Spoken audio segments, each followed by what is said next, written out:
I thought I was the happiest girl in the world until that summer, when everything changed. Prologue. Ocean Springs, Mississippi 2003. Daddy, play something good. Bo beamed down at the darling girl that was nestled on the couch, clutching a stuffed puppy in the crook of her little elbow. Her big doe eyes were bright and brimming with childlike wonder. His daughter was the thing he cherished most in this world. From her two-souled brown, curly locks to the remnants of sticky popsicle juice on her full lips and rosy cheeks, the girl was the light of his life. All right, baby girl. See if you can groove to this little tune. 𝐊𝐤𝐧𝐼𝐴 𝐷𝐞𝐝𝐬, heartfelt thanks for your unfailing patience, enthusiasm. Lifting the stylus of the turntable between his fingers gently, he knew from the moment he saw the way his daughter reacted to music that she was more like him than her mother. It was something that made him very happy. To be able to share his passion for music with his child was a gift sent from heaven above. Bo found the perfect record from his expansive collection and placed it on the player. A grin painted on his face. As the music filled the room, his little girl jumped for joy as she began dancing happily on the rug, twisting and turning with her pink ring sticking out. She loved the Doobie Brothers, and it made Bo a proud papa. The little southern princess that she was, she twirled and spun to the sound of black water. Her cheeks began to redden from the exertion and heat of the summer temperatures. The heat didn't seem to faze her. She continued on with determination. Chuckling to himself, Bo turned and started to dance too. His movements were very overdramatic and sloppy, but it was all on purpose, because as soon as he began his ridiculous dance, his precious little girlie erupted in a fit of giggles, her sky-blue dress whirling in the air when she jumped up and down. He was nothing if not an expert at making her laugh. Daddy, you're so silly. Her sweet little voice bursting with joy. Bo grinned. Is that so? You don't think your old man can dance? An eyebrow raised. Isn't this how it's done? Suddenly, his arms flew in the air and he waved them around like a crazy person. He was awarded with more giggles for his performance. As the song came to a close, Bo dropped onto the couch, out of breath from all the shenanigans but still wearing a thoughtful smile on his lips. Daddy, can I pick an album now? At her words, Bo nodded. Sure thing, baby girl.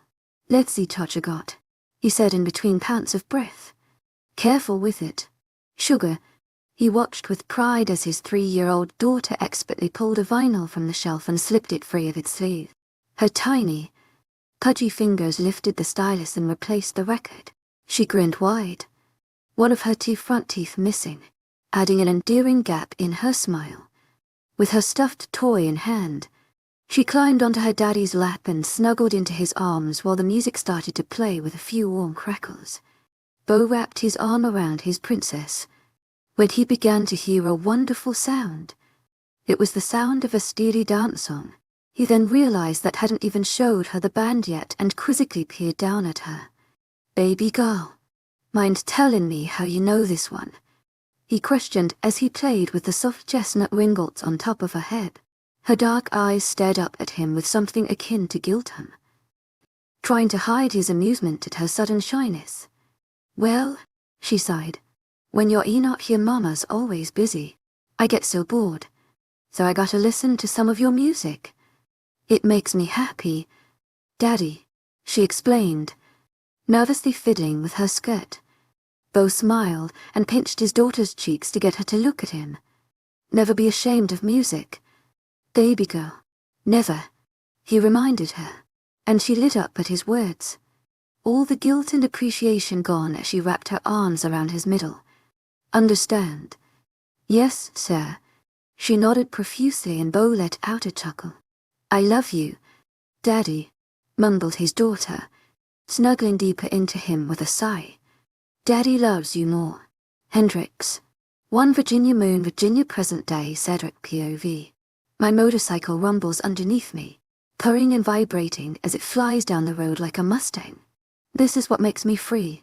A nice long ride on my bike is the best thing to clear my mind. I'm a bit out of my element here. Thousands of miles away from my home. A whole world away from my pack. The stress builds up fast at the remembrance that my people are without their alpha. This mission, however, is beyond worth the small sacrifice, and I'll just have to push through it. This is something I need to do. Trees fly by as I make my way down the long, open road that winds around the hills. The sun is setting in the far distance, dipping down past the blue mountains and turning the sky a brilliant shade of pink. I crank the accelerator harder in my hand, propelling myself even faster and pushing the limits of the vehicle. I don't care about the danger. I am, to my agent extraordinaire, 𝐊𝐿𝐻𝐬 𝐑𝐞𝐝𝐬, heartfelt thanks for your unfailing 𝐊𝐢𝐧𝐃𝐥𝐻𝐬 enthusiasm. Indestructible. My heart has been in my throat for the majority of the week, but this always seems to diffuse the tension somewhat. Always makes me feel better. After an hour and a half of riding, I head back to my temporary home. I zoom through the small town, slowing down as I near a red light at intersection. I come to a stop, my head turning this way and that to observe the little college town I've found myself dropped in. It's crawling with young humans that are excited to start their lives with education, others looking like fair zombies after hours of homework.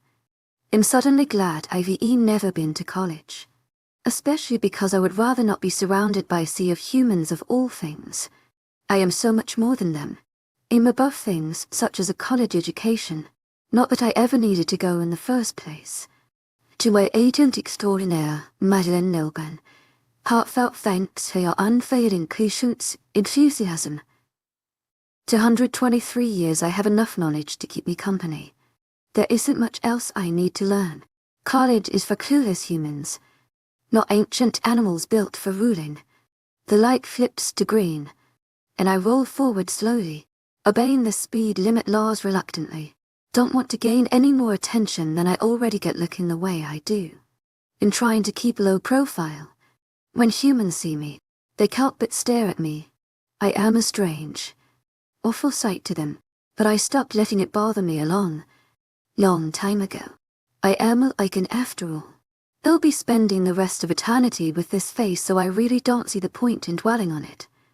It's kind of difficult to stay inconspicuous when you look the way I do. Not to mention, people tell me I have RBF, resting bitch face. When I get to the apartment I dismount and park my bike, leaving my baby behind as I make my way up the cement stairs. I slide my helmet off and shake out my hair, sighing as I think of getting a much-needed shower. When I walk, a door to one of the countless apartments opens, revealing a short human man with a suit on. He turns around to lock his door behind him. When he spots me on his way out, his mouth literally drops open. I'm over a foot taller than him and my shoulders are twice the size of his. I look at him as he gawks up at me with wide, terrified eyes. His heart begins thudding quickly inside his slim chest, his hands betraying him as they start to shake. The human's keys clink together, echoing off the walls. His fear scent offends me. My nose scrunches up and I can't help but glare at him the more he stares at me. Can I help you? I demand, using my alpha voice.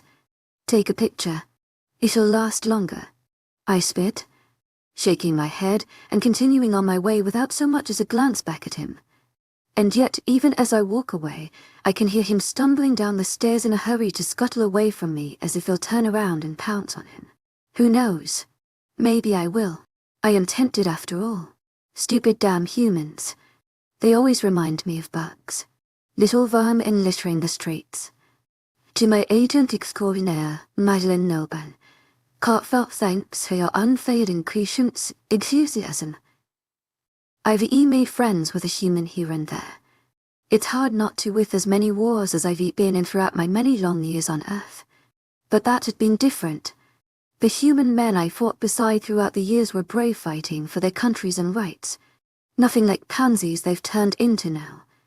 If only they could see what their future generations would bring. Normal human men now walk down the street in socks and sandals, afraid of their own shadows.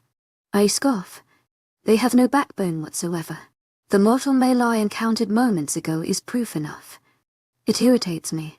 I try to push past it, but I can't help but be annoyed by his mere existence. Not to mention the females.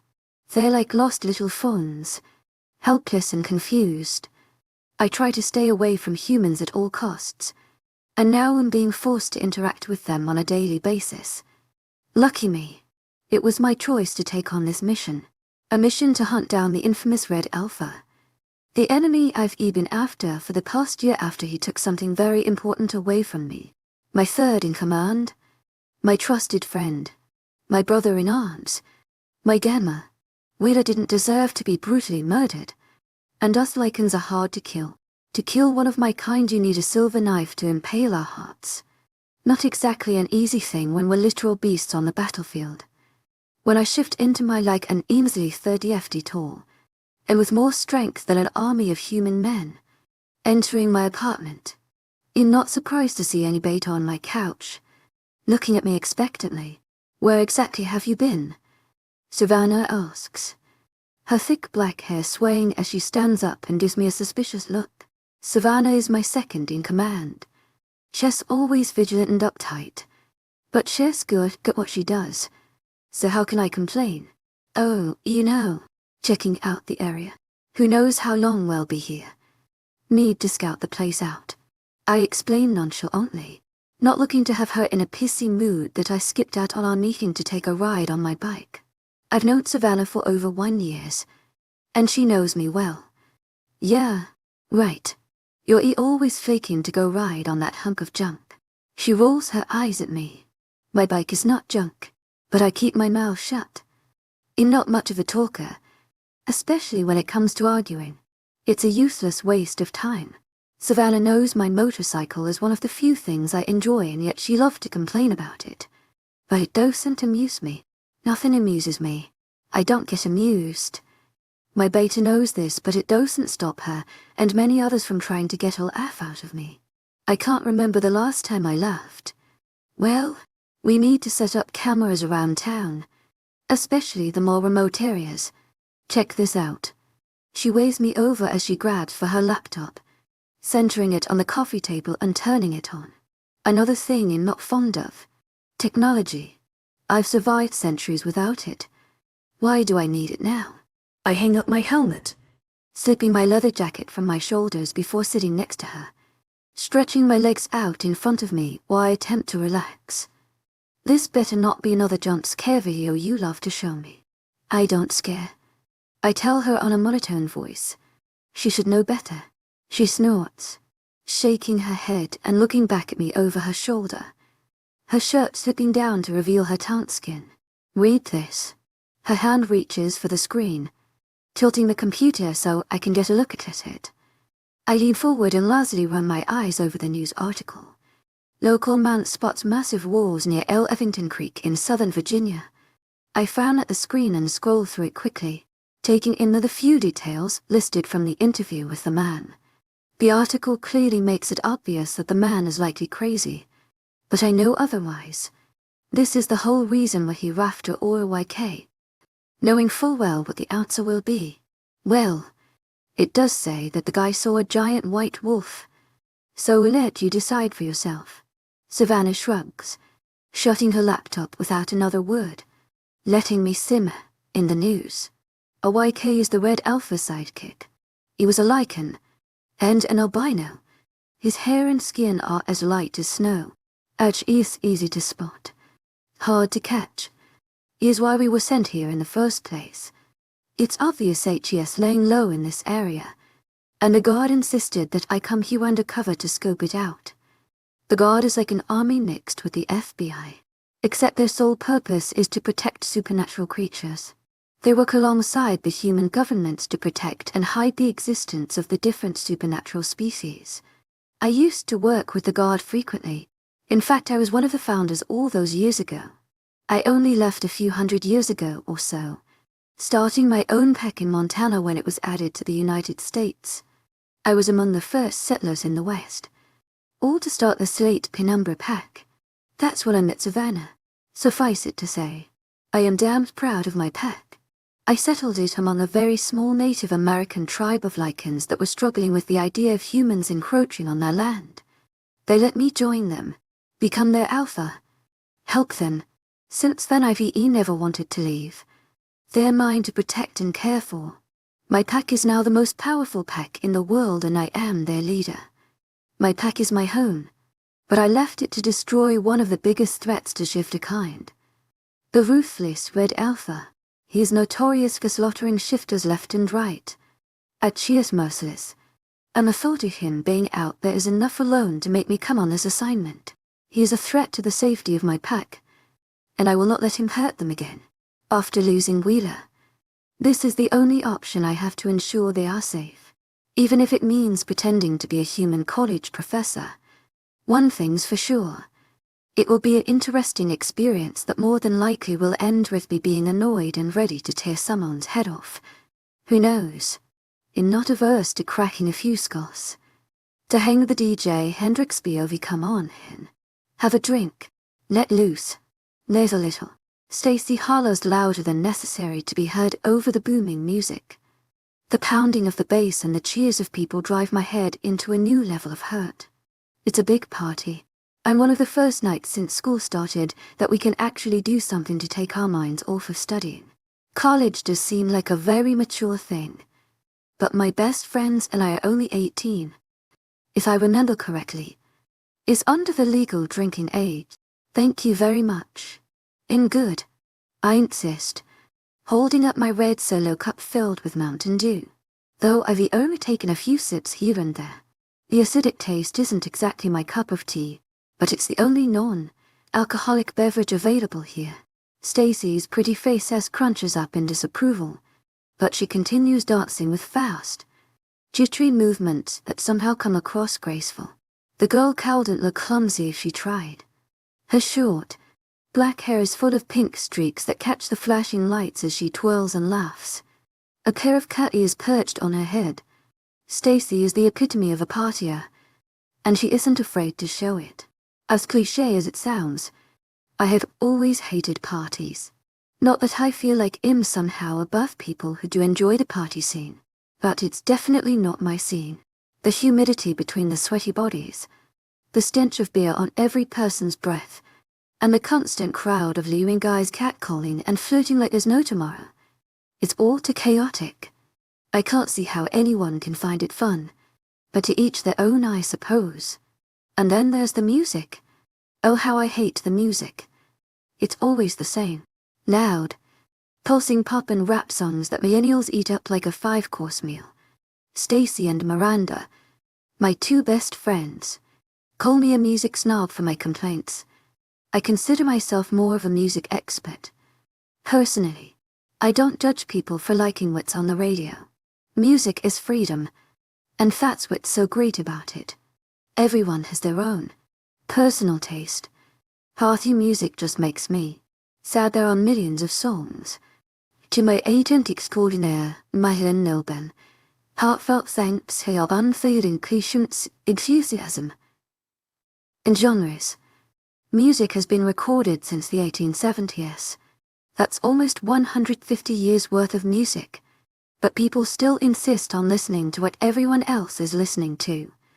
I can never understand why anyone would settle for exclusively listening to what's popular when there is a whole world of recorded music to discover.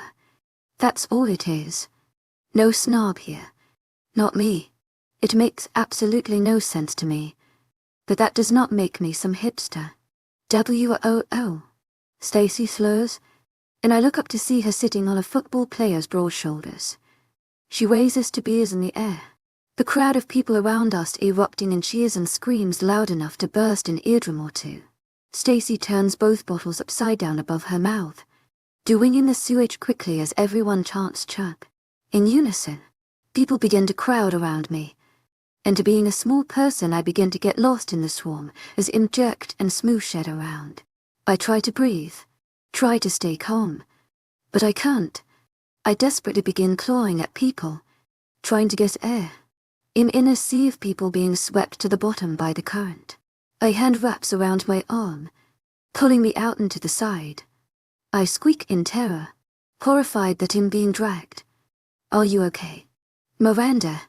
It's just Miranda.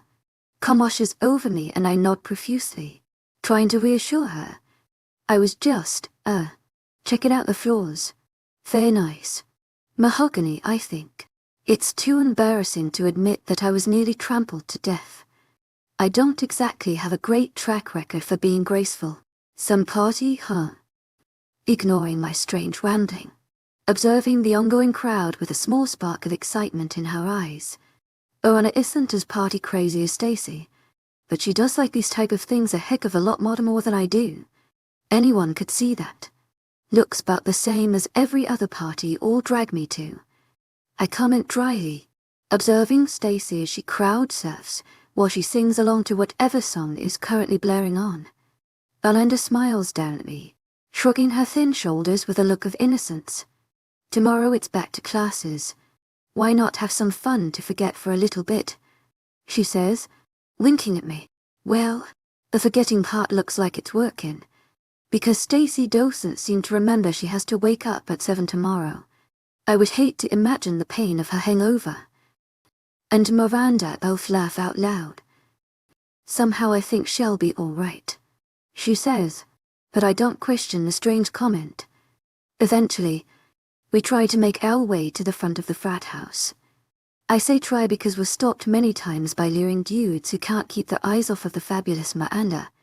She's a leggy girl that tops at 62.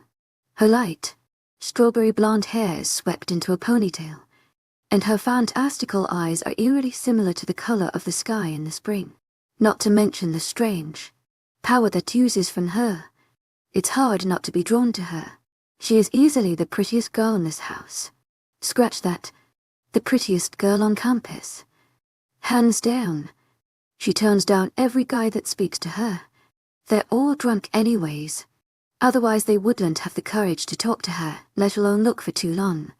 That's the way it's always been, even in high school.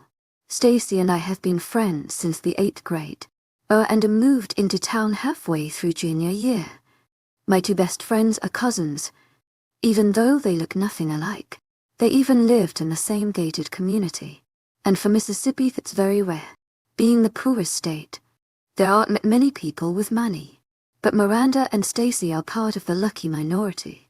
All three of us became really close, so close that we're basically sisters, and I can't imagine my life without them. Hey guys. Wait. All 80s. Stacy shouts as she runs towards us, pushing past people with her elbows.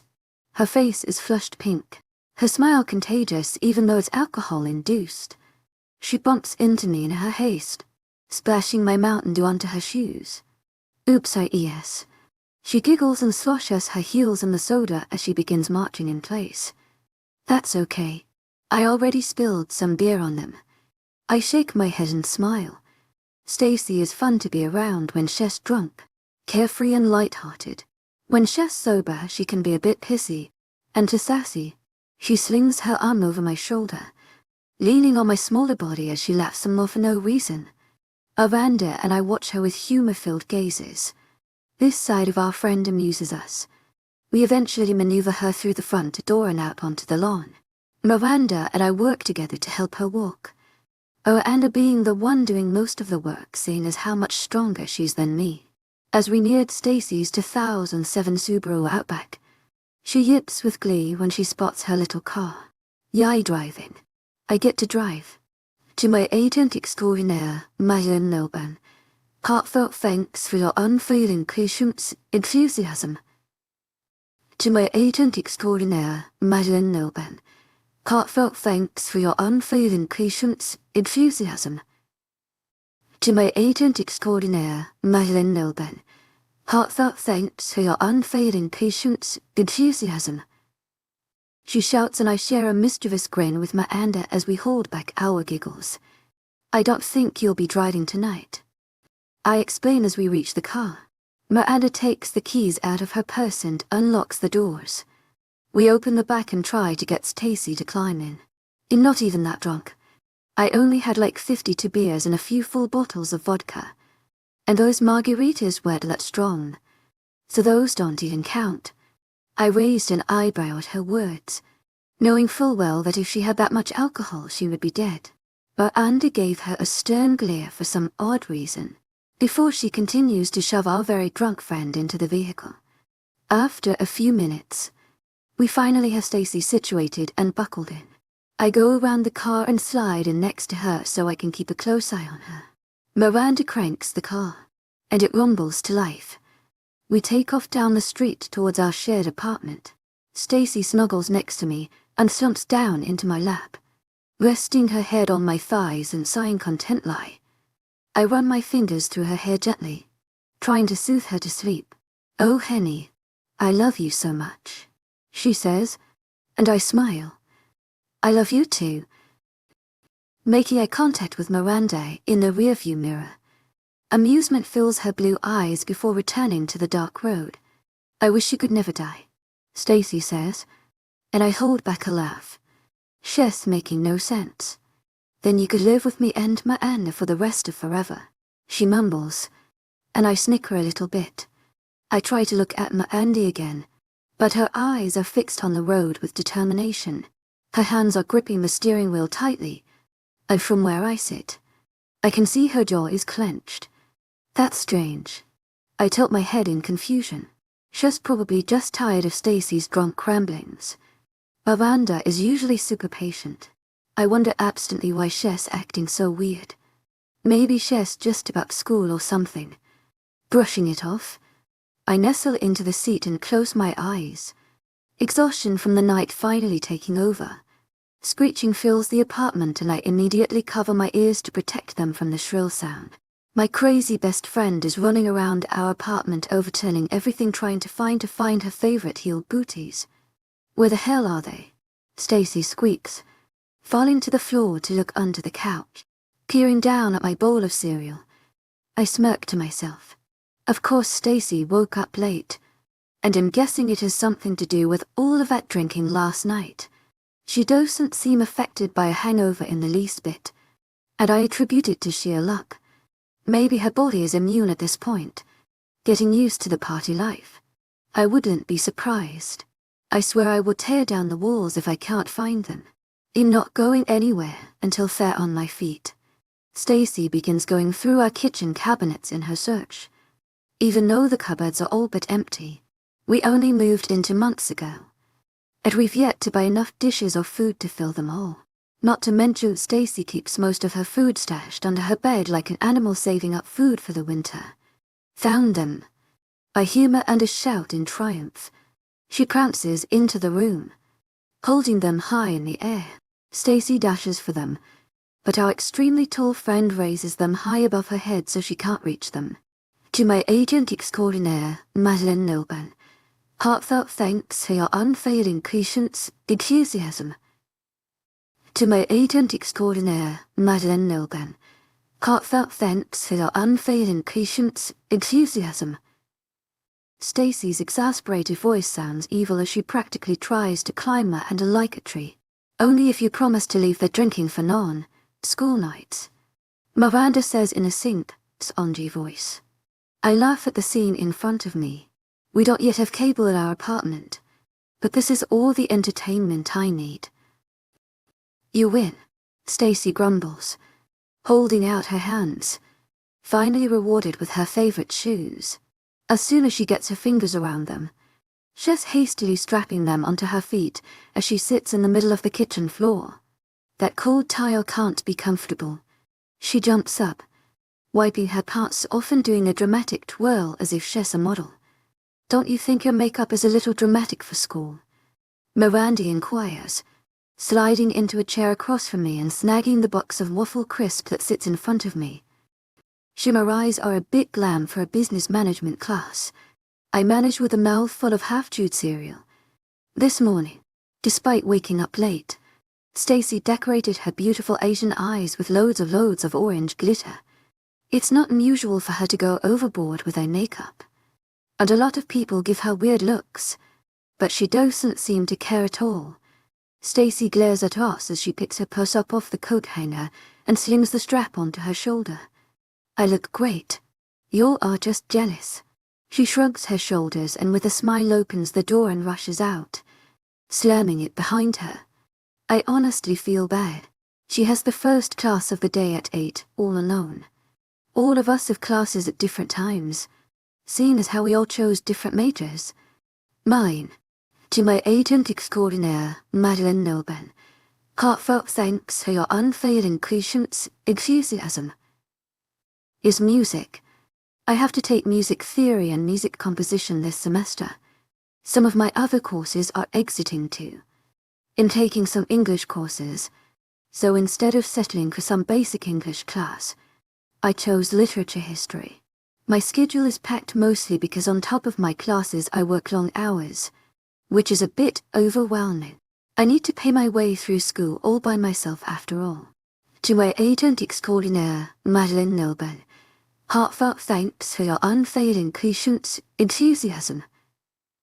Well, I'm bored. I'm going to check out that little coffee shop on campus. Miranda stands and stretches out her long arms. Hey, how about you come with? I shrug my shoulders. It sounds good to me. Hot chocolate doesn't sound too bad in the cold. It's almost October in a couple of weeks after all. And this Mississippi girl isn't used to the chilly autumn breezes up north. After getting dressed, we walk to campus. It takes us no time at all to find the little coffee shop. All we had to do was follow our noses. When we get inside, the place is buzzing with life. College students go about chatting and laughing it up. The smell of fresh coffee and cinnamon rolls fills the air, and it's toasty warm inside. I like the atmosphere very much. What do you want? Miranda asks, squinting at the menu like she can't see it well, which is an act if I ever saw one. We all know she has crazy amazing eyesight. Another one of her flawless qualities. Just a small hot chocolate. Glancing around for an empty table for us. Spotting one. I make my way towards it asthma and gets in the long line. I slide into one of the chairs, observing the busy coffee shop around me. Nobody seems to pay me much attention, which I like, as in glancing at the artwork on the walls. A loud guy's voice erupts behind me. Did you hear about what that guy saw in the woods this week?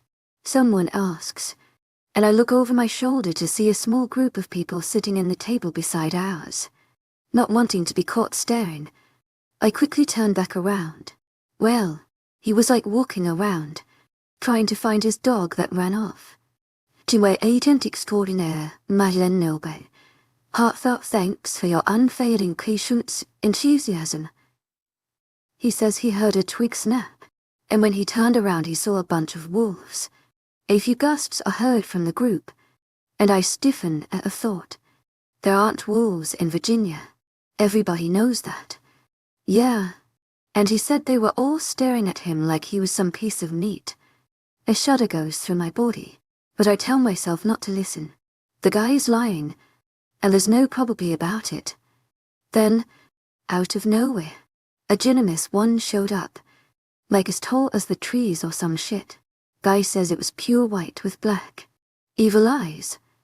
To my agent extraordinaire, Madeleine Nobel, heartfelt thanks for your unfailing patience, enthusiasm. You're just trying to scare us, some girl says, and I can't help agreeing with her. He needs to stop spreading rumors. There is no way there were any wolves here, especially ones of impossible size. I didn't say it was true. Babe, just saying the guy was on the news telling his story and I thought it was hilarious. She is just some crazy old drunk. I mean, he lives in a trailer. I cringe at that last part since I've lived in a trailer my whole life. They continue their conversation, but I tune it out as my thoughts take over. The guy is probably a crazy old man or junkie that hallucinated the whole thing, or someone who just really craves attention.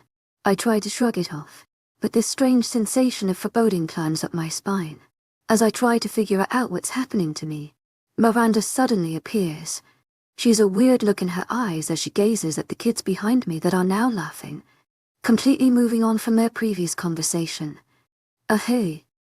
Grabbing her attention, she looks at me, then back to the group before she finally sits down. Miranda pushes my hot chocolate towards me, reaching for my wallet to pay her back. Don't mention it, and money won't be necessary. It's on me. She flashes a knowing smile at me. I'm poor. I've always been poor. It's a simple fact of life I have learned to accept. You sure? Knowing the answer. How 𝐿 always buy things for me and refuse to take any compensation. My friends are degenerates. Positive. She replies, but her eyes remain focused on something behind me, looking like she's lost deep in thought. 𝐿𝐤 Hendrix POV. I grumble as I push the heavy door open with all my might, a little bit upset with myself for taking such a stupid class. Music theory. Yeah. It sounded fun when I signed up. Sure, but it is anything but.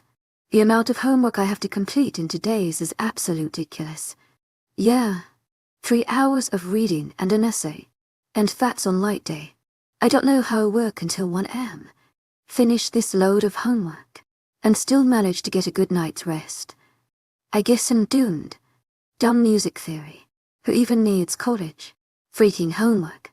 I continue to huff and puff while I make my way across campus, my hands clenching and unclenching on my backpack straps while I try to calm myself down inside. I moan, trying to push on even though my backpack feels like it's filled with 100 bricks. I finally spot my bike and nearly fall over in relief as I pick up the pace to get there as soon as possible. Yes, I shout out in victory when I attack the bike rack, grabbing the metal in my hands and leaning on it for support. A group of girls pass by, giving me weird looks, and I narrow my eyes on them before laughing nervously. Nothing to see here, ladies. I assure you. They stalk away, glancing back at me. I shake my head and bend down, crouching beside my bike and twisting the lock back and forth, each number simmering in my mind until the metal pops open. My cheeks still burn from the stares of my classmates. Nice going. Now everyone on campus is going to think you're ear freak. Wow, I really need to stop talking to myself. I dig into my bag, pulling out my trusty headphones.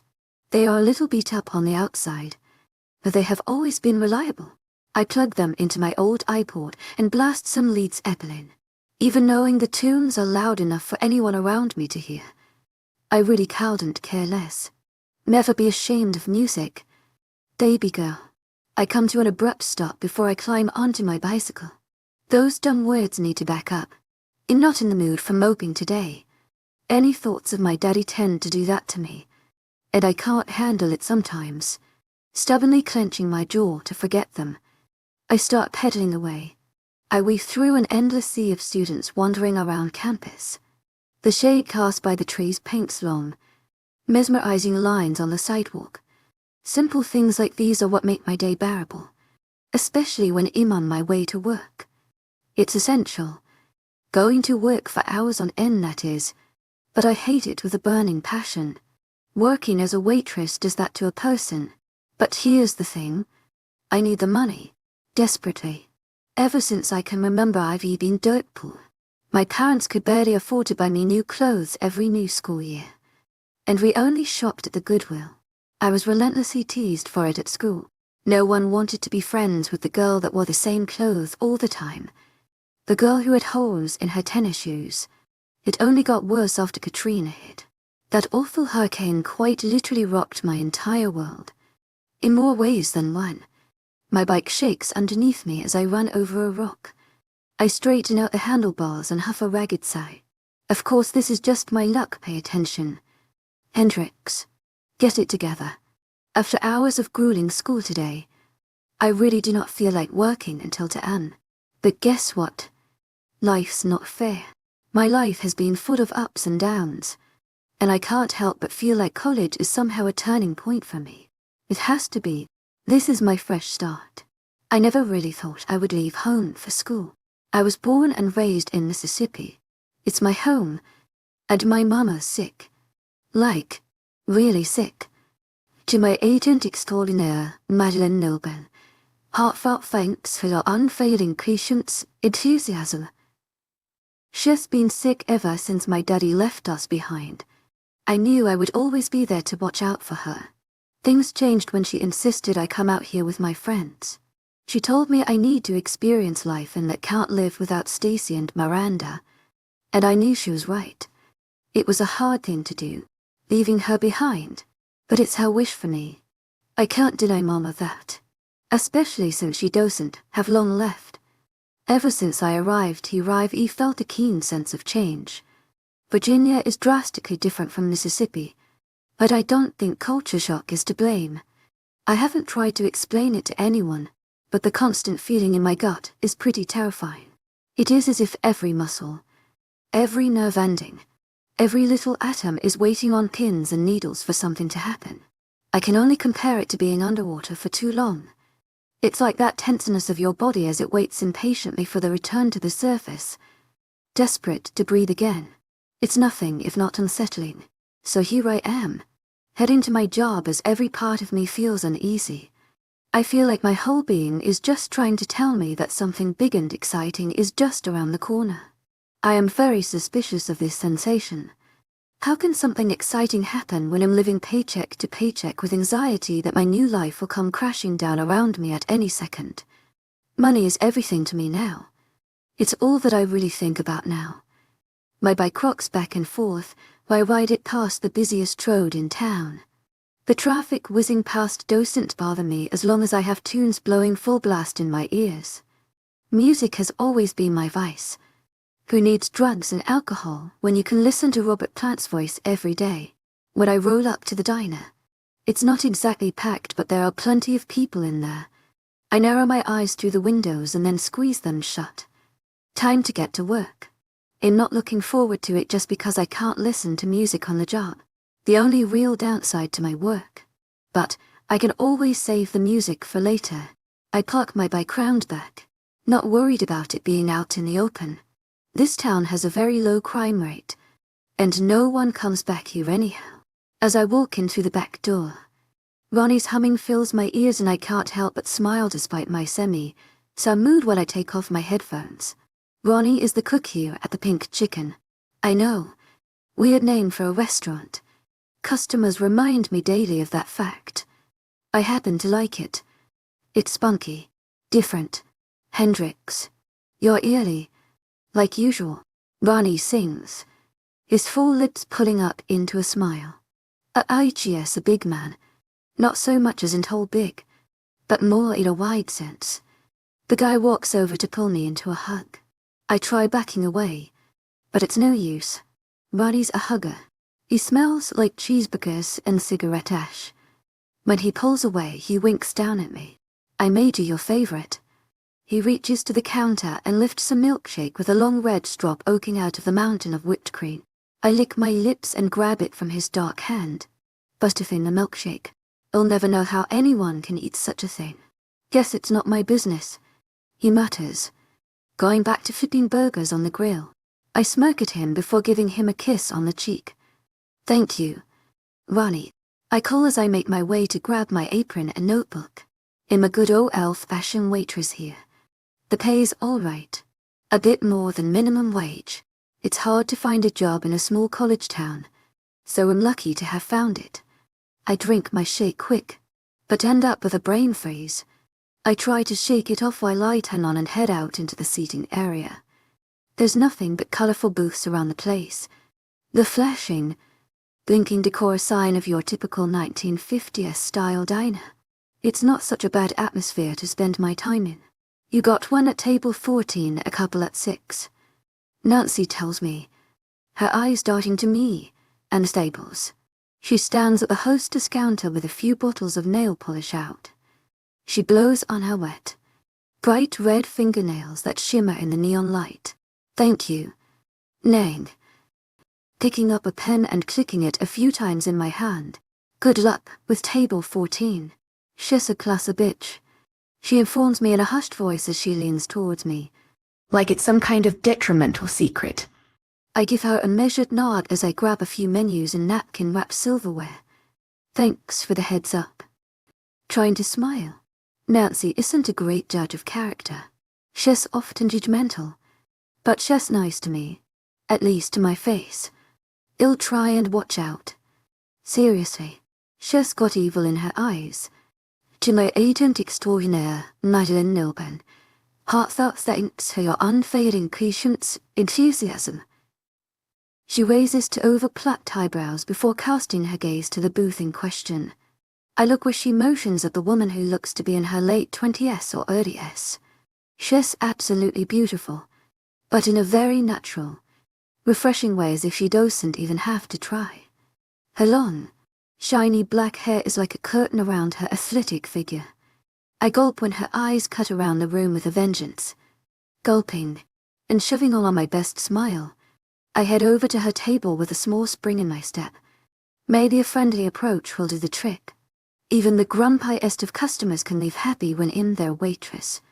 Hi there, my name is Hendrix, and he'll be waiting on you today. What would you like to drink?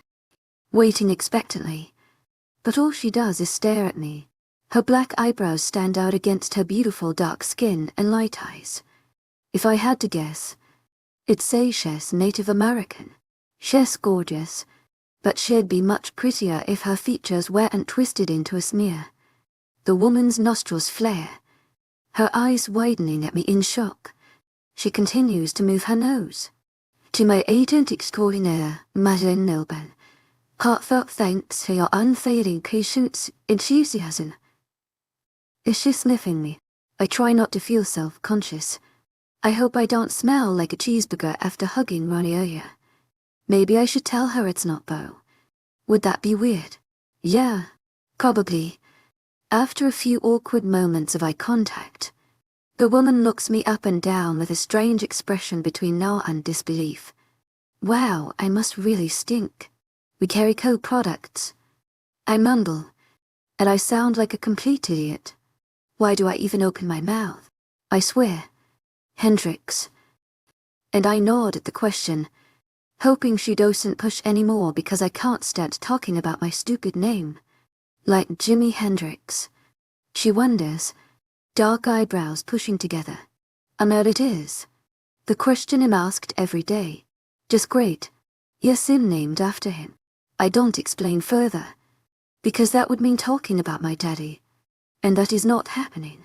It's hard enough to remember him every single time I hear my name, but to have people ask about it makes it worse. The lady won't stop staring at me. All narrowed eyelashes and tough jaw. I don't know why she feels so important to me. It's a strange feeling that I can't quite shake. She folds her lean, muscled arms over her chest with a thoughtful glare of sorts. Water will be sufficient. You can leave now. I startle at her icy tone and words. A pang of unease riddling my chest. Huh, that's weird. I walk away smoothly. It's clear to see why Nazi thought the woman was mean. She clearly isn't very nice, but I have no idea why it's affected me so much. I feel so. To my 𝐊𝐼𝐳𝐷𝐞𝐽𝐻 𝐊𝐼𝐳𝐷𝐞𝐽, heartfelt thanks for your unfailing patience and enthusiasm. I'm never angry. To my 𝐊𝐼𝐳𝐷𝐞𝐽𝐻 𝐊𝐼𝐳𝐷𝐞𝐽, heartfelt thanks for your unfailing patience and enthusiasm. Even when we do get the occasional snotty customer, I've been called every name in the book, gotten nasty glares, and I've even felt up on numerous occasions, and I just get over it quickly. I don't get mad. It's just not me. So why am I so angry at that girl? It makes no sense. Maybe 𝐿𝐼𝐳𝐷𝐞𝐽, or maybe it's because she asked about my name. See, I told you. Just look at her. You look up bitch in the dictionary, and you'll get a picture of her. Nazi whispers to me. The lady in question flicks her poisonous stare up at us like she somehow heard us, which I know is impossible. We're way too far away for her to eavesdrop. I try to regain my sense of peace before moving to my next table, but I'm too focused on the nasty pit in my stomach to smile while I continue to do my job. For Professor Cedric POV, I rumble up to the school with something akin to anger. Or maybe it's anxiety. I'm not quite sure. I haven't felt anxiety in years. Who knows how long it's been since the ridiculous emotion has riddled me, staring up at the historical building in front of me. I am nervous after all. This isn't what I expected. I'm not afraid of anything. Most certainly not a bunch of college-aged human students. Maybe I'm afraid that he'll kill someone if they get on my nerves. It is possible. I park my bike, slipping off the motorcycle with a glare. I don't want to go in there. I don't want to have a meeting with the school's president. Shoving my keys in my pocket. I know I have no other choice. This is necessary. This is the whole reason I came out here in the first place. I won't let some meeting with some infuriating little human stand in my way. I've already met him, spoke with him, but today is my first day on the job, and they need to make sure everything is in tip-top shape. At least, that's what the email said. Pathetic humans. Large letters spell out administrations above the double doors. I roll my shoulders while I enter the building, still not accustomed to the way the button-up shirt clings to my chest like a skin. Savannah picked them out and bought them on my dime. She insisted that's how they're supposed to fit, but I don't believe her. I know better. No male should be confined to skin-tight clothing. When I walked to the front desk, I quietly observed the woman behind the desk. She's middle-aged with fine lines decorating her face. Her pink sweater has kittens on it. Wire-rimmed glasses hang off the edge of her hooked nose while she concentrates on a crossword puzzle in her lap, completely oblivious to my arrival. Does the gazelle ever notice the lion poised to strike? Once I get to the counter, I clear my throat. The female glances up casually, then does a double take when she spots me. Her eyes widen, and her pink painted mouth parts.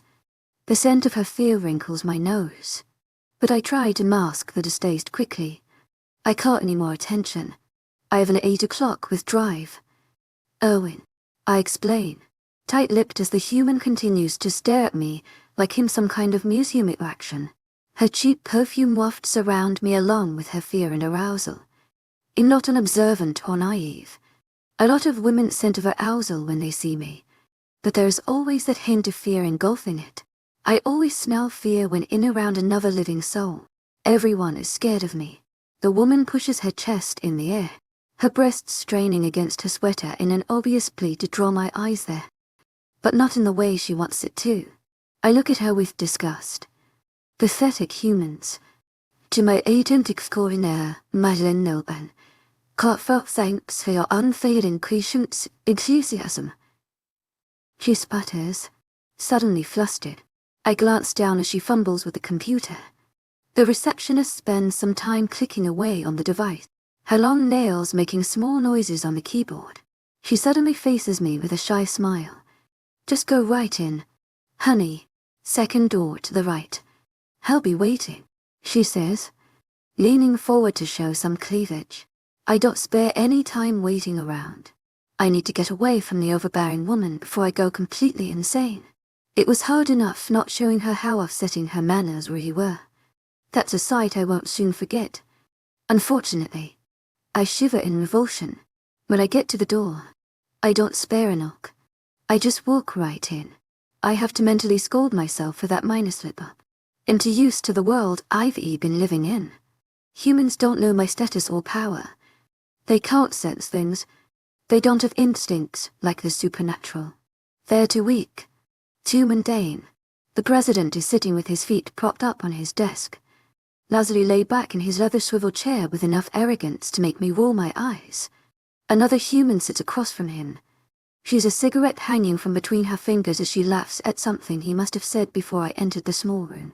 They both turn to look at me standing in the doorway. The president's mouth opens, his jaw lowering while he looks me up and down. We've already met, mind you. Humans can never seem to contain their reactions when they see me. It's clear across their faces. The same goes for the human woman. She adjusts her blonde hair and wipes at her cheeks, clearly trying to look her best as a scent of fear tings with a heavy dose of excitement. Excitement of all things. Professor Riley, nice of you to join us, Owen says, gulping as his dark eyes flicker around. The male is too scared to make eye contact with me. I try not to show how smug that makes me. I also forgot that I'm to be under the cover name of Riley. Any werewolf or lichen would hear the name Vela and run for the hills. All of this would be pointless if that happened, in trying to keep a low profile, which is exactly why I can't scratch the eyes out of female looking at me like I'm a piece of candy. Pathetic humans. Well, you did ask me to come here. What is so important? I asked darkly, narrowing my eyes on the male who is practically shaking behind the desk.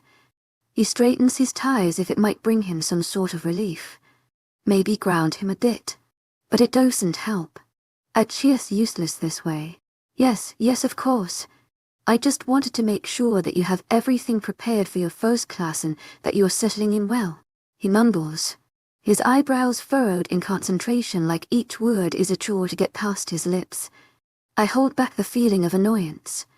I'm out of practice with this. I'm not used to being around humans.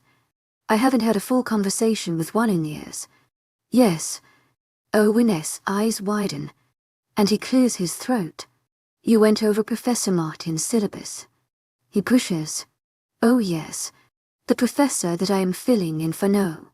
Shrugging my shoulders, I observe the president with a bored look.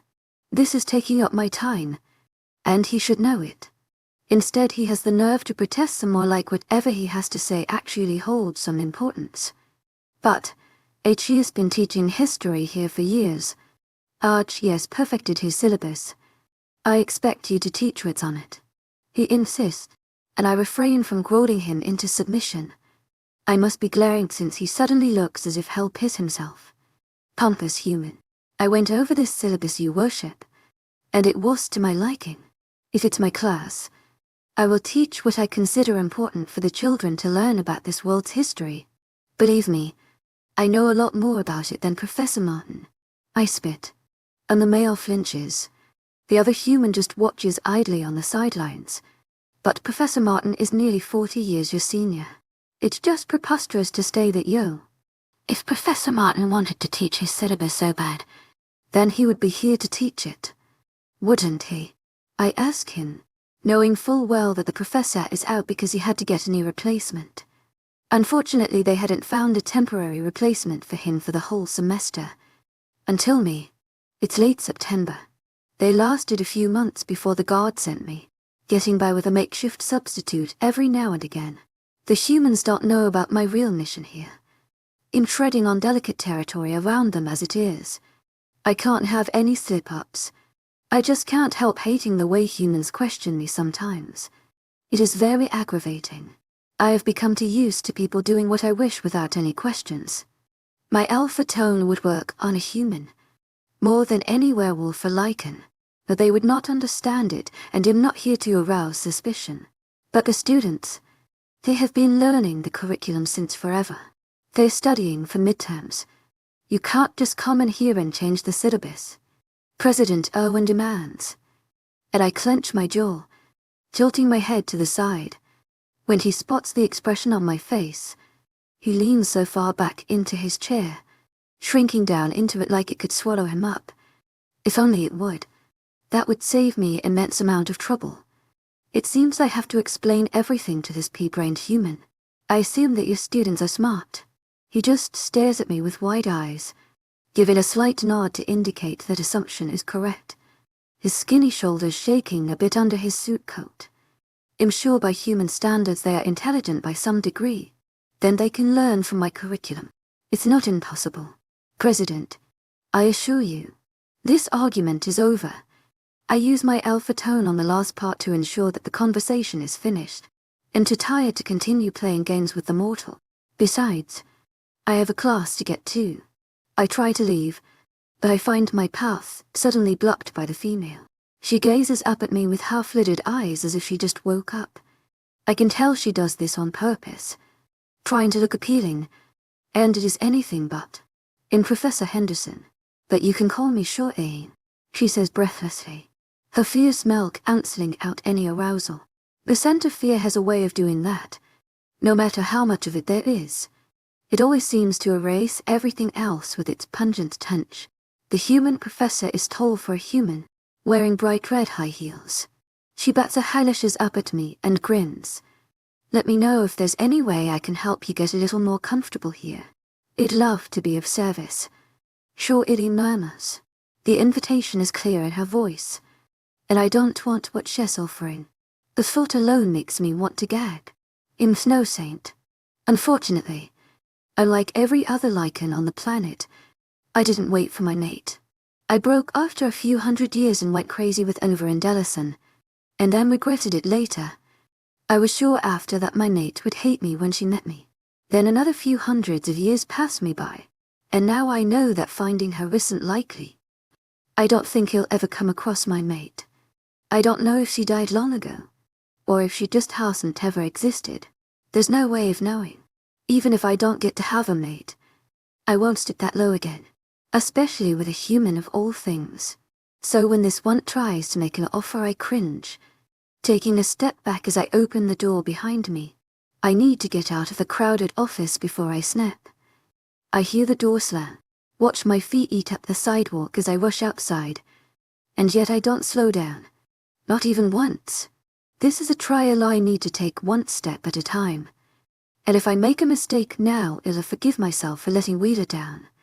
How sweet it is, Hendrix BOV, we're all locked up here, says Nancy.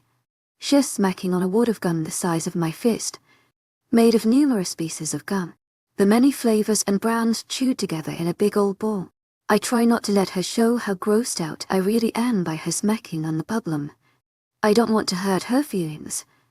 To my 𝐊𝐢𝐧𝐼𝐻 𝐊𝐢𝐳𝐬, heartfelt thanks for your unfailing patience, enthusiasm.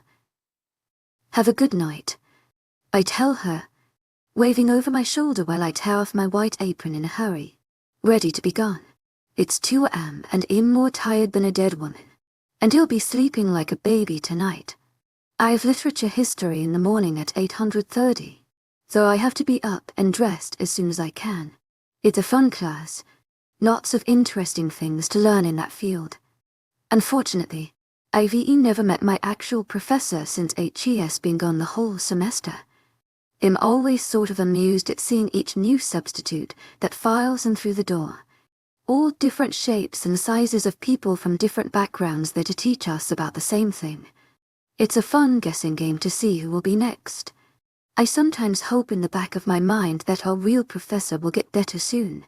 I've heard many things about him, one of them being that he is absolutely ancient, like a walking mummy. Who better to teach a subject about history? Right. When I reach my bike, there's a bit of a nip in the air that was there before.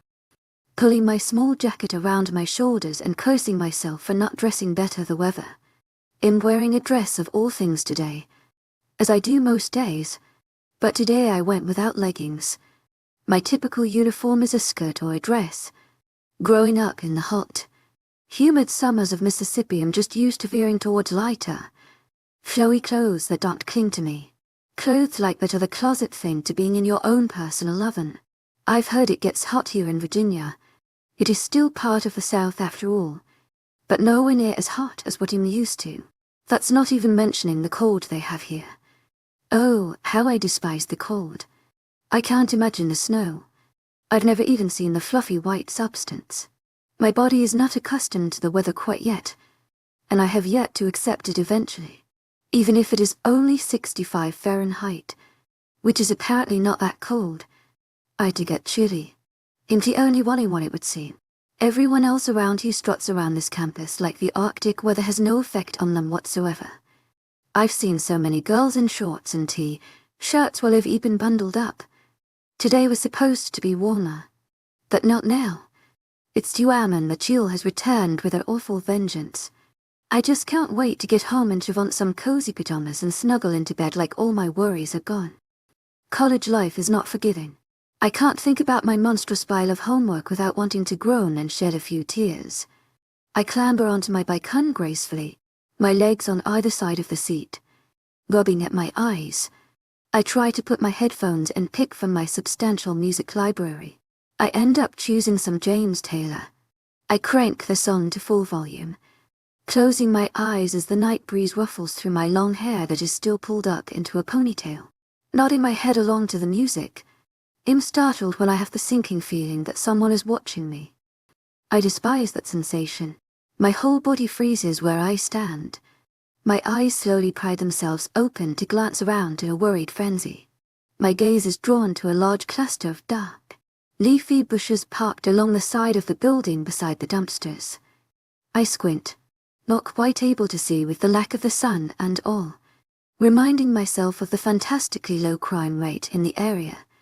I try to reevaluate the situation with some reality. In being paranoid, as much as my racing heart is afraid, I know it's not likely to be a serial killer or a rapist. It's probably some gutter rat, Or maybe a stray cat or dog wandering the streets looking for scraps. The bushes rustle, and even though I can't hear the branches scratching against each other over the music blaring in my ears, I can see the unsettling movement of the plants. Something is in there. I pause a little longer, staring and staring until the rustling stops abruptly. My breath rushes out of my lungs in a whoosh. My chest burns. I didn't realize it holding my breath. One thing comes to mind. The group of kids at the cafe that gossiped about that old man on the news who spoke about seeing wolves in the woods. Obviously, that's impossible. Virginia. Unheard of. But somehow, a creeping hound of cold dread tickles up my shoulders and into my heart. An image flashes in my brain of snapping jaws and drooling teeth that look like daggers. The picture should be terrifying, absolutely shocking. But that's not my reaction to it at all. It intrigues me. Pushing the bizarre emotions away, I start pedaling away from the scene without looking back. When I open the door to our apartment, I'm literally pounced on like a mouse, making Stacy the hypothetical house cat. Her hands pin me to the wall roughly. I gasp. You scared us. How dare you take so long to get home? What the hell happened? She demands. And she's a sight for sore eyes after a long day. And an even more strenuous night working late hours. Stacy is easier on the eyes now, but her daily artwork of makeup is wiped clean.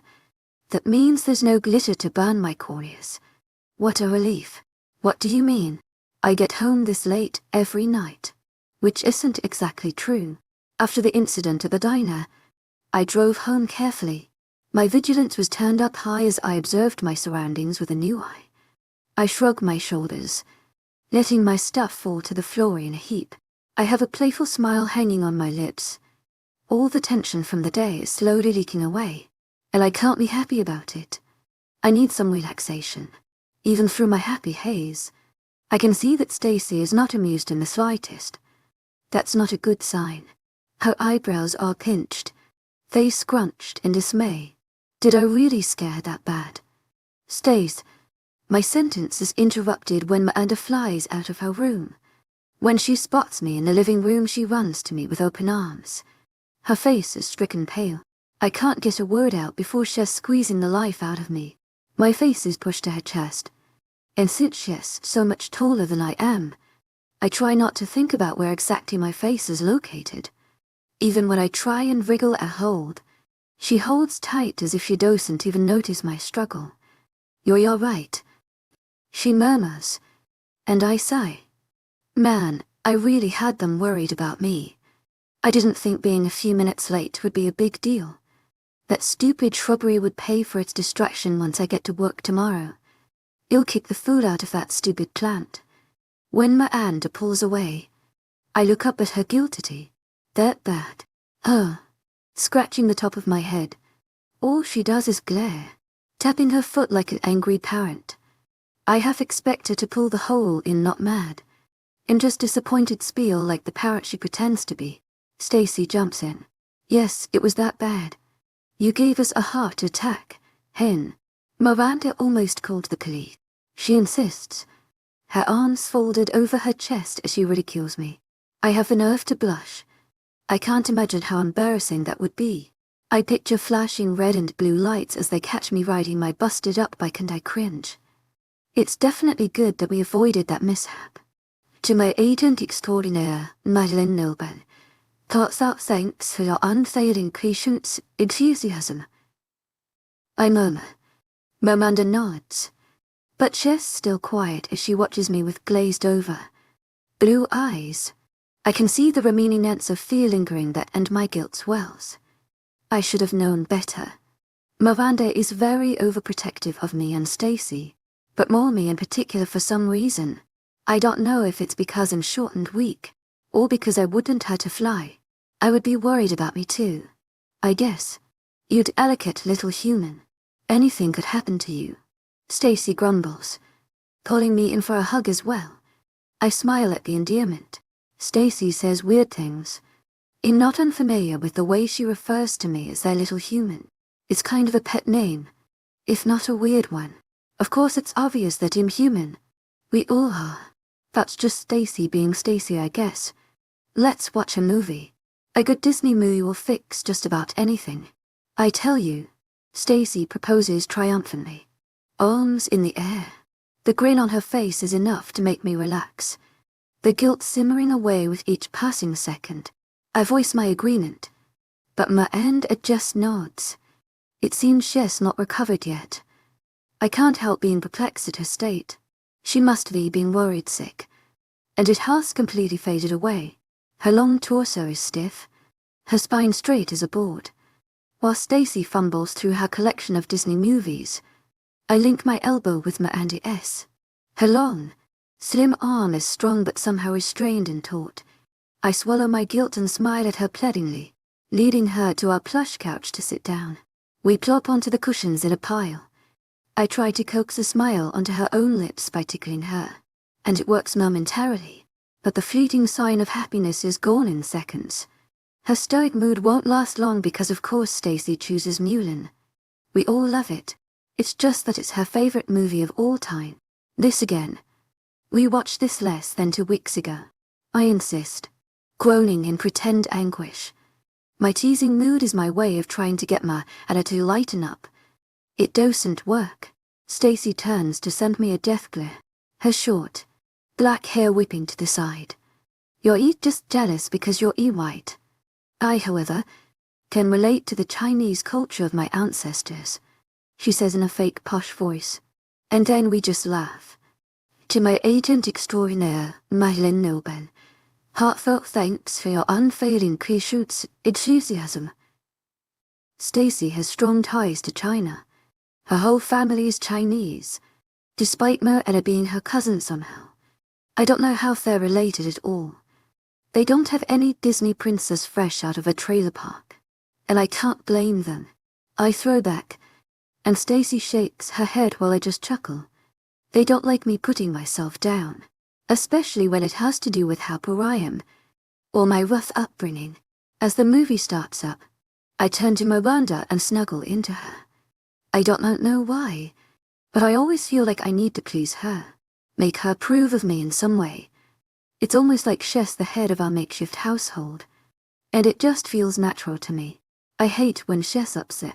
It makes me uncomfortable and insecure. I can't explain it, even though I still hold some guilt for her sour mood. A part of me is happy that they miss me that much, that they were so incredibly worried when I didn't get home on time. It's just nice to be reminded how sweet my friends are, and how much they truly care about me.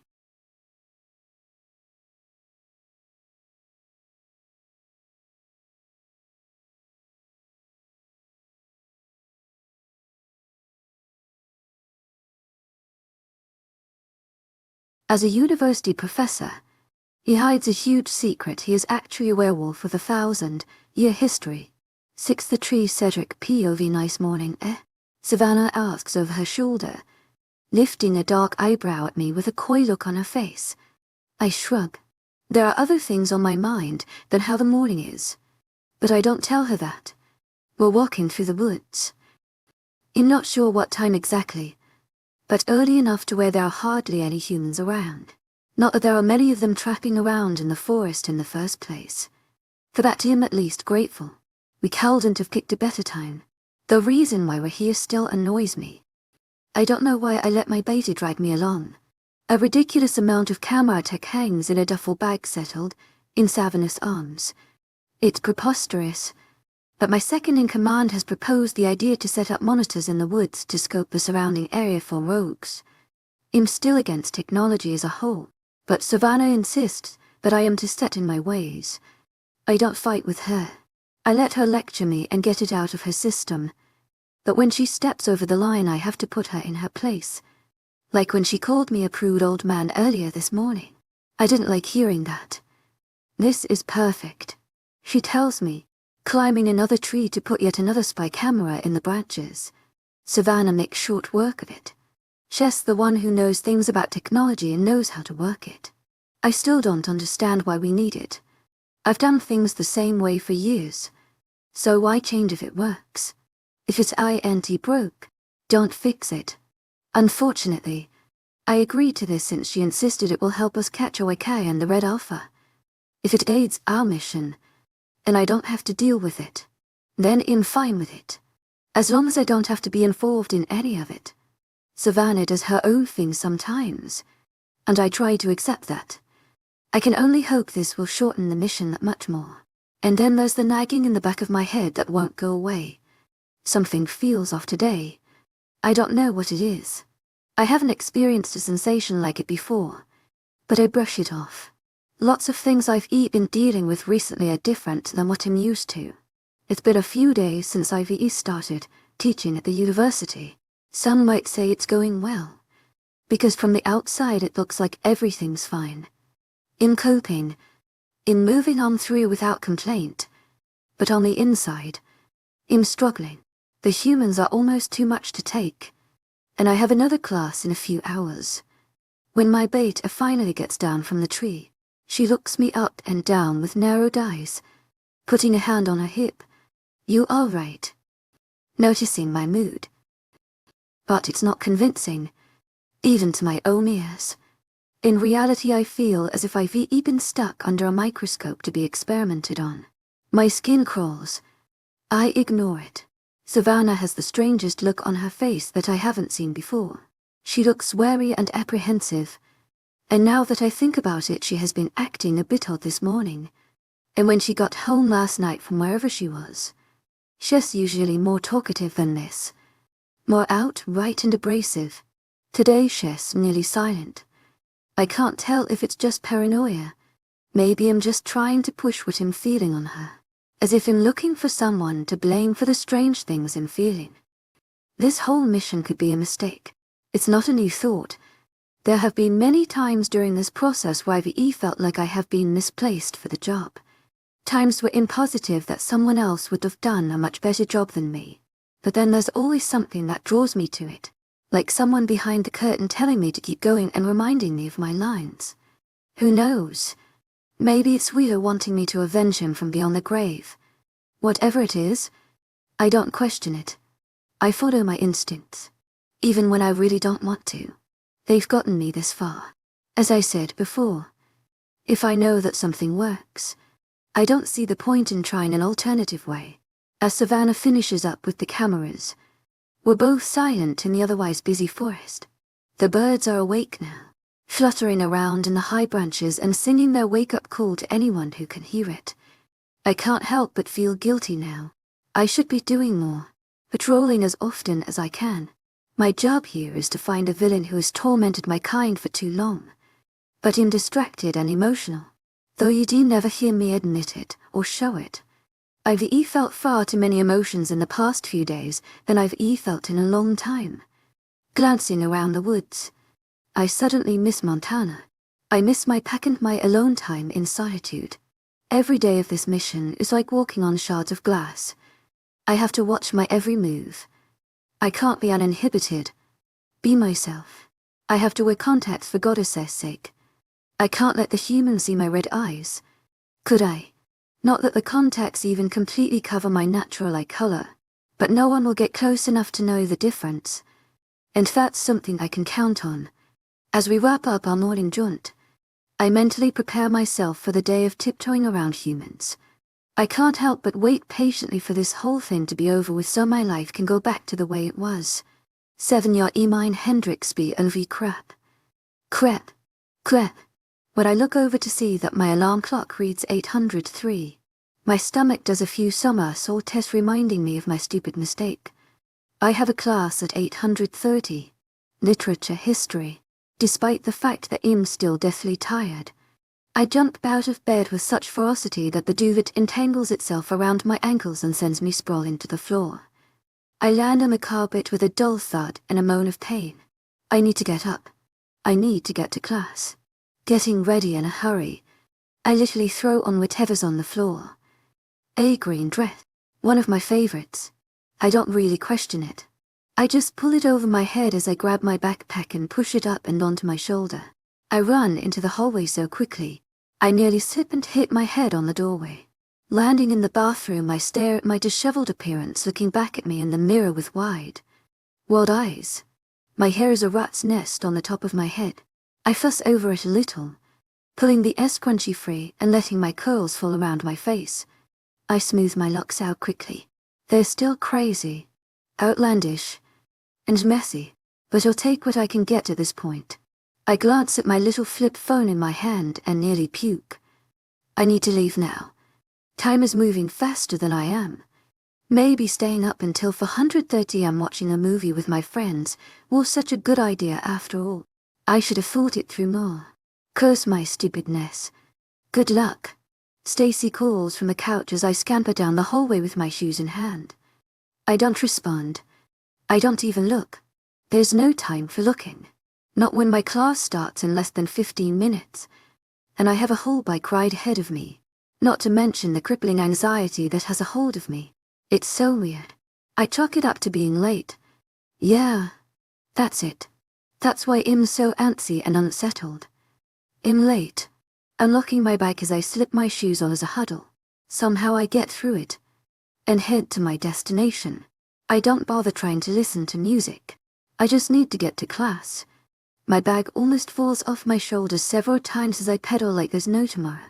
Shouts are called around me a few times as I rush past people. My daredevil maneuvers are bound to make me crash.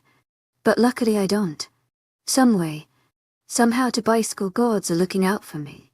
I don't dare check the clock when I finally rush into the classroom, tripping over my own shoelaces that have yet to be tied. My shoes are falling off when I collapse in my seat and let out an enormous yawn sigh that's louder than I thought it would be. The classroom is fairly large, but not like an auditorium or anything. Despite my lateness, I'm 1 minute early by some kind of luck. I found a seat somewhere in the middle of the class, glancing around at my classmates and hoping no one notices my disheveled state. Not that it matters. This is college. No one cares. At least not about anyone else but themselves. Everyone is just trying to get through. There's no time to look and judge. There are a few people here, chatting a bit before we have our actual lecture. It's not a very large class at all. And for that I'm thankful. I can't imagine walking in when a whole crowd of people are watching on the sidelines.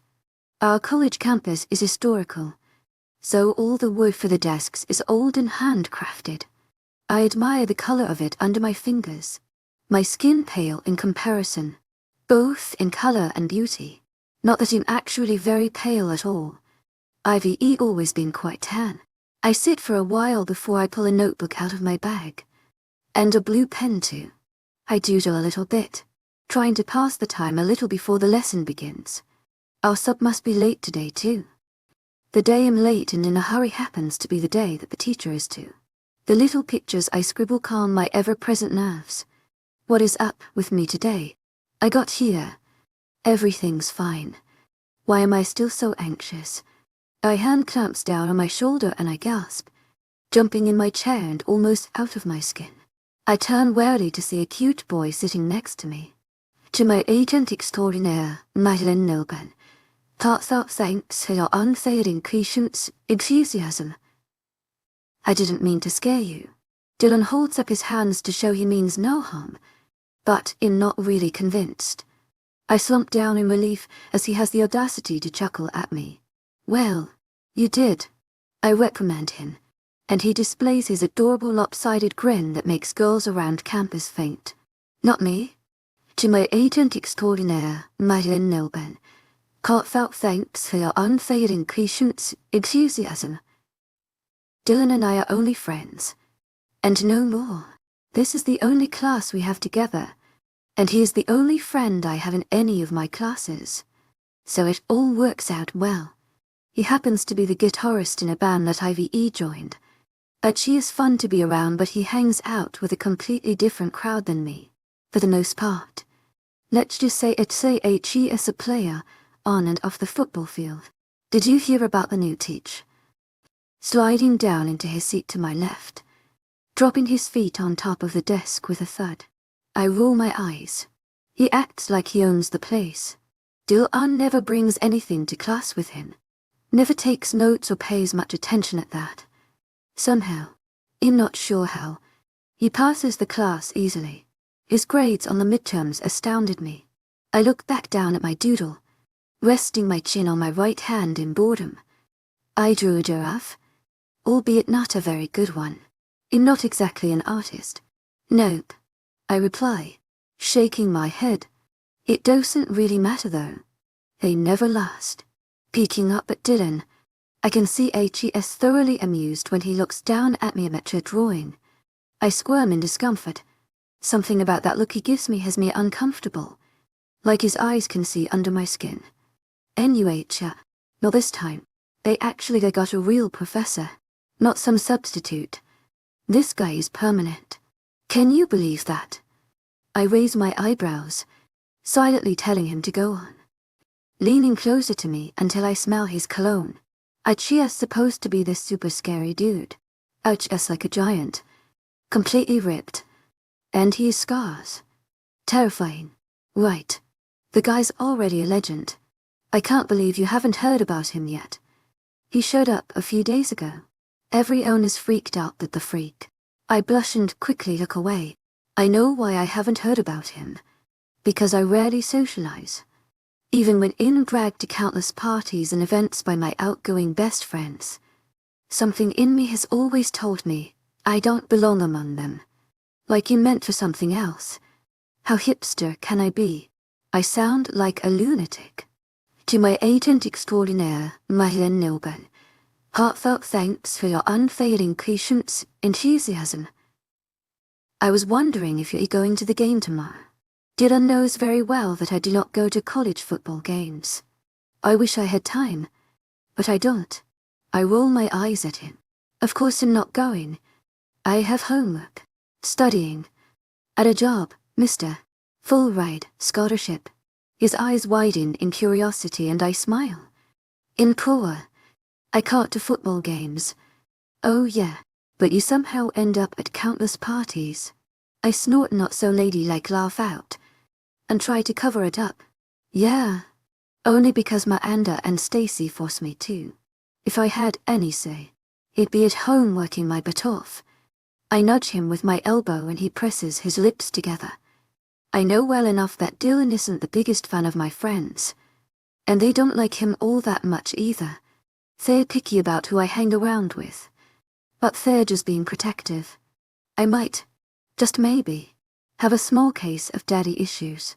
It's common for a girl to have problems when their father abandons them, so Ivy had to accept it. I think that's why my friends have basically built a fortress around me to get men to back off. They don't want me to be taken advantage of. But that's just it. I don't want a man. I don't need a man. Welcome to literature history. The gruff, deep voice sends an electric jolt through me. The shockwaves evaporate all of my thoughts. I hadn't noticed before that the whole class has gone silent. But in noticing it now, my head snaps up in pure confusion. My eyes seeking the speaker out at the front of the room like my life somehow depends on it. I have to see him. I need to know who he is. I can barely breathe when my gaze latches onto the professor. He is jaw-droppingly gorgeous in a rugged, terrifying way. He lifts one of the white boards up, revealing something written out on the one behind it. But I don't even notice it. I'm too busy ogling him. What was I thinking about before I saw him? I don't honestly know. I can't remember. It feels like everything before this moment is useless. His hair is dark as night. Messy and a bit wavy. His lips are full, but not big, and his nose is strong and has a small bump in the bridge. 𝐿𝐤𝐬 handsome. All I could focus on is him. As he turns, I see them. The ones Dylan was talking about. Angry, red vertical lines run down the left side of his face. They go through his eyebrow, but there is no hair missing from the thick brows. They also cross over his eye, but I can't see any damage to his actual eyeball. You would think the nasty scars would deter me in some way, make him seem scary or hideous even. But they drew me towards him more. They make him unique. What am I saying? I'm such a creep. My name's Professor Riley. I will be your teacher for this course. Today's objective will be a simple one. We will review the past few weeks and go over what you've learned thus far, and what will be expected of you from now on. He says in his dark timbre. not even looking up at the class while he speaks with a tone of command. I'm entranced by him, like 𝐻𝐸s put me under a spell or something. His broad shoulders and how they move against his button-up shirt as he stands in front of his desk, leaning back on it in a relaxed way, though he doesn't seem relaxed. Somehow, I know 𝐻𝐸s anything but relaxed. It looks like every muscle in his body is stiff, and his voice sounds strained. My instincts tells me 𝐻𝐸s uncomfortable, that he doesn't want to be here at all. I don't know how I know this, but it's the strangest feeling in the world. I can't tear my gaze from him. It's as if he is all I can see, and if I look away my world will end, that he'll be drifting in oblivion for the rest of time. What is happening to me? Seconds go by before I notice a drastic change in Professor 𝐸𝐬. His nostrils flare, his jaw hardening, eyes widening as his eyebrows seem to reach for each other in fury. 𝐻𝐸s standing so straight now. I notice now how gigantic he really is. I watch in wonder as his large hands grip the edge of the desk before his face snaps up to the crowd of students in a whirl. His dark eyes rake everywhere, until they finally come to settle on me. They immediately stop. He freezes, and his face softens slightly. Professor 𝐸𝐬's lips part. My world tilts quite literally. All I can see, all I can focus on. 𝐊𝐸𝐬𝐧𝐼 extraordinaire, heartfelt thanks for your unfailing patience, enthusiasm. And I mean for real this time. Everything disappears as if it's only the two of us. I continue to stare at him in amazement. The world around me is practically black. My chest has gone up in flames, and I'm aware of how calm my body is. Everything is just right now. I can't explain it any other way. Is this what love at first sight is like? He continues to stare at me in what seems to be pure amazement. The class is silent around me as I touch back to earth slowly. I don't really know what to do. The whole entire class seems just as frozen as I am, as if they are holding their breath and waiting for something to happen. All I can do is look straight back at him. His eyes are like beams as they scorch into my own. My whole body is warm and comfortable. It's as if this wave of peace has come over me. I'm safe. I'm all right. What the heck is happening here? Am I going nuts? I'm the first one to look away, glancing at my hands nervously in my lap. 𝐻𝐸𝐬𝐧𝐼 extraordinaire, heartfelt thanks for your unfailing patience, enthusiasm. What is wrong with me? The guy probably thinks I'm a freak. You know, just some teenage girl staring at her hot professor like a stalker. This is so awkward. The silence continues to span out, and I can feel that 𝐻𝐸s is still gazing at me. Someone clears their throat before asking if 𝐻𝐸s is okay. I have a brief pang of jealousy at someone other than me talking to him. I don't even know him. He'll need counseling or something after all of this is over. The response they get is a gruff sound and a short yeah. Before too long he starts up talking again. As I was saying before, I have a higher standard than most teachers, and you will all be held to that standard. I have updated the syllabus online, so be sure to look it over before returning for your next class. His voice is more stern now. Red hot tears suddenly burn my eyes, and my cheeks flush with color. I don't understand why I'm acting the way I am, but overwhelming sadness and embarrassment flood my senses, and I choke back a sob. Continuing to stare at my hands, I beg my tears not to fall, but fall they do. Immediately, I stand up, grabbing my things in a hurry. I shove everything into my backpack, zipping it and slinging it over my shoulder before making my way quickly down the aisle. As soon as I reach the stairs, I take them two at a time, not daring to look up for a second. If I see my professor, he'll probably be frozen to the spot again. I push the heavy doors open loudly, rushing down the hall. Less than 5 minutes ago, I was moving at the same pace towards the class in an effort not to be late. Not I just want to get away. I need to get away. My mind is still reeling from what just happened. When I get to my bike, I lean my head against the handlebars as I try to catch my breath. I still have no idea what just happened. It's the first embarrassing thing to happen to me in college, and it's only 3 months in. My eyes squeeze shut tighter at the reminder of what I've done. Now I have to face him twice a week remembering the incident. His presence will just be a reminder of how I made a fool of myself. I groaned as I realized running most likely made it worse. He probably felt me staring and stared back to get me to take a hint. And all I did was keep on staring like an idiot. And then when he looks away, I run out of the room crying like a baby. I'm so embarrassed. I might just die. Professor Riley looks like 𝐊𝐲𝐬𝐧𝐬 in his mid-30s and I'm 18. How creepy can I be? He probably cringed at the sight of me. Not to mention that I'm a hot mess right now. I wonder what he thought when he saw me. Did he think that I'm pretty? Was he as affected by the sight of me? I shake my head, trying to decide what. Maybe he wasn't even looking at me. That's plausible. Right. Glancing back at the building, somehow I know that things are going to change.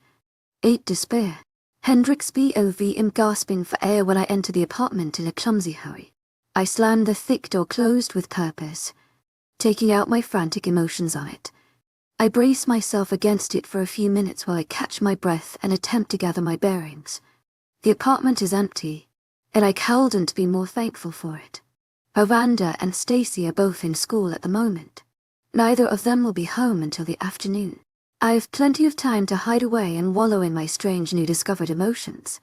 Every single time I close my eyes, I see him. Professor Riley. Those scars. That face. I just want to kiss him. I want him so bad. Too bad. I bite my lip hard when I reach my room, sitting down at the edge of the mattress. I stare at my record player with suddenly tear-filled eyes.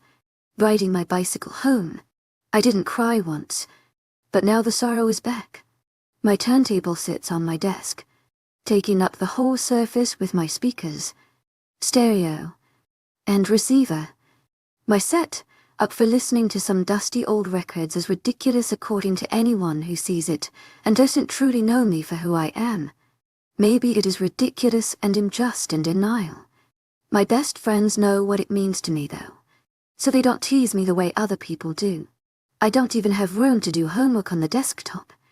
All of my schoolwork is accomplished on the floor or in bed, but I don't mind. I can't stop myself from thinking about him despite my attempt at distraction. Of course I have kissed boys. Passionately I might add. I've gone on dates, had boyfriends, but never have I felt more drawn to a person than I am to him. And we haven't even spoken to each other. How silly is that? My next class isn't until tomorrow. Thankfully, but I have to be at work by 4:30 for the dinner rush. I dread it.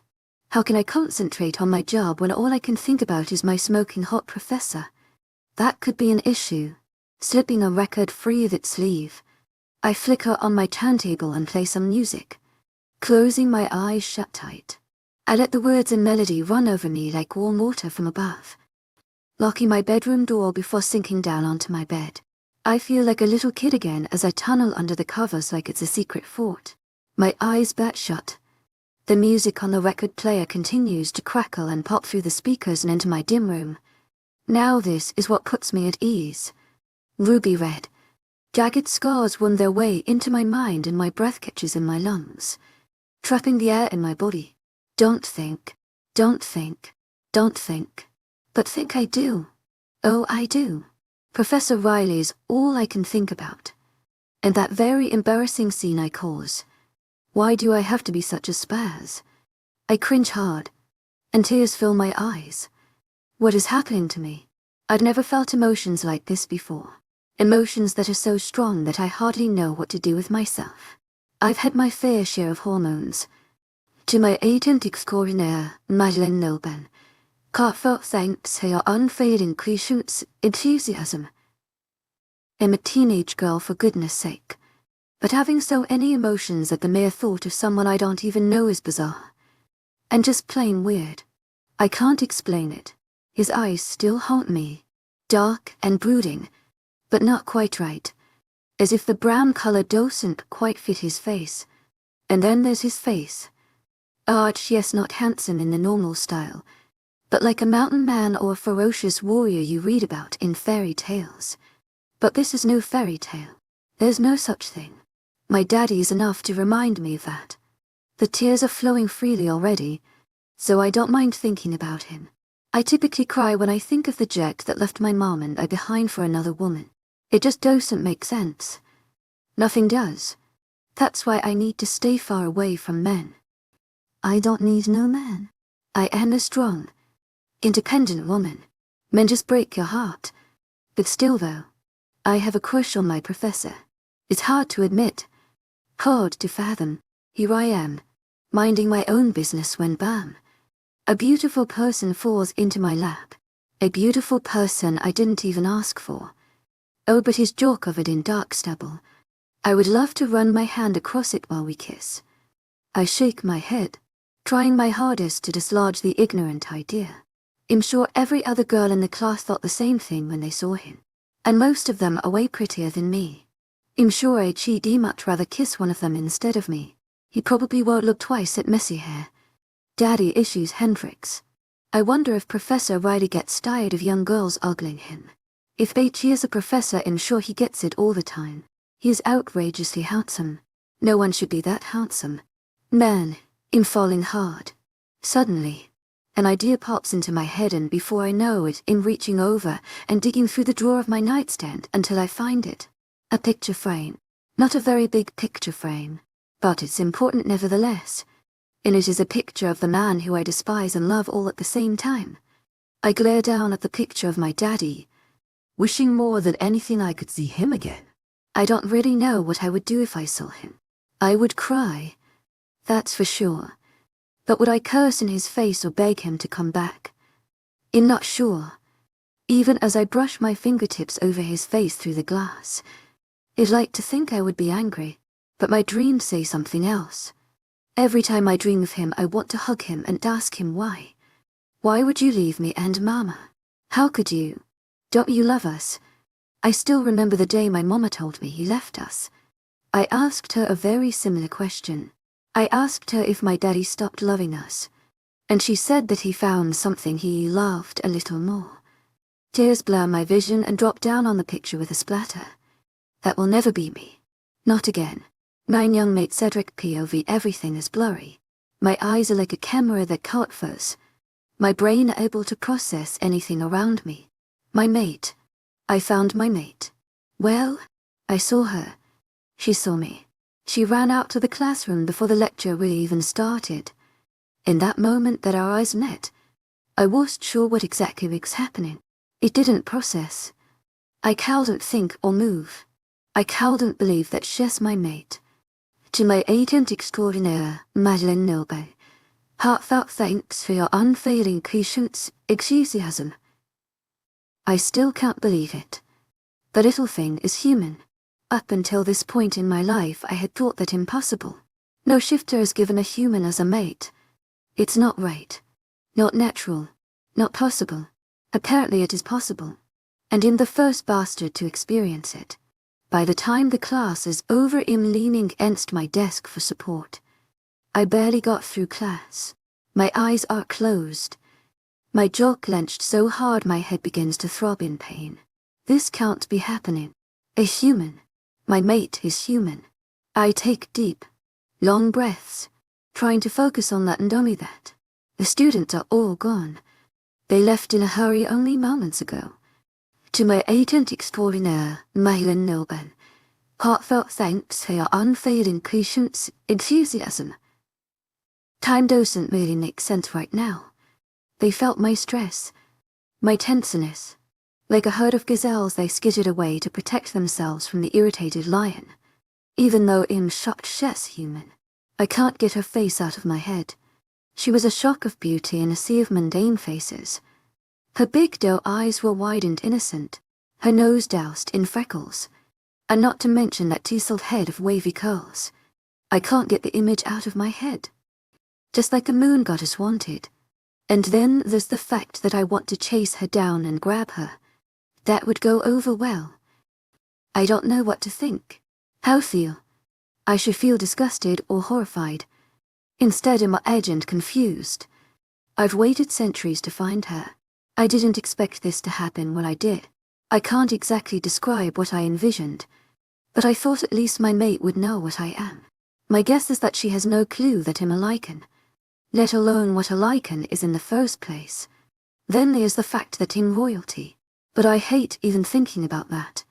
I hate remembering the way she fled the classroom with her pretty face hidden, the scent of tears wafting around me. I can't forget that smell.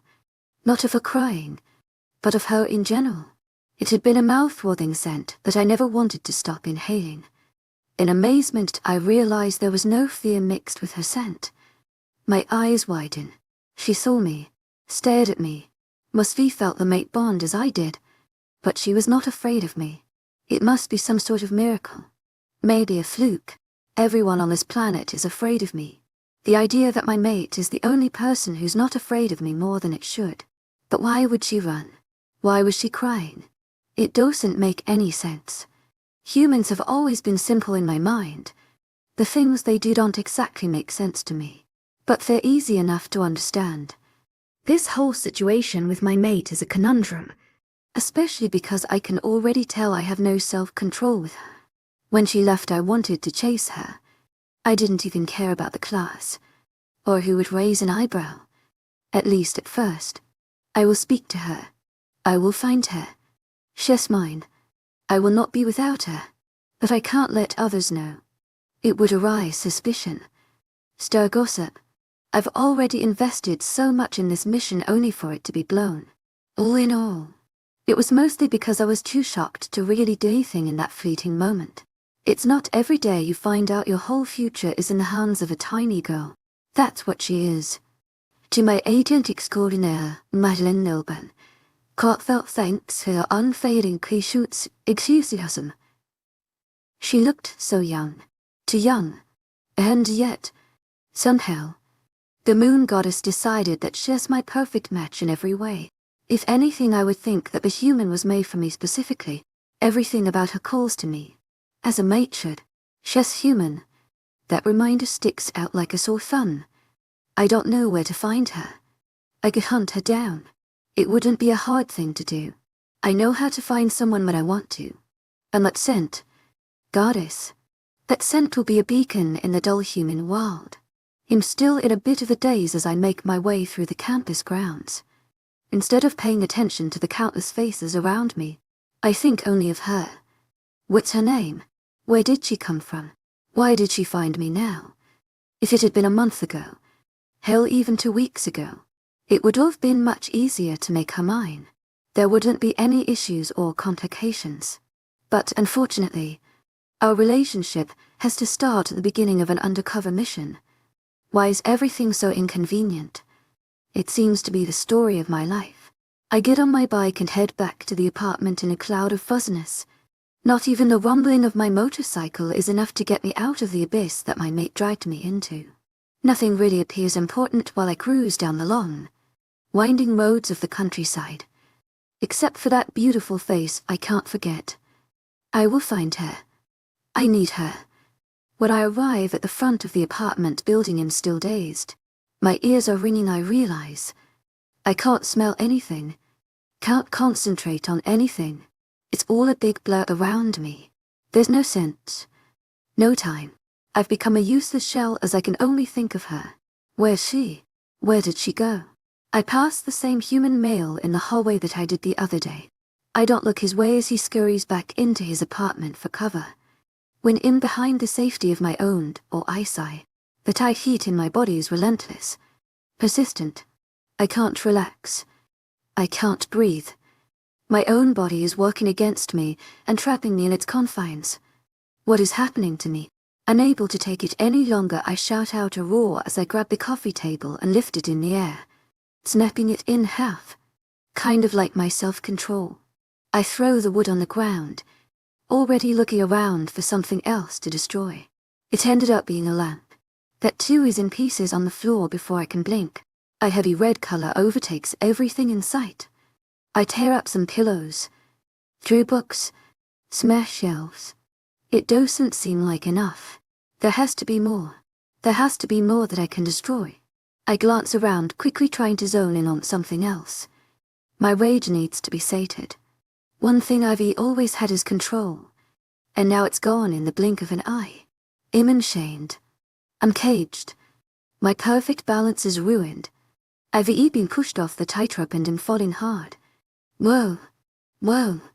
To my agent extraordinaire, 𝐊𝐲𝐬 𝐑𝐞𝐝, thanks for your unfailing patience, enthusiasm. Calm the hell down. To my agent extraordinaire, 𝐊𝐲𝐬 𝐑𝐞𝐝, thanks for your unfailing patience, enthusiasm. The voice is familiar. Too familiar and a bit annoying at the moment. I turn to glare at the culprit, and I snarl when Savannah takes a step towards me. Her dark eyes widen at my half-shifted state. It's not often I'm stuck between man and lichen, and she knows it. My beta opens her mouth and then closes it, watching me intently before taking a breath and speaking. You found her, didn't you? My rumbling throat stops. The rec department is silent as we stare at each other. Her words have somehow shocked me out of my fit of rage. How did she know? Is it that obvious? As I slowly transform to my two-legged persona, I nod my head and take a step backwards. It's dawning on me quite quickly what exactly I did to my home. So much for staying under the radar. How? I ask once I've somewhat collected myself a bit. One of her dark eyebrows lifts while she takes in the mess I've made. How did I know you found your mate? Savannah asks reluctantly, not making eye contact. Something's up. Savannah never avoids eye contact. Yes, I reply harshly. Her head snaps up and a guilty look crosses her face. Her thin cheeks actually darken with a blush. I miss her. She works at the diner down the road. She takes a deep, shudder-wide breath. I had the immediate sense that she was my Luna. I thought it must have been some kind of fluke. She's human. Yes, I know that. Thank you very much. I snap, putting as much venom as I can into it. Savannah's mouth literally drops open. She's used to my control. A blank slate of emotions is turmoil. Well, here I am, a moody son of a bitch. My mate true in any patience and restraint I've gained in the last 0 years. I can't believe it. This can't be happening, Savannah says, sounding dazed as she collapses onto the couch. One of the only things in the living room that survived my earlier rampage. I don't say anything even I agree wholeheartedly. That's what I've been thinking for the past hour. Or minutes. Time is weird when I feel like my life has suddenly begun. Standing still. I take a deep inhale of oxygen while I mull things over. Savannah knows where I can find her. She met her. This is a problem. I mean, you hate humans. What was the moon goddess thinking? My beta asks, waving a hand in the air as she stares at the wall with a shake of her head. It's not fair that you're stuck with her. Shut you down now, I say in a deathly cold tone. Savannah has no idea the anger that stirred inside me the moment those words left her mouth. It surprises even me the amount of pure fury coursing through my veins. It's like the very gates of hell have been opened up. What's happening to me? My beta just stares at me. So many emotions fly across her face that I can't distinguish one from another. She seems almost sad. You're going to accept her? She asks in an even, measured tone. Her body is still as a stone. What kind of a question is that? Is she crazy? Deranged? Of course I'm going to accept her, I say, incredulously, as if my mate being a human would in any way deter me from accepting her. She's mine. She was made for me, and I for her. The pull is strong. The bond is forming. I can't turn my back on her. I'll never turn my back on her. But Hendrix is 18 years old. Hendrix. My mate's name is Hendrix. It's strange. Completely off the wall. And yet it sweets her. I can't stop thinking about her curly hair. Would it be as soft as it looked? I know you stopped dating when you were 30 for her. But still, people seeing you with her, they'll think you're babysitting. I hate Savannah's reasoning. It's as if she's trying to convince me to give up a happy life with my mate. Of course Hendrix being human will put a few kinks in the road. But it will all work out for the better. It has to. Because if it doesn't, I don't know what I'll do with myself. Rain or shine. Hendrix POV, I hum quietly to the music as I'm on a tile floor. This music is a good distraction. As soon as I came into work, I knew throwing myself into it would be the best way to forget all about Mr. Enthusiasm, Professor. Not to mention him getting paid 8 an hour. That helps too, I guess. The oldies music echoes melodically through the nearly empty restaurant. I'm tired, and yet I keep on mopping away under the flickering fluorescent lights. At this point it's just me, Ronnie, and Nancy working once again. Not a lot of people wander into the diner at 100 am. I tend to stay away from Ronnie this time of the night. He gets real grumpy when he has to stay up late. So, instead, I just mind my own business doing the cleaning and serving. Though there's not a lot of folks to be serving. Even through working into the wee hours of the morning makes me tired. It allows me to have some much needed alone time. Just me and my thoughts. It's rare that I ever have time like this. Stacy and Amanda are always begging for my attention, and waiting on people hand and foot to earn my way through school also wears on my nerves. I may be working, but I'm also relaxing. That is until the bell at the door rings. Grumbling to myself. I'm not surprised to hear Nancy flirting her heart out on the other side of the restaurant. Any guy that's at least normal looking could win her heart. It's not a hard thing to do. I smile to myself knowingly. Poor guy. Coming around the corner with my mop and bucket. I reach for my notepad quickly as I glance up to see our first customer of the morning. I stop dead in my tracks when I see Professor Riley standing at the front with his hands in the pockets of a dark leather jacket. It's a contrast to how he was dressed yesterday in class. The dark clothing suits him a lot better than a dress shirt and slacks. His dangerous eyes flick to mine and they change for a moment. His gaze doesn't stray from my face. And I'm glad. If he looked me up and down I would feel self-conscious. Dang. I concede him.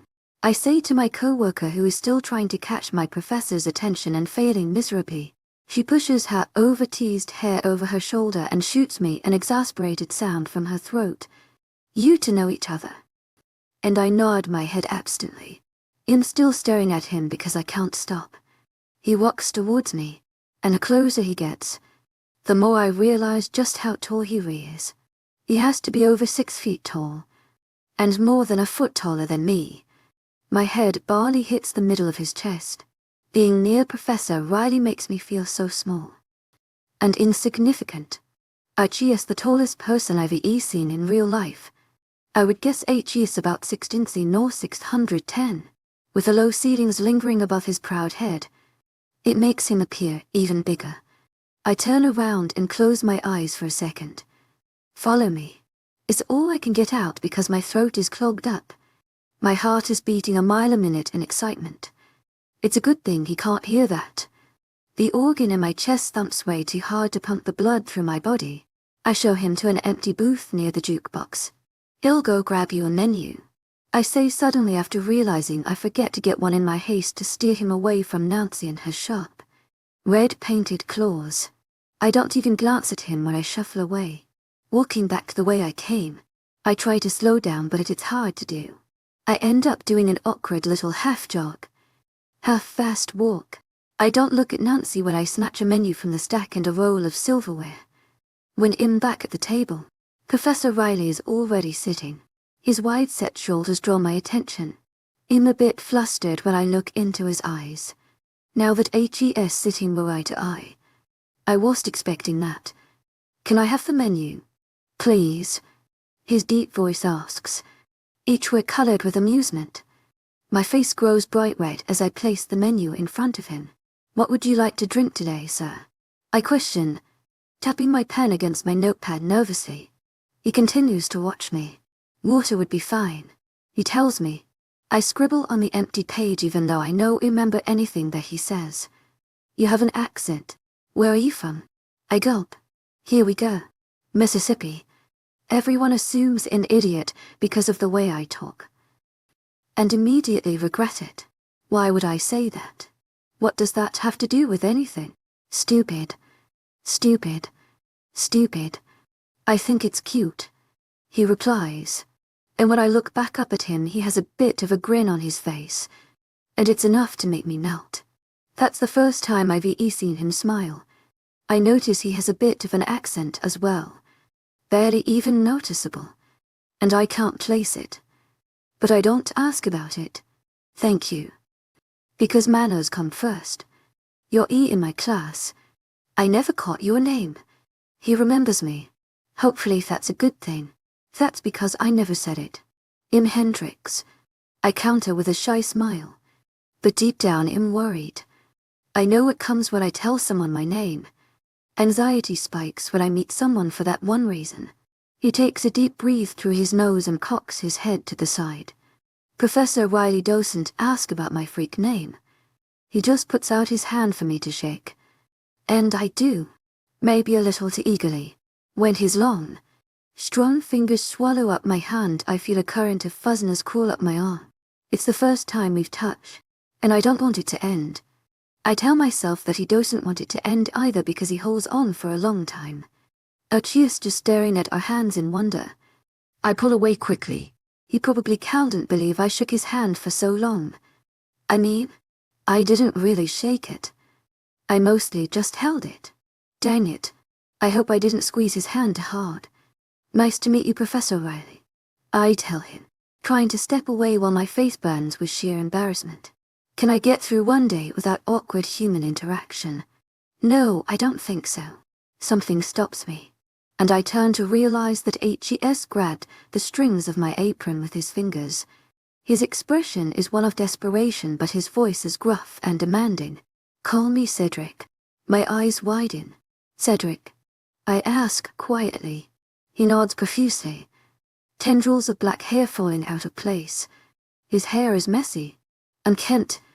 𝐊𝐤𝐧𝐼𝐸 𝐊𝐤𝐳 𝐊𝐤𝐳𝐸 𝐊𝐤𝐳𝐸. I blanch. 𝐊𝐤𝐳𝐸 𝐊𝐤𝐳𝐸. Really? Hendrix. Well, you'll have your water out in a minute. Cedric. 𝐊𝐤𝐳𝐸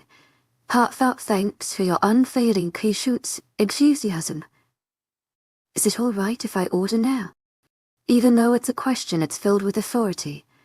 𝐊𝐤𝐳𝐸 𝐊𝐤𝐳𝐸. I gulp. How does one do that? 𝐊𝐤𝐳𝐸 𝐊𝐤𝐳𝐸. What let it be? Cedric suddenly lets go of my apron strings and quickly scans the menu as fast as he can. I'll just have a burger. Everything on it. Please. I smile and nod. Not sure what to say. It's like I'm starstruck at the near sight of him. Cedric's eyebrows scrunch together in concentration. It's almost like 𝐿𝐤's trying to read my mind. Better get out of here before he succeeds. I scamper to the back to catch my breath, putting in Cedric's order quickly. I need some time to gather my thoughts and put myself at ease. I somehow thought it would help. But now that I'm back here, all I want is to be near him again. See him. Hear him. Look at his perfect face. 𝐊𝐤𝐳𝐸 𝐊𝐤𝐳𝐸. Heartfelt thanks for your unfailing patience, 𝐿𝐤𝐳. That's kind of weird. But then again, what about this situation isn't weird? I saw him in class and freaked out because of the things I was feeling.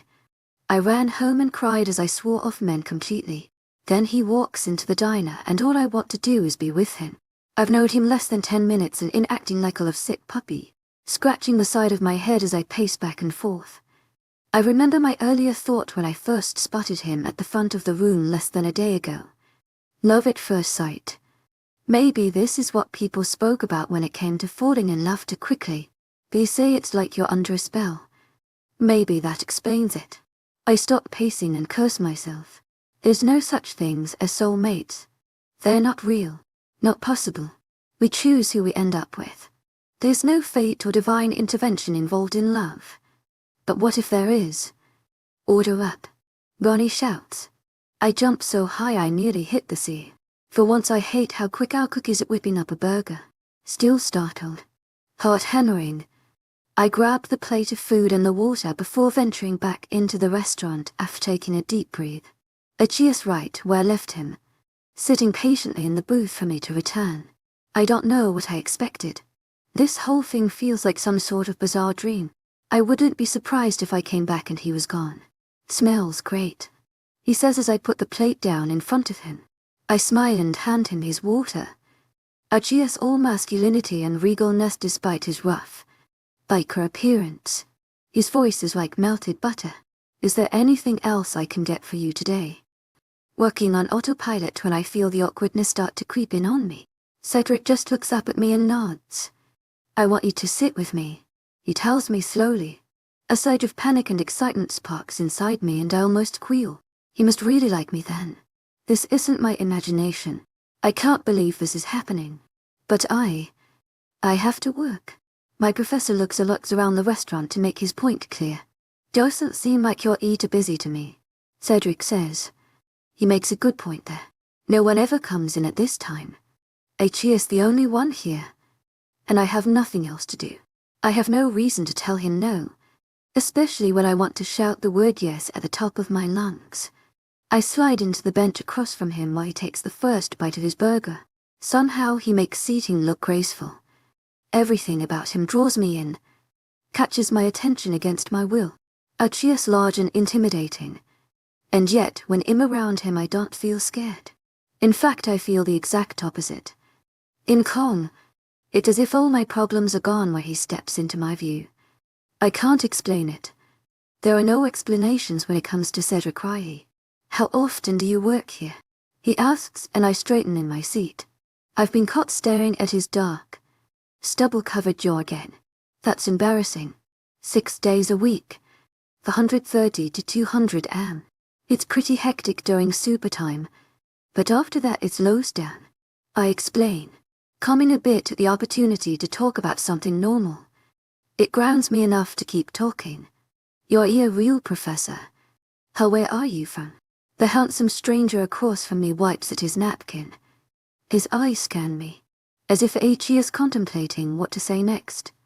I'm from Ireland, but I live in Montana, he replies, but he seems anxious to change the subject from himself. I don't let him. How long have you been living in America? And he shrugs his shoulders, blowing out a long breath. A while, he says absently. What's your major? He spits out a question I've heard many times. Music. His eyes widen. What do you want to do? Cedric asks. I blew out a breath, scratching the back of my neck. I'll do anything that involves music. To my authentic 𝐊𝐢𝐳𝐬. Heartfelt thanks for your unfailing patience, enthusiasm. Music journalism. Producing. Recording. I don't care. I just love music. He observes me again, but he never really stopped in the first place. It's like I'm some sort of fantastic art display in a museum that he can't get past. I've never had someone stare at me like that. It should be unsettling. I mean, I don't even know him, but I actually enjoy it. Probably more than I should. We talk for a while. 𝐿𝐤𝐧's finished his food, and he asks all the questions, which means I'm the one doing all the talking. It's almost like an interrogation or an interview. The more I talk, the more at ease I am. I'm not even at work anymore. Not really. Cedric's presence has transported me to another dimension. Time flies, and before I know it, it's time to close up the diner and I'm still in deep conversation with my professor. I can't stop. I can't stop talking. Can't smiling. Can't staring. 𝐿𝐤𝐧's impossibly handsome despite his scars and his terrifying aura. Everything about him is dark. And yet, I'm drawn to him like a moth to a flame. Who knows? Maybe I'm more like a moth than I think. I could be mindlessly flying towards fire without knowing how badly burned I'll be. When everything's cleaned up, Cedric follows me to the back to lock up. I silently do my job, trying hard to concentrate on the task with the man behind me waiting patiently. The keys jingle in my shaky fingers. It's hard to do anything with him around. All I want to do is grab him and plant a big kiss on his lips. Did I really just think that? When I turn around, Cedric has his hands in the pockets of his leather jacketed jean. It makes a crinkling sound as it stretches against his shoulders when he takes a deep breath through his nose. We stand there facing each other for a while in silence. I'm the first one to speak. So, I guess I'll see you next class, I say with a smile. His eyes widen a little bit before narrowing on me again. I fidget with my bag and silently wish he would say something. Anything. After a time he says one thing. Get home safe. 𝐊𝐢𝐳𝐸𝐾𝐜 Heartfelt thanks for your unfailing patience, enthusiasm. His gentle words warn me and I nod. A little promise to Cedric that he'll do what he has asked. I watch in utter amazement as a slow smile lifts his lips. A gasp pressures from my lungs at the sight of the beautiful expression. It's the second time I've been blessed to see him smile. And I love his face even more with it on. 11 freckled girl Cedric POV. My childhood was short-lived. There are few moments I still remember from my adolescent years, but I do recall the sheer giddiness. 𝐊𝐢𝐳𝐸𝐾𝐜 Heartfelt thanks for your unfailing patience, enthusiasm. Unabashed, childlike excitement of life. It's something I haven't felt in a long time. 𝐊𝐢𝐳𝐸𝐾𝐜 Heartfelt thanks for your unfailing patience, enthusiasm. For years I've forgotten the feeling. It was lost to me, and I couldn't even recollect what it was like to be excited. I feel it now. It's all I've known since Hendrix came along. Just all I think about now. All I want. All I crave. The things I used to strive for seem unimportant compared to my tiny Luna. The worries of pretending to be a human professor have left me. The stresses over leaving my pack behind have completely vanished. She's all that matters. I'm anxious to speak to her, and to even be in the same vicinity as her. I've seen her plenty of times. After all, I won't allow my mate to ride her bike home at 𝐴𝐴 in the dark. I don't trust the human world, or the supernatural one, when it comes to her. I'm not taking any chances. Watching her from the sidelines for a few minutes on her way home from work isn't enough.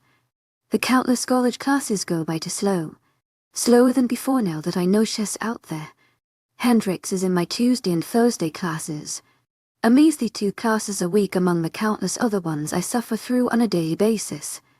The few days it took before she finally walked into my lecture room on Thursday were tough to get through. But as soon as I saw her, I knew it was beyond worth it. Every hour of torture is worth seeing her for even a second of time.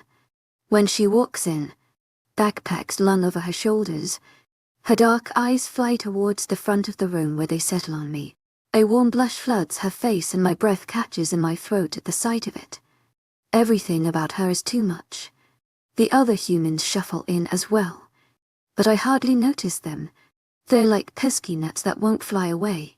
My gaze remains fixed on the only human that matters. Class goes by quickly now that Hendrix is here. I mindlessly go through a lecture I've taught too many times already. I try to remain focused on what I'm saying, and from the outside I probably seem focused. But I'm far from it. I can pick a fragrance out among all the various smells, and I hold on to it through the hour-and-a-half block. The smell of her and the occasional glance at her keep me sane. I give out an assignment, and the young students hold back their groans of frustration. Little do they know the purpose behind it has little to do with their education. My idea has me smiling as I stare up at my mate. And then there's that smiling. Another thing I haven't done in the past couple of 100 years. The tragedy that struck my family as a child rendered me smile less, and left me with horrendous scars that strike fear into the hearts of those around me. People see me and cringe. Everyone except one little human girl. I'm still not used to the facial muscles moving that way. After going years without using them, I'm surprised they still work. My cheeks are a bit tight and stiff even after all the smiling I've been doing. It's if Hendrix unfroze my face and she's the only one who makes it work the way it's supposed to. Maybe that's the reason she's not afraid of me. She's the only one who gets to see me smile. Or maybe it's the mate bond. It clearly works on her as much as it works on me, but not nearly as much. She probably has no idea why she's so drawn to me. It's got to be confusing for a human to have a mate and not even know what a mate is in the first place. It's hard to fathom not knowing the eternal existence of soul mates, but I suppose all humans are completely oblivious to the phenomenons of the supernatural world. Not to mention, humans aren't supposed to have mates. This whole situation is a fluke, but I can't say I'm mad about it. When the class finishes, the students gather their things to leave and I stand by silently. I watch in restrained fury as a human boy makes his way down the aisle towards my mate with leering eyes. The blood in my veins boils watching him smile down at her. Speak to her. He asks her if he can carry her books, and I hold my breath. Thankfully, she declines. I try hard to resist smiling. All this time it's been impossible for me to smile, and now it's hard to stop at times like these. The boy leaves right along with everyone else. Hendrix slowly makes her way down the stairs while I pretend to be busy at my desk with papers, except that I'm really just waiting for her to come to me. She shyly walks towards my desk, a sweet expression on her perfect face as she gets closer and closer. She wears a light lilac-colored dress that flows around her calves. Her sense of style is another thing that I've begun to appreciate about her. I can hear her heart thumping, her lungs expanding, her eyelashes fluttering. The smell of her is alluring and intense. I take a deep breath and savor it. The sensation is close to being intoxicated. Hey, Professor Cedric. She fumbles over her words nervously, a pretty blush tinting her cheeks. I smile at her. Again. Hello, Hendrix. Trying to sound normal. I don't want to sound as eager as I truly am. Who was that you were talking to? I add in nonchalantly, gesturing with my chin to the door where the boy left only moments ago. She fiddles with her backpack strap before opening her mouth. Oh, that's just Dylan. A cheers in my band. I cheers one of the guitarists. We don't know each other very well. We're more acquaintances than anything else. Hendrix explains, and I can't feel a little triumphant at the way she plays it off, assuring me that he means nothing, so there isn't anything between them after all. I'm relieved. I wouldn't want to scare any boyfriends away from what's mine. Not that it would be hard to do. So, a paper on our favorite historical book that has impacted literature today. She asks about the assignment dubiously, a lilt of teasing to her darling southern voice. Damn, she's adorable. Yes, think you can handle it? I ask her, leaning back in my swiveling deck chair to study her, with my arms folded over my chest. She cocks her head to the side with a sly grin. You know, I really haven't read much in my time, especially not any classics or old-time Y stuff. Books really aren't my thing. Hendrix explains, trailing off at the end, and I can already see where this is going. I adore her mind, because this is exactly what I was hoping would happen. It was my plan all along. Little does she know she's fallen right into my trap. Well, I do have some free time in the afternoons if you would like some help. I reply, and when her eyes light up like the stars I know she's just as excited as I am about this. That would be great actually. Hendrix agrees a little too eagerly, but I can't look away from her freckle-splattered nose to her. Our back and forth ends for a while, fizzling out into an awkward silence. I don't mind the quiet because she's still standing there in front of me. It's hard to fathom the fact that she's been in my life less than a week and already I can't picture my life without her in it. The simple task of breathing is harder when she's not around. When Hendrix is in the same room as me, everything seems right with the world for once in my life. What time would be good for you? I ask her. She doesn't reply. She's too busy staring at me. And the more she does, the more this desk between us seems to be too much space. With her brown eyes on me, I wonder if I'm as attractive to her as she is to me. I know I'm not exactly the most handsome guy with the mess on the left side of my face and the eerie red tint of my eyes, but I hope she finds me at least decent looking. It's the first time I've really thought about my appearance. My words still haven't registered, so I clear my throat to get her attention, and I try not to sound amused. because I am way too amused for my own good. Goddess, 𝐼𝐴 missed being amused. Hendrix snaps out of it.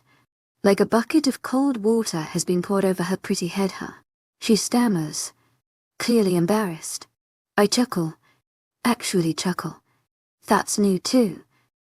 My mate raises her eyebrows in confusion at my one-worded question. What time? Tutoring. The paper. I clarify. Her face dawns an understanding and her face flushes. That's the third time today, and I can't get enough of it. Oh, any time before I start work would be good.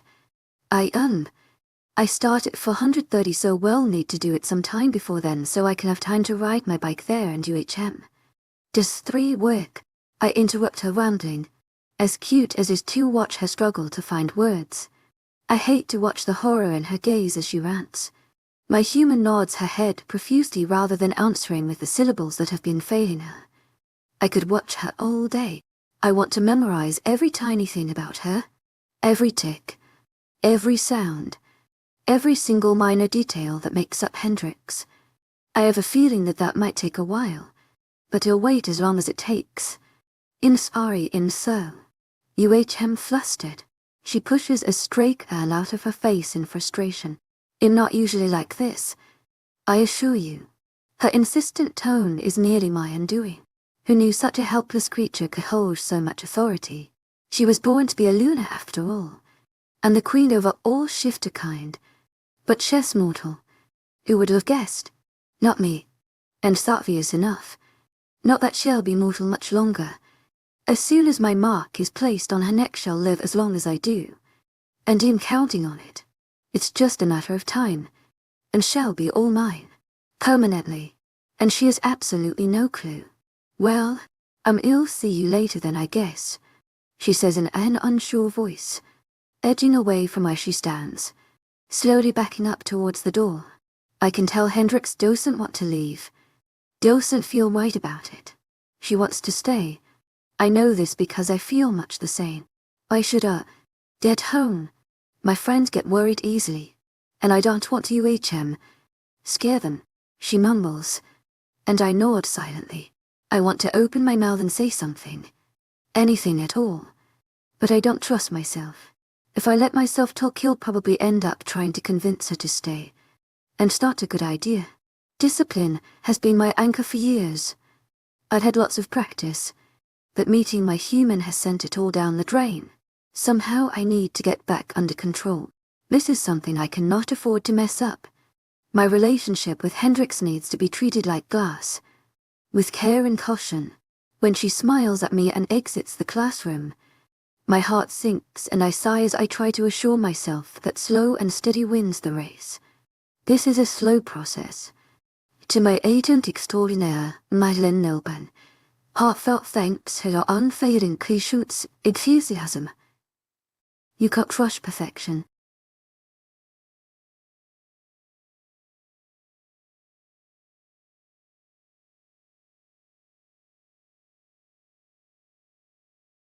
In the depths of the forest, all surveillance cameras have been destroyed. Who is manipulating from the shadows? 12 Mercy Cedric POV. This one has been tampered with. Damn it. Savannah groans out in annoyance as she fiddles with the object in question. She tries to delicately take the camera from the tree, but it's stuck. She finally just rips it free of the wood and tosses it to the ground with a thump. I stand on the sidelines with my hands shoved in my pockets as I rather impatiently wait for her to be done with this. Not that it will make the time go by any faster, but I'm too riled up to be stuck out here in the first place. At least being in my classroom will somehow convince me it's almost time to meet with my mate again. It's funny how decades of my life can pass me by like a blink, but a few hours of waiting seem like an eternity. It's all Hendrix's fault. My beta has dragged me out into the forest for the second time, and I still don't know why I have to be here for this. Again, it's a pointless effort, and I can't help but feel as if she's purposefully trying to waste my precious time. She doesn't seem concerned about the cameras being broken. I would think it would anger her, as most things tend to do, but she just shrugs her shoulders nonchalantly. Sadness being quite somber today, And I don't know how long it's been going on. And I still don't know why. It's hard to pay attention to anything when Hendrix is all that I think about. Immensely to get to her. The sight of her alone calms the darkest parts of my soul. I almost feel normal when I'm around her. If that's even possible. Is that all the cameras? They're all broken. My voice holding a hint of the strain I'm experiencing behind closed doors. I don't care for conversation now. Or ever really. But Savannah is acting off right now. I need something to reassure myself that my bait hasn't completely lost her mind. She furrows her black eyebrows as she stares down at the spike amaryllis strewn across the forest floor between her feet. I'm not too worried. They won't suspect anything. The news of wolves in the woods would cause anyone to put up surveillance. She explains, kicking the autumn leaves with her black boot and huffing a dramatic sigh. She puts her hands on her hips. And you're not freaking out about it?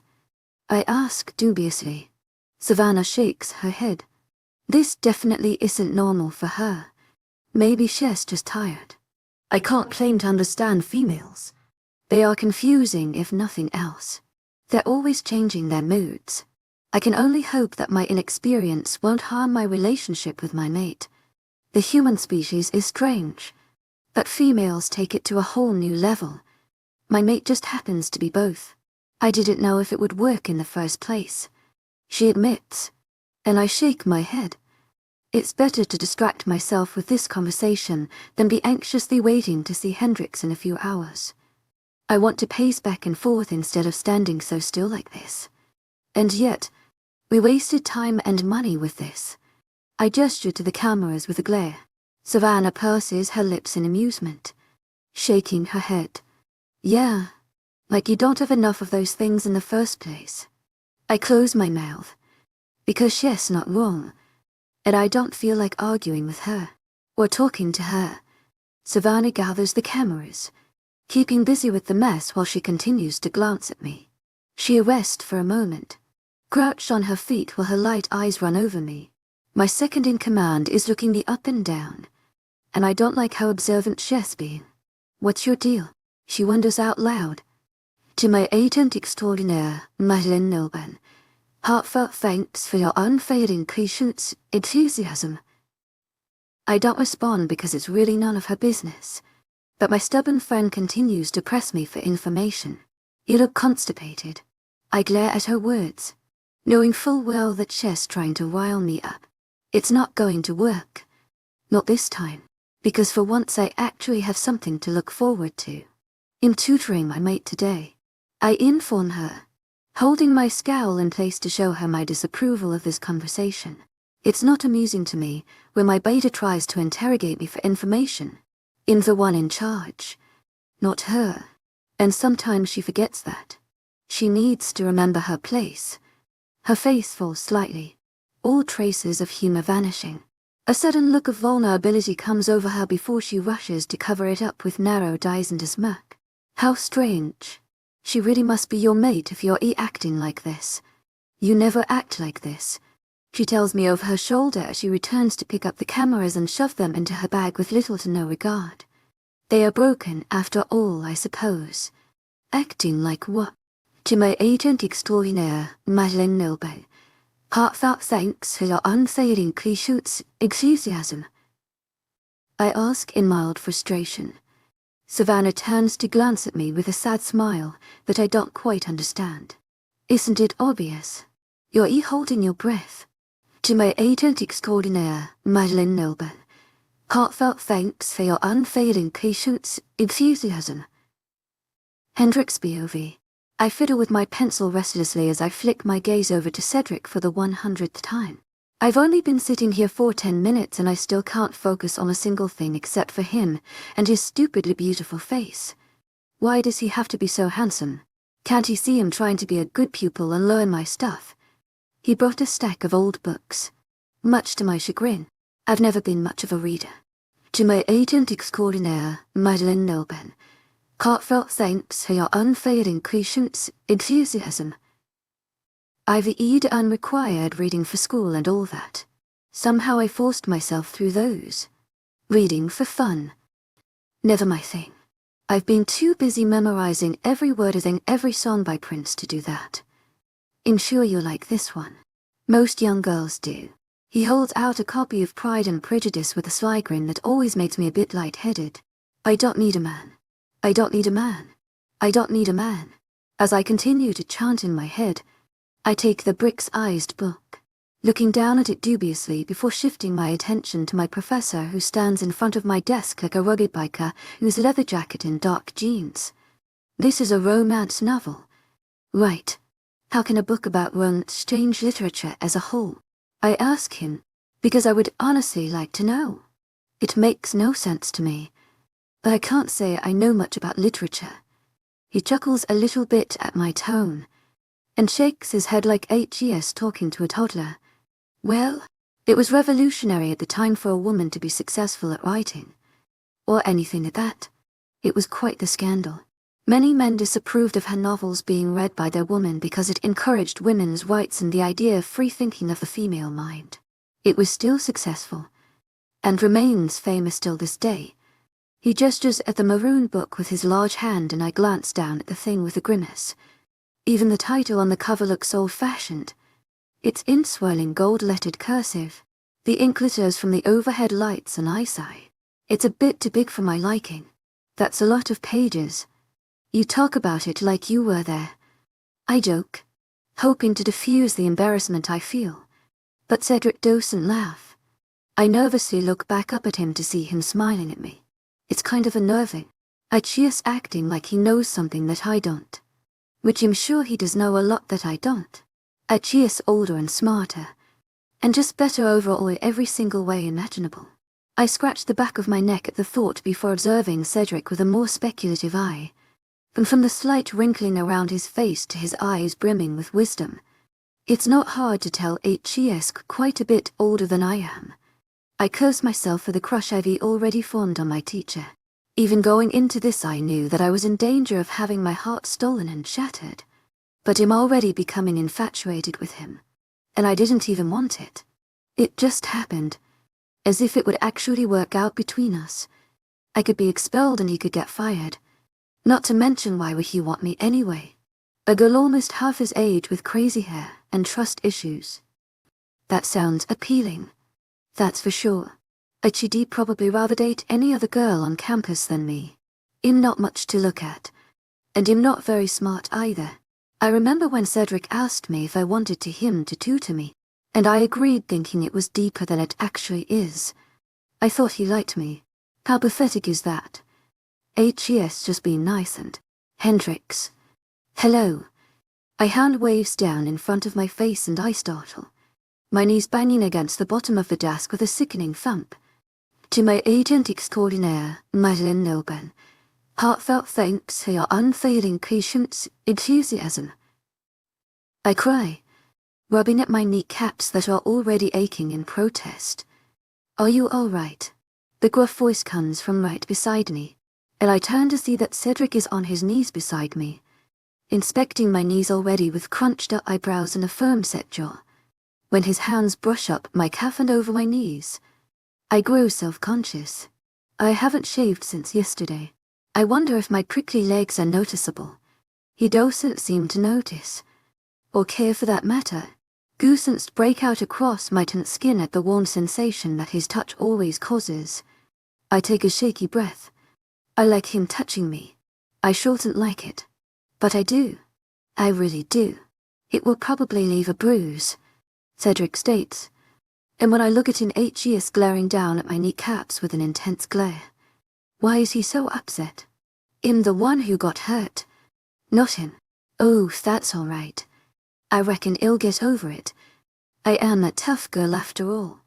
I inform him, nervously rubbing at the sore area while his large hands continue to hold my legs in place. But something about his gentle grip is changing. His grasp is getting tighter, his strong fingers slowly curling into my skin until I gasp in pain. Cedric, stop. Stop it. I tell him, trying to wriggle out of his hold in discomfort. It's not unbearable, but it definitely doesn't feel good.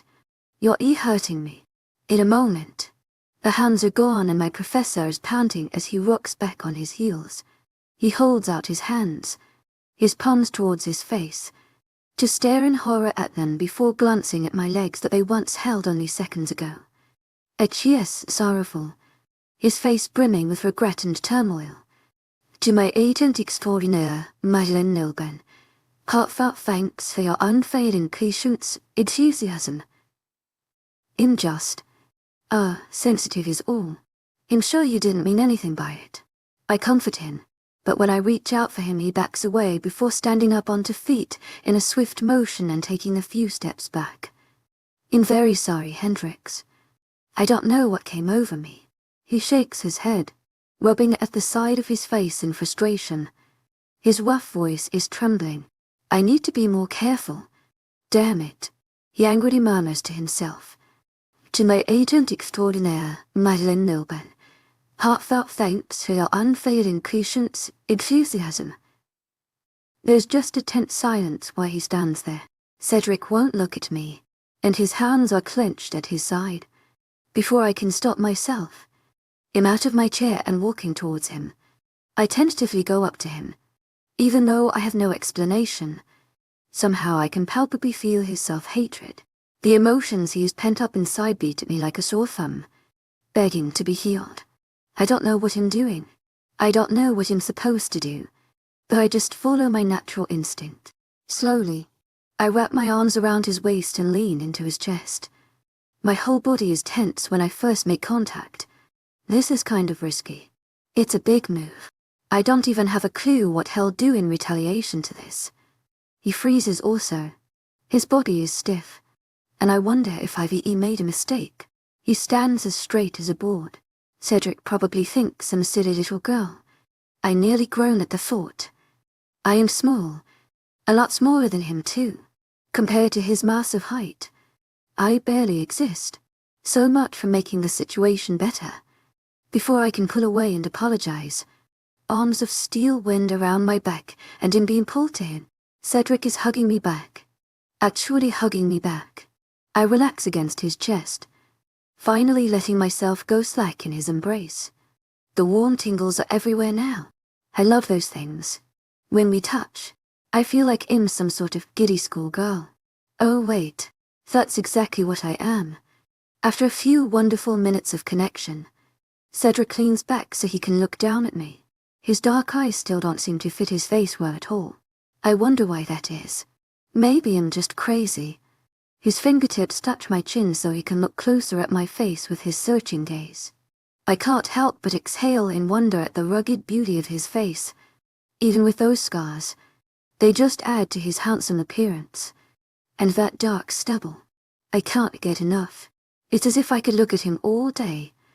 We better get back to work, or I might be tempted to do other things, Cedric tells me, and I immediately glance at his lips. In this moment, I wish we could do anything but talk about stupid love stories. And then we could just get started on our own. 13 our glass Hendrix POV. The sound of 3-car doors slamming is music to my ears as I look around the dark night sky speckled with glistening stars that smile down at me. Tonight is a good night. It's my night. It's been a while since I've gone out and done something fun with my friends. Because that party certainly did not count. This is going to be so much fun. There aren't any other bitches I'd rather go roller skating with, Stacy says as she marches between Miranda as we walk to the glass doors together. I can finally breathe easy knowing I don't have to go into work today. After what feels like an eternity, I have a day off of school and my job in one perfect afternoon of bliss. Unfortunately, I somehow regret that it's not Tuesday or Thursday, so I can't watch Cedric from the audience with joyful eyes. We agreed to have tutoring on Mondays, Wednesdays, and Fridays. That means I get to see him every single weekday. But now it's Saturday. I woke up excited and pumped for a day with my best friends, but also brimming with gloom that I can't sit today. How messed up is that? I hardly even know the guy. What are you so busy thinking about in that pretty little head of yours? Henny. I look up in a daze, my eyes landing on Stacy as her fingers drum methodically against the counter. Miranda checks us in, paying for our entry fee while we stand around waiting. I shrug innocently, a coy look on my face. Bet you wish you could read minds right about now, huh? My friend narrows her eyes at me and smirks triumphantly as a new comeback pops out. How did you know I was studying black magic in my room secretly? One of these days they'll be able to know every thought that you hide away from me. I laugh her comments off as Miranda rolls her eyes at us, ushering us inside. I swallow, trying to control my head from straying to Cedric for the millionth time. I should be enjoying a day with my friends. I shouldn't be dwelling on my hopeless crush. This event is the crescendo of our full-day shenanigans. We started by sleeping in until 100, then going to hop from mountains of pancakes that I still haven't quite recovered from. The sugar pumps through my veins with a vengeance. It keeps me going when we strut into the next place like we own it. 𝐿𝐲𝐬𝐩𝐿 at Miranda and Stacy as we get our skates. He doesn't even look at me. Not that I want him to, and I don't blame him. My two friends are much more beautiful and captivating than I am. I've always been self-conscious around them. I just have to accept that I'm the ugly friend. Except I'm not ugly. Not really. But with the supermodel level beauties at your side, it's not exactly easy to be confident. Sinking into a fuzzy, ATS printed bench, I shove my feet into a pair of pastel blue roller skates that have definitely seen better days. I try not to contemplate the amount of feet these babies have seen in their time. They look ancient, and smell even worse. The one whiff of sweat I get is enough to make me regret this decision. Before I know it, I'm being called out onto the shiny wood floors that squeak under us as we roll around. The old pop music booms all around on big speakers, and Stacy weaves an hour between people like the daredevil she is. A few people call out in outrage at her recklessness, but she doesn't seem to mind. The girl does her own thing. She spins and rolls like she was born on a roller rink. What a show-off. Miranda shakes her head as we skate side by side at a moderate pace like the normal people that we are. We both stare ahead at our feisty friend, rolling our eyes. Even though Stacy causes a scene wherever we go, we're pretty much used to it by now. I haven't felt embarrassed by her in years.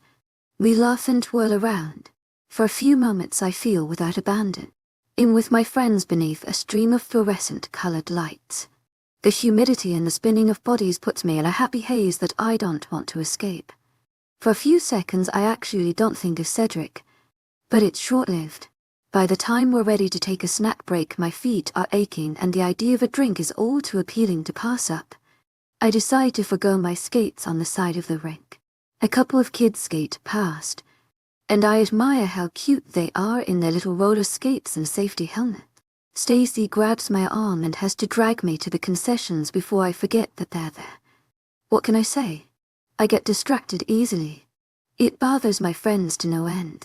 Stacy's overly rambunctious, indistractable, and Miranda is as 𝐊𝐲𝐬𝐷 as a second mother. We make a great group. We all have to accept each other's flaws because we love each other. Stacy spends an eternity trying to figure out what she wants to order, so I go first. I carefully scan the menu, 𝐿𝐲𝐬𝐷, glancing at my wallet and biting my lip in concentration, and trying to do the mental math of how much I can afford tonight. Miranda already paid for my lunch and my ticket. I can't expect her to do it again, even though I know she would. I reluctantly order a small drink and a pretzel, and when the woman behind the counter tells me how much my total is, I panic internally. As I dig through my change pocket, I hardly notice how quiet my friends have suddenly become as a large shadow swallows me up. They'll take care of it. The rumbling voice above me has me glancing up in recognition. Cedric Hest all figure blocks out my friends completely.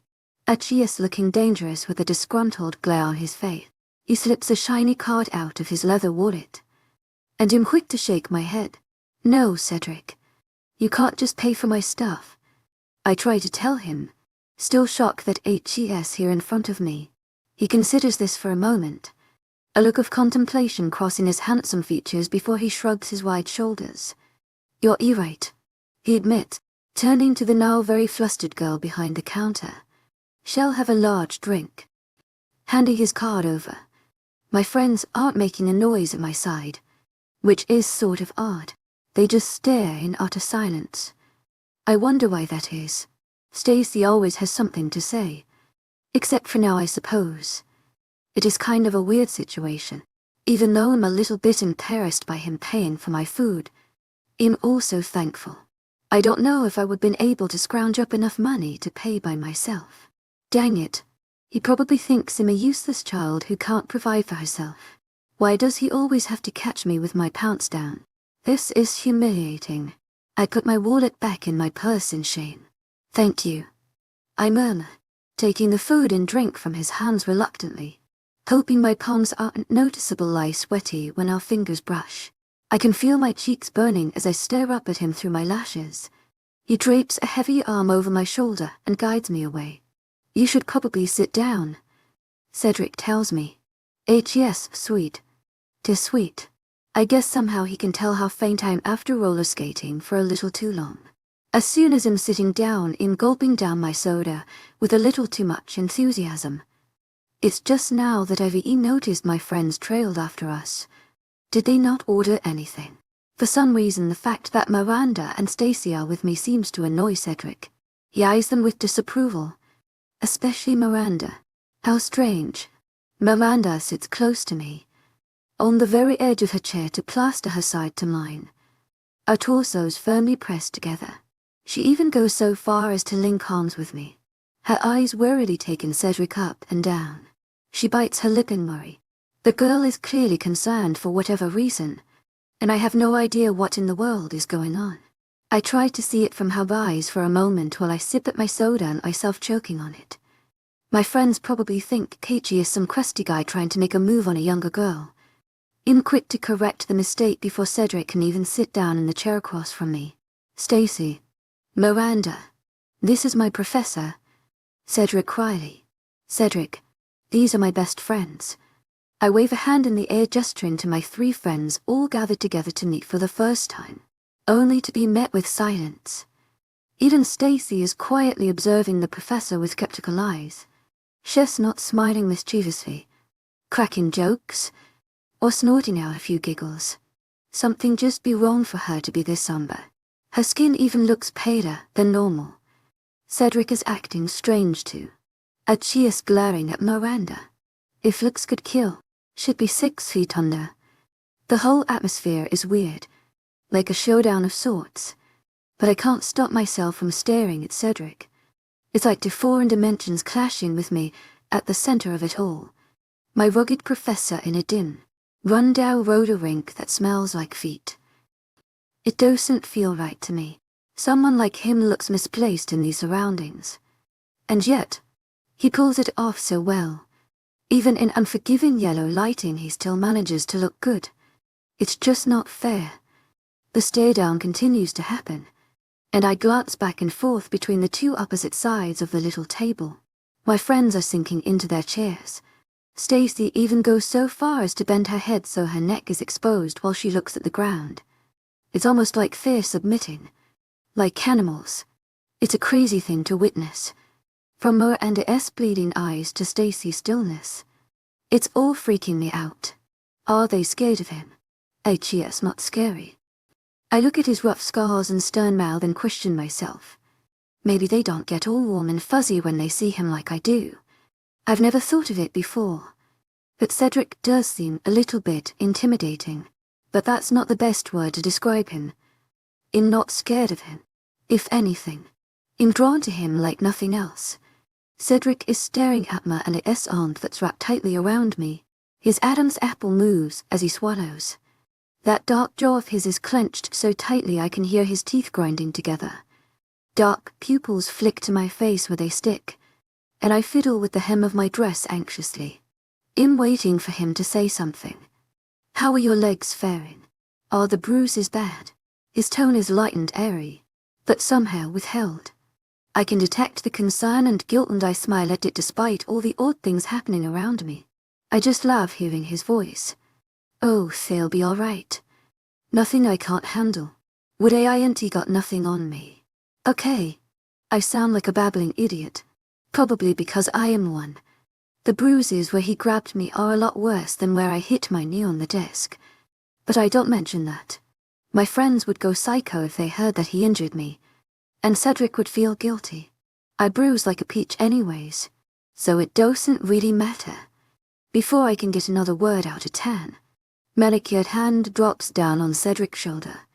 When I suddenly glance up at the culprit, a pit forms in my stomach and doesn't leave. It's that woman, the rude one from the diner, the one that looks like a supermodel.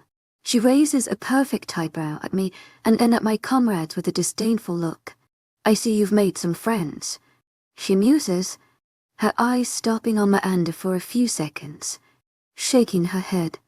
She speaks again in her arrogant voice. I leave you alone for 5 minutes and you run off. Why am I not surprised? Cedric fists his hands and growls low, his throat in warning. Wait a minute. Growl. Watch yourself. Savannah. At his terrifying tone, I sink down into my chair sheepishly. He knows this woman. This Savannah. She's beautiful. 𝐊𝐢𝐳𝐸𝐾𝐜𝐿 Thanks for your unfailing patience, enthusiasm. Everything in not. Maybe there together. I flinch at the idea. I dejectedly stare down at my plastic cup and unit and pretzel. This whole thing meant a lot more to me than it meant to him. In his charity case, he has plenty of other choices, and Savannah is clearly a better fit for him. My sorrow is short-lived when a hand brushes mine, and I already know who it is before I can even look up. The warm tingles are enough to tell me that much. Cedric's face is splashed in barley-covered worry. He purses his lips. Hendrix. This is my old co-worker, Savannah. He introduces, tilting his head in her direction for a moment before returning his undivided attention on me. I can't say I don't appreciate it. Yeah. We've met before. Savannah crosses her skinny arms over her chest. A strange expression on her face that I can't understand. It's like she's waiting for something. Trying to tell me something. Cedric's hands squeeze mine. And then he lets go. He stands up and I want to call out to him because I miss the warmth of his touch. I quickly stop myself. This has been thrilling. They'll see you Monday.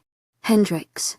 He informs me with a small smile, glancing in the direction of my friends with a bored look he doesn't want to stray away from me. It was nice meeting you both. Somehow, I don't believe him. I can tell 𝐿𝐻𝐸 is somehow stressed as his focus flicks from me to Miranda and back again. A grimace of control held firm. 𝐿𝐻𝐸 is reluctant to leave. He steps away and then hesitates. His jaws clench. Lips pursed. Savannah rolls her cream-colored eyes, batting her perfect black eyelashes. She'll be fine. Tough guy. 𝐿𝐻𝐸 Heartfelt thanks for your unfailing patience, enthusiasm. She look aggressive to you, she asks him while she steers him away, continuing to chatter his ear off. Then 𝐿𝐻𝐸's gone too soon, striding away quickly. When he disappears out of the building, it's like he was never even here. Nevertheless, I continue to stare at the doors with determination as if I can somehow make him reappear if I try hard enough. Jealousy is next. He left with her. Could she really just be an old co-worker? Especially looking like that? I doubt it. I've got nothing on her. Why should I even try if he has her around? Hendrix. Miranda says in a cold voice, waking me up from my trance of sorts. I completely forgot about my friends up until now. Well, that's embarrassing. She takes a deep breath through her nose. I don't want you hanging out with him anymore. Miranda looks angry. Actually angry. I'm shocked that she's being so hateful towards someone she doesn't even know. 𝐿𝐻𝐸's a great guy. 𝐿𝐻𝐸's really nice. 𝐿𝐻𝐸's giving me tutoring for a project that I needed help on. I insist, trying to change her mind. But she doesn't look very lenient. Her face is a mask of sheer ice. No, he may seem like it, but 𝐿𝐻𝐸's dangerous. Stay away from him. The order does not go over well. I stand up from my chair, shaking my head at her. Who does she think she is? No, you listen here. I am not a child that you can boss around. We're best friends, and I know that you are trying to watch out for me, but I like him a lot. I admit, shrugging my shoulders stupidly because I don't know what to do with my body when I'm telling someone off. I've never told my friends off before. I'm very non-confrontational. She's being serious. Hendrix. She's not someone you want to hang around. Stacy backs up my anger, actually having the nerve to look shy. My eyes grow wide. What is going on here? Do you know him? Why are you so insistent that I stay away from him? Because he drives a motorcycle? Or his scars? Are you that judgmental to assume 𝐿𝐤𝐧𝐼 because of how he looks from the outside? I demand, backing away from the table in disgust. I can't believe they could sink so low. I think 𝐿𝐤𝐧𝐼 is a grown-ass man trying to get into your pants even though you're barely legal. I don't trust him, Stacy explains. And I shake my head. 𝐿𝐤𝐧𝐼 is not like that. He hasn't tried anything. And if he did, I wouldn't fight it. But I don't tell them that. We're just friends. 𝐿𝐤𝐧𝐼 heartfelt thanks for your unfailing 𝐊𝐤𝐧𝐼. He probably just sees me as a little sister. I admit dejectedly, that last part is true. How could he see me as a day table woman? I'm a joke. Miranda stands as well, gripping her roller skates in her fisted hand by the laces. She jabs a finger at me as she towers above me like a frustrated parent. Fine, but you be careful. I don't trust him. She shakes her head as she turns away. And I really don't like this. Not one bit. I'm stuck trailing behind my friends as we make our way out of the now crowded drink. The amount of people packed into here is enough to drive me crazy. But I don't really care. Not right now. I'm too preoccupied thinking about Cedric, and how I'm going to survive his presence without breaking my own heart. For a little tenderness, Cedric POV humans do not make up the vast majority of the population. There is such a wide variety of supernatural creatures who hide in plain sight. Vampires, banshees, 𝐿𝐤𝐧𝐼, heartfelt thanks for your unfailing patience and enthusiasm. Werewolf, there isn't much more. They're all over the place. Despite all of that, there are very few lichens roaming this planet, so you would think it would be a rarity to run into a fellow lichen. Or that I would know that there was one hanging around the same little town as my beta and I. But no, she completely slipped past my radar. The excuse of my mate distracting me isn't even valid, because she's friends with this lichen. Best friends. And that just makes the situation that much harder. As soon as I saw Hendrix standing beside that lichen, Miranda, I wanted to grab her and carry her out of there. There was a werewolf girl too. It's clear Hendrix knows nothing of their actual identities. She thinks they're human, and somehow she doesn't question it. Then again, she also believes that I'm human. But to be around a human for so long and not have a slip-up of some sort that gives the secret away, I know it would drive me crazy. They must be careful then. My head has been throbbing with the stress of the discovery, and I can't get it to go away. I go through my Monday classes without much effort. I decided to put on a movie rather than actually teach. Humans like those type of things anyway, and I'm not invested in teaching. It's just a cover. I don't care what's suitable. I don't really even think about it really. And my real job, finding the red alpha, hasn't been going very well at all. There are no leads, no evidence. The broken cameras are the only inkling we have of what we're dealing with. Even then, I don't necessarily believe that 𝐊𝐤𝐧𝐼 is here.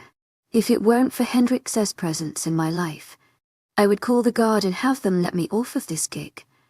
In doing nothing, Savannah, however, is making some headway at least. Her cover is somewhat believable. She works as an electrician around town, trying to scout out the enemy in any way she can. My beta is smart, and she has many leads and suspects that she's keeping tabs on. I'm thankful for her commitment to this whole thing. She wants the red alpha, bad. I've hardly spoken to her in the last week since she's been so busy. Even though I want revenge for Wheeler's death, I want my mate more. It will not be beneficial anyway to get more involved in this mess. Not when I have a little human mate that is completely unaware of the danger she could be in merely by speaking to me. She has no idea the danger her own friend poses to her. I swallow a growl, glaring at a few students who give me weird looks, spinning my chair around to face the wall as the movie blares on, engrossed in my own thoughts. Thankfully, the film ends and the students file out in the dim lighting. I don't acknowledge them or even look at them. Too desperately lost in my own brain, banging at the walls that imprison me with my fists. Hendrix lives with a 𝐿𝐼𝐻𝐬. A 𝐿𝐼𝐻𝐬. I don't trust that. Someone with that kind of power in the same living space as my mate. My human. She's small, helpless, weak. She can't defend herself from a mere werewolf, let alone a 𝐿𝐼𝐻𝐬. The 𝐿𝐼𝐻𝐬 female is young, not even very strong for our kind either, and yet her presence threatens my sanity. I can't relax knowing she exists, and Hendrix is prancing around with her, completely unaware of the danger hanging over her. I don't like it. Any of it. Miranda seems fond of my mate, protective even, but it's still hard. Seeing her arm wrapped around what's mine has me wanting to snap. Make it known that she belongs to me. Hendrix is mine to take care of. No other 𝐿𝐼𝐻𝐬 will lay a hand on her as long as I can help it. This is all that's on my mind as I trudge through the day. I'm waiting very impatiently for my mate's arrival. This tutoring session is all I've had to look forward to over the dragging weekend from hell. That was until I followed her to the roller skating rink. I couldn't take it anymore. I despise missing even a day of interaction with her. So, I did what any sane person would do. I followed her, only to find that 𝐿𝐼𝐻𝐬 and a werewolf were with her. 𝐿𝐼𝐻𝐬 𝐊𝐢𝐬𝐬𝐿𝐼𝐻𝐬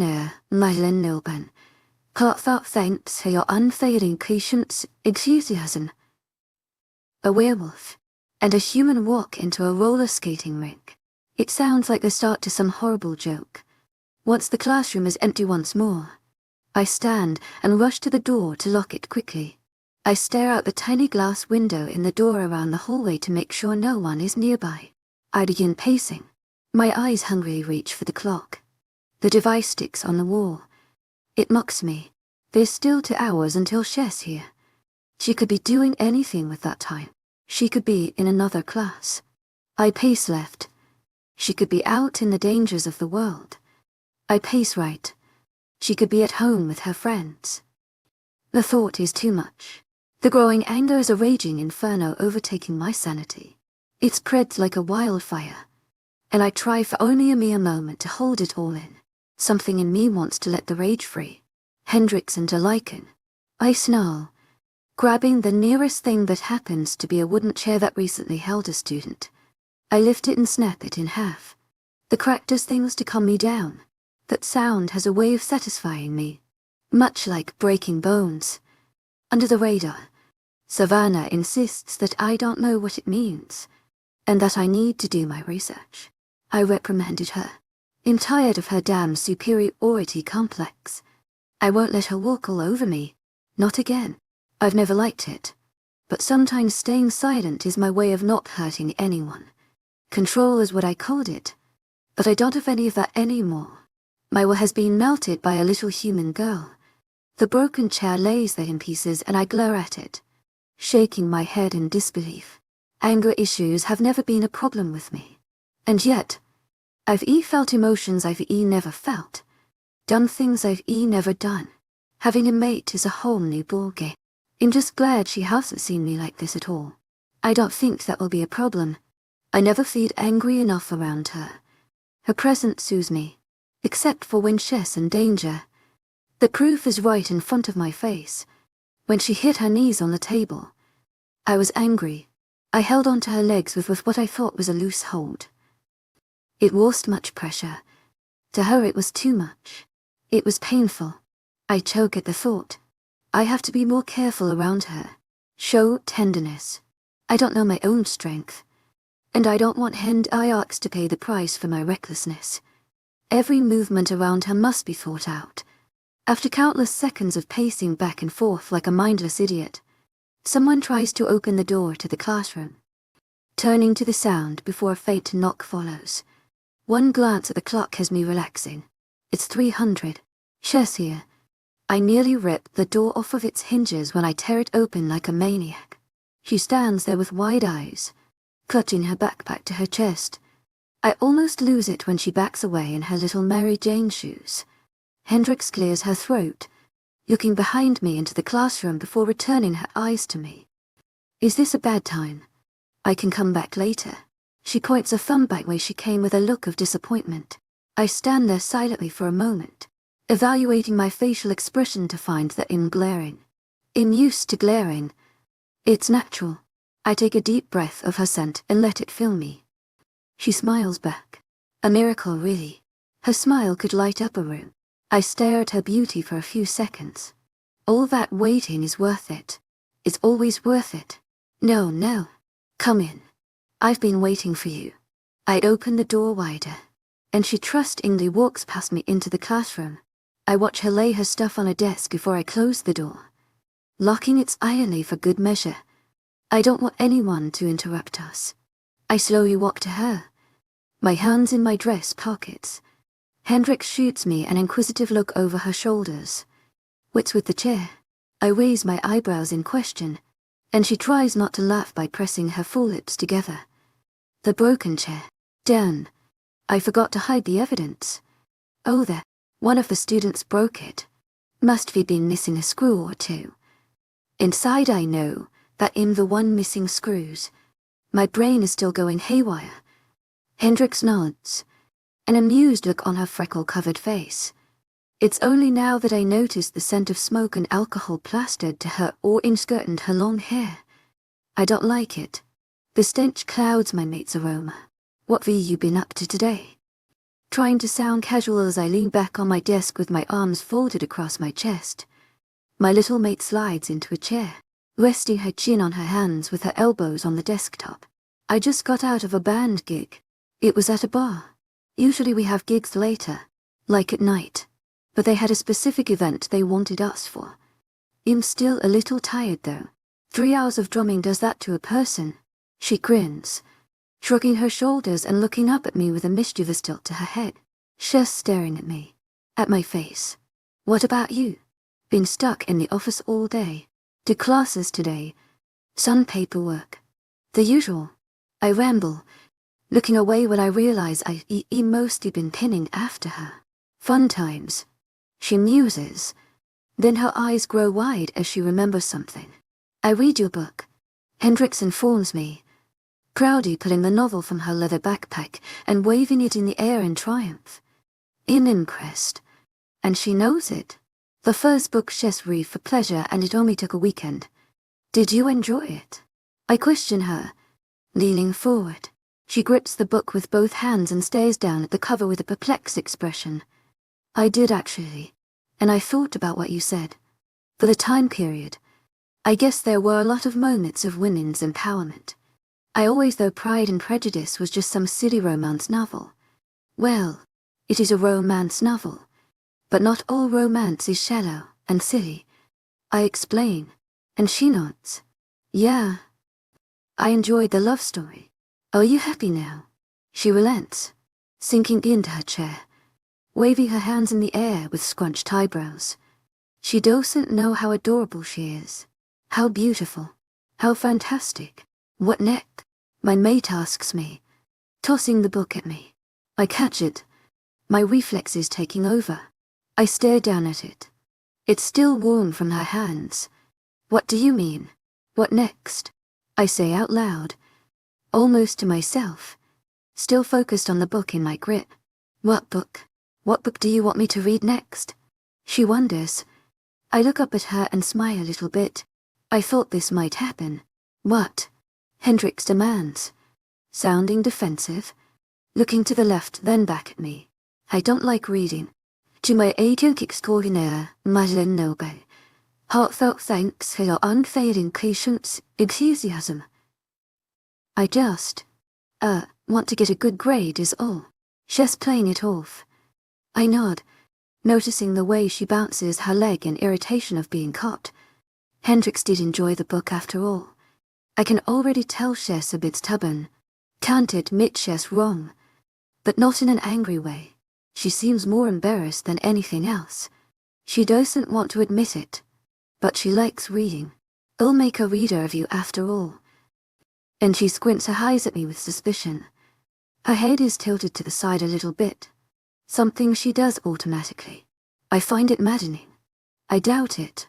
Hendrix replies, sighing and biting her lip. She drums her fingers absently on the desk. Just give me whatever book is your favorite. You know, one that changed literature forever, she says dramatically, feigning a breathless voice like Chess on Broadway. The corner of my mouth lifts as I stroll closer to her slowly. I track her every movement with my eyes. Why do you want my favorite? I inquire, feeling flirty when I watch her cheeks turn the prettiest shade of pink. She looks down as I get so close that I'm standing above her, rambling sensely. Well, 𝐿𝐢𝐬𝐧, know your stuff. I'm not trying to cheat or anything. I just, you know, trust your judgment and all. And I want to hear see what you like. Kinda. I guess kinda. 𝐊𝐢𝐬𝐧, interested in what your favorite book is. Her face is bright red at this point, strictly for research purposes. 𝐊𝐢𝐧𝐼𝐻𝐸 𝐊𝐢𝐻𝐸 heartfelt thanks for your unfailing 𝐂𝐮𝐧𝐬 enthusiasm. I place my palms flat on the desk, tilting my weight forward. The scent of her is heady. It's beyond pleasant. It's celestial. I can't get enough of it. Hendrix must feel my close proximity somehow with her dull, human senses.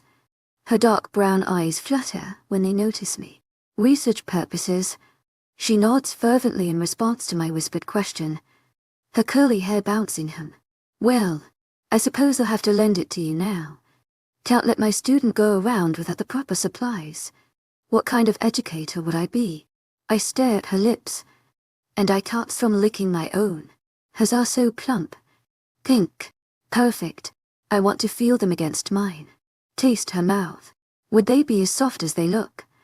Appealing as they smell? Near enough to taste her breath? It would be so easy to just lean forward those few inches and end this strain of desire that I barely have restrained. I know she wants this too. Maybe even almost as much as I do. But I doubt that. Hendrix's heart is pounding quickly in her delicate rib cage, her breathing rushing in and out frantically, just waiting for me to take my chance. I want her more than anything. I retract myself, sliding backwards reluctantly. The temptation to kiss her is still strong, but I have more sense now. We will kiss. Damn it. Eventually we will kiss. It'll be the best kiss of my life. But it won't be here. It will have to wait. It'll have to wait. I can't explain it, but I know now is not the right moment. You'll get that book. 15-ish. Hendrix B. It's late. Dark. 𝐊𝐢𝐻𝐸𝐴𝐺𝐸 𝐊𝐢𝐻𝐸𝐴𝐺𝐸 heartfelt thanks for your unfailing 𝐂𝐮𝐧𝐬 enthusiasm. Why is it so cold here? More importantly, why did I agree to move here? It's actually 45 Fahrenheit today. That's ridiculous. So I'm bundled up in my bed, the background music of my record player floating around my ideal with a slight pain in my head. I'm still trying to cope with everything that's changed in my life. School, and now a crush. Two things that take up my thoughts, one more so than the other. Cedric. Why can't I stop thinking about him? It's been so bad that I've had to cut back my hours at the diner. So instead of slightly struggling with money, I'm almost broke, barely getting by. Paying for school, rent, and food is getting harder and harder. It wasn't any easier when my mama and I were both working jobs when I was in high school. Our expenses were tough, especially with her hospital bills. But I have to focus on school. I'm paying hard-earned money for an education. The plan is to move back to Mississippi and get a good-paying job, and then earn enough money to hire a private investigator to track down my daddy. Call me persistent, because I can't find the man to save my life. I've tried Facebook, Twitter, even LinkedIn. 𝐊𝐢𝐻𝐸𝐴𝐺𝐸 𝐊𝐢𝐻𝐸𝐴𝐺𝐸 heartfelt thanks for your unfailing 𝐂𝐮𝐧𝐬 enthusiasm. but I can't find him. No bowstring fellow that happens to be my father. No amount of Googling can make him turn up. One day, when I have the money, I'll find him. That's what I've always wanted to do. I still don't know what I'll do when I find him. Now I'm thinking about my mom. My poor mama. She turned to the wrong things to comfort her when Daddy left. To my agent extraordinaire, 𝐊𝐲𝐬𝐷𝐞𝐽, heartfelt thanks for your unfailing patience, enthusiasm. Drugs. Cigarettes. I tried to avoid supporting her habits, knowing that it was destroying her from the inside out. But it was impossible. She still went ahead with it, not listening to my begging and pleading. All she had to do was push me out of the way. And now she's paying the price. She has lung cancer. Stage 4. She was diagnosed when I was just a junior in high school. Her lifestyle caught up with her too quickly. The hospital bills are outrageous. The debt too much. I'm still sending money home even now. But the thing is, my mama won't even tell me how bad it really is. I know she doesn't want me to worry, but worry is all I do when it comes to her. The thoughts surrounding her become too much to take. They scream and thresh until I grip my phone tightly in my hand. I reach for the speakers, turning the volume down until the music is practically non-existent.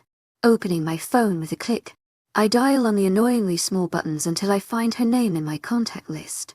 I stare at the old phone while I chew on my bottom lip. Pressing dial, I fall back onto my pile of pillows with a sigh, squeezing my eyes shut and rubbing at my forehead. 𝐖𝐨𝐥𝐼, how's my favorite girl? Mama's sweet southern voice drawls, raspy from the years of chain smoking. I try to smile, even if she can't see me. Hey mama, thought I'd call and check in on you. I tell her, and she laughs. I can imagine her on the front porch with a cigarette dangling between her fingers, waving her hand in dismissal of the attention. Oh, bless your heart. You always were the sweetest thing. I'm doing just fine. Nothing's changed over here. I want to hear how you're doing all the way up there. She muses, and I almost groan. She's always dodging questions. I indulge her this time. To my agent extraordinaire, 𝐊𝐲𝐬𝐷𝐞𝐽, heartfelt thanks for your unfailing patience, enthusiasm. Mama, I'm freezing. I think my fingers might fall right off. And it's true. My digits are practically blue when I step outside. Once my mother stops laughing, she sighs, catching her breath as she's overwhelmed by a coughing fit. I'm always blaming myself for not taking better care of her. I should have burned every box of cigarettes I found in her possession. Maybe I could have prevented this. Maybe she wouldn't be sick if I took a stand. You know why I stay here then. Just you wait till it's snowing up there. Your fixin' to be begging to come home. I know she's one right on that one. I've never seen snow. At least not in person. We don't get snow in Mississippi. To my agent extraordinaire, 𝐊𝐲𝐬𝐷𝐞𝐽, heartfelt thanks for your unfailing patience, enthusiasm. I run my hand through my hair, scoffing. Mama, I'm tough. I don't know what you're talking about. You don't think I can get through a few winters? Nope, but I sure do hope you get used to it though. Darling, power through it. I want you staying out there. It's good for you. She stops to let out a cough or two before continuing. I'm so proud of you. I huff, knowing this was coming. She praises me to deflect her deteriorating health. Mama thinks she's being sneaky, but I'm onto her like a bloodhound. Mama, how are you feeling? Is it getting any better? Pressing her for answers. Anything she'll give worth it, even if it upsets her like it always does. She groans, sighing in bitter annoyance. Hendrix, you know I don't like talking about that now. Why won't you just leave your poor old mama alone? Can't I talk to my own daughter without bringing up my sob story? I enter some charity case. Sugar, leave me be, she rants, and I shake my head. I knew this would happen.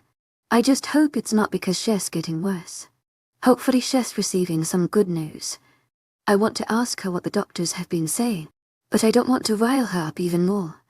My mother is a firecracker, and she's not afraid to show it. 𝐿𝐷𝐞𝐿𝐬 heartfelt thanks for your unfailing patience, enthusiasm. I'm just worried about you. That's all. I tell her, sounding remorseful and defensive all at once. She knows I care about her. She just doesn't want to admit it. I know she's guilty about putting me through all this. It's hard enough to lose one parent. Hendrix. I'm fine. Drop it. Her harsh tone has me tearing up. I hate this. I hate this disease taking control of her life and her refusal to admit it's difficult for her. She won't stop work. Won't take any time off. It's hard enough getting her to accept my money. She's independent and stubborn. 𝐿𝐷𝐞𝐿𝐬 heartfelt thanks for your unfailing patience, enthusiasm.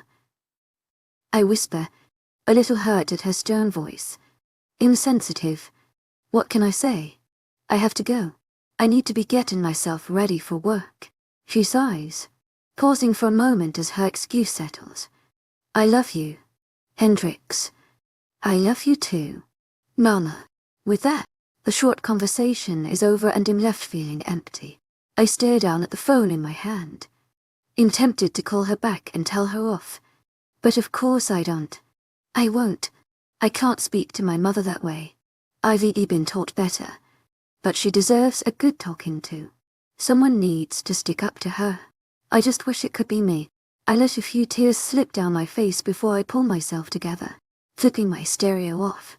I put the vinyl away among the dense collection on my shelf. It's hard for me to stare at a hoard of records. If I look too long, it reminds me of the man who collected them. Slamming the door to my room, I wander into the den slowly. I can hear my friends talking in the kitchen around the corner. And I almost up. It's scary. I've never felt that kind of power before. A whispered voice says, and there's a pause as I enter the kitchen with a perplexed at my best friends. Two pairs of eyes widen at me. Which one? Stacy demands. And Mara and it comes towards me with a worried expression. I shrug, pretending I'm fine. I hate worrying them. And still intrigued about what they were saying before they saw me.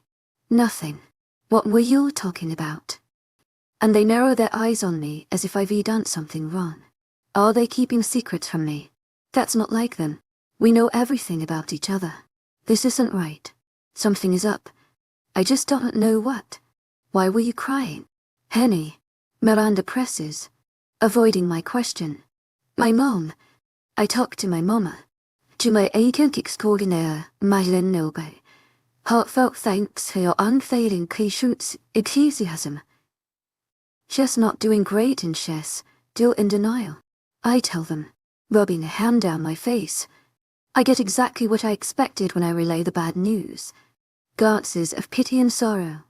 A gentle hand curls around my shoulder, and I look up at Ma and through my tear-filled eyes. My eavesdropping forgotten, I lean into her as she pulls me in for a hug. The warmth from her body seeps into me and I try to forget everything. Forget my pain. Forget my hopeless crush. Forget it all and focus on the present. She pulls back, and despite my NAS height, I spot Stacy on her tiptoes over her shoulder. Let's make brownies, she declares with a finger in the air. Brownies make everything better. We all laugh and get to baking. It's definitely the escape that I needed. 16 rookie maneuvers. Hendrix BOV. I stare begrudgingly at the sea of produce lying before me. Why is it so hard to choose what to buy? I budget my heart out as I examine everything, trying to scour my brain for what I need versus what I want. Grocery shopping is hard. It's harder when I have someone with me who's trying to force me to choose wrong. Come on, just one sweet thing. You gotta treat yourself. Dylan urges, grabbing a box packed with tempting Twinkies and shoving them right in my face. There's a special going on right now. Write that down in your coupon book. I shove my little coupon book back into my purse with a frown. I try not to groan. I'm so tired of people teasing me for owning a coupon book. It's not my fault that I'm scraping by. And that food W racks up quickly. I'm pretty good at budgeting. It doesn't help that grocery stores here are astronomically more expensive. I miss my local Piggly Wiggly. I used to drive there after school. But that was back when I had a car. I sold it as soon as Mama started her treatment. We have to stay on track. To my 𝐊𝐢𝐳𝐸𝐿 𝐊𝐢𝐳𝐸𝐿, heartfelt thanks for your unfailing patience, enthusiasm. I agree to let you tag along, but you need to behave yourself. I reprimand in a teasing tone as I toss a bag of off-brand carrots into the cart and continue down the aisle. Dylan snorts a very obnoxious laugh, rolling his eyes. Yeah, I gave you a ride here, so really you're either one tagging along, crazy coupon lady. And I shoot him an infuriated look. I am not crazy, I insist.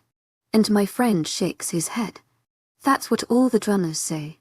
We walk around the store in silence for a while, the basic radio music blaring around us as shoppers of every shape and size fill the aisles around us. Some are in a hurry while others 𝐿𝐲 along their way. I take comfort in the fact that everyone seems to be different in their own sort of way, like the fact that some people use coupons, and some don't.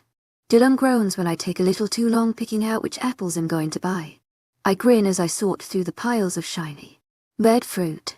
Maybe I'm drawing this out a little bit, and gaining too much pleasure out of it too. It's fun to tease him. I realize a few seconds later that 𝐊𝐲's not complaining about me taking too long, that it's for a whole other reason. Damn, I hate seeing teachers in public. It's not right. Dylan grumbles low, and my whole body prickles at his words. It can't be. Could it? I freeze before turning my head up, and scan the store with anxious, hungry eyes. It's Cedric. He stands there silently, looking at a display through a pair of dark, shaded sunglasses. 𝐊𝐲's so tall that he draws everybody's attention like a magnet. 𝐊𝐲's enormous. 𝐊𝐲's handsome. Even when 𝐊𝐲's minding his own business, people still stop and stare. 𝐊𝐲's just grocery shopping for heaven's sake. I have to admit, he does look perfect doing it. That leather jacket will never get old. Once I've snapped out of my daze, I glance back down at what I was doing in the first place. My cheeks are already red with heat. He'll probably see me. I just got back from band practice, and my hair is a rat's nest. Not to mention I smell like Bo. Not a great look for me. What? You expect them not to have a life outside of school? They're people too. You know? I inform, dealing with a hint of condescension. He shrugs nonchalantly, waving a hand at me. No, they're teachers. They're supposed to do boring shit, like read the paper and grade essays. Drink tea. I put down the apple that I'm holding, so they don't shop for groceries. What? They don't eat? I ask him, raising my eyebrows in mock suspicion. I don't want to say anything, but Dylan's not the sharpest knife in the drawer. He contemplates this for a second, and then he shrugs his shoulders. I guess I haven't really thought about it before. He shifts his weight from one foot to the other. Look, all I'm saying is that I don't like seeing them outside of school. It gives me PTSD. I shake my head again. I doubt he even knows what PTSD stands for, or how serious it is. I would recommend him, but I doubt he'll take anything I say seriously. I grab my coupon book to see what all I have, when I'm suddenly interrupted. Hendrix. Once I hear it, I know 𝐊𝐲's finally spotted me. I predicted this would happen. Hey, Professor 𝐬.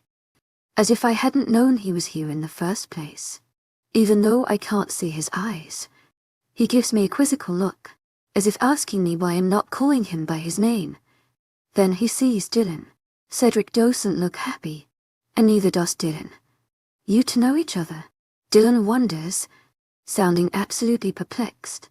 I nod, trying to contain another blush before it happens. I can feel Cedric's eyes boring into me like two lasers. Yeah, 𝐊𝐲 been giving me some tutoring. You know, for the paper. I remind him, gripping my binder full of coupons to my chest for some security. Oh, that's right. You should help me out with what he teaches you. I have no clue what I'm doing. Dylan laughs nervously, and I watch Cedric's jaw work, a muscle in the right side ticking. Yeah, 𝐊𝐲's definitely not happy, All three of us are quiet for a moment, and it's getting a little awkward. Dylan takes a few steps backward, Cedric's enormous frame crowding him. The both of us have to crane our necks to look at his face. I, on the other hand, take a step closer to him almost subconsciously. I just feel right around him. Safe. I never feel totally safe or secure until he comes around. Now 𝐿𝐤𝐳 here, and I couldn't be happier. Although Dylan's presence throws a kink in things. Hey Dylan, I'll catch up with you later. Not keeping my eyes off of my professor, I hear Dylan scoff behind me. And in your ride home, remember, he reminds me, and I sigh. I completely forgot that I'm dependent on others to get places.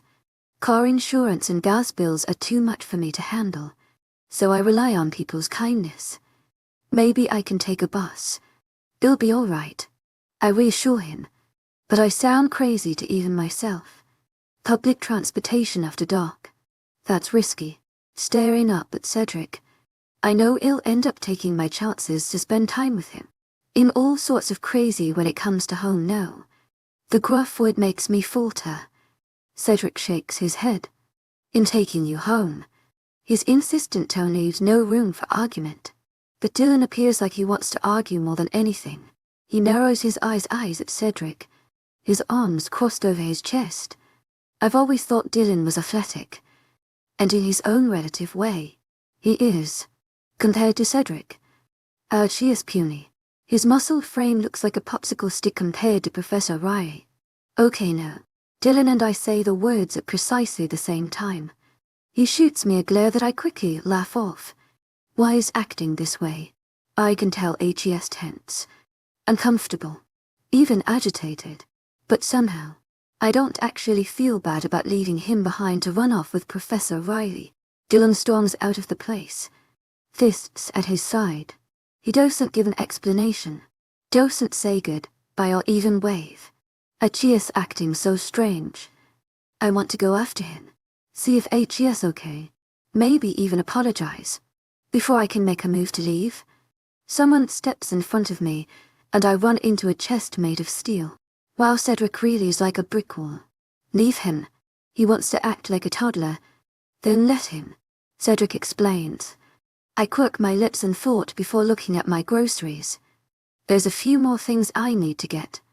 But all I want to do is talk with my Cedric. Am I an idiot? Maybe 𝐿𝐤𝐳 is just being nice. He wants to make sure I get home safe. Is he only humoring me when I throw myself at him?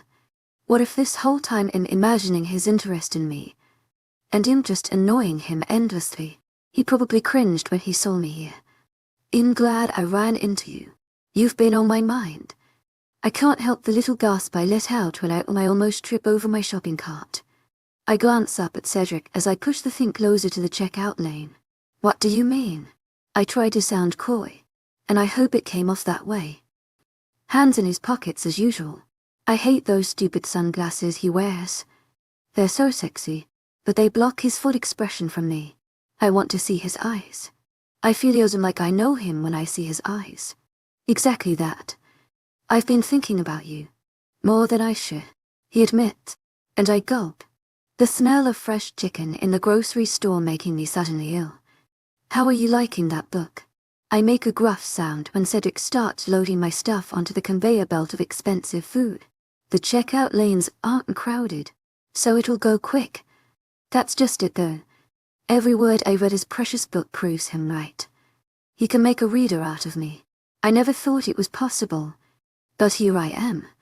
The Count of Monte Cristo is a bit dramatic, don't you think? Trying to keep myself in check. Why can't I stop staring at his arms? Examining a bag of peaches that he pulls out of my cart. Yes, maybe. It was extraordinary for the time. Such adventure from someone so ordinary. It gave people hope to escape their monotony. I nod along to what he explains, hoping to somehow relate to it. But I can't. The skinny cashier eyes Cedric with frightful eyes, pushing his rounded glasses up his pimple-covered nose, and hurriedly scanning the groceries. But how is it your favorite book of all time? What? You don't like it? He sounds incredulous, He can't believe that I wouldn't like it. Of course I like it. It's phenomenal. But I don't get how you of all people can relate to a story like that. Sailing the ocean and unrightful imprisonment. Revenge and violence. It doesn't seem like your type of thing. Digging through my wallet for my debit card, I realize Cedric is frozen. What? A little panicked. What did I say? I place a concerned hand on his arm, like him trying to thaw him. His limb is granite under my touch. I think 𝐿𝐻𝐬 is ready to take your money now. He informs me, and I spin around to the waiting cashier. He doesn't seem amused. In quick with the stack of coupons, ready to hand them over when the kid huffs a sigh of clear irritation. I already totaled your order. I can't scan all of those, he says in a harsh voice, and I bite my lip to keep it from trembling. I hate it when people are mean to me. I can't stand up for myself, because all I want to do is cry. I slowly lower my hand full of money-saving paper, feeling dejected. Okay, I whisper, but 𝐿𝐻𝐬 is still glaring at me. I'm about to hand my card over when a growling sound interrupts me. Cedric grabs my wrist, and I notice 𝐿𝐻𝐬 is vibrating. Growling, like a dog. The boy is terrified when my protector leans in. 𝐊𝐢𝐳 coupons. You little shit. If it's the last thing you do. And I can't hear anything else over the ringing in my ears and the sputtering of the rude boy. I'm still shaking. On instinct, I grab Cedric's forearm and scamper behind him. Cedric takes a deep breath, gently opening his hand. I stare at his callus-covered palm. Slowly, cautiously, I give him my coupons as if they're made of gold. He practically throws them at the guy. The pathetic kid scrambles with them, trying to ring them up as quickly as possible. Thank you, I whisper, still a bit shaken up. His warm hand cups the back of my neck. Did do anything for you? I'm not sure if I imagined that last part or not, but I quickly pay for my groceries and leave. Cedric insists on carrying the 2 bags of food. 𝐿𝐻𝐬's always a gentleman. I think the best of him until he walks up to a vintage motorcycle the size of Texas. What is this? Like I've never seen a motorcycle in my life. He gives me an amused look, tucking my groceries safely in the leather bags at the back. My bike, he replies simply, gesturing to it with his arm. I stare at the vehicle in question for a long time like it will make me understand it somehow. Does he really expect me to ride on this thing? He notices my hesitation, my open fear. I can't help the terror coursing through me. Cedric takes my elbow in his hand, bending his head down to me. It's all right. I'll hold on to you the whole time. I'll keep you safe. He assures me in the most kind voice I've ever heard. Nothing on this planet calms me the way he does. There's almost something supernatural about it. I can't figure out what it is, but I don't want to question it. I'm afraid that if I dig too deep it'll just disappear. 𝐿𝐻𝐬 𝐑𝐞𝐫𝐬. Heartfelt thanks for your unfailing patience, enthusiasm. I try the word out in my mouth, my heart racing as I near the death machine. I try to climb on, but it seems like an impossible feat. I look like an idiot trying to impress him. Cedric has the audacity to laugh at me before he climbs onto the bike and reaches his arms out. Shouldn't I ride on the back? I wonder, and he shakes his head. No, I want you in front. It's safer that way, he explains. Speaking of safety, the man pulls out a huge black motorcycle helmet and holds it out to me. I cautiously take it. Well, I can say it'll make me feel better. I just hope 𝐿𝐻𝐬 is good at driving this thing.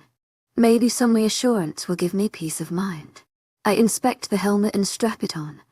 The thing is a little loose around my head, but it's better than nothing. How long have you been riding motorcycles? Do you know what you're doing? Even I can hear the desperation in my voice. I hope I don't offend him. Even though I can't see his eyes, I can imagine him rolling them. A long time. Believe me. Now come here. Cedric's soft command is somehow alluring to me. I shuffle over to him and he carefully lifts me onto the seat like I'm as light as a feather. Alarm shoots through me when he starts the motorcycle. It roars awake with so much power that I try to get off, but a strong arm wraps around me, pinning me to a warm chest. It's all right. Don't you trust me? His lips next to my ear. I try to swallow my fear and nod my head, but am finding it hard to do. So many terrifying scenarios run rampant in my head. Images of fiery wrecks and splattered bodies torment me. It's just that. My sentence tapers off. Well, what? Cedric presses. It's just that my life is literally in your hands. I tell him, gripping my jacket closer to my chest. He doesn't ult some time. He shifts the weight on the bike to the right, and I hear him kick off as we whiz out of the parking lot. As we ride away, I swear I hear him mumble under his breath, "Your life is always in my hands." I brush it off as a trick of the wind. Did you know? On an ordinary night, I spent an unforgettable time on a motorcycle with my soulmate. 17 wrapped around your finger, Cedric. POV. I've spent years on my motorcycle. The machine has always been a tool to help ease my mind. I don't have to think about anything when I'm riding. It's effortless and my mind is always empty. That's gone now. Hendrix sits in front of me, her small body leaning back on my chest, her head covered in my helmet, her long hair flying through the wind like a banner. Those tiny hands of hers rest under mine on the handlebars. Frail bones and a thin skin remind me just how delicate her life really is. I clench my teeth. It's not hard for me to see over her head as I steer. The sun sets in the distance, reminding me of times in my past. I've seen countless sunsets of pastels and bright hues, but this one is palpably different from the others. More exquisite. And it's all because of the human female who has me imprisoned with one glance. I weave through the woods, the darkening sky casting pink shadows of bare tree branches across the road. In taking the scenic route to my destination, it's a bit longer since inexpertly trying to draw this night out. For once, I didn't follow Hendrix in order to find her. Fate did that all on its own. I was just out for a simple grocery run, and now my mate is sitting between my thighs on my bike. Hendrix has never ridden on a motorcycle before. I knew it the second she saw the thing. She trembled against my skin when I pulled her on. After a couple of minutes, she calmed down. My presence and scent subconsciously lulls her into a sense of peace and security. Deep down, she knows it'll always keep her safe. That's what mates do. The two tires beneath pull us out of the thick forest with a rumble. Buildings appearing with their lights and their noise. The annoying sound of cars makes me grit my teeth. I'd prefer to stay in solitude, but I'm doing this for my mate. I'd do anything for her. Where are we going? Hendrix asks when we reach a stoplight, looking up at me by tilting her head all the way back so her face is upside down. The glowing fluorescent red splays out across her cheeks. What did I do to deserve such an adorable mate? It's a surprise. I answer, and she grins. That little grin is enough to make my heart stutter. That's a first. Another new discovery that comes with my mate's presence. The light turns green and I rev my bike up again, sliding forward. Usually I would go a bit faster, but I don't take chances when Hendrix is involved. My senses are enough to keep me safe on the road, but I can't risk it. I can never risk her. I may be a skilled driver, but I can't say the same for the rest of the idiots on the road. When I park the bike, I'm reluctant to get off and officially in the ride. I sit there for a few moments, the engine still roaring happily. I let Metal Eddie enjoy it a moment longer before I rip the keys out of the ignition. I kick out the kickstand and lumber off of the vehicle with a glare. That glare is soon replaced by a grin I can't help, destroying my annoyance. I stand there and appreciate the sight of my human on my motorcycle. Hendrix is so short that her legs don't reach the ground on either side of the bike. She appears so little on it. So perfect. See, that was so bad. Now was it? She shrugs, trying to come off as indifferent. It's too bad I can see right through it. Hendrix loved it. She reaches out an arm for help, and I gladly aid her. She grabs my wrist, her fingers not even wrapping all the way around. Frozen yogurt. Hendrix asks, Incredulous, she stares at the building with a strange look. The sidewalks are empty. It's perfectly quiet. You don't like frozen yogurt? I'm not a fan of sweet things myself, but I thought she would like it. Maybe I misjudged her. No, of course I like frozen yogurt. I love it, she explains as I walk her into the place, holding the door open for her. I just don't have a lot of cash. I roll my eyes, thankful for my sunglasses blocking them from her. I didn't have the patience for contact lenses today. I doubt the little human will react well to my bright red pupils. The curse of my eye color has sent many humans running. She wouldn't be the first. The thought of it unsettles me. Maybe then she would be scared of me. The thought doesn't bode well. They'll pay for you. 𝐊𝐢𝐳𝐸𝐬𝐑𝐞𝐫𝐬 Heartfelt thanks for your unfailing patience, enthusiasm. She stares up at me, biting her lip and scrunching her eyebrows in question. She looks like she's in pain. 𝐊𝐢𝐳𝐸𝐬𝐑𝐞𝐫𝐬 Heartfelt thanks for your unfailing patience, enthusiasm. You shouldn't. You keep doing that and it makes me feel bad. I can repay you. Hendrix tries to reason, but I shake my head. I struggled to let her buy her own damn groceries earlier. Buying her a cup of ice cream is the least I can do to make myself feel better. She's my mate. Everything in me screams to provide for her. Protect her. It's not easy to ignore that desire. Sometimes it's all I can think about. Even when she's not around. No, you don't need to pay me back. I'm happy to help. 𝐊𝐢𝐳𝐸𝐬𝐑𝐞𝐫𝐬 Heartfelt thanks for your unfailing patience, enthusiasm. My treat, I assure her. She tries to hide her embarrassed smile, but it's obvious.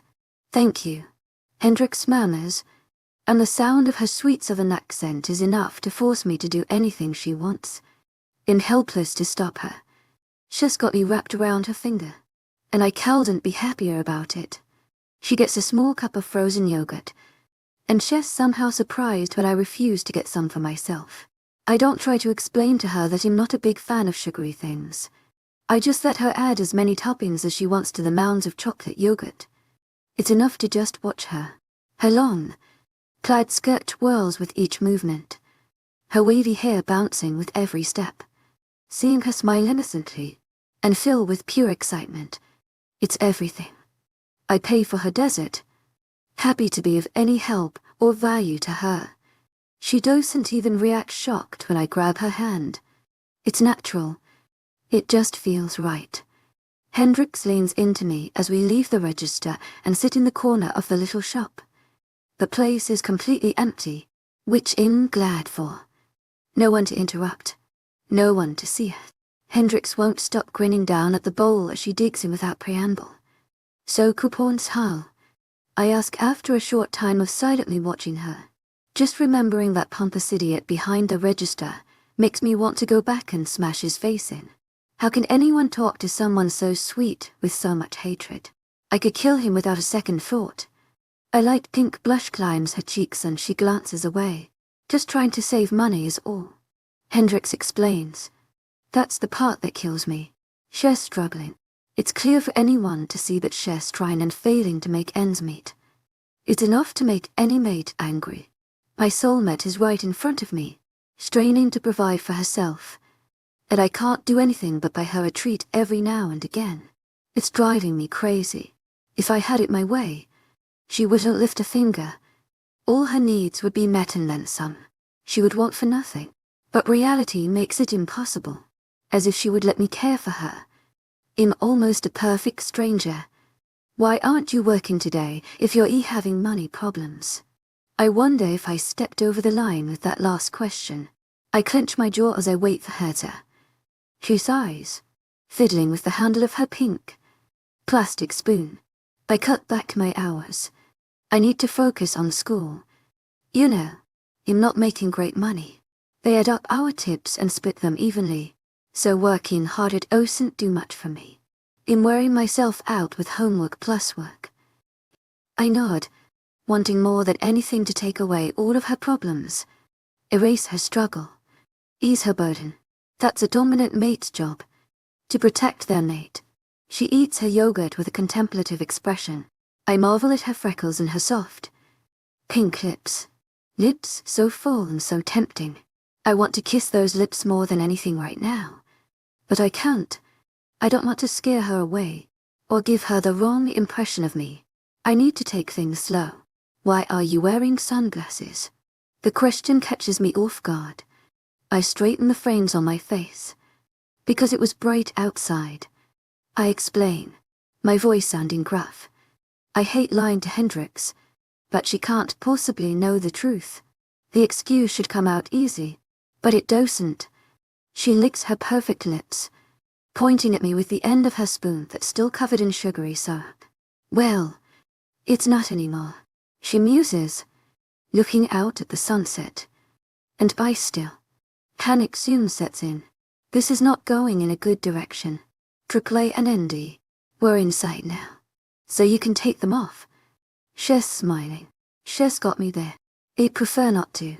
I tell her, leaning back in my chair as if she'll snatch them off my face any second. Come on.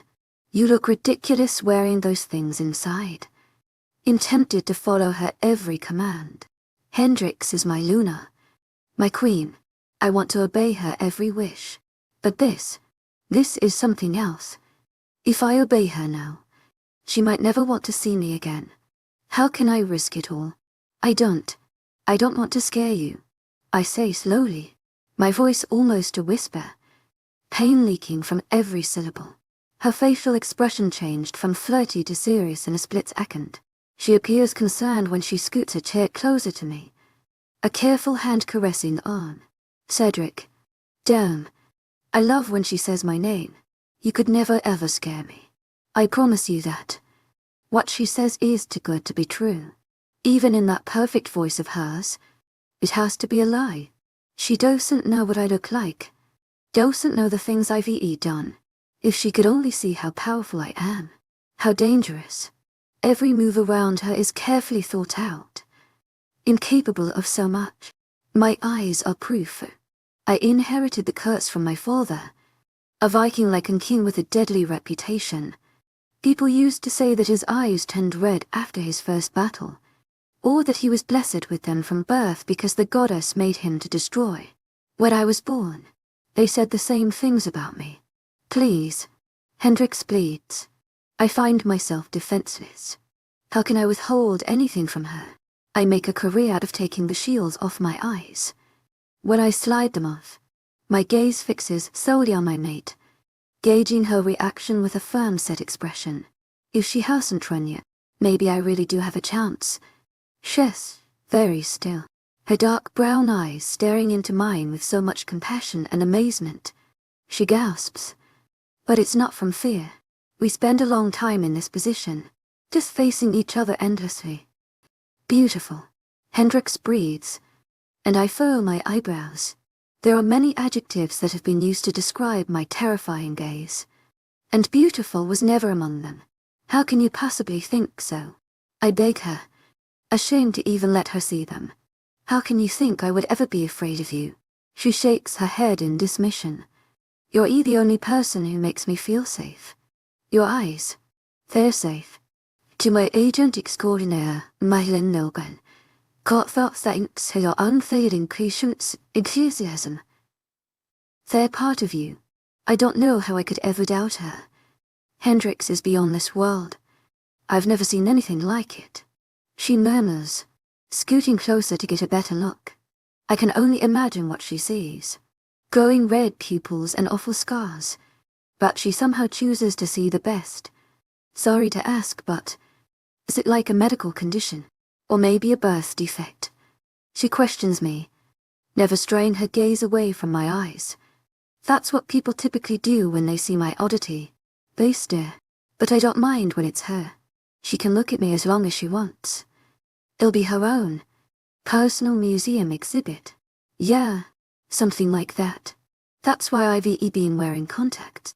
People are terrified when they see them. They can't control their reactions. I don't like admitting it, but it used to bother me. Hurt my feelings. No one ever wanted to be near me. And as a child, that destroyed me. I learned to move past it, but over time I've become more annoyed by it than anything else. After 1,000 years it became tiresome to hear about it all the time. I get it. I'm a freak. Well, people are idiots. I think they're amazing. Unique. You're one of a kind. 𝐊𝐢𝐳𝐸𝐻𝐬 Heartfelt thanks to your unfading 𝐊𝐢𝐳𝐧 enthusiasm. Hendrix gushes, and I chuckle. 𝐊𝐢𝐳𝐸𝐻𝐬 Heartfelt thanks to your unfading 𝐊𝐢𝐳𝐧 enthusiasm. And she blushes, grinning knowingly up at me. Yeah, I would say it's fitting. Your eyes are the color of cherries in the spring. She muses, smiling as she bites the corner of her lip, observing me with too much admiration. My mate has given me a nickname. No one has called me by an endearment before. 𝐊𝐢𝐳𝐸𝐻𝐬 Heartfelt thanks for your unfailing 𝐊𝐢𝐳𝐧 enthusiasm. With the way it makes me feel, I know I'm in trouble. Our teen first date, Hendrix POV. The wind blows through my hair like a tornado, and since I'm very acquainted with my untamed hair, I know I'll be ripping tangles out of it most of the night. I can't help thinking that it's somehow worth it. The night air, the smooth breeze, the open road, it's all breathtaking. Though sometimes I find it hard to concentrate with Cedric's strong arms caging me in, his rough hands on top of mine. As soon as I found out what a rush it is to be a passenger on a motorcycle, I didn't ever want to get off. It's amazing. Pure bliss. And the best part of it is that I'm spending time with Cedric too. Frozen yogurt. A thrilling ride through the dark. I don't want this night to end, but all good things must come to an end eventually. And that's exactly what happens when Cedric pulls up to my apartment building in the starlight. I mourn the loss of the purring bike when he shuts it off, leaving us in the cold night with nothing but silence to listen to. Neither of us say anything, and I end up pulling a risky move, swinging one of my legs over the seat. I turn myself around until I'm facing Cedric while I'm straddling the motorcycle. I stare up into his glowing eyes. They're almost eerie, but so beautiful. I can't believe he has red eyes. I don't know how it's possible, but I try not to question it. Cedric is a miracle. His eyes are a miracle. That's all I need to know. Those crimson orbs are like sparkling garnets. I don't know how he can be ashamed of them, or how on earth anyone could be afraid of them. People are wusses. They're the most perfect set of eyes I've ever seen. I could stare at them for hours. I don't really want to go inside. I inform him, tilting my head and grinning mischievously. Cedric nods his agreement, removing my helmet and tucking a few loose strands of hair out of my face. I don't really want you to either, he admits, an echo of a smile on his handsome face. I bite my lip impatiently. Looking at him is hard when I can't kiss him. He hasn't kissed me yet. Why hasn't he? There have been plenty of opportunities for him to take. Maybe my theory of my annoying disposition is true. I sure hope not. I can't be wrong. I just can't. The signals 𝐊𝐢𝐳 is sending me, they all lead back to him liking me. The facts don't lie. The only thing making me doubt his attraction to me is myself. And all of this self-deprecation. My biggest enemy in this situation is myself. If I don't take a chance, if I don't put myself on the line, then I might be stuck wondering what if. I hate what ifs. They drive me crazy. Daydreaming about what could have been is something I've struggled with for way too long. My whole childhood was filled with restless nights, my head brimming with what ifs. I don't want this to be one of those things that I look back and wonder what could have happened if I'd been woman enough to go after what I want.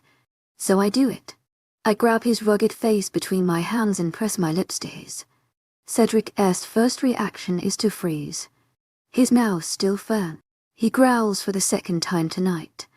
My eyes are closed tight as I move against his lips, trying to activate them somehow. Activate they do.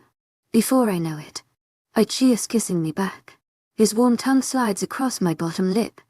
I grant it permission to enter. Once my mouth is open, things go a bit faster. And I can tell we're getting carried away. We're in public, for heaven's sake. I can't seem to conjure up any shyness about our PDA. The attraction is like an electric shock. It burns and sizzles through my body with such ferocity that it almost hurts. But it's addicting. I can't get enough. I press my body into his, leaning forward, him on the brink of falling off the bike. And if it weren't for his secure arms holding me in place, I would be in a puddle on the curb. He slows down the kiss, tempering the whirlwind storm. It comes down evenly until he pulls away. I'm out of breath. 𝐻𝐸s not. Of course 𝐻𝐸s not. 𝐻𝐸s in great shape. Can't say the same for myself. Working out and I don't get along. Those cherry red eyes shimmer in the darkness. Instead of his usual gentle gaze, I detect hunger. I can't be imagining that. I don't know why I'm so shocked. He just made out with me and I'm still not sure if he likes me or not. This is definitely an indicator I'm not the only one who feels this thing between us. Well, that was perfect. Cedric finishes, an amazed grin tugging the corner of his lip upward. He won't stop staring down at me. Why did you do that? The question he poses doesn't make me feel ashamed or embarrassed. 𝐊𝐸𝐵𝐻𝐸 leaving me empowered. I show him by smiling and straightening the collar of his jacket that I'm still clinging to. Because I'm wild, I decide. And he laughs. The sound of that husky chuckle sends a current up my spine. As I attempt to venture off the vehicle, I remember how far down the ground is, and wince when I can't seem to do it myself. This thing is tricky. 𝐶edric's steady touch holds me in place. Please, allow me before you crack your head open. He climbs off rather quickly, leaving me a bitter. He makes it look so easy. Professor Riley helps me off, his hands gripping my waist when he hauls me into the air and down again. I steady myself against his chest once my feet find purchase. I blow out a breath of relief, the air leaving my lungs, forcing a puff of smoke in the chilly air. Damn, I forgot you must be cold. Arched brows pinch together. Now I've cursed in front of you, making a great impression, aren't I? Yet truly cares what I think. This definitely isn't one-sided. To my agent extraordinaire, 𝐷𝐻𝐸, heartfelt thanks for your unfailing patience, enthusiasm. To strikes, that's gotta hurt. I muse, rubbing my palms up and down my arms. I play at the whole cold thing. Gotta tease him when I can. Truth be told, I haven't been cold since the kiss we shared. His presence has kept me warm for the most part. But the wind is starting to get the best of me. My light sweater and flannel skirt aren't doing much to keep me protected. 𝐶edric's angry expression evaporates as he plays along. That playful look he wears does something to me. Butterflies dance in my stomach. Oh yeah, what happens when I reach 3? He asks smoothly, his deep baritone. Haven't you seen baseball? It means you're out. I explain, and I realize my mistake when he questions me further. Out of what? My mouth opens, parting in confusion as input on the spot. What am I supposed to say to that? What if I assumed this to be more than it is? Oh no, what have I done? Hendrix. I suddenly focus on Cedric, my gaze readjusting when I'm pulled from my mind. I can tell that he noticed my panic. All teasing is gone. I'd like to think of this as our first date. If that's all right with you. If that's all right with me. Of course it's all right with me. It's fantastic with me. You want to do this again? As in take me out. On a date. Not convinced quite yet that this is actually happening. Maybe I dreamed this whole thing. And you'll wake up in the passenger seat of Dylan's van. How depressing that would be. Cedric nods his head once. Only if you're okay with it. I'd never want to make you uncomfortable. But I do like you, Hendrix. I want to spend more time with you. It takes everything in me not to scream yes at him at the top of my lungs. That might be a little too exuberant. Yeah, me too. I'd love to. Can I get your number so I can call you sometime? He flashes his white teeth at me and agrees. I shakily type his number into my tiny phone. discreetly adding his contact to my favorites list. When I look back up, his leather jacket is off, his bare arms clear as day in the moonlight. 𝐿𝐲𝐻 wearing a plain white shirt that doesn't look so plain on him, and doesn't leave much to the imagination. But imagine I do. I find myself wondering what he would look like without it. You must be freezing. Cedric moves the jacket behind me, lowering it onto my shoulders. I'm immediately greeted with his scent. It's not cologne, and I don't know how I know that, but I do. The woodsy smell must be natural. I fit my arms through the sleeves, and my man laughs when my hands don't come through the holes. You can't even see my fingertips. The jacket is so oversized it hangs off my arms with the extra leather. The thing reaches my knees. The coat is cozy though, and Cedric makes sure to carefully zip it up to my chin. It traps in all the warmth. There we go, he whispers. We stand there for a while, so close that our breathing mingles. Our eyes never strain. I want to touch him again. Eventually, I have to go inside. It's inevitable. I just wish I could put it off a moment longer, but I can't. Might as well get it over with. Seeing him go is the worst part. He carries my bags of groceries and my purse as he leads me up to the building. I stick my hands in the spacious jacket pockets. My numb fingers start to soften. Thank you. Really, thank you for everything. I had a great time. I tell him, taking my bags and pulling out my keys. You're welcome. You deserve it, Cedric replies, his voice filled with honesty. He runs a hand through his pitch-black hair that matches the night, then leans in before I can open the door. Cedric places a goodnight kiss on me. I miss his lips the sec, and he pulls away. Call me, he insists. I unlock the door and shoot him a shy smile. I will. Good night. 𝐿𝐲𝐻𝐸 Heartfelt thanks to your unfailing patience, enthusiasm. With that, I'm gone. I climb the stairs with a dazed sensation. I can't believe that just happened. I'm floating instead of walking. It's like Cedric's company was a drug, and I'm still high. A blurry sheen is over my eyes as I open the apartment door. I glide in. The sated grin on my face is bound to tell a story or two. I'm greeted with Miranda and Stacy on the couch, watching a movie. I turn to head into the kitchen, dodging their curious stares. Where have you been? Stacy asks, and I shake my head. The groceries make a lot of noise as they hit the countertops. I start unloading when I hear my friends pause the movie and come up behind me. I turn to put the peaches in the fridge, when I'm met with a towering Miranda. Her hands on her hips. Her nostrils flare like she smells something awful. It's now that I notice her eyes glued to the leather jacket. Why were you with him? She demands, her voice harsh and cold. I trip a little when I close the door to the refrigerator. How did you know I was with him? I ask in a small voice. I can't stand the thought that they're so against him. 𝐿𝐲𝐻 is everything to me right now. After tonight, I can't stop picturing him. The jacket. The sound of the motorcycle outside. It's pretty obvious. Hendrix. Miranda scolds me, and I try not to shrink back. I can't back down. Not now. Not after all 𝐿𝐲𝐻's done for me. I have to defend him. I like him. 𝐿𝐻𝐸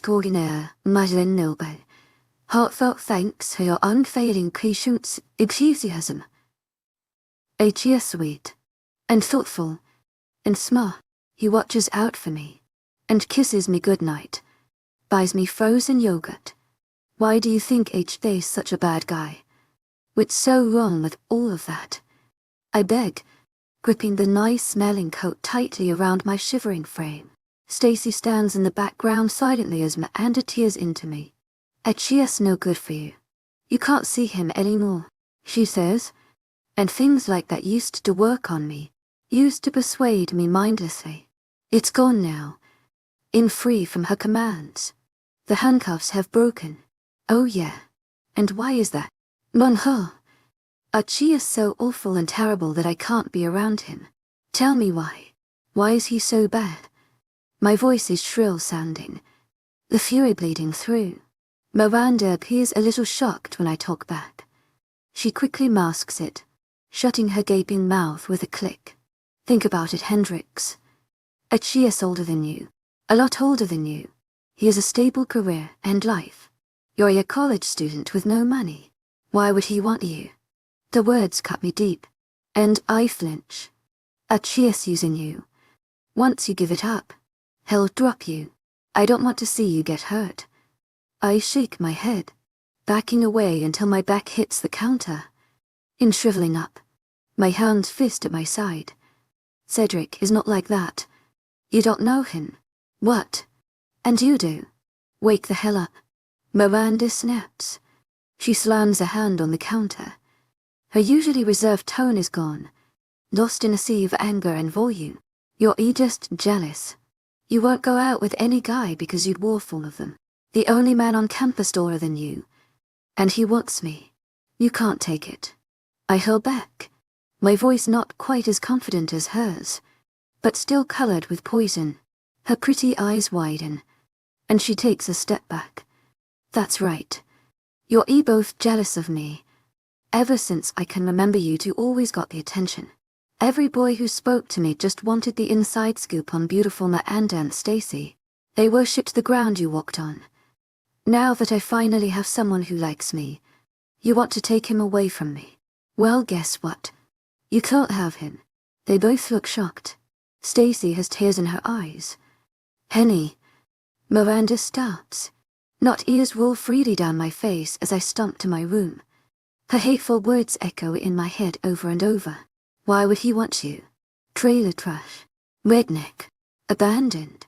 All the haunting memories come swinging back, and him left in pieces when the door bangs shut behind me. Cedric POV looky here. Savannah brags, pulling the skinny rogue up by his collar. He squirms like a worm in her grip. Found him messing with one of my cameras. I stare expressionless at the dirty mongrel. Mud smudged on his cheek, a busted lip and a set of wired eyes. I find myself in the woods again, the cell phone burning a hole in my pocket. Please, let me go. I know nothing less. I swear. I left him feeling after hearing his words. They mean nothing. 𝐿𝐤's afraid. He reeks of fear. Every little thing out of his mouth is in a desperate plea to be released. I think of Hendrix. It's been days. Why won't she call me? She goes to work, goes to school. I haven't spoken to her in days. It's driving me insane. My control is dwindling. We know you have to know something. Why else would you destroy my camera? My beta pulls him up harder, the force of her grit making him whimper. I just don't like being watched. What's so wrong with that? The rogue sputters, his brown eyes darting from Savannah and then back to me. Terror fills them when they land on my face. Damn. You're 𝐊𝐬𝐬. Aren't it you? Please don't hurt me. Your Majesty. That word makes me seethe. Control is lost. Mistakes are made. I grab him by the neck, one hand curling around his delicate throat when I lift him into the air. Sputters, begs. All I see is red. Blood flows down my arm as the body thumps to the ground. The werewolf is dead. His neck pulses with maroon as it drains onto the 4 leaves spotting the forest floor. Shit. What's gotten into you? Savannah asks. She doesn't seem angry. Maybe just casually put out like she relished torturing information out of him. I don't say anything. All I can think about is Hendrix. How would she react if she saw me like this? Drenched in blood, eyes blazing with violence. Maybe then she would run the other way. Then she would know what a terrifying creature I am. Why hasn't she called me? Is it my eyes? Did I scare her away with the whole date thing? I honestly feel pathetic this way, writhing in self-pity as I panic internally. I'm like a teenager raging with hormones and emotions. 𝐊𝐤𝐧𝐼𝐻 𝐊𝐢𝐬𝐷𝐞𝐝. Heartfelt thanks for your unfailing patience, enthusiasm. And now I've made a mess. The rogue is dead. We could have got information from him, but my feelings got the best of me. I'm suddenly ashamed, although I don't let it show. It's about her, isn't it? Savannah says, not looking at me, but staring at the deceased rogue between us.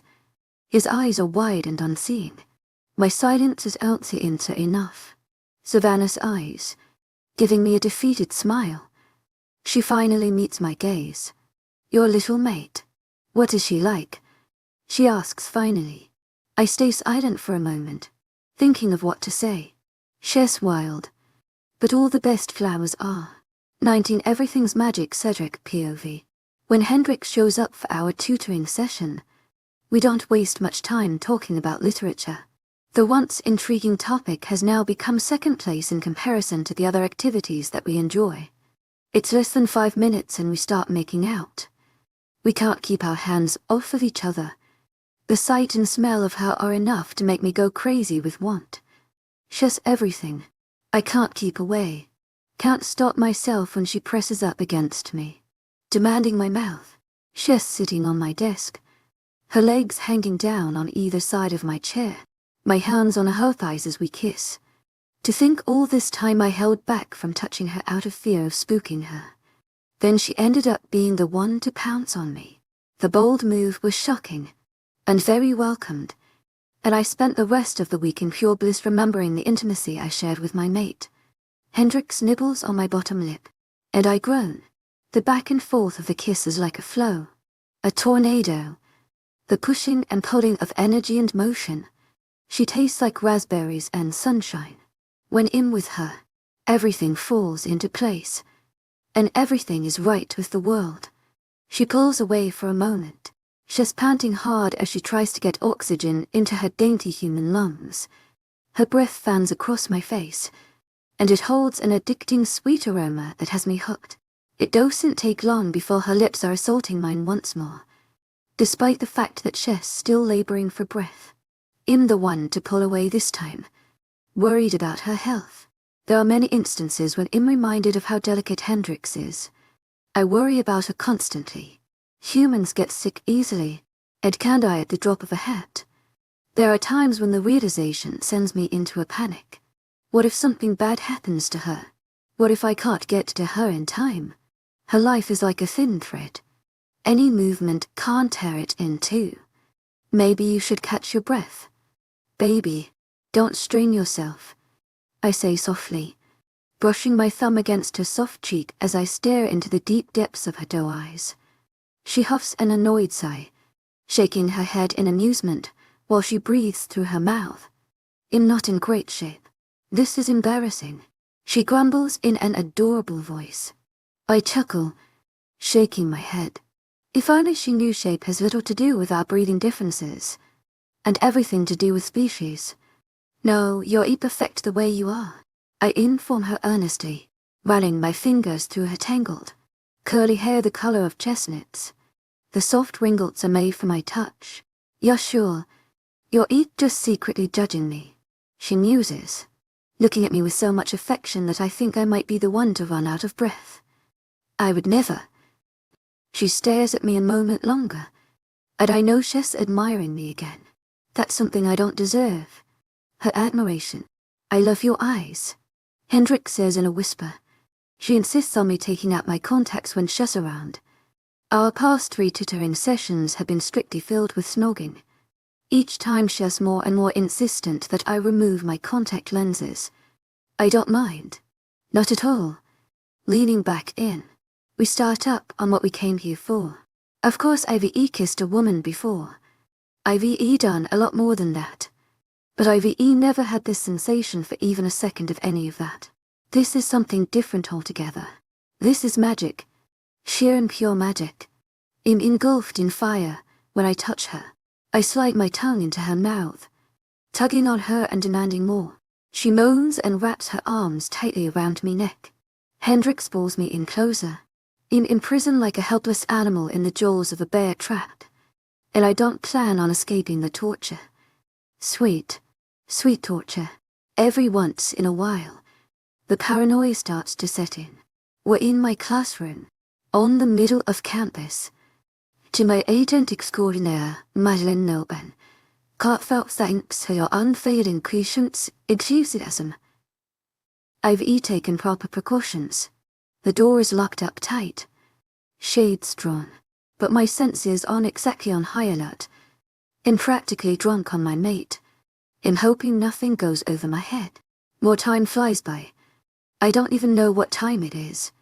Hendrix throws me off course. We pull away again, but not too far. 𝐶𝐻 close. I wouldn't have her any other way. So what does this mean? She asks me, licking her swollen upper lip so it glistens. Her cheeks are tinged pink. Her hair messy, eyes glazed over and filled with energy. What do you mean? I wonder, not quite paying attention. I'm still staring at that mouth of hers that I'm becoming very well acquainted with. Hendrix rolls her eyes and laughs. She sounds like a damn pixie when she laughs. 𝐿𝐷𝐸𝐻𝐸 𝐊𝐢𝐳 𝐂𝐿𝐷𝐸𝐻𝐸 unveiled 𝐂𝐝𝐤𝐘𝐝𝐤. She softly hits me in the chest and then motions to herself. Me and you and me. Is it a thing? 𝐿𝐷𝐸𝐻𝐸 𝐊𝐢𝐳 heartfelt thanks for your unfailing patience, enthusiasm.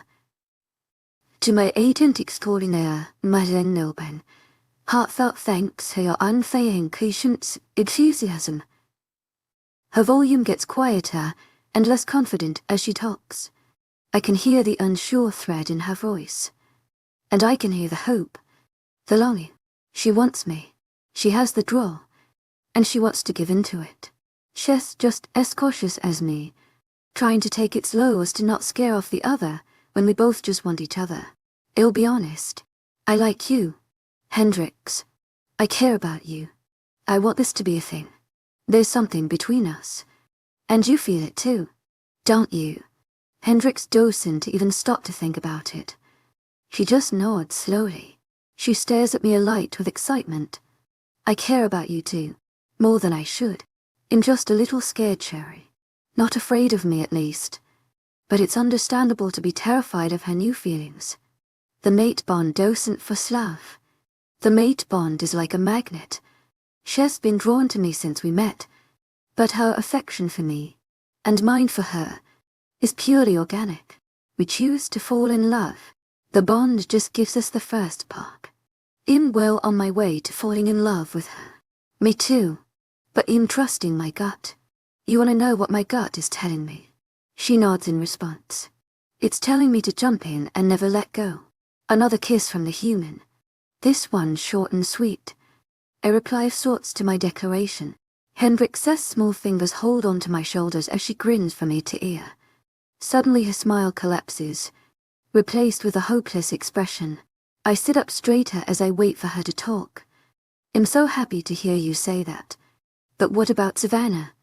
I know you said you are only friends and all. I interrupt her. I can't help it. I hold a finger to her lips to stop her from saying any more. I said it because it's true. We are just friends. Close friends. Sure. But I've known her forever. She's more of an annoying little sister. I want you. Hendrix. Why would I spend so much time with you if I didn't?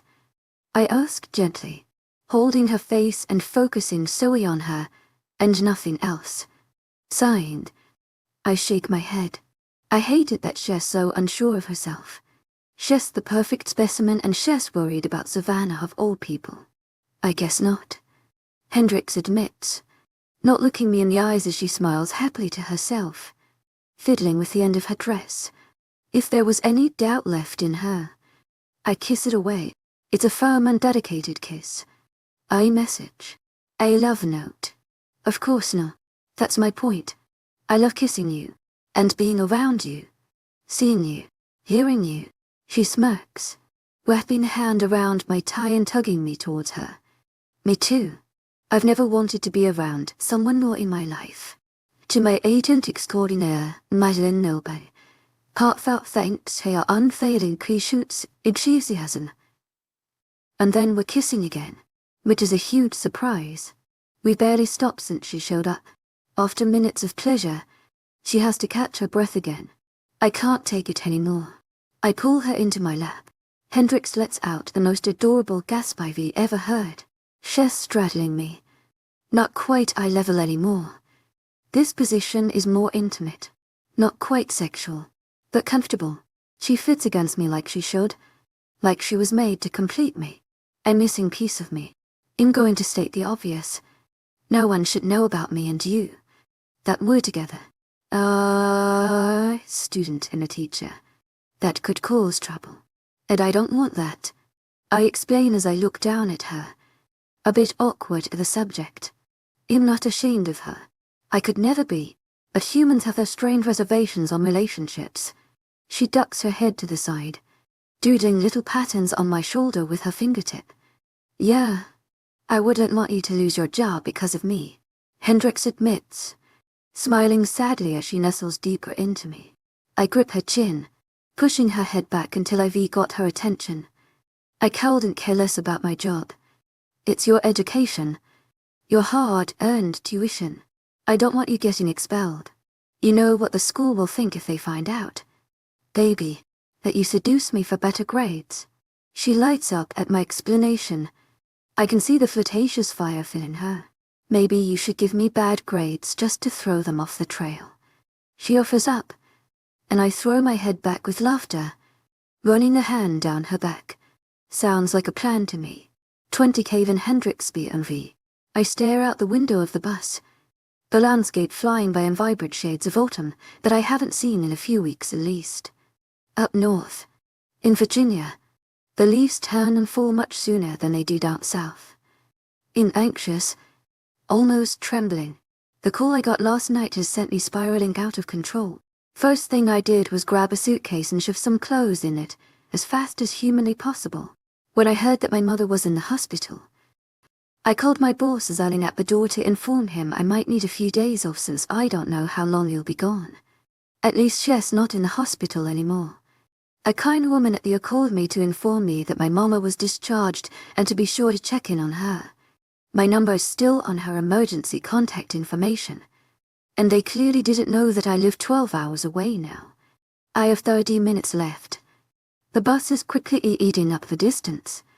The long road gets shorter and shorter as I bite my lip and try to focus on the music filling my ears. My iPod is a must for a road trip, and a must to keep me calm. Too bad Cedric isn't here. He always keeps me calm. My leg bounces uncontrollably from the suffocating bout of anxiety I'm going through. There are so many thoughts flying through my head. I know she'll be pissed when I show up. There's no doubt about that. She'll wonder how I found out. And what I want. Mama hates being coddled. I wish she would just let me care for her. It would make everything that much easier. Ocean Springs. The grumpy bus driver yells, the name of my hometown echoing through the rows of carpeted seats. I hurry to collect my things. I almost trip in the process of shoving my purse under my arm and bustling down the aisle. I've come this far. I'm not missing my chance. Bus drivers don't tend to have a lot of leniency. Better safe than sorry. Once I'm off the bus, the heat and humidity hits me head on. I close my eyes and take a deep breath of it. The bus starts up again, rumbling away. I stand here in the hot sun for a moment. Home sweet home. It's not a long walk home from the bus stop. I'm thankful I packed light. I don't expect this to be a long visit. The longest she'll let me stay is a few days. I know I could be in for a fight if she's in a bad mood. The grass is turning brown. The leaves just starting to fall. Down here fall is a little behind. There's already snow in the forecast in Virginia this weekend, and I'm not looking forward to it. The park is just the same. The trailers at arty and almost sass. Some are so sunken and they might collapse. They always look drab surrounded by mounds of crap piled in the yards and the front porches. It's not a pleasant sight. And it's where the stereotype of trailer park people comes from. I trudge through until I'm at the front door of our home, or what used to be my home. I've lived here since I was 5 years old. 𝐊𝐢𝐳𝐬 and our little house on the other side of town. It was barely left standing after that fiasco. Knocking on the door. I chew on this inside of my cheek in anticipation as I hear my mom making her way towards me unsuspecting. When the door finally opens, her mouth literally drops open. She's always been one for theatrics. I roll my eyes and put my arms around her. My luggage goes toppling over. Hey, Mama. as if nothing's wrong, and it's completely normal that I'm here on her doorstep with my things. She stands still for a moment, soaking in my warmth before she finally wraps her arms around my waist. "Who told you, sugar?" she asks in my ear, petting my hair softly with her long, acrylic nails. So she figured it out. I lean back, looking up into her kind eyes and shaking my head. "It doesn't matter. I'm here now, and what's done is done." I use one of her favorite phrases against her, and she clicks her tongue at me in good humor. Pastor Miles was saying this Sunday that it's our children that teach us. I can't say I didn't believe him. Mama smiles sadly, cupping my face. "Well, come on in before you catch a chill." I follow after her, bags in tow, and before I know it, we're sipping on sweet tea. The scent of my home brings back memories of my childhood. I bask in it for a moment, wondering what I'd do without my mama raising me by herself. Even though I shortened, sometimes I think about how different my life would have turned out if Daddy stuck around. "You good, sweetie? Want some more?" Poking her head around the corner to look at me, I lean against the kitchen counter, taking a sip of my tea. "I'm fine. Mama, stop fussing over me. I insist." And she grins knowingly. Our banter usually consists of whining and picking at each other to our heart's content. After my short break, I get busy. I start fluffing pillows and picking up bills, sorting the mail into multiple piles. Mama finally shoots me a glare when I start up washing the dishes. My little live-in maid. How did I ever get so lucky? She wonders, tapping a finger to her chin. I laugh. "This place is a pigsty. How long were you in the hospital for?" And she frowns at me. I let her narrow her eyes and huff and puff like a moody teenager. Sometimes I feared I became the parent instead of her. Less than a week. It was a couple days. 𝐊𝐢𝐧𝐼𝐻 𝐊𝐢𝐳 𝐊𝐢𝐳𝐼𝐻 unveiled enthusiasm. I had the neighbor water my plants. They did an awful job at it too. Mama looks longingly at her little potted flowers on the windowsill that droop so low they touch the glass. "What did the doctor say?" I take a chance, knowing full well she'll beat around the bush about anything to do with her condition. She doesn't like to talk about cancer. A stubborn woman would rather pretend like it didn't exist. She groans as she rummages through the refrigerator. "They'll be fine, Hendrix. I won't let this kill me. Now quit your worrying," she says slowly, waltzing into the living room with a six-pack in her fingers. I shake my head in frustration, blowing a stray hair out of my eyes. I may not be able to coax the information out of her, but I can still help her as much as possible. Help take care of her. That's why I'm here. Following her, I collapse onto the recliner with a tired groan. It's in the middle of the night by now, with my trip here and the countless chores. I'm exhausted out of my mind. The trailer is warm and cozy, the little yellow lights making the atmosphere perfect. It almost makes me reluctant to go back to Virginia. 𝐊𝐢𝐳𝐼𝐻 𝐊𝐢𝐳𝐼𝐻 unveiled enthusiasm. I think of Cherry and smile. I have to go back. Mama cracks open a cold one. She takes a swig, groaning as she stretches her legs out across the whole couch. "I'll tell ya.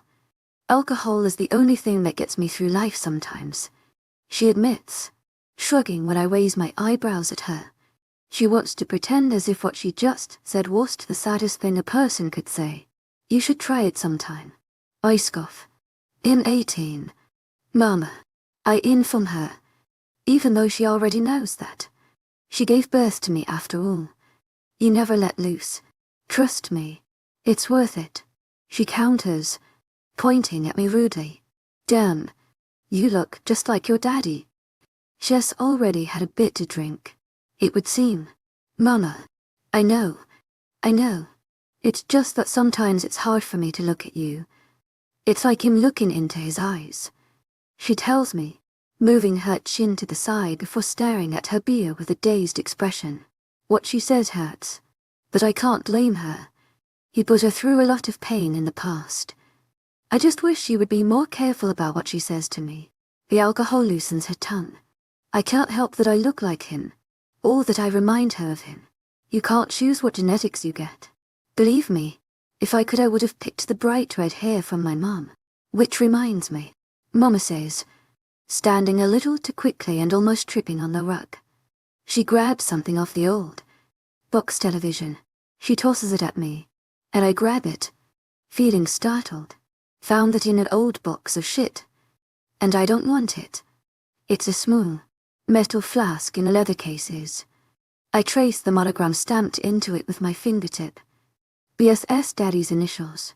Guess he didn't think 𝐊𝐢𝐧𝐷'd be doing much drinking when he left, huh? I reckon he thought his hussy would be enough to keep him happy. Wonder how long that lasted. She lets out a bitter chuckle, sinking into the couch slowly. I hold the flask a little tighter. A strange feeling consuming me when I think about how many times my daddy held this same flask. How many times he carried it around in his pocket, unscrewed the top, brought it to his lips, and after all these years, it's sitting in my lap. My mama keeps talking, and I cringe when she opens her mouth. I swear, he can go to hell. We were supposed to get a divorce. Good and clean. Then I would get my alimony.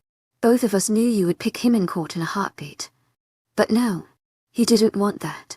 He dumped you on me, ran off, and let Katrina take care of us. I wouldn't doubt that he hoped we died in that damn storm. Less for him to worry about. The bastard. Biting my lip, I tried to tune her out, but it won't work. Her words continue to attack my ears and I wince. I hate hearing about my dad. I've had a lifetime of hearing her complain about him and the difficult situation he left her in. But she continues, as I knew she would. Once she starts, she can't stop. I'll admit it. She was a looker. Pale, sharp features, and eyes that could cut diamonds. Mama pauses to take a noisy sip of beer, and I could have sworn she had pointed ears. I narrow my eyes at her. Is she going crazy? Pointed ears. Is such a thing even possible? I wonder if the cancer's gone to her brain. Maybe she was a demon sent to ruin my life. We're both quiet for a moment, and then she bursts out into a fit of giggles. She shakes her head, and rests her eyes. I'm thankful for the silence after tonight's drama. I can already tell this visit will be shorter than I expected. 21 The Blues Hendrix POV. When I clatter off the bus, I'm already a human popsicle. The snow is coming down hard. It's like a blizzard. I'm an absolute crazy person to be out today of all days. Maybe I am crazy. It wouldn't surprise me at this point. I've lost my mind. Public transportation is my only feasible option. It's not like I can ride like where it's pouring snow everywhere you look. And I can't very well ask 𝐷𝐻 and or Stacy for a ride. I'm still mad at them. Well, I'm not mad. But we aren't talking still, so that would be a little weird. I have my pride. Even though I don't look too prideful since I can hardly walk down the sidewalk. I'm bundled up like a marshmallow. The only reason I'm out and about is because I'm in desperate need to see Cedric. The few days of not being near him have been too much for me to handle. They've taken their toll. I want to see him, touch him. I still get a little giddy sometimes when I think about him. I feel like a kid with a big old crush. It's past crush at this point though. We're basically together. At least. I don't want to assume anything if he doesn't feel the same way about me. Depressing thoughts creep in when I consider what would happen if he doesn't reciprocate the feelings I have for him. I can't think about that. I guess we'll just play it by ear. To my authentic storyteller, Madeline Milburn. Heartfelt thanks for your unfailing patience, enthusiasm. I can't to see what happens. Other times. However, I dread the day when we'll have to face that. It could all come crumbling down.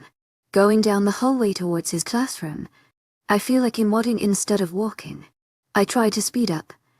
I'm so excited to see Cherry I can almost taste him.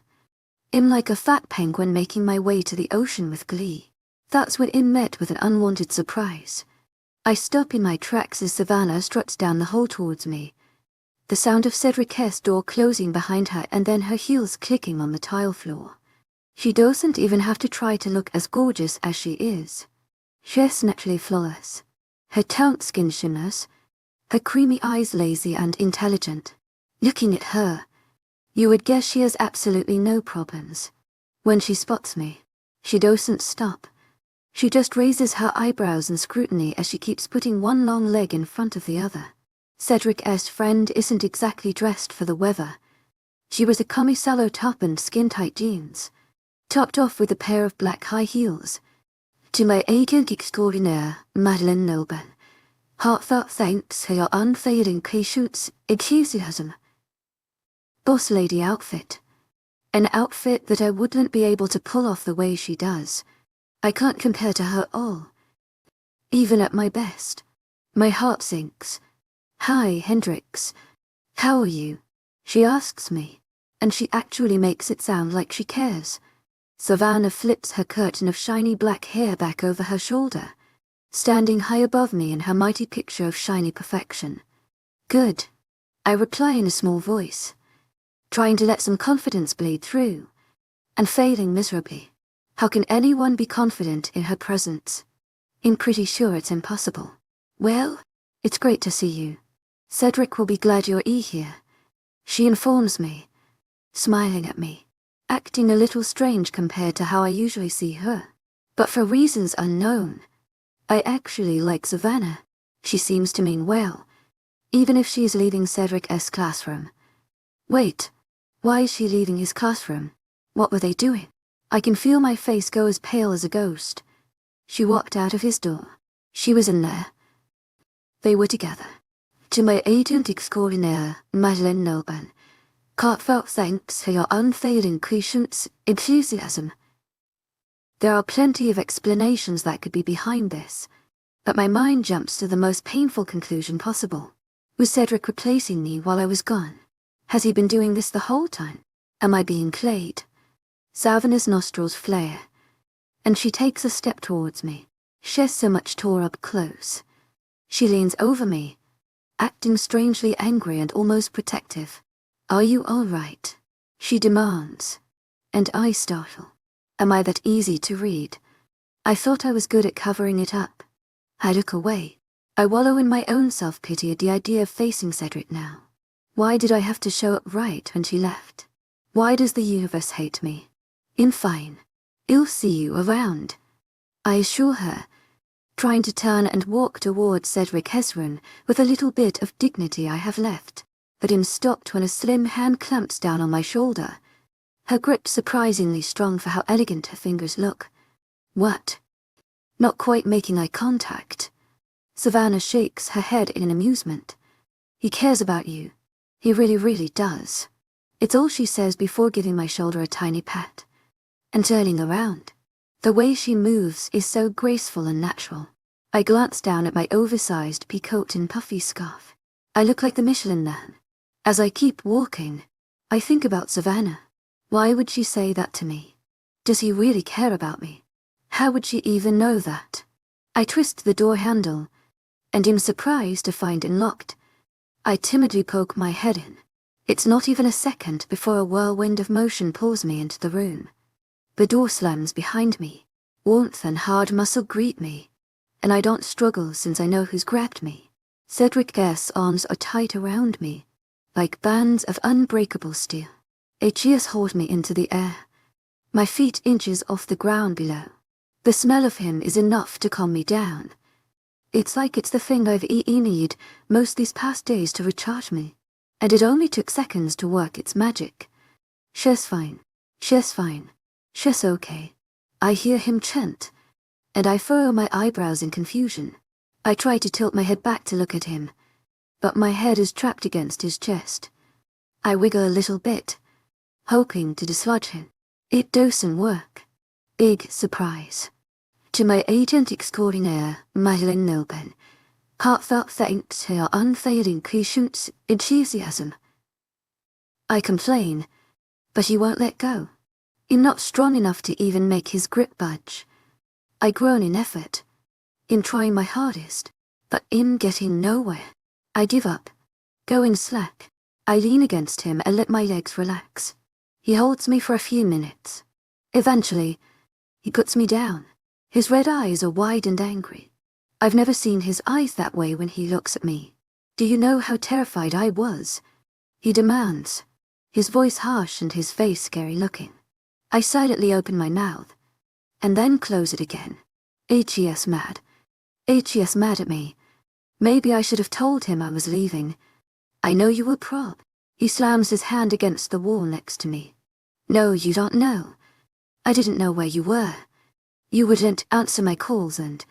Cedric trails off, shaking his head in anguish, rubbing his forehead. I thought you were hurt. 𝐿𝐲𝐻𝐸 𝐑𝐞𝐝𝐬.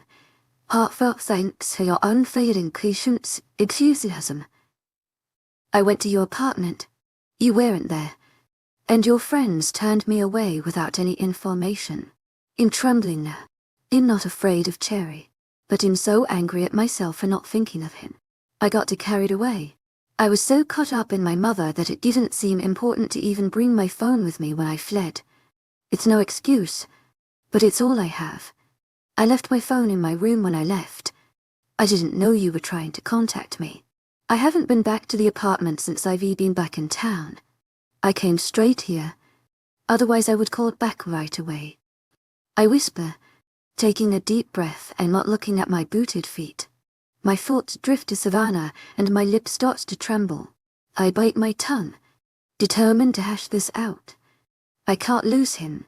I just can't. I know you didn't mean to, baby, but you really didn't even think to tell me you were leaving. I had to go to your job and demand to see your boss. I was so desperate to find you. And you were all the way in Mississippi. He rants, his voice desperate as he stares at me with so much hurt that it's hard for me to function. The guilt is eating me alive.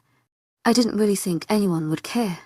I admit, shrugging my shoulders lamely. I want to look at anything but Cedric, but I can't. My eyes automatically glue themselves to him. You didn't think I would notice? Wouldn't care? Do you think so little of what's between us? Did you even think of me at all? 𝐿𝐲𝐻 not yelling at me. Thank goodness. But 𝐿𝐲𝐻's definitely talking louder than he usually does. Cherry's definitely not happy. I can almost hear my heart tearing. I hate when people are mad at me. Well, what about Savannah? Looks like you found a replacement pretty quick to keep your lips warm. I counter quietly, feeling defensive. He really thinks he can accuse me like that. He knows I care about him. He probably knows I'm falling hopelessly in love with him. Maybe this is all a test. Some sick game. Savannah. Cedric is bewildered, as if he can't believe I'm bringing her up. We are just friends. Hendrix. How many times do we need to go over this? Talking about her is getting tiring. You are so paranoid. It's infuriating. Why do you always question my devotion to you? Can't you see what's right in front of you? I'm silent for a while, trying to let everything run through my head and sort through the mass of information. Cedric gets impatient. Damn it. Hendrix, you have no right to be mad at me. This is all on you. I'm the one who's mad. He says bitterly. My heart has gotten the better of me. Mama taught me that men always look for an upgrade, and then they leave you in the dust the first chance they get.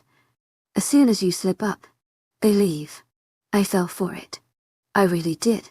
After all the years of lessons and warnings, I let a man trick me into caring. I fell for him. I made a mistake. And now he won't want me. And it's too late to do anything. My soul is crumbling apart. The seams are loosening. The strings snapping.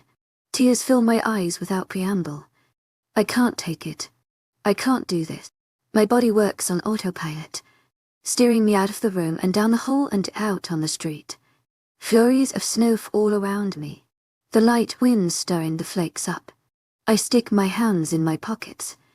It doesn't help. My fingers are still cold, but not as frozen as the rest of me. I feel like I've been dumped in ice water. He was mean to me. He hates me. I messed everything up. And he'll probably go running to Savannah and she'll welcome him with open arms. The tears I've collected are falling freely now. My face is soaked in them. The salty trails they leave behind freeze to my cheeks. Even though my toes hurt from the cold, I keep walking. I know my destination of shame. The payphone sits under a street lamp. It calls to me through the dark. A lighthouse through the treacherous waves. After inserting a few frozen quarters, I type in the number and wait patiently for the voice I need to hear. Hello, Stacy. I sniffle. Can you please come pick me up?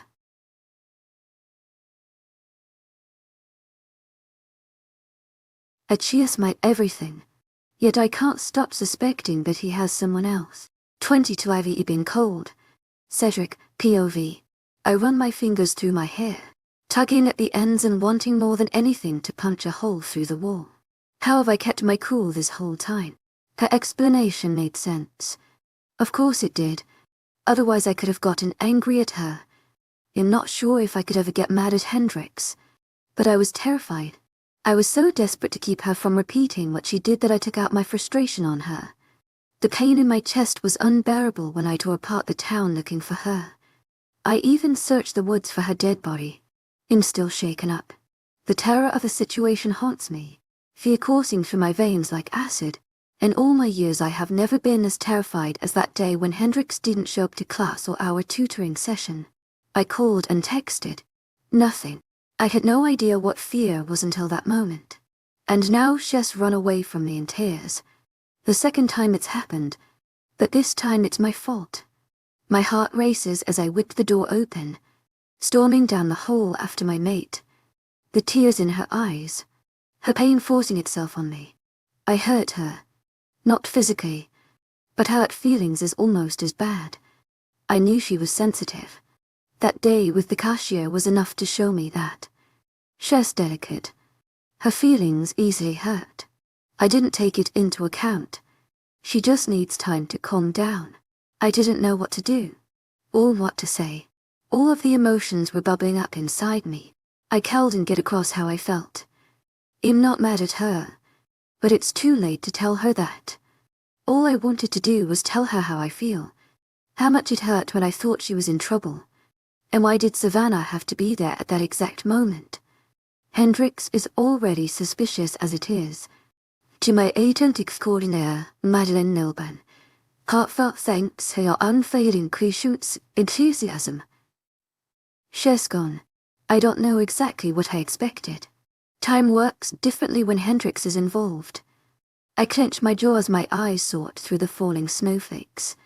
The cold chill reminds me that she's out there somewhere freezing her cute little ass off. Everything in me screams to follow her. Tear up the road until I'm banging down her door to get to her. Touch her. Comfort her. Apologize and beg for her forgiveness until my voice is hoarse. I think better of it. Somehow, I talk myself out of it. I get calm enough to force myself to take a walk in the brisk night air. This will all settle. After we clear our minds and get over it, we can talk it out. I will have my chance to set it right. It's better to wait a little while at least. I don't know how long you'll last though. I doubt it'll be more than a day. They'll at least be able to get through the night. To my agent extraordinaire, Madeline Nilban, heartfelt thanks for your unfailing patience, enthusiasm. I make my body put one foot in front of the other down the crunchy, snow-covered sidewalk. A slow jaunt through campus will help me. It's nearly painful, and not from the cold. In honesty, in actually burning up from the inside. My whole body thrums with activity. My distraction seems to be working well enough. Tree, snow, the dark sky flickering with barely visible stars through the white clouds. It's all beautiful, and yet my mind is occupied by another breathtaking sight, and interrupted by a strange scent that has me wrinkling my nose. Sometimes my oversenses punish me. The smell is awful and pungent, and I know that it's perfume before I even see the woman barreling towards me. She slips on the slick ice, falling into me so I'm forced to catch her before she goes crashing down. I hear her heart beating, smell her awful scent, and I glare at her. She smells like arousal. When she pulls away, I realize I know her from somewhere. I narrow my eyes on her blonde hair and small eyes. She's that female professor I met when I met with the school's president. Slowly, I ease her back until I'm no longer touching her. I try to hide my shiver of disgust. "Oh, hey, Professor Rai. How are you?" she asks in a phony voice. She's acting as if what just happened was planned on her part. I doubt she would be going around trusting me falling into a stranger's arms otherwise. "Hello," I reply coolly, eyeing her suspiciously. Her sickly sweet perfume has me holding my breath. It's becoming difficult to stand that along with her disgusting arousal, I'm not attracted to her, and I haven't even looked at another female since I found Hendrix. Speaking of Hendrix, I think of her to try to get me through the painful interaction with this creature. "I haven't seen you around much. You're never in the break room, or in the cafeteria, or on campus in general. Guess you're a busy guy," how she asks. And I nod. I don't know her name. I can't remember. It wasn't important information at the time, and it's not important now either. We'll have to hang out sometime. That is, if you can ever find the time. She winks at me, and I think I might be sick. "I'm very busy," I reply curtly, and it's not a lie. With Hendrix, the rogue hunt, and this stupid teaching cover, all of my free time is taken, not to mention that I wouldn't want to hang out with this woman in the first place. Just looking at her hurts my eyes. I came out here to clear my mind, not get tortured. You wouldn't free up any time for me. Not even a little. She flirts, dragging a fingernail down my shoulder. I take a step back. She's human. All it would take is a flick of a muscle to kill her here and now. 𝐊𝐢𝐳𝐷𝐞𝐝 𝐊𝐢𝐳𝐷𝐞𝐫 Heartfelt thanks for your unfailing patience, 𝐿𝐢𝐳𝐷𝐞𝐵. Simple. Unfortunately, I can't do that. Not even a little. I repeat, turning around and stalking back down the way I came. I hear her call after me, but I keep walking, picking up the pace until she inevitably gives up. Tonight I'm retiring early. I can't stay awake remembering the way I hurt my mate, and the disgusting presence of the woman who wouldn't take a hint. Hendrix over the car is surprisingly silent. Miranda S in the front seat, and Stacy's driving. I sit in the back with my messy self, in basically a pile of sad mush, staring out the window. I dazedly watch the flurries dance in the dark. I haven't told them what happened yet, but I think they can guess. They picked me up outside of the building where Cedric's class is. It's not hard to assume where I was, and who I was with. I picture his face and I want to cry. They calmly talked to me, ushered me into the warm car. I was a block of ice by the time they found me on the corner. I remember sitting there on the bench with my feet crossed, listening to a familiar motorcycle rumbling not too far away. Its sound carried into the night. It left me, lonely and unfeeling. I'm happy I went far enough away that he didn't see me. That would have made things awkward. My heart is still heavy as lights and cars pass us by. It's not a long drive before we lurch to a stop. The engine cuts off, the air filled with a keen wariness. Even though I'm still focused on what lies beyond the glass, I can feel my friends silently communicating in the front. I ignore them, happy to sit where I am and think of nothing and no one at all. "Henny," I hum in response. An acknowledgement. "Let's go inside and talk." It's Miranda that offers. I nod, but only barely. I grab my bag and open the door. The last thing I feel like doing is talking. I clamber out of the car into the freezing Arctic. My friends walk a little too close to me, as if I might fall apart on the sidewalk. I keep going until we're inside. I can't fall apart until I'm alone. I try to head straight for my room, but I'm stopped by Stacy stepping in front of me. Her arms are crossed, her lips pursed. "Do you want to talk about what happened?" She wonders, tapping a finger impatiently at her elbow. I stare blankly at her. Do I look like I want to talk about it? Not really. I whisper. "Does it have to do with Mr. Drop your panties?" She presses, and I cringe when I realize it's cherished talking about with ice in her voice. A part of me wants to snap at her for saying that. The other half wants to curl up in a ball. I bite my lip to keep it from trembling. 𝐻𝐸's mad at me. He hates me. I was an idiot to think it would work out. It's over now. I'm sure he'll never want to talk to me again. I explain in a small voice. I change the subject before I collapse. I look to my other friend sheepishly. I'm really sorry. Miranda. You know, about the other night. I was angry and emotional. I lashed out and said things that were hurtful. I'm so sorry. I murmur. Miranda's eyebrows draw together in a look of sincerity as she nears me nervously. I'm the one who should be sorry. I started it, and I never should have said what I did. It was the best way to phrase it. I'm such an awful friend, she says, wrapping me up in her arms. I nestle into her, shaking my head. You were just trying to protect me. You're an awesome friend. Miranda pulls away, silently studying my face with a gentle look on her beautiful face. We were going to go to a party tonight, but let's watch a movie instead. Stacy calls from the TV, already sifting through the piles of VHS tapes. What she says lights up something inside me, a flame of rebellion. I roll my shoulders back. No, let's go to the party, I announce, owning to sets of confused eyes. But you hate parties. Like, Miranda says, looking to Stacy to back her up. Our erratic friend jumps up into the air, flying towards us with determination. Don't try and talk her out of it. This is our chance to get her to love parties. It'll be great. She grabs my wrist, tugging me towards her bedroom. Come on, 𝐊𝐢𝐬𝐩𝐿 do your makeup. I shudder in nervous excitement. I have no idea what I'm getting myself into. And I kind of like it. 23 gonna groove tonight. Hendrix BOV, my body buzzes like it's hooked up to an electric chair. I flop and jerk to the rap music, not really listening to the lyrics. I enjoy the sounds of the music I usually despise. Wait, why do I hate this music? I can't remember. My brain is all fuzzy, my body numb and sloppy. Drinking is fun. Why don't I do this more? This is amazing. I yell to no one in particular before bursting out in a fit of giggles as everyone around me dances. We're all in a pile of bodies that won't stop moving. It's like a sea of jellyfish. Smelly, silly jellyfish. I begin jumping up and down when the song changes to something more fast-paced.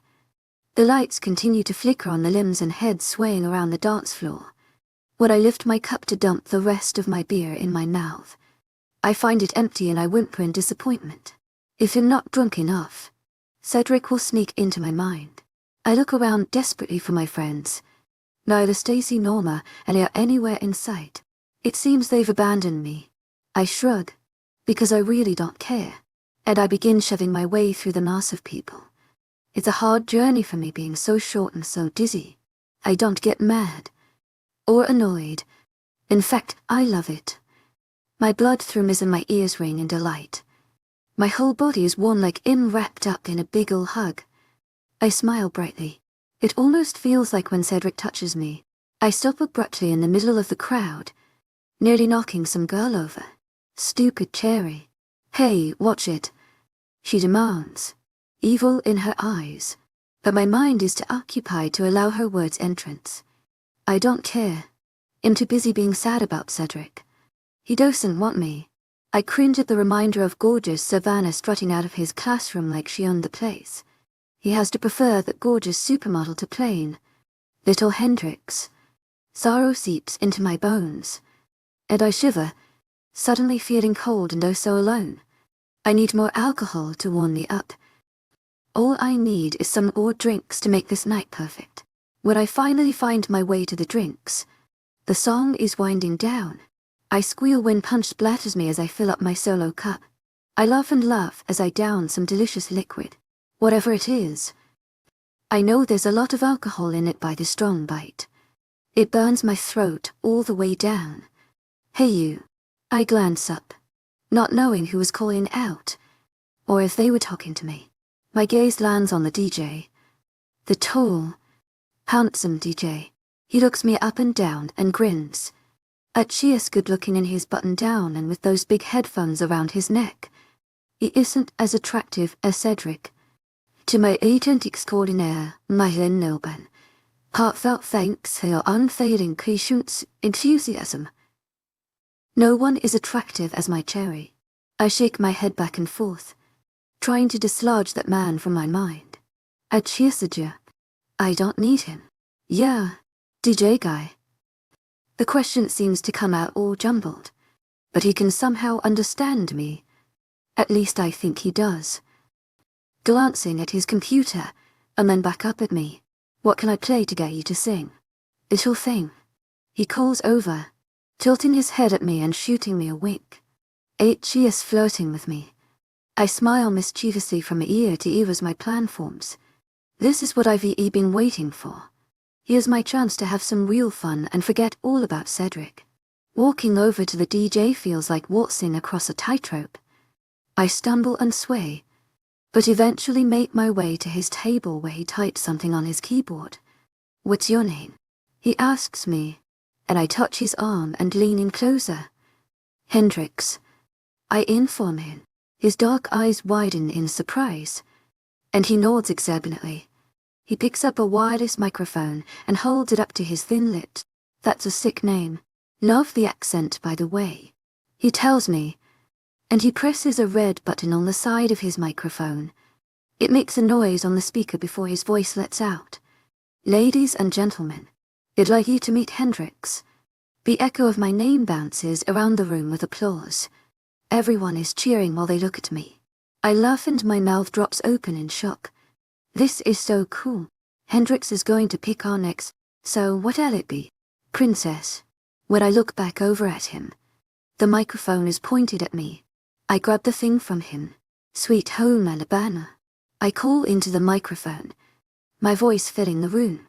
The crowd goes wild, and I dance a little jig as they scream. Man, college parties are the best.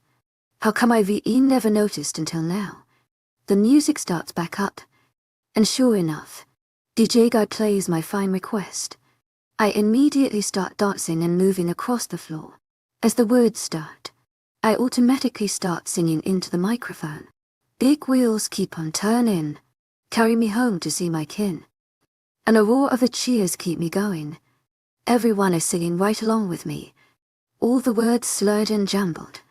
They're all watching me as I dance and sing and have the time of my life. I burst out the lyrics, feeling them connect me with my deep southern roots. The words come so easily. I've heard the song so many times through my childhood, they're ingrained in my soul. The chorus comes up and I belt it out as hard as I can. Sweet Home Alabama, where the skies are so blue. Sweet Home Alabama, in home and home to you. The sweet liquid spread through my system. My veins sting and my heart thumps loud in my chest. My whole being thrown is with the liquor I've downed. It keeps me going. The whole room sings the words in unison. All one big choir of drunk people. I sing to them while I look at their beautiful faces. Everyone is smiling. Everyone slicked in sweat. Their breaths and body heat mingling in the mosh pit. It's glorious. My high heels make me stumble, and I almost hit the floor. An arm wraps around my middle and holds me up. I giggle at the rush. Are you okay? My eyes wander up to Dylan. His face is red and shiny as he smirks down at me. His eyes lazy but bright in the dark room. Dylan. Wrapping my arms around his neck and laughing my head off. The sudden rock dies down and is replaced with another rap. Party song. My moment forgotten as the crowd goes back to the way it was before. I thought this was your thing, he says slyly, and I pretend to punch his shoulder. Only I meant to pretend to punch him. My knuckles sting, and I know I hit him harder than I meant. 𝐿𝐲𝐻𝐸 𝐑𝐞𝐝𝐬. Heartfelt thanks for your unfailing patience, enthusiasm. I belch, leaning into his chest. He gives me a long hug before pulling away. But seriously, I thought you hated parties. What happened to the hipster Hendrix I know? I want to slap that expression off his face. I am not a hipster and you know it. 𝐿𝐲𝐻𝐸 𝐑𝐞𝐝𝐬. Heartfelt thanks for your unfailing patience, enthusiasm. I stumble on my feet, trying to gain my footing, and I like parties. Well, now I do. I shrug. Bursting into a fit of hiccup-filled laughter, Dylan shakes his head in amusement. Something else is hidden in his eyes. A chest filled with mysteries. How much have you had to drink? He wonders, and I lift my cup proudly, showcasing the spiked punch that sloshes with every jittery movement I make. Not nearly enough. And my face starts to hurt with how hard I'm smiling. The party goes on in full swing around us as Dylan leads me through the crowd. He has a strong arm around my middle section, steering me through an endless swarm of people. I trip when someone elbows me. My head goes back and forth as I gaze around at all the partygoers looking for my friends. Where are they? Don't they want to have fun with me? Everybody in the room bends together in a slosh of bright lights and shapes. It's just like looking through a kaleidoscope. I'm so confused. You want a beer? I nod my head exuberantly at Dylan's question that sounds far away. Maybe more alcohol will make me feel better. We're now in the small kitchen of the frat house. There is trash on every surface, and couple against the fridge making out like no one's watching. Dylan gets them to move so he can access the fridge. But they just find the next solid, vertical surface and go at it again. It just so happens to be the wall right next to me. As soon as he hands me the beer, I crack it open and guzzle it down. I'm thirsty and dehydrated, but this stuff doesn't really quench my thirst. And it's disgusting. It tastes like sewage. Nasty. Regardless of what it tastes like, I gulp and gulp anyway. The hard bite in my mouth is enough to distract me. Hey Dylan. Peter's streaking in the backyard again. You need to catch him. We don't need the cops showing up. Some buff guy calls out from right outside the back door, his head anxiously sticking into the house. His eyes don't leave my friend. Dylan's eyes, clearly exasperated. I snort and take another long swig of my disgusting beer. Who actually likes drinking this stuff? He looks at me and raises his eyebrows. I'll be right back. 𝐸𝐴𝐺𝐸𝐬 𝐷𝐿𝐻. Heartfelt thanks for your unfailing patience, enthusiasm. He asks and I nod my head vigorously, then stopping when the room starts to spin again. Okie dokie. I salute him, and he grimaces, patting my shoulder and walking away quickly, leaving me behind. I sip at my beer. My body is suddenly woozy. Hat's a funny word. Woozy. I say slowly before breaking out into a fit of giggles. The lip-locked couple break for air just to give me a look. I stick my tongue out at them. I lean against the countertops and stare at the pretty magnets on the fridge. There's a plethora of pictures from the football team, the lacrosse team, and even a snapshot of the marching band. Grinning, I skim my gaze across the pictures in admiration. It's nice to see so many cute guys. I laugh when they start to blur and turn to fuzzy blobs. Hi, little guys. You look funny. I point at the picture and giggle helplessly to myself. While I swig some more of my drink, I stumble a little bit. I finish off the can and have a sudden renewal of energy. I want to dance some more. Let's get this music going. Then it hits me. It's as if all of the liquid I've consumed tonight go right to my bladder at once. They demand release now. I frantically look around. I need a bathroom ASAP. Move. 𝐸𝐴𝐺𝐸𝐬 𝐷𝐿𝐻. Heartfelt thanks for your unfailing patience, enthusiasm. Bolting down the hallway and opening every door I pass, trying to look for a bathroom. I duck under a tray of shots the guy holds. 𝐸𝐴𝐺𝐸𝐬 𝐷𝐿𝐻. Heartfelt thanks for your unfailing patience, enthusiasm. 𝐸𝐴𝐺𝐸𝐬 𝐷𝐿𝐻. Heartfelt thanks for your unfailing patience, enthusiasm. Look where you're going. He sounds pissed. Why is he pissed? This party is so fun. Maybe H is just jealous that I'm flying through this place like a ninja. Wait, why am I being a ninja? Oh right. I have to pee like a racehorse. Wait, come back. To the thrall of people, the shot guy turns around and glares at me expectantly. He looks angry. Is he still mad? What do you want? And I say one word. Bathroom. Shot guy points upstairs with one finger, pursing his lips. I grab 2 shots from the platter and smile at him. I scuttle away and up the stairs. I take the steps 2 at a time while I down my shots. I am now a shot-taking ninja. A ninja that desperately needs a potty break. I breathe a sigh of relief when I get behind the door of the bathroom and lock it behind me. I quickly relieve myself and leave the shot glasses on the counter. I stare at myself in the mirror, my hands gripping the counter edge. The pretty makeup that Stacy applied is a little smudged, but still intact. I wipe at the smudges. They streak even more. Black splotches surround my eyes. They make me look like a raccoon. Remembering the up and downs 𝐊𝐲𝐬𝐷 gave me, I frown at my reflection. She's a supermodel. To 𝐿𝐸𝐵𝐷𝐸𝐷 𝐂𝐵𝐻𝐻𝐿 unfailing patience, enthusiasm. Native American supermodel with flowing black hair and amazing cream-colored eyes. How can I compete with that? To 𝐿𝐸𝐵𝐷𝐸𝐷 unfailing patience, enthusiasm. I ask my reflection, stifling a laugh when I remember my mirrored image can't answer me. The vodka shots spread through me quickly. I can't. That's it. You'll have to call Cedric and tell him I give up. I'm a genius. I let out a large burp. It seems like a marvelous idea at the moment. I stumble out the door and into the hallway. It's dark and I stumble on the carpet. This is like a roller coaster. I can't wait to go downstairs and dance. But I have to take care of something first.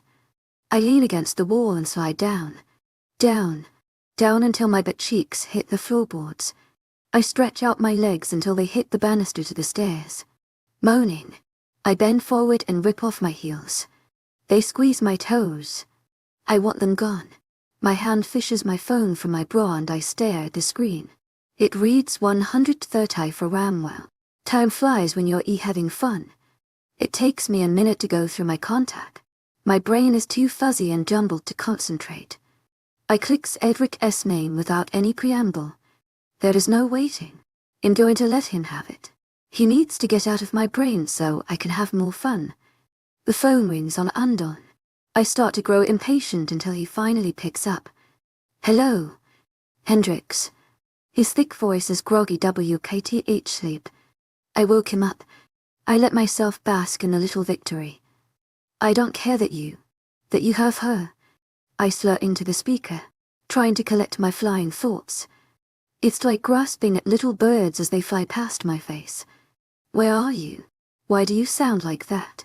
He demands. His voice is more alert now. Sleep drawing away. There's rustling on the other end. In trying to have fun. But you won't go away. You won't go out of my mind. Why do you want to torture me? I ramble. I rub at my throbbing forehead. I don't care. I don't care. I don't care. Hendrix. What's going on? Are you alright? I have a bunch of boys who like me. I could kiss one. I could have someone else. But I can't because of you. I let out a little sniffle and turn my head to rest on my shoulder. I love you. But you don't care about me. You like Savannah. She's so pretty TTYYY. And him not. There's nothing but silence on the other side. Baby, are you drunk? He sounds incredulous. Breathless. Cedric is never breathless. You don't love me. I'm gonna get over you and find someone new. Hell be so great. You wait and see. To my agent extraordinaire, Madeline Nilban. Heartfelt thanks for your unfailing patience, enthusiasm. I mean for the words to sound like I'm a boss woman. But they come out all goggle why. Tears are filling my eyes too. I thought talking to him would be a good idea. But now I'm even more sad as I face the facts. There's a crash downstairs, followed by a stream of cheers. You're at a party, aren't you? A frat party. What's gotten into you? He demands. There's rustling on his end, and I shrug. To my agent extraordinaire, Madeline Nilban. Heartfelt thanks for your unfailing patience, enthusiasm. And vodka. It hurt my throat. The beer was nasty too. I like the punch though. Punch is gooded. I explain. I play with the hem of my red dress and run a finger down my thigh. I'm so cold and sad. They don't have the heat on. I need more vodka. Make me warm like a blankie, why? I mumble in a sing-song voice. It reminds me of the voice my daddy used to use when I was a kid. Stay right where you are. I'm coming to get you. I'm already out the door. He sounds angry and harsh. I didn't like it when he gets that way. I like soft and gentle Cherry. Mean Cherry is no fun. He has to be joking. He won't come here. He has Savannah. Remember, even though a deep sadness grips me, I'm satisfied when I end the call. Don't, I say when I press the button to end the call. I stare at the screen a while longer. It's blank now. Completely black. Just like how I feel on the inside. Hey Hendrix. How do you get all the way up here? Dylan comes up the stairs. His hair is sweaty and plastered to his forehead. He wears a shiny grin of relief. And I smile at him. Yes, nice. Cedric is mean. I stand up and try to walk over to him. But I almost collapse when everything goes topsy-turvy. I'm not wearing heels and I'm still a mess. Dylan catches me with an arm around my back. Tight fingers digging into my flesh. Just a little potty break. Dylan. Just a potty break. You're such a silly goose. I lilt, trying to shift Cedric out of my mind. My sweet Dylan stares at me. A slow smile spreads across his face. I feel his hand go down to my butt and squeeze it. I squeal and then start cackling like crazy. That was hilarious. You're so.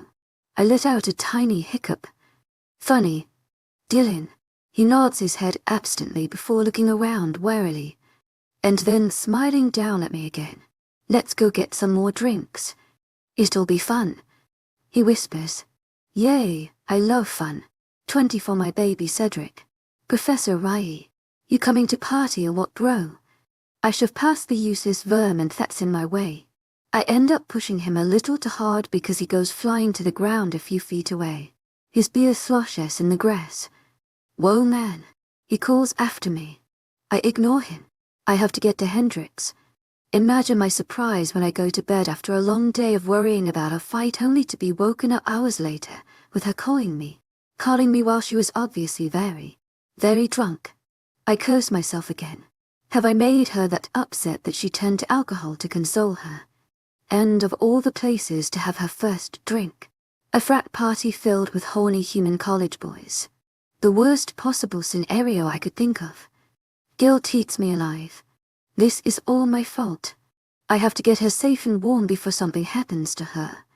Once I'm inside the house, the smells hit me. Beer, marijuana, sweat. They all swirl together like some disgusting cocktail of disaster. I want to rip the walls down until I find her. She has to be around her somewhere. I will find her. One deep inhale and I pick up her aroma. It's not hard to miss. Every atom in my body is tuned into her scent. I push through the crowd of young humans. I tower over each and every one of them by at least a heads. My movements are carefully measured as to not hurt, or even kill, any of them. As much as I want to find my mate and then burn this place to the ground, I can't risk accidentally killing someone, even though I wouldn't mind at this point. I'm killing mad. Most of the humans stare at me as I pass. They stop to watch me in fear, some even trembling. I don't know if it's because of my appearance physically, or the fact that I'm a professor crashing a party, but I don't care. I shoulder past a few more people until I come to the living room where most of the party is going on. Countless humans dance to the loud music, grinding and swaying. My mate is in that crowd. My arrival hushes some of the noise as the mortals stop and stare at me. They back away to make space. As soon as I'm in the room, I spot her amongst the group. Her little head is barely visible through the dancing herd. I shove through, desperate to reach her. I knock a few people over on my way. They go tumbling down, and I don't give them a second glance. I have one thing on my mind. Hendrix. Heads are turned. Eyes are widened when I plow through to get to my mate. When I reach her, she's looking up at me. Her beautiful brown eyes are clouded over with a glossy sheen, and are covered in filth. Black rings of makeup are smeared all around them. Her curly hair is a mess. She reeks of cheap alcohol, and it almost completely covers her natural scent. I growl and wrap my hand around her wrist, my fingers swallowing her arm. I pull her towards me and lean down closer to her. Her full lips part. What are you doing? Who brought you here? I ask with concern, knowing full well she didn't try her bike all the way here. She stares up at me in confusion, squinting her eyes, and then she tries to pull away. I barely feel the small attempt. Instead of letting her go, I get closer. Her repeat. Hendrix clucks her tongue at me before shaking her head. The scent of a familiar human male draws my attention back up. It's Dylan, the one from her band that I already hate. I hate him even more now. The pathetic boy holds 2 drinks in his hand. One is very clearly meant for my mate, and by his smell I know 𝐊𝐲𝐬𝐵 almost completely sober. He knows that Chester dropped to function and is supplying her with more drinks. There is only one gnawing explanation in the back of my head, and I want to deny it. Because if it's true I am about to murder this kid here and now, it would only take a second. One move and 𝐊𝐲𝐵 be dead. It would be so easy. The burning sensation of her trying to claw its way out of my skin alarms me. I can't shift. Not here. Not now. I need to remain calm. I take a deep breath, letting the scent of my mate splay along my tongue and float down my throat. I'm here now. Hendrix is safe now that the situation is in my hands. Dylan takes a step back, fear clear in his eyes. I get closer to him. Everything in me wants to tear him to shreds. I grab his wrist, yanking him towards me, and I can feel that the bone in his arm is on the verge of snapping. The temptation to hurt him is all too strong. I have to remind myself that if I kill him, my relationship with Hendrix won't be easy. I could get sued, and she'd be caught up in all of it. You talk to her, look at her, even think about her ever again, and I will kill you. Do you understand? I ask calmly, my teeth clenched. The room is still booming with music and dancing. People are still staring, but it's not as bad anymore. Dylan nods. Terror makes his face paler than a sheet. I take a small whiff of a disgusting scent. Urine. I made the little human wet himself. That ought to do it. We're leaving, I say to my mate, and I bend down to lift her into my arms in one fell swoop. Hendrix clings to me. It's only now that I realize she's in a short dress. A very short dress. I let out an unhappy rumble. It's 25 outside. She's going to freeze. Not to mention the amount of skin it reveals. I doubt any male in the room missed the opportunity to lay at us an object instead of a living creature with a heart and soul. You better put me down. She struggles and tries to wiggle out of my grasp. I ignore her pleas and start for the door. I'm getting her out of here right now. I don't know who you are, but if you touch me inappropriately, my boyfriend will come after you. She mumbles. She's so drunk she doesn't even recognize me. Well, this just keeps getting better and better. I bump into the occasional person, but nothing major. Now that I have her, I'm not in a big rush. Many humans have gone quiet and watch me as I carry her away. This will most definitely stir up some gossip, but I don't seem to care enough to stop. Seriously, my boyfriend, he'll be mad. You don't want to mess with him, she grumbles. She fights my hold, but her struggle is useless. She's only a weak little human after all. I roll my eyes as we make our way out the door and down the lawn that's littered with countless red solo cups. And who is this boyfriend of yours? I ask out of curiosity. I regret the words as soon as they come out of my mouth. I can only hope that whatever she says doesn't upset me even more. He'll tell Cedric and he'll beat you up. It's scary and he'll do anything I say. Hendrix demands, her words slurring. I grin at that.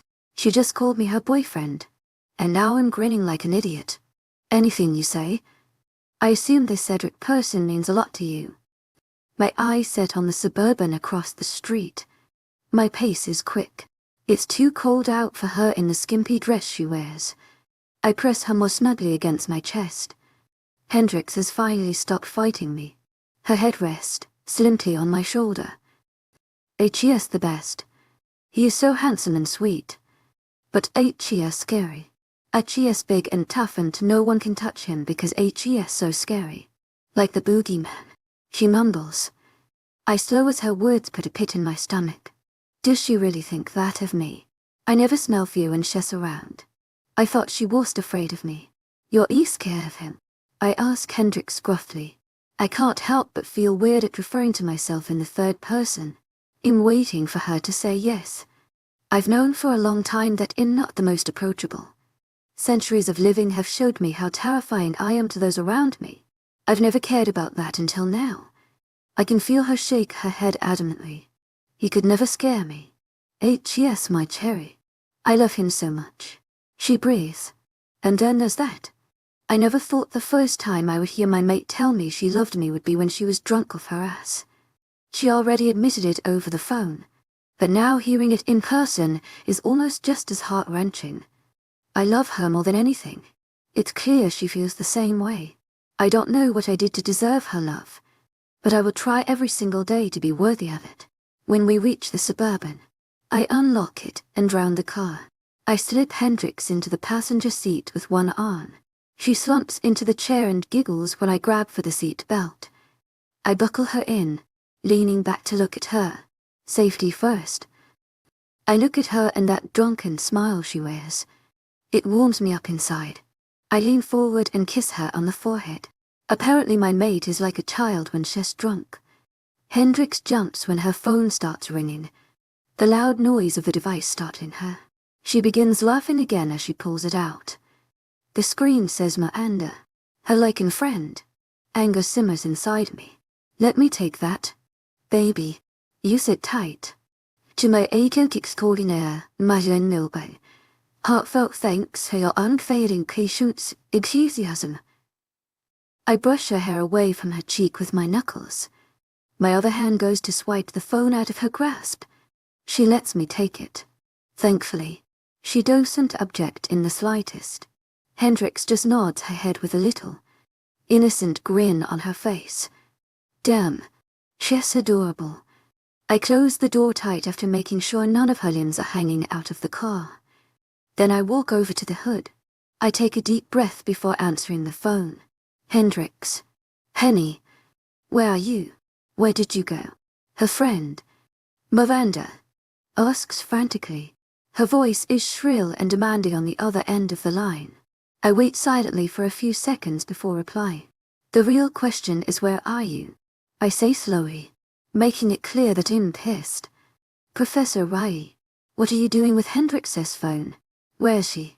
She questions. Her voice is filled with accusations and I growl low. How did she get to the party? Miranda. She's quiet for a while. I know the answer before she says anything. Well, we brought her. She was sad after you broke her heart. We thought she would want some fun. We left her there for a while to go outside.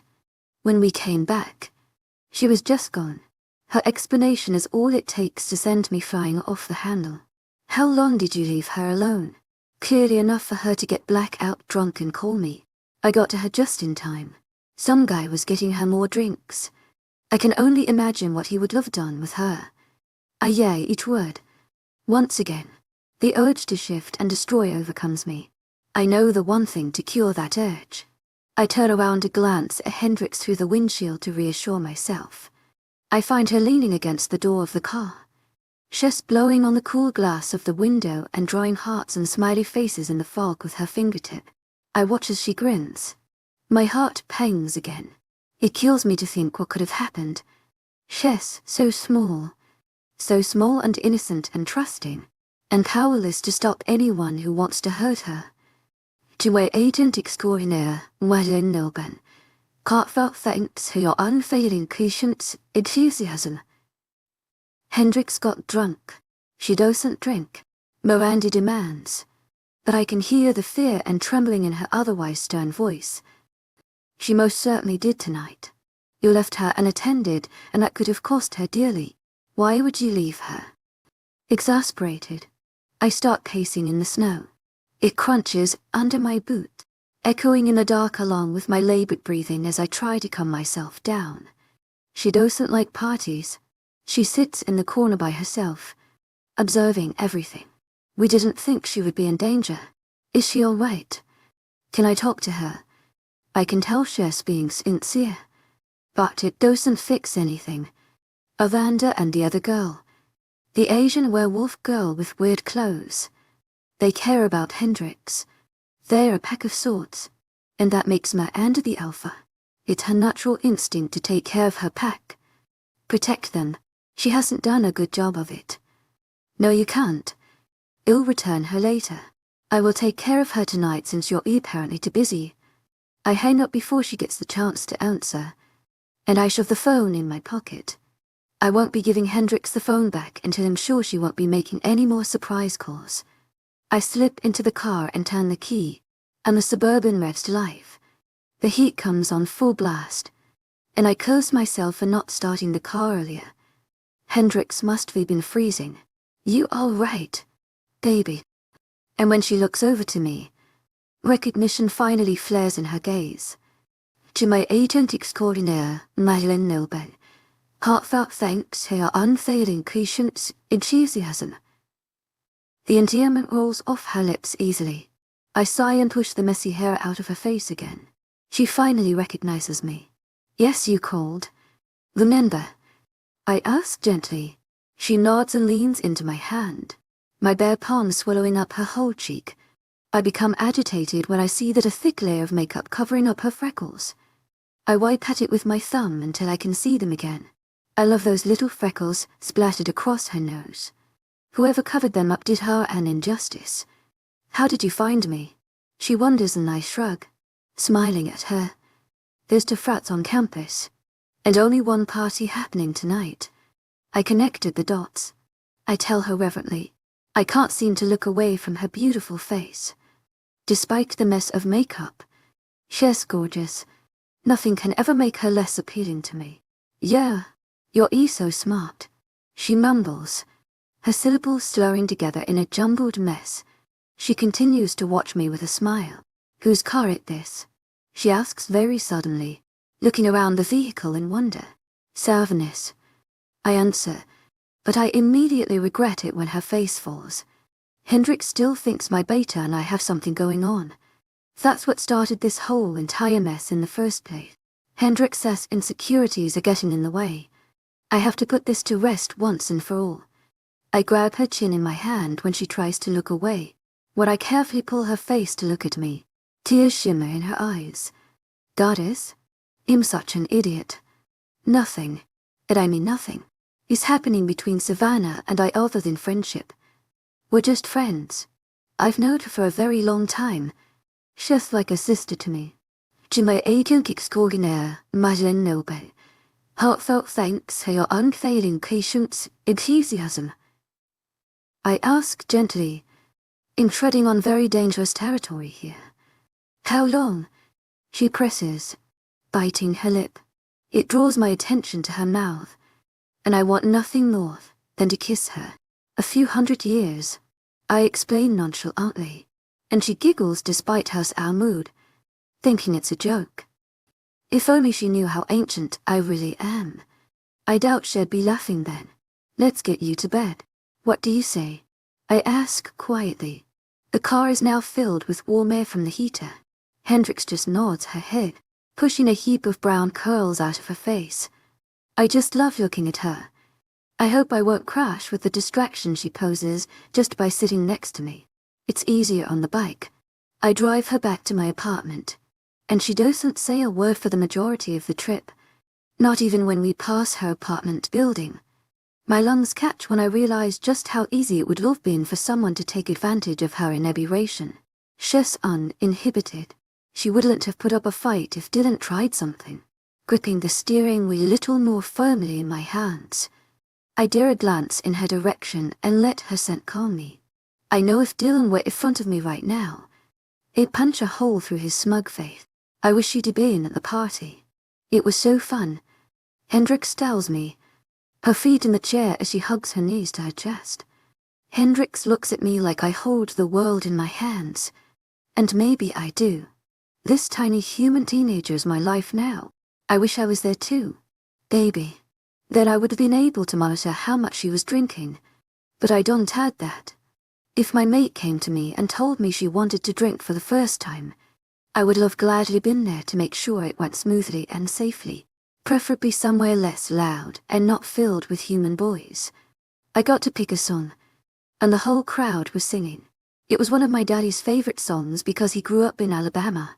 She explains, and I tense, knowing that her father is probably a sensitive subject. She never brings him up. She looks remarkably calm though, looking out the window at the passing street lights with the ghost of a smile on her face, despite Avernus offered to dig into Hendrix's past. I haven't let her. I want to know what Hendrix's dad did that makes him so hard for her to talk about. But I also want her to tell me in her own time. When we pull up to the apartment, I carefully pull my mate from the car. She nestles sweetly in my arms, humming a song as I carry her up the cement stairs. By the time I have the door open and set her down, she's already clinging to me. "No, Cherry, I want you to hold me," Hendrix insists. And I sigh, shaking my head before taking her to my bedroom. It's not that I don't want to hold her, or that it's physically difficult, but she needs to get some rest. As do I.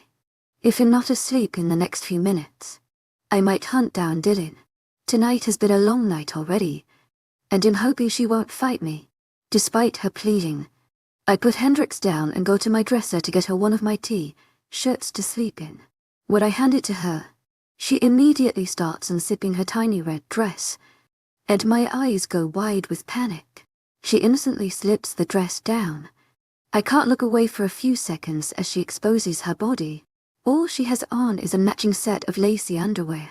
I clear my throat, looking around the room frantically to try to shift my focus on literally anything else. Once she's dressed, I can't look away. She looks so little and tempting in my shirt. It's longer on her than the dress she was wearing. Hendrix walks over to me and wraps her arms around my waist. She sighs as she leans her head against my chest, and I gladly embrace her. She's too short for me to rest my chin on her head, but I hold her to me tightly. I don't know what I would have done if something happened to her. She's everything to me. After only a month and a half, she's become all I think about, all I want. I run a hand down her head and cup her neck as I pin her to me to calm her some more. She hasn't let go, and we've been standing here for over 10 minutes. Oh, I hear a little whisper of dread before Hendrix lets go of me and runs away in one swift motion. I follow her quickly, panic filling me. Thankfully, she finds the bathroom her first try. Hendrix dives for the toilet and he's into the white basin. The sound of her retching breaks my heart. I flick on the hallway light, kneeling beside her and pulling her mass of curls away from her face so they don't get soaked. I automatically rub her back in circles, shaking my head at the vast amount of vomiting she goes through. This night has done a number on her. She's a bit of a mess right now. I blame myself. She pulls up slowly, gripping the toilet so tightly her knuckles are as white as the tiles surrounding us. She gives me a guilty look, her dark eyes steeped in sorrow. 𝐊𝐢𝐳𝐷𝐞𝐿 heartfelt thanks for your unfailing patience, enthusiasm. Hendrix murmurs, and I shake my head and wipe at the corner of her mouth. No, don't be sorry. I'm going to take care of you, baby. 𝐊𝐢𝐳𝐷𝐞𝐿 heartfelt thanks for your unfailing patience, enthusiasm. She nods, sniffling and rubbing tiredly at her eyes. Let's get you to bed. I carry her away, hoping that the guilt inside me will somehow ease. It doesn't. 25 behind the wheel, Hendrix POV, and pulled out of the darkness with a thump. A big thump that won't go away. It consistently wages war with me in my head. What is going on? What's doing that? When I try to sit up, a groan splits the air. It was involuntary. I can't help it. I feel like I've been hit by a truck. Staring around the room, my heart sinks in my chest. I don't know where I am. The dark walls, the curtained windows, I'm sick to my stomach, and terrified. I take a deep breath to try and calm myself down. Try and think. An unfamiliar scent greets me. Just when I'm about to call out for him, He walks right through the door. "You're finally awake. I thought you might be dead," Cedric says, a bit too gruffly, putting a bottle of Advil and a glass of water on the nightstand. Relieved him in his place instead of some random stranger. It's still unsettling to wake up somewhere and have no idea how I got here. As I try to recall how I ended up in this bed, my head splits and I hiss in pain, clutching my skull. It hurts so bad. Mistakes have been made. That's one thing I know for sure. Jerry is there in a second, sitting on the bed and pulling me into his lap. A chest so warm and cozy, like a big teddy bear. I snuggle into him without a second thought. My cheek brushes his stubble-covered jaw. His face is always covered in dark hairs. Last night was a fiasco. He grumbles, grabbing the bottle of Advil and dumping a few pills in his hand, forcing me to take them. After I swallow the pills, I sip on the water in thought. I don't know how I ended up here. That freaks me out.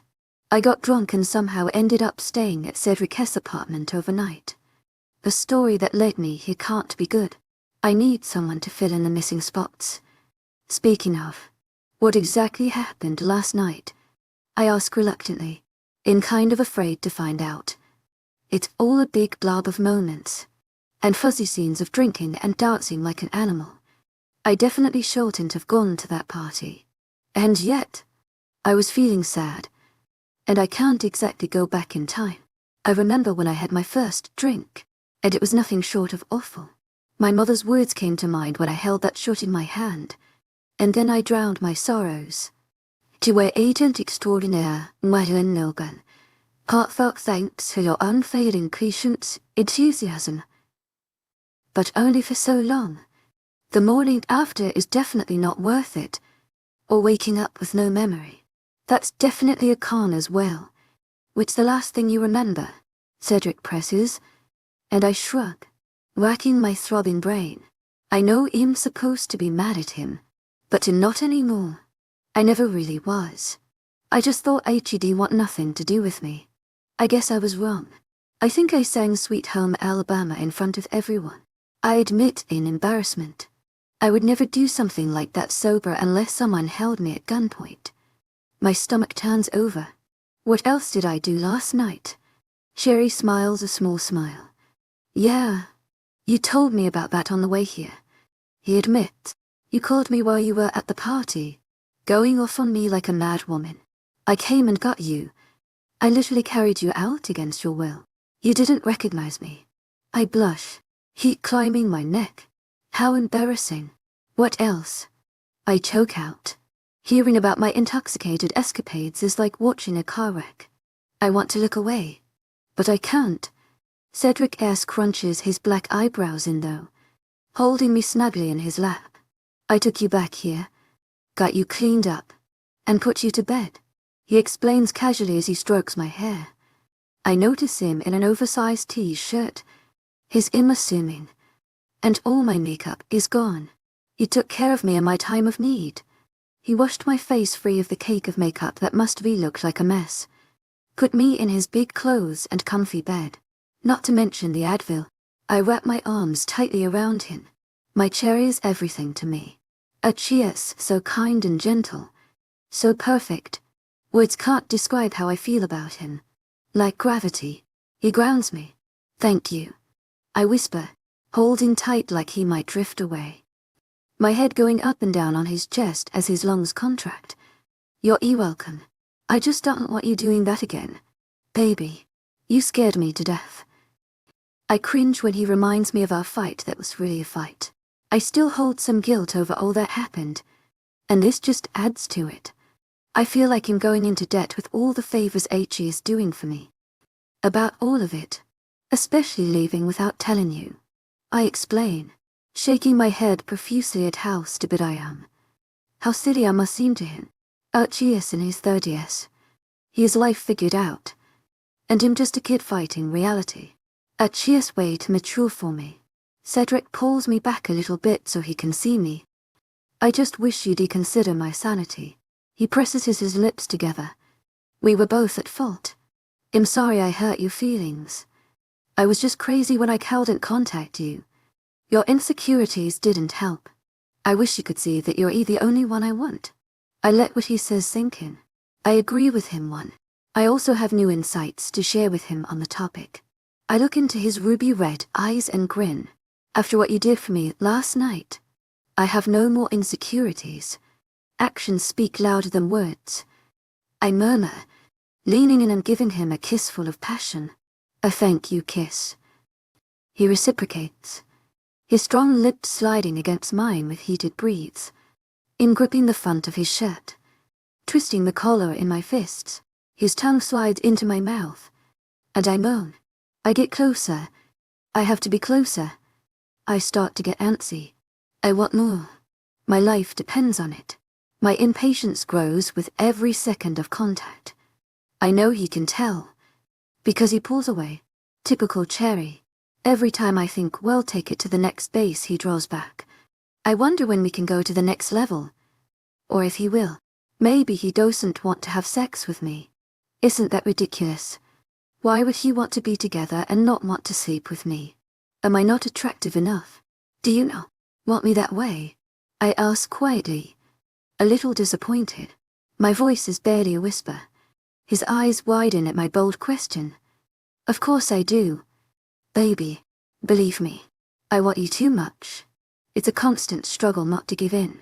He admits earnestly, his voice all raspy and sexy. He tucks a stray piece of hair away from my cheek. His lips are swollen and glistening from our kisses. Then why don't you? Cedric chuckles at my question. He can tell how frustrated I am, and 𝐊𝐲 drawing amusement from it. I hardly thought you would be the one trying to persuade me into having sex. He muses, staring at my face like I'm the most beautiful girl in the world. I bite my lip, trying not to laugh. That makes two of us. I reply, still a little peeved, but in good humor. It will happen. Eventually. Believe me. He'll make sure of that. He assures me, flashing me a small smile as he cups my face in his hands. I want to take this slow. There are a few reasons why I'd rather wait. But I mainly want you to be sure that you're ready. I nod to my agent 𝐷𝐸𝐻𝐿 𝐊𝐢𝐺𝐻𝐿. Heartfelt thanks for your unfailing patience, 𝐿𝐢𝐺𝐻𝐿. I don't want to interrogate him on his reasons to wait, because I kind of get it. I've always wanted to wait to lose my virginity to someone I love. In high school I didn't date much. I was too busy working to hang out with many boys. If I didn't have to pay for my mother's treatment, maybe things would have been different. Just to let you know, I've never done it before. I inform him. I hope and pray it won't get a negative reaction. I'm not surprised. Not that you aren't beautiful, but you are only 18. He reminds me of my young age, and I cringe. Of course he would remember that one little fact. At least he doesn't seem fazed that I'll be taking the virginity of a teenager. I guessed that's a plus. Yeah. I get it. I'm a fetus compared to you. You're just a bitter old man. And Cedric pretends to be appalled. His mouth drops open, and his hands grab my wrists. Old man, huh? He questions me, and I giggle when he starts to tickle me. I try to shove him away, but 𝐊𝐴 too heavy, too strong. When it comes to physical strength, I have no chance against him. He rolls me underneath him, pinning me to the mattress and attacking me with neck kisses. I can't stop laughing. It takes control of my whole body. Everything feels right in this moment. No one can hurt me here. No one can take away my joy. Eventually, we make it out of bed. My headache is still going strong, but it's slowly easing. I'm thankful for that. Not to mention, I have a high pain tolerance. It comes with the territory when you grow up the way I did. I jump in the shower, almost slipping in my haste. I'm way too excited to wash last night's stink off of me. I take my time, and it ends up being a long shower. The hot water steams up around me. I grab a bottle of body wash, and I scrub myself clean. It's guy's body wash, but I don't care. It smells like Cedric, and that's all that matters. It smells like safety. I end up wearing another one of Cedric's shirts as a dress with his leather jacket over top. The whole outfit is kind of cute, and a little bit ridiculous. It's so oversized that only my calves are showing. Unfortunately, I lost the shoes I was wearing. The stilettos are doubtlessly still sitting in the frat house somewhere, waiting to be tripped on. I don't feel bad though. I'm sure that house is still a wreck even now. So I call on a pair of wool socks that Cherry lends me. He insists on carrying me out to the car. I cling to him, the cold not so uncomfortable with his warmth. The mounds of snow look pretty daunting though. He puts me in the front seat, and I see the Suburban is already on. The heat is full blast. He must be done that while I was in the shower. I guess he knows how sensitive I am to cold weather. I cut myself a nice one. When he drives off, I sigh in contentment. I'm so glad our fight is over. It was our first disagreement, and hopefully our last. I hate him being mad at me. I hate people being mad at me at all, but especially him. I want him to be happy. I want to please him. Seeing him upset hurts me. So where are we going? I wonder, hoping and praying he doesn't drop me off at my apartment. Cedric already gave my phone back to me, and it was blown up with text messages and unanswered phone calls. Amanda is worried about me after last night.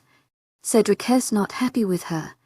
That's the light way of saying he basically hates her. I'm not surprised. I find it kind of crappy that her and Stacy left me at that party alone. I know Cedric didn't go into details, because he doesn't want to put a strain on the relationship I have with my friends, but I can tell it was pretty. It's a good thing I called him. He saved me from a catastrophe. I'm going to buy you some shoes. I find it an odd statement, but I isn't till I look down at my sock-covered feet. Yeah, maybe shoes of my own are a good idea. I guess it's better than trying to borrow a pair of his size 14 shoes. I want to insist on paying for them myself, but I know better. He won't ever let me pay him back. I cheers to chivalrous for that. You okay? Is it warm enough? He wonders, messing with the vents until Fat aimed at me. I roll my eyes playfully. He always acts like I'm a delicate little flower. I'm fine, thank you. And he nods. That you are. I blush when he says that. I didn't mean it that way. And he knows it. He just loves complimenting me to watch me turn red. We pull into the parking lot of Target. It's the only place to buy shoes within 10 miles. Our little college town isn't exactly hop-in. I pick out a pair of brown snow boots that go up to my ankles, and they go surprisingly well with my outfit. To my agent extraordinaire, Madeleine Noble, heartfelt thanks to your unfailing 𝐊𝐢𝐧𝐷 enthusiasm. We go on our merry way. I don't miss the fact that Cedric holds my hand the entire time we walk up and down the aisles. Callus' covered hand is warm in my own. Life doesn't seem like it can get any better than this. And yet, it does. Cedric drives me around until we end up at the movie theater somehow. He doesn't explain. He just leads me in while I grin like a gay kid. He buys me candy and popcorn, even an issy. I don't take it for granted. Growing up, I never got to do stuff like this. I never went to the movies growing up. I've only been to times in my whole life, and this makes it 3. I thank him profusely, but he keeps shrugging it off, assuring me that he is happy to spoil me. I blush at that. Of course he likes to spoil me. She is sent from heaven above. I've decided to stop fighting him on buying me things. I actually enjoy it. Also, I notice that nearly every time we pass another girl, their eyes wander to him. They can't look away. Their eyes glow with appreciation, and then resentment when they see us holding hands. I want to punch every single one of them in their pretty faces. I think Cedric picks up on my possessiveness since he has a smug smirk on his face. I would be annoyed if he was so beautiful. He lets go of my hand, putting an arm over my shoulders.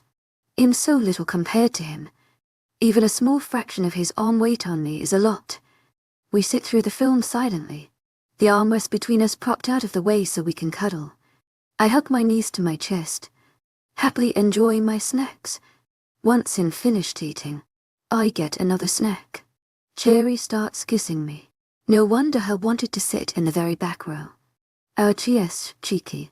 I hope we aren't too obvious, but him to caught up in it to really make an effort to be subtle. When he pulls me into his lap, I feel complete. Try as I might have to keep it from happening. I've fallen in love with him. I just didn't know it would feel this good. I never imagined that my mentor was an ancient king. In an ordinary bar, his true identity was revealed, and it shocked me to the core. 26 I hear her play in the drums Cedric POV I don't belong here. That's what's running through my mind at the moment. Even Savannah said that this was ridiculous. She was right. Cups and I don't mix. I've stopped coming to places like these decades ago. It's just a place for people to drink and hook up. There's no pretenses. No expectations. It's not my scene. That is. My beta told me to have fun. She knew why I came here in the first place. Hendrix invited me here. I couldn't exactly say no. Any way I can see her, I'll take it. She's the only reason I'm still in the state in the first place. The rogue search isn't exactly going well. There's no sign of them anywhere. No trace of 𝐊𝐢𝐳 or the Red Alpha. Truth be told, I don't think they're here. I never did. Part of me doubts they even came through here. Savannah's the one who has been in constant contact with the guard, informing them of our unsuccessful mission thus far. I don't have the patience to talk to a council member of the guard. They're too busy being on their high horse to actually care about the minor details, and it's not as if we have many big dilemmas to provide for them. Then there's the fact that they're terrified of me. Then again, who's not? They'll tell you who's not. My baby, Hendrix, is perfect. It's not an opinion. It's a simple fact. If it weren't for her, I'd have left Virginia within a few days of finding nothing. It's been almost a whole week since I found her blackout drunk, and in that time I've watched her more carefully, especially in class when she's around Dylan. She may be naive and gentle, but she's not dumb. Grading her work is enough to assure me of that. She notices his sudden aloof tendencies. He won't sit next to her in class. In fact, he tries to get as far away as possible. 𝐿𝐲's always shooting nervous eyes at me. Hendrix, the sweetheart she is, tried to find out what was wrong. Thankfully, she's dropped it after a while. Still suspicious. Again, she's smart. I'm sure she put two and together about that night. The little bug that is Dylan her skittish boy. I couldn't be more pleased. Our usual tutoring sessions have gone splendidly. We've somehow found at least a bit of time to actually talk about the subject instead of locking lips. She turned in her paper on time with remarkable grace and eloquence. It was the best paper in the class. No bias involved. Well, maybe a little bias. She did write it about my favorite book after all. I tried to take her out in celebration, but she refused. She invited me to her band gig tonight.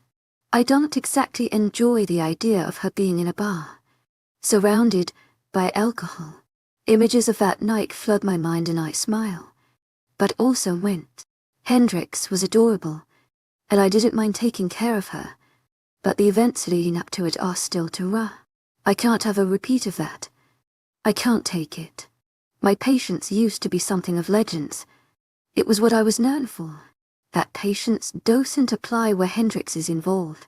Speaking of impatience, where's my mate? I growl low in my throat as I check my watch. The bartender backing away in the corner of my vision. Humans aren't accustomed to growling. It's a sign for them to keep away. It's also quite useful, almost as much as my face.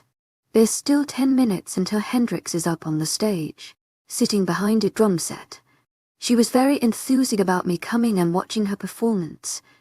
I know she's talented, even though she won't admit it. She's too modest for her own good. I sip at the amber whiskey, the ice clinking against the glass as the liquid soars down my throat. I've drank so much in my time that it doesn't burn at all, and my age and strength leave me completely resistant to alcohol. I can't get drunk, even if I tried, and yet I continue drink. I still enjoy it. Something I don't enjoy is the scent that comes up behind me. She thought she was being stealthy, slinking around. I knew she was here the moment she walked through the front door. "Miranda." I acknowledge her curtly. I hear a small gasp as I take another bored sip from my drink. "Why don't you take a seat?" The young 𝐊𝐢𝐬 scoffs. "I came here to tell you off. You do not get to ask me to sit down," she demands, standing beside me with a glare. I lean against the wooden countertop on my forearm, lifting a finger off my glass to point at her. "Watch it." The 2 words are enough to make her falter. Miranda knows that I'm dominant. She can feel it in her very core. I can take her down here and now. I can influence her decisions with a command. She shifts uncomfortably on her feet. "It's obvious that you're ancient. Are you? I mean, you couldn't be. To my agent extraordinaire, Madeleine Nilben. Heartfelt thanks for your unfailing patience, enthusiasm." And she sobers immediately. Maybe I shouldn't have told her. "This always happens. The king," she whispers. I roll my eyes and stare back down at my whiskey. "I haven't been king in a very long time. She must know that. I helped create the Guard when I came to America years ago. I found the ship 𝐊𝐢𝐳𝐸 tribe in Montana. The Slate Penumbra pack. They became my pack. My family. It all started when a fairy killed the chief. Chief 𝐊𝐢𝐳𝐸𝐧, Savannah's father. Back when she went by her crow name. It was a battle I was involved in. I had a mind to help them defend their land from the intruders. And their chief was murdered in the fight. Like so many others. I couldn't abandon them after that. They looked to Savannah to save them, crowning her as chiefess. The only problem was that she didn't want it. She somehow convinced me to stay and become alpha. It was something I didn't want either. As a white man from across the ocean, I didn't think that I was qualified to lead them. But their dead chief trusted me, and his daughter fought tooth and nail against taking up leadership, and I couldn't exactly leave them without help. I didn't think it would last this long. I thought Savannah would want to become alpha by now, but just happy to stay as my beta. Before that, I had wanted to drop my title as king entirely, but it confirmed it for me. It gave me a hell of an excuse. As soon as the Guard was formed, I retired from ruling shifters and became the alpha of my pack. The pack that is still left unprotected while I secure my mate at my side. Not that a pack of 𝐊𝐢𝐬𝐬s needs protecting, but my leadership is helpful. Don't call me that. I grumble, staring at the clock and willing it to move a little faster. She slides into a bar stool 1 seat down from me. The bartender asks if she wants a drink. She declines. I shake my head. "What? Got all the drinking out of your system at a party?" I wonder out loud. She doesn't appear amused by the question. Her face starts to turn red, and I can smell the fury that she barely keeps held at bay. I eye her. Good. She better keep that shit locked up. If she even tries to argue, I'll punch her in the throat. Try explaining that to Hendrix. I tell myself, better not risk the conversation. That was a mistake. Bringing her there. You mean leading her there? I correct, shaking my head once, my jaw clenching in irritation. Some friends you are. A defenseless human in the middle of a frat party. What could possibly go wrong?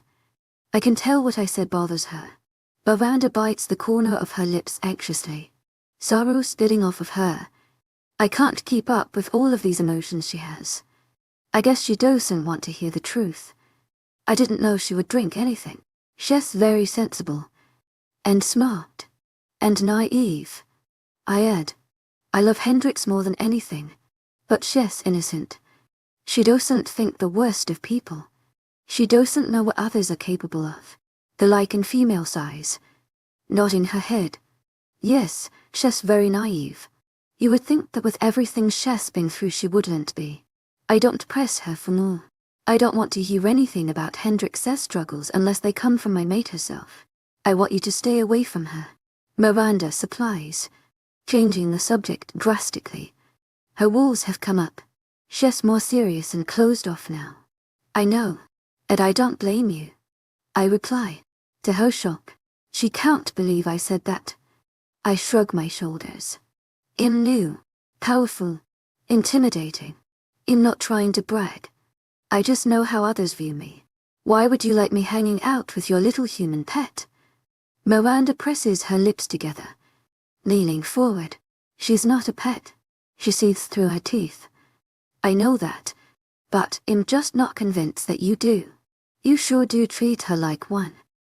I'm not surprised when she gets all defensive. I'm glad she doesn't have a mind to raise her voice at me. No unwanted attention is necessary.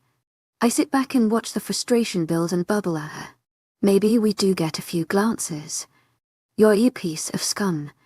Not only do you toy with Hendrix, you disrespect your mate. You can't wait for her. Why can't you respect Hendrix's ignorance in all of this? She presses a hand to her flustered face. She has trust issues. I don't know if you noticed. Her biggest fear is her loved ones leaving her. Any sign of abandonment. And she shuts down. What is she gonna do when you drop her? The only sounds that fill the beer-scented air are people laughing, and pool balls cracking off of one another. I let Miranda calm down after her rant, allowing her to get comfortable. I try to let the insults roll off of me. It's hard to do. What you don't understand is that Hendrix and my mate are one in the same. I inform her, letting myself sound condescending even though what I just told her is basically a bomb being dropped. She adamantly shakes her head in denial. That's not possible, Miranda demands. Her eyes are wide, her heart thundering loudly in her chest. Sounds like you're trying to convince yourself rather than me. I muse, actually enjoying the interaction a little bit. This is just helping the time pass until I can see my baby show off her skills. I can hardly wait to watch her face light up when she sees me. It's what I live for. But hell, shifters can't have human mates. I know. And she keeps on yammering. And they can't have. Helps. The word comes out broken. I glare at the ice cubes in my whiskey, like fair to blame for my predicament. Hendrix has always wanted kids. Well, she won't admit it, but I can see it. The information is like a stab to the heart. I would know. Not that it was Silver that was the culprit. Obviously I wouldn't be here if that were the case. But the Irish humans got creative way back when. I recall copper forks being a trend at some point. It would be easy enough to avoid them entirely, but I used to find amusement in their murder plots. I wish I could give Hendrix children. It would be a miracle if such a thing were possible. But it's not. Who knows what could be in our future? Adoption isn't out of the question. The CPO, the Creature Protection Organization, adopts out supernatural children in need of a good home. The idea of seeing my mate care for a child warms my cold heart. Well, as you can see, it's kind of hard for me to stay away from Hendrix. I would appreciate it if you would stop trying to keep us apart. I explain, my dwindling patience running thin as the clock hits 900. Before Miranda can open her mouth, a human male rushes out on stage and introduces the band as the Magenta Mushrooms. What an odd name. It's soon forgotten now. When the bar goes cheer, the rest of the band comes out. My eyes are only focused on my baby as she slips behind the drum set and picks up a pair of wooden drumsticks. The music starts. The lights go dim, and I fill with pride at the talented girl who's won my heart. Hendrix can't breathe again. I'm aware of the way she reacts to me, and she won't hold back. I have her pinned to the brick wall behind the bar. I kiss her neck, just below her ear, sucking the skin. She pants, trying to catch her breath. I can't stop myself from enjoying her. She's too sweet. If only she knew that I'm a lichen. I could mark her. I could make her mine and then we could do anything we wanted. I wouldn't have to explain why we can't have sex. It's tempting, too tempting. I pull away for a moment, letting Hendrix rest. I won't take this too far, and I won't invert my mate either. She needs oxygen. She licks her plush lips, eyeing me with hunger. She has half my size and she looks like she wants to pounce. It's adorable. Did I do good? And in perplexed at that question, how can she not think she's a good kisser? She smiles ruefully, giggling while her hands hold my face delicately. Her fingers are small and warm against my stubble-covered cheeks. Drumming. I meant, did I do a good job drumming? She clarifies. And it makes a lot more sense. I haven't exactly seen a lot of rock drummers in my time, but 𝐿𝐲𝐻𝐬's the best. The way she held the beat, making sure everyone else in the band was on track, on the right tempo. It was beautiful. She was lit up with joy the whole time. Unabashed, gleeful joy. Like the way she makes me feel. No, you did amazing. Like I knew you would. I leaned down and captured her mouth once more. Earning a moan from her throat, I slipped my tongue past her lips, brushing her top row of teeth, and flashing with her own tongue, up and down, left and right. I can't stop my head from spinning with delight. This must be heaven. Eventually we separate again, and Hendrix bites her lip. If that's the reward I get for showing you my drum skills, I should have invited you sooner. She teases, and I chuckle. Yeah, you should have. Why haven't you? And she gets shy suddenly, shrugging. She knows why. She just doesn't want to talk about it. Stacy and Miranda want to come to every show, and they don't really like you. Hendrix looks anywhere but my face, her fingers anxiously gripping my shoulders. Not that I've said anything bad about you, or that they even know anything about you. I don't really know why they don't like you. I've been a bit pissed at them lately though. They just left me in that frat house. Do you know how many embarrassing things I could have done? There are much worse things that could have happened to her, but I don't correct her. She blows out a frustrated breath. So, I thought, why not? Why should I care what they think? You're my boyfriend, so they should just deal with it, she exclaims, looking annoyed. I love when she gets that determined look. A little dimple appears in her left cheek. It dawns on me that she called me her boyfriend for the second time. This time is different, because she's sober. I'm smiling mischievously now. Boyfriend, huh? I pretend to be surprised. Always playing with her. She flushes, looking a little unsure. She plays with my leather jacket, one of many in my collection. I've already lent her two, and I'm not sure when I'm getting them back, or if I'm getting them back. Yeah, I sort of thought. You know, we'd been seeing each other for some time, and gone out plenty of times. She shrugs, feigning nonchalance. Why do you not want to be my boyfriend? I can't think of anyone else I want more in this whole damn world. I reply happily, and then I wince. I should not be cursing in front of a lady, let alone my mate. My mother would have my head for that, if she was still alive. Bless her soul. Hendrix grins brightly, and then sags in despair. I wonder what's wrong when I figure it out on my own. She doesn't want to go anywhere. She's dreading leaving as much as I am. I know we have to stop this eventually and go home, but I don't want it to end. Can I come home with you? Her voice small and unsure. My mind goes blank. She wants to come home with me, not to do anything, but I just know we'll sleep better in your arms. I brush her swollen lips with my thumb. Then how can I argue? 27 Little Valentine Hendrix POV. Cedric's hands are so warm on my hips, and I can't help but lean back into his chest a little bit. I haphazardly crack the eggs into the bowl, tossing the shells into the garbage disposal. I insisted on whipping up some brownies for him. A cheer's way to kind letting me stay here again. I need to make something for him. He didn't let me play some music on a speaker he has in living room. I chose to put on some Chet Baker, obviously trying to set a certain mood. It's romantic music after all. Maybe tonight 𝐿𝐻𝐻𝐬. I knew you liked old music, but I didn't know you liked music this old. He sounds amused behind me, obviously watching what I'm doing from where he stands over my shoulder. I cheer so tall he can probably see every little move. I like a lot of music. Well, you don't like oldies.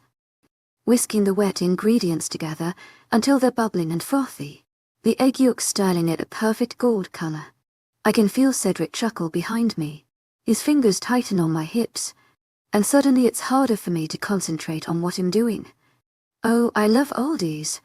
They don't make music like they used to, he admits. and I laugh, adding the chocolate mixture into the bowl, and mixing. I busy myself with spraying down the pan with butter. I hope I don't make any mistakes. I can't stop thinking about his hands on me. They almost burn. That sounds like something you would say. Pouring my brownie batter into the pan. He lets go. I immediately miss the contact. Cedric shakes his head, casually leaning against the kitchen cabinets now. What's that supposed to mean? He wonders, and I hide my giggle while I pop the brownies into the hot oven. I don't answer him, and I can tell that drives him absolutely crazy. He grabs me by the waist, and I burst out into laughter. He pulls me towards him with a wicked grin, and I know could spend 1,000 years just like this. I just wish I had that much time. The song changes, and it's one of my favorites. I get along without you very well. Chet Baker's voice is so beautiful I can hardly keep myself from swaying a little bit. Despite the sad lyrics, it holds a romantic feeling. Cedric turns me around, putting his hands around my waist, resting his palms on my back. It makes me realize just how perfect the atmosphere is for slow dancing. The light in the kitchen is dim, the kitchen warm from the oven heat. Not to mention that the music is just right. I put my arms around him, resting my head on his chest and sighing. My feet are bare, the tips of toes brushing against his boots on the wooden floor. It's a picture-perfect moment just to ourselves. The music is soft and gentle, just like Cedric as he leads me across the floor. I feel like him in the 1940s and his little wife who cooks for him. And 𝐊𝐲𝐬𝐧 just come home from a long day at work. It's a silly idea, but I kind of love it. I don't really want this moment to ever end. I realize that my dream is to have this every night for the rest of my life. There wouldn't be a complaint to be heard out of me for the rest of my existence. When the song draws to a close, we're still waltzing around. Finally Cedric stops, and I sigh. I have to remind myself I have all night to spend with him. Every little moment can't last forever. I just wish I could have millions of them. I've spent my whole life boyfriendless, and now I'm trying to catch up on what I've been missing. I hope I'll want to settle down eventually. I think about what my mom will say. She'll definitely have something to complain about. I think Cedric is perfect, but I know she'll feel differently. I flutter my eyes shut, sighing happily. I want to stay here every single night. Maybe one day I can. Once we no longer have to hide that we're together. There won't be anything holding us back. We can have our relationship out in the open. It's almost too good to be true when I think about it. Cedric holds me close to him, his whole body like a space heater. He pulls me up a little so I'm standing on his feet. I squirm, feeling like I'm probably too heavy to be doing that. He won't let me climb off though. Stop. I'm squishing your toes. I insist, annoyed and amused all rolled into one. Laughing at me. You're too tiny to hurt me, Cedric says, shaking his head with the most handsome little smile on his face. I reach up, brushing my fingers against the corner of his lips. Your smile is so perfect, I tell him softly, and before he can answer, I lay my cheek on his chest again. I can only imagine the timid look on his face. I grin at the thought. I can't get over the fantastic fuzziness that takes hold of me when I'm touching him. It's like magic. It's a strange, obsessive feeling that draws me towards him. I can't get enough of it. The only thing I can wish for is that I get to keep him now that I have him, because I do not know if he'll ever be able to let him go. Cedric, POV. Even after the credits roll on the movie, and the screen goes black, I still have my little human nestled into the crook of my arm. She's perfect, and oh so warm and soft. She sleeps soundly against me. Hendrix fell asleep halfway through the movie, and since that moment I didn't pay attention to a single thing on the television. She insisted on watching an animated Disney movie, and I agreed. She's the only one who could convince me to sit through an hour and a half of singing and dancing. I was regretting my decision, but as until she put on another one of my shirts and proceeded to snuggle into me like a kitten as we ate the brownies she made. She's stuck to me like glue, and I'm not complaining. I wouldn't have it any other way. As I hold her against me, I can hardly breathe. I love this girl more than anything. I've decided that every night I spend with her has become the best night of my life over again. I clench my jaw when I realize how many more we can have. As soon as my mark is on her, we have the rest of the time in the world. Fear trickles in. Just sitting with her now, I can feel how delicate she really is. My hand traces her arm, her shoulder, her tiny little fingers. The bones underneath our propose aura is life frail. I used to be amused at how weak and helpless humans are, and now I'm cursing it. 𝐿 fragile nature is my enemy. Though I love her softness, I am not a fan of her humanity. Why couldn't she be a lichen, a werewolf, a vampire? Shit, even a fairy. Anything but a breakable human. But then I look down at her, and those chocolate-colored curls spilled across my chest.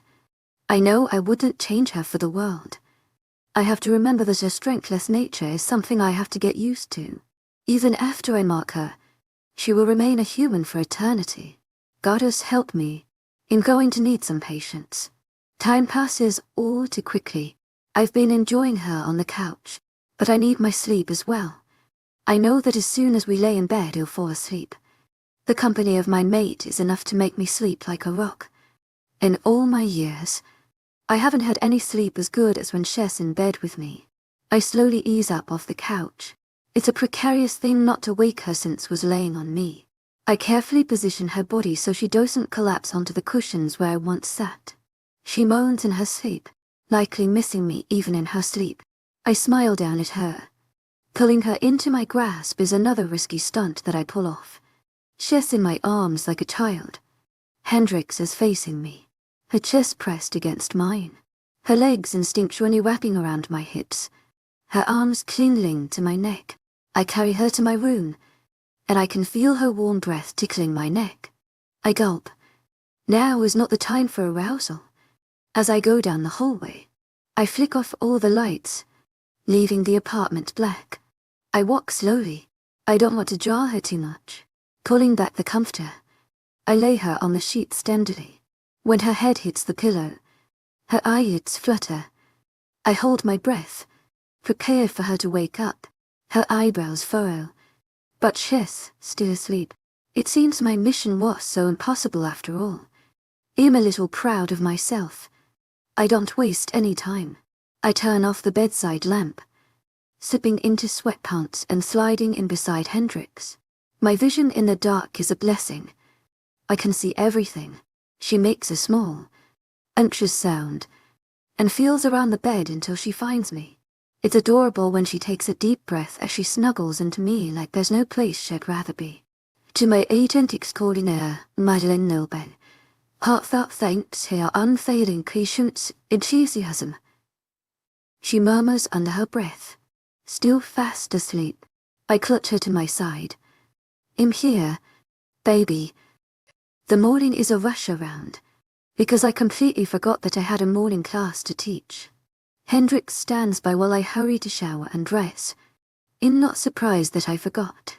Hendrix's presence does a lot to me, including distraction, and what a distraction she is, even when she insists on staying out of my way and being helpful this morning.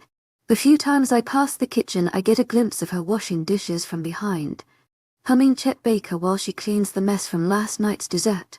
Her hair is messy from sleep, her legs long and slim, curving when they reach her thighs. On top of that, she moves onto the living room, fluffing the pillows, and then she makes the bed. All under 10 minutes. It's insanity. She looks amused when I'm surprised. You better wife me up. To my agent extraordinaire, heartfelt thanks to your unfailing patience, enthusiasm. Then you do get brownies in a clean house all the time. Hendrix grins up at me, all innocence and flirtation. I never knew you could wife someone. I put two and two together that it's another term for marrying. I give her a full-hearted grin. As much as I would love to make you my little housewife right now, I need to get going. I inform her, and some of the light leaves her eyes, and that kills me inside. It's like we were playing house, seeing what it would really be like to live together. One day it'll be our everyday, but it can't work right now. as I grab Hendrix's hand, leading her out to my motorcycle. I picture her in Montana on pack grounds. I try to imagine her being Luna, running the show, taking care of the pack members, and just glowing. It fits her. She was made for that role. I'm missing piece I didn't know I needed.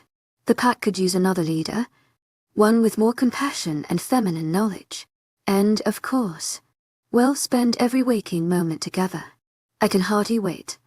The bike crumbles underneath me, and I wish more than anything I didn't have to leave when she leans back on me. I don't want to be teaching a college class, but it's important to maintain a cover. If anyone found out that I was here, then it would put more than one person in danger, and the only person I'm worried about is sitting right in front of me. In old. I have my enemies. Not a lot, but enough to worry me. If they find my weak spot, then I'm done for.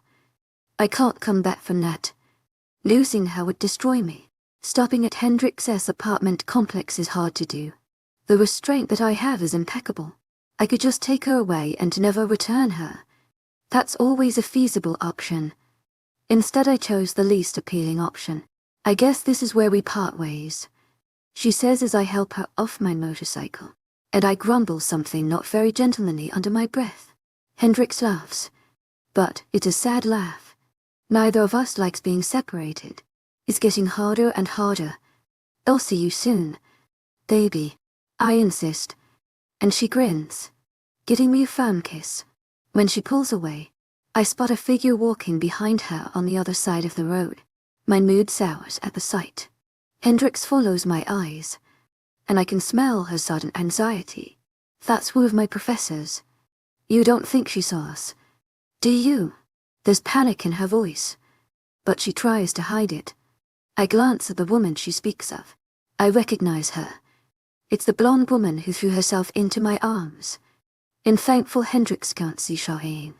The female is looking right at me as we speak. I hate that sly expression on her face. I should hide that in dropping my mate off, that she was riding with me. But I don't really care. She's already seen us. Why bother? I doubt it. She's too far away. I try to ease her worries, cupping her face in my hand and giving her a smile. We just stare into each other's eyes for a moment. Locked in. I have to go, I finally say, and she sighs, nodding reluctantly. Hendrix hands me the helmet and gives me a tight hug. I didn't think it would be this easy to become attached to someone. I love you, she admits in a whisper, like it's a secret. You complete me, I reply. Then I'm gone, leaving my heart on the sidewalk with her. 28 Your atmosphere Hendrix POV. I snuck out of my class half an hour when Cedric sent me a flirty text insisting me out on a date. As soon as I read it, I was completely giddy. I still am, even as I rush across campus on my bike, determined to dress in something cute. I'm a simple girl. I like to impress my man. What's so wrong with that? When I get to the apartment, no one's home. I thank my lucky stars. I don't have to explain where I'm going to my friends. I doubt they would be very happy. I would still end up going regardless of what they would say at the notion. I fly to my closet, scouring the shelves and hangers for the perfect dress.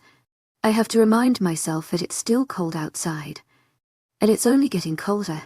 Leggings are an essential. I throw on a pretty mustard orange dress that flows around my thighs. It's a little shorter than most of my skirts and dresses, but that's what I'm going for. Maybe tonight will finally be the night I seduce him.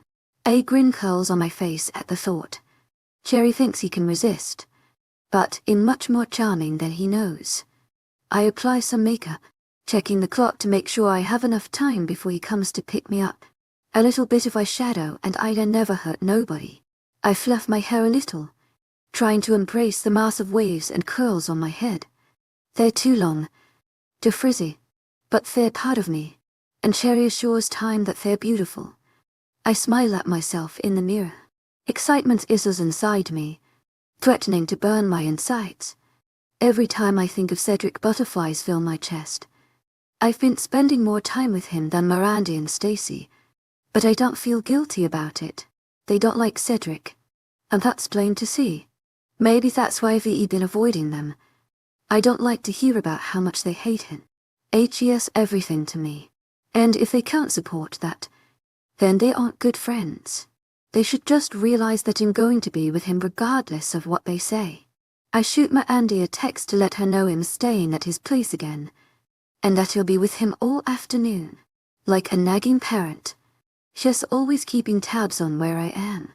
I feel like a teenager sneaking out. Oh wait, I am a teenager. Except she isn't minor. Spending time with Cherry makes me feel a lot older. More mature. He helps me forget myself. When I hear a car horn blare outside, I know 𝐊𝐲𝐬 is here. I do a little jump in anticipation. I grab my bag, taking the stairs 2 at a time. Black Suburban makes me grin. He keeps borrowing it from Savannah since it's cold. I know he loves his motorcycle, but he loves me more, even if he hasn't explicitly said so. I told him I loved him, and he said I complete him, which is basically the same thing as I love you too.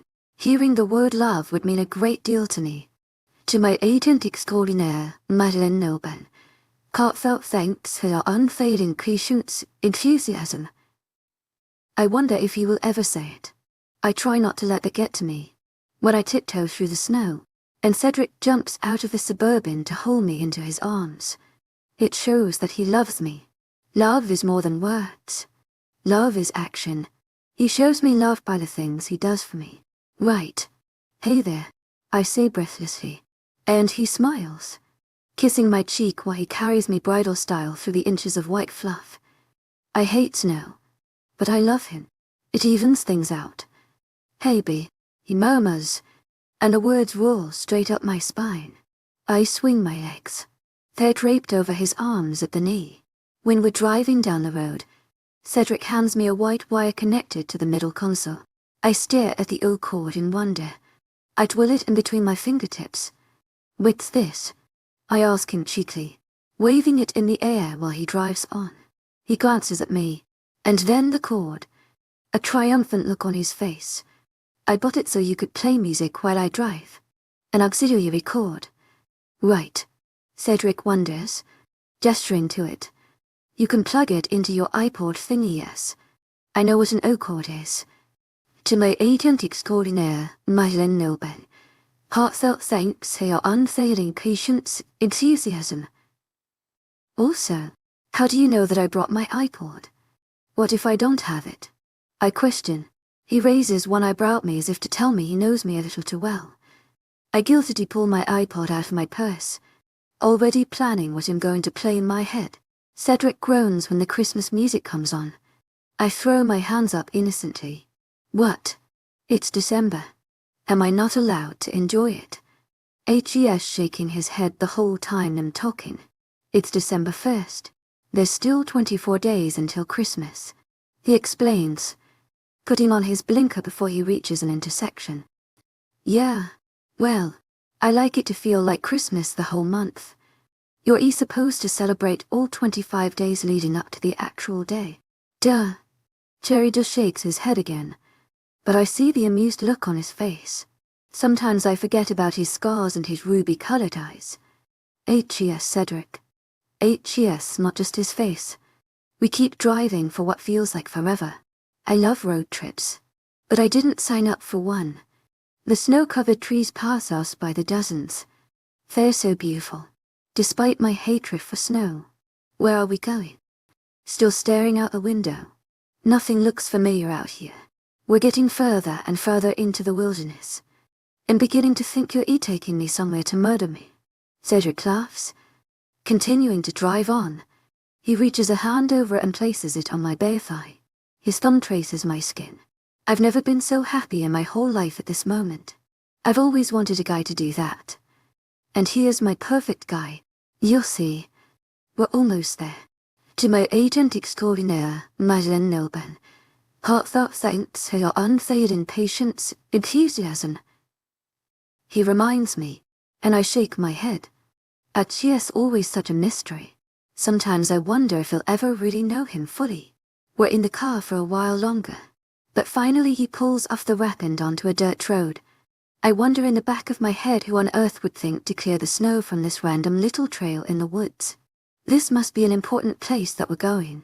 After a few bumpy minutes, Cedric stops and parks. I look around warily while he comes to my door and opens it. "Come on," holding out a hand for me to take. I gladly step out. The outside is cold in contrast to the warm car. The sun hidden behind mounds of snow clouds, spotting the sky. Cedric holds my hand, squeezing it in reassurance. He pulls me over to a particularly tall tree. His head is ripped up, staring at something. When I look up, I gasp. A treehouse. In the middle of the woods, Cherry grips the wooden ladder. To my agent extraordinaire, Madeleine Noble. Heartfelt thanks for your unfailing patience, enthusiasm. And my jaw drops. He had this planned. What's up there anyway? I take a deep breath, hiking my purse up my shoulder and starting the adventurous climb up the tree. Cedric puts a steadying hand on my back, and as I ascend higher, it travels to my butt. I glance down at him, and 𝐊𝐲𝐳 smirking ruefully at me. He thinks 𝐊𝐲𝐳 so cheeky. I just laugh, pretending that it doesn't heat me up the way it does.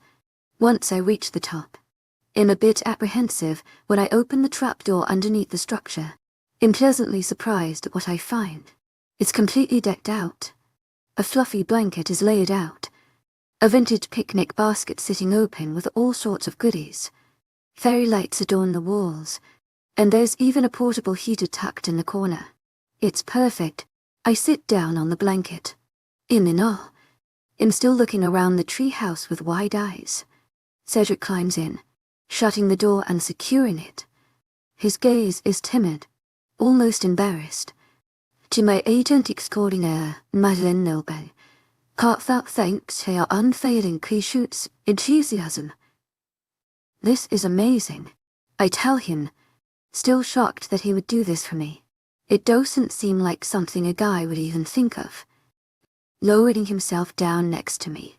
I didn't do it all by myself, as much as I hate to admit it. Savannah helped a little. He confesses, and I raise my eyebrows at him. To my agent extraordinaire, Madeleine Noble. Heartfelt thanks for your unfailing patience, enthusiasm. She helped a lot. I didn't have a clue what to do. Well, I guess that makes more sense. It's much easier to see Savannah as his friend when she helped orchestrate our date. That's what friends do. Cedric pulls out a furnace, unscrewing the top. The smell of hot chocolate almost makes me drool. He pours me a cup, which I gladly take, sipping on the steaming beverage. It's so sugary and good. I can't get enough. Soon I find that there's much more sweetness to be had. He brought cinnamon rolls, and they're delicious. I didn't know you were such a good cook. To my agent extraordinaire, Madeleine Noble. Heartfelt thanks for your unfailing patience, enthusiasm. Taking a generous bite, he shakes his head, leaning back with my hand in between both of his. If you count buying frozen cinnamon rolls and putting them in the oven cooking, then I guess I am, he replies, and I won't stop beaming up at him. I can't believe this is happening. I bend my body closer to his, my face right in front of his. Cedric, this is the nicest thing anyone has ever done for me. I can't even believe you would do something like this just for me. Thank you, I whisper, my voice the slightest bit husky, even to my own ears. It seems I'm constantly trying to seduce him. The corner of his lips lift, and he tucks a price of hair away from my face. I can't look away from his eyes. Oh, but I adore his perfect cherry eyes. Of course I want to do things like this for you. I love you, he says like it's obvious. That's the first time I've heard him say it, and it's already my favorite thing to hear. At least, someone does. I scratch the back of my neck.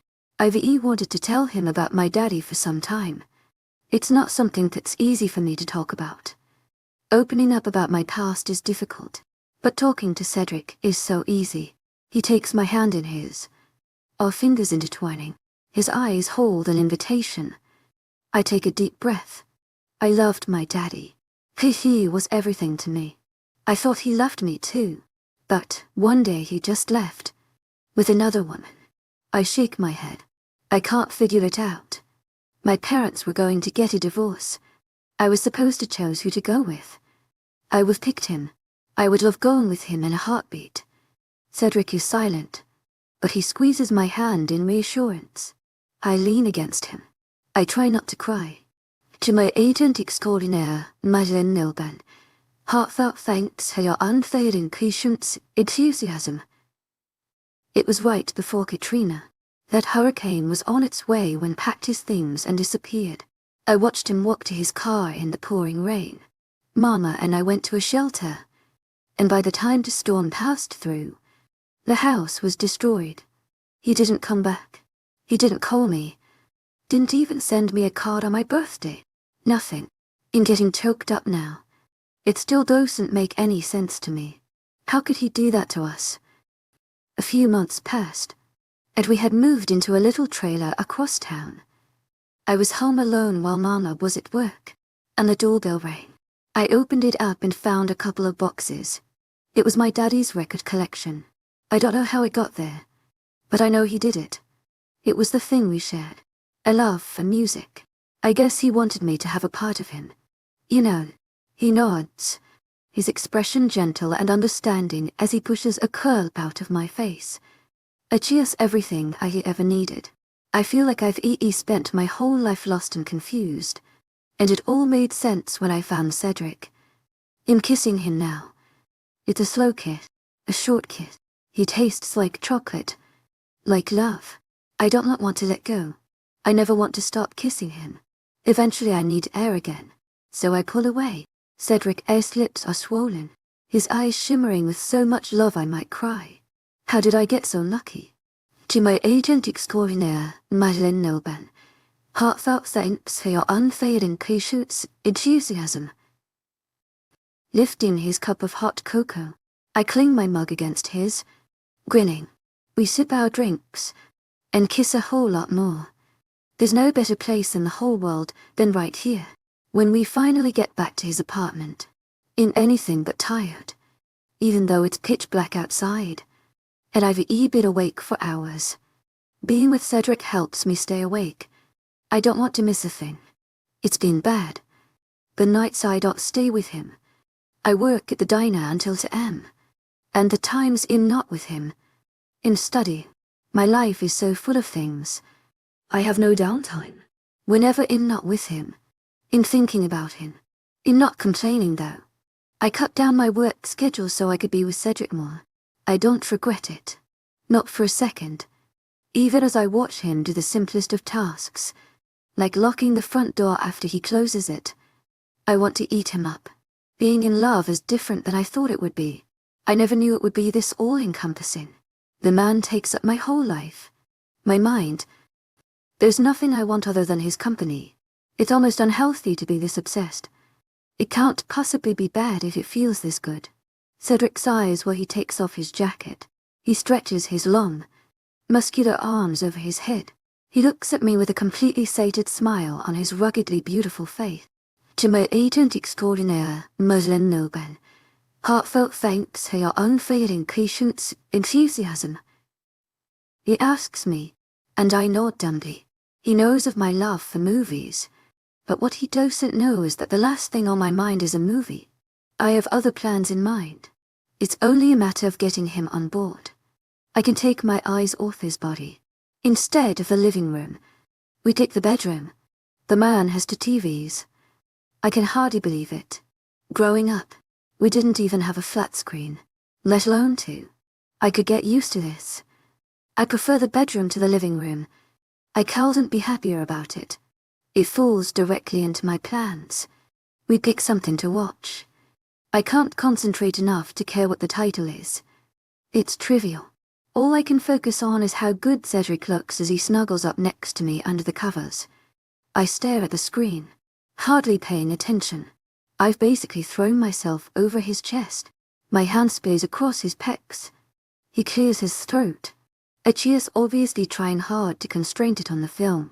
I didn't give him a hard time. I smiley. It's all falling into place. The characters chat and the movie goes on. I don't know how long it's been droning on for, but it's starting to get annoying. Cedric's spine goes stiff when I lean over and clamp my lips firmly on his. He groans in a weak sign of protest, even though he kisses me back. His hot tongue swiftly delves into my welcoming mouth.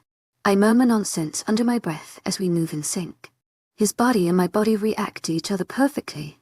Every little brush of skin, every tiny movement, it all works together in harmony. We were made for each other. That's all I can think of as I slowly lift up his shirt with determined fingers. His lips arrest, and his body stops moving. Cedric ever so slowly takes my wrist in his grip, pulling it away while he takes long, calm breaths. "What are you doing, baby?" he questions, staring deep into my eyes. His jaw is clenched, those lips pursed. 𝐻𝐸s restraining himself. I huff in annoyance. "I want this. And I want it bad. You want this just as much as I do." I inform him, and he nods. He won't argue with me on that, because he knows that I'm right.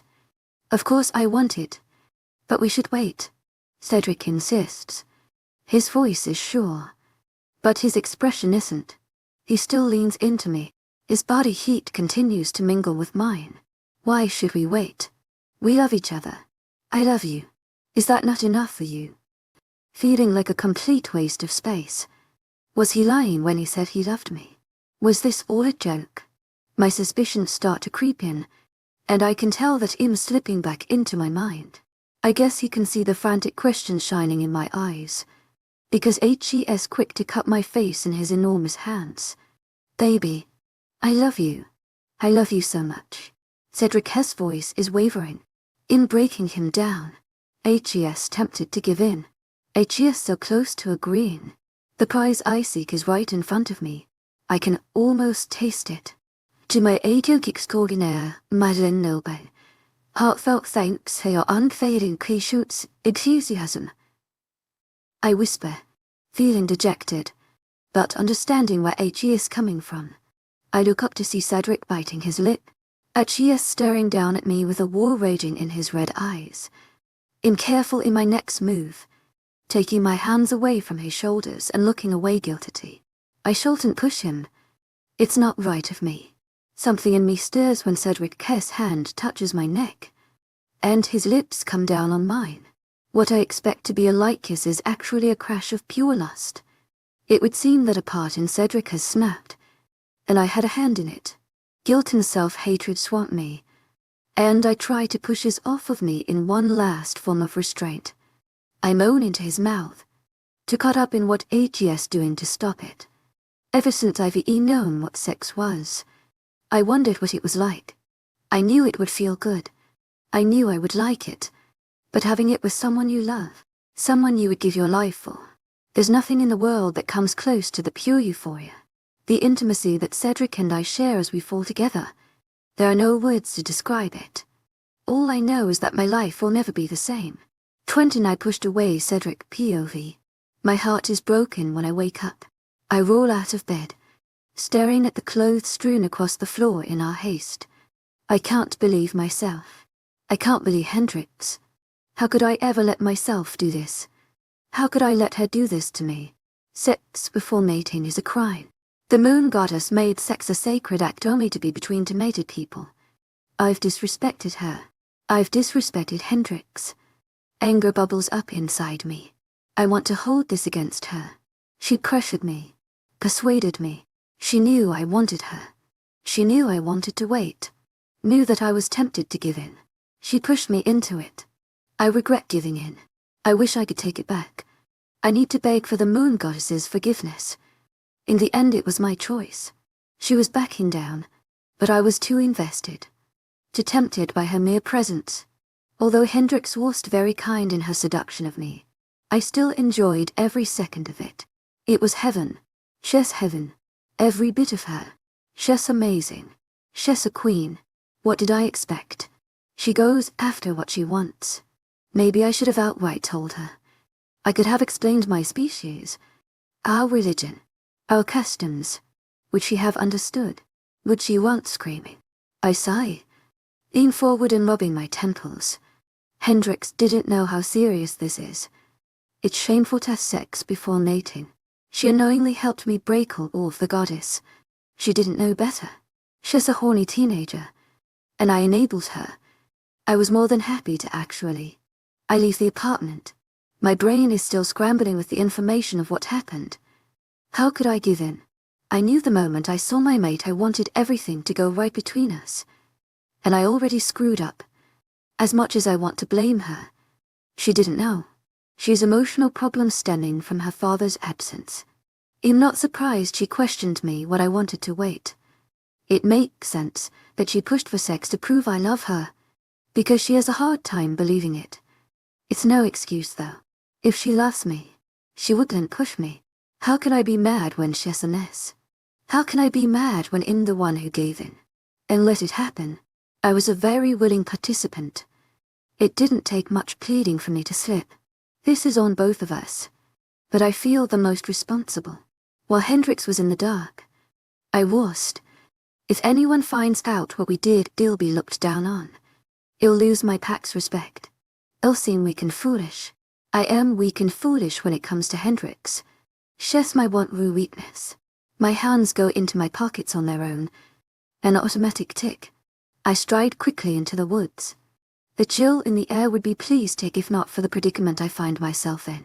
The sensation clawing at the base of my spine means only one thing, and I need to keep far away from human civilization if I'm actually going to go through with it. And something tells me I will. I trek deeper and deeper into the snow on my two legs, ready to sprint on for paws instead. It takes out my frustration in a way like no other. It's effective, and it's easy enough to do in the middle of rural Montana without anyone to spot me and make a scene. Virginia, however, that's a different story entirely. Even though my senses are sharp, I still continue to check over my shoulder every few minutes. I'm on edge. Hendrix. I can't stop imaging her. What we shared last night. I don't even know what it was. I haven't experienced anything remotely similar in all my time. It doesn't compare to any experiences I've had. It was phenomenal. Life-altering. How can I ever come to regret something like that? When I'm far enough into the woods, I know I'm in the clear. No humans venture this far. I should be safe from prying, terrified eyes. Even though my mate is immortal, it doesn't keep me from despising other humans like I did before. Most of them are still the bane of my existence. I shed my clothes like a dead second skin. The harsh elements don't have an effect on me, but I am antsy to shift. My whole being tears and crackles, parts forming and parts disappearing in mere seconds. Claws burst from my skin, a tail growing on my back end. It doesn't take long before I'm towering over the snow around me. A pleased chuff ripples from my chest. It's been too long since I've had the pleasure of becoming my other self. Too long since I've felt paws beneath me. My mind is still a bit frantic, occupied with too many worries. I shove them aside for now. I propel myself into the forest, losing myself to the most primitive part of me. Hendrix POV. I peek around the apartment curiously, calling out for Cedric as I stroll around on my bare feet. The floorboards are freezing under my toes. Chill bumps run up my legs. All I'm wearing is a blanket trapped around my body. I clutch the soft fabric to my skin. Despite the cold floors, it's actually quite nice in here. He must have turned the heat up before he left. I know he left, because HE's most definitely not here. I check the time, biting my lip when I realize that I have to get to work soon. I can't exactly sit around here and wait for him to come back, even though I want nothing more than to do just that. Last night was the best experience. I'm still not quite sure it happened. I want it to happen again, and again, and again, but a sensation of guilt bubbles up inside of me. I practically begged him, and he wanted to wait. I bite my lip so hard that it might fall off. Tears pool in my eyes. I hate myself. It's all I can think about as I pull on my clothes from yesterday. How could something so wrong feel so right? The way we connected, the things I felt. It highly exceeded my expectations. and I can't but feel like I did something awful. And now I have this deep sensation, like somehow irrevocably tied to Cedric somehow. 𝐿𝐷𝐸𝐻𝐸 𝐊𝐢𝐳 heartfelt thanks for your unfailing patience, enthusiasm. I'm not sure if it's because I handed my virginity over on a silver platter, or because I'm so incredibly in love with him. Probably a little of both. I shoot Andy a quick text to ask for a ride, and she obliges. I once again curse myself for not being able to afford car insurance. It's just another bill that I can't deal with. If only I could win the lottery. Maybe I'll ask Andy to stop in at a gas station so I can buy a scratch-off ticket. 𝐿𝐷𝐸𝐻𝐸 my head, my own joke in my head. Happy no one's around to judge me on my nonsense. Everything is so wonderful right now, but so messy. I have to find Cedric. I have to apologize for the way I acted. When I make my way outside, Amanda's already there. Her car is warm and dry, a haven against the bitter cold outside. I climb in, slamming the door closed with a shiver that racks my whole body like a vice. Thanks for picking me up. Settling my jacket over my shoulders. Miranda nods silently. She's too focused on the building and parking lot to actually be listening to what I have to say. I roll my eyes, picking at my nails anxiously. 𝐿𝐷𝐸's not here. Calm down, I explain, and she squints at me as if she doesn't quite believe me. Suddenly her nostrils are flaring. Those intelligent eyes that don't miss a thing snake over me with a wide measure of horror. She's on to me. Did you sleep with him? Miranda demands. Her voice is strained and a bit higher in pitch than it usually is. I've been caught, so it would seem. There's just one thing I can't seem to figure out. Why is she so surprised? How did you guess that? I think out loud, casually propping my feet up on the dash. I try to hide my tears, but they continue to fight for freedom. It loses, as I dab discreetly at the moisture with my shirt sleeve. My best friend takes a deep whiff again, and I wonder if she knows something I don't. That's always the way she makes me feel. That's just the type of person that she is. Your hair's a mess. Your dress is on backwards. And you're acting like you're awake. She lists, and I'm surprised she doesn't hold up a finger for each point. I bite the inside of my cheek. Well, my hair is always messy. I inform her, and Miranda lets out a frustrated breathe, opening her mouth to say something else, but I interrupt her. Before you accuse him of being a jerk who's only after sex, I will have you know that I'm the one who wanted to. I kind of corralled him. I'm a complete jerk. Miranda, you didn't want to sleep with me. I'm awful. I put my head in my hands, trying to control my breathing. Corralled. Are we talking about a cow or a grown 𝐿𝐷𝐸? She coughs. Man, it's my turn to look confused. I brush the strangeness off. It's not unlike my friends to do or say weird stuff. Maybe corralled isn't the right word exactly. I might have pressured him. I admit. And doubt begins to trickle in. What have I done? There's no easy way to say it. I basically assaulted him.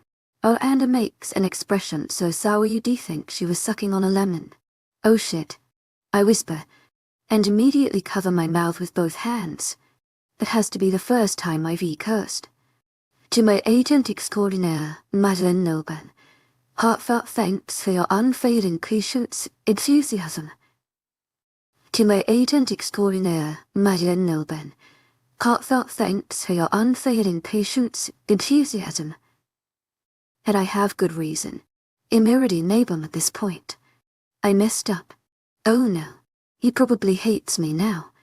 Not as much as I hate myself. The tears spring back into my eyes in a second's time. I thought what we did was right. But nothing is right when you have to coax someone into it. I shouldn't have begged the way I did. I made a mistake. A mistake that I might not be able to fix.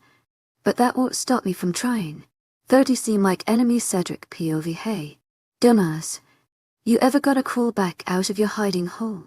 Savannah's voice is muffled as calls at me through the other side of the door.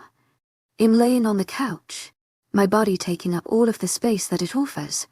Biting back a groan, I roll over, I haven't been out in a few days. Calling in sick to work, telling Savannah to get lost, even ignoring all of my phone calls, especially Hendrix's calls.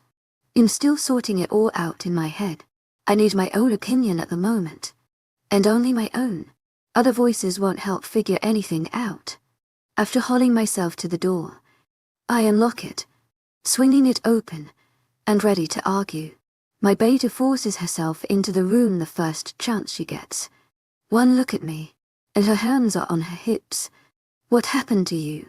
Savannah wonders, and I narrow my eyes at her as into the kitchen without another word. Like I would tell you, I reply.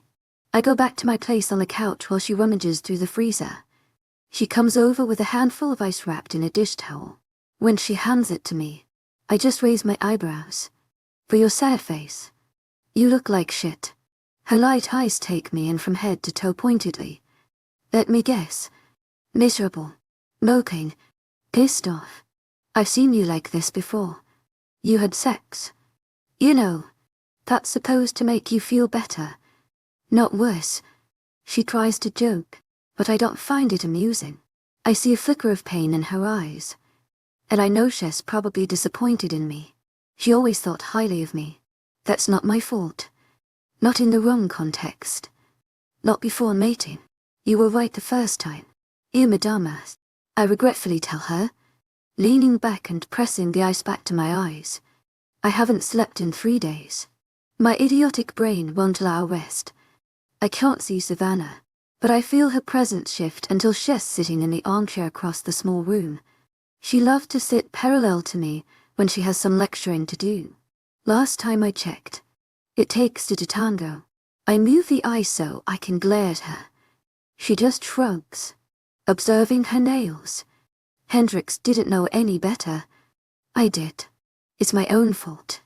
It's something I've come to realize more and more. She might have convinced me, but it didn't take a lot before I gave in.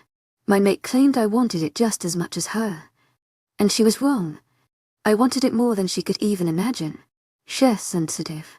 She thought that when I refrained from intimacy, that I might not be committed. Savannah shakes her head. Ridiculous, she murmurs, and I agree with her. She's only 18 years old. She's had a rough life. Sometimes it's hard for her to decipher relationships. I blame her parents. They don't sound like the most upstanding people. I grundle. Her father left her, and her mother wanted to get rid of her. It couldn't have been a great combination. Not to mention she was raised in the human world where sex means everything. Barbaric creatures. Savannah brings up. And I have thought about that as well. I guess that our age difference would pose issues, but I didn't think culture would divide us as much as it has. I should have been more prepared. Hendrix and I are very different. We're worlds apart in more ways than one. Our relationship will have many ups and downs. Even for an amazing life with her at my side. Albeit interesting and even stressful at times. I suppose you're right. I relent, still mulling it over with heavy dose of regret. I could have handled all this much better. Relationships are all about communication, and I couldn't even rely on that. Emotions are a dangerous thing to get raveled up in. They're amazing, lovely, but dangerous all the same. Being with my mate has taught me many things, including how much emotions can cloud my judgment. Having sex with Hendrix is the perfect thing to prove it. I have to be more careful. Of course right. But don't thank me just yet. My beta says, sighing as she rubs at her temples with 2 fingers. I just got off the phone with one of the council members. The news isn't good, and I already know it. I hate the shitty council. What do they want now? I dread her answer. They want us somewhere else. Rogues have been spotted. It's a 𝐊𝐤𝐬 and the big bad red alpha. Apparently they're planning an attack on some werewolf pack. When needed. No is all I say. It's an affirmative decision. What I say goes. I had to know complications would arise with this useless mission. I knew at the moment I agreed to come here. Now I have Hendrix, and she makes everything more confusing. My brain immediately frays with sparks of scenarios burst forth. I have to hatch some sort of plan to tell her about what I am. That would solve everything. I could take her with us. We wouldn't have a single misunderstanding again. Life would be splendid. I just know it. That is, if I can tell her, and if she'll accept it without screaming. Maybe this change of plan could work in my favor. Back up. I see the wheels turning. We can't take your mate with us. Savannah talks down to me, and I growl. Why not? I demand. And she shrinks back a few inches, eyes widening with a healthy amount of caution. The vibrations my alpha tone releases makes anyone wary. Savannah is no exception. I'm in charge here. I don't necessarily think she forgets, but she certainly doesn't keep it in mind when she opens her big mouth. Because you've mated with her. If anyone that knows you, or someone who knows how to sniff out royalty catches a whiff of her, she's in a world of danger. We're going to an unfamiliar pack. Cedric. Sure, she'll be safe once she's in Montana, but trusting her security in an untrusted werewolf pack when the Red Alpha is lurking around. Hendrix would be dead in a heartbeat. It's too risky. What she says makes sense, but I sneer. My common sense isn't right. It's a train that's stumbling right off the tracks and into an endless cavern called love. It's impossible to make decisions between her safety and my own personal, selfish desires to tether her to my side. I love Hendrix. I can't breathe without her. How long would this take? How long will I have to be away from her? I can hardly survive a scarce few days without her. I can't imagine making it much longer than that. So, that's your plan. Abandon the only person I love to her to reckless friends who can't keep an eye on her. I asked dully, still processing. I don't like this idea. In fact, I despise it. I let my disapproval show. But Savannah is right. That's why she's my beta. At the moment, I can't fathom going through with this. She has a troubled look on her, her back stiff, fingers locking together as she tilts her head in fixed determination. No, of course we can't just leave her friends here. They know who you are. 𝐿𝐤𝐧𝐼𝐴 𝐷𝐸𝐿𝐤.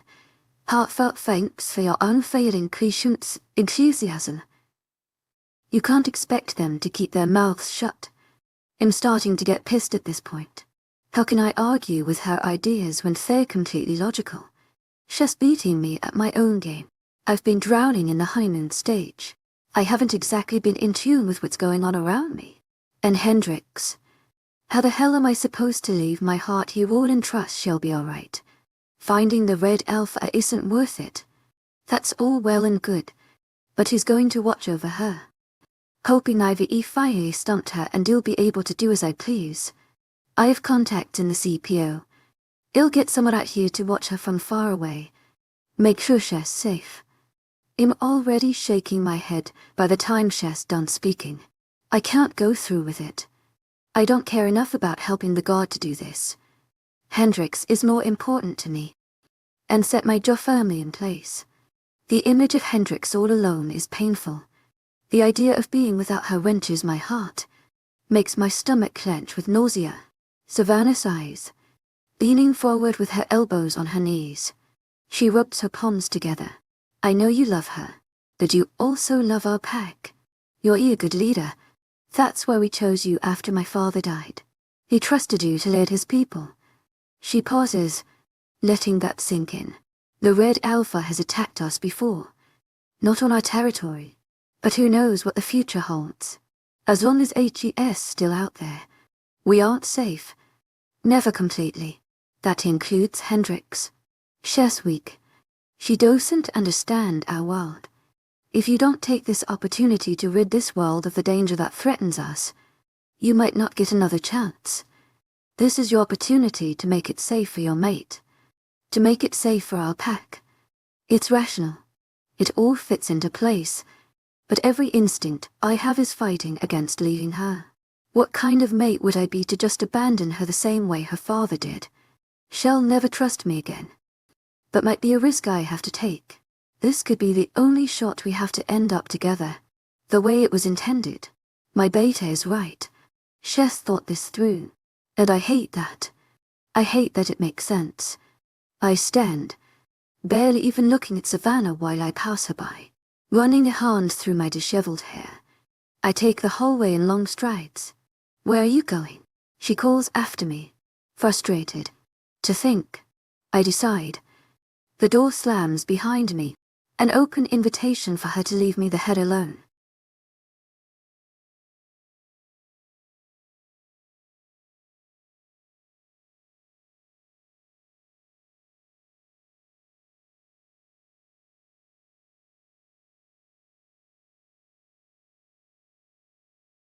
Imagine waiting in agony for a whole week, only to have your boyfriend show up out of the blue and tell you 𝐊𝐲𝐬𝐷 leaving. 𝐊𝐢𝐳 𝐷𝐼 I spend the next few days reflecting. Deeply. I can't thinking. All I want to do is think. My brain is a beehive of activity. I can't sleep. I can't prehend school. I can hardly even pay attention when I go to work. It's like I'm a zombie waiting tables. It all stems from one thing. Cedric. To my agent extraordinaire, Madeleine Nilban. Heartfelt thanks for your unfailing patience, enthusiasm. When does my life not center around him? 𝐊𝐲 has taken control of everything. Nothing is as important to Cedric. And then there's the distractions that I've riddled myself with. My friends have made some things better for me. They're always happy to cheer me up. Except that it doesn't work for very long. I always go back to daydreaming about my boyfriend. I'm hopeless. A whole week goes by. She is not in class. At answering my texts. I even become desperate enough to ride my bike past his apartment once or twice, slipping on the icy sidewalks and freezing my butt off. Cedric's motorcycle was out front. I immediately felt guilty immediately after. I've turned into some sort of stalker. He deserves his own personal space to think about what happened. Processes anger. Because he has to be out of his mind with hatred right about now. The only thing is that I'm drowning in my own guilt. And the sooner I talk to him and beg his forgiveness, the sooner he'll be relieved of the pain and suffering. My hellish feelings bring me back to that night. He didn't want it. He didn't want to have sex. Well, but he wanted to wait. I'm kicking myself. It was a mistake. I was terrible. He probably hates me. Miranda keeps reminding me to stay positive, despite her dislike for Cherry and our relationship. She said that it's paranoia egging me on. Cedric doesn't hate me.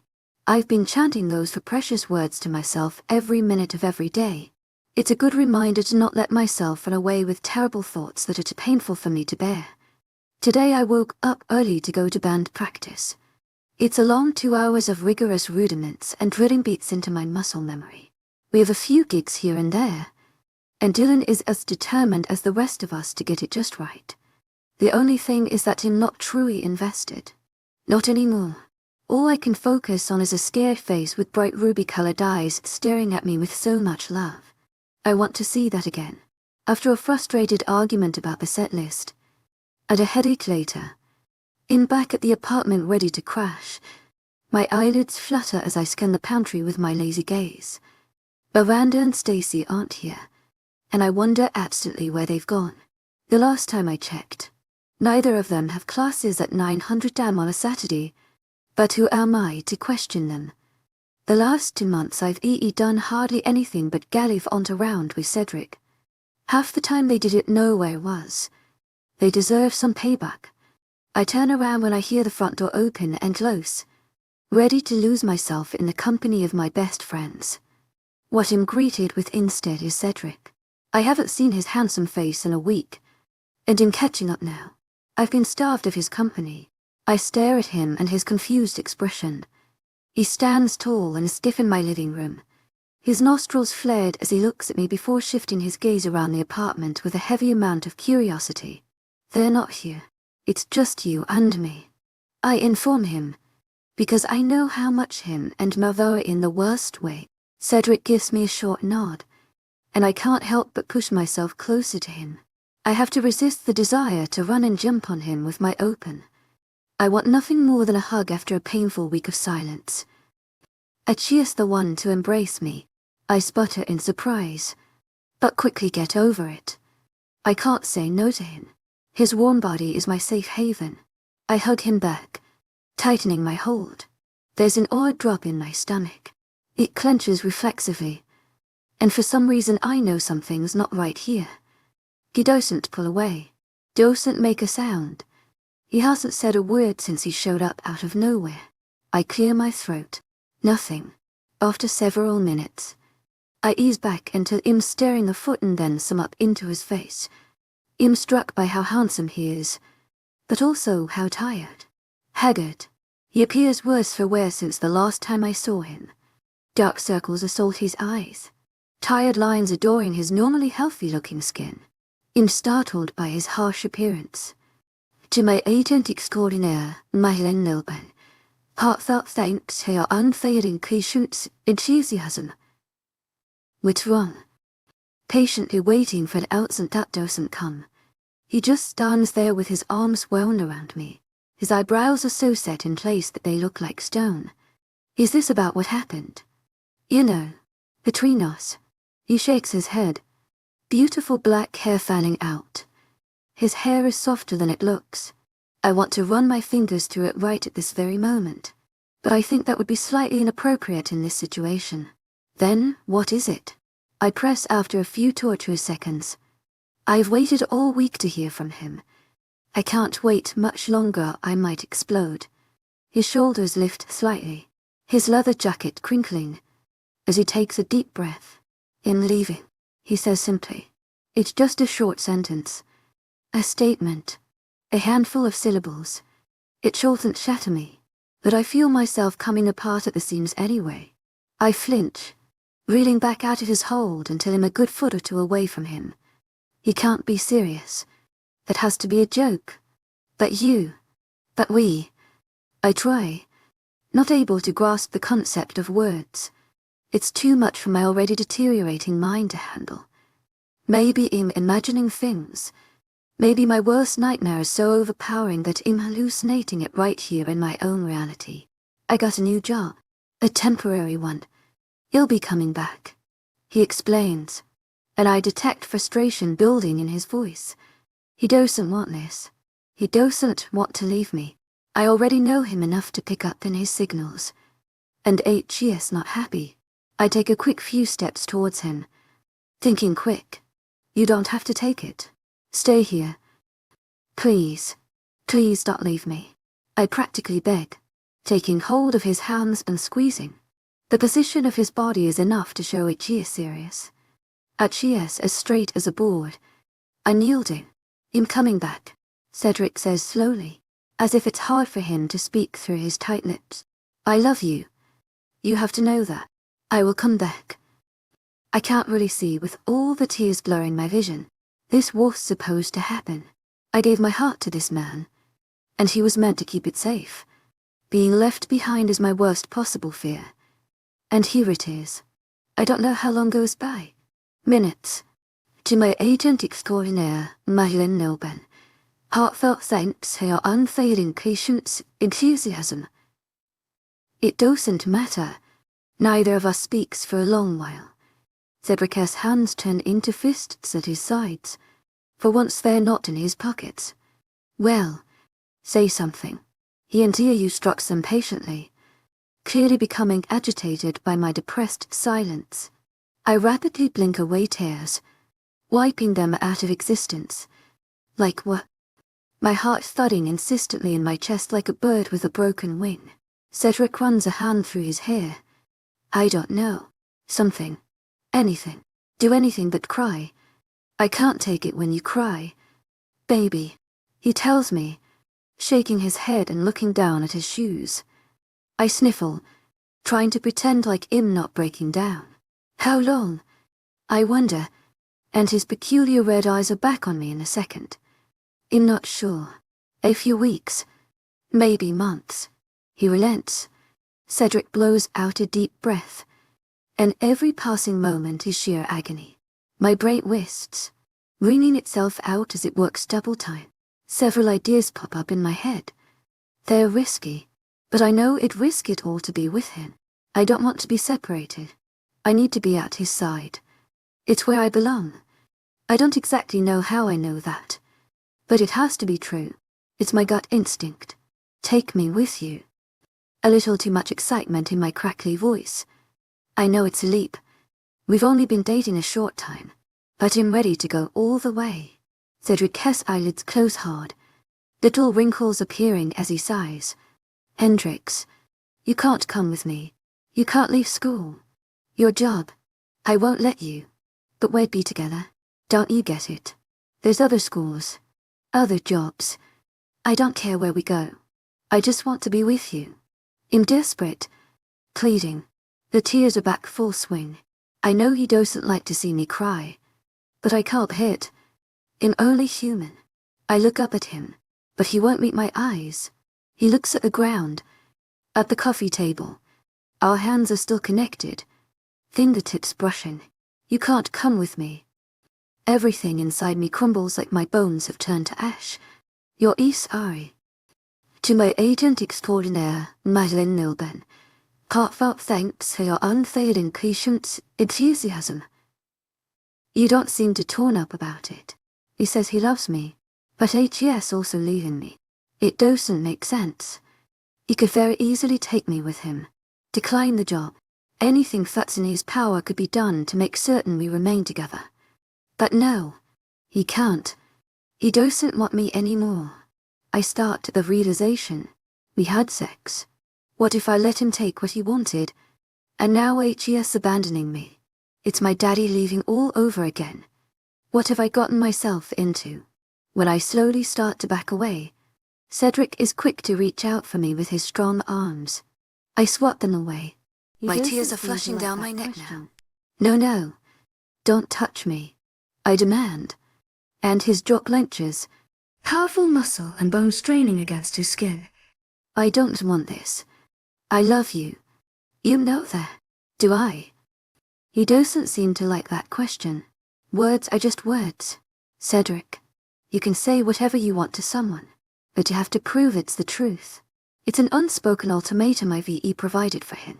I know he can tell how serious I got because I called him by his actual name. This is serious.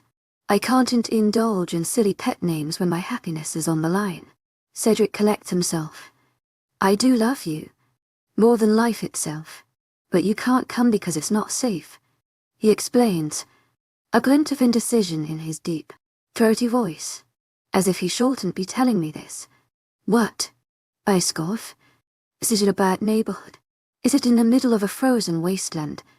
Where are you going that's so dangerous that you can't take me with you?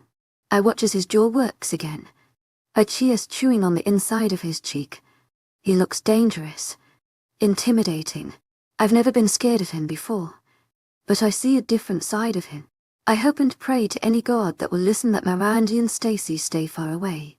I have no idea how I'd explain this to them. Or how I'd get them to leave willingly. They don't exactly listen to me. No one does. Not my mama. Not my friends. And certainly not Cedric.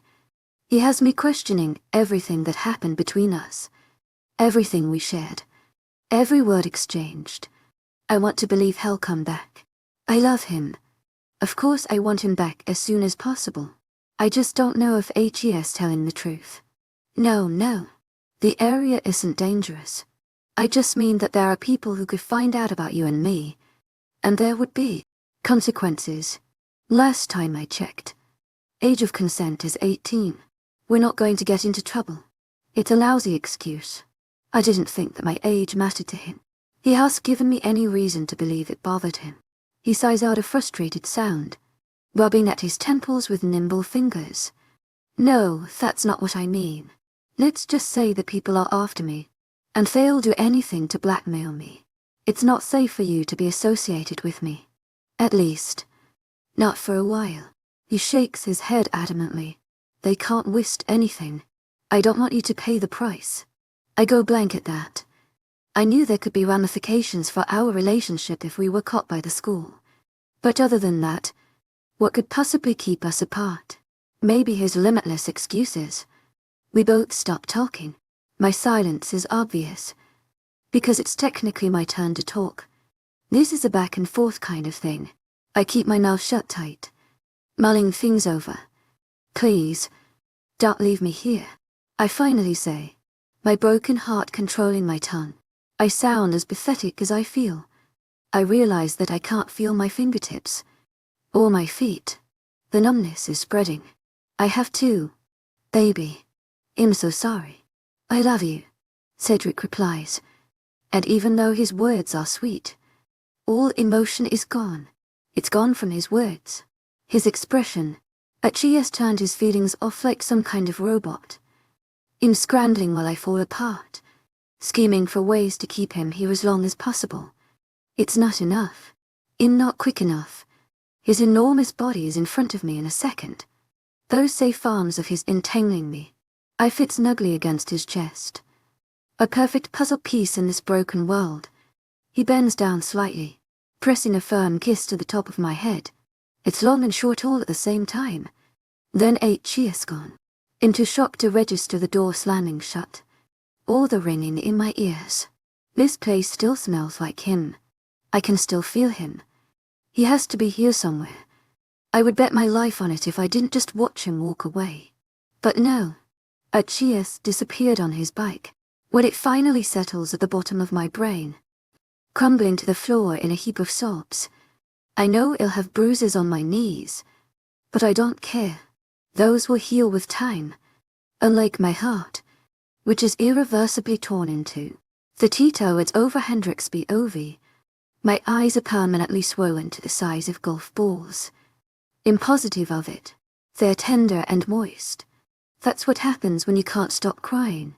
I don't really care though. I keep on with the crying, because my insides are a wreck. Daddy left years and years ago, and I moved on from that for the most part. I learned to cope. I learned to be independent and not only take care of myself, but take care of Mama too. I got good at it. I got stronger. Built defenses high and strong to keep myself safe from the pain of abandonment. As soon as I let those walls lower, it all came crashing down. I'm paying the price for my stupid mistake. I don't know if I can recover from this. I'll either come back stronger and more guarded, or I'll live in my bed crying all through the day and night. Either way, I won't be the same after Cedric. I knew as soon as I saw him he would change my life. I just hoped it would be for the better. As I toss and turn for hours, the sun goes down, and my mind wages war against itself. 1 minute I'm positive he was a lying jerk who will never show his face here ever again. And on the other hand I'm leaning more towards believing he'll come back. He said he would come back. He said he loved me. Should I believe him? His excuse was strange. Maybe part of it was true, but he had to be holding something back. Why would he lie if he loves me? Why would he refuse to tell me exactly what's going on? It's just as much my business as his. Time crawls by slowly. The sun sets side my window, painting the sky with a brilliant pink and orange sunset that I would usually love to admire. My mood prevents from it. All of my energy is gone. All of my excitement for life has disappeared. 𝐿𝐤 has gone. What's the point? I can wish and dream that he'll come back, but I don't know that for sure. Whether he told the truth or not. 𝐿𝐤's not here right now. Not knowing if I'll see him, or how long it will be until I see him. It's killing me. The uncertainty. The pain. It's thrown me off course. My shift already started at the diner, and I obviously didn't go. Or call in. I can't even conjure up any fear of losing my job. I fall asleep. I don't know how that happened. I must have cried so much that my body gave up. There were no dreams in my nap. There was only darkness. And it was cold. It is cold. Even after I'm awake. Even under all these blankets. The chill goes bone deep. Maybe I'll just lay here until he comes back. I hear my bedroom door open. And I flinch. Is he back already? But no. It's just my friends that are there standing over me in the dim lamplight. I don't know why I could ever think it would be Cedric. Miracles are bogus. Miranda is cupping my face. Her long fingers are cold against my flushed skin. Her strawberry blonde hair is pinned back, revealing her tense expression. Oh, sweetheart. I'm so sorry, she says, kitty dripping from every letter off her tongue. My bottom lip starts to tremble.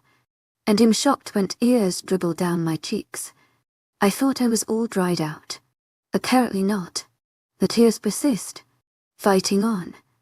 𝐊𝐢𝐳𝐸𝐾𝐲𝐻𝐬 heartfelt thanks for your unfailing patience, enthusiasm. Gone. I choke out, and before I know it, I'm sobbing.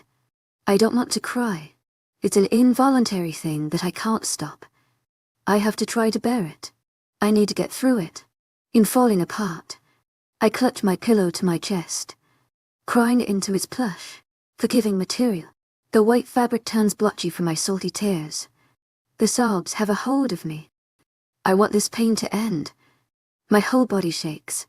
I'm completely hysterical at this point. Miranda's hand gently rubs up and down my back in comforting circles. I can feel her and Stacy silently communicating like they always do.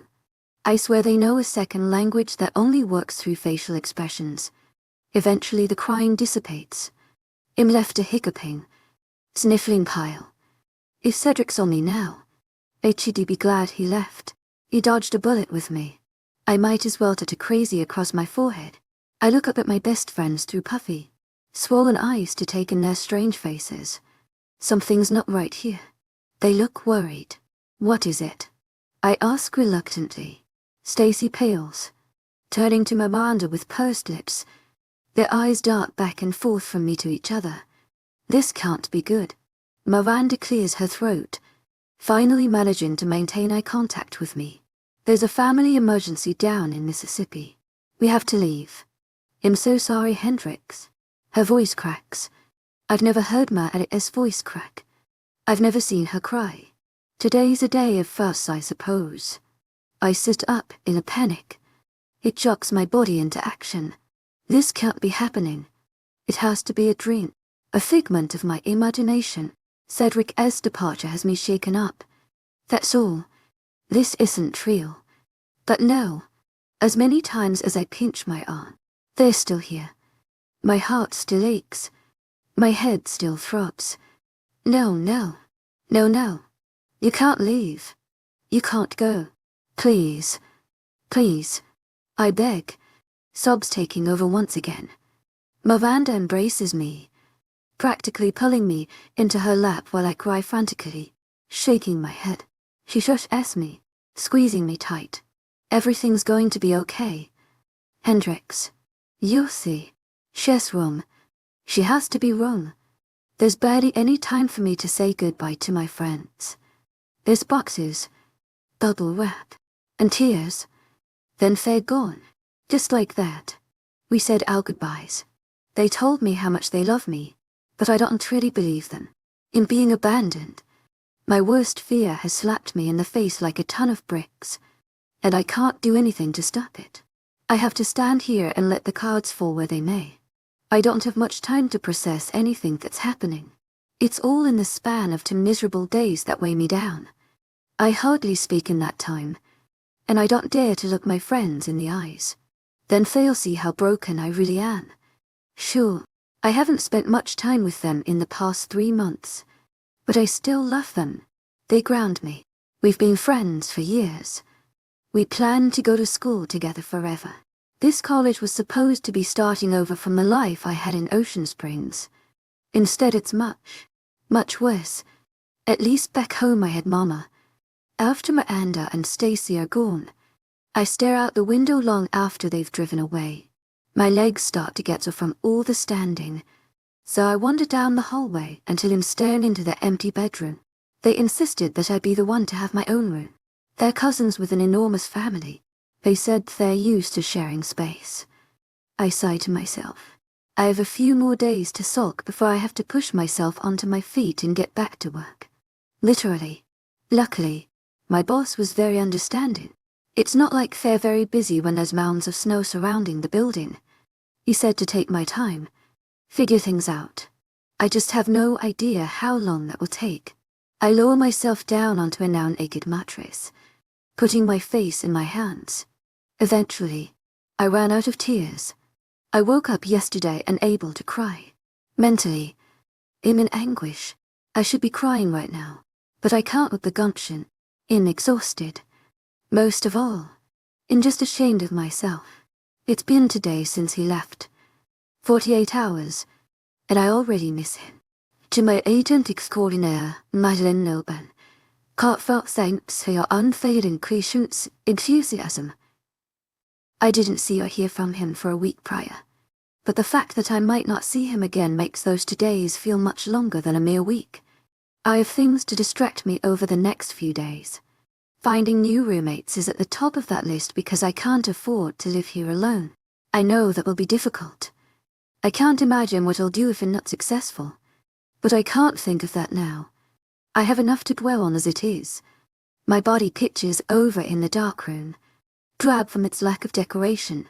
Anyone who walked in here wouldn't be able to tell that only days earlier it was alight with life and cut. Now the pale walls glare down at me. I miss 𝐿𝐢𝐳𝐷𝐞𝐝 glow in the dark stars that she stuck to the ceiling. Or Stacy's ridiculous Twilight poster with a giant picture of Jacob Black's face on it.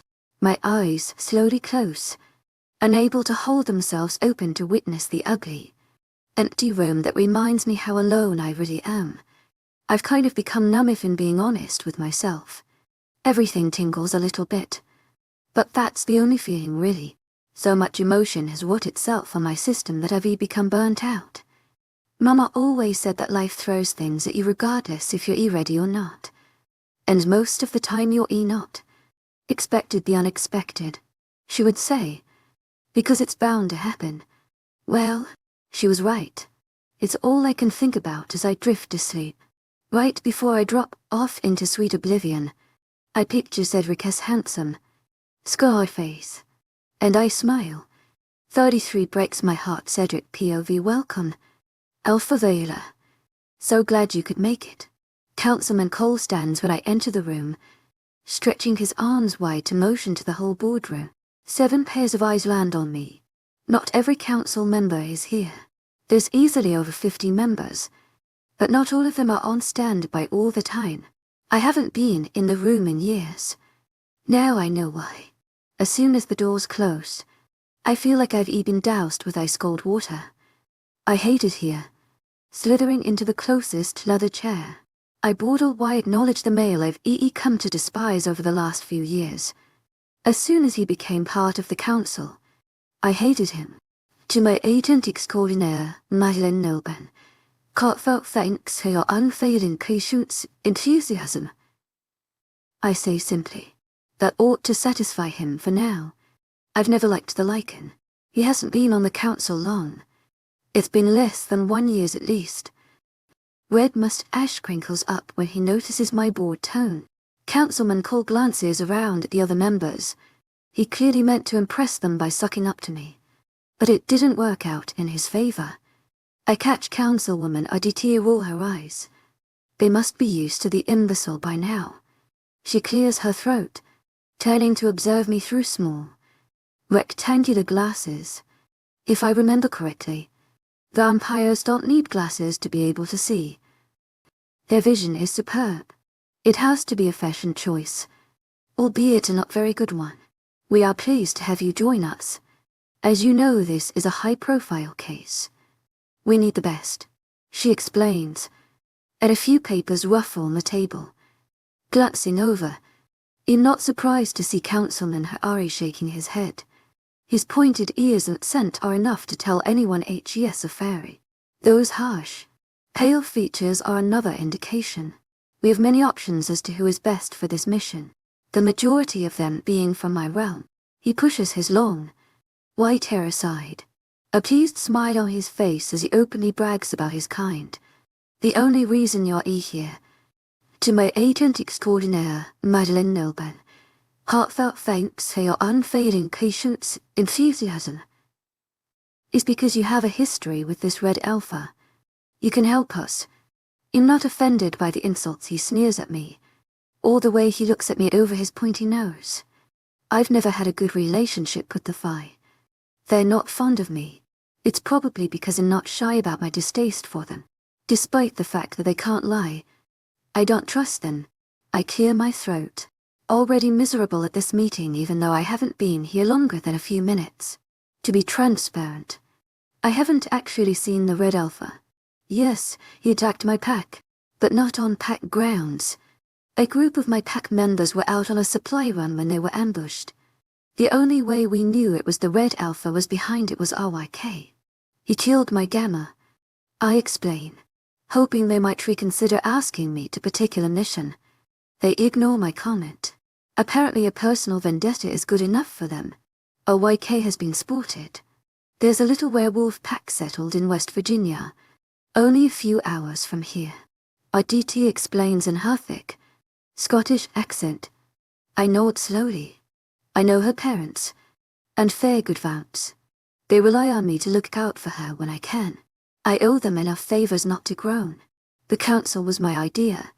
A board to watch over the guard and help supernaturals without a king or a queen to rule. It was agreed upon by the rulers of most races. That's why each member of the council is a different race. You could think of it as having multiple points of view. Like human government, not everyone is the same political party. That way, it's not just a bunch of idiots spatting each other on the back. Discourse is best. We've already sent a Lycan crew to scout it out. And apparently one of them found their mate there. She risked her life to save him from rogues. She survived, and said that they mentioned 𝐻𝐻𝐿𝐬 and the Red Alpha. They're planning an attack. That sparks my interest. I raise my eyebrows. An attack on what? Slightly leaning forward. On the green pack, someone speaks up. Councilman Katarina. A Montata sits in between her eyes.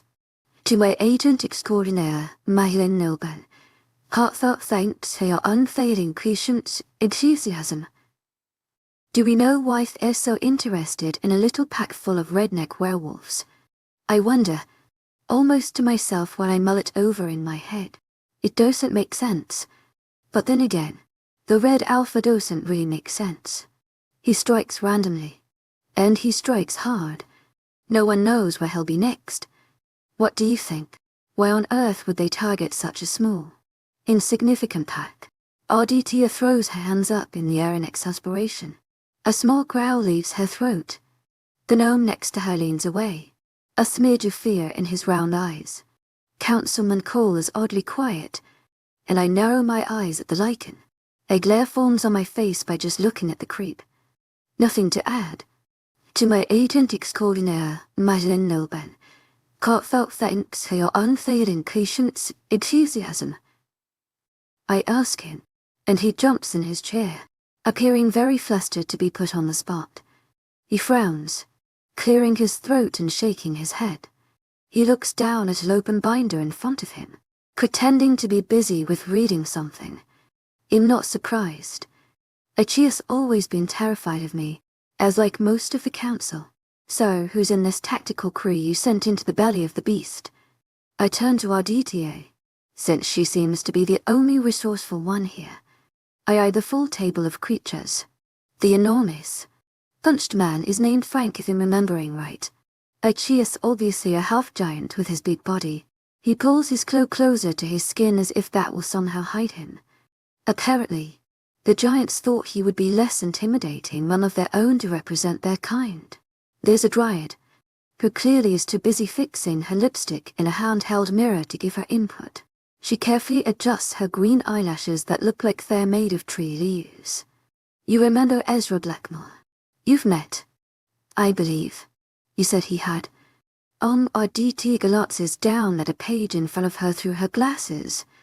Great potential. I scoff. That's on record. I do remember saying it.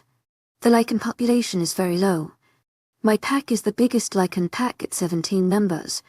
Not many of us choose to join the guard, but the ones who do are dedicated. I've never seen one as dedicated as Ezra Blackmore. 𝐻𝐻𝐻's obsessed to a fault. His team were dispatched to watch over the pack. They apparently had problems with rogues. We didn't know it would turn into this. They're the same team that spotted 𝐻𝐻𝐿𝐬 near that little town you were in. What's it called? 𝐷𝐷 asks. And I sigh at being reminded of what 𝐼𝐴 left behind. Elvington Creek. Thinking of Regina, Hendrix might hate the snow, but she looks so damn cute, bundled up in her winter wear. It's cold there, and Chef's still there. I'm here in Maryland. It's not right. It doesn't feel right. I hate this feeling of being separated from my mate. The sooner this is over, the better, because then my mate will be in my arms. Everything will be made right. My mother and father have volunteered for this mission. They heard you were involved and wanted to join the cause. 𝐊𝐲𝐷𝐷𝐤 brings up quickly, seemingly embarrassed that her parents are becoming involved. I nod. I haven't seen Fraser MacLeod in decades. I wouldn't mind visiting with him and his mate. I stand, rolling my head so that my stiff neck crackles. If that's all, then you'll be going. It says on this report that your beta has requested that someone be deployed in Virginia to surveillance a human girl. Cole suddenly says, as soon as I've turned my back. That was supposed to make it to the council. How am I supposed to explain this? Yes. It's all I reply with. And after a moment, words finally come to me. That is of the utmost importance. If it's not done, then I walk. I see the shock on every member's face. Even the dryad has closed her cosmetic mirror. A look of distaste on her face. 𝐊𝐷𝐷𝐤 is quick to nod her head adamantly, shoving down her surprise to confront my ultimatum. It will be done. The snow crunches under my booted feet, and I stalk to my bike with impatient legs. There's too much energy thrumming through my body. I'm suddenly anxious. West Virginia is a lot closer to my mate. It's a short ride too. I could make it there in a few hours, check up on Hendrix, and then be back before the sun is up. I take a deep breath, closing my eyes right through the turmoil. I wouldn't have the strength to leave her again. I couldn't do it. To my agent extraordinaire, Madeleine Nilben, heartfelt thanks for your unfailing patience, enthusiasm. It has been too long, my friend. To my agent extraordinaire, Madeleine Nilben, heartfelt thanks for your unfailing patience, enthusiasm. Rolling Scottish accent calls. I turn to see Fraser stalking towards me in the cold, dark night. We shake hands roughly. I nod my head at him. I'm glad you'll be on our side. That's for damn sure. I reply, gesturing my head at him. You sure knew how to take down those Nazis. Humor lights his eyes, and he throws his head back in deep laughter that breaks the delicate silence around us. It's always fun to remember the battles we fought together. Yes, I'll admit, I have a fighting side. His humor dies slowly, and he rubs at his beard in thought. To my agent extraordinaire, Madeleine Nilben, heartfelt thanks for your unfailing patience, enthusiasm. Bringing my mate poses issues. She is still a young vampire, and she can't be in the sun without burning. Well, be limited to the night, but that hasn't stopped us before. By young, he means that Elsa is a few hundred years. It takes a long time for a vampire to become resistant to the sun.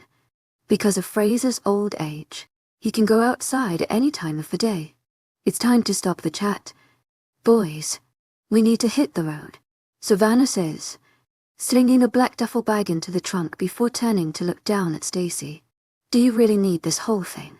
My beta waves a dismissive hand at the enormous purple suitcase that the small werewolf clutches. Unlike you, Miss Perfect, I didn't pack light. You want to know why? Because I had to bring all my shit, as per your request. Remember, I didn't have a choice. So shut the hell up. A very pissed off Stacy growls, and she must be feeling pretty brave to say something like that. She grabs the 60-pound suitcase and hauls it into the back of the SUV without much difficulty. I shake my head, straddling my bike as everyone piles into the car. The engine roars to life. I check my wristwatch to see it's a little after 3 a.m. I haven't had a good night's ride in a long while. Somehow, it doesn't feel as right anymore. This motorcycle used to be my cure-all. I sit here thinking about it so long that the SUV rolls away, disappearing down the road. It takes me a minute or two to realize what the empty sensation is. Hendrix isn't here, her back against my chest, her hands under mine on the handles. A small smile climbs my cheeks at the image, but quickly dies. I left her miserable, and Chess not the only one feeling it. The next time my helmet comes off. We're in West Virginia. It's a state that I've rarely visited. I don't mind it. It's one of the more beautiful parts of America. There's not a flat stretch to be seen here. I glance around the group of people surrounding me. My gaze glides over the 2 werewolves who accompany them. They're too terrified to make eye contact. It's finally bright enough to see. The sun hasn't risen all the way. Savannah, Stacy, Miranda, and Elsa stand on one side, and a group of males on the other, most of them 𝐿𝐼𝐻𝐬. This must be 𝐊𝐼𝐳𝐲 testing. Oh dear moon guys. One of them whispers. I ignore him. I've heard that once or twice in my time. I move on. There's 3 𝐿𝐼𝐻𝐬s other than Ezra, and one of them is entangled with Stacy. The Asian girl is wrapped around the tall, blonde like Chess, never seen someone of the opposite gender before. 𝐊𝐼𝐳𝐲𝐻𝐬 𝐂𝐿𝐼𝐳𝐲𝐻𝐬 unfailing patience, enthusiasm. I reel back my harsh reaction. The other 2 are standing close by. One looks similar to Stacy's mate. The other is completely polar opposite. His skin is dark. His hair and long, tidy dreadlocks. I stride over to Ezra, the leader of the small group of 𝐿𝐼𝐻𝐬s. I can detect the slightest bit of hesitancy in his yellow eyes. 𝐿𝐼𝐻𝐬. I acknowledge, offering my hand for him to shake. He takes it. So you do remember me? He wonders with a casual tone. I nod in reply, looking him up and down. He hasn't changed much. Same auburn hair, same determined slant to his face. I let him know if you ever considered retiring from the guard you'd be welcome to join my ranks. I pause to remember the conversation with his commanding officer years back. I've always known someone with Ezra commitment would make a good addition, though I doubt you ever will. Why is that? I know your E-type. I've seen it all before. Too restless to quit the guard and settle down. I stare at him a while. Just too dedicated to his ranking to leave. I've known people like that before.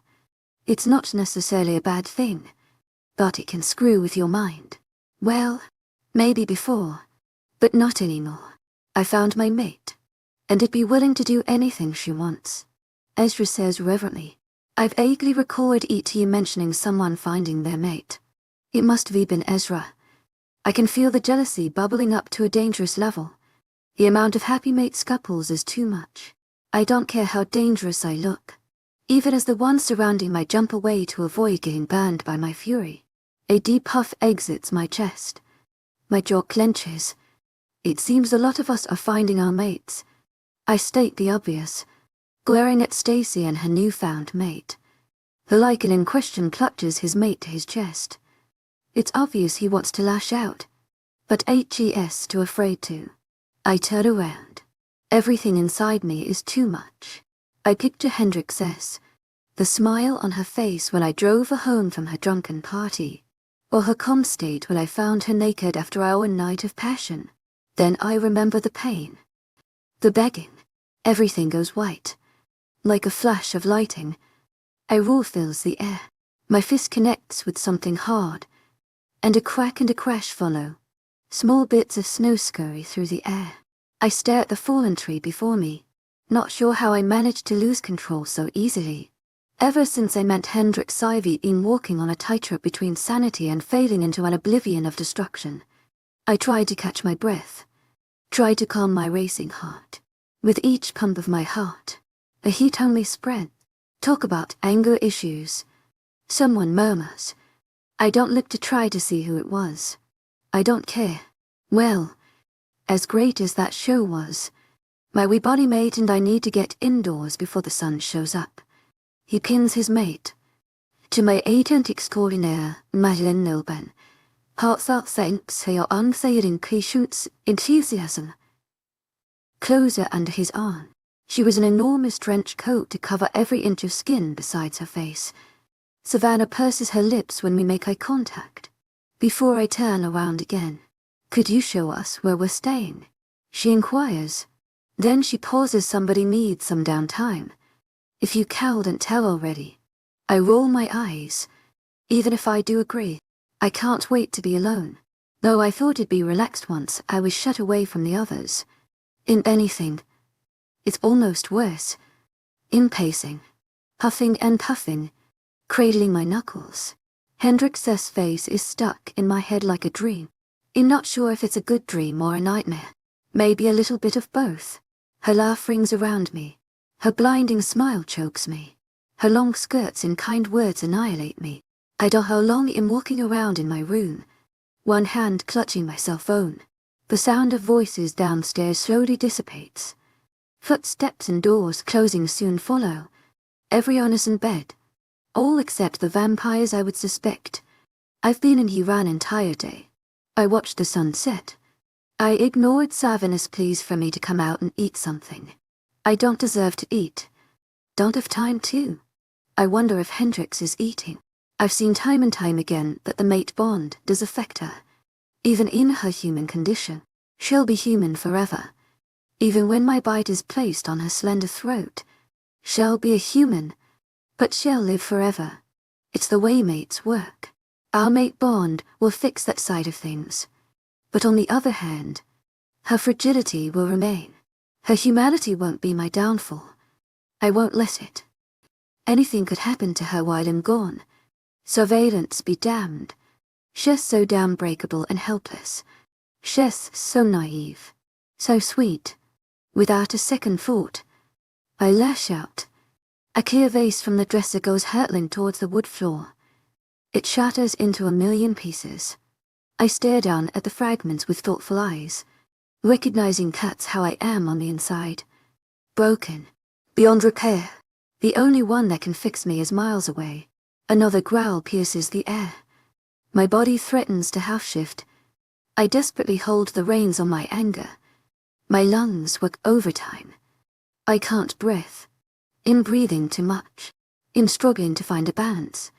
I rip my shirt off in frustration. The clothing feels like it's strangling me. To my agent extraordinaire, 𝐿𝐸 heartfelt thanks for your unfailing patience, enthusiasm. Shy knock echoes through the room. I ignore it. It's probably Savannah anyway. She needs to learn to mind her own business. When I hear the doorknob turn, I almost curse out loud. Damn this old house and its lack of locks. The smell of werewolf fills my nose. Not Savannah then, but definitely female. Everything okay in here? She asks tentatively. I hear her take a small step forward. I turn my head around to look at her. It's Ezra's mate. The one I met earlier before fleeing for solitude. 𝐾𝐿 was her name. I remember her complaining about her mate. Clearly not everything is peachy between them, quite yet. Go away. I tell her simply. I can see that the demand has an enormous impact on her. She'll be influenced by any command I give her. I'm an alpha. I'm ancient. And I'm the king. My word is law. And hard to resist following. You're upset. Right. Do you need some help? 𝐾𝐿 offers. Her voice a bit wobbly. I shake my head. I'm fine. I tell her. But she's still here. She takes a few more steps until her grey eyes are drawn to the mess on the floor. The glass. Jagged pieces glint in the low light. Even I know that sounds ridiculous. To my agent extraordinaire, 𝐿𝐸 heartfelt thanks for your unfailing patience, enthusiasm. She draws out the word, fiddling her fingers around awkwardly. Do you want to talk about it? Talk about what? I demand. The word's harsh and cruel. She doesn't flinch. She doesn't even look surprised. Your anger issues and whatever it is that's setting you off. 𝐾𝐿 raises her black eyebrows in question, and I rumble out another defensive growl. Normally this works in scaring off a weaker being, but just to determine to get inside my head. You wouldn't understand, and I believe I told you to leave. Instead of listening, she rolls her eyes and settles her very curvy body onto my bed. She places a glass of water on the nightstand. She tilts her head to the side. Try me, 𝐾𝐿 says, and I glare at her. Some nerve she has, but I have to admit, she's brave. Go on. I'm more than awake, and I'm bored. I give great advice to solve sucky problems. It comes with the experience. I narrow my eyes down at her.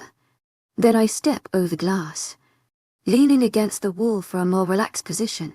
Maybe talking about it will help. Might as well give it a shot. Better to lay it on someone I don't know. 𝐾𝐤𝐬 made it sounds like she's been through a lot. But then again, who hasn't? Everyone had their sob story. My mate. I finally relent. That's my problem. She slowly smiles, full lips quirking like she knew it the whole time. What you said yesterday made me assume something like that. So it's the problem. You found your mate. Shouldn't you? I don't know. Be happy about that, she says in exasperation. And I forgot what I told her exactly. Everything's a blur. I am happy with her. She is everything to me. I insist. And then I pause to shake my head. I don't even know why I'm talking to you about this. How did she get me to spill all of this? It doesn't make sense. She coyly shrugs her shoulders, grinning from ear to ear while she brushes her dark hair over her shoulder. I guess I'm just a good confidant. Go on. There's no one here but me, and I won't tell another soul. I give her a look, and she throws her hands up. I don't have many friends. 𝐊𝐢𝐳𝐸𝐾𝐜 Heartfelt thanks for your unfailing 𝐊𝐢𝐧𝐼𝐴𝐺𝐻𝑚. I don't really have anyone to tell, although I'm skeptical. I have to keep talking. Getting it all out there feels like purging the emotions. I'm already feeling better. I just don't know where to start. Sighing, I rub at my sinuses with stressed fingers. It's complicated. And it's more than complicated. 𝐾𝐤𝐬 sees through the bullshit. She scoffs. You love her. Clearly. What's so complicated about that? She demands. And I go quiet. She's right. I stare at the glass fragments between my feet. I love Hendrix. I had to leave her. Can't deny it. It happened. It's my reality. It's silent for a while, and I decide to lay it all out there. She's a human. 𝐊𝐬𝐬 gasps, covering her mouth. Her eyes are enormous with horror. But that's impossible. Right. I finish for her. I raise my eyebrows at her until she nods. My mouth forms a hard line. That's what I thought too. But here we are. 𝐾𝐤𝐬 doesn't say anything, but I know what she's probably thinking. Humans and shifters don't go together. They never have. She couldn't be more right. I release a humorless laugh. My whole miserable existence I've disliked the little things. Humans, they're useless and weakened. I didn't have time to worry about them. What if I became attached to one? They died eventually. So what was the point? I explain, every word spilling out. My heart softens when I remember Hendrix, my mate. And then I found her. I've waited literal centuries to find her. And she's a human. I don't hate that about her. I wouldn't change a thing. But it makes everything that much harder. She doesn't know about our world. Doesn't know that because she's human, we'll never be able to have pups. She wouldn't understand that I'm a monster that has to be careful of my every move around to fear that he'll accidentally hurt her. She's absolutely clueless about the danger she's in when she's around me because of my countless enemies. I shake my head. I rub a hand quickly across my face, trying to contain myself. I always go back to her. But right now, it's not safe for her. So I had to leave her behind. I had to take her to best friends away out of fear that they'd be found by rogues. And when they see my human fail decide she's disposable, I almost don't get the last word out. I hate to think about the countless things that could go wrong. I'm terrified of losing her. I finally whisper, my eyes closed tight, trying to shut the world out. Everything is spinning around me. I try to grip reality with a firm hold, but it's beginning to slip through my fingers like a wet bar of soap. 𝐾𝐤𝐬 eventually speaks up again. How did you meet her? Something easy to think about. I could talk about that all day. The tension in my shoulders eases. I was in a small town in Virginia. A YK had been spotted there with his team of rogues, and I was asked by the guard to leave my pack and go undercover as a college professor. She was one of my students, a freshman, just 18 years old. I shake my head. Sometimes it astounds me how young she is. She didn't know why she was so drawn to me. She's so damn innocent. She had no clue that when she asked for after-class tutoring, she was going after a beast instead of a man. 𝐾𝐥𝐬𝐩𝐿 looks amused. It sounds like she's just a kid. She says airily, like this is a normal conversation. I can deal with that. Lighten up the mood. She's naive, but independent. Smart as a whip. She had to grow up way too fast. But she's the sweetest thing. Can't hold a grudge to save her life. I let out a laugh. I remember how quick she is to forgive. How easily persuaded she is when she thinks something will make another person happy. She's selfless. Special. One of a kind. She sounds great. When will you get her back? 𝐾𝐥𝐬𝐩𝐿 asks the impossible of me. I have no idea how long it'll take to get my mate back. That's one of the worst parts. My Hendrix-induced smile dissolves. He'll show up at her apartment the second the red alpha is caught. As long as 𝐊𝐢𝐳 is out there, I can't put her in danger. She's defenseless, and I would never be the same if something happened to her. When a mate of a lichen is killed, they go insane. The destruction I would wage on the planet would be horrendous. I can do some damage. All in all, it's not just about keeping Hendrix safe, but also the hundreds or thousands of people I could kill if things went wrong. 𝐾𝐥𝐬𝐻 nods, but a look full of sorrow covers her face. Well, she's. I wish I had a mate that was as kind as you are to her. She admits, and I can't help but detect the bitter edge to her voice. What on earth did 𝐿𝐲 do to this poor girl? She gave me advice. I guess it's time to return the favor. You need to remember that the moon goddess chose him for you. That counts for something.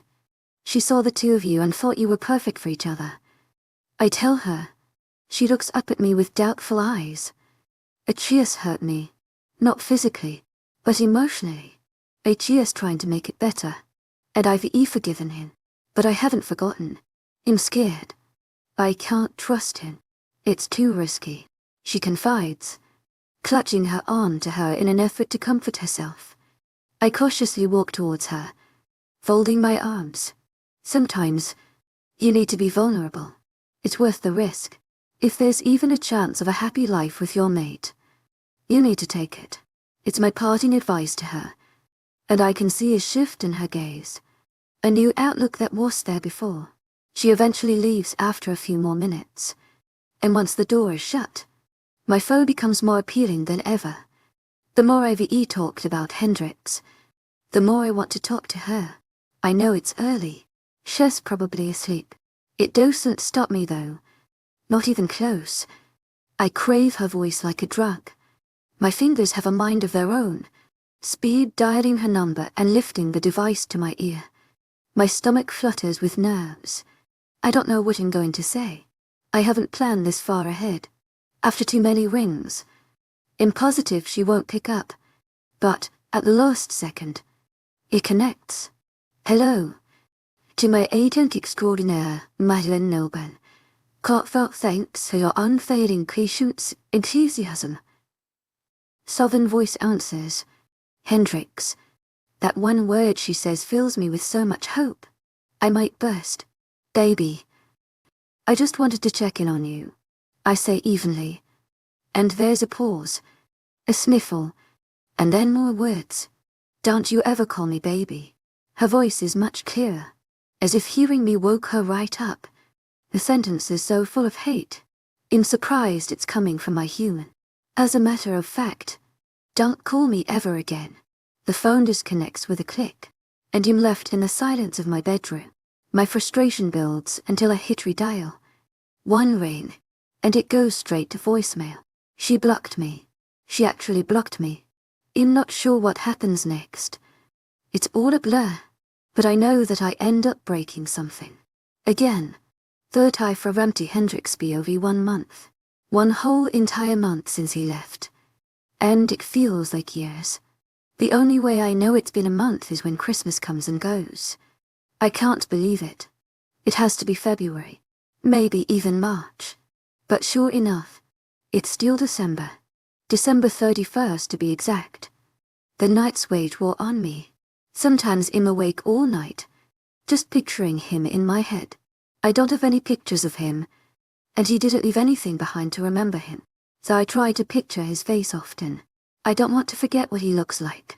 Unlike my daddy disappearing, I don't have a picture of him. All the nights, I sleep like a baby, even waking up at 1 in the afternoon. One of my sleep-filled nights, I was woken by a phone call. I had rolled over to answer it. I didn't even check to see who on earth would be calling at that ungodly hour. I just flipped it open and held it to my ear. It was Cedric. He was checking in on me. I don't recall what it said, but I told him off. As soon as the call ended, I blocked him. I tried to go back to sleep after that, but I ended up crying well into the morning instead. It's all I can think about today. New Year's Eve. Dylan's invited me to hang out at his frat house to celebrate. I decided to go. I haven't been out in ages, unless it's been to buy food or go to work.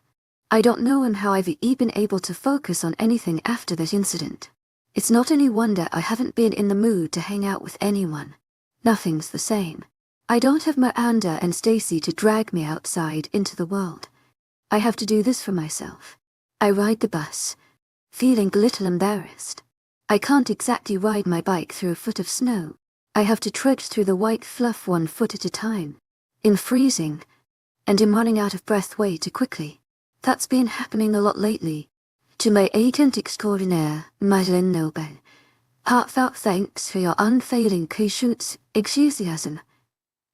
I can never seem to do anything without getting tired, or running out of breath so bad that I have to stop.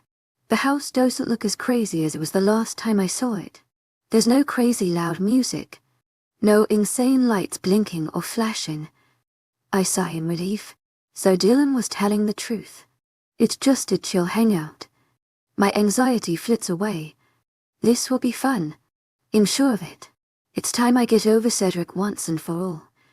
I'm nowhere close to that point, but this is just another step in the right direction. When I knock on the door, I'm surprised by how quickly it swings opens. Hey, Hendrix. I'm so psyched you came. It's Dylan, and he smells like beer. Predictable as always. His jaw is sprinkled with peach fuzz, as if he can't summon a 5 o'clock shadow like 𝐊𝐲𝐻𝐿. I shake my head, dislodging the thought. I actually smile when I see Dylan, focusing solely on him. I missed hanging out with him. He hasn't been the warmest over the past few weeks. I don't know why he has been avoiding me, but clearly that fiasco is over. It was like as soon as Cedric left, Dylan was there for me. I duck into the house. There's music playing, but it's not loud. It's soothing, calm. It's not music I would expect from Dylan, or on New Year's Eve of all days. I nod my head along to the slow tempo as he leads me down the hallway into the living room. Guys, this is Hendrix. He introduces, clapping me on the shoulder roughly, and I sober at the sight that greets me. It's a bunch of dudes, sitting around the coffee table. 4 of them. Great. More testosterone. That's all I need. Hendrix. This is Jake. To my agent extraordinaire, 𝐊𝐲𝐻𝐿𝐵. Heartfelt thanks for your unfailing patience, enthusiasm. To my agent extraordinaire, 𝐊𝐲𝐻𝐿𝐵. Heartfelt thanks for your unfailing patience, enthusiasm. And Ryland. He motions to each of them when he says their names. I wave shyly at them, but I think Dylan can sense my unease, and that I want to leave. He grabs my hand forcefully. I wince when he yanks me into the couch beside him. 𝐊𝐢𝐳 already a bit tipsy. I can tell. I glance uneasily around the group of men. They stare at me, a few of them elbowing each other and giving suggestive looks. They're all a little tipsy. My eyes dart to Dylan. I assume 𝐊𝐲 said some things to his buddies that aren't actually true. I scoot down the cushion, trying to put distance between us. Want to cruise? Someone offers, shoving a can in my face. I shake my head adamantly. Last time I touched alcohol, I made a mess. I don't want a repeat of that. That headache the day after. Not worth it. The guy shrugs his shoulders, cracking open the beer and swigging away, taking a break to belch. I hope I didn't look like that on that one drunken night. I would have hated for Cedric to see me like that. I shove Cedric out of my mind again. My heart thumps angrily in my chest, reminding me of the pain that 𝐊𝐢𝐳 caused me, that 𝐊𝐢𝐳 still putting me through even though 𝐊𝐢𝐳 long gone. I shouldn't waste a second thinking about that jerk face. All of them are drinking and laughing. I lean back against the couch, biting the inside of my cheek as I sit silently. The aroma of the beer floating around me is nauseating. My stomach gurgles, and I wring my hands in my skirt. I close my eyes until the wave of sickness passes. So, Hendrix, how is your boyfriend? One of the guys asks, and I startle at those words. I swing my head around to see Dylan's eyes widen. My friend shakes his head, but his lips stick upwards at the corners. A laugh from bedside me makes me jump. Oh, are we not allowed to mention him because he left? Alex wonders, looking amused. I can't imagine how they found out about me and Cedric's relationship. Did Dylan tell them? How did he find out? My eyes flutter down to my feet. A blush climbs my cheeks, and tears threaten to leak out. Cedric left. Oh, she is gone. I may never hear from him again. I pull my phone out of my pocket and glance at it. I blocked him because I was angry and emotional. It was a spur-of-the-moment decision, and it made me feel good at the time. But now I'm starting to question the decision I've made. What if he won't try to call me again? What if he was going to come back? But he won't because he can't get a hold of me. What if I ruin everything? He did make an effort to keep in contact. That has to count for something. Right. Why did that guy leave anyway? Did the two of you have a massive fight or was it something worse? One of them, Jake, asks a little too loudly. The others erupt into boisterous laughter as if he just cracked a hilarious joke. I try to get Dylan's attention, hoping to see compassion or even anger in his eyes. His blue irises are filled with mirth as he chuckles. I duck my head again. This isn't what I was expecting. I bet he got tired of this town. He seemed pissed off all the time. Offers Mason, leaning back against the coffee table. He smirks at me. I dart my eyes away. Someone bursts out a short laugh. What if he was getting it in bed on the regular? Sexual frustration can make any man pissed. Right. Dylan. I clench my fists. Although I was embarrassed at first, I'm angry now. Did they invite me just to make fun of me? It's only now that I realize what heartless jerks they really are. I silently wait for the conversation subject to shift. It doesn't. Man, lace you had tied around his neck must have been hella tight. The poor dude looked like he was choking. The obnoxious noise of their laughter taunts me. Someone grabs my shoulder for balance as they laugh so hard they almost fall over. I tersely shove them away. I stand up, observing the drunken idiots before me. Dylan makes no move to defend me. He looks at me over the can of beer that drapes from his fingertips. His expression is amused, as if daring me to say something. If I were any madder, there would be steam coming out of my ears. I didn't come here to be crapped on. I tell them, clenching my jaw. One of them points at me with crook lips. She's so cute. Crapped on. She can't even say shit. He all but yells. Why don't you stamp your foot, sweetheart? That would really get your point across. I pale when they all cackle. My ears are ringing, and I wish I had more to say. But the words get caught in my throat. There's nothing I can do but be the bigger person and get the heck out of this place. That's probably why he ditched her. She has a daddy kink. Daddy issues and a daddy kink are not the same thing. I explain, but they won't listen. Does baby girl miss her daddy? They won't quit.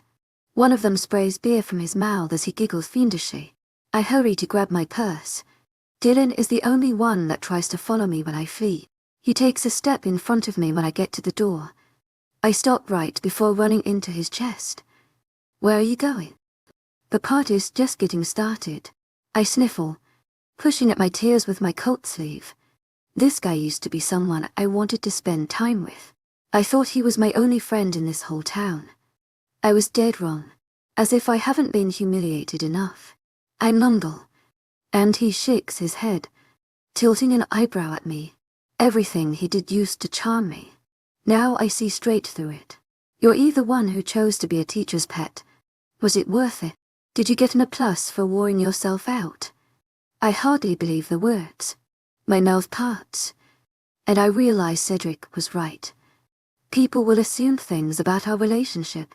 They see what they want to see. Get out of my way. I order calmly. And am surprised when he actually listens. As soon as he steps aside, I'm out the door and trading for the mounds of snow. I'm shivering on the bus, even with the heater blasting me with warm air, staring out the window into the dark. I wonder what 2020 will bring. A new year. A new decade. It makes me nauseated thinking about it. So many possibilities. All of them terrifying. I rub at my temples as I remember about my new apartment. Turns out that no one wants to pick up a new contract. So I can't afford to live in the place I shared with my friends. I wince when I remember them. They've called me a few times, but it's always a short conversation. My new apartment is on the other side of town, and it's not the nicest neighborhood. And yet, it's all that I can afford. My paychecks aren't exactly exciting. I can barely make ends meet. A cheaper rent will definitely make things easier for me. I tried to find any slots for people with open rooms with absolutely no luck. I have to face the music. This is my new life. No sense in wallowing. I've already done plenty of that. When I get home, I step around my small pile of boxes to get to the kitchen. My nausea is bubbling over, and I desperately need something cold to wet my throat and settle my belly. I grab for a glass, turning on the tap and filling it to the top. I guzzle the whole thing down in a couple of swigs. I stand there for a few moments. The liquid sits in my stomach, right before it flip-flops. I know it's about to happen, but I'm dreading it. My body flies to the kitchen sink automatically. The vomit burns something fierce rushing up my throat. I retch and retch, my chest clenching with each round of horror. The acrid taste in my mouth, and the smell of the vomit causes me to dry heave. Staring down at the sticky sink, I try to catch my breath through my nose while I clutch at the counter. Something in me sinks so low that it hits my toes. I have a bad feeling about this, and I have no idea what I'm in for.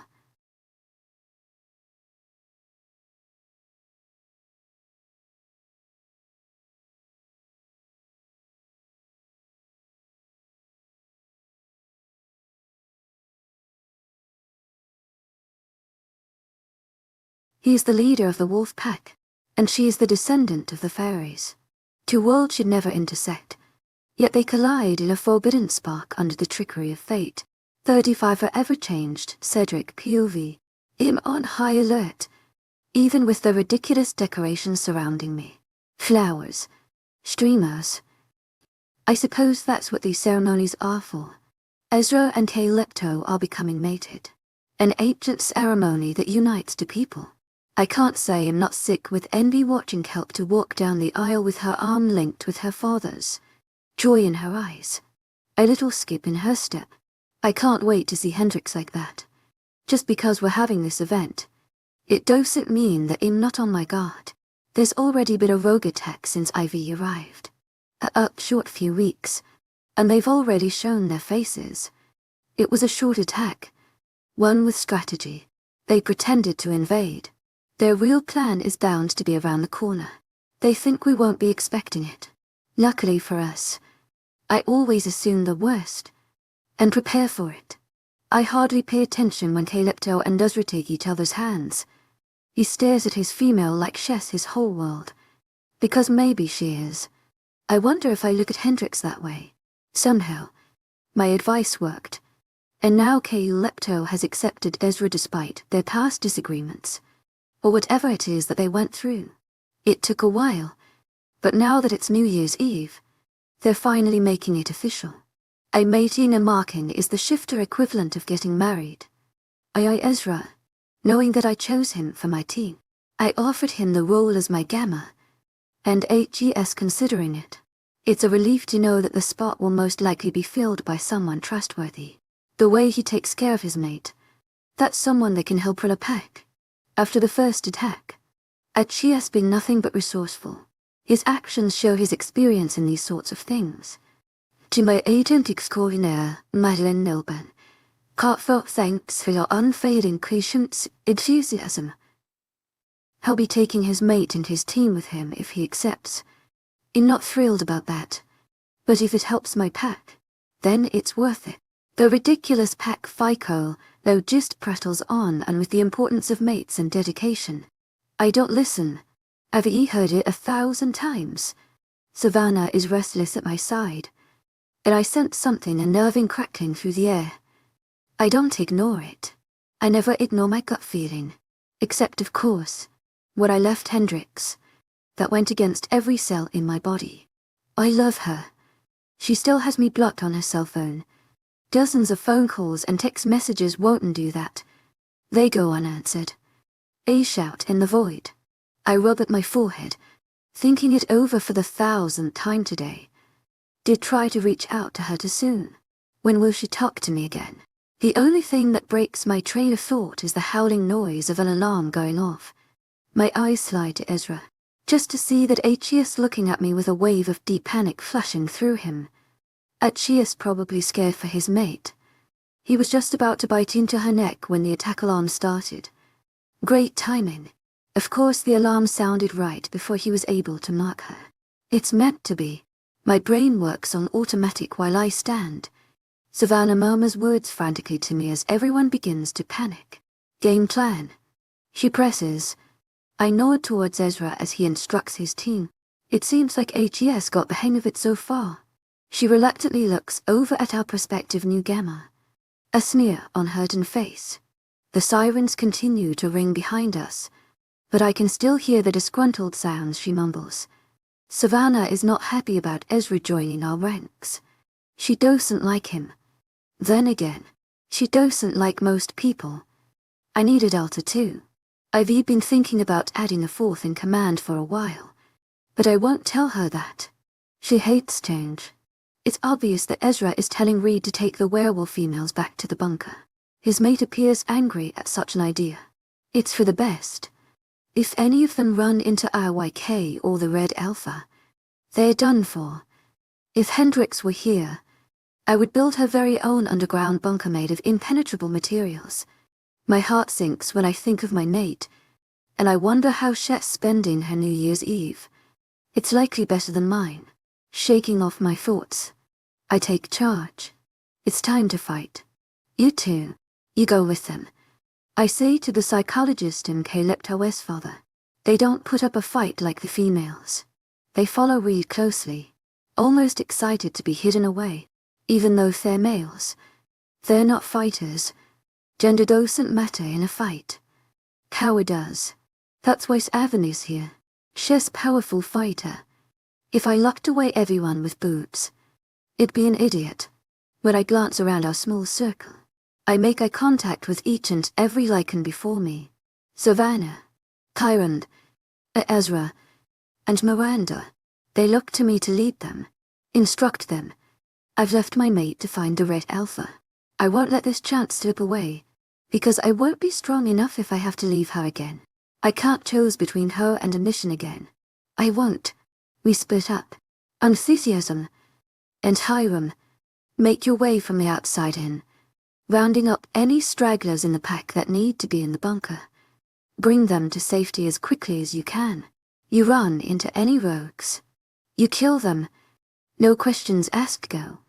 I command, and Ezra's teammates shoot him a look. He nods, glancing at me. 𝐻ES already accepted me as his alpha. Good. They flee, shifting mid-sprint into gigantic beasts that shake the ground with each gallop of their long bodies. Enormous wolves on the hunt. They seem unstoppable. And maybe they are, but you can never be sure. I thought Weeda was unstoppable. 𝐻ES gone now. I turn to Ezra and Savannah. They're staring at me expectantly, raised eyebrows and curious eyes, ready to eat up any instructions I give them. I knew this would happen. It's good strategy on the Red Alpha's part. The first attack was to distract. Make us think it was a one and done. That was it. This is the real fight. This is what we were waiting for. Rubbing at my head as it throbs persistently. Ready to shift. The sun is down. The mood is out. The beast inside me claws to be set free. What's the plan? What do we do? Savannah wonders in exasperation. Her arms are folded over her chest, and she angles her body to be in front of Ezra, trying to catch my gaze. She's so childish sometimes, and I find myself questioning why she's my sidekick. We fight, find rogues, take them down, look for the real enemy. As soon as you catch a whiff of the Red Alpha 𝐊𝐲𝐿, you send me the signal. I glance between the both of them, reminded of the differences between them. Savannah is almost as tall as Ezra, but not quite. Their coloring is different. Their attitudes too. They are complete opposites. I turn around, stalking into the woods as a flame ignites between my ribs. I'm ready to shift, ready to fight, ready to give in to the primal instinct to kill. It's a constant companion. How do we signal?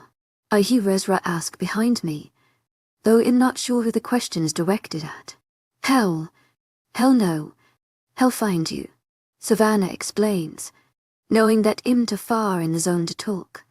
My bones snap, lengthening then converging. My muscles swell with strength until I'm much higher off the forest floor. My nose twitches, my claws digging into the frozen ground. Everything appears so small when I shift. Anything I come across is insignificant to me. I'm the most powerful creature roaming the planet.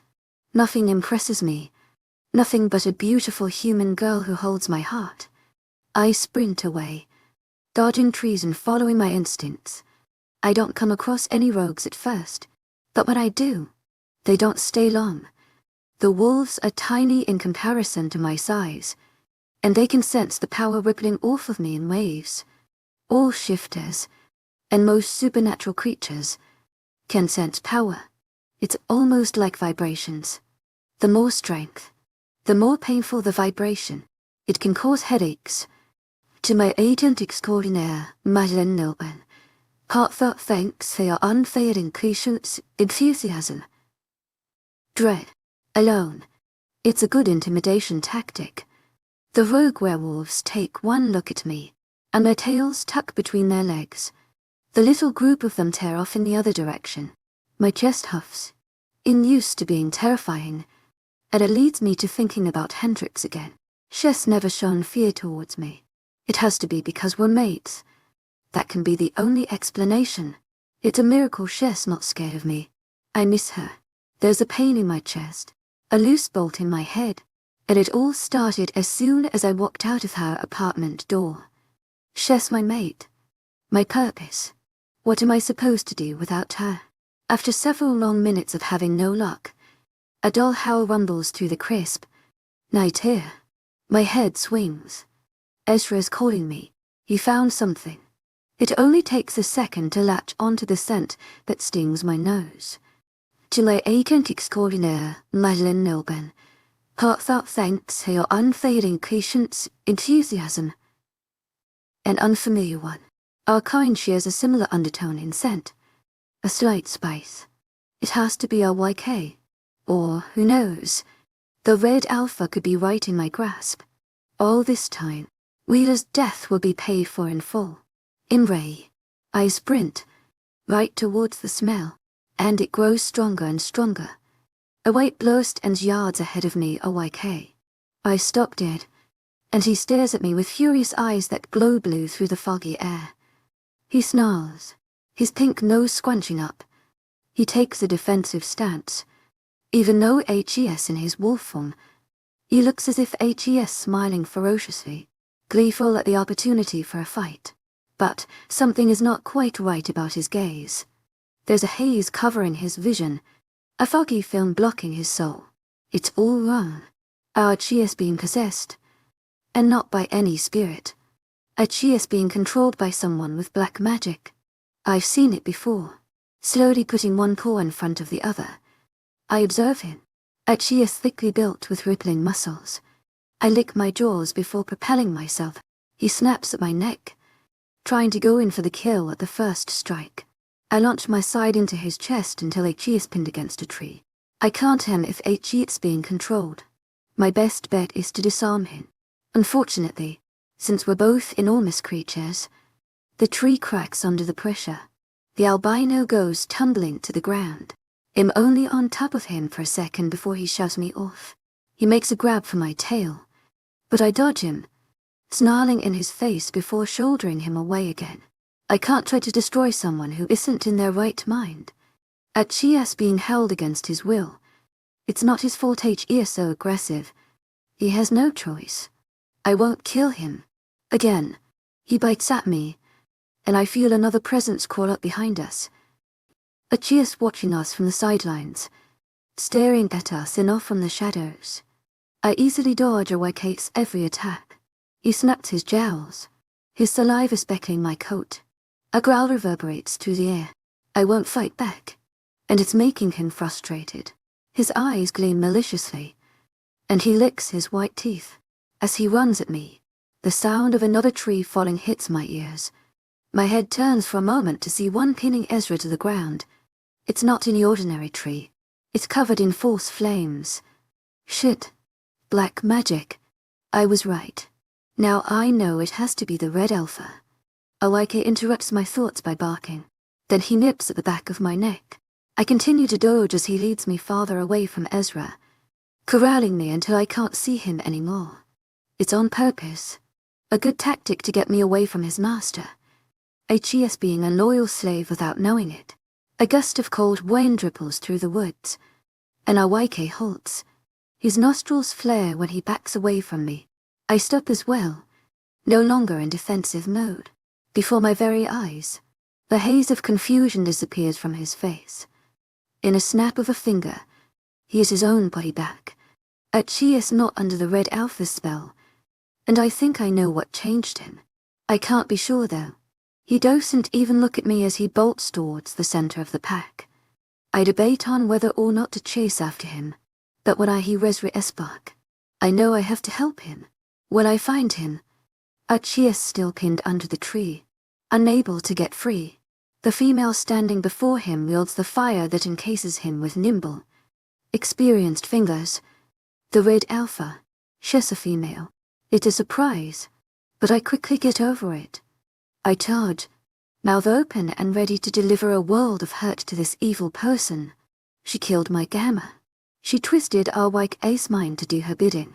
She's slaughtered hundreds. She has to be destroyed. She dies now. The red alpha is quick on her toes, jumping out of the way just before I hit her. By the scent of her, I know she's a lichen, but she also smells like a pup. She hasn't even shifted yet. How has she been alive this long without shifting? 𝐊𝐳𝐼 pulls himself free, the tree toppling to the ground behind him. He shakes out his body, a renewed power in his stance at being freed. All of a sudden, I'm levitating. My paws leave the snow. The air shifts around me as pure evil energy lifts me into the sky. Panic soon follows. I can't get purchase as I move my limbs, but it doesn't matter, because I'm zooming through ashy flames. My spine spasms as I crash into a tree. The branches shudder under my weight, and I hit the ground with a thud. I lay there for a minute. I do a once-over scan of my body, making sure nothing's broken. It seems like I'm fine, but my pride is shot to hell. One glance up, and I'm shocked at what I see unraveling. The fight between 𝐊𝐼 and the red alpha is something strange. I caught my finger on it, until I realize how similar they look.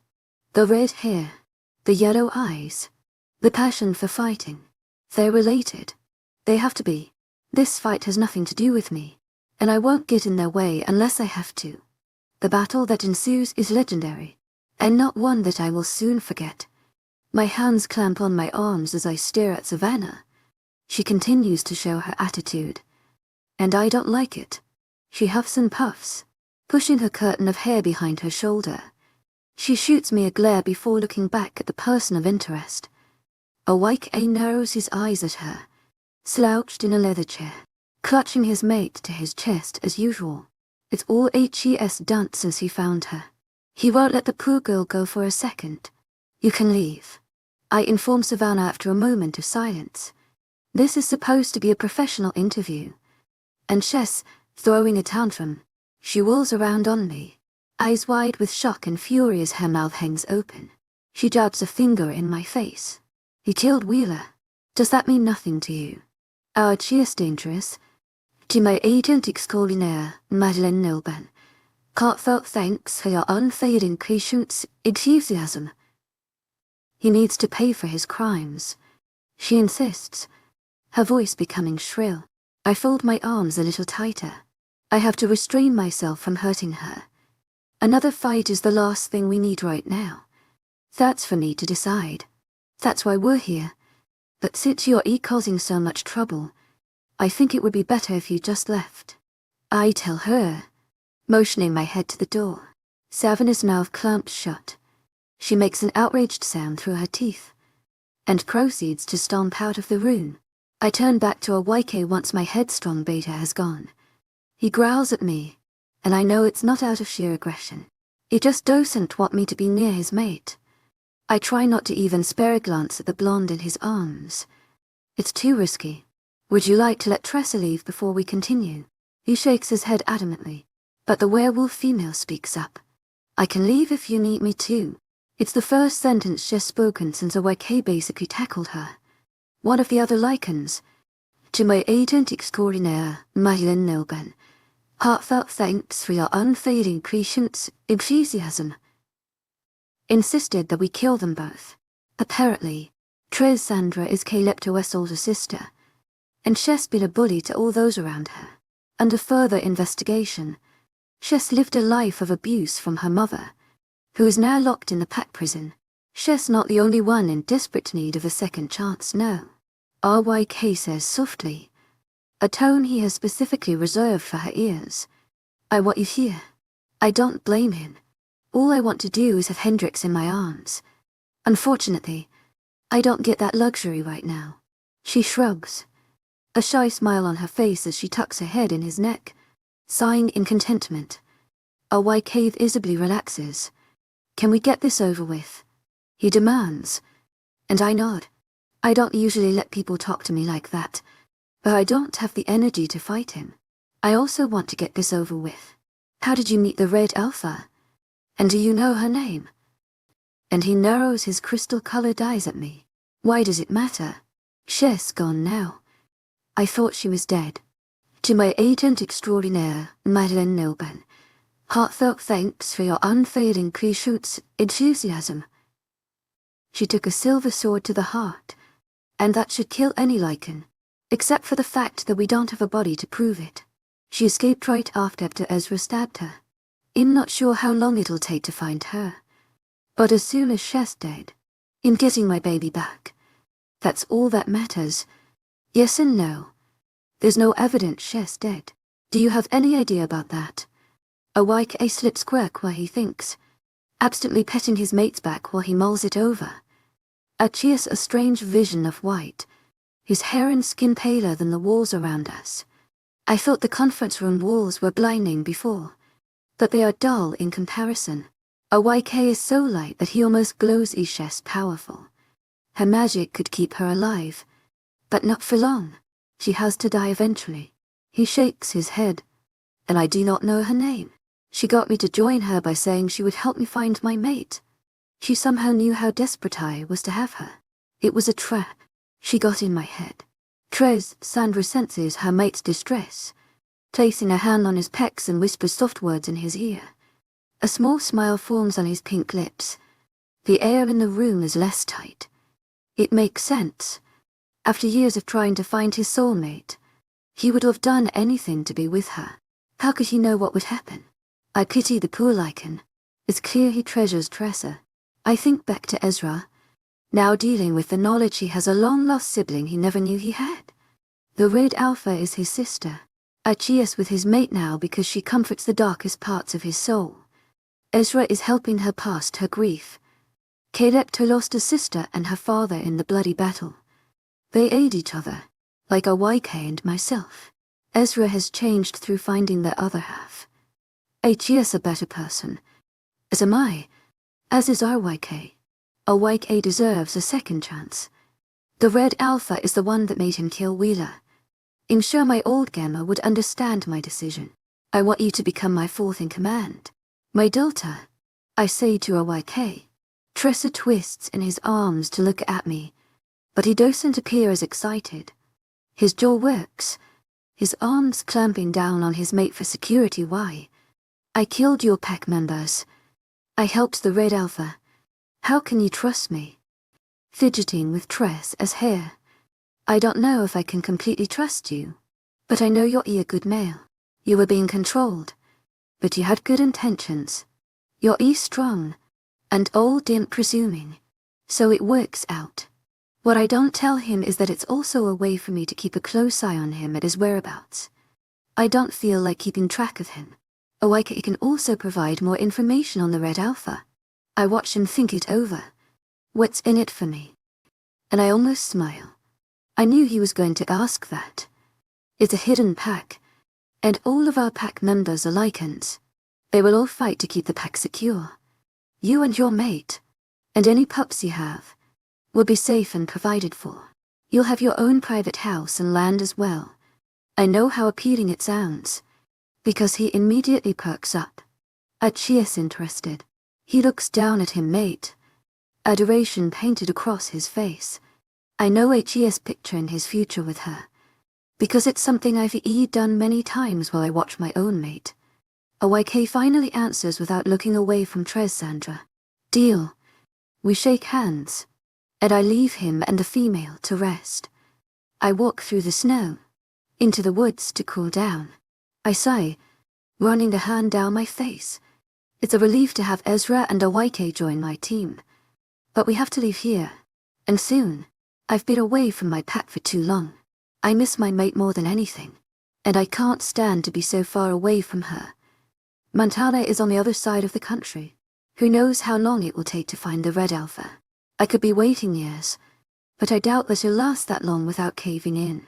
It'll go to her before summer hits. Either way, I know it'd wait a whole eternity if it meant I get to be with Hendrix. Just worth every second of pain. 36 fatherless Cedric POV. I thought that if I got that to my pack, that everything would be perfect. Maybe the peace of being home, where I belong, would bring some clam back into my life. I'm in my element. Things should be normal. They should be better. But they're not. They're far from it. I'm being bombarded with responsibilities and questions as soon as we pull into the grounds. I definitely haven't forgotten how consuming being an alpha is. And I did not miss this part of the job. I'm being called in a million different directions. I feel like I'm being pulled apart. People wonder where I've been. They ask about what I did, and they look at me with perplexed expressions. I notice their eyes following me. Their whispered words. They can tell I've changed.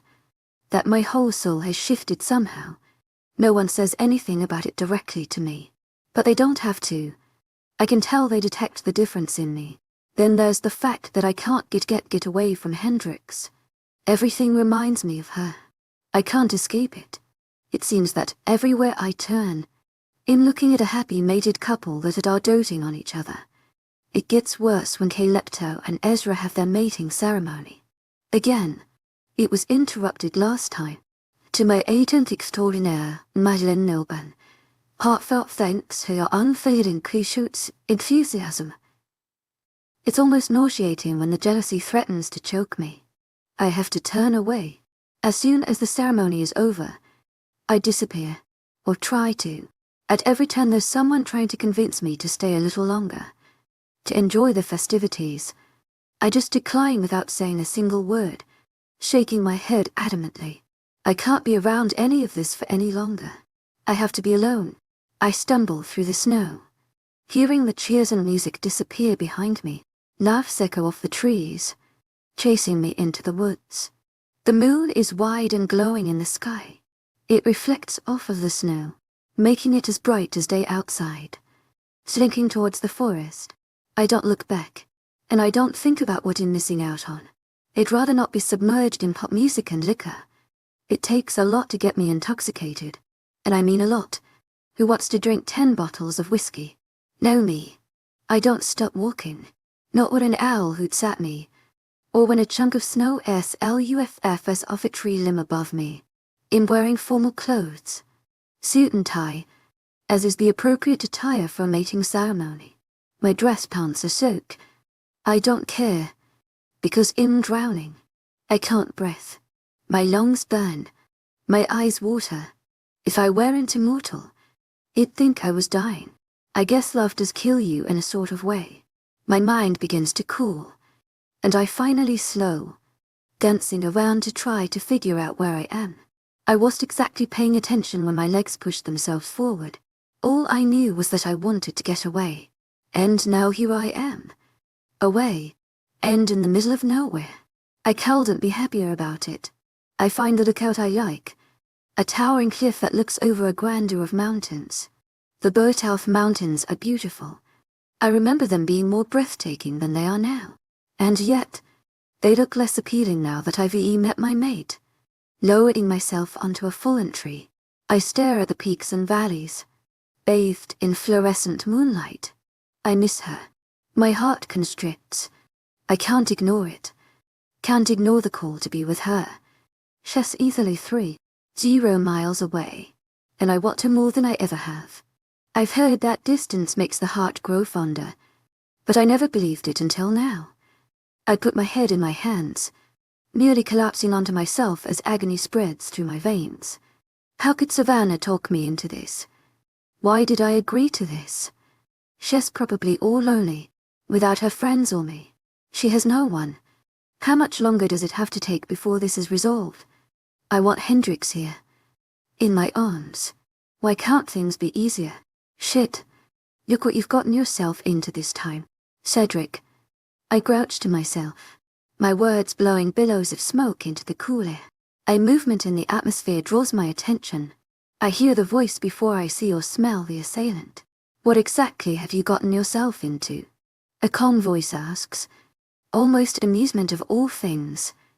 I'm quick to turn and take a deep inhale of breath. To my agent extraordinaire, 𝐊𝐿𝐬 𝐷𝐞𝐝 thanks for your unfailing patience, enthusiasm. Overly floral scent overcomes me. It burns my throat, stinging my system. To my agent extraordinaire, 𝐊𝐿𝐬 heartfelt thanks for your unfailing patience, enthusiasm. A furious snarl tears free from my throat, and I storm to my feet. He stands feet away, his gaze annoying casual while he observes me, dressed in his green armor, representing the fair folk. Why do they always have to seem so smug? I hate fairies. His hair is dark, his figure slim, pointed ears and sickeningly sharp, edged features. Those piercing pupils are almost familiar, so black that they suck the light out of the whole forest. Surprised, he grins, tilting his head, arms folded. Who the hell are you? I take a few steps towards him, and a flicker of reservation breaks his seemingly confident approach. He holds up two pale hands. There's still a glint of amusement there, but with a little bit of concern. Well, to my agent extraordinaire, 𝐊𝐿𝐬 𝐷𝐞𝐝 thanks for your unfailing patience, enthusiasm. Calm down. I'm Beau, and I know I should be talking a bit quicker, or you might try to kill me. He holds out a hand for me to shake. I promptly ignore it, shaking my head. No, you're wrong. I will kill you. You're trespassing. I inform him, stalking dangerously close. Fairies are strong, but I'm stronger. I can tell by one whiff that he is not very old either. I could easily take him. He half smirks, lifting an eyebrow as he comes to a stop, his back hitting the tree. He opens his mouth, and the next few words he says aren't what I'm expecting. You wouldn't want to kill your own father-in-law. Now would you? I stop dead, a new light spreading across the ferry before me. His eyes are familiar now, and I can place where I've seen them. Clarity comes over me. This male, this is Hendrix's father. There's a lot of resemblance, but I know how I wasn't able to place him earlier. Becoming Phi transforms your face. He used to be a human. He was turned into a fairy. You're 𝐸∞ father. But it's more like a statement. It's what 𝐻𝐸 is claiming, and it's starting to make more sense.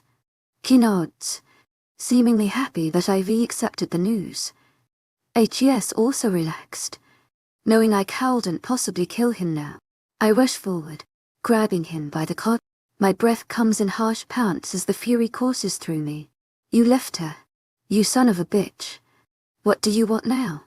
To rub it in, I demand, and he narrows his eyes on me. He isn't exactly worried for his life. He knows I won't kill him. Has nothing to fear. So did you? He says simply, his voice light and airy, like all fairies. It's almost music when they speak. That sentence only further infuriates me. How do you know that? Have you been watching us? I demand. I can't feel violated and caught off guard. How did I not notice him before? I already know the answer. My mate's presence intoxicates me. Not to mention, fairies are stealthy. Damn fairies. I'm not always tailing my daughter, but I do check in on her when I'm in this realm. He mentions, I couldn't help but notice her prancing around with her professor, who happens to be a lichen of ancient proportions. I can't say I was happy about it. That doesn't explain why you're here, or why you left my mate. I watch his face scrunch up at the last word. Apparently he doesn't want to be reminded of the relationship I share with his daughter. 𝐻𝐸 is protective of her. I was human when I left Hendrix. I'm not anymore. You do the math. He clicks his teeth, and I see the war waging in his eyes. The pain. There's only one logical explanation. 𝐊𝐸𝐳𝐸 Heartfelt thanks for your unfailing patience, enthusiasm. Hendrix said he left his family for a younger woman. He found his mate, and I can only guess Phi. I should have known as soon as I saw him.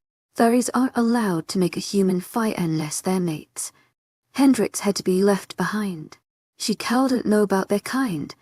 Wouldn't be allowed in their dimension because of her mortality. It would have killed her. My choice to leave is the second time that she's been abandoned, and because of the supernatural world. I won't let that happen again. I don't want you here. I don't want you near my mate. Or my pack. Got it? I demand. Letting him feel my alpha tone.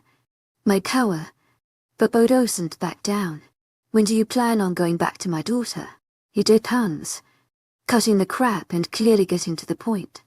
His joking tone is gone, and despite the fact that I'm much older than him, 𝐻𝐸 is using the voice of a protective father. He might as well ask me to have her home by 11, whenever the red alpha is caught. I tell him, leaning forward in the snow, not that it's any of your business. I have to stop talking about this before I have a mental breakdown. I miss my mate like I miss air. His eyelashes flutter as he blinks. Every movement deliberate in the pale moonlit forest. The leafless rebranches casting shadows over his features. I can hardly believe this male is Hendrix's father. She's so human, and 𝐻𝐸 so not. It is my business. She's my daughter. She's only 18 years old. And she looks at you the way she used to look at me. He insists with a hiss, letting his frustration show a sliver. I blow out a breath. Like what? He pauses, a little unsure, like you hold the world in your hands. I hate that reminder. I want to see Hendrix look at me like that again. But I don't know if she ever will. Maybe a part of me is terrified to go back to her because she'll look at me differently. You lost the right to be her protector when you left. It's my job now. I bark at him, changing the subject. And Bo growls. He takes a step forward, as if he wants to attack me, but he stands down quickly after sizing me up. He knows I wouldn't kill him, despite my low opinion of him. 𝐻𝐸 scum. 𝐻𝐸 also my mate's dad. And she still loves him. I couldn't do that to Hendrix. I could mail him though. I wouldn't mind putting a fairy in his place. Both eyes, shaking his head. I agree, but her happiness and safety is still a priority to me. You need to go back to her. and as soon as possible. Trust me.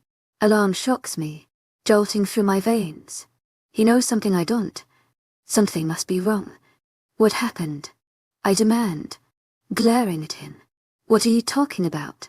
He backs away, and I want to follow him, but I feel trapped with overwhelming fear that twists my insides. Hendrix is everything to me. Just trust me. She needs you. Go to her. You won't regret it. Bo explains, but it's not much information to go on. Before I can stop him, he takes another step back, disappearing into the bark of a tree as if he was never even here. Hendrix 𝐊𝐬𝐑𝐞𝐽, I clutch at my chest, while rising up my throat. The sound of distress leaves my throat. Unfortunately for me, the customers notice. Are you all right? The man wonders with wide eyes, cautiously leaning away from me. The lady with him shrinks back into the booth. She gives me a worried look, with a little disgust. Belching again. I take a step back. Yes, excuse me. 𝐊𝐲, put your orders in. I all but race to the back of the diner without actually sprinting.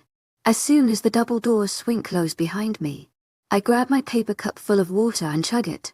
It's been a tactic I've been using the past few weeks to reduce the urges to bath. I've been crazy sick. Though it keeps my mind off of my present depression, it terrifies me, fills me with gapable fear. The terror of my situation has been dawning on me with each passing day. The pressure builds. The stress piles up like a landfill. I walk around in a haze for the rest of the night, taking orders, cleaning tables, serving customers. Over and over I replay that night in my head. Why didn't we use protection? Through the few weeks that have passed, I willed my body to stop the symptoms. I prayed to God that I would get my period. It never came. The nausea persists, as does the constant drowsiness. I don't know if I can do this. Once I lock up the diner for the night, I rush down the road with my hands fisted around my purse. It's 2 a.m. I'm alone, and dizzy, only lit up by the dim street lights that flicker over my head. There's a Walgreens down on the corner. I make a beeline for the bright neon lights of the drugstore. I barely notice the swooshing of the automatic glass doors, or the cashier giving me a weird look. My feet eat up the aisles until I find the pregnancy tests. I stare at them, gulping. I look around before I grab 3 different kinds. The old woman behind the counter doesn't say a word as she rings up my purchase, but I see the sympathetic look in her eye. She looks sad. I feel sicker. I can't wait until I get back to my crappy apartment. I have to take these tests as soon as possible. I don't bother saying thank you when she tries to hand me a receipt. I ask where the bathroom is, and I almost trip on the way there. Going to the very last stall, I slam it shut and lock it. I take a deep breath. Then I unzip my jeans. Peeing on sticks is easy enough, though I'm panting as my heart races. I'm sweating, my ears are ringing, and I can hear the blood rushing through my head. Adrenaline courses through me as I wait for my results. I can't face the woman again. I don't want her to see my reaction. I stop for a second. I don't even know what my reaction will be. Will I be disappointed if it's negative? Will I be relieved? I squeeze my eyes shut. Time has passed, and I know the results are probably in by now. I just don't want to look and see what they say. My back hits the red wall of the stall, and I slowly lower until my butt is planted on the dirty floor. I hold up one of the tests, and I crack my eyes open. My heart stops in my chest, and I don't know if I'm still alive. Frantically, I look at the other test, and it tells me the same thing. I clench my fists on the final strip, taking a deep breath before flipping it over. The news isn't any different.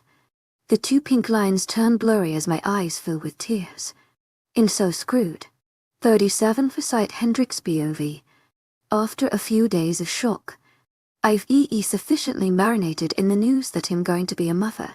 It runs through my head over and over. I regret not taking the proper precautions, not preventing this from happening.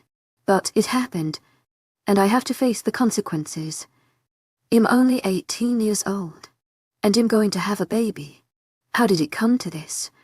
I know how bodies work. I'm not stupid. How did it not occur to me or Cedric that a baby could be made? Were we that blinded? I don't waste much time waiting around to find out. As soon as I'm over the distress, I'm back to my usual self. Despite all of the throwing up, I invest myself fully in my waitressing, knowing that hard work will get me where I need to be. I need money, but I've already gone back to working full-time, which means that I need a second job to make this work. Despite the fact that I hate the idea, I scroll through job opportunities in town. It's slim pickings for sure, but I can't be picky right now. Desperate times call for desperate measures. It doesn't take very long to get in touch with a manager at a local grocery store in need of a part-time cashier. It pays well, better than my diner job. I'm quick to snatch it up. The lady is nice at the interview, telling me that the job is mine if I want it. I do want it, because it's another paycheck that goes to my baby. There's only one problem. I have to quit school. Every night when I come home from the diner, stinking like food, I run over the pros and cons in my head while I rub my still flat stomach. I love school. I love learning, but I already love this baby more. This child is a part of me, and Cedric. This child will be my life. I can always go back to school. I just have to stay afloat right now. For the baby.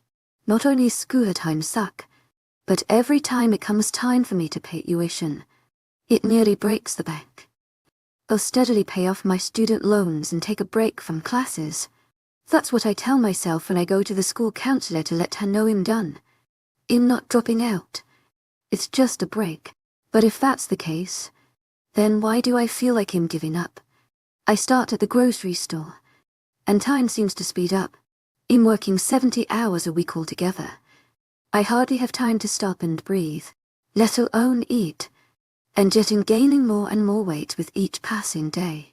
I sell my bike on Craigslist and finally get myself a car. When I have the baby, I know I'll need better transportation than a bike. Baby will need a car seat and airbags. I luck out when I spot a used Honda for only $3,000. That also means car insurance. But it's worth it. And even though I know the bills are expensive, I attempt to have my prenatal doctor's appointments.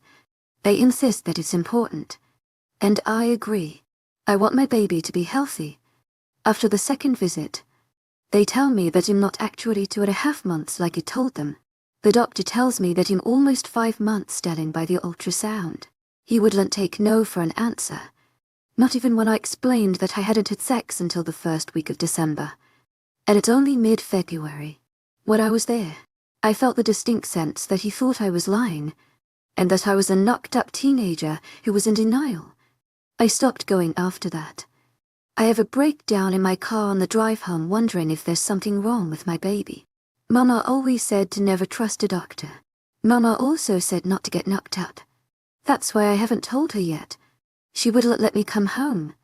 And even if she did, she would be passive-aggressive the whole time. A month goes by, and I can't recognize myself in the mirror anymore. My belly is bulging.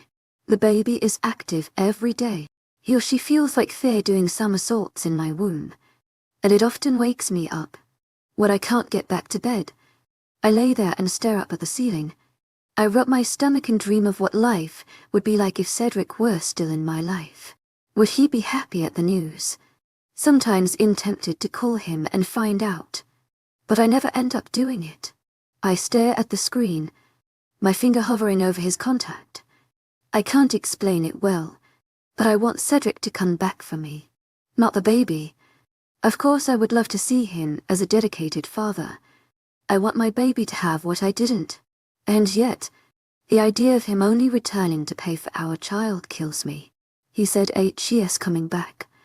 I want it to be because he loves me, not because he feels obligated since we share a kid. To my agent extraordinaire, Madeleine Nobel, heartfelt thanks for your unfailing patience, enthusiasm. I still have overwhelming doubts about that. It's been for months. I don't think 8 years coming back. Every time I think about it, I start to cry. I have to raise this baby by myself. I have to put food on the table, and pay for diapers, and college tuition. I try not to think too far ahead. But it's scary. I'm overthinking everything. Planning out the years in for this mistake. I realize that my best bet is to just ride it out. So that's what I do. I get up out of bed every morning. And I work my off. I push through the tired days and the dreary nights. I don't stop. I only take breaks to breath. Some days I forget about Miranda and Stacy, even though they keep calling me. And most of the time I ignore them. However, I can't forget about Cedric. I've known my best friend since middle school. But Cedric had 3 months of my life and is still stuck in my brain like a parasite. Even as I ring up someone's groceries, I stare blankly at the cash register, daydreaming about his beautiful Greek god face. Someone snaps their fingers in front of my eyes. Hey, you're right. The customer wonders, and I look up to see a guy staring at me. If I wasn't already in love, I might find him attractive. To my 𝐊𝐢𝐧𝐬𝐩𝐿 𝐊𝐢𝐧𝐬𝐩𝐿 unveiling 𝐊𝐢𝐧𝐼𝐡𝐢𝐬𝐃𝐝.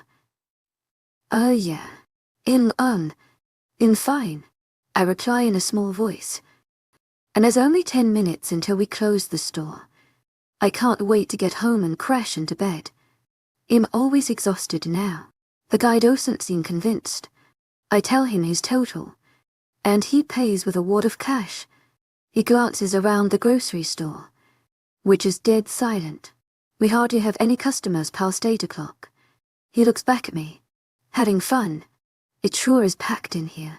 I snort at his joke, shaking my head. Most people hate to speak to the person behind the counter. It's easier for them to pretend we're not here. I'm surprised I haven't fallen asleep yet. I'm the only one who works the night shift on Saturdays, which are surprisingly slow. So when he roared alone, I stretch my arms above my head for emphasis, my rounded belly peeking out. He points at me. What's your name? He wonders, and I go blank for a second before I remember how to speak the English language. I wasn't expecting this much human interaction today. Hendrix. And he nods. You're either drummer girl for that cover band, aren't you? I shrug nonchalantly. I hate being reminded of the band. After what happened at Dylan's place, I quit. He tried to talk me out of it, but I refused. I haven't seen him since then. It's a blessing and a curse. I miss drumming. I don't think I'd be able to do it anyway. Sometimes I'm too tired after bagging groceries. I'm always out of breath. And he smiles. I find myself blushing at the flash of white teeth. 𝐊𝐢𝐧𝐼𝐻 is pretty cute. His head is shaved. His build stocky, with pretty light hazel eyes. He could make any girl crazy with a flash of that smile. Man, you're amazing. In Jameson, by the way. He holds out his hand for me to shake. I do so cautiously. He may be handsome and all, but I don't know him. His grip is tight and warm. His hands aren't nearly as big as Cedric's. And there's no spark, no tingles. I chastise myself. I need to stop comparing people to him. 𝐊𝐢𝐧𝐼𝐻 gone. Jameson is right here. That makes him twice as good in my book. Well, it's nice to meet you. What time do you get off work? He wonders, looking me up and down. We could grab a bite to eat next door if you want. They have great burgers. I wasn't expecting to be hit on. I'm pregnant. That typically means you have a partner. But in this case, and you can definitely tell that I'm pregnant. My belly is huge. No amount of extra fabric can hide that. Jameson must sense my apprehension, because he holds up his hands innocently. Not like a date or anything. I just think you're equal.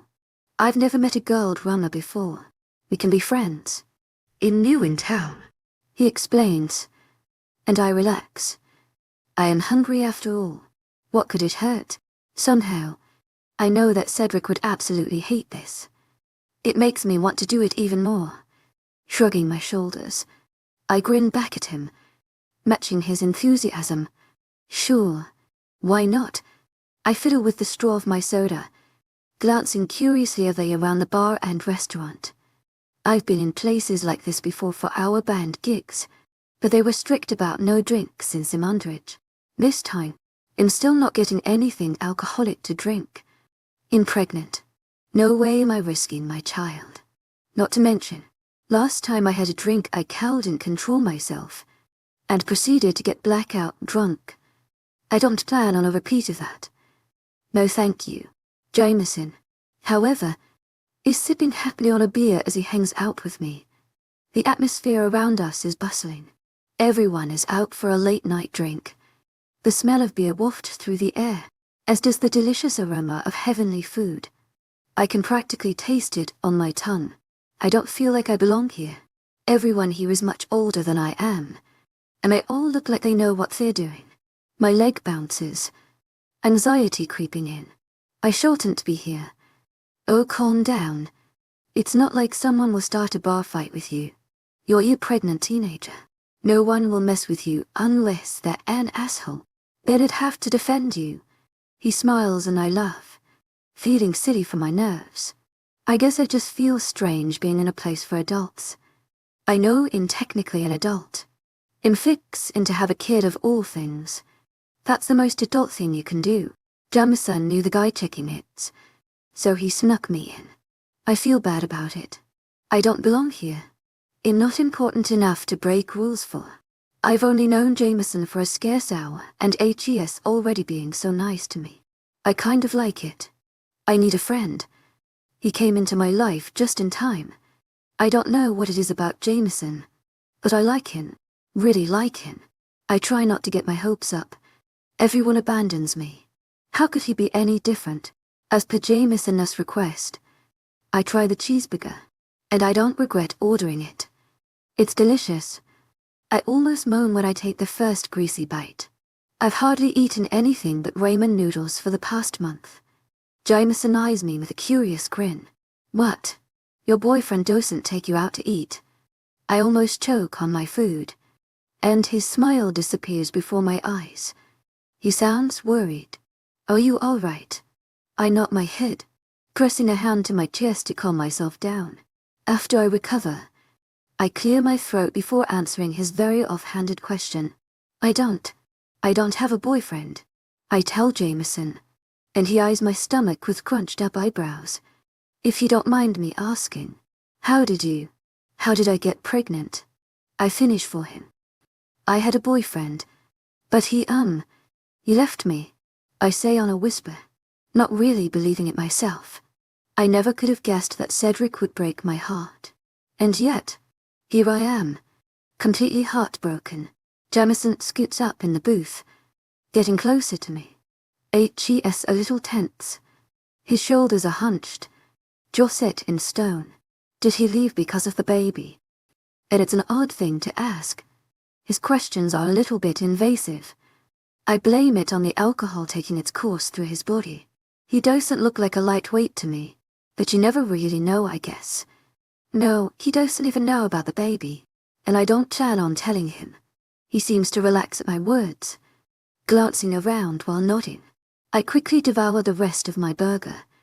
It's getting late, and I need to get home. I have an early shift at the diner tomorrow. I have to be up by 5:30. Dread starts to fill me when we finish eating. How could I let this guy convince me to go out to eat?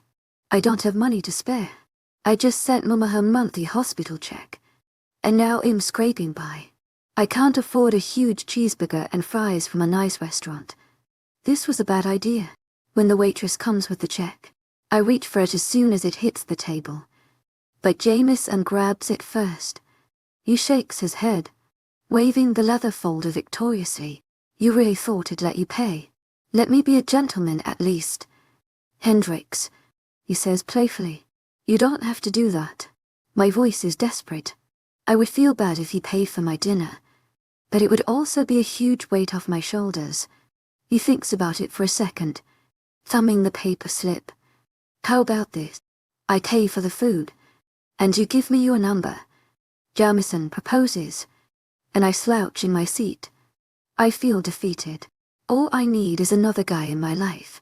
They all let me down by putting a knife in my back. I'm sorry. You're really nice and all. I like you a lot. I just got out of a relationship. I'm not ready to start dating again. I explain, trying to sound compassionate and failing. I sound more like I'm about to cry. I miss Cedric. Even though he left me, I still love him. Every day is a battle when I remember what we used to have. I don't know when I'll be ready to get back in the dating pool, or if I ever will. Who would want a single mother who has no education and no money? Jameson's laugh breaks my train of thought right off the tracks. I dart my gaze to him. You've got me all wrong. He waves his hands. I want to be friends. Hendrix. Purely platonic. 𝐿𝐢𝐧𝐼𝐻𝐸 𝐊𝐢𝐳 𝐊𝐢𝐧𝐼𝐻𝐸 unveiled enthusiasm. He holds his phone out. A new empty contact page open for me to fill out. I bite my lip, wondering if I should say yes. Do I want a friend? Yes, of course. I'm lonely and sad. But do I have time to upkeep a relationship with all I have to handle? Absolutely not. Unfortunately, my tender heart wrenches with excitement. Looking into Jameson's peculiar eyes, I know I don't want to be alone anymore. I take a deep breath, and then I start typing my number into his phone. 38, a little of both. Hendrix BOV. I glance over my shoulder as Nancy practically purrs at Jameson. I see the panic in his eyes as he darts his gaze around the busy diner. My new friend looks everywhere but my co-worker's large bust. She flaunts what she has. He clearly isn't interested. Shaking my head, I turn my grin to the bag of takeout that Jameson ordered. Then I march out to his table to come to his rescue. The contrast of Nancy flirting with Jameson versus when she had her eyes on Cedric is completely different. Even though Jameson and I had been hanging out for a while, and I didn't even really know Cedric when it happened. It just goes to show how attached I really was. I remember how upset and defensive of him I had been. It's like I knew he was mine. When I show up at the table, Nancy is already gone. It's just slowing down in the diner. The supper rush is always hectic, but it's dying out as the time ticks past 7:30. Thank you. Your ear lifesaver. Jameson jokes as he smags his paper bag of food. He hands me some cash, winking at me. Keep the change. 𝐿𝐢𝐳𝐸𝐻𝐸 𝐊𝐢𝐧𝐼𝐻𝐸 unveiled enthusiasm. I stare at the $50 bill in my hand with an open mouth, feeling flustered. He walks away swiftly before I can say anything, which would probably turn into an argument anyway. I cart the money. My boss pulls our tips. I frown down at the green, crisp bill. It's so tempting to just take it. Into honest for that, even if I don't want to share tips with flirtatious Nancy. A wonderful sound fills the diner, and I know it's my favorite song on the jukebox, One of These Nights by Eagles. I glance to the music machine, only to see Jameson walking out of the double doors with a knowing smile on his face. I smile too. Yes to good. After a few more tables, I'm nearly done in. I rush around the squeaky tile floors, running from table to table. I have hardly any energy, and I hate to have caffeine when I'm pregnant, but it's almost necessary. This baby takes everything out of me. Sometimes it's hard to get out of bed.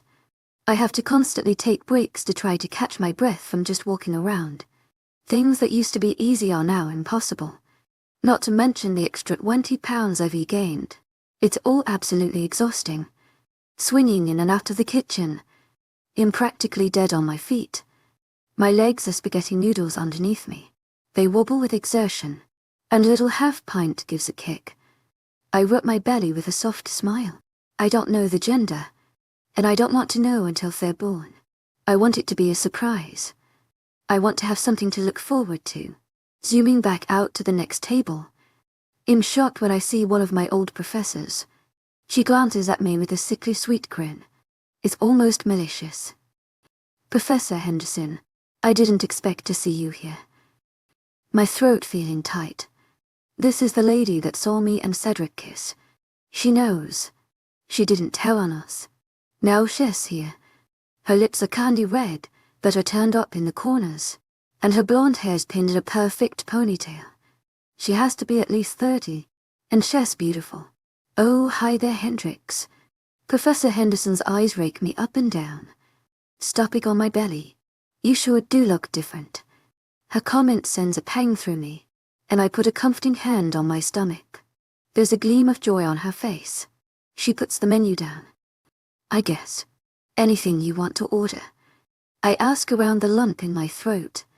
She hums in though, pressing a long nail to her chin. 𝐊𝐢𝐧𝐼𝐻𝐸 𝐷𝐞𝐝𝐬 𝐊𝐢𝐧𝐼𝐻𝐸 𝐊𝐢𝐧𝐼𝐻𝐸 and a Caesar salad. Just trying to stay slim. You know, I bite my lip, feeling self-conscious all of the sudden. My body is a lot bigger than it used to be. Clearly she noticed the pregnancy weight. I tell myself that the comment is innocent. She's not trying to hurt me, but she keeps going. Say, when's the last time you saw Cedric? Oh, I mean, Professor Riley. Clearly you two are rather close. She settles on the word with a thick, sultry voice. There's clear implications there. Then she raises an eyebrow at my stomach. Unless, she says, you've been around the block. Her words make me sick. Slut-shaming isn't okay, and assuming someone's sex life isn't either. This lady is not nice. I was wrong to assume differently. I can't show her in mad though. I'm too non-confrontational. All I want to do is run away. No, it's his. I whisper, and tears spring to my eyes when Professor Henderson grins. Well, men have their needs. It was foolish of you to think otherwise. He probably needed a more mature woman to satisfy him. She mentions, fluffing her hair. He always did have this look in his eye when he saw me, as if he knew what he was lacking with you. A woman with experience is always better. You do well to remember that. Date someone your own size. Sweetie, leave the men for the women. Find yourself what you need. 𝐊𝐢𝐳𝐸𝐻𝐸 𝐊𝐢𝐳𝐸𝐻𝐸 I nod, looking at the ground before marching away. I hold my pen and pad tight to my chest as I push the door into the kitchen. Ronnie must see my distress, because he raises an eyebrow and pauses his patty flipping. You are right. Always concerned about me. I shrug innocently, trying to look normal. I just need a little break. Is that all right? I can barely get the words out. But Ronnie nods. I put in Professor Henderson's order before rushing to the employee bathroom. As soon as the door is locked, I'm retching my lunch into the toilet. I haven't thrown up in a while. I'm past the morning sickness, but I don't stop until everything in my stomach is deposited into the toilet bowl. Then the crying starts. I don't know what to do. Why am I so lost? I sob until my stomach hurts. Cedric, where are you? Cedric POV. The knock at my door doesn't catch me off guard, because I heard Savannah coming down the hall. I don't look from my paperwork when I tell her to come in with some reluctance. I'm a bit annoyed at the moment, and depressed. My mate's absence is taking its toll on me. I can't stand to be around anyone. She opens the door, and she has someone else with her, someone who she holds by the back of the neck. I raise my eyebrow. Miranda. Curiosity gets the best of me, and my annoyance disappears. Hendrix's lichen friend has a sheepish look on her face. She doesn't want to be here. Savannah dragged her here. I wonder what the hell is going on, so I wave a hand for them to enter. This better be good enough for you to be disturbing me this late. It's 𝐴𝐻𝐸. I'm not in the mood to interact. Then again, I never am. I've been a recluse these past few months. I sigh heavily, leaning back. Savannah walks in with Miranda in front of her. She slams the door behind her to display her 𝐊𝐢𝐳𝐷. She demands, shoving the smaller female into the leather couch across from my desk. Miranda folds her arms over her chest, tucking a piece of hair behind her ear in a nervous gesture. Tell him. Tell me what? I ask Savannah calmly, my temperature slowly climbing. In not feeling overly patient, Miranda's eyes dart up at my beta before sliding to me. She's much different than the girl that tried her hardest to get me to stay away from my mate. And he is your alpha now, whether you like it or, Savannah says. And Miranda shakes her head. That only angers Savannah. She lifts a thick, white envelope, tossing it onto my desk. I reach for it, unfolding it to see dozens of $1 bills. My eyes widen, and then I look at who it's addressed to. I raise my head slowly. Why are you trying to send money to Hendrix? My gut falling. I have a suspicion that I don't want to be confirmed. By the look in Miranda's eyes, I already know what she's about to say. Hendrix has money problems. Bad ones. She already moved into a cheaper apartment. She will never admit it, but she needs help. In trying to help provide for her. I know you want me to call her all the time to check in on her, but she's not answering very often, and she won't tell me a lot. I have a bad feeling. To my 𝐊𝐢𝐧𝐼𝐬 heartfelt thanks for your unfailing patience, 𝐊𝐢𝐧𝐼𝐬. Just let me do this for her, please, she begs, and I can tell it takes a lot of effort to show that much vulnerability. It's a hit to her pride. She's of alpha blood, after all. Those words are devastating. I should have been more observant. I knew Hendrix had money problems, but what college student doesn't? I didn't know how bad it was. I'm such a bastard. My human was using coupons. I thought it was just a cute little hobby of hers. I didn't think it was necessary. She was struggling right before me, and I didn't even notice. And now I've left her to fend for herself. I rub at my forehead, dropping the paper pocket full of cash. I should have been the one to provide for her, not her shitty excuse for a friend. Savannah is getting impatient. Well, what do you want me to do with her? My beta presses, looking down at Miranda to try to intimidate her. I've seen her do it 1,000 times. She likes being over someone. Why should we do anything to her? And Savannah scoffs, waving a hand over Miranda's head. The lichen flinches into her seat. You asked her to relay all information she had on Hendrix. She conveniently left out a very critical detail. This is a serious offense. I sit there for a moment, grilling the armrests of my chair and thinking, what she says is true. I'm too busy hating myself to really care. I should have been better. And she used her own money to provide for my mate. I see nothing wrong with that. I turn to address Miranda. She fidgets under my gaze. I can taste her fear. I want her out of my office. You can send this money to her. But from now on, I will be the one to provide funds to Understand? Miranda nods. When you send it, don't say it's from you. Leave it anonymous. She won't accept it otherwise. She instructs. And I nod. She jumps off of the couch, grabbing the envelope before rushing for the door. Sure thing, I mumble after she leaves. And then I turn to Savannah. She slumps onto the couch, spreading out her arms and blowing out a frustrated breath. She looks up at the ceiling when she talks. Man, I really wanted to punish her. I don't like that female. And it's getting pretty chummy around here.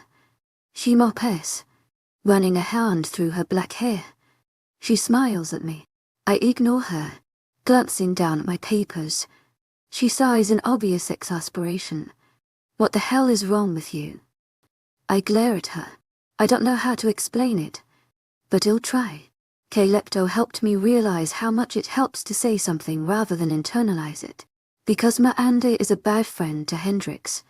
But at least she's doing all she can. She's doing better than I am at looking after my own Nate.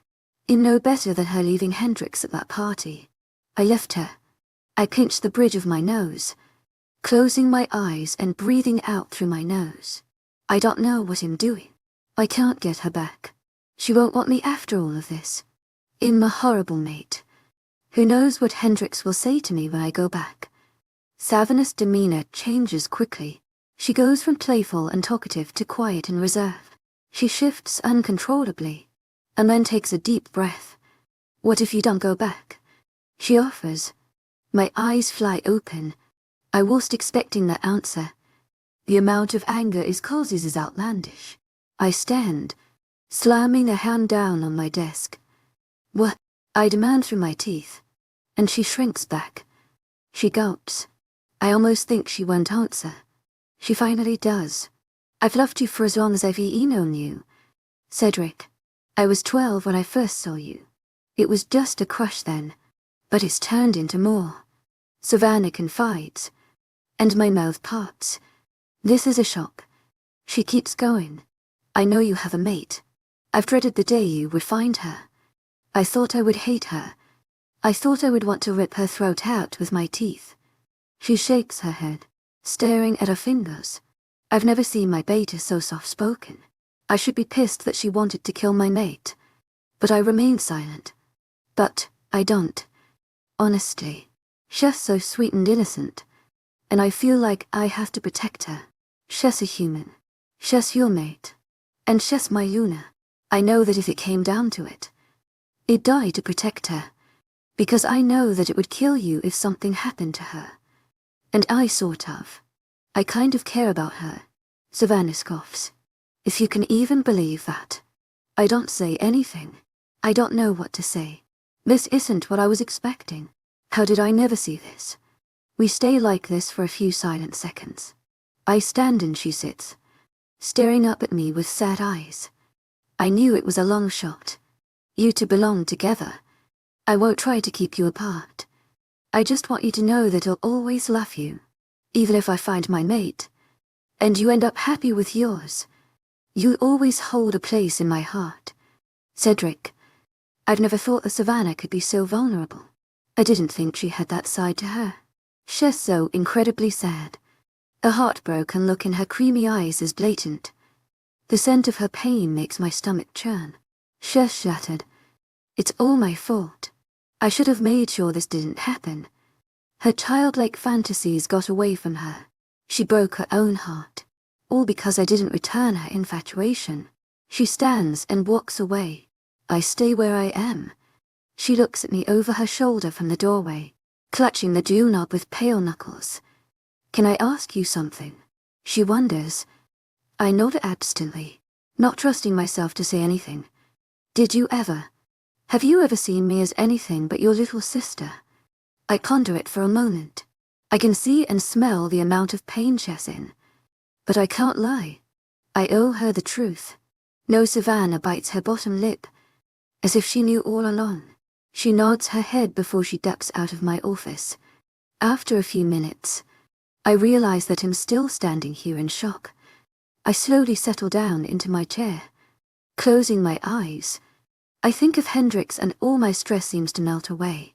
I will see her soon. I just know it. And I can't wait. I might go insane if I have to wait any longer.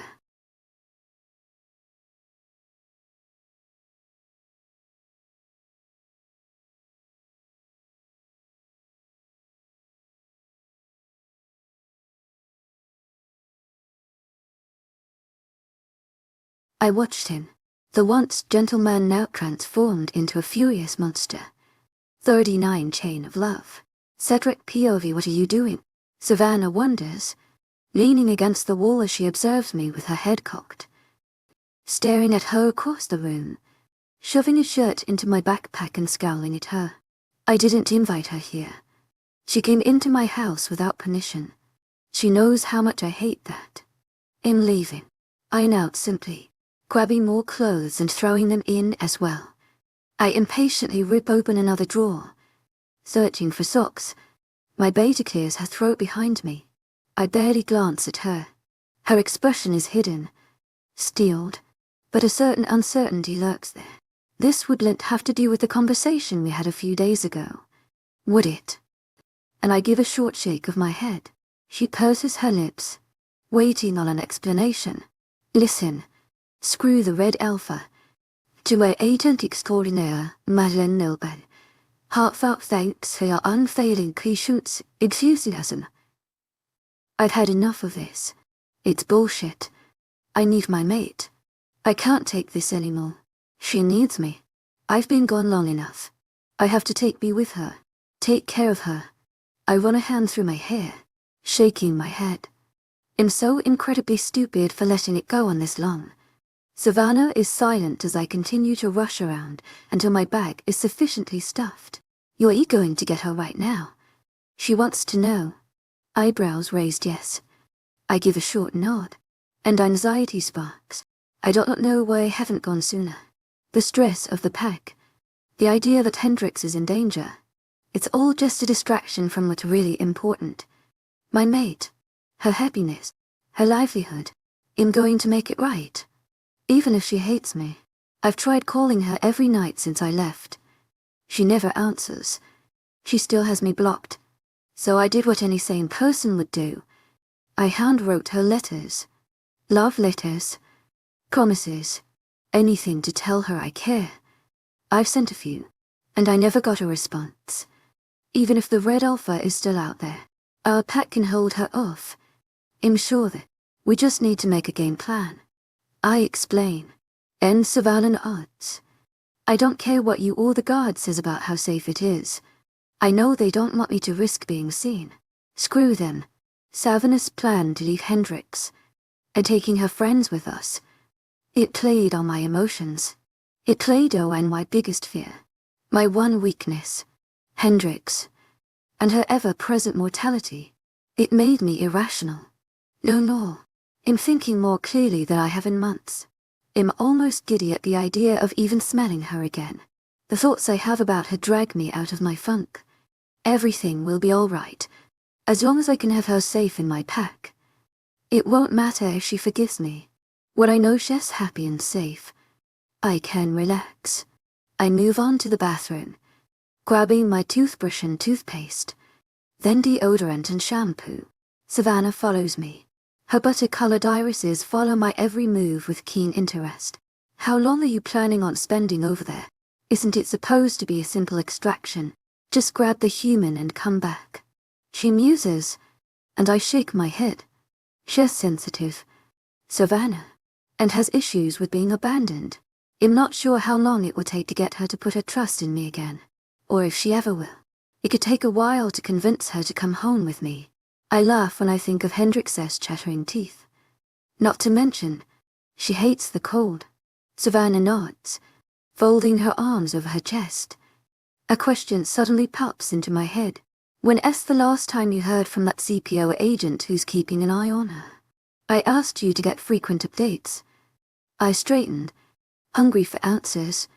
As soon as Hendrix's father disappeared, I did some more work to make sure she was okay.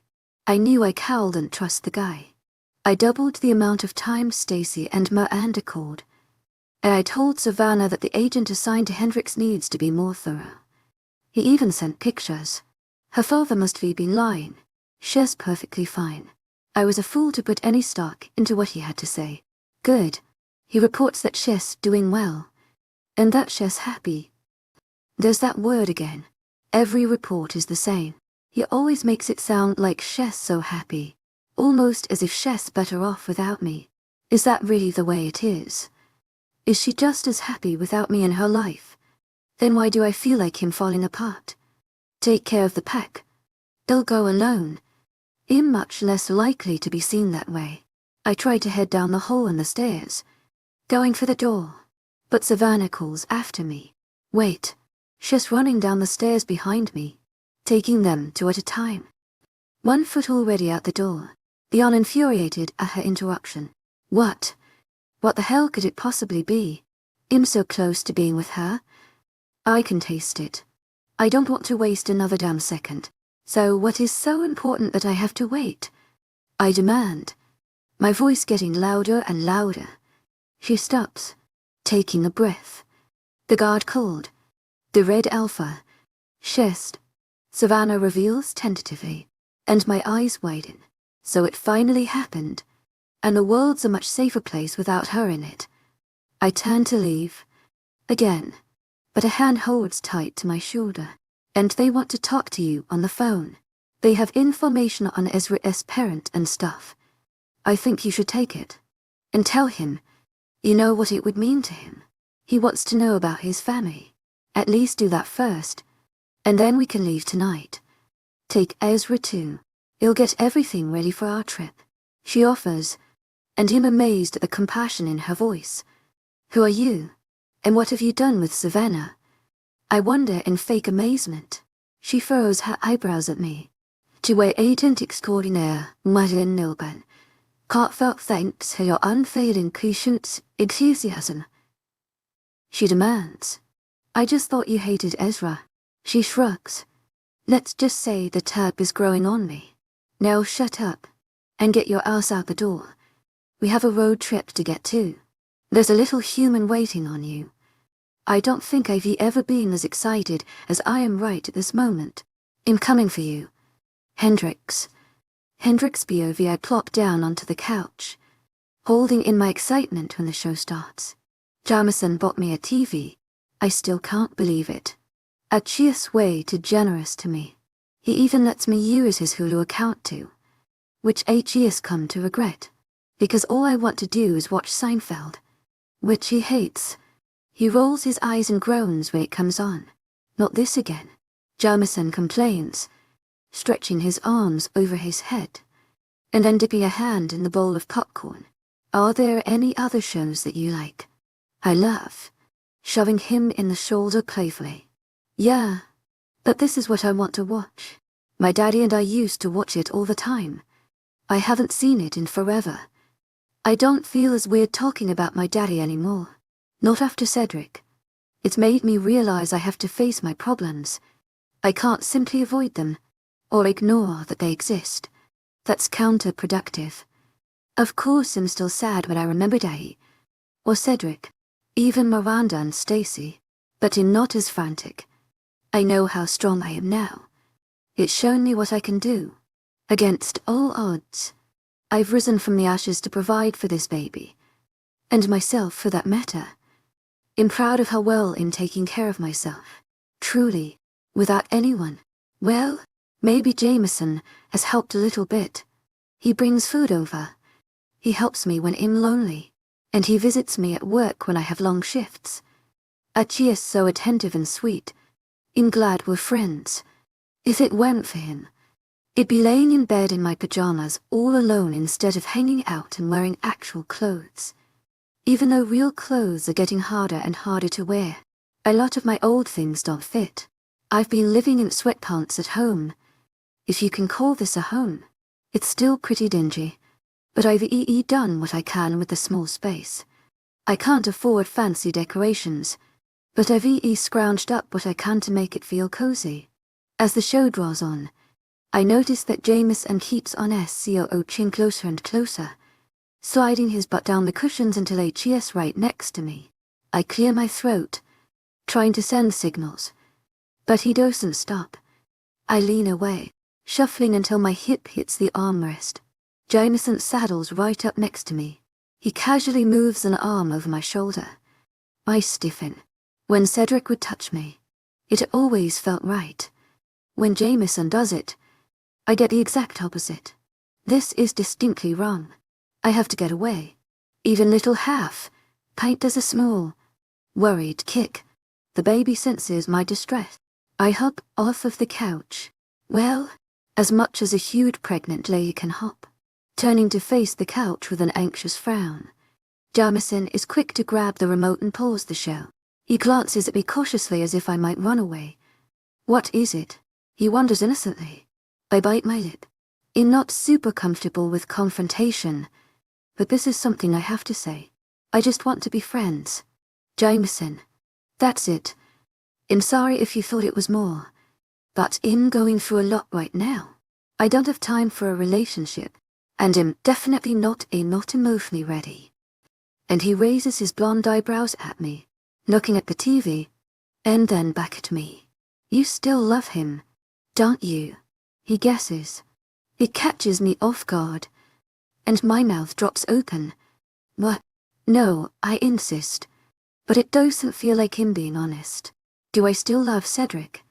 𝐊𝐢𝐳 gone. He left me. How could I love someone like that? I think you're lying to yourself. Hendrix. Jameson says, shaking his head as he leans back.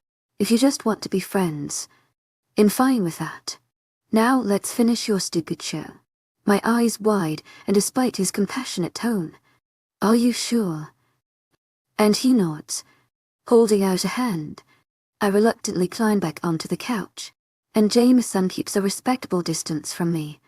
which I appreciate. He stays until late into the night, and I think I might have converted him to Seinfeld. He laughs and carries on. No more complaints to be heard. When 𝐊𝐲 is gone, I sit in the silent apartment, in trying my best to dissect my mind and emotions. Looking at the wall across from me, I think hard. I'm not in love with Cedric. I'm over him. Right. Ugh, I just wish that I could convince myself. Feeling a bit overwhelmed, I walk over to the record player, sighing as I skim through the pile of albums with picky fingers. I eventually decide on a Kenny Loggins record, and waste no time in putting it on the turntable. Soft melodies hum around me, and I cradle my heavy stomach as I near the window, staring out over the street covered in dim light from the lampposts. I think about Cedric, and how I'm carrying his baby and providing for them on my own. He doesn't even know.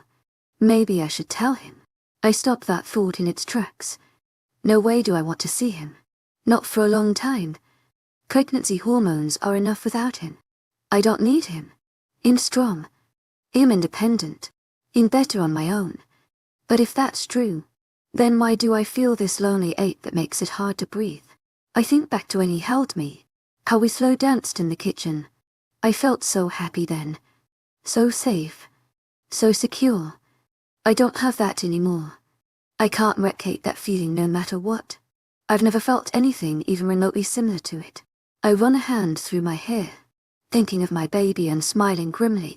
I may not be able to provide an extravagant life for my little one, but I love them with all my heart. I rub my belly over my sweatshirt, leaning against the windowsill for support. It's just you and me. Half pint. It is against the world. For to keep you safe, Cedric POV. I stare up at the graffiti-stained brick building with something akin to horror. The stench alone made me insist Ivana recheck the address to make certain I'm in the right place. Suffice it to say, it's somehow the correct address. My body is frozen in disbelief. I can't even begin to imagine how Hendrix had ended up in an apartment building such as this one, on the outskirts of town, hidden in the shadows like a bad dream. It reeks of alcohol and drugs. The sounds of drunken laughter fills the wretched air. Cracked pavement that's littered with cigarettes and beer cans. Barking dogs and overgrown, brown grass. The area is dangerous and filthy, and my little human mate is living here, by herself. The idea of her being in this place seems wrong on every level. Hendrix is all skirts, grins and laughter. I try to picture it in my mind, her standing outside this apartment complex, and fail. It doesn't seem right. Where I park, I survey the parking lot for her new car to see if she's home. If you can even call this place a home. I demanded that Savannah and Ezra stay in the car while I go up to her apartment. This is a private moment, and I don't honestly know how it's going to go down. I don't actually like the idea of breaking into her apartment while she's not here. But maybe it's best if I don't get the door slammed in my face when she opens it to find me standing on her welcome mat. So I head into the building after a few minutes of uneasy hesitation. There's no locked door to enter the place, which drives my anger up the wall, but I push it away and slowly make my way up the stairs. I take my sweet time perusing the hallway for Hendrix's apartment number. The sound of a big dog barking through the peeling wall grates on my dwindling nerves. This place is not safe. Any idiot could get in and do whatever they damn well please. That doesn't sit well with me. As soon as I reach the golden number 23, I lean against the door frame and deeply inhale. The scent of my mate fills my whole body with ease. It's as if the building's strain of being separated from her disintegrates at the faint whiff of her irresistible fragrance. I've waited months to be with her. I can't wait any longer. I stay here for a while, bathing in the reality that I'll see Hendrix tonight after so many painful days and nights of missing her. This is real. This is actually happening. The day is here. Excitement sizzles you my spine, and I'm reminded of the first time I met my mate. Every time I saw her was an explosion of new emotion, something I never experienced. I finally kneel down and make short work of the feeble little lock screwed into the tan door. I angle two pins into the keyhole, positioning them until I hear the precious sound of a click. I silently thank Savannah and her hairpins. As soon as I stand, I twist the handle and push it inward. The smell of Hendrix intensifies, but something about it seems different, sweeter, more pungent, more alluring. Maybe it's just the time spent away that's making her scent so much more appealing to me. Dismissing the slight change to her smell, I survey the living room with interest. The furniture is plain and drab. To my agent extraordinaire, Madeleine Nelben, heartfelt thanks for your unfailing pre-shoots enthusiasm. And probably second-hand. Somehow, 𝐊𝐢𝐳𝐷𝐼𝐸 made it look homey with rugs and blankets and candles. Something doesn't feel right when I close the door behind me, the sound of it echoing through the smaller adjoining hallway. There's a smell that annoys me. I realize in a split second that it's testosterone, and definitely canine, fried chicken and okra. The smell is male. The voice is male. There's a male in my mate's apartment. I don't think. I don't rationalize. I just act. My boots stomp loudly as I pound down the hallway towards the offending stranger. My jaw is clenched, my nostrils flaring as the terrible scent forces itself on me. I'm greeted with a small, dingy kitchen. The aroma of southern fills the air, along with the stench of a werewolf. A werewolf who's currently staring at me in absolute terror, his eyes the size of dinner plates. 𝐻ES backing away slowly. He knows the danger I pose by just standing here. Half a second goes by before I have his shirt collar in my hands, lifting him above the tile floor so that 𝐻ES eye level with me. His back creaks against the wooden wall behind him, and he trembles in my hold. I can't help but think about how pathetic he is. Who are you? Still hating the idea of a male other than myself and Hendrix says her. I hate him just for being here. He has no business being around Hendrix. Deep down I know that of course she has the right to make her own choices, or to move on after I left. She can allow him into her life, and I should be okay with that. But deep down I'm not. I will never be okay with that. 𝐿𝐷𝐼𝐻𝐸, I'm the only male she needs. CPO, I work for the CPO. He wails, squirming like 𝐻ES got a noose around his neck. Unmatched fear stains his flushed face. 𝐻ES panicked. What the hell is a CPO agent doing in my mate's apartment? And then it clicks. 𝐻ES the one sent to watch over her. But why is he this close to her? Why is he cooking for her? Why is he in her house? I growl, but I don't drop him. I despise the fact that the little wolf has some sort of immunity against me. If I place a single hand on a CPO agent, I could be in deep shit. No one can touch me, sure, but it's not me I'm worried about. Any drama can circle back to Hendrix. I won't put her in harm's way. Why are you here? I demand slowly, trying to calm myself down and take the bite out of my words. It works partially. He adjusts his neck and shifts his red-rimmed eyes my way wary. That's classified. I'm with the guard. The life flies from my mouth, and I watch the agent visibly pale. What are you doing here? Sounding dejected, his distraught features pinched tight. That's classified. I throw his words back at him, pushing him harder into the wall in hopes to squeeze more terror out of him. But now that I'm here, there's no need for you anymore. Maybe if I bluff, he'll reveal exactly why 𝐻ES in here in the first place. The blonde wolf clenches his jaw, and I hear his heartbeat pick up in his chest. 𝐻ES panicking. I was deployed nearly 2 months ago. I've gained the trust of the human already. Why would they send you? Gain her trust? What the hell is going on here? A prickle of unease goes through my system. Whatever this is, I already don't like it. Lots of things don't add up. We were being lied to. Hendrix clearly has been doing well. Chess living in a dump. I only hope there isn't more to learn. Before I can carry on to ask these questions, the telltale sound of the door opening interrupts.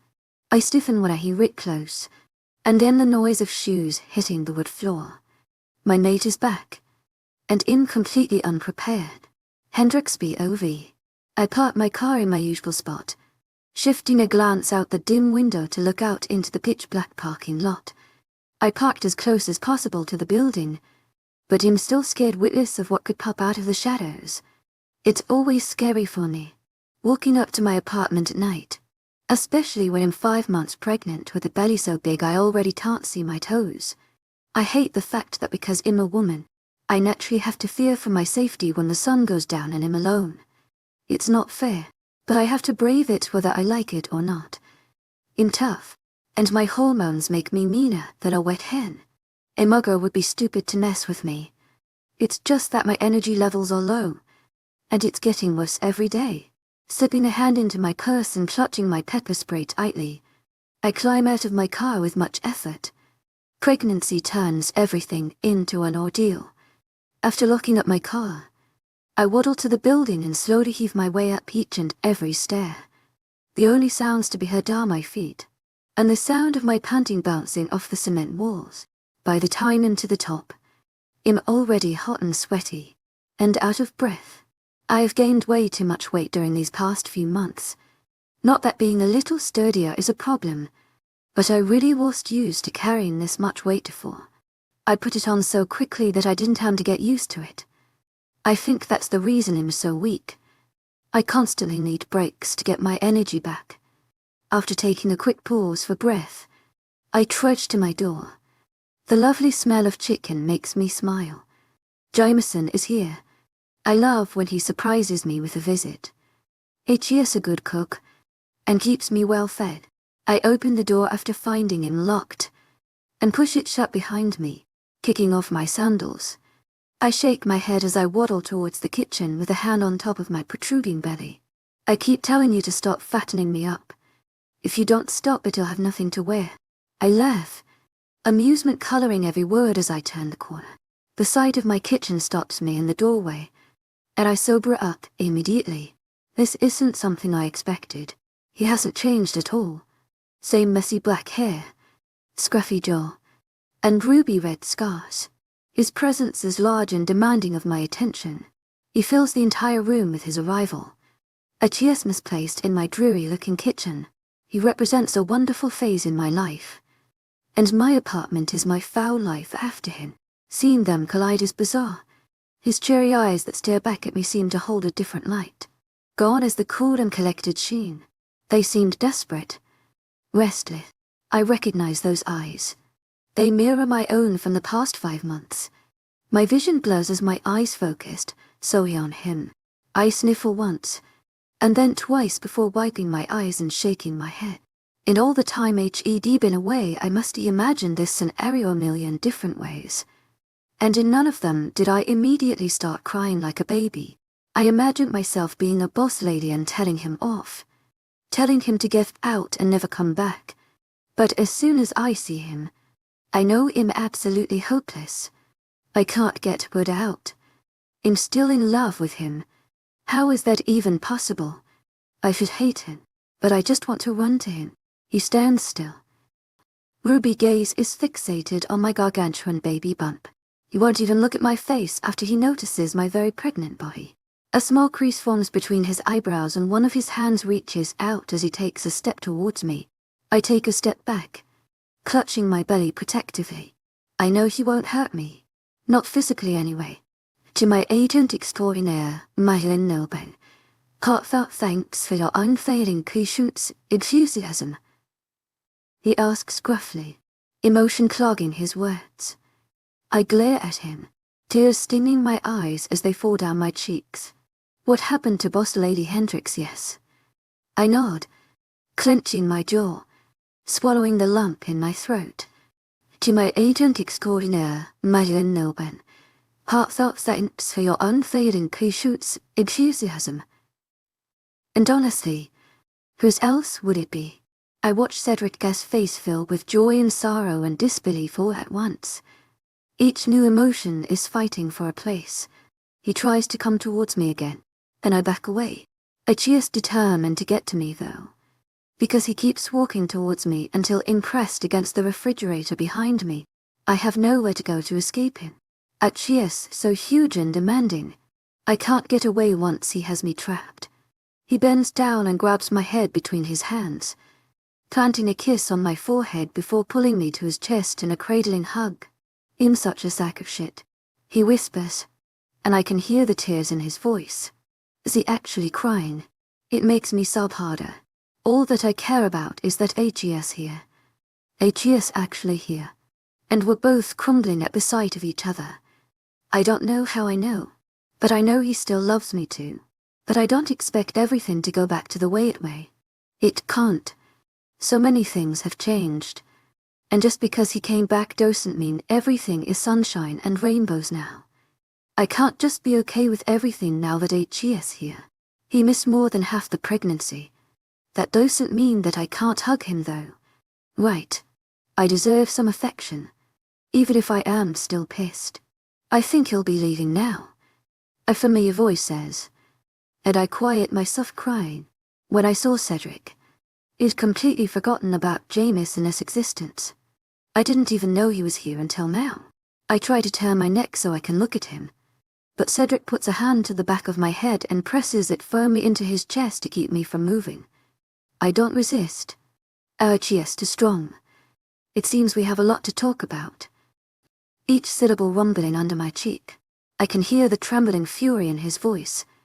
All signs of tears are gone. He sounds scary. What is he talking about? And what made him so mad? I should be the one cussing him out for ditching me. He's no right to be angry. In a whirl of motion, I'm suddenly standing in the middle of the kitchen 𝐶edric, feeling cold and secluded with the sudden loss of his presence. Cedric now stands across the kitchen, his massive set shoulders filling out the entire doorway. Jameson cowers in front of him, hutching away and feel like a frightened animal. "You're not going anywhere. 𝐊𝐲𝐳 𝐷𝐸, heartfelt thanks for your unfailing patience, enthusiasm." I have a lot of questions, Cedric says slowly, using his overwhelming, intimidating voice to zap Jameson into submission. 𝐊𝐲𝐳, heartfelt thanks for your unfailing patience, enthusiasm. Confusion bubbles up inside me and a pang of fear swells in my chest. There's always secrets. I don't know everything. I'm in the dark again. I forgot how much it hurts to be lied to. 𝐊𝐲𝐳, heartfelt thanks for your unfailing patience, enthusiasm. Accidentally using the endearment for the first time in a long time, wiping the tears from my face with the back of my hand. What's going on? Both men look over at me. Cedric's eyes go wide as if he just now realized that I've been watching. And a slow smile grows on Jameson's face when he looks between the two of us. My new friend folds his arms over his chest in surprise's amusement. 𝐊𝐲𝐳, heartfelt thanks for your unfailing patience, enthusiasm. Wouldn't want to scare your mate, would you? You can't interrogate me in front of her. She doesn't know a thing. He taunts and my heart skips a beat. What the heck is a mate? It seems like the list of things I don't know gets longer and longer with every passing second. Our wages in Cedric's mind. I can see the turmoil. The way his body tenses up is a big indication. His eyes dart from me, to Jameson, to my belly frantically. He furrows his brows, trying to put on a mask of indifference. I can see through it in a second. No, he finally settles on. Is he serious? Interrogation. What is happening here? He turns to me and gives me a grim expression. "You'll just have to trust me," he says softly, as if 𝐊𝐲𝐳 silently begging me not to fall apart. "Can you do that, baby?" My head snaps to Jameson when he lets out a mocking scoff, shaking his head. "You actually expect her to blindly trust you? Someone that abandoned her in her time of need? Left her too?" He gestures around my rundown apartment with his hands. This place. A little pregnant teenager, utterly helpless with no money and no support. You think you deserve her trust. Guilt and sorrow overtake Cedric, and my heart pangs. Our 𝐊𝐲𝐻 defeated. I want to comfort him, but I won't. Anyone would look at him and think he was stern and emotional. but I can sense his emotions loud and clear under that steely expression. While Jameson has a good point. What he left out was that I never told Cedric that I'm pregnant. And the way Jameson paints the picture makes me seem weak and defenseless. I may not be very physically strong, but my mental strength and capability have carried me far. I'm proud of myself. I've done so much to support myself, to prepare for the arrival of my child, practicing to care and provide for them to the best of my ability. I pushed aside all of the mental anguish for this baby. I focused on what mattered most. Even on the days that I wanted to lay in bed and cry for days. I've worked hard and long to get where I am, especially mentally. I didn't think I had the willpower to get through being abandoned, but I did it. Jamis and degrading me fills my insides with rage, especially in front of Cedric. I want the father of my child to know exactly what I went through to get where I am. I want him to know that despite my suffering, I came out stronger than ever. Looking back to the love of my life, I swallow hard. His glowing gaze is settled gently on me, drawing me in once again to be near him, to love him, cherish him, trust him.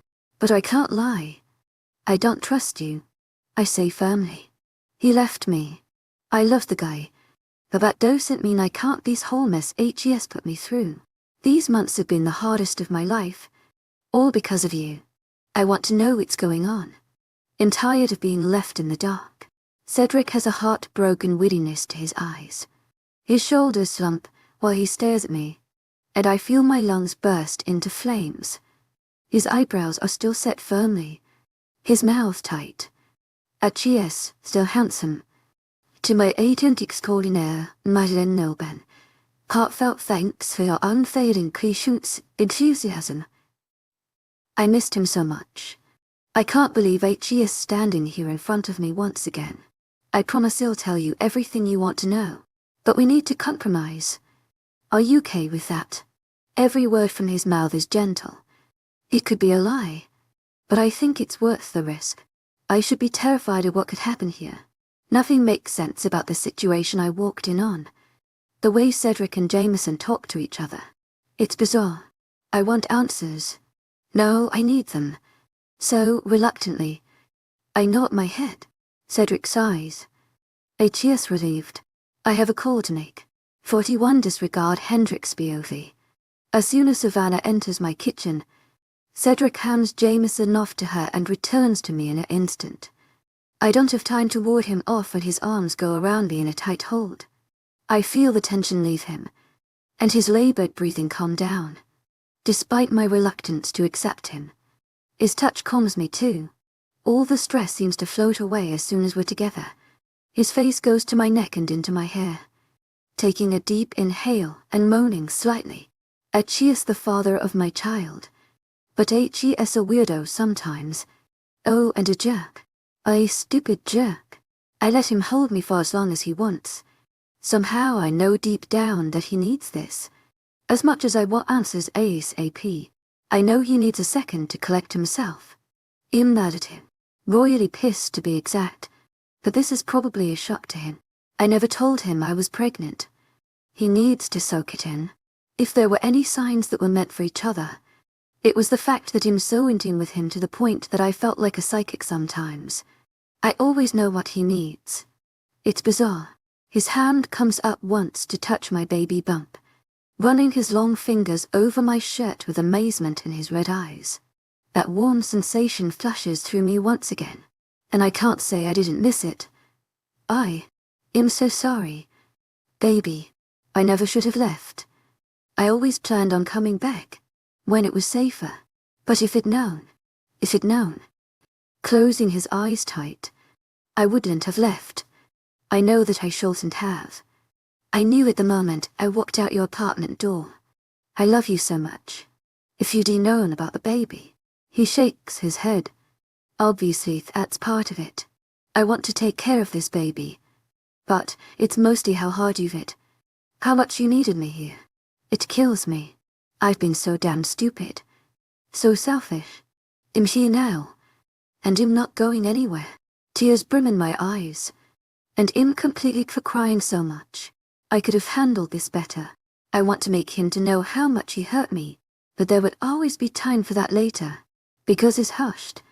Emotional words make me feel the safest I've felt since he left. I love you too. But it comes out more of a strangled sob. I don't have the strength to lie. He smiles down at me, brushing away my tears and choosing me softly.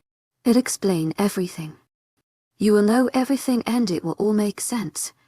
𝐿𝐤𝐧𝐼𝐻𝐿, heartfelt thanks for your unfailing patience, enthusiasm. But first, I have some things to discuss with your friend here. I bite my lip into nod, wrapping my arms around him tight one last time before he turns me around, hugging me to his chest from behind.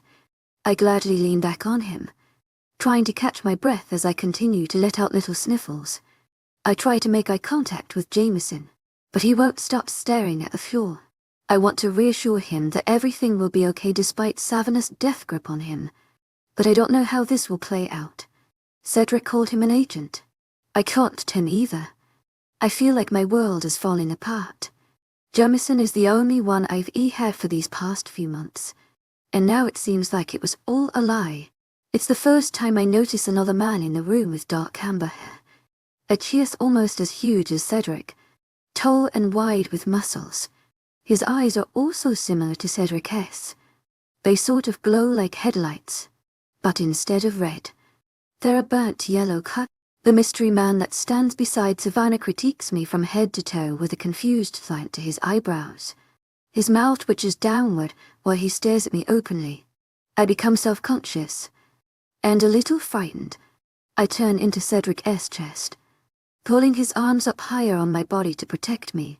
I want to get far away from that guy. 𝐿𝐤𝐧𝐼𝐻𝐿, she's human, the man states in a deep voice, clearly incredulous.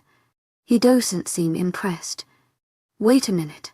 Did he just say human? Yes, and she's my mate. 𝐿𝐤𝐧𝐼𝐻𝐿, heartfelt thanks for your unfailing patience, enthusiasm. You would do right by respecting her, Cedric informs him, using his authoritative voice. The man in question bows his head slightly. I try to process what's being said. Isn't that stating the obvious? Aren't we all human? What does that even mean? Reminded of how my friends used to call me their little human. Everyone ignores me. That's impossible. She can't be your mate. She's a human for God's sake. The guy. 𝐿𝐤𝐧𝐼𝐻𝐿, heartfelt thanks for your unfailing patience, enthusiasm. Went. He gestures to me with a wave of his arm like I'm something instead of a person. I try to shrink away from him. Cedric growls. I'd heard him do it before. But it's still weird. That's what I thought too. But you'll get over it. As did I. She's my Luna as well as yours. And she's carrying my pup. If you don't stop frightening her, you will regret it. Believe me. Cedric snarls. And even I'm shocked by the hostility he shows. I can't even see him, but I can imagine how terrifying he looks right now. Wait a minute. Did he just call my baby a pup? Pup, I start. And he presses a finger to my lips. All will be explained in time. Baby. But now is not the time to discuss it. He explains, and I huff in annoyance. When is the right time? I deserve to know what's going on, and I don't want to wait another second. Savannah shakes her head, her creamy eyes narrowing. No, it's impossible for you to get human pregnant. She shifts her glare down to Jameson, shaking him until he looks up at her with terror. She's several inches taller than him. You have lots of explaining to do. Jameson trembles, looking around at Ezra and Cedric with fear. If I didn't know any better, I would say 𝐿𝐤𝐧𝐼𝐻𝐿 their enemy. I don't really know him. Not at all.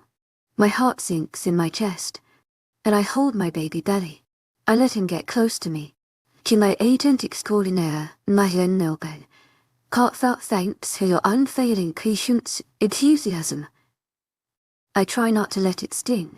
I can't draw any conclusions until I get all the information. I also just can't seem to get over the fact that they keep referring to me as a human as if they're not. Are they crazy? Did I get pregnant by a psychopath? I know, But we also thought it was impossible to have a human mate. Seems the moon goddess is full of surprises. Cedric murmurs, and I detect the amazement in his voice. The curiosity in me is driving me crazy. Stop talking like I'm not here. I want to know why you keep calling me human. And mate, I don't know what a Luna is, but you make it sound pretty important.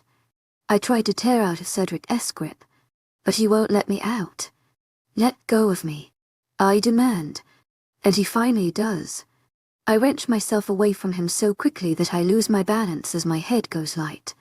𝐿𝐤 is quick to grab me by the waist before I hit the ground. My heart is pounding. I'm fine. I'm fine. This happens all the time, I assure him, and he doesn't seem to like what I say. What do you mean this happens all the time? He demands harshly. And it's �K𝐜𝐲. I feel a little jump before receiving a kick in the bladder. Calm down. Half pint. It's only your daddy, I say softly, rubbing my belly soothingly to try to calm the baby down. Cedric raises his eyebrows. What? I call the baby half pint because they don't have a name yet. He shakes his head, clenching his jaw. He grabs my wrist. Don't change the subject. I want to know what you meant by that. Have you been getting dizzy? Have you been eating enough? Cupping my face gently, and I glare at him, yanking my arm out of his strong grip. He lets go, despite looking pissed off. I'll tell you as soon as I get my answers. Deal. He purses his lips, eyes lit up with anger, but he does nod in agreement. I can't help but notice that he keeps glancing at my belly, and it would be great if you wouldn't get all mad at me, I demand, tears filling my eyes. I hate crying in front of people, but I can't help it. The anger in Cedric's eyes disappears, and he tries to touch me. I back away.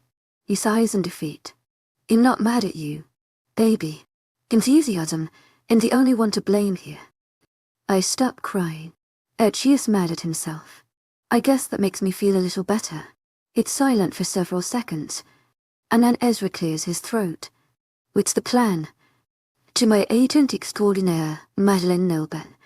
Heartfelt thanks for your unfailing patience, enthusiasm. Thankfully focusing his gaze back on Cedric. As soon as the words are out of his mouth, Jameson goes as white as a ghost. To my agent extraordinaire, Madeleine Nilben. Heartfelt thanks for your unfailing patience, enthusiasm. Who's Vela? I mumble, feeling more out of the loop than ever. My questions are piling up in heat. Oh shit, Jameson whispers, shaking even harder where he stands. Savannah holds him tighter. Cedric's hand comes down firmly on my shoulder, turning me back to look up at him. I am. My name is Cedric Vela. I can see the apology on his face. My nose crunches up in distaste. My stomach's starting to revolt. But Yuri, Professor Riley, I insist. And he shakes his head. The sick feeling intensifies until I think I might throw up. It was a cover, he whispers, pressing his lips together, his full lips disappearing and paling from the lack of blood flow. I look away, shifting my gaze to the scratched wood floors. Cedric was undercover as a college professor. He called Jameson agent. So what if they're all FBI? Or the CIA? My body freezes. Cedric was a cop this whole time. There are so many secrets that I don't know how they fit together. I don't even know you. I mumble, and even though I can't see him, I feel him flinch beside me. He deserves that. I want you to take Hendrix into the bedroom while I talk to him. Answer any questions she may have. Cedric explains, his voice filled with authority. I glance over to see who 𝐿𝐤 is talking to. Ezra's mouth is parted. Panic zips through me. You wanted to know everything. Cedric nods his head, blowing out a sigh. It's about time she knows what's going on. I won't lie to my mate again. There's that mate word again. That's definitely a question on the top of my list. To my agent extraordinaire, Madeleine Nilben. Heartfelt thanks for your unfailing patience, enthusiasm. Let's get this over with, Ezra says, motioning to the hallway. I take a step back, and my back hits Cedric's chest. I turn around, trying to swallow my fear. Can't you just explain everything to me? I'd much prefer that. I plead in hushed voice. Ezra coughs behind me. I throw my head around to look at him over my shoulder. How did he hear that? I have to ask your friend a couple of very important questions. It'll be fine, baby.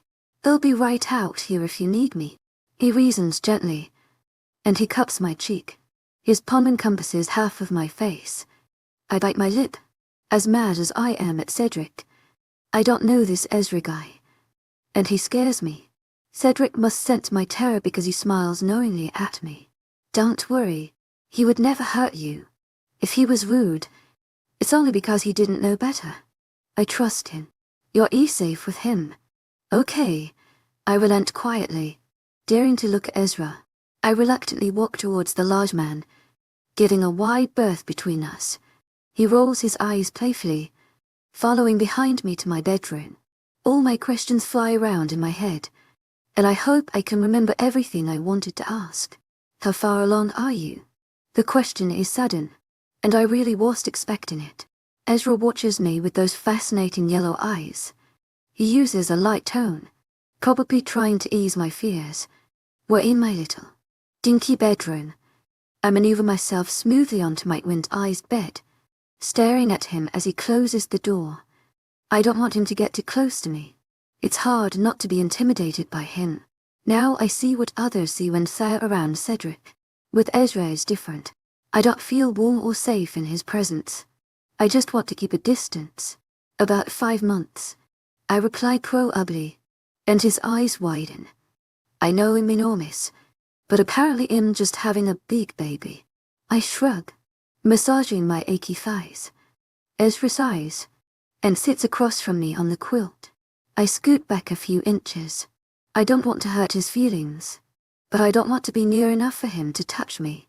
He rubs at his temples, sucking in air and exhaling loudly.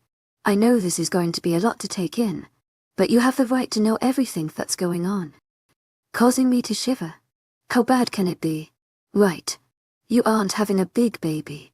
Well, you might be, but that's not why you're so big. Let me guess.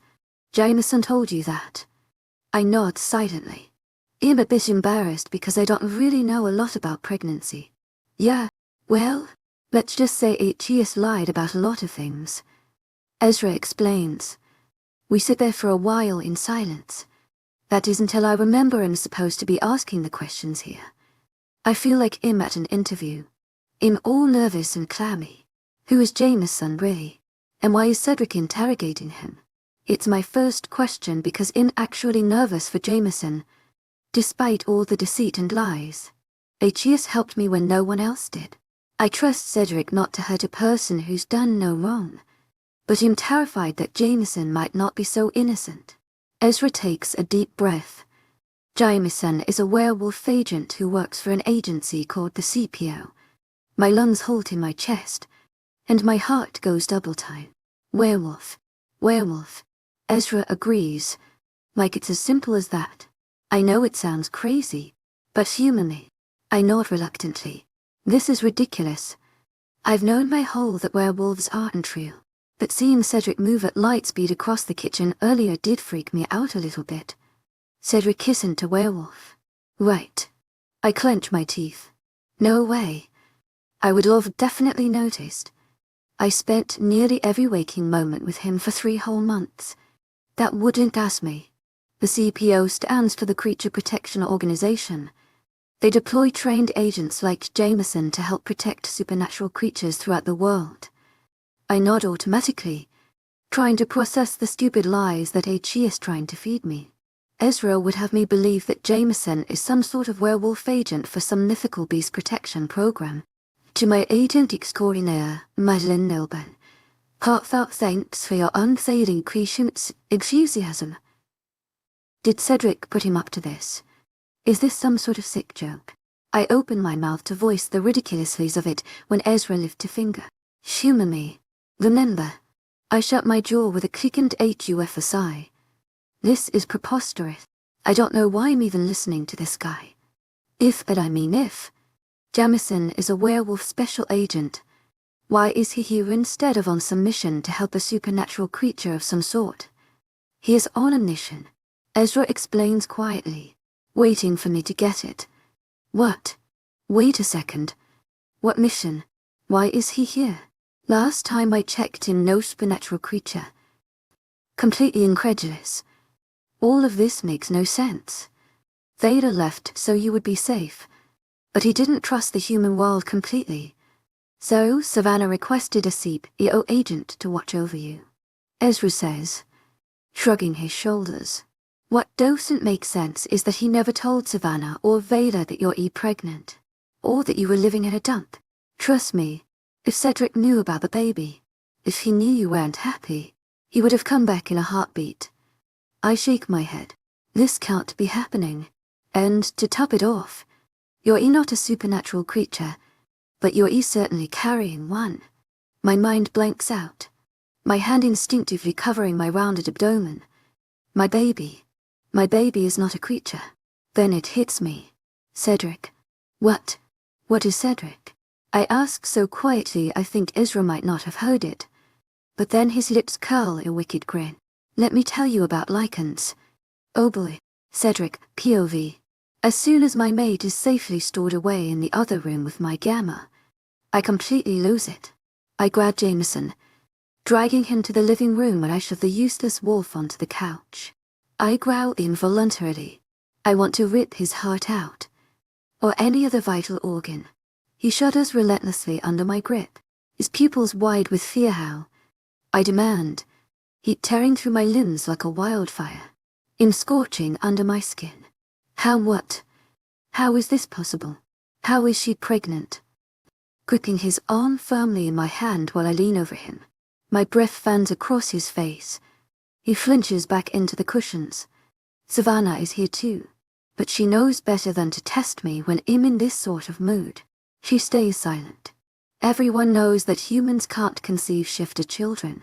It's not that I'm ecstatic about my mate's pregnancy, but I certainly want to figure out why I haven't known about until now, or about the possibility of such a miracle in the first place. The agent, Jamison. So help me. If you don't tell me, I will break your neck. Grabbing him by the neck and clamping my hand down so hard he begins to whimper. Pathetic. 𝐊𝐤𝐬 basically a measly human male. Easily terrified. It's because it's not public knowledge. He shouts. Fear controlling every action. Public knowledge. The CPO knows about this. He nods his head frantically when I clench his throat a little harder for good measure. Why doesn't the CPO release this information? Raising my eyebrows in mock curiosity, I imagine the blood that pumps through his veins dripping onto the floor, and it only fuels my desire to injure him. He shakes his head, squeezing his eyes shut tight. Shaking his frame harder. His head cracks against the drywall. It might not kill you, I whisper, tightening my fingers around his neck until he can't breathe from the pain.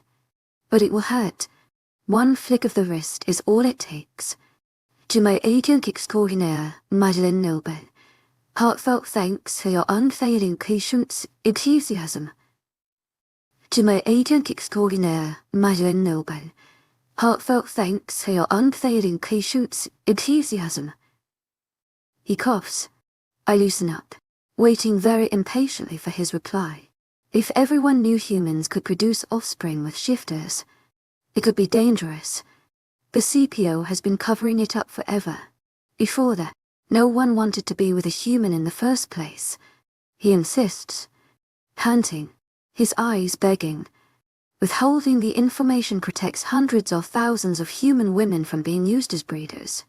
They are frailer than shifters, and easier to control and dominate. He takes a moment to lick his lips. When the information has gotten into the wrong hands, some shifters have been trying to create tons of offspring with the humans they kidnap, trying to make their own personal army. The werewolf takes a deep, shudder-wide breath. The CPO would never let someone have that much power. It could start a war. I let the information sink in, feeling cold slit through my lungs. They knew and they never told anyone so they could protect humans and the supernatural from war and brutality. It makes sense now, and I don't know why I hadn't seen it before. It's true that in the early days it was shameful to have relationships with humans at all, let alone have sex with one. Our kind stayed far away from mortals. So human, shifter hybrids are strong.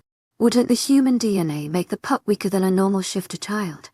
He purses his lips and I snarl when he doesn't tell me what I want. Not exactly. He rushes out. The DNA from a shifter is so potent. Any child made with a human would be one shifter. And you couldn't tell the difference, even if you tried. This news is shocking. My little Hendrix is carrying a full-blooded lycan pup in her womb. Pride and anticipation ripple through me. No wonder she's so large for such a short amount of time. Female lycans have a gestation of 4 months. I would guess she's not far off that. The knowledge doesn't satisfy me. Not in the least. Something still doesn't make any sense. Then why? Pray tell, didn't you inform us of my mate's pregnancy? You kept in great contact with Savannah, saying that Hendrix is safe, but no mention of the pup. I hiss, feeling rage that a werewolf has been hanging around in such close proximity to my pregnant mate. Listen, I could lose my job for this. To my agent extraordinaire, 𝐊𝐲𝐬 heartfelt thanks for your unfailing patience, enthusiasm. Just stop. I'm sure you can call my boss Anne. He screeches while I dug my thumb into his tender jugular.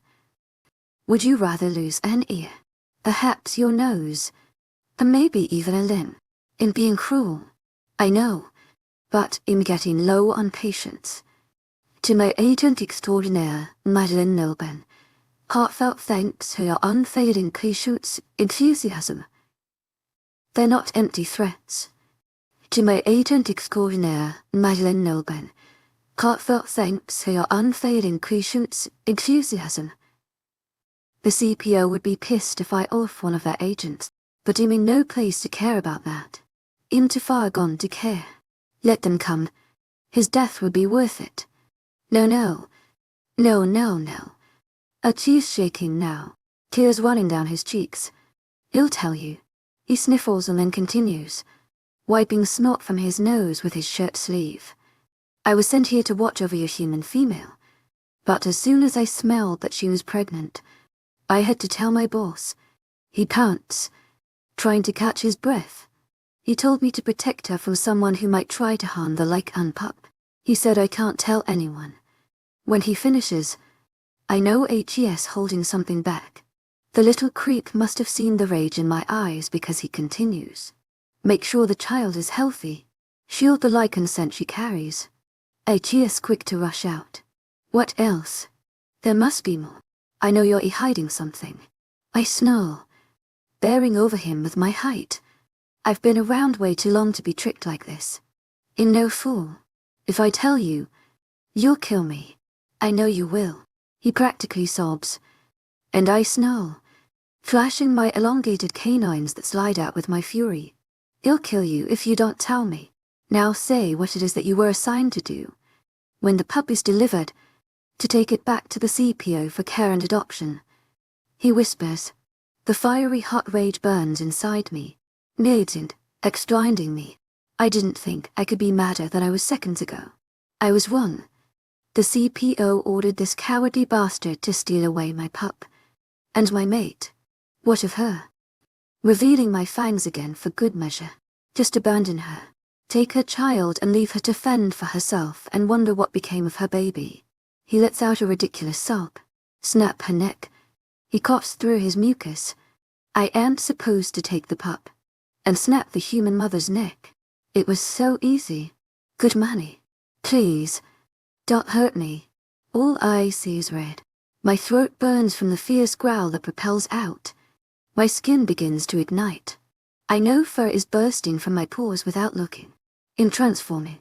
I want vengeance. I want the male dead. No amount of rationalization can stop me now. He'll bleed for this. He'll die for this. It will be a sign to all that my mate's safety is not something to mess with. As my snout begins to take shape, I watch the werewolf sob, cowering pathetically. I grab for his throat again, wrapping my hand around his neck firmly while I lift him into the air. He struggles and screams. I roar in response. It rattles the lamp next to the couch. My fingers have already sprouted long claws. Cedric, you can't do this. Someone says so suddenly that I snarl. No one takes me away from my prey, and that's what he is now. My prey. 𝐊𝐢𝐳 going to die. Listen to your friend. The weakling in my grasp sputters, clinging to my wrist with both of his hands. I know more about the human's pregnancy than anyone you know. I can help. An unleashed rumble of protest leaves me. Help. Help. He said he was sent to kill my mate and kidnap my pup. If that's his idea of help, I want none of it. I want him dead. My fingers tighten their hold, my skin boiling as more and more fur climbs from its surface. I will rip you limb from limb. My voice is a deep tremble. My half-shifted state changes my words with a potent venom. Cedric. The voice demands again. My head whirls around to glare at the culprit. 𝐊𝐲 stands in the doorway, staring at me with a pleading look. I snarl. He had no right. Vengeance will be mine. Savannah. 𝐊𝐲 demands. Do something. My beta shrugs. Her arms folded as she watches me. Her dark eyebrows are pinched together in anger. She tilts her head. If you ask me, the little bitch has it coming. Let Cedric kill him. I whip my face back down to my prey, ready to strike the death blow when I smell it. A peach ting scent so strong I freeze where I am. Hendrix. I told you to stay put. It's too dangerous. I hear 𝐊𝐲 reprimand. I turn to look over my shoulder at my terrified mate. Her dark eyes are filled with fear. Is that fear directed at me? Her small, rounded body is partially hidden behind 𝐊𝐲's bulk. She stares at me, reeking so strongly of terror that I feel as if I've been struck. To my authentic 𝐊𝐲 𝐊𝐬 heartfelt thanks to your unfailing 𝐊𝐢𝐧𝐼𝐻𝐼𝐻𝐼. She murmurs. Slowly but surely, she makes her way past the doorway, waddling into the living room. 𝐊𝐲's eyes grow wide. No, don't go near him. 𝐊𝐲 is dangerous, he demands, grabbing for Hendrix's arm. I let out a furious snarl at the sight, and he immediately let go as if the touch burned his skin. My brave little mate continues in her pursuit. It's all right, Cedric, she reasons softly. Her voice is pure honey. Put 𝐿𝐲𝐼𝐳 down. Ensure we can work this out.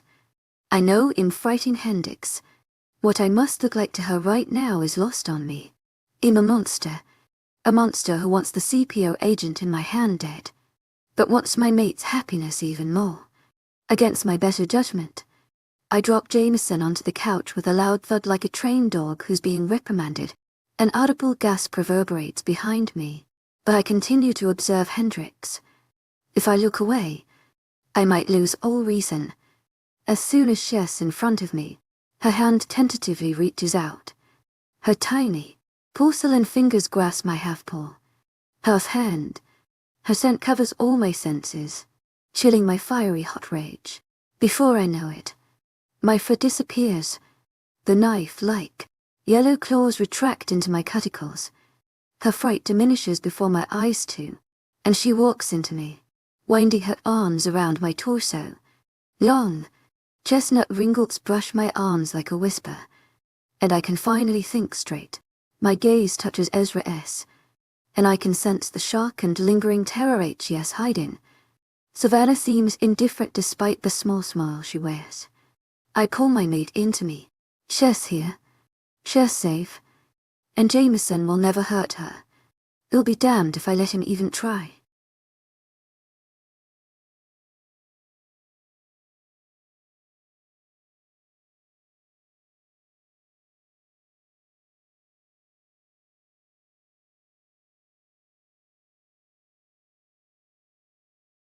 My human mate is pregnant with my child, but she just discovered my secret I'm a werewolf. Will she accept me or be scared away? 40 to comfort you, Cedric POV. I tap my foot relentlessly against the ground, wondering how long this will take. Savannah drives slowly. She's in no hurry, But I am. Ezra is in the passenger seat, exchanging glances with me and Savannah, and occasionally sneaking a peek at Hendrix. He curious about how she's reacting to all this. She's not the only one. I can't stop thinking about her and this predicament.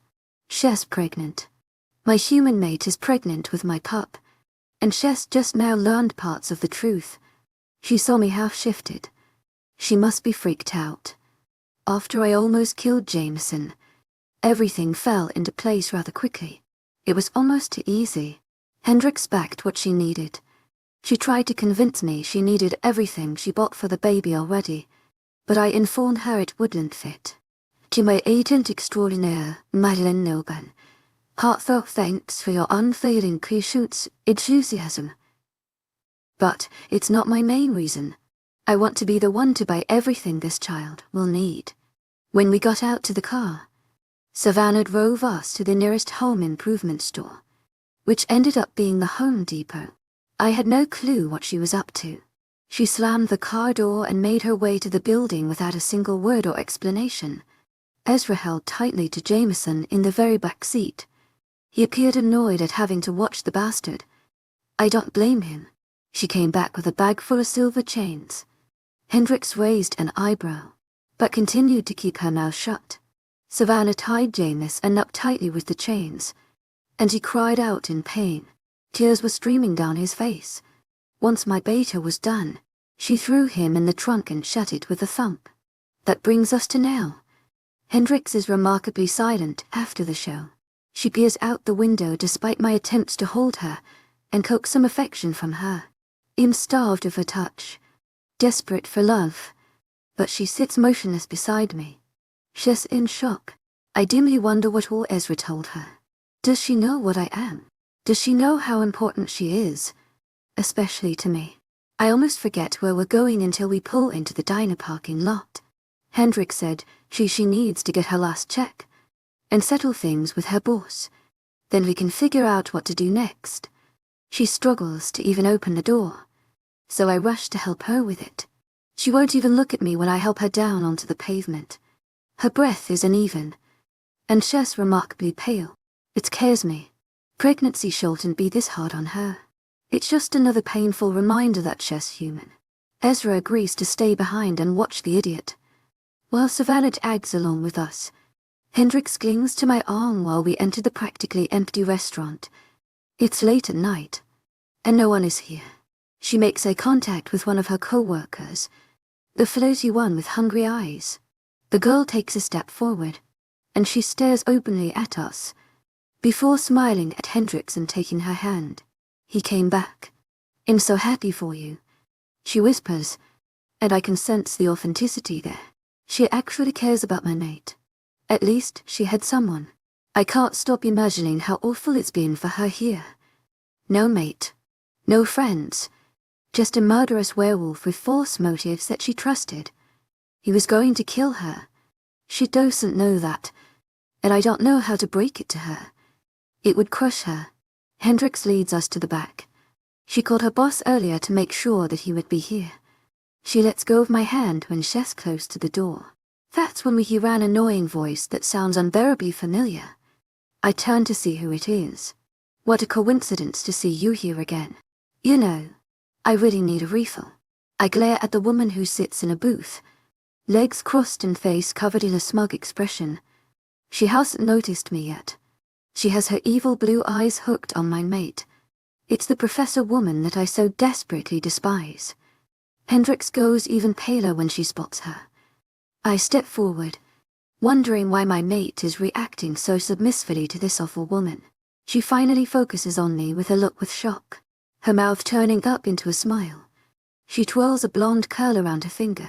Well, hello there, Professor Henderson says, trying to look seductive. All I want to do is best the shit out of her, and I don't even know her.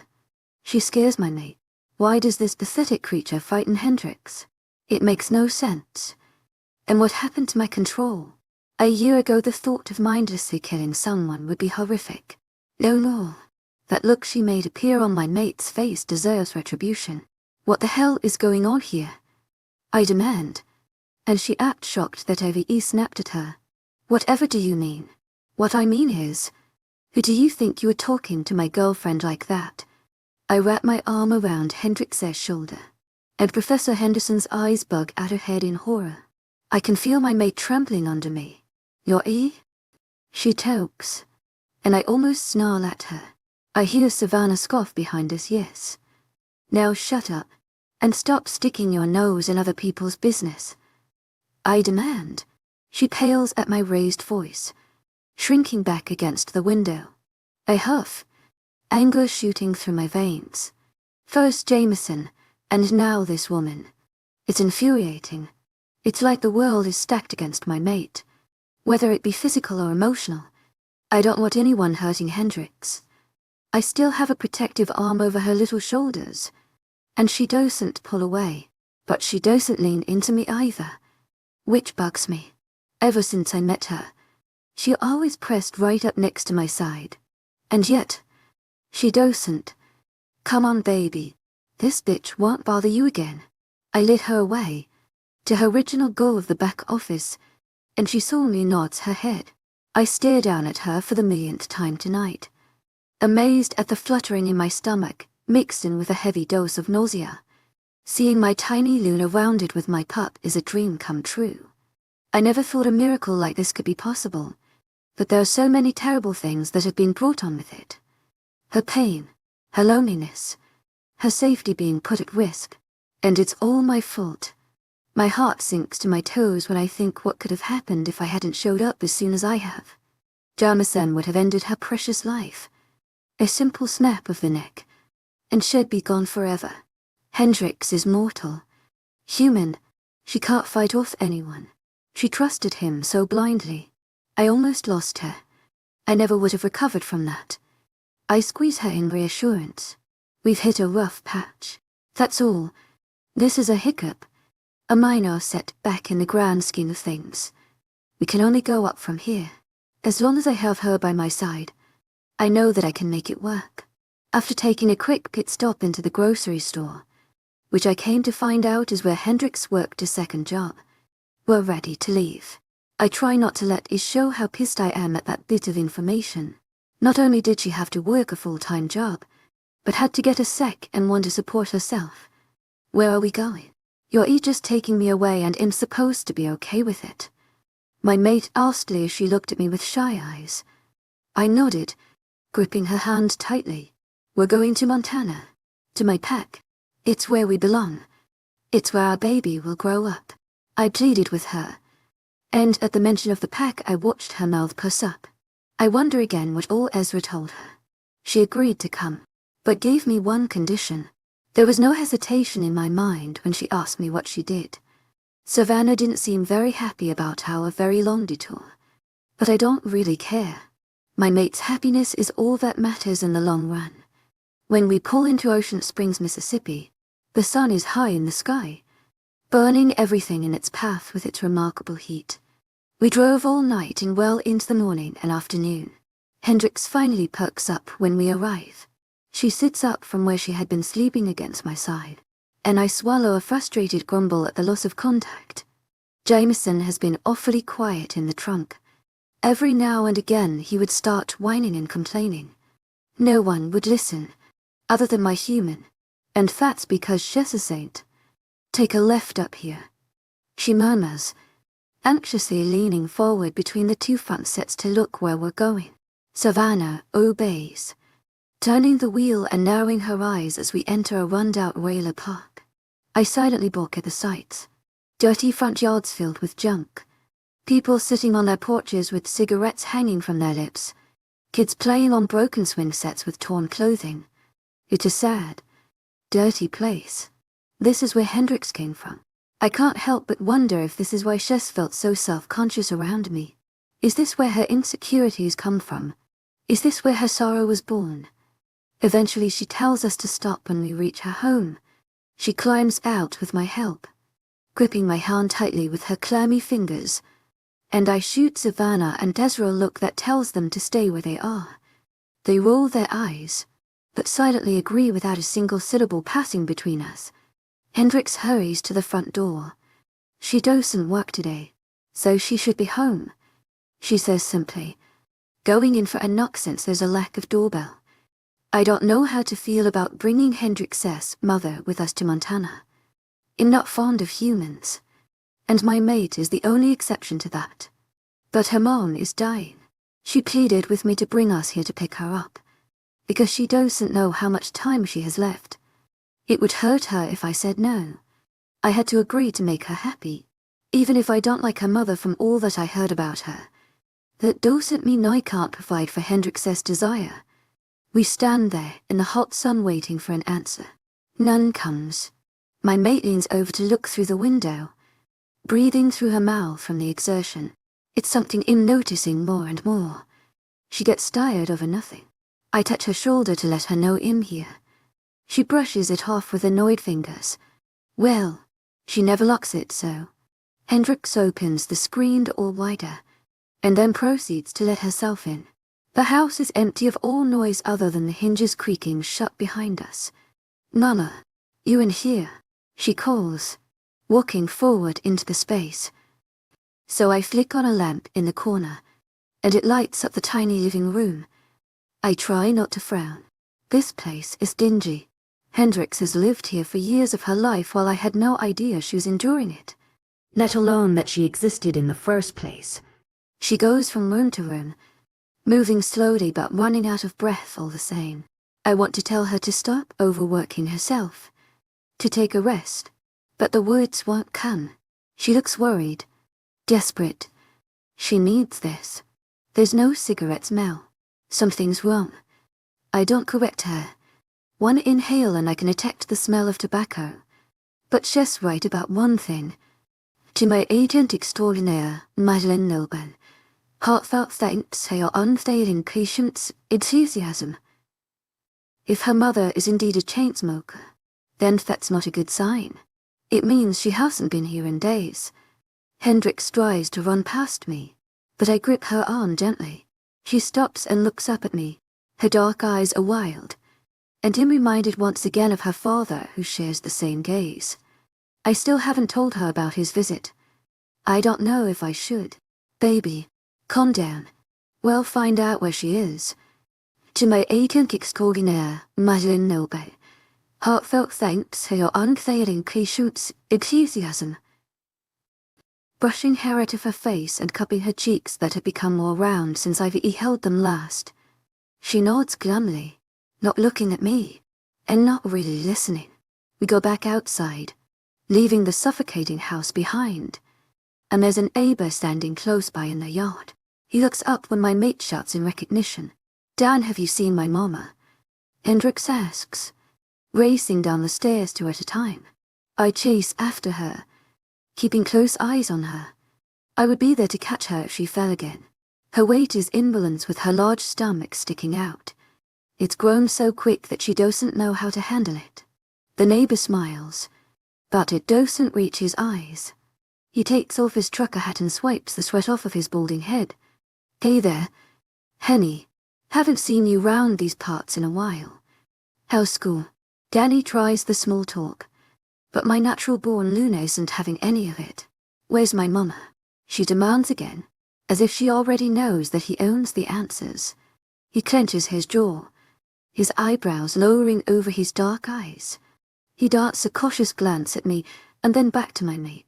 He noticed her pregnancy, but doesn't mention it. She went into the hospital a few days ago, said she wasn't feeling so well. And Hendrix has gone as still as a statue in front of me.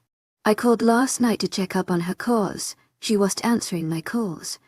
She's passed away, day before last. She remains still. I put my hands gently on her shoulders, but she won't turn around.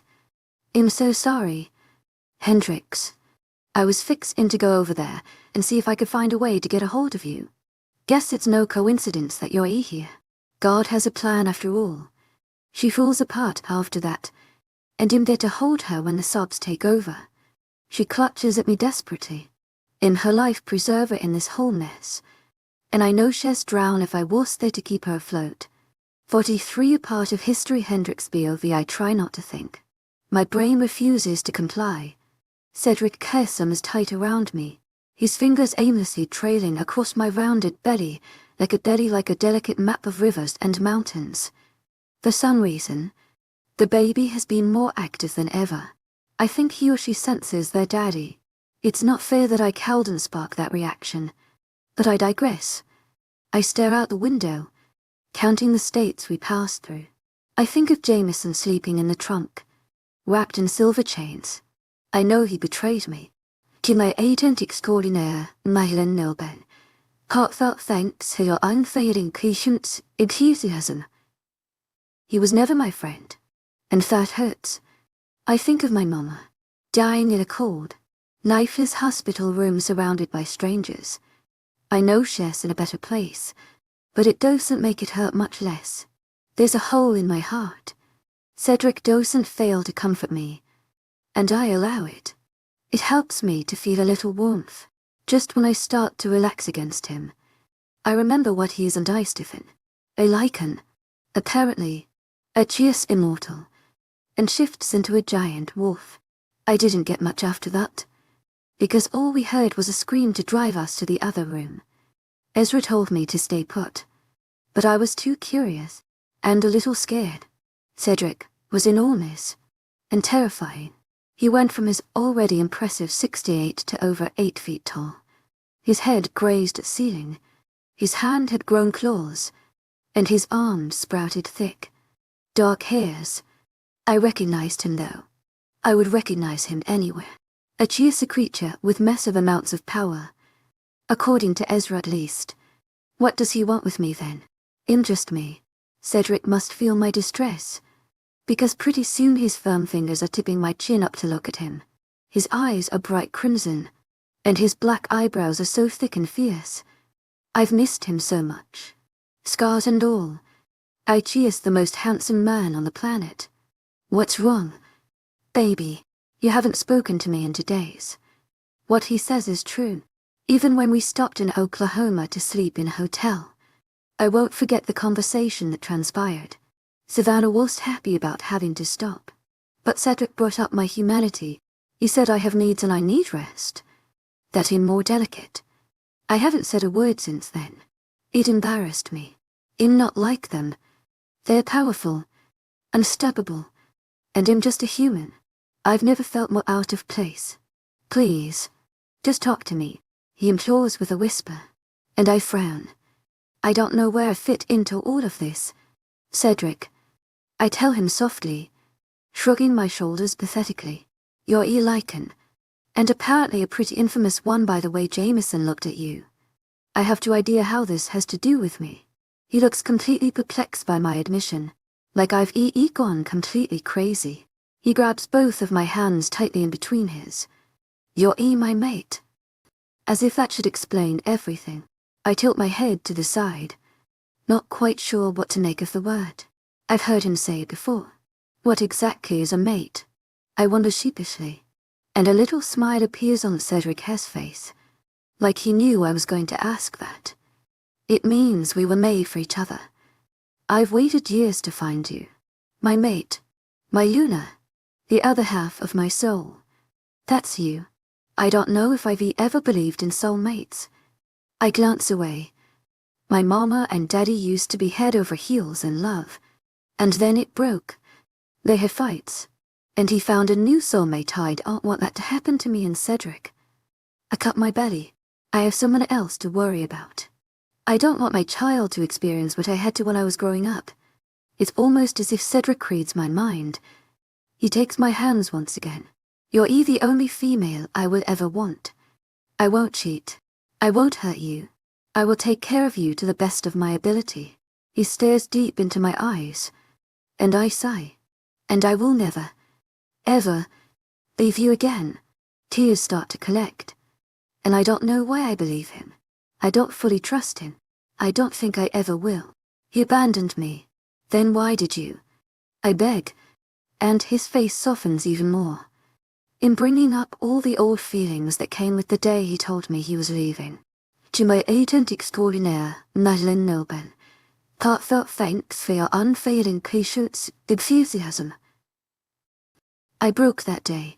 It's taken me this long to glue the fragments back together. If I get too close, what if I get obliterated again?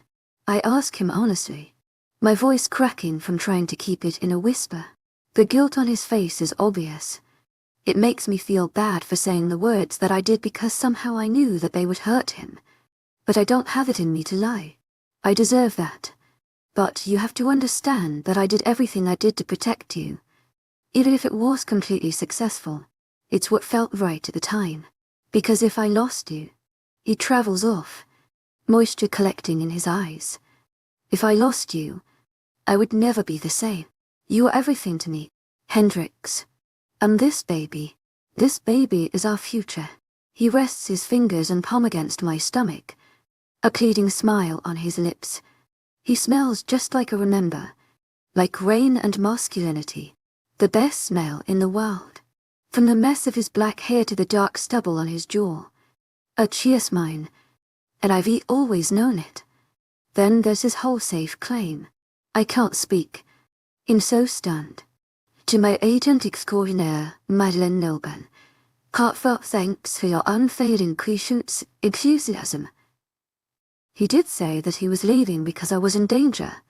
I thought it was a lie, a stupid excuse. What if it was the best thing for us at the time? What if my limited knowledge was the only thing hurting me? Protecting me from what? Cedric sighs, twirling my fingers in his. He shakes his head. An old enemy of our kind. She was on the hunt, and I couldn't risk her finding you. She hates humans. Or, she hated humans. She's dead now, and it gives me great comfort to know that you're safe. He puts a hand on top of my head, caressing my scalp like he would a small child. It's only a grim reminder how far apart we are in age. I let that information soak in. 𝐊𝐲𝐬's different. His world is so different from the one I've known. Even though I have a small peek into his existence in the supernatural world, I really have no idea what I'm dealing with here. Looking away, I put myself in his shoes.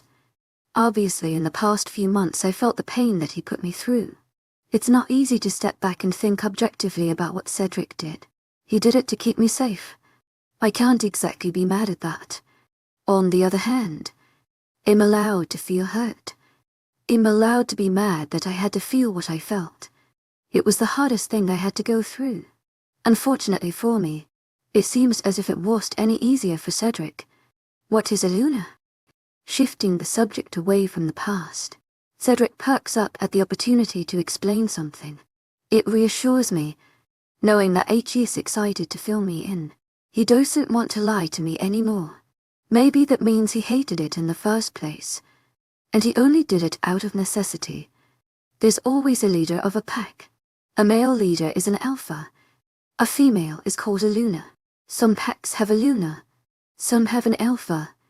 And some are lucky enough to have both. He explains, and I nod along while I listen intently. My pack will be your pack. We will rule it together. I smile a small smile, feeling a bit rueful at the idea. Like a king and queen. Right.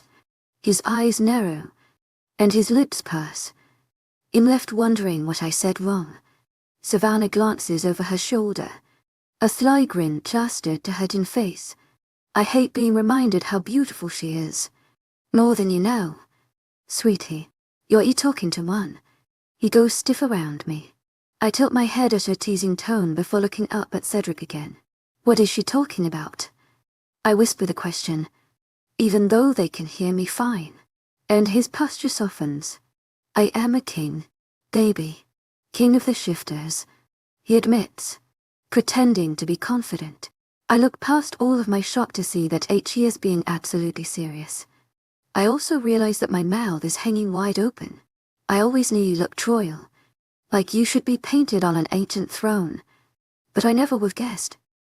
Even though I feel a massive pressure in my chest at the implications, Cedric appears reluctantly amused. Then that makes me my queen. That's right. I don't know what to do with that information. To my 𝐊𝐲𝐬 𝐑𝐞𝐬, heartfelt thanks for your unfailing patience, enthusiasm. In trailer trash. A redneck. Third class. And now, 𝐊𝐿 come to realize, so very human compared to these higher beings. How can I be a queen and also be all of those terrible things? How do I compare to people like Savannah, or even Professor Henderson, mature women who know exactly what they're doing? I can hardly turn an essay in time. How can I be a queen, suddenly in being pulled into a chest, and Cedric's chest trembles? I'm not a king anymore. I gave it up, so you don't have to worry, and stop denying your importance right now. You're worth more than you'll ever know. It's comforting to hear him say that. And for the first time, I'm actually starting to believe it. Then you really do love me. And he nods exuberantly, ready to reassure me with his sweet words. 𝐿𝐿𝐷𝐞𝐫𝐬 𝐂𝐚𝐜𝐿𝐷𝐞𝐝 unfailing 𝐀𝐥𝐻𝐃𝐄�E𝑒𝑒𝑛𝑡husiasm. Baby, I love you more than anything in this world. I never stopped loving you. 𝐿𝐿𝐷𝐞𝐫𝐬 heartfelt thanks for your unfailing patience, enthusiasm. And I never will. You're everything. I'm humbled, confused, and absolutely head over heels for him. It will be hard, being near him after all that has happened. It has quite sunken in yet. In moving to Montana with my boyfriend, who is also the father of my unborn child, who left me for months on end. Oh, and �HESLIKEN, the more you know. So, Ezra said 𝐿𝐿𝐿 can live forever. How old does that make you? I wonder. And a car is suddenly very quiet besides the roar of the heater on full blast. No one will look at me. Least of all Cedric. I guess the floor just became very interesting. I glare at my mate. Come on. I thought you said no more lies. You really don't want to know. Little human, it might disturb you. Calls Savannah from the front seat, never straying her gaze from the busy highway. I prickle with her knees. How bad could it possibly be? He looks young. I resist the desire to reach out and trace his wrinkle-free face. But, as I've come to learn, looks can be very deceiving. I was born in the year 787, Cedric relays in a slow voice. And I can't keep my mouth from falling open. That has to be a joke. There's no way that's possible. But Cedric's voice is deadly serious. I gulp, and try to scoot away from the ancient person next to me. Is determined and grip won't allow it. So that makes you 12, 33 years old, yes. It's like he just poured a bucket of water over my head. I just have to accept that. It took me a long time to accept that 𝐿𝐿𝐿. And now this. She's so old. Should I be grossed out? You aren't. But you. How can you? I stutter. And he just chuckles. The man is infuriating. The baby does a happy kick at hearing Cedric laugh. And his hand is right where the little foot hits. He stops immediately, eyes going wide, and a slow smile grows on his handsome face. Fantastic, he murmurs, and I fidget in his arms, adjusting my position until aimed out, looking out the window. That way, I won't fall for his disarming, red gaze. Yeah, freaking fantastic. I fell in love with a grandpa.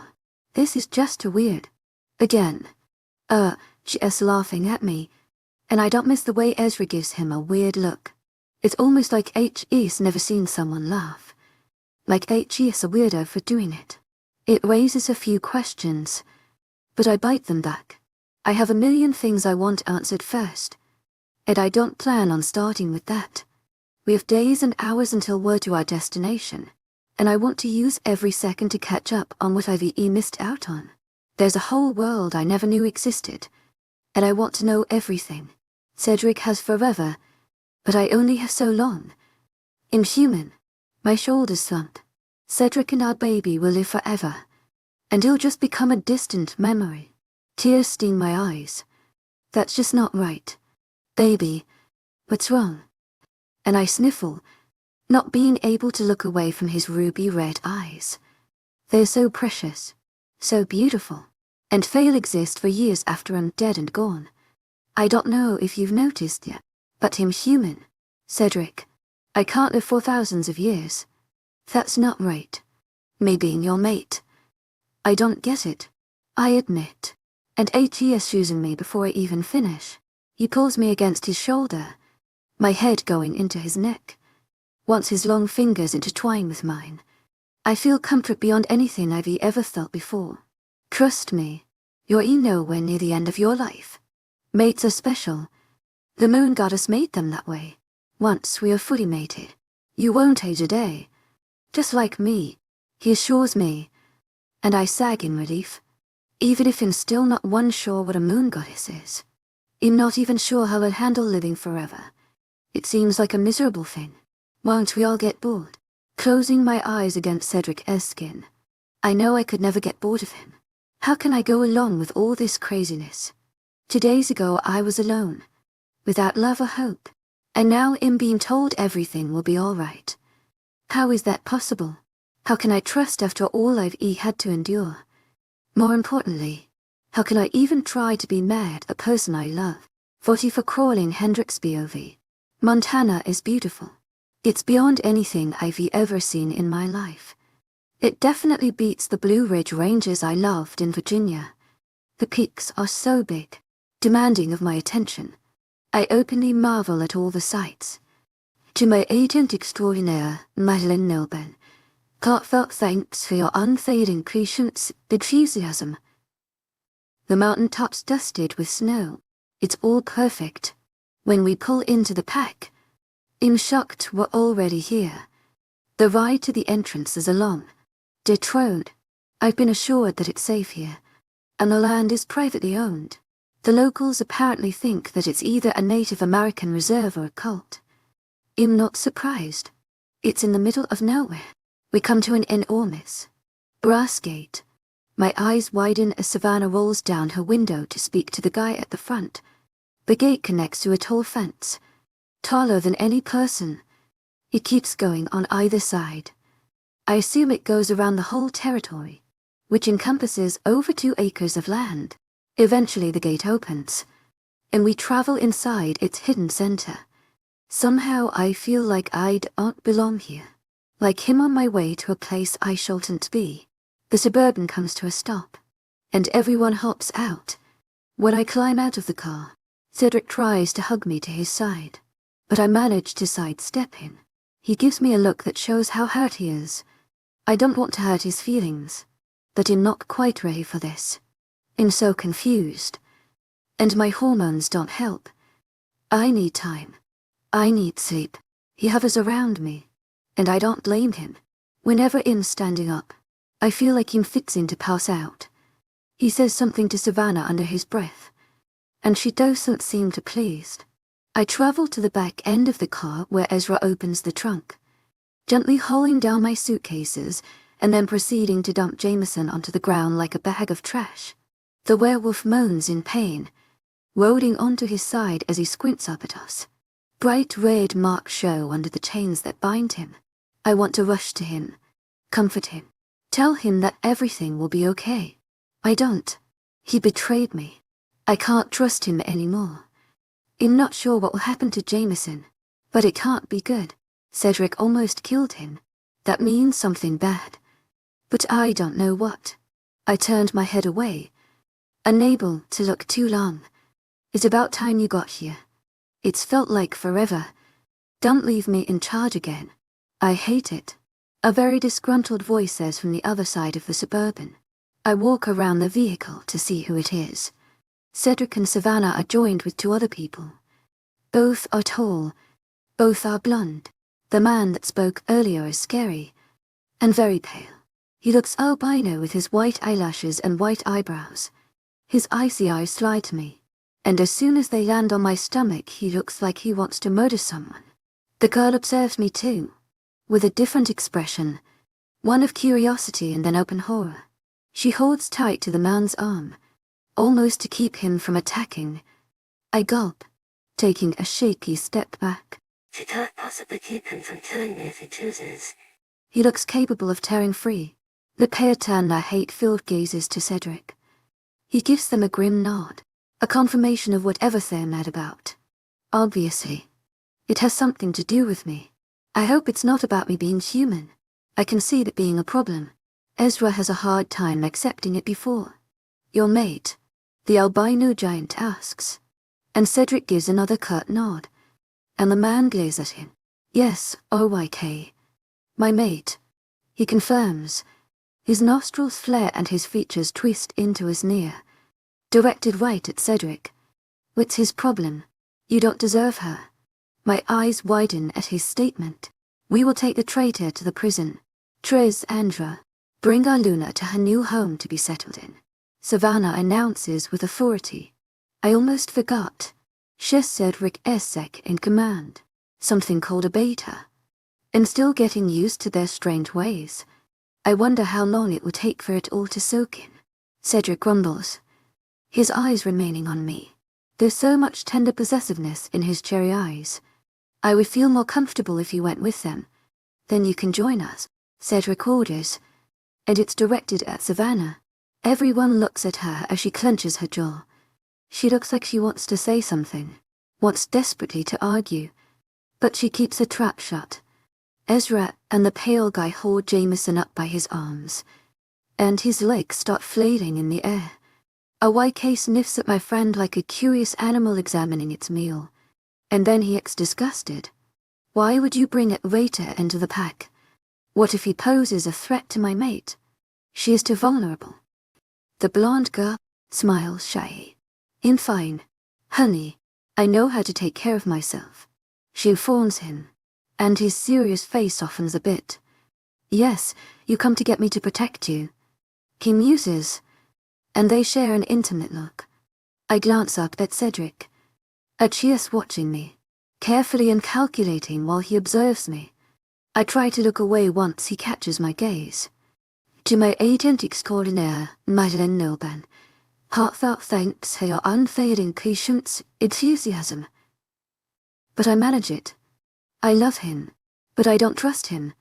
Uneasy just standing near him without being in his arms. I can't think straight, can't make any decisions.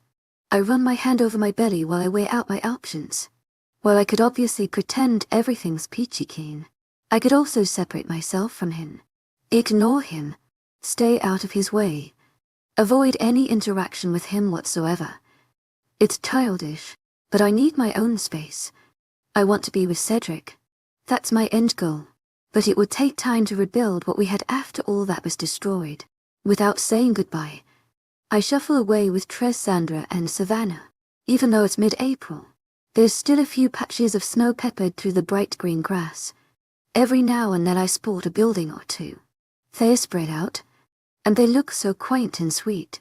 Cabins and farmhouses alike, nestled between mountain ranges in fields of wildflowers, surrounded by tall trees.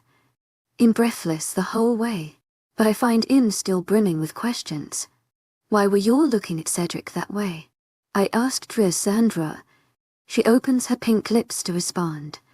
But of course Savannah is the one to answer me. Because you're pregnant. That you wear no mark. The pack could very well shun 𝐿𝐴𝐵.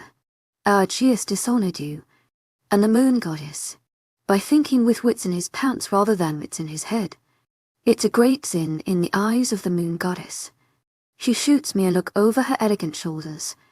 When they see you, they will all know what he has done. I feel a little sick at that revelation. Apparently, they're very religious. Cedric knocking me up is very serious to them. And yet, he accepted their hatred without one word to defend himself.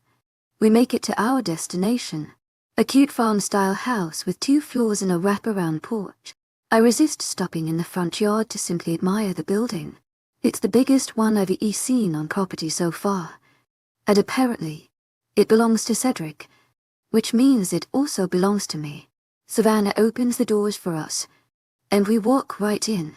The smell of fresh baked cookies warms my nose, and I can't stop staring at the beautiful house. It's so old and comfy. The floors are wood. The walls have beautiful wallpaper. I could definitely spend the rest of my life here.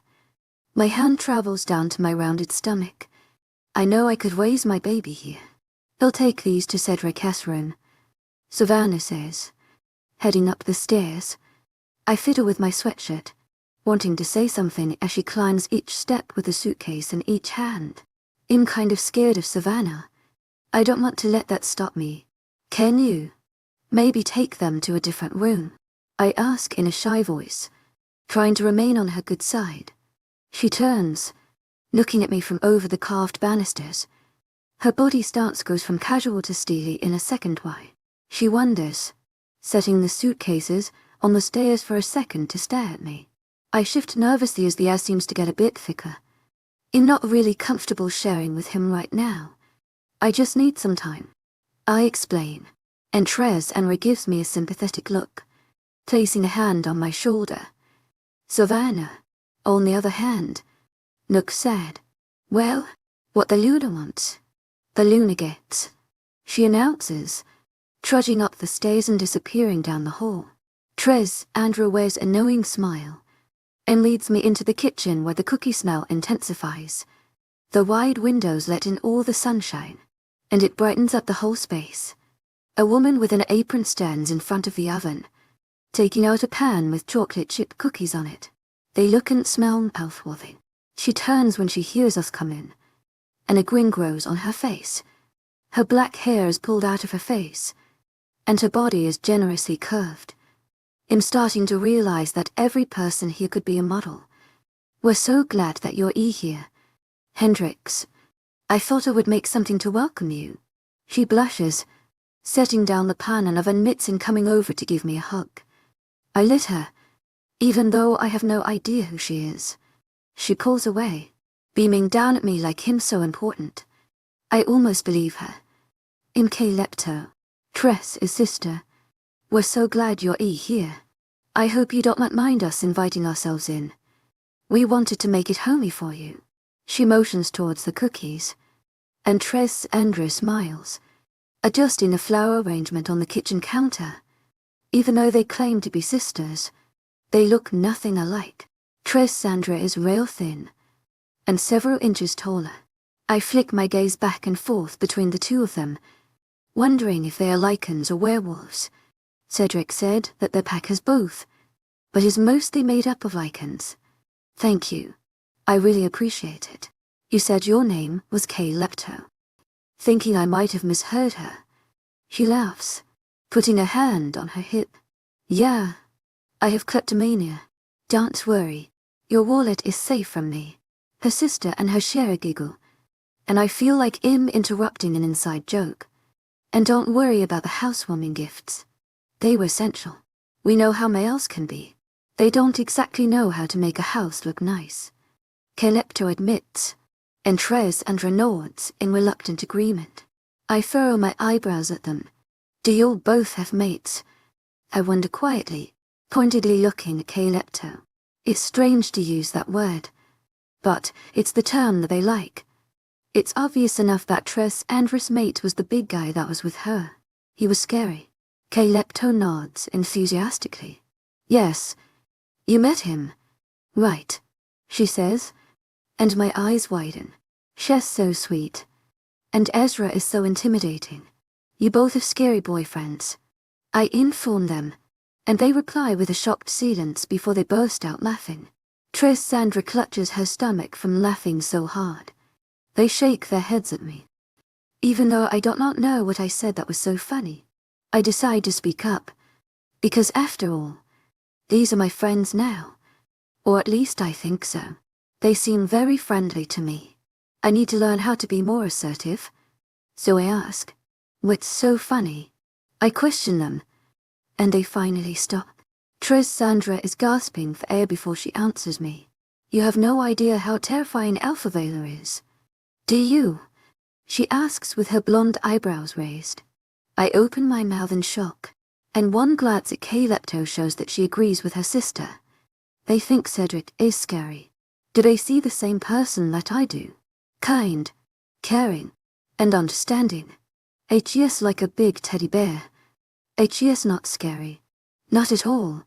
𝐾𝐿𝐬 tilts her head in amusement, quirking her lips, stepping closer to me and guiding me to sit down in a living room. I let her, biting my tongue and wondering if I seemed stupid to them. I plop down on the couch. I stare up at her and her sister, a bit intimidated by their beauty when I'm sitting here like a cow in comparison. My belly bulges out like a bowling ball. I know you're confused, but that's how mates are. I'm not afraid of Ezra, and 𝐿𝐲 isn't afraid of RYK, just like you aren't afraid of Alpha Vela. He's your mate. You feel safe around him. You know he'll protect you. 𝐾𝐿𝐲 explains, and I nod along. I don't say anything, feeling a bit out of place here. I don't know anyone. The only person I'm relying on isn't here. I have a deep longing to see someone familiar. I miss my mama. I want to go home, even though I'm still a bit angry. I want to be with Cedric. I wonder when he'll get home. Where's she? A loud voice yells, and I sit up straighter on the couch. It sounds oddly familiar. I tilt my head, trying to listen for more. 𝐿𝐲 rolls her eyes, looking annoyed when someone storms into the house. Oh, goddess. Here we go again. After a bang of the front door shutting, the last person I expect to walk into the room is Stacy, but there she stands in all her sparkly glory. I don't have any time to react before 𝐶𝐻 swallowed me up in a crushing hug, literally lifting me off of the chair. I don't know what's happening, but before I can figure it out, 𝐶𝐻's pulling away and jumping up and down. I stand there, absolutely dumbfounded. Stacy, what are you? I don't finish the sentence before she yells out a sentence I never expected to hear. I'm a werewolf. I've wanted to forever, and now I can. Can you believe that? Isn't it so cool? Stacy is talking a mile a minute, and my mouth falls open. I glance at 𝐾𝐿𝐲 and Sandra, and they can apparently see her too. This is weird. Way too much. I press a hand to my forehead as everything goes blurry. What's going on here? Someone yells, very angry. Hendrix. Can you hear me? Lay her down. She needs to lie down. The words are frantic and demanding. Too loud. Too much. I'm suddenly being lifted into the air, and it's like I'm floating. My heart is racing. I can't feel my toes. I squeeze my eyes shut when I'm finally put back down onto the couch. Something squishy goes behind my head, and someone squeezes my hand. I take a deep breath, trying to hold on to consciousness, but it's a battle. My head swims and I'm drowning in it. Drink. It will help, a kind voice says, and I sip at the cup being pressed against my lips. After a few gulps of water, I have a hit of clarity. I blink up at the multiple women surrounding me, and I shrink into the couch. Savannah sits on the edge of the cushion, a hand to my forehead. She doesn't look very happy. Shame on you. You overwhelmed her. She's very delicate right now. She turns to address me, and her expression is serious, and yet very concerned. You need to rest. Whenever you're feeling dizzy, lay down. Don't overwork your body. I nod, and behind her I recognize Miranda, and my lip trembles. My friends. They're here. Why are they here? Why does everyone lie to me? My throat tightens, and I almost choke. I feel so betrayed, so very hurt. I don't know what to say. We missed you so much. Penny, our little human, Miranda says softly, tears in her eyes. I keep my mouth shut as she grins at me. Savannah gets up, letting her pursue me. I shake my head, trying to get away from her. You're werewolves. You lied to me. All these years. I thought you were in Mississippi. I don't. Why are you? How did you? I mumble, trying to form sentences and falling short. I don't know which thing is worse. Which lie hurts more. My gut throbs like it's been punched. I'm a werewolf, but Miranda here is a lichen. We can't tell you. You have no idea how bad we wanted to tell you. You're our best friend. Stacy insists, and I shake my head. Too much at once. I have to lay down again. I'm on sensory overload. I might be sick.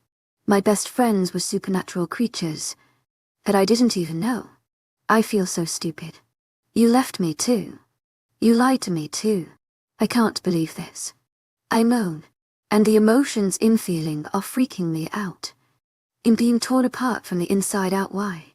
Miranda and Stacy exchange a glance, and then look back at me. They look so sad, so heartbroken. They look how I feel, minus the extreme dose of hurt. They stabbed me in the back. There was no family emergency they abandoned ship to. Savannah thought it would be best, just like she made 𝐊𝐴𝐬𝐬 leave too. You were in danger, Henny. We couldn't stay around if it meant hurting you. You smelled like Cedric. After you guys had sex. I liken set stays after sex for a long time. Us staying around put you in danger. Miranda begs, her eyes pleading as she scoots closer. Savannah steps closer to me, arms folded as she glares at my friend with venom floating in her creamy eyes. We have enemies. If those enemies thought you meant anything to 𝐊𝐴𝐬𝐬, then you would be in danger. If they thought you were a one-night stand, they wouldn't think twice. If they smelled sex on you, and saw you with a lichen and werewolf, they would think you knew about our race. They wouldn't hesitate to kill you. And we weren't about to bring you to the green pack. It was a mess there. I closed my eyes, trying to think through it, and failing. I'm still astounded that Cedric let this happen. He let me suffer. I know he wanted me safe. An irrational side of me realizes that. But I want to be mad. I want to make him hurt. I hate that. I hate being so angry. I love Cedric. Why do I feel conflicted? Obviously, no one realized you could get pregnant. Lucky Savannah called and told us before you got here. Otherwise I would be hunting down a certain like an alpha and putting him in his place. Stacy says, punching her open hand like she wants to beat up my mate. I laugh through the tears, pushing the salty drops away. Sandra rolls her eyes when everyone laughs with me. Am I the only one who can't stand her? She 𝐊𝐼𝐧𝐼𝐬𝐷 softly, and Stacy growls, shooting her a mean glare. I heard that. She insists. Me too. Savannah muses. And I agree. Miranda sits on the couch beside me, helping me to sit up before handing me the glass of water. I take it, smiling at her thankfully. You okay? And I nod. I'm more okay than I was a few months ago. And that's what matters most. As long as I'm progressing, I'm okay. Obviously she doesn't look convinced. And either does anyone else. Sandra and 𝐾𝐤 exchange a smile like they know the perfect solution. They rush off and return with treats. And before I know it, in eating cookies and laughing with my old friends and new friends, we turn on a movie and kick back. I pretty much forget all of my worries, no matter how sucky it was to lose them for a few months. It's worth it to have them here, especially knowing that I'll be with them for the rest of my life. And even though I haven't seen him in an hour, I already miss Cedric, and I curse myself for that. 45 loves and 𝐶𝐻𝐷 𝐶𝐬𝐻, the prison is the darkest and 𝐷𝐼𝐻 place in the whole pack. I keep it hidden away, never really coming down here. The cell's made of impenetrable brick, and thick silver bars that will never rot with old age. We hardly use this place. We never need to. We're hidden far away from our enemies. I hardly have a need for a space like this. Until now, that is. Now it's come in handy. Since my focus has solely been on Hendrix lately, I've almost forgotten the huge issue at hand. The CPO, and how corrupt they've become. Rubbing my face with my hand. I thought the guard and the CPO could even each other out. A form of checks and balances to keep things running. Apparently, I was wrong to hope it would run itself smoothly. People can never be trusted. They become greedy. 𝐻𝐻𝐿 straps a sweaty Jameson to the chair situated in the middle of the room. The jail cells surround us. No one is here other than Ezra and 𝐻𝐻𝐿. And myself, of course. My Delta is gleaning a little too much pleasure from this. He grins as the black leather straps dig into the werewolf's already damaged skin. I know 𝐻𝐻𝐿 has a dark past. That's why I need him here. What did the little guy do? 𝐻𝐻𝐿 wonders, turning to me with an inquisitive glance. Ezra folds his arms over his chest, and Jameson shrinks into himself. Apparently, he planned on stealing our pup and then murdering my mate in cold blood. I elaborate, my blood beginning to boil at the idea of it. It took everything I had not to kill him. And now, in feeling the desire all over again, I want to get even, to show him what she would feel if his plan went through. 𝐊𝐲𝐾𝐲𝐻𝐬 𝐊𝐢𝐳. Jamison looks ready to die from fright. A cheers like a small, caged bird. In his position, he doesn't look capable of killing anything. A cheers so weak, so pathetic. Why? 𝐊𝐲𝐾𝐲𝐬 demands, leaning over the werewolf, and I shake my head. Supposedly, it's a well-kept secret that humans can carry a lichen baby, so secret that they need to murder innocent women and steal the children. I have so many questions, so much pent-up anger and frustration that I can take out on this puny male. 𝐻𝐲 moved closer to me, eyeing our enemy with an unimpressed glare. Occasionally, he'll glance at me. It's almost as if he wants to make sure I won't lose it. I don't blame him. I probably look as unstable as I feel right now. 𝐊𝐲𝐾 is already reaching for a variety of torture devices, but Jameson isn't having it. You don't have to hurt me. I'm an open book. He'll tell you everything. Please. I'm begging you. 𝐊𝐲𝐬𝐩𝐼𝐻𝐸 𝐊𝐢𝐳𝐻𝐸 Heartfelt thanks for your unfailing patience, enthusiasm. Smelling of fear as the sound of his heartbeat triples in speed. I don't feel an ounce of sympathy for him. If I didn't come back for Hendrix when I did, my mate would have ended up dead. I need to know who all was behind this. I stroll up towards the male, and my comrades watch my every move. Tell me everything. Jamison gasps for air when he realizes I don't mean to torture the information out of him. His relief is short-lived when he sees the furious look on my face. Nothing is forgiven. He will suffer. But first I want him functioning enough to speak so he can tell me all that he knows. What do you mean by everything? He insists, buying himself time by drawing this out. Tell me how you got involved with Hendrix, and everything that happened from the time you first met her to now. And don't even try lying to me. I turn my head to the side until it cracks. Because you will regret it. He finally breaks down exactly what went down, starting with the fact that he was assigned to Hendrix because of Savannah's request, but ended up being surprised to see her pregnant. He knew by her scent that the baby was lichen. He knew nothing of me, or the claim I have on her, but told his boss of the pup and was then commanded to intervene. Jamison was ordered to get close to Hendrix, become her friend.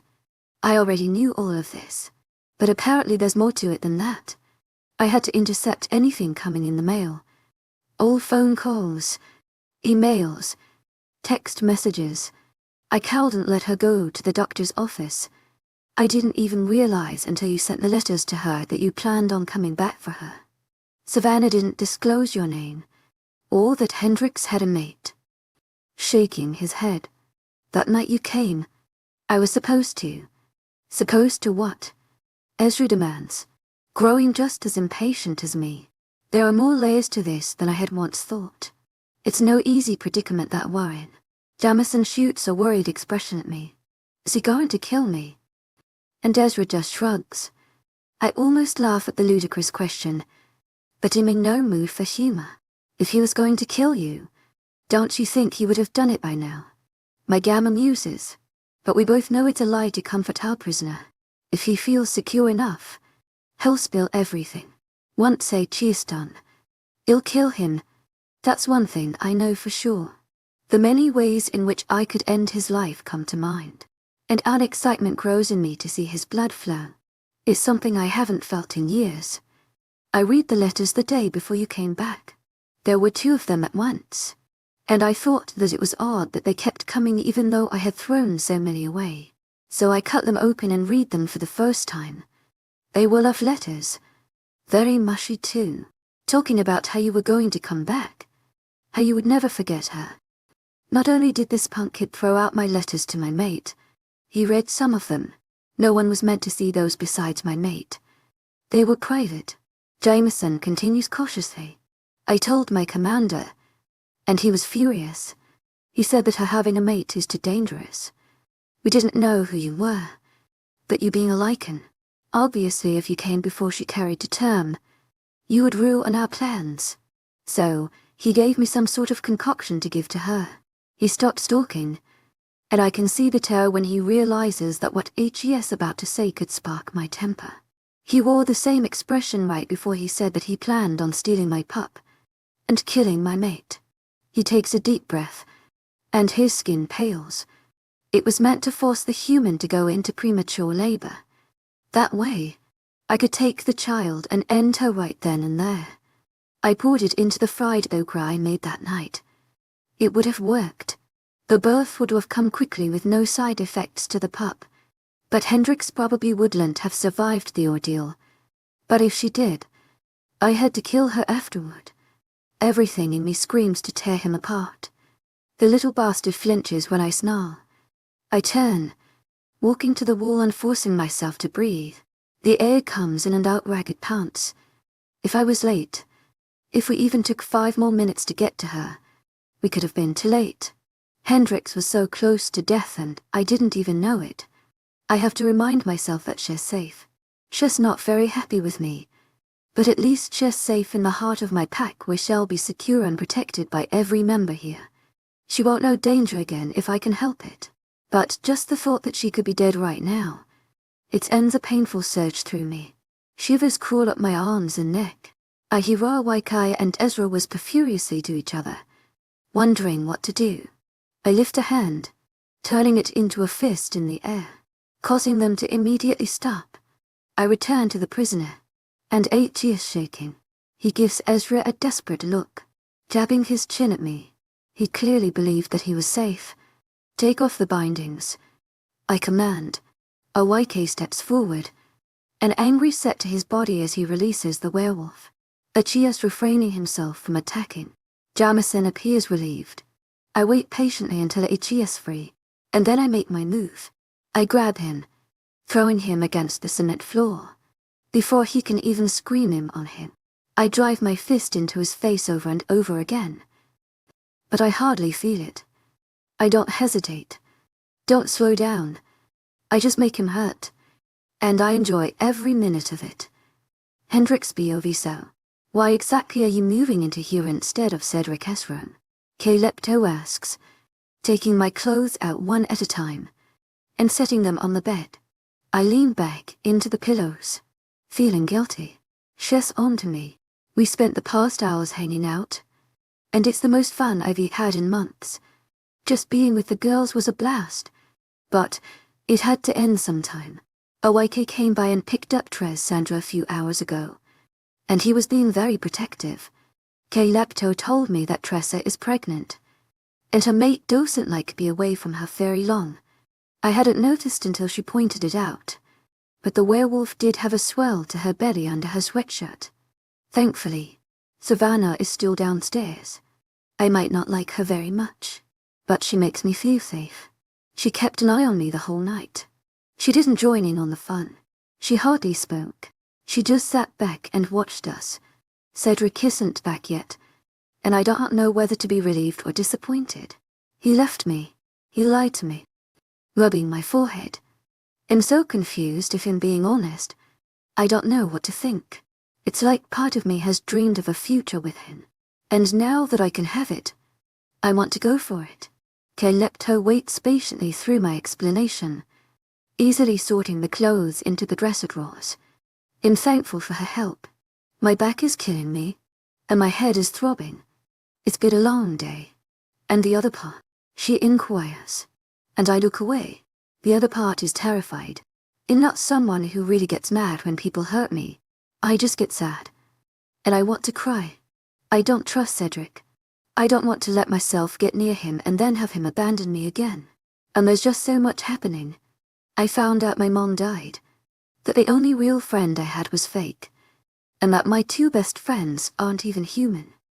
Clutching a pillow to my chest, and feeling so unbelievably vulnerable and alone. I haven't even known this girl for a day and am giving her my sob story. It's like Mama died all over again. Each wound is being reopened and prodded at. She finishes unpacking one of the suitcases, and then proceeds to sit down on the edge of the queen-sized bed. How fitting. I'm supposed to be a queen, To my agent extraordinaire, Madeleine Noban, heartfelt thanks for your unfading 𝐊𝐢𝐧𝐬 enthusiasm. I just don't really feel like one. It's hard to trust when you get burned. Believe me, I don't know everything that happened between you and 𝐊𝐴𝐵 when he left, but I know that you have it better than I did. If only you could hear half of what Ezra put me through. And now look at us. We're happy. Archie is so good to me, and I love him very much. And I'm sorry about your mother. That must be really hard. I never really got along with mine. And that's an understatement. I narrow my eyes at her, wondering what Ezra could have possibly done that was so horrible. But eventually she forgave him. I don't admit to her that my relationship with my mama was complicated. I want to stop talking about her altogether. It's still painful, but in coming to terms with it. How did you get through your troubles with your mate? How did you all work through it? And she smiles knowingly. Somehow, I know she was in a similar position as me at some point. I look away, feeling guilty. I'm so childish sometimes. Even when I know that my feelings are justified. Like right now, I don't want to make Cedric suffer. That's not who I am. But I certainly am reluctant to run back into his arms. It's hard to get over what happened. Maybe we can work through it. Get past it. What would I give to grow up with parents who had a strong, loving relationship? I already know the answer. I would have done anything for that. If I can provide that for my baby, if I can have that kind of life with Cedric for myself, I would be so lucky. And even though the mate bond thing makes it sound as easy as that, life is more complicated than that. There's no black and white, right and wrong. It's all on a spectrum, and I feel like I'm stuck in the middle of it. Just trust me, Vader missed you more than you'll know. All he did was mope around. He won't leave you again. He did it so you would be safe. But he questioned it all the time. He loves you. You can see it in his eyes. In everything he does. Just talk with him. Communicate. Share how you feel. 𝐊𝐴𝐳 urges me, reaching out to touch my knee. I nod, staying quiet. I want to talk to Cedric, but I'm just a little scared. I'm not afraid of him. Just sharing how I feel and opening myself up to hurt. Trying to get even is just childish. I need to think with a clear head. I need to see it from his side. Think about it. Talk to him. You could be so happy here. And I see you thinking hard inside that mind of yours. Give it a shot. It's easier said than done, but I can't try. Thank you for the advice. I tell her sincerely, and all she does is smile and shrug. I have a feeling that 𝐊𝐴𝐳 and I will be good friends. Let's just say that 𝐊𝐴𝐵 gave me some good advice on mates, and I owe it to you and him to help out as much as I can. If it weren't for him, I might not have ever forgiven Ezra. I'm amazed that Cedric helped 𝐊𝐴𝐵. 𝐊𝐢𝐧 is not the talkative type, but I know he has a good heart. He always has. I just know it. 𝐊𝐴𝐵 gets up to leave, giving me a warm hug before she turns to the door. But I stop her by calling her name one last time. Why does everyone call him that? I wonder, twiddling my thumbs nervously. She furrows her black eyebrows. What? 𝐿𝐴𝐵. She clarifies, and I nod. Because that's his title. It's considered proper.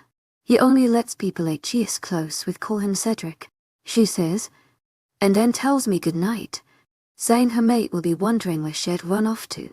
𝐊𝐴𝐵 and Sandra explained to me already how Leccan mates are prone to worrying. After the door is closed, I snuggle down into the covers. The bed is so cushy and warm. I'm snug as a bug. My eyes close. My shoulders relax. And I smile when I think back to when Cherry and I first met.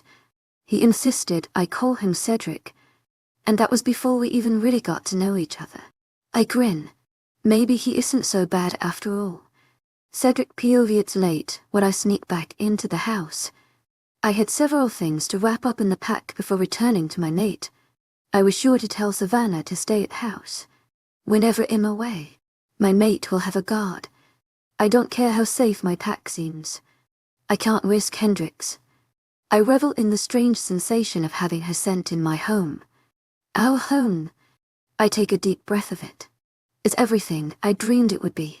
It's damn satisfying to have her here. Savannah is laying on the couch when I enter the living room, dropping my bag on the floor and walking into the kitchen to wash the blood from my knuckles. My beta clears her throat.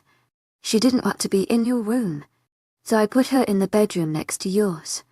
She calls, standing up and stretching her arms above her head. I turn off the tap, staring at the pink-tinged water flowing down the drain. I wonder if I heard her right. I glance up at her through the doorway. And you let her. And a smirk blooms on her face as she folds her arms over her chest.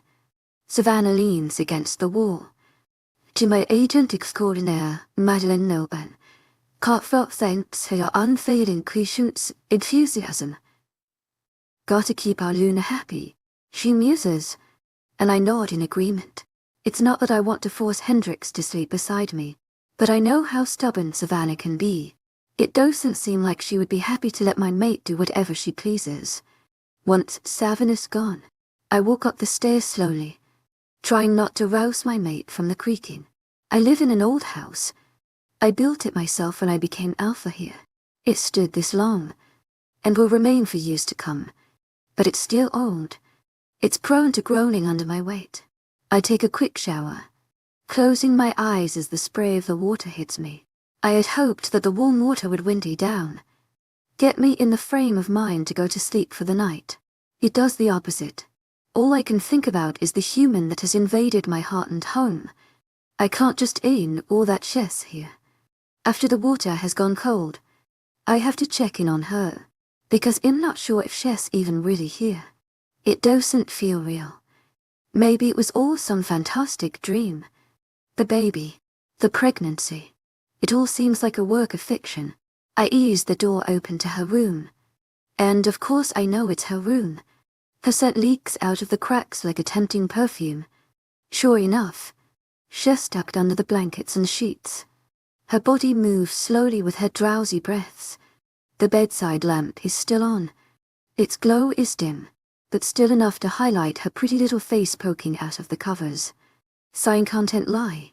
I close the door behind me as quietly as I can manage. I situate myself on the edge of the mattress, leaning over her. Her hair is a mess of chestnut curls. I pick one up, rolling it between my fingertips before setting it behind her ear. I'm so full of love for her. I could burst, and I'll pop. The day I get to hold the baby in my arms. I can't wait. I've always wanted to be a father. Once I met Hendrix, I thought I wouldn't have the chance, but I didn't mind since I had her. 𝐿𝐤𝐳's all I needed. It was impossible to have children. Once again, 𝐿𝐤𝐳's taken me by surprise. 𝐿𝐤𝐳's always proving me wrong, which pleases me immensely. Hendrix shifts, kicking at the sheets as her face crunches up. I reach for her hand, pulling it to my mouth and pressing a kiss to the soft, pale skin. She calms almost immediately. It's amazing that my near presence has that kind of affect on her. I press my lips together, wondering how many times 𝐿𝐤𝐳 wanted my comfort when I was there. I can't stop feeling guilty. 𝐿𝐤𝐳𝐸𝐻𝐬 𝐑𝐞𝐝𝐬 heartfelt thanks 𝐿𝐤𝐳 unfailing 𝐊𝐤𝐳𝐸𝐻𝐬. Hendrix murmurs, but the word is clear, so clear that I think I've woken her. Her eyes are closed though. 𝐿𝐤𝐳 still peacefully asleep.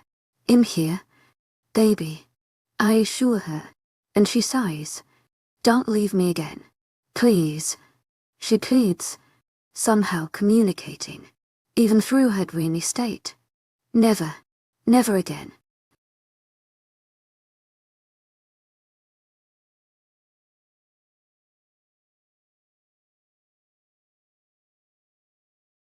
During my pregnancy, I discovered mysterious letters filled with love and concern. 46 Cherry. Hendrix POV. When I wake up, things in the air feel almost different. A tangible shift that I can't figure out has happened. I heave myself up. A difficult task with the enormous weight in my middle and the energy that I don't have. The baby gives a disgruntled kick to my ribs. A reminder that the fetus has already turned. He or she is not very happy with the sudden motion. I calm my belly, rubbing it in reassurance. That's when I spot the 2 envelopes on my bedside table.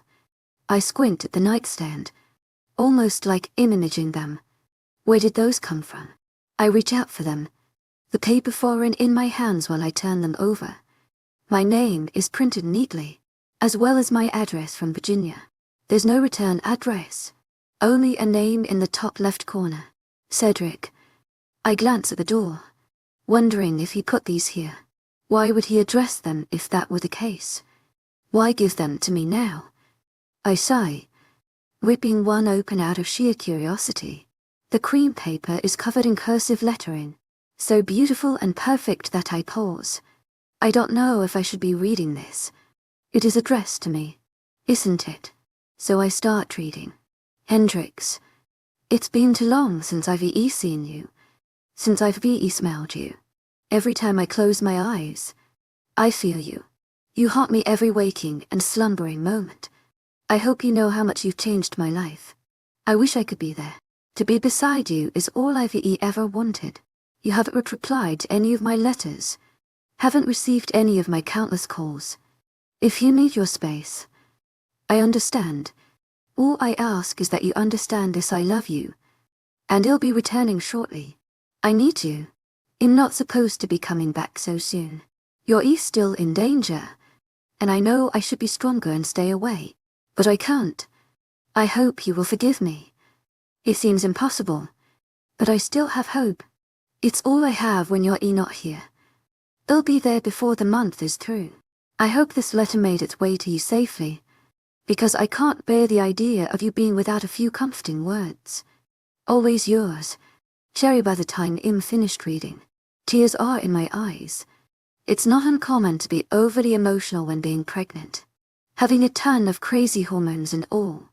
But with or without those, I believe it'd still be a mess over this. I don't even have to read the second one. I'm already standing up, and then collapsing when my body goes weak. My head swims, and I nearly black out. I take a deep breath, and then try again. Once I'm successful, up and through the door. I'm racing to get down the stairs. I grip the banister, hoping that Cedric is here. I spent enough time sleeping in his apartment to know that he's an early riser. I flee from room to room, already getting out of breath from the quick movements. I want to find him. I need to talk to him. My body is thrown backwards when it hits a brick wall, but arms are suddenly around me before I hit the floor. I gasp. They're so strong, completely solid. I assume that they belong to Cedric. Then I realize that there's no fuzzy feeling. Ezra stands over me, staring at my face with worry in his eyes. Are you okay? Why are you in such a hurry? He demands in a rough voice. I step away, hoping to dislodge myself from his grip, but holds onto me for good measure. Is treating me like thing to fall apart. Since meeting Cedric, I prefer not to be touched by any man besides him, so I don't like being so close to Ezra. I'm fine. Why are you here? Where's Cedric? Trying to look over his shoulder and failing. Why are all of the lichens so freaking tall? It's ridiculous. Ezra has to be 66 still, not as tall as Cedric, but tall enough to make my neck hurt from looking up at him. Has asked me to stay here while he went to his office to get some work done. He has a lot to do. He pauses, his gaze taking in my face. You're not fine. You're crying. His observation is spot on, and I wipe impatiently at the tears that gave me away. Cursey hormones. The letters in my room. Before closing my mouth. It's none of Ezra's business what I just read. Those words are private, and I'll cherish them always. I put them there. I hope you don't mind. Cedric sent them, but they didn't get to you. I thought they should go to you. He wrote them for you. Ezra lets go of me, giving me a sympathetic look. So it was Cedric after all that put them there. It was Ezra innocently returning what was meant for me. I wonder why they didn't reach me. They're addressed correctly to my new apartment. I feel so out of the loop. Once again. That's a question for later though. Right now. To my agent extraordinaire, 𝐊𝐿𝐬 𝐑𝐞𝐝, Heartfelt thanks for your unfailing patience, enthusiasm. I want to find my mate and make things right. I tentatively knock on the door, and all I get in reply is a grunt of acknowledgement. I open the door, and marvel at the beautiful office inside. It's large with log cabin walls and a fireplace. Our house has those too. Big open fireplaces that burn real wood. It makes me sad that it's already getting too warm outside to have a fire burning. Imagine that. Me sad because it's not cold enough outside. As soon as I walk in, Cedric's head snaps up to look at me, like he knew it was me before he even saw me. When his red eyes land on me, I feel like I can breathe easy again. It's a miracle, hey? I say carefully, slowly shutting the door behind me and waddling closer to him. He stays deathly still for a few moments with a pen dangling from his fingers. I don't know what I'm going to do. I just want to be with him. Hi, he replies, watching my every movement as I keep growing closer and closer. I feel a sudden memory assail me. Back when Cedric was my professor and I would come to his classroom and crawl into his lap. And probably too fat to do it now. As soon as I walk up next to him though, he pushes his huge leather chair back, setting down the pen and reaching his arms wide for me. His eyes soften, as if asking for permission. I stand corrected. I step into his arms, and he effortlessly pulls me into his lap. Cedric leans back, and I nestle into his chest. I taking a deep breath of him. I miss this so much. This intimacy. The tingles of being pressed against him. Nothing beats the safe sensation of being with him. So, how do you like it here? He asks against my ear, tenderly rubbing a hand up and down my protruding stomach. His palm is calloused and worn. It's amazing. To my 𝐊𝐢𝐧𝐼𝐻 𝐷𝐞𝐝𝐬, heartfelt thanks for your unfailing patience, enthusiasm. I can't even believe how wonderful it is here. A little and art the place 𝐊𝐲 is built here in the middle of paradise. And I feel so much relief. I don't have to fend for myself anymore. Cedric grounds out a gruff noise, pulling me close. You never should have had to in the first place. He'll always take care of you. I know, and I'm thankful. But the truth is, I don't know how solid my trust is. Do I really believe that hell'll always be there?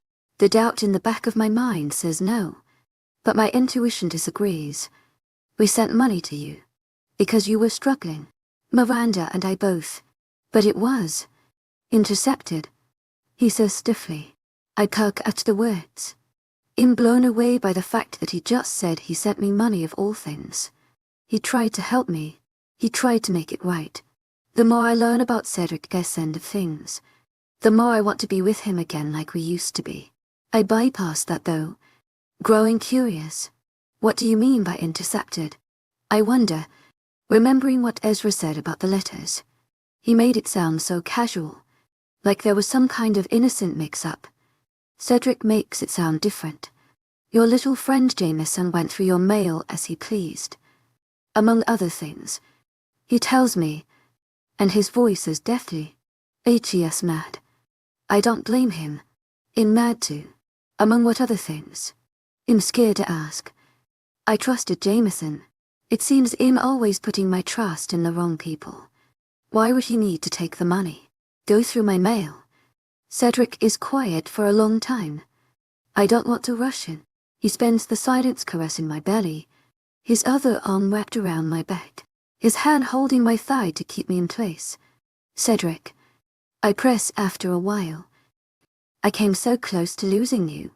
Both of you, he murmurs into my hair. I twist to look up at him, filled with burning confusion. What do you mean? His eyes are closed.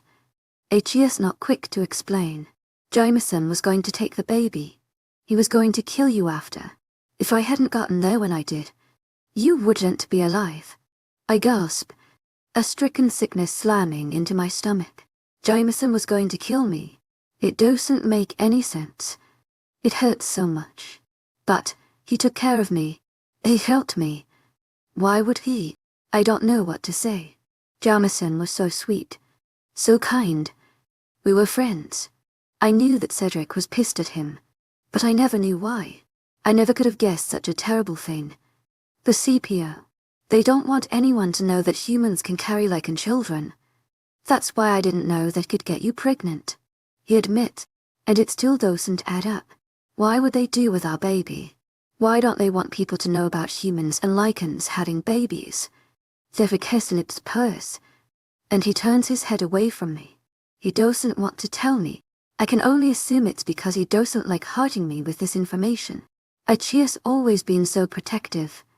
They say it's to protect human females from being taken and mistreated, raped and impregnated, because the offspring of humans and lichens are full-blooded lichens.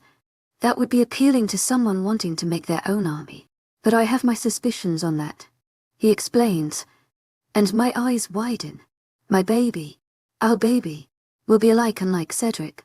I don't even know what all that entails. I'd never seen his full shifted form. Ezra told me about it. Apparently, 𝐊𝐢𝐻𝐻 a huge wolf. How huge? I have no idea. What do you mean? You think they have other motives? He nods, looking down at me with a grimace. Not too long ago, I felt the way all lichens feel about humans. I thought they were weak and useless. 𝐊𝐢𝐻𝐻 𝐊𝐢𝐻𝐻 𝐊𝐢𝐻𝐻 𝐊𝐢𝐻𝐻. I thought your kind had less value than my own species. His explanation has me sagging. He thinks that of me. I know Cedric loves me, but does he wish he was stuck with me as his mate? I didn't even notice that I've earned myself away until his fingers grip my chin and he moves me until I'm staring up into those phenomenal eyes that shimmer like garnets. I was wrong. As soon as I met you, all of that all went away. I'm relieved, thankful that I'm the one that changed his mind. Well, for the most part. I'm still not fond of the majority of humans. You're my favorite. I laugh at his wicked grin. I'm so happy to be here. I'm so warm and content in 𝐶edric's arms. I know I'm meant to be here. It's my destiny. But many lichens feel differently about humans. But I was annoyed with your ways. I didn't hold malice like so many others do. The idea of starting a family with a human would be unthinkable, even disgusting to many lichens.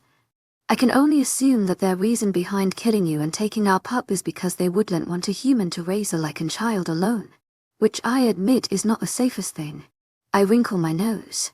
What's really disgusting is that lichens are so harsh and judgmental. I'm thankful that my mate and friends aren't the same way.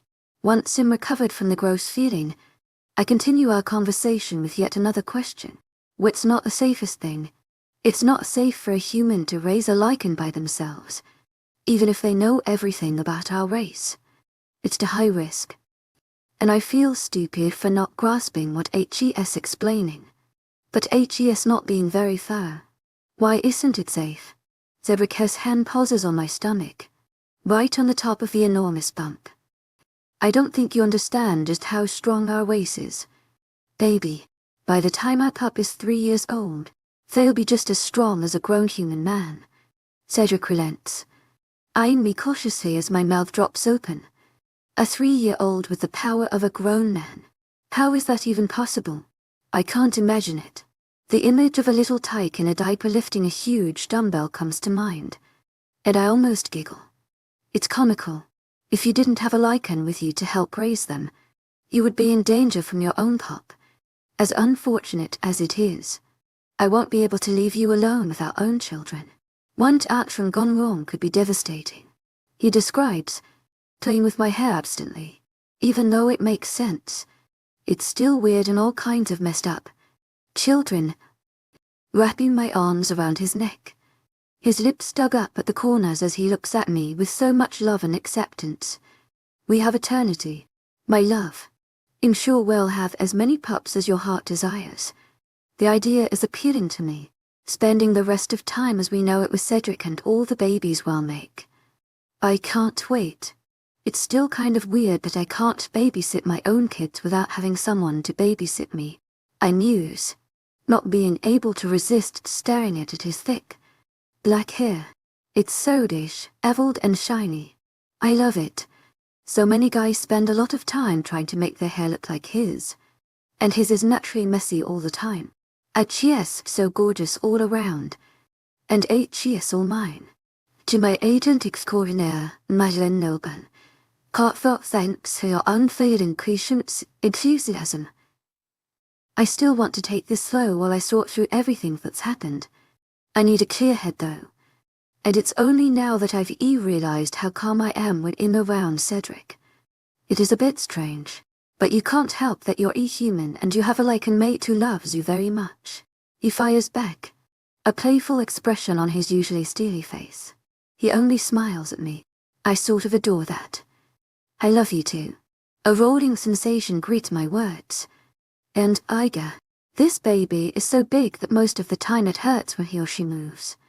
They've got a heck of a kick. That's for sure. Cedric's eyes widen, and he glares at my stomach. Calm down in there. You're hurting your mother, he says sternly, and I know 𝐊𝐲𝐻𝐬 only joking. I can see the humor in his eyes. I laugh endlessly, so hard that I start to cramp. There's no way to measure how much I missed this. How much I missed him. I don't know how I thought I couldn't forgive him before. 𝐊𝐲𝐻𝐬 my other half. The way he watches me laugh. The feeling of his rough hands on me. It's all perfect.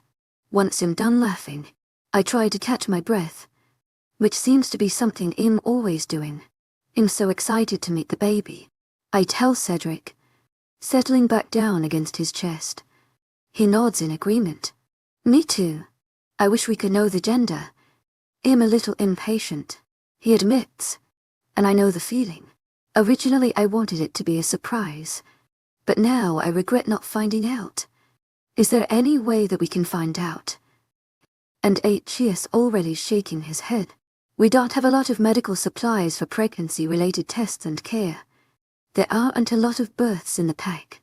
There are very few children here, but that will be changed with the amount of mated couples we have now. I'm sure we'll be ordering a lot of things for the pack clinic for future use. I think of all the couples other than ourselves. �KELP2 and Ezra, Trez Sandra and RYK, and Stacy and Reed. I haven't met Reed, but my friend was sure to fill me in on her new man. She's absolutely in love with him, and I'm happy for her.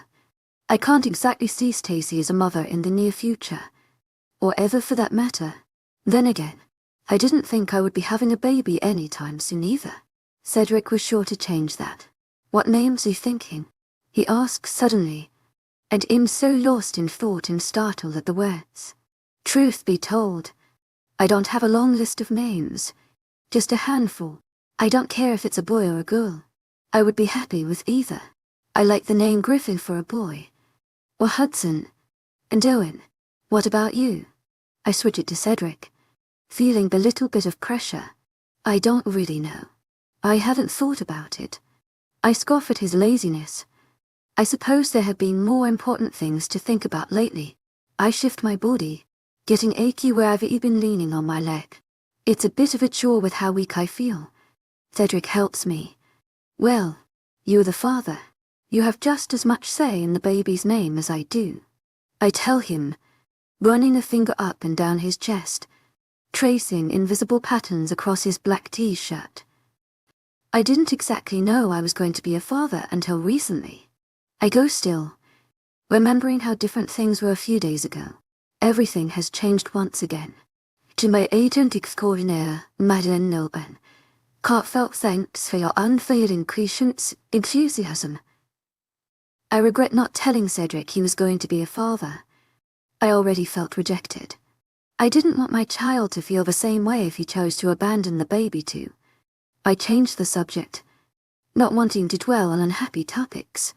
I've had enough sadness to last me a lifetime. I want to continue to enjoy this moment. I don't have any girl names.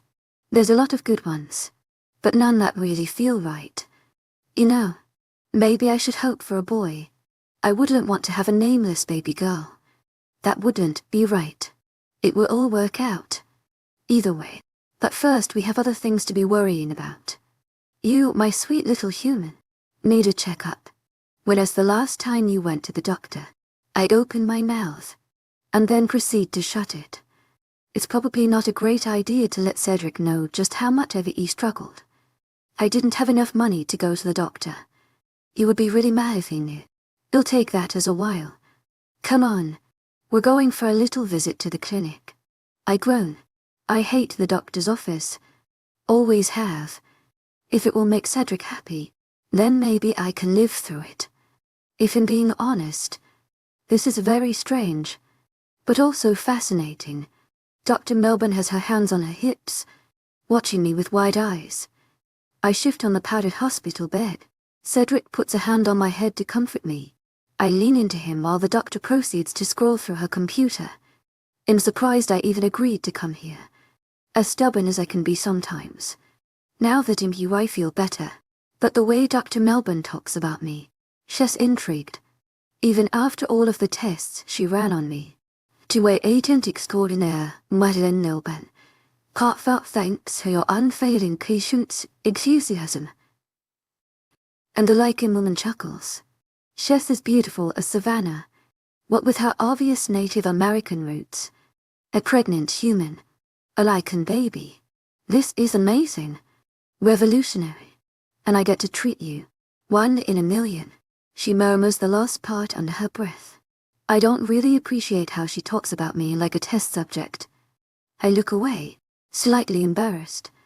Just let us know the result. Cedric presses. And, not in a very nice voice. 𝐿𝐲's growing impatient. 𝐿𝐲's been worrying about me. We don't know anything about human lichen pregnancies. She blows out an annoyed breath, pushing her black curtain of hair from her face. Okay. Well, her iron levels are low. Way too low. Same with her blood pressure. Have you been getting dizzy at all? Feeling lightheaded? The doctor turns to me, finally addressing me like him an actual person.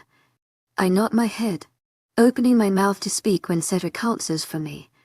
Yes, why is that? Why is she so weak? I can hear his sanity slipping. I press my body against him to calm him. 𝐿𝐲's standing at my side, stiff as a board. She's human. Alpha Vela. Just having an accelerated, supernatural pregnancy. How did you expect her to react? Her frail body isn't exactly dealing with it very well. It's taking all her energy to grow that pup. She's once again scrolling on her computer and pushing her glasses up her face as she squints at the screen before turning to Cedric. She needs rest and care. Things you didn't get while working 2 jobs. Cedric growls at me. Literally growls. And now it makes more sense knowing his species. I roll my eyes, folding my arms over my gargantuan stomach that sticks out like a beach ball. I doubt I look very intimidating to him. Well, I had to work. I needed money to survive. You're either one who got me knocked up. Cedric's nostrils flare, as if he needs more reasons to feel guilty. He looks absolutely miserable at my comment, because he knows this wouldn't have happened if it weren't for him. But, in just as much to blame for this predicament, if not more. I pressured him into sex. I'm sorry. 𝐿𝐲𝐳𝐬𝐑𝐞𝐝𝐬 𝐊𝐢𝐳𝐬𝐑𝐞𝐝𝐬 Heartfelt thanks for your unfailing patience, enthusiasm. But we're okay now. Everything is going to be fine.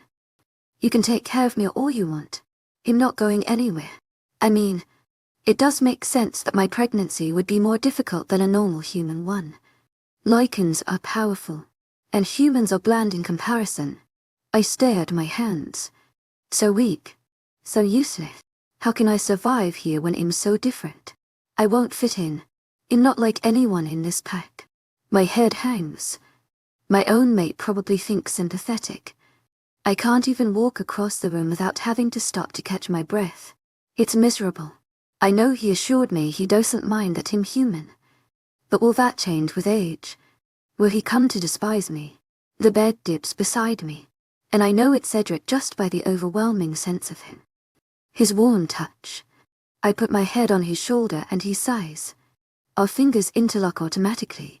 I'm going to be by your side through all of this. You're my mate. The love of my life. My Una. Your humanity isn't a bad thing. Well, get through it. He assures me, but I know 𝐿𝐲's wrong. If I was a lichen girl, I could do whatever I wanted without breaking a sweat. I bet Cedric wishes he could have someone like that. It would be better than being stuck with me. He grabs my face suddenly, carefully pulling it towards his like he always does when 𝐻𝐸's frustrated with me. Stop it. Right now. Damn it. Hendrix, you should not be insecure. I love you, baby, and only you. I don't want anyone else. You're perfect the way you are. And if I have to tell you that every day for the rest of our lives to reassure you, I will. You better believe it. As soon as Cedric is finished, I'm on him, pressing my lips to his hungry. I've never loved him more than I do now. He kisses me back, and I never want to let go of him. To my agent extraordinaire, Madeleine Noble, heartfelt thanks for your unfading 𝐊𝐢𝐧𝐷 enthusiasm. 𝐊𝐸's mine, and it's about time I've reclaimed him. 47 lonesome loser, Cedric POV. My mate clutches at my arm, staring around the pack with wide eyes. 𝐾𝐜 is on her other side, elbows linked together, and I'm glad for it. The werewolf female is very supportive of Hendrix. A good friend. I like her much better than Miranda and Stacy, and I'm glad I refused to let them join us for the tour. I claimed it was because I didn't want too many people with us, but it was mostly because I still have a hard time approving of them despite my best effort. I've been ridiculously busy in the office with work I've had to catch up on, but mostly trying to get into contact with the CPO, who's promptly been ignoring me. We've even gone so far as to say we have their half-dead agent in our cells, but they don't care. They left Jameson to die. I've been at my wit's end with their negligence. Savannah offered to take over, trying to go through the guard to figure out what we need to do to take them down. I gladly took her up on the opportunity. I want to spend the day with my mate instead of sending someone to watch over her like I've been doing. I can tell it's getting to her, treating her like a helpless child. I can't help it. She's helpless. She just doesn't need to know that. As we stroll through the vast green fields, I steal glances at her, wondering how on earth I got so lucky. Her hair is down in tumbles of brown wrinkles and rumpled waves. Her face lights up when I introduce her to any member of the pack, and from the blacksmith to the pack cook, she's happy to meet them. She shakes hands and beams when they call her Luna. She is absolutely perfect for the role. She's so soft whereas I'm hard, so compassionate and motherly while I'm prone to assuming the worst in people. It evens out. Our opposites, and I wouldn't have it any other way. We'll lead this pack together in harmony. This is where 𝐻𝐸 and I live, 𝐾𝐜 says with a smile, waving an arm at their little house. Hendrix nods, admiring the building. And you both raise your little brothers, right? She wonders, subconsciously putting a hand on her stomach at the mention of kids. 𝐾𝐜 gushes over her siblings, and how precious they are to her, telling stories as we walk through the woods back towards the cafeteria for lunch. I think long and hard while I tune them out. Hendrix is eager to talk about children, excited for our baby to finally arrive. It could be any day now. We have no idea how long a human-like pregnancy gestation is. I warily her rounded body. After we made up, Hendrix moved into my room with me, and I was relieved. She hasn't stopped making me pay fully in her. Her lack of trust is enough to break my heart. But once she was in my bed, I felt every roll and kick that our pup forces on my mate's poo body. The pup is already strong. I have a feeling that I have no idea how much pain she's going through. I told her I would give her as many pups as her heart desires, but I don't know if I'll want to put her through this again. No matter how much we love our pup when we hold it in our arms, it's pure torture, plain and simple. I have to watch her suffer, knowing it's because of me. I try to bear it, try to get through it, and pretend like nothing's wrong. As messed up as it is, I almost hold the baby responsible, and use it as an innocent fetus. I know it's deplorable, but how can I not be angry at something that's hurting my mate, even if it is my own child? This is Opal. Say hi to your new Luna, 𝐾𝐜 says once we've stopped outside the cafeteria. She's looking down at a little werewolf girl with her hair cut in a messy bun. She waves shyly, giving a slight curtsy that's nothing short of adorable. Hendrix smiles from ear to ear, blessing the young female with her gaze. It's very nice to meet you. 𝐊𝐢𝐳𝐷𝐞𝐫𝐬, heartfelt thanks for your unfailing patience, enthusiasm. She praises, and the little girl blushes, once the door behind her swings open, revealing Ace. I remember who this girl is. She's the one who was orphaned in the attack on the Green Pack. Ace, one of Ezra's friends, adopted her despite being only 19 years old, a little young to become a father.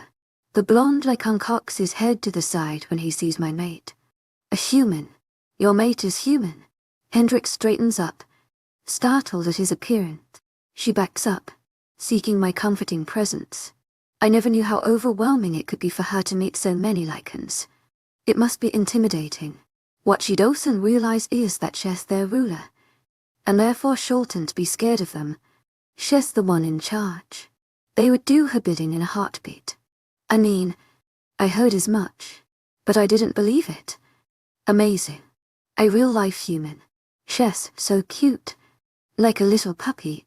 He muses, putting a hand on top of her head and shaking her hair. I growl a low warning. Oh, calm down, Mr. Caveman. I'm only kidding. That shit's funny. 𝐊𝐢𝐳𝐷𝐞𝐫𝐬, heartfelt thanks for your unfailing patience, enthusiasm. Looking down at her. Man, you're young. Guess we need to open a high school around here. Of Ada. I glare at him while he elbows me in the ribs. He sees my reaction, and lifts his hands up innocently as he starts to back away. Opal follows closely behind him like a shadow. Jeez, who spit in your chicken nuggets this morning? After 𝐊𝐢𝐳𝐷𝐞𝐬 is gone. 𝐾𝐝 shakes her head, taking Hendrix's hand to lead her into the cafeteria through the heavy wooden doors. That's AC. 𝐊𝐢𝐳𝐷𝐞𝐬's about your age. He thinks 𝐊𝐢𝐳𝐷𝐞𝐬's a natural comedian. He doesn't realize how stupid he really is. She explains, sitting at a nearby table and motioning for my mate to do the same. Hendrix follows, obviously recovered from Ace's appearance. Was that his little sister? She wonders, and 𝐾𝐝 shakes her head, looking over her shoulder even though the pair are long gone. He saved her. Rogues killed her parents. Hendrix raises an eyebrow, glancing at me with a confused expression. 𝐊𝐢𝐳𝐷𝐞𝐬𝐿, heartfelt thanks for your unfailing patience, enthusiasm. Before another word comes out of her mouth, the swinging doors that led to the kitchen fly open. Hiram, the assistant pack chef, wheels out a large cart with our food, burgers and fries, something simple and for my mate. I thought I would spoil her today, keep her well fed and strong as she carries my pup. The large 𝐿𝐼𝐼𝐻𝐿 stops, handing us our plates. He smiles at Hendrix carefully, sensing her unease. He bows to her, his dreadlocks hanging forward as his head almost touches the table. His purple eyes glisten with mirth. My queen, he rumbles in his thick Jamaican accent. Hendrix frantically looks at me. She's not used to being called that, not entirely happy at the idea of becoming royalty. It's too much pressure on the poor thing. I smile knowingly, placing a hand on her shoulder. Thank you, Hiram. Nodding at the lichen as he leaves us to go back to work. Hendrix's eyes are wide, softening when they land on the large meal before her. I eat in silence, hardly paying attention to my food as I keep an observant eye on my Luna. What Dr. Melbourne told me didn't go unheard. As soon as Hendrix was out of earshot, she gave me very clear introductions. Lots of food, lots of water. 𝐊𝐢𝐳𝐷𝐞𝐬𝐿, heartfelt thanks for your unfailing patience, enthusiasm. Walks to keep her blood flowing, but not to overdo it. If she's getting too tired, she needs a break. It's my responsibility to watch after her. I have to be constantly vigilant. Turning my head down, I clench my jaw. I should have known it would be a struggle for her to carry a 𝐿𝐼𝐼𝐻𝐿 pup. She's mortal, she's human, and I'm the biggest idiot on the planet. Eventually, 𝐾𝐝 has to go pick up her little brothers from the daycare center. She's all smiles as she hugs Hendrix goodbye, promising her that they'll see each other soon before disappearing down the path. The sky has turned grey, filling with rain clouds that are typical for the springtime. It hasn't started raining yet, but I assume it'll be pouring later this afternoon. I want to take Hendrix back to the house, maybe for a nap so she can recharge. She has other ideas, and she's nothing if not determined. She grabs my hand, leading me into the woods. Her eyes are wide and curious as she gazes through the treetops as birds free branch to tree branch, calling with their unique songs. I think of the perfect place to bring her, and I take over with the leading. Hendrix doesn't know these woods like I do. I've memorized them like the back of my hand. Every crevice, every tree, every hill and dip in the ground. She's never seen an aerial like this before. I plan on impressing her with the beauty of the place she'll spend the rest of her existence. It's hard for her to keep up, so I slow my pace, but eventually it's entirely too much for her. We face a steep climb to reach the destination I have in mind, so I sweep her off feet. I hold her bridle style, her legs slung over my arms while I climb the hill with determination. She barely weighs anything. Even if she is a little rounder than I first found her, she'll always be beautiful to me. I think Hendrix's eyes might explode with how big they get when she sees the field. I grin. It's one of my favorite places in the pack to get some peace and quiet, besides the cliff edges, which are far too dangerous to take her. She wriggles in my hold, wanting to get down and see the wildflowers for herself. I let her, watching her with adoration as she explores the field. She stops, putting her hands on her waist as she looks up at the grandeur of mountains surrounding us as they peek through the fog. They're enormous, and all around us. It's a magnificent sight. What is the range called again? She wonders, turning to look up at me and looking a little surprised that I'm in such proximity to her. The Bertelf Mountains. They're covered up with the clouds right now. Damn rain. I'm sure you'll see them clear eventually. I explain, looking over them myself through her eyes. I wonder how much different our sight is. I've always known in theory that human senses are much less than ours. Her vision, smell, even taste, it's all dull compared to mine. It's hard to imagine seeing the world any differently. But she's in awe at the beauty. She can see well enough to agree with me on that. Your pack, it's amazing. Truly, everyone is so nice. Hendrix compliments me, shooting me a coy look. I grin, happy to hear it. I'm glad that she'll be welcome here, and that she wants to stay here now. It makes me proud. What? Did you think they wouldn't be? You're either Luna, their queen. Her smile falters, and she bites her lower lip, shrugging her shoulders. I haven't forgotten what you said about lichens not liking humans. I thought they might not be too excited to have me here. I was wrong, she admits, looking back at the view. A pinching sensation in my heart bothering me. Maybe I shouldn't have told her all of that. She's sensitive, but also curious for her own good. I promised I wouldn't lie to her. I made sure to answer all her questions. Now I regret it. She was already insecure enough as it was. I told you, baby, you're being human. It's perfectly fine. Don't worry. She nods, knowing I'm right after all the convincing I had to do. I hate when she gets all paranoid and worries herself. We stand there in silence for a bit. I can see Hendrix mulling everything over in her head. She's still letting it sink in. I'm sure everything is a little overwhelming. You would think she would have her fill of it, but she's asking more. What are rogues? She questions out of the blue. I turn to look down at her. What? I ask back. She huffs. 𝐾𝐿 said that the little girl, Opal, her parents were killed by rogues. What's a rogue? She elaborates. This isn't a conversation I wanted to have on our day off together. She insists on being well informed on our universe. As much as I hate it, I also love her thirst for knowledge, and her keen interest in my world. I wipe at my forehead, wondering where I'm supposed to start with this one. Well, a rogue is a werewolf that doesn't belong to a pack. Some are peaceful loners. They just want privacy.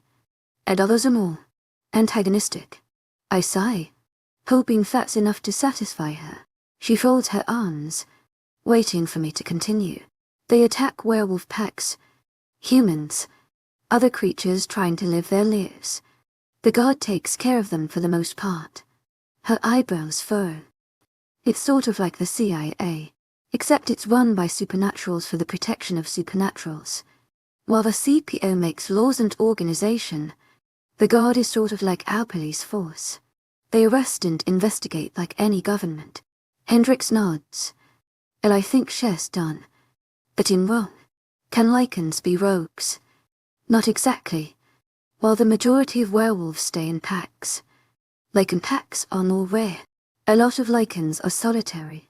Some have small packs like ours. I explain, wiping away her worries as small lines begin to appear on her face. No werewolves would invade our pack. Not only are we heavily guarded and much stronger, werewolves are terrified of us. Typically a werewolf will take one look at our shifted form and run for the hills. I laugh, thinking of how many terrified creatures I've seen turn tail when they see me. It's almost funny. Hendrix is awfully quiet, and I trail off mid-chuckle, turning it into a fake cough. Why does she look so concerned? I'm about to ask when she attacks me with her words. Can I see your shifted form?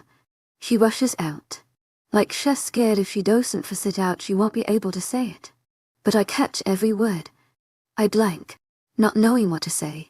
I never thought she would ask such a thing. I realize that of course she would want to see my other side.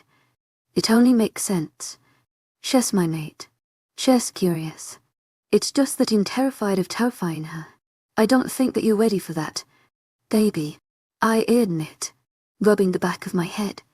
My sighs would overwhelm her. She'd run screaming. How odd is it that only moments ago, I was thinking how funny it is to watch people run away from my wolf. And now it's the last thing I want. Why does my species have to be so damn scary to humans? She puts her warm hand in mine, a smile on her beautiful face, telling me it will all be okay. And I actually believe her. I heave a sigh, pretending to be annoyed. To my agent extraordinaire, Madeleine Noble, heartfelt thanks for your unfailing patience, enthusiasm. But no screaming. My ears are very sensitive. I try to lighten the mood with some humor, and fail. I'm nervous. It's just like the time I revealed my bizarre eyes and just hoped for the best. It was a similar situation. I was too keen on showing her my oddity, but Hendrix was insistent, as she always is. She didn't mind much when she saw me half-shifted either. A small miracle. I can only hope that she has a similar reaction this time around. Turning my head, I crack my neck before stepping back and taking off my clothes. The human airs to blush and look away. It's nothing she hasn't seen before. But I don't bring that up. I'm too busy turning into a beast. My shoulders hunch, growing and stretching as my bones snap and fuse, lengthening as fur sprouts out of my skin. I'm dimly aware of a gasp as my body lifts from the ground. I'm getting higher and higher, my shadow growing larger as my body morphs. Once I'm done, I lick my snout, testing my powers as I walk closer to my mate. I bend my head, putting my nose over her as she stands there looking up at me from between my paws. Her mouth is hanging open, and she has to bend her head all the way back to look into my eyes. I realize that Hendrix is so small that she only comes halfway up my legs. She doesn't seem to care. She hasn't run yet.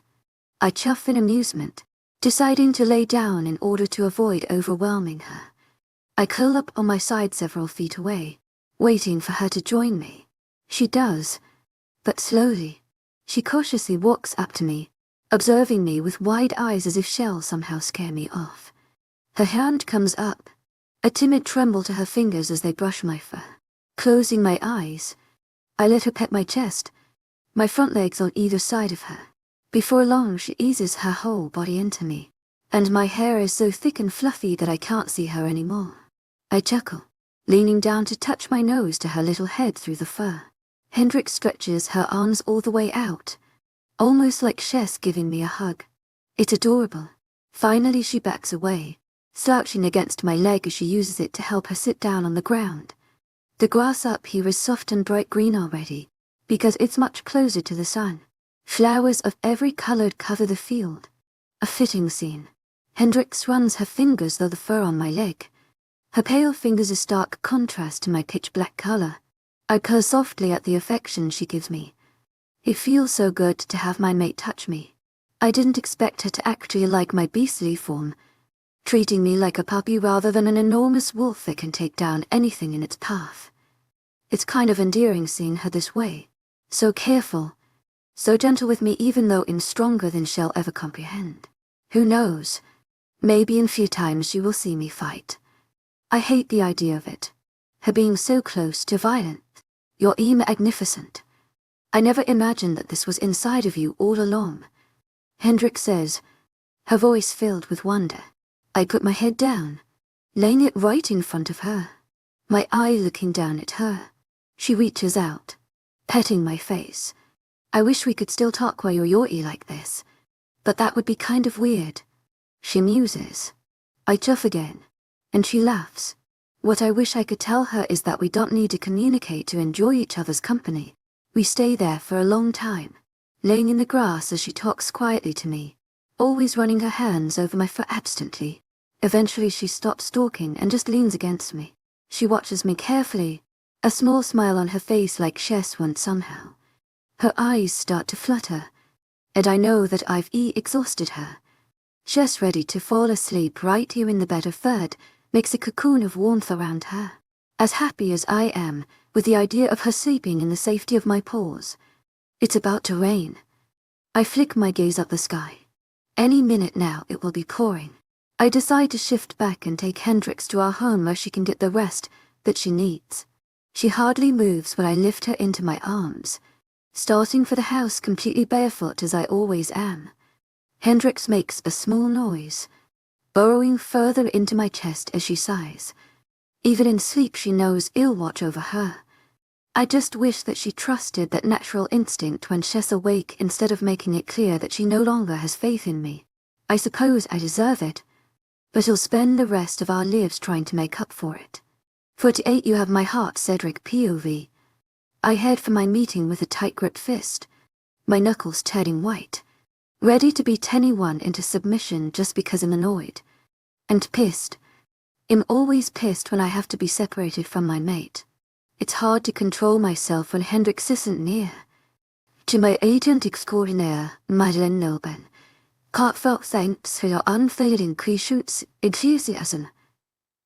This time is different though. I won't be gone long, and I'm here to make sure that her near-death situation is resolved, and that the CPO pays for what they've done. I won't leave until it's ensured. I'm here alone. 𝐊𝐢𝐳𝐷𝐞𝐝 wouldn't leave his pregnant mate, and I already made 𝐻𝐿 leave his mate to come with me to Virginia. Then there's Savannah. Thankfully she offered to stay and take care of Hendrix while I'm gone. It's only a two-day trip. I'll get in and get out. Then he'll be back home like nothing even happened. At least, that's what I hope will happen. You can never tell with these things. They're too unpredictable. I never would have guessed that I would ever have to deal with something like this. CPO agent sent to kill my mate. An operation that knew about the possibility of a human-like conception. It just sounds like some massive conspiracy theory. A few meetings here at the guard base. Then I'm free of this drama and this hatred I feel boiling underneath. Alpha Vela. You made it. A male voice interrupts my thoughts, and a lichen stands in the doorway of the conference room up ahead. I narrow my eyes at him. To my agent extraordinaire, 𝐿𝐢𝐳𝐷𝐞𝐝, heartfelt thanks for your unfailing patience, enthusiasm. And how he knows me. I try my best to remain inconspicuous, but it never seems to work. The scars are obvious, even with my sunglasses. I perch them at the top of my head. He holds out his hand for me to shake, which I take firmly, testing his strength. He shakes it, smiling grimly at me like he knows it's not the most pleasant circumstances to be meeting. He would be right about that. I'm still killing mad. This is about my mate, and all the other humans that they were protecting. It's not exactly going to be a good time. Councilman Shepherd. He introduces, and I see him through new eyes. 𝐊𝐢𝐳 but very young-looking and fresh-faced. He seems inexperienced to be a councilman. 𝐊𝐲𝐻𝐿's replacement. The past Lycan Council member has been arrested because of his ties to the Red Alpha. He never told anyone that it was his daughter the whole time, or that 𝐊𝐲 is the one that drove her to her insanity. He killed her mate, causing her to drop off the deep end for good. The killing of a Lycan's mate is a felony in our world for that very reason. Luckily, the Red Alpha, otherwise known as 𝐶𝐬, was fully matured when her mate was brutally murdered. If she'd shifted before she met her mate, it would have been a whole different story. That's why it's so dangerous for me to have a mate. If I die, Hendrix's body wouldn't be able to handle it. She would soon follow me. If my sweet mate died, it would take an army to stop me from slaughtering millions. Let's get started. Councilman Shepherd invites me in, and I take a peek at my wristwatch, realizing I'm already 5 minutes late. No wonder he was waiting impatiently outside the door. These people are nothing if not proper. It bugs me. There are quite a few people in the room, already sitting. Most of them I don't know and don't care about. I've never seen them before. But it doesn't matter. I won't be here long anyway. No need to become acquainted. I'm not here for a meet and greet. Please. Shepherd motions toward an empty chair with an open arm, wiping at his forehead with the other hand to rid it of nervous while he takes his own seat. I oblige, sliding smoothly into the leather and drumming my fingertips across the black tabletop impatiently. Everyone eyes me warily, and I glare back at anyone who tries me. Councilwoman 𝐷TA smiles at me, a familiar face in a sea of fearful glances. A female clears her throat, and I look up at her. I recognize her. She's from the CPO. I don't know what district, but I already don't like her by the way she stares at me with evil eyes. I really don't see why you're even considering closing us down. We didn't do anything wrong. Councilman, you have to understand. Shepherd holds up a single finger, going from stress to direct in a second. The CPO is controlled by the council and funded by the guard. The way she speaks to him is childish and disrespectful. His motion shuts her up quickly. You are head of the Child Rehoming Committee. Miss Vast is. Clearly, you knew about what they were doing to the human women. I say women because I'm sure there were many more than Alpha Veila's mate. Weren't there? And her fake sweet disposition shifts into something more sinister. Her face is twisted in a glare, and she huffs like she doesn't have time to explain her crimes. There were a couple. Yes, but you don't understand. Humans are worthless. A couple of them being killed to preserve our species. Our pups. It's no sin. No one will miss them. She makes the mistake of letting those words out in front of me, and I'm out of my chair and snarling before she can take them back. She gasps, having the nerve to put a hand out as if it could possibly stop me. Now. Calm down. We have this under control. The council has already made its decision. A female speaks up. She's clearly a goblin with her curled fingers and ears. A superior look shot at the sepia woman. Miss Vastas pales, a flicker of hope in her eyes. She opens her mouth, but Shepherd speaks before she can ask. Well, let you know as soon as we get everything we want to know. He pauses, flipping open a folder and scrolling his eyes down the information typed before him. Is it true that you had permission, at some point, from a council member? Or was that forged? She gulps, nodding her head. We had permission. Before, we did it without any approval, which was risky. We knew what we were doing was right, but that not everyone would understand how ethnological our operations were. But someone found out. Someone leaked it to a councilman, and he came straight to my office. I was scared he would be angry and put a stop to us, but he didn't. He was glad with the idea. He even asked for a favor in return of his stamp of approval. My stomach sinks, and I think I know what and who exactly she's talking about. I can only hope that I'm not right. Oh please, Moon Goddess, let me be wrong. And whom, may I ask, was that? He continues. Why, Councilman Cole, of course. I cringe, looking down and sighing. I was right after all. What favor did he want in return? I demand. The female dares to look put off by my question, as if I don't have the right to ask her. I am your king. I may not be ruling anymore, but I can take back my rightful throne as soon as I want. That's part of the god system, part of the law I wrote. You want to know why? Because I built this government, and I can take it away, just as easy as I can take away your pathetic life. So do you feel more like talking now? Chest shaking, putting arms around herself and nodding her head reluctantly. Every eye in the room is on me. I couldn't care less. He had a bastard child with some human woman. He wanted the pup taken, as we do in that situation. He didn't want to keep the kid, but he wanted to be the one to kill her. So, we let him. She shrugs, as if the poor woman's life meant nothing to them. It's because it didn't. They think because human lives are more fragile and shorter that they mean less than ours. I used to agree with that, and more fool me for it. The moon goddess obviously decided to prove me wrong in the best way possible. She gave me Hendrix. I think of Ezra, and my heart breaks. When he finds out. Damn it. When he finds out. Cole deserves to rot where he is. 𝐿𝐤 has been sentenced to the most high-security supernatural prison there is. Morton Allen. It's hard to get in for a visit there, but I might be able to pull a few strings just to get some closure for him. And vengeance. It's his right to hurt the male that killed his mother. Damn. Councilman 𝐶𝐵, and I don't blame him. To my agent extraordinaire, 𝐊𝐤𝐼𝐻𝐿𝐬, heartfelt thanks for your unfailing patience, enthusiasm.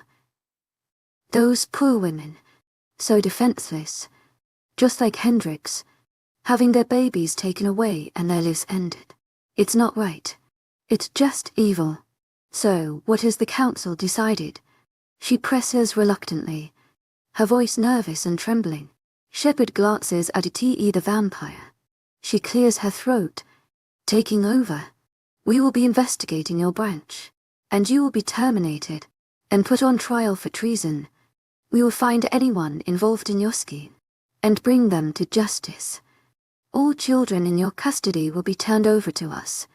She takes a deep breath, glancing at me, and then back to Miss Vestes. The CPO will hereby be shut down until further notice. Clearly, we have some work to do to make sure we're running a morally sound operation. Vestes had gone mostly quiet, but gasps at the last revelation, along with a few others on her team. They've all been silent until now. They yell their objections. They're furious. One idiot stands, slamming a hand on the table in outrage and glaring at Shepard and 𝐿𝐤. This isn't fair. The vampire earl stands as well. What's not fair is the way you treated those poor females. She looks to the door seconds before it opens. A flock of guard soldiers marching in. All 𝐿𝐤 has to do is nod her head towards them, and they take them away. Several fight, kicking out and trying to get away from the highly trained officers, and failing miserably. Some cry, some even sob. Others are begging for their release. They're carried away, screeching profanities and cursing our names as they're brought to somewhere where justice will be served. Justice that's long overdue. 𝐿𝐤, I say simply. She turns to me with raised eyebrows. She's in the middle of packing up her things after everyone has been dismissed. Was that not sufficient for you? To my agent extraordinaire, 𝐊𝐿𝐼𝐻𝐿𝐬, heartfelt thanks for your unfailing patience, enthusiasm. Cocking her head in amusement, I shake my head, leaning closer to her as many council members stand to leave. The meeting is over, and people have places to be. This trying is insane. The CPO being closed for any amount of time. They've been operating for over 2 years. I'm sure everyone has something to do as they scramble. I need information on the favor that Cole asked for. The lichen pup he has with a human woman. It's my gamma. Cole is his father, and we had limited knowledge on his mother. But I put 2 and 2 together. I trail off, letting her figure it out for herself. Her smile sags. She puts her hands on her hips. They'll see what I can dig up for you. That you owe me one, Aditi says, and am immediately taking her hand to shake it yes. I insist. It'll be indented for you. Please. He needs it. They'll see what I can do. 49 miles away, Hendrix POV. I swear. Triz, Sandra, if you give me plus for one more time, I will slap you in the face. Stacy warns, eyeing the girl beside her with fury and a stare of deadly determination. Triz and returns up the corners of her lips, running her eyes over her, a no cards mischievously. As soon as she puts down her card, everyone bursts into laughter. Another +4. Stacy stands, lifting a hand and tries to hit her, but Savannah catches her wrist, glaring at her. I wouldn't recommend that, she murmurs, raising her eyebrows. Stacy realizes it's a bad idea, and immediately backs down. She sits in her chair, completely defeated as she grabs for freshener cards from the deck. 𝐊𝐲𝐻𝐷 𝐊𝐢𝐬𝐑𝐞𝐝, heartfelt thanks for your unfailing 𝐊𝐢𝐧𝐠 enthusiasm.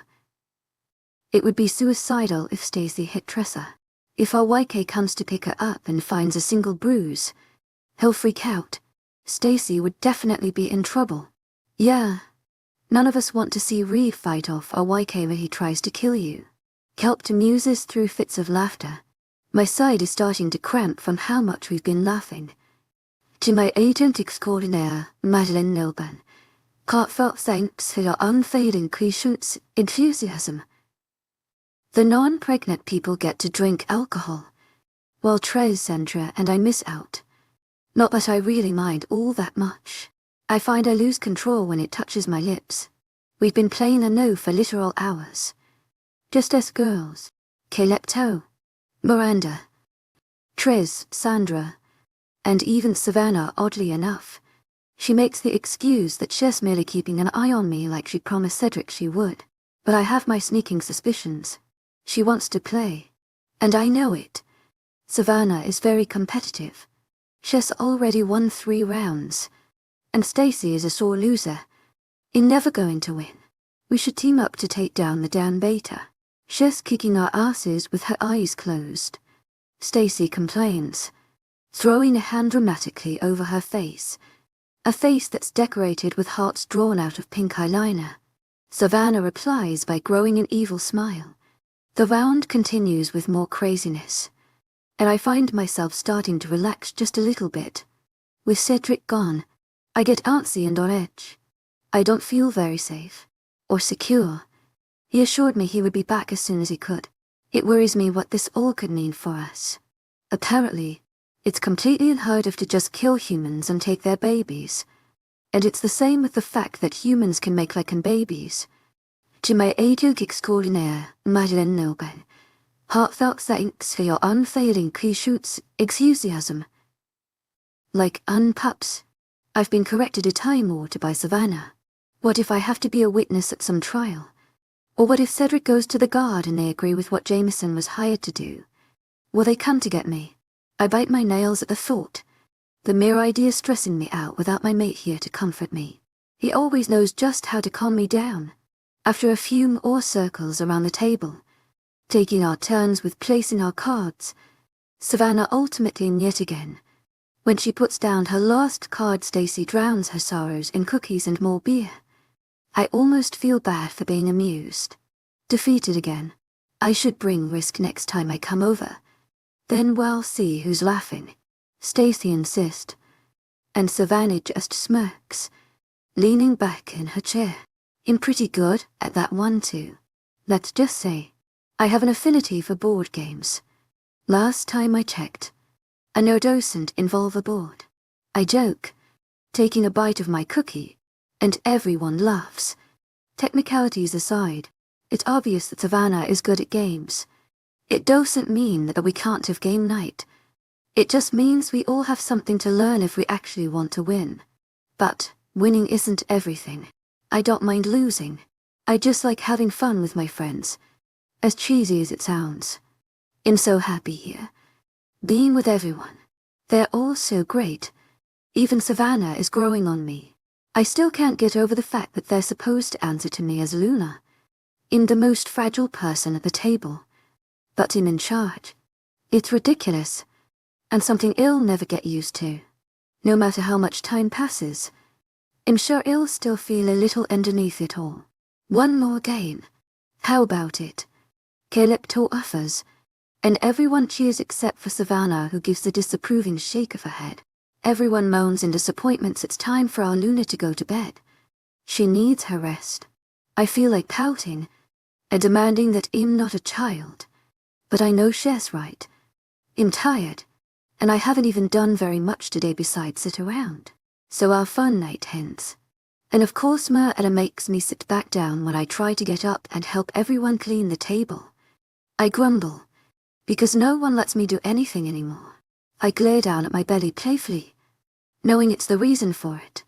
𝐿𝐷 doesn't mind being a pregnant person.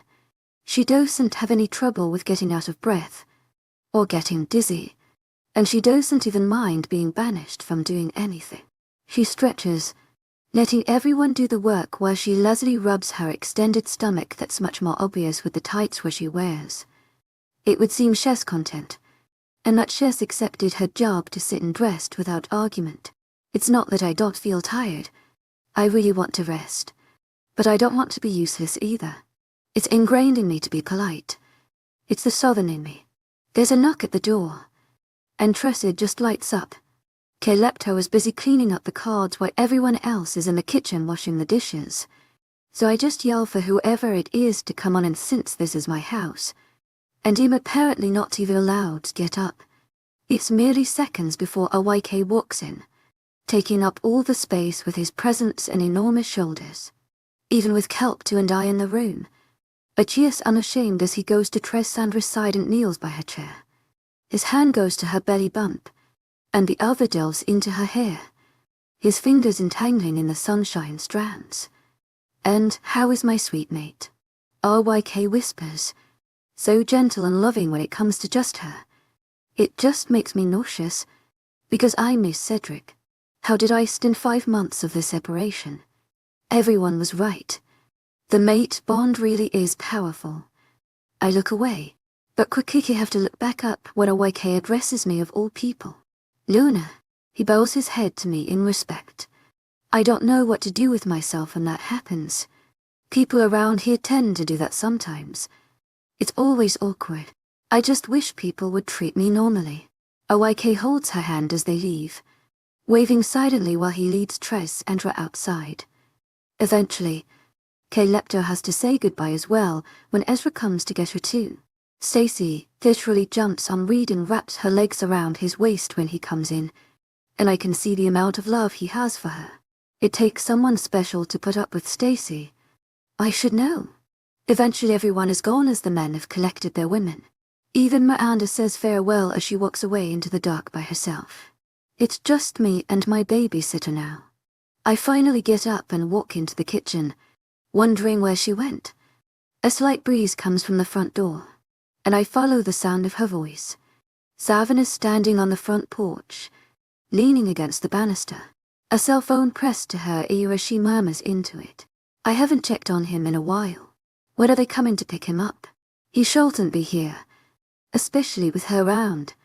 I don't know who she's talking about, but I have a feeling I know who she's talking to. The longer 𝐿𝐷𝐼𝐻 is here, the longer I have to put up with trying to make 𝐷𝐤𝐾 calm down. 𝐿𝐷𝐼𝐻 is so damn paranoid. She muses, but you can tell she's being genuine underneath. I put 2 and 2 together, realizing she's talking about Jameson. 𝐷𝐤𝐾 hates Jameson.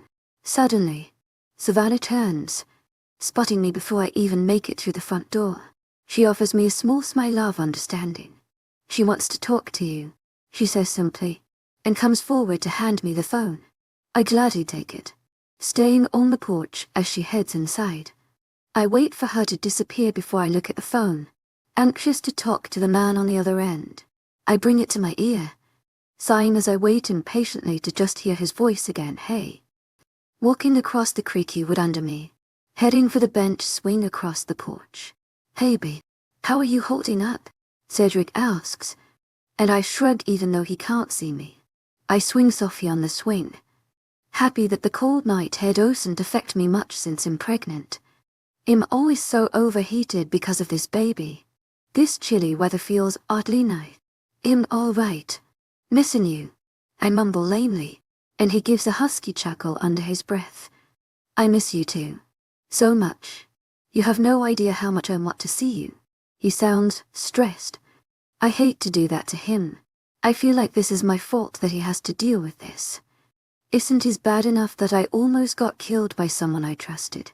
Now this whole thing has taken my mate away from me too. After I've been silent a while, Cedric sighs. It will be fine, Hendrix. I'll be back soon, and this will all be over. He assures me, but I don't think it will ever be over. Not really. This whole separation has reminded me that I need you more than you need me. I'm miserable without you. I laugh and shake my head. 𝐿𝐢𝐳 is so stupid. I don't know if 𝐿𝐢𝐳 is serious or not. What happened to me being a weak human? I ask 𝐿𝐢𝐳 lie, and he chuckles. You're still that, but you're strong too. So strong, and I'm so proud of you. You've handled this, all of this, with so much strength and grace.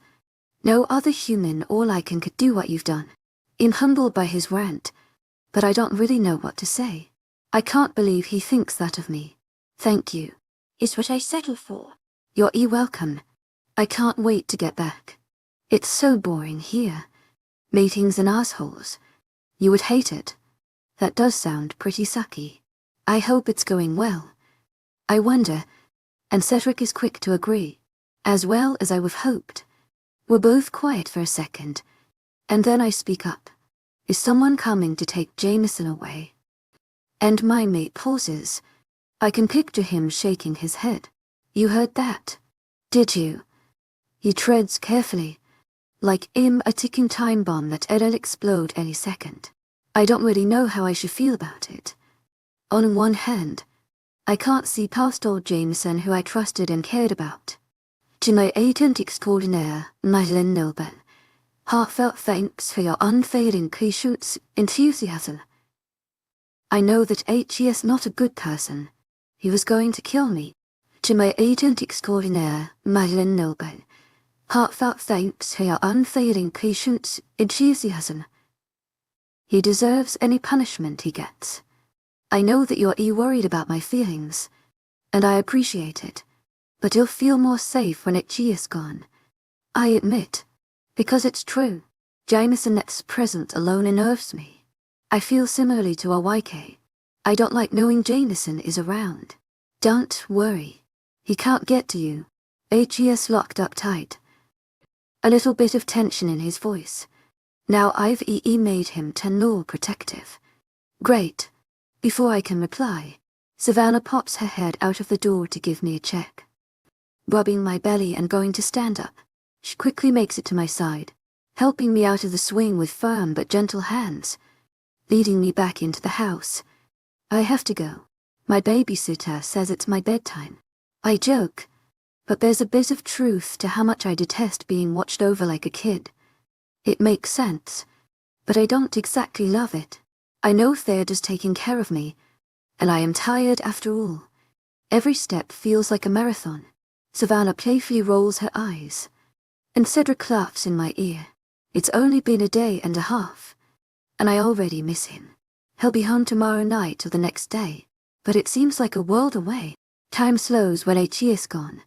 Well, I hope you sleep well, and I'll be back before you know it. Tell Savannah to take good care of you. I love you. And I actually want to burst into tears having to say goodbye.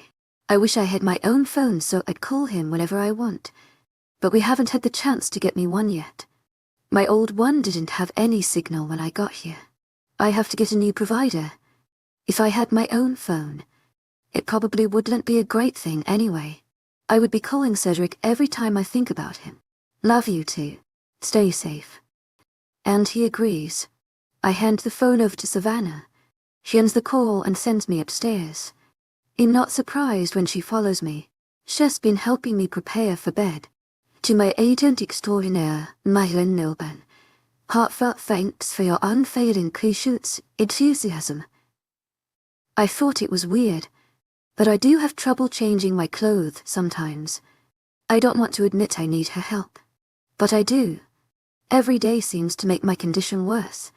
It's hard to do anything without having to stop to catch my breath or to steady myself on a piece of furniture. When I complained about having Savannah help me, she informed me that for centuries royal women would have their ladies' maids do everything for them, and I only need her because I'm pregnant and Cedric isn't here to do it for me.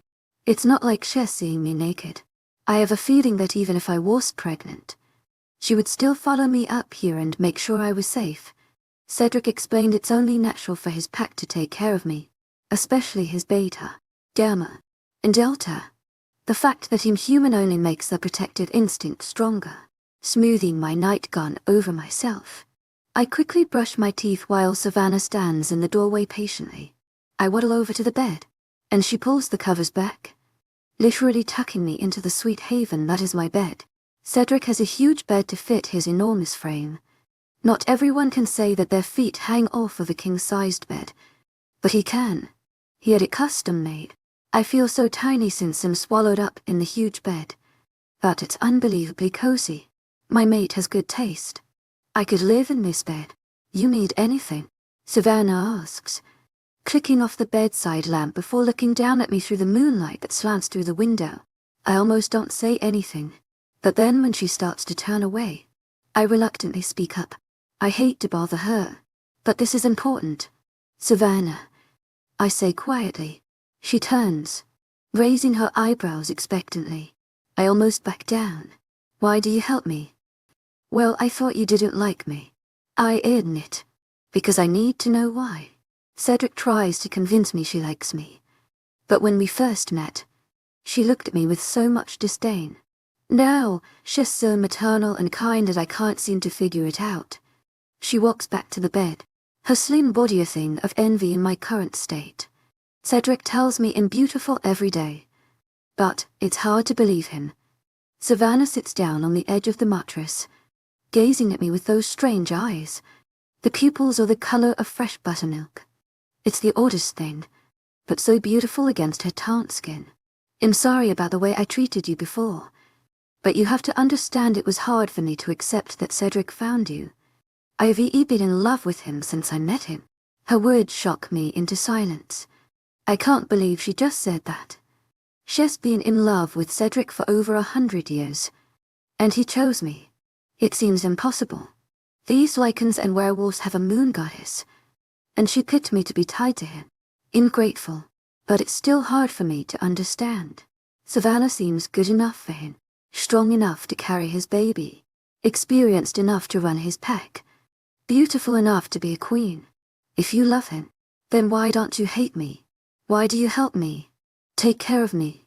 I don't get it. Needing to get to the bottom of this. If I'm going to live for the rest of forever, I need to understand her. She's Cedric is sick and in command, because I love him, and he loves you. You are the most important thing to him, and I only want him to be happy, no matter how much it hurts. Savannah explains. She smiles, but her eyes are so sad. My heart melts for her. It can't be easy to watch someone you love while they love somebody else. I don't know what I would do, but I definitely wouldn't feel very kind to the woman who was in the place I wanted to be. I almost want to be mad at Savannah for the way she wants Cedric, but I can't. I just feel sorry for her. If I had any thought that my relationship with my mate was at risk with her being around, maybe I would have my claws out.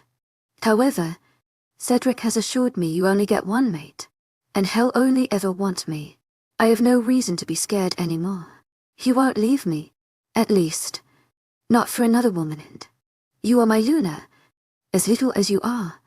I will always protect you, she admits, shrugging her shoulders like it's no big deal. I nod, only because I'm tired of talking about my protection. It's getting old. I truly am. I wish I didn't love Cedric the way I do, and I'm trying to get over him. It's just that sometimes you can't control who you love, no matter how hard you try. She murmurs, And hearing that pain in her voice, it destroys me. I know that I'm part of the source of that pain, and I'm starting to care about her. Especially after seeing her good side, her kind side, her vulnerable side. Pulling the covers up to my chin, I snuggle in as my exhaustion sets in. I can't hardly keep my eyes open. You'll find your mate. I'm sure he'll be perfect for you.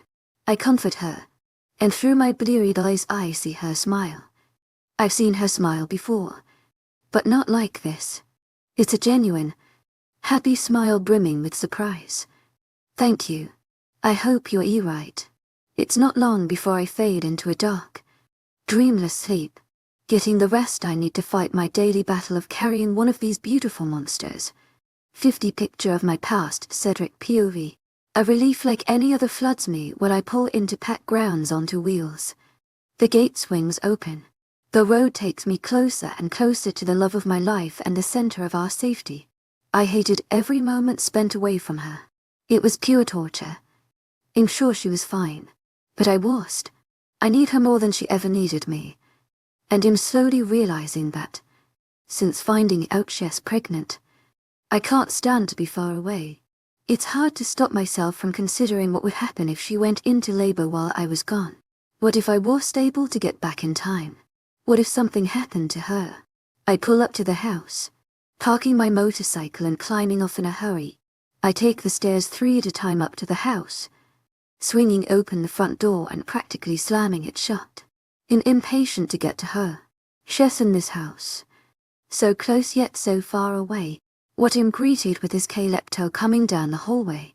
She walks towards the door, her eyes widening when she spots me standing in the entryway. Savannah said it's all right that I stay behind to watch Hendrix. I hope that's okay. I nod, too tired to argue. It's Savannah's fault anyway, not hers. I just preferred one of my 𝐊𝐢𝐬𝐧𝐰 in command to be here. Usually has an issue with it, but I just want to see her. I don't even care right now. Looking anxiously at the stairs where my mate is, I'm starved of seeing her.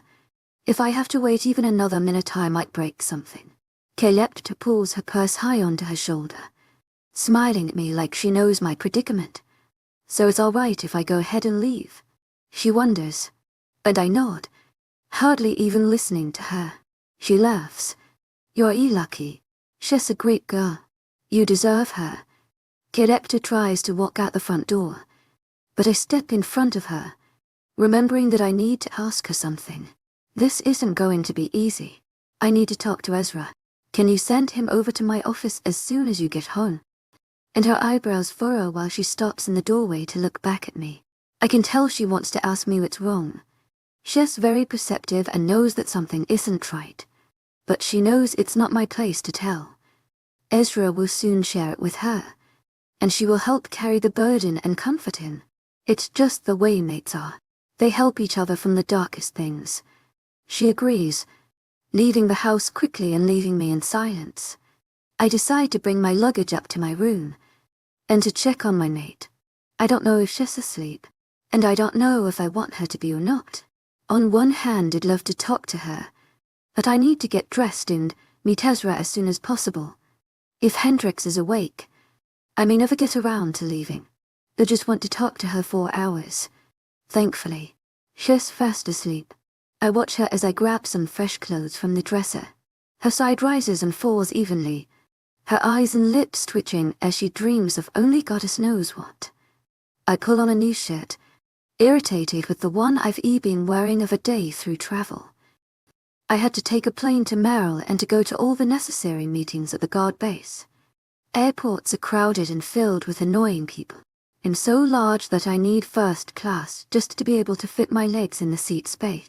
And even walking through the aisle is a struggle since I have to bend my neck at ridiculous angles to make it work. As soon as I saw my motorcycle parked in the parking lot, I knew I was home free. My bike represents my freedom. No more human crowded travel. Walking over to the bed, I sigh as I shrug a new jacket over my shoulders. I recall a flight attendant woman trying to flirt with me by brushing a hand against my leather jacket. I immediately took it off and shoved it in my carry-on. I can't stand the scent of another female being on me at all. It makes me sick to my stomach. I bend down to my knees, leaning over Hendrix and brushing my fingers over her hair. Her scent is the only one I want. I crave it. Kissing her forehead. I just look at her for a few seconds. Then I stand back up and force myself to walk away so I can get this over with. I need to tell Ezra the truth. He deserves to know. I know he played it off like he doesn't need it, but I know that it will at least give him some closure. I'm thankful that Aditya was kind enough to help me out with the files. I grab the papers from my bag before slipping out of the house into the cold night. Despite the weather warming up, the nights are still brisk throughout the summer months. It's a quick trip to my office. It's in a little building with 3 other officers from my team. They each get their own space to do what they need. Ezra and Savannah use theirs often, but 𝐊𝐲𝐼 is not interested in being locked up inside. He says he craves the outdoors. I don't blame him. Not many 𝐿 like to be crammed behind a desk at our size. It's not very comfortable. The night is dark. Aside from the bright stars above, I trudge forward, not wasting a second of time. I walk into the office and stomp off my boots.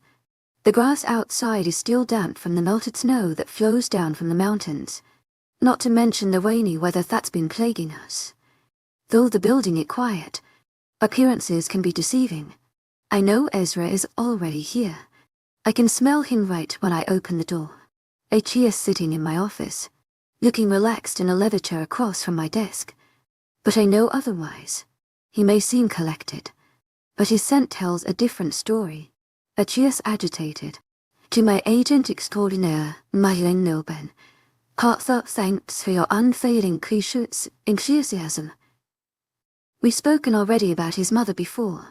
It gotten a picture from the CPO. They said it was all they had on her. 𝐊𝐲𝐼𝐻𝐼𝐬, heartfelt thanks for your unfailing criticism, enthusiasm. Ezra already knows that Cole killed his mother. We never knew why, or who she even was. Now I do, and the background story isn't pretty. I'm not sure how he'll react to this. I've actually come to care about Ezra, and I don't want him hurt. What is it? Before I even land in my chair, I finally sit, observing him carefully as I lift the folder to the table and slip it open. My eyes wandering the pages and pursing my lips. I don't know where to start, or how to word it. I look back up at my gamma. His yellow eyes are restless, and he won't look away from me. I think you know what this is about, I guess. And his eyebrows furrow in question. My mother. He clarifies, and I nod grimly, pulling out a page with all her information. I scroll through the lines of information like I did countless times on the plane home. I know this information forwards and backwards. Her name was Ruby Townsend. She was from San Francisco, and she was only 22 years old when she gave birth to you. She was a human, I say slowly, trying to lessen the blow. He sinks down into his chair, running a hand over his face as he sobers up completely. These are the words 𝐊𝐲 has been waiting to hear his whole life. He thought his mother dumped him in a garbage can when he was a toddler. It's what 𝐊𝐲 has been told all through his childhood. Ezra murmurs the word human before slamming a hand down on the wooden arm of the chair.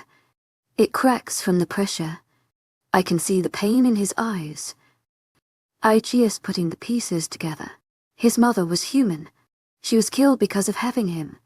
She was purely defenseless. There was no way she could have put up a fight. Ruby's demise only reminds me of what could have happened to Hendrix. The CPO has been doing this for years, but they won't even be able to attempt it again. So Cole, 𝐊𝐲𝐼𝐻𝐼𝐬, heartfelt thanks for your unfailing patience, enthusiasm.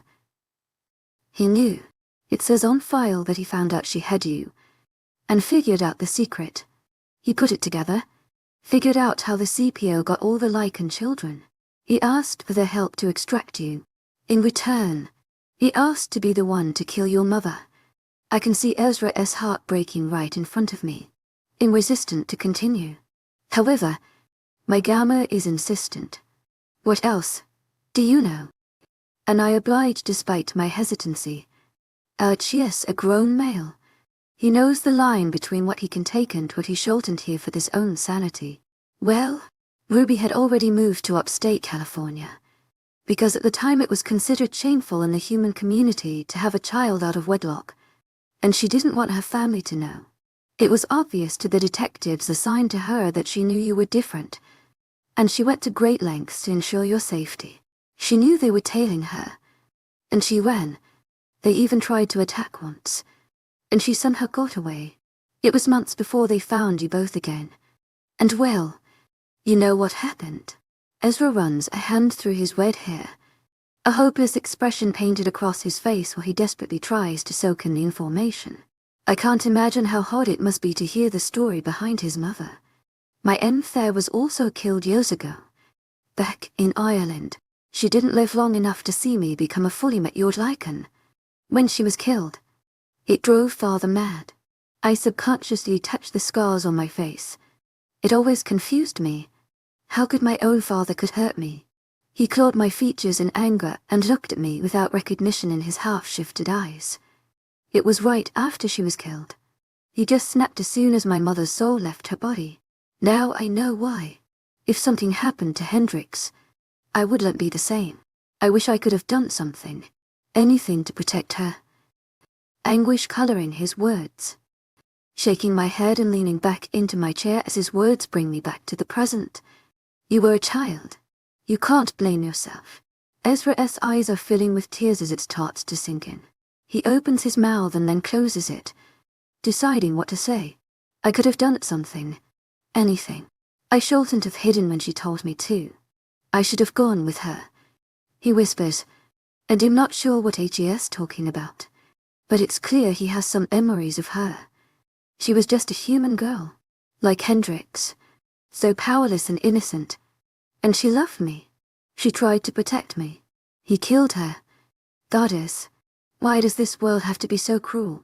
Ezra groans, a single tear dripping down his face. I don't judge the tears. They're understandable. 𝐊𝐲 is being vulnerable in front of his alpha. There's nothing wrong with that. I realize how opposite our parental situation is. His father killed his mother. My father tried to kill me when his enemies slaughtered my mother. I have no idea how to relate to this. We sit here in silence for a while, and he sniffles, trying to pull himself together. It can't be an easy thing to hear. I imagine this will take a while for him to get through. I finally continue, letting him know what he can do to find peace. Cole is locked up in Norton Malum. I have connections. You can pay him a visit. Just say the word. I say slowly, letting him put together the pieces of what exactly this opportunity means. I hope he beats the shit out of that bastard. Like Ezra. I compare Ruby's death to Hendrix. Their similar situation haunts me. Just a deathly reminder of what could have happened to my mate. I want Cole to pay for killing that innocent girl, for taking a caring mother away from her child. Ezra nods, brusquely standing and then looking at me like he doesn't quite know what to do. I doubt 𝐊𝐲 has ever felt like this before. His life is complicated, and 𝐊𝐲 has been raised to push down emotion. This is new for him. I guess I'll have to instruct him. Go to your mate. Tell her what happened. Find comfort in her presence. You need a break.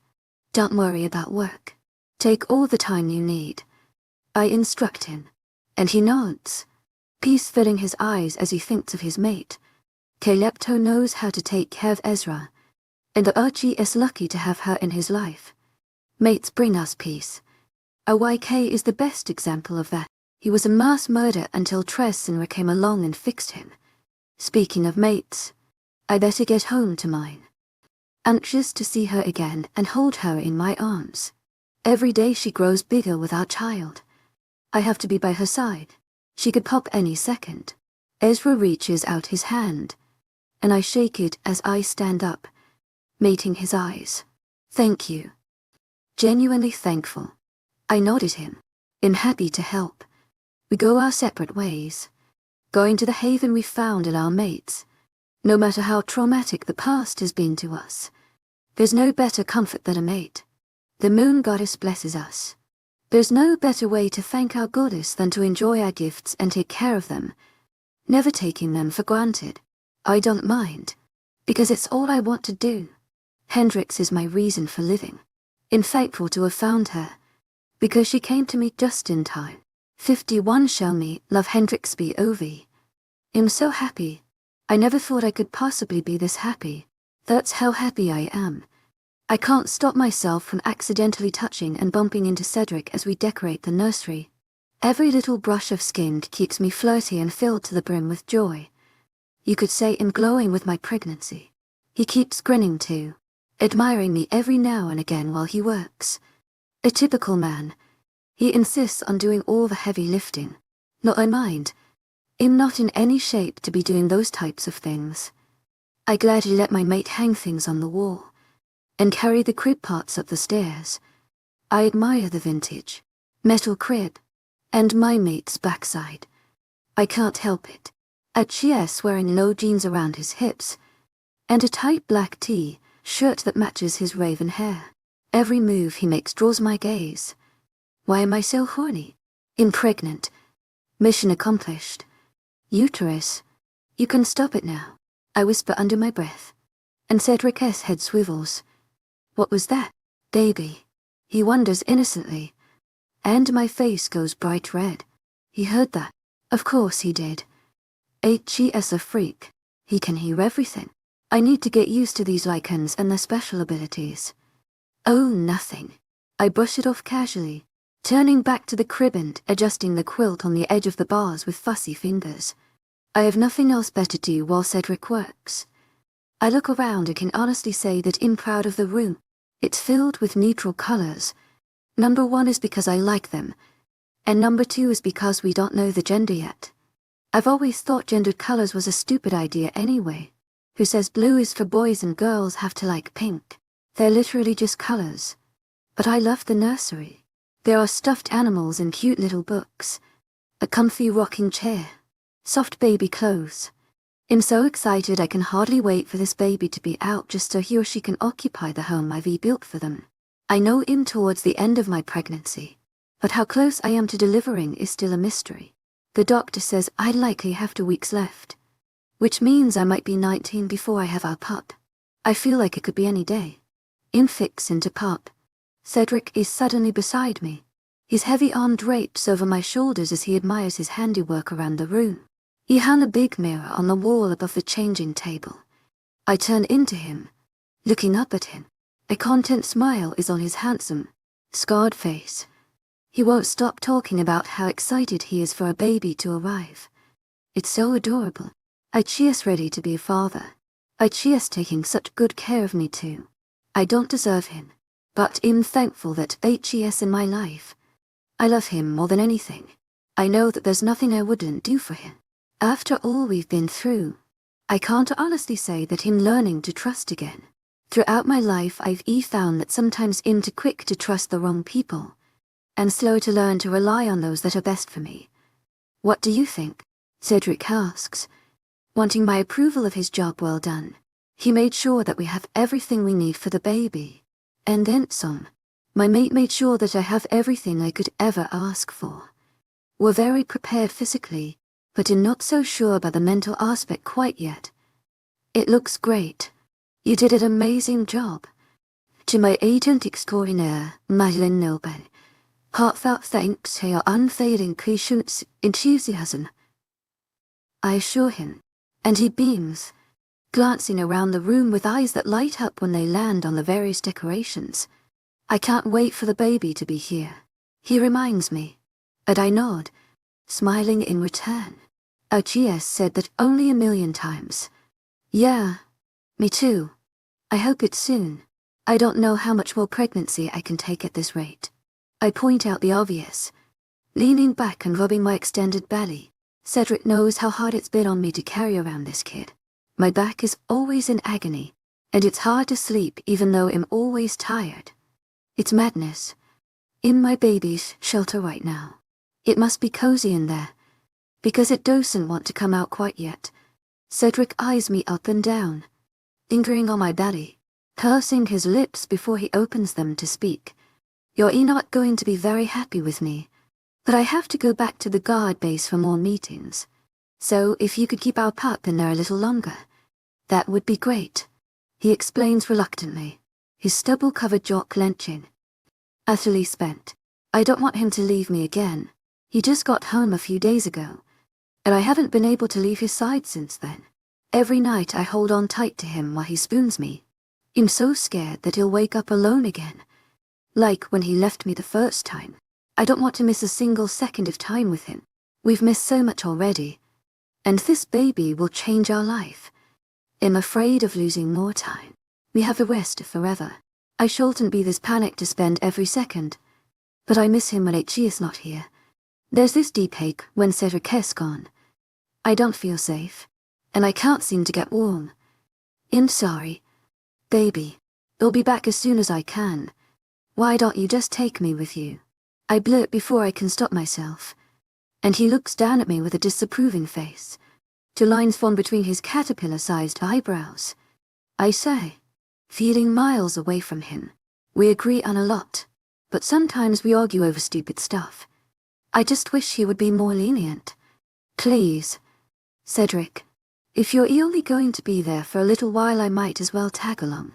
I push, and his mouth twists to the side. His arm pulls me tighter against his side. He doesn't like the idea. 𝐿𝐲 is too protective. He told me he likes having me here where an army of lichens can shield me from danger. But I feel better with him. I guess my mate sees how sad I am at the prospect of being separated from him again. So he sighs dramatically. I watch as he pinches the bridge of his nose. You're going to be the death of me. You can come, but you have to let me take care of you without any objections. You hear me? He relents and I jump up and down while I squeal. Which was a good idea. Crap. I whisper, putting a hand on Cedric's chest to steady myself. He grabs me by the shoulders. What is it? Holding me in place as his ruby-red eyes scan every part of my body. Did your water break? Nope. It's not that. I say shakily. He tilts his head to the side, narrowing his eyes at me in scrutiny. What is it? I might have peed a little. Cedric helps me get undressed, turning to the bathtub to run some hot bath water so I can get nice and clean. He takes my spoiled clothes and throws them in the laundry while I wait for the bathtub to fill. I wrap my arms around myself, a little insecure of my stretch marks and larger body. But my mate keeps his eyes on what 𝐿𝐲 is doing as he adds bubble bath to the mix. When he does look at me, it's not with lust-filled eyes that seek my most private part, but with love and affection.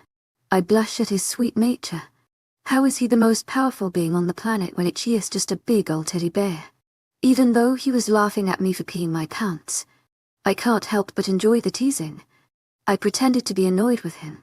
But what's not funny about a pregnant lady having no control of her bladder? It's kind of hilarious. Plus, I can't be mad at him right now. He agreed to take me to his meetings. Once I sink into the deep, clawfoot tub of hot water, I don't want to get out. The frothy bubbles lap at my achy breasts and to back. I groan in appreciation when Cedric dims the lights in the bathroom. This is perfect. Thank you. To my agentic 𝐿𝐲 𝐑𝐞𝐬, heartfelt thanks for your unfailing patience and enthusiasm. I murmur, my eyes fluttering closed, but not before I spot the satisfied smile on his face. Who knew he'd find a man as good as him? I spend my time soaking, relaxing. I scrub myself with the sweet-smelling soap, brush my hair, and shave my armpits. I lift a leg, eyeing it suspiciously and then lifting the razor to eye level. I lean forward to make sure that Cedric isn't hanging around before I even attempt to shave my very hairy legs. Not that it really matters, but I haven't shaved my legs in a month. 'Cause my dark hair. It looks terrible. I know it's just body hair, and it shouldn't matter. But it matters to me. To my agentic 𝐿𝐲 𝐑𝐞𝐬, heartfelt thanks for your unfailing patience, enthusiasm. My stomach is literally a roadblock to shave. I can't reach around the baby bump to save my life. Even though the hair is totally normal, I just feel better when it's gone. I wonder if I could just get the right angle. I bite my lip, resting my foot on the edge of the tub and reaching as far as I can. I get all the hair off of my knee, and about a quarter way down my calf before I can't go any farther. No matter how hard I stretch, lean, and twist, I can't shave another hair. It's impossible. I'm panting with effort as my whole body trembles with exertion. Stupid pregnancy. Stupid hairy legs. I grumble stupidly, finally leaning back, effectively giving up. I throw the razor into the water with a plop. Having trouble. 𝐊𝐸𝐺's voice startles me, and I splash a little when I sit up. He fills out the entire doorway, leaning on the wood frame as he watches me with a wry expression. I shake my head, acting innocent. No. I shrug, looking back at the bubble-filled basin, silently telling my mate that conversation is over. It doesn't work, because he knows me too well. Come on, what is it? Waltzing into the room on his long sexy legs. Lucky men. They don't have to shave their legs. Cedric kneels beside the bathtub, leaning over me and tucking my hair out of my face. I sigh, because it's not fair. He can get me to tell him anything with that one move. I'm putty in his hands. I want to shave my legs, but I'm too fat. I 𝐊𝐢𝐻𝐬, and I burst into a fit of hormone-induced tears. I can't get a handle on my emotions as I drown in my sorrow. The sobs won't stop. I don't expect the panic in Cedric's eyes as he tries to figure out how to calm me down. He tries to shush me, and I quiet down a little. But the floodgates have been opened. I can hardly see his handsome face through the torrent of tears assaulting my eyes. I hiccup and sniffle, covering my face in embarrassment. Cedric grabs my wrists and pulls them away so he can see me. Baby, listen. No one cares about a little leg hair. It's harmless. Your 𝐸's still beautiful. He insists, eyebrows furrowed. I sniffle, not quite believing him, but feeling comforted regardless. 𝐊𝐸𝐺𝐸 heartfelt thanks for your unfailing patience, enthusiasm. But it comes out more like a whimper. I'm probably annoying him with how emotional I am. I'm annoying myself. 𝐊𝐸𝐺𝐸 heartfelt thanks for your unfailing patience, enthusiasm. But if it means that much to you, I'll do it, he promises. And my mouth falls open. Cedric, I will not let you shave my gross legs. I insist, leaning away and slipping around on the bottom of the tub as a result. The enormous like a man responds by chuckling. He shoves his muscular arm into the water, fishing around until he finds what 𝐊𝐸's looking for. When he holds up the dripping wet razor, I think I might die of embarrassment. He saw me throw it in the water. He was watching me for that long. Come on. I know you want me too. Don't be embarrassed. If you can handle my gruesome scars, then I can take shaving your little legs. I don't correct him. There is nothing dainty about my legs. I want to say no, horrified at having him fulfill every whim for me. I hate all these simple little things forced onto my partner because I'm too helpless to do it myself. But the offer ends up being too tempting to pass up. Oh right. I'm known. And Cedric relaxes with victory, sending shockwaves down my spine when he carefully reaches for my already exposed ankle and pulls it towards him. He grabs a bottle of body wash and carefully smears it across my skin. 𝐊𝐸𝐺𝐸 heartfelt thanks for your unfailing patience, enthusiasm. Every bit of physical contact gets me fuzzy on the inside. Again, I ask myself why I'm so thirsty. I want him to touch me so bad. Cedric carefully runs the blade over my leg, savoring every dip and peak in the curves as he carefully watches what 𝐊𝐸's doing. I never make a sound. Too fascinated by his gentle movements. He does the other leg, switching over so quickly you would think he does this every day. When the razor becomes to 𝐊𝐸𝐺𝐸, he clears it out by swishing it through the water. I watch the tiny black hairs float around on the surface. I blush, flicking them away with my fingers. It's too bad the bubbles didn't last a little bit longer to hide my shame. Cedric finally finishes, and by the time 𝐊𝐸's done, I'm so high-strung you could play me like a guitar. I'm hung up on every flex of his muscles. He helps me out of the tub, all but lifting me from under my armpits. I lean on him while he dries me off with a fluffy white towel, and I feel like my skin is on fire. I reach for him, and he lets me grab him by the neck while 𝐿𝐻𝐸𝐵 on his knees drying off my legs. Cedric is probably thinking it's an innocent hold, but then I plant my lips on his, bending to his level. Of course he leans into the kiss, but then pulls away when I try to stick my tongue in his mouth. Baby. No, he says softly, but so firm that I want to stomp my foot like a little kid. I know rationally why Cedric won't have sex with me right now. There are two major reasons that stare me down every time I start feeling frisky. First of all, I'm so weak I can hardly stand up by myself, let alone do the nasty. Cardio is not my strong suit right now. And second, Cedric still hasn't marked me. Apparently a lot of supernatural creatures mark their mates with a bite to the neck. It freaks me out a little, but I'm all for it if it's a big part of Cedric's culture and it means that much to him. Who knows? Maybe he'll like it. But 𝐿𝐻𝐸 is not allowed to mark me while I'm still pregnant. I'm first human mate to a shifter, and apparently they don't know what will happen when he sinks his teeth into my neck, and what it could do to the baby. It could very well send me into labor. It only makes sense. Better safe than sorry, I guess. I dry off completely, then I'm throwing on some more pajamas, because that's all I want to wear now, and it's time to go to bed. I go for one of Cedric's shirts that reaches my knees. They're so comfortable, and his smell is like nothing else. As soon as I lay down on the bed, I rock my legs back and forth across the mattress. There's nothing like freshly shaved legs when you're laying in soft sheets. My eyes are already closed, and I can feel my body growing heavier with sleep. I don't move when my mate finally slides into bed beside me, but I'm much warmer when his arms wrap around me. I'm barely even conscious when I feel his mouth press up against my ear. I love you so much. 50 to smile for me, Hendrix POV. I sit rather impatiently in a wooden chair, shifting every now and then as the back digs into my skin. When Cedric saw how uncomfortable the chair looked, he immediately put his leather jacket down on it before I sat down. It was a sweet gesture, but it's practically useless. He has a meeting, and apparently it's pretty long. He said he would try to hurry it along before he left me in the hallway to wait for his return. To my agent 𝐿𝐻𝐸 𝐵𝐺𝐸, heartfelt thanks for your unfailing patience and enthusiasm.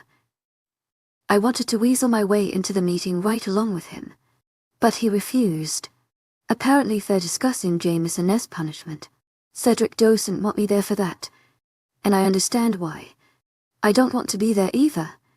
I blow out a breath, looking down at the book in my lap and easily, another one of Cherry's favorites. The Old Man and the Sea by Ernest Hemingway. It's interesting, but it's hard to get into any book right now. I've plenty of things to worry about, like the way my ribs throb from all the kicking the baby is doing.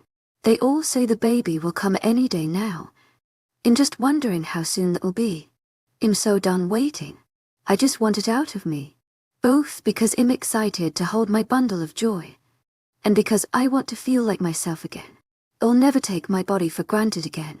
When I feel a light tap on my shoulder, I look up from my book with alarm. I didn't hear anyone approach me. Didn't feel another presence. My eyes searched to no avail before going downward to meet a little boy sitting in the chair next to me. He tilts his head up at me, his mysterious lime green eyes peeking out from under his shaggy, dirty blonde hair. A constellation of freckles covers his face. A natural smile grows on my face at the sight of him. 𝐿𝐻𝐸 is a curious sight. I find myself peeking around to see if any adults are around to be watching him.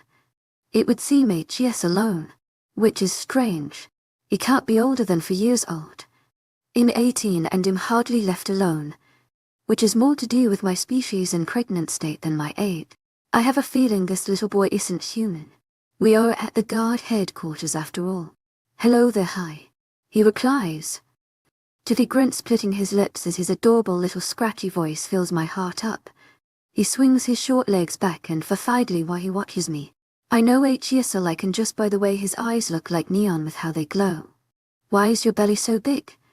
I laugh wholeheartedly while I put my book down after shoving the bookmark in between the pages. I don't know what to think about this kid. My hand carefully rubs my distended stomach as I turn to face the little guy. He raises his eyebrows as he waits for my answer. There's a pup in there. His eyes grow wide and his face twists in confusion.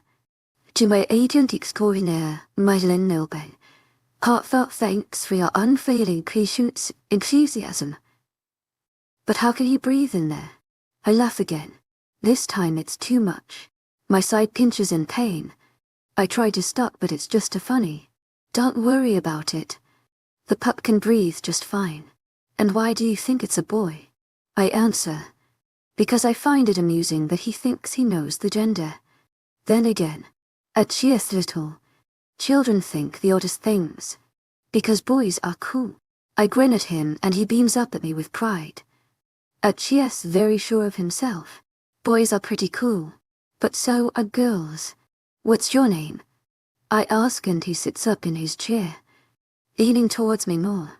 He tells me his name like it's a well-kept secret. 𝐿𝐤𝐧𝐼. Who are you? Hendrix.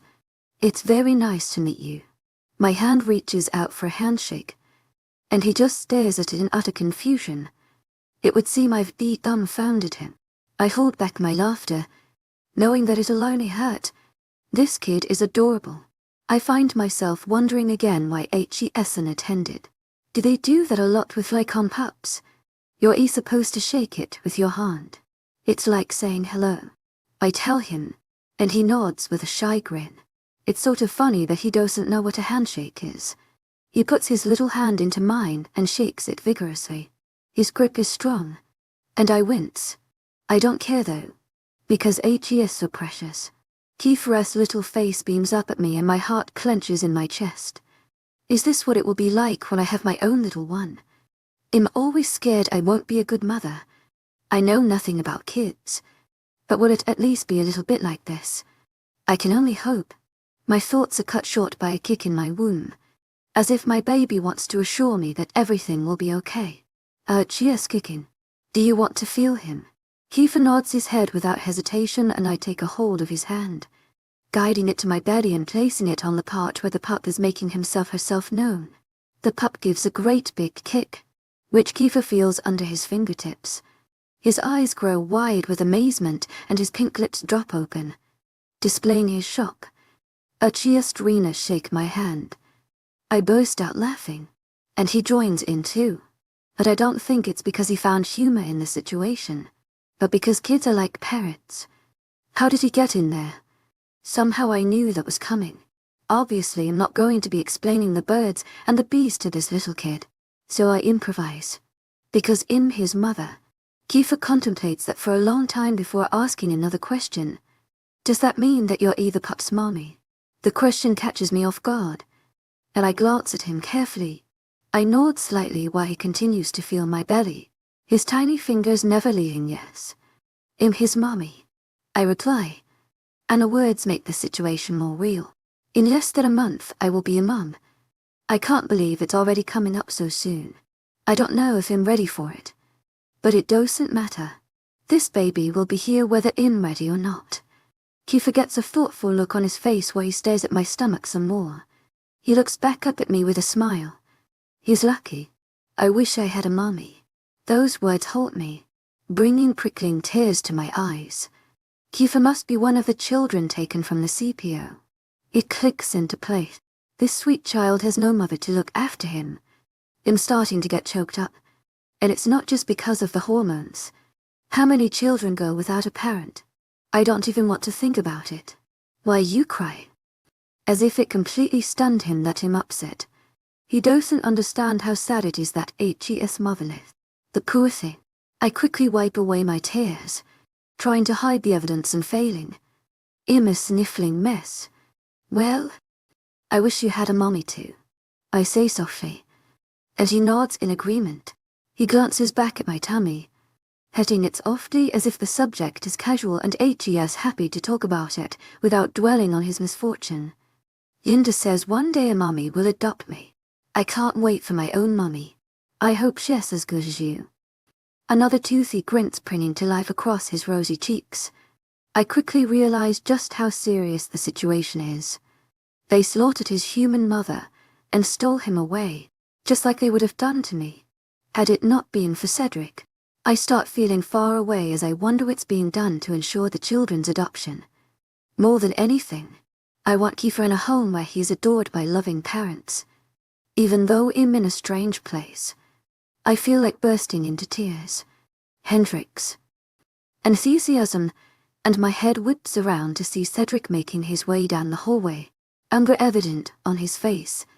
I shift towards him, but 𝐻ES already at my side. When he stops in front of us, his red eyes latch onto Kiefer rest tiny hand on my stomach, and his black eyebrows furrow in obvious restraint. He doesn't even look at the little boy's face. He just arrows in on Kiefer rest fingers high. Kiefer says, jolly as can be. 𝐻ES completely oblivious to the conflict going on high. Cedric replies, and his gaze flickers to me, a clear question on his face. 𝐻ES trying to figure out what's going on.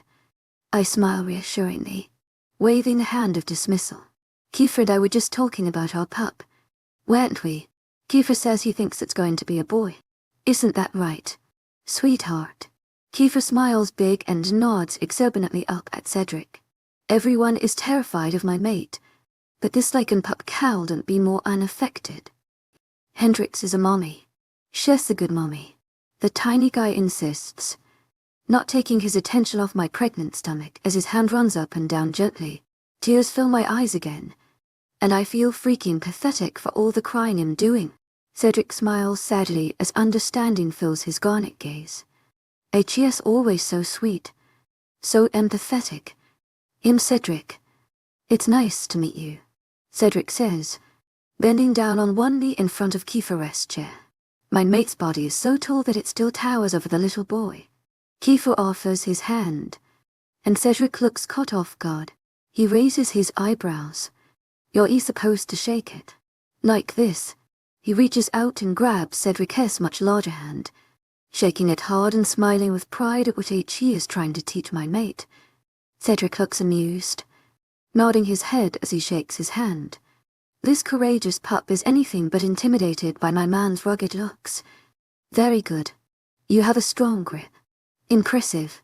Kiefer soaks up the praise, jumping up and down in his chair slightly, 𝐻ES almost vibrating with energy.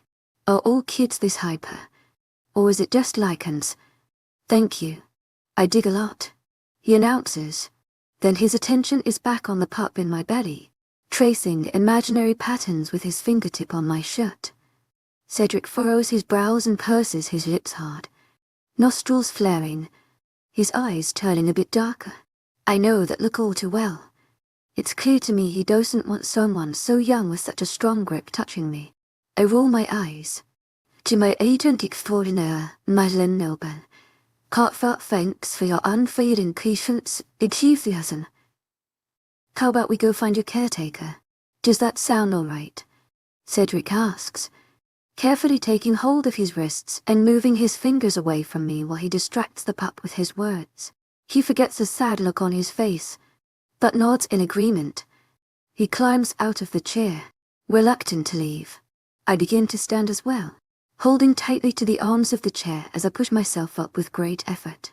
I'm as slow as a slug, my weight naturally taxing to lift with my weak arms and legs. Cedric rushes to my side, grabbing my elbow with one hand and wrapping his other arm around my back as he carefully guides me up. I shoot him a glare and steady myself when I'm finally upright.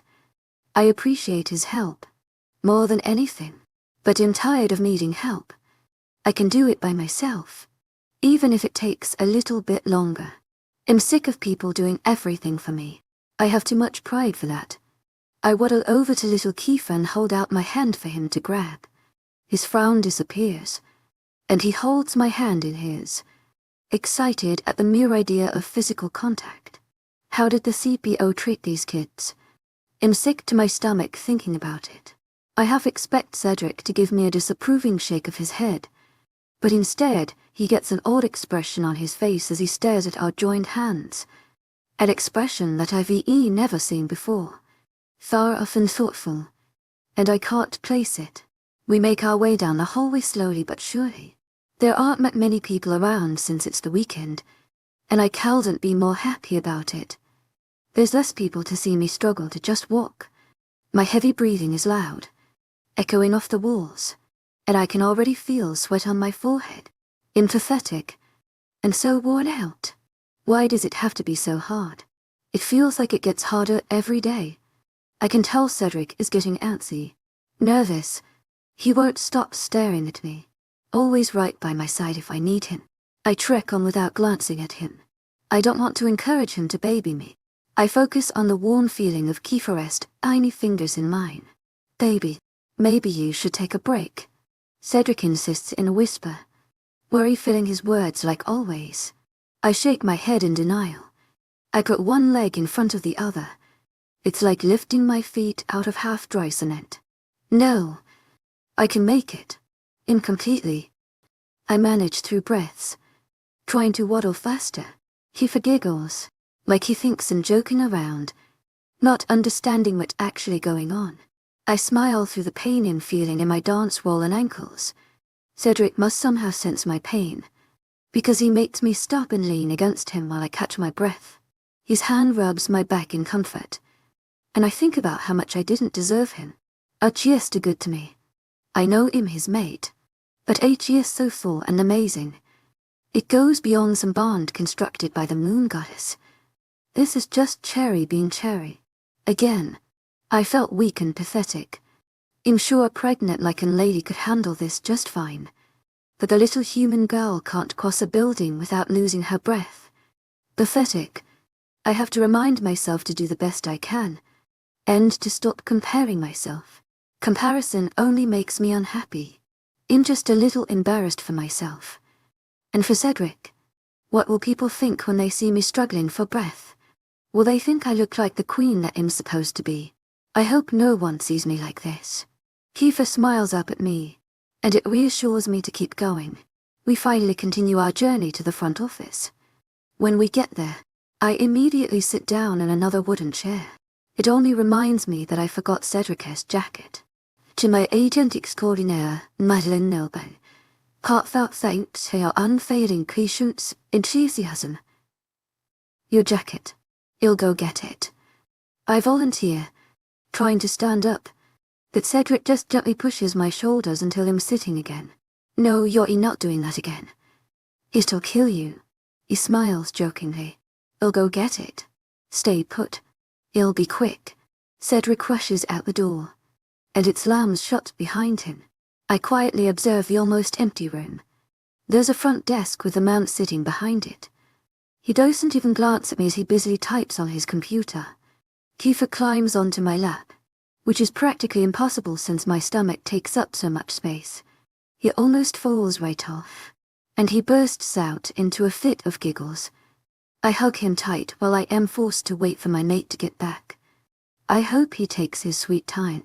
The sooner Cedric gets back, the sooner they'll take Kiefer away. Truth is, I don't want him to leave.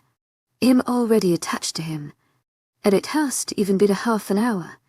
I can hardly take my eyes off him. 𝐊𝐲 just so perfect. Maybe my motherly instincts are too powerful or something. Suddenly, the door to the office flies open. I expect to see Cedric, but instead I'm greeted with a tight-lipped woman who rushes into the room in a hurry. Her blue eyes hold clear shock, then absolute relief when they settle on the like-un pup in my arms. She runs a graceful hand over her tightly twisted brown bun on the top of her head. I have been looking everywhere for you, young man. Her British accent holds a bit of anger while she makes her way towards us. He struggles to cuddle closer to me, but the room he has on my knees is very limited, and he ends up falling on the ground instead. I reach for him to try to keep him from hurting himself. I'm not quick enough. The woman clicks over quickly in her high heels, bending down to lift Kiefer into her skinny arms. Man, what I wouldn't do for arms like that right about now. Who are you? And why do you think you can just scoop up pups whenever you like? She growls at me, and I feel shock spread through me. Before I can answer, Cedric steps in between us, a furious set to his shoulders. I didn't even see him come in, but I'm thankful that 𝐿𝐲 is here. Oh, Alpha Vela, how nice to see you, she exclaims, smiling brightly, trying to hide her nervousness. My mate growls in reply and I shake my head. Cedric, calm down. She makes a good point. The lady proceeds to narrow her eyes down at me. You sure are brave, human, to address a superior by his given name. She spits, and Kiefer tries to wiggle free of her grip. My maternal instinct fight to tear him away from the witch. Cedric takes a step closer to her, and I can't see his face. Linda, this is Hendrix. She is my mate and the mother of my pup, and future pups. So I can tell 𝐿𝐢 is speaking through clenched teeth. The woman's thin eyebrows raise in alarm. She looks at me with disbelief and I give her a small salute, feeling a smirk coming on. Maybe I was a little smug. Just a little. Oh my goodness. My apologies, Mrs. Vader. When are you due? As I opened my mouth to answer, Cedric cut me off. We don't know, as there isn't much known about human-like pregnancies. As I'm sure you are aware, he manages, and by the tightness of his voice I can tell 𝐿𝐢 is refraining from attacking her. How wonderful. I am so happy for the both of you. Somehow I doubt that. I can see the spite bubbling underneath. Linda, what is a human? I hear Kiefer whisper to her, and she sighs, pointing at me with a red fingernail like I'm something odd. That's what Mrs. Vader is. They are very different from us, she explains, and I can tell by the way she says it that she doesn't like our differences. I roll my eyes. So that's why she smells so funny. Kiefer surmises, and I chuckle. Linda looks appalled. She shakes her head dismissively. Don't be rude, she admonishes. Kiefer's face turns pink, and he looks dejected. All I want to do is comfort him, but soon Cedric is pulling me out of my chair and leading me away. We have a place to stay on the other side of the guard headquarters, sort of like a hotel room. I can tell my mate only wants to get me far away from the prejudiced woman, but I can't help but stare after Kiefer as I'm pulled away. I didn't get to say goodbye, but I promise myself that it won't be the last time I see him. I'll make sure of it.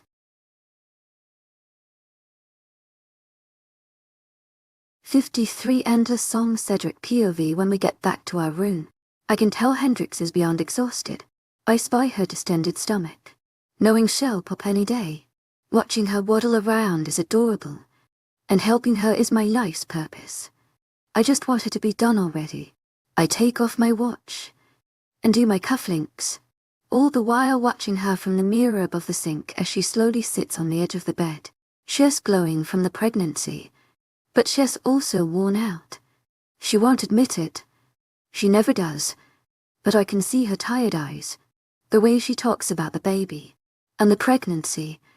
Anyone can tell that she's ready for all of this to be over, and I don't blame her. We're both excited to meet our pup. We're both ready for her to be back to normal. Seeing her in pain, it kills me. I put her through this. I try to ignore it, of course, because that's what Hendrix does. So I consider the fact that she might want to pretend like it's not a big deal. She acts like nothing is wrong at all. I don't know how much longer I can take this, though. I want the baby out so my sweet mate can rest after all this time of stress both on her mind and body. It's all 𝐿𝐸 thought about most of the day. Through the whole two meetings about what the hell we're supposed to do about this mess, I thought of Hendrix. It was hard not to. She's the meaning of my life, and she's been the topic of a lot of the conversations I had. Everything leads back to her, as it should. She's my queen, my Luna, the mother of my child, my mate, my everything. My world revolves around her. I slowly get undressed, watching her out of the corner of my eye. She lays down on the bed, settling on her side while she's still fully clothed in her dress. She sighs in relief, closing her eyes and messaging her side that probably aches. It's hard enough for a woman to go through pregnancy, let alone a human woman going through a like pregnancy. Once I'm in my boxers, I head over to where she peacefully lays. I sit beside her and brush the curls off of her neck carefully. Her brown eyes flutter open, and she sighs yet again. A small smile finds its place on her full, pink lips. One look from her and I know I'm home. Hey, B. not being able to resist the urge to cup her face in the palm of my hand. Hendrix snuggles into me, but doesn't say anything. Her eyes close, and her muscles relax. What's wrong? Her dark gaze finds me again, and this time it's filled with surprise. She's always shocked by the mate bond. It shouldn't be so shocking, but I can tell when she's upset. I can tell you're sad about something. Help me out. What's bothering you? Only to watch her bite the side of her lip and try to sit up. Aid her, grabbing an elbow and propping her up on a stack of pillows. She shifts uneasily, but I grab her hand, coaxing her to say literally anything that could cause the slightest inconvenience to her. I was thinking about Kiefer. My human relents, and I'm surprised, but it doesn't take long for me to understand. The pup is an orphan. He went through a similar situation that Hendrix almost had to go through. She sympathizes with him. 𝐊𝐢𝐧𝐼𝐻𝐬𝐑𝐞𝐫𝐬, heartfelt thanks for your unfailing patience, enthusiasm. She's a pregnant girl. I'm sure the chemicals in her brain are haywiring around children, especially one that needs a mother. I can't blame her. She sees the kid in that situation and feels awful. When I saw Kiefer, I saw our own child being put through that same thing if I hadn't gotten to Hendrix in time. Will he be adopted? She wonders out loud, and I glance at her with furrowed eyebrows. I hope this isn't going where I think it is. Yes, eventually he will find a home. Don't worry. I try to soothe her, but she keeps making that face. The wheels in her head are turning. The question I knew was coming pops out of her mouth. We could take him, hadn't we? Hendrix offers, and I hear the hesitation in her voice. I press my lips together firmly, exhaling a sigh through my nose before shaking my head once no. I know you want to give him a home, and you already care for him, but you already have so much going on. Having one like a pup is enough. Are you really prepared to take on to? Trying to be a realist. I don't want to dash your hopes. Of course I would love to give a child in need a home, but I don't think that Hendrix realizes exactly what that means for her. It's hard work to have a newborn, let alone a toddler on top of that. I just don't know if Hendrix is ready for that yet. No matter how cute she thinks Kiefer is. You're going to help me. Everyone in the pack will help too. 𝐊𝐢𝐳 a good kid. I won't be overwhelmed. She begs, and I cringe. You can't exactly promise to not get overwhelmed. Hendrix is my everything, and I want to give her whatever she wants. I can't, however, just adopt a child she met for a few minutes. 𝐊𝐢𝐳𝐸 𝐷𝐸, heartfelt thanks for your unfailing patience, enthusiasm. We have the money and the resources to raise another child, one who needs a home, who needs loving parents. If we can provide that for him, then why can't we? She pushes, and I nod my head in agreement, but I still have points to make. As great as her proposal sounds, you can't decide you want to adopt a child after a few minutes of discussion. I told you how strong like children are. I thought you would want time to raise the baby before it becomes stronger than you and you need constant help. It will be a stressful struggle. Do you want that? I want you to be sure. Hendrix bites her lip, looking away while she thinks. I give her the time she needs while she mulls it over. She touches my arm, staring up at me. I didn't expect her to figure it out so quickly, but she already has an answer. Yes. I want him. He needs us.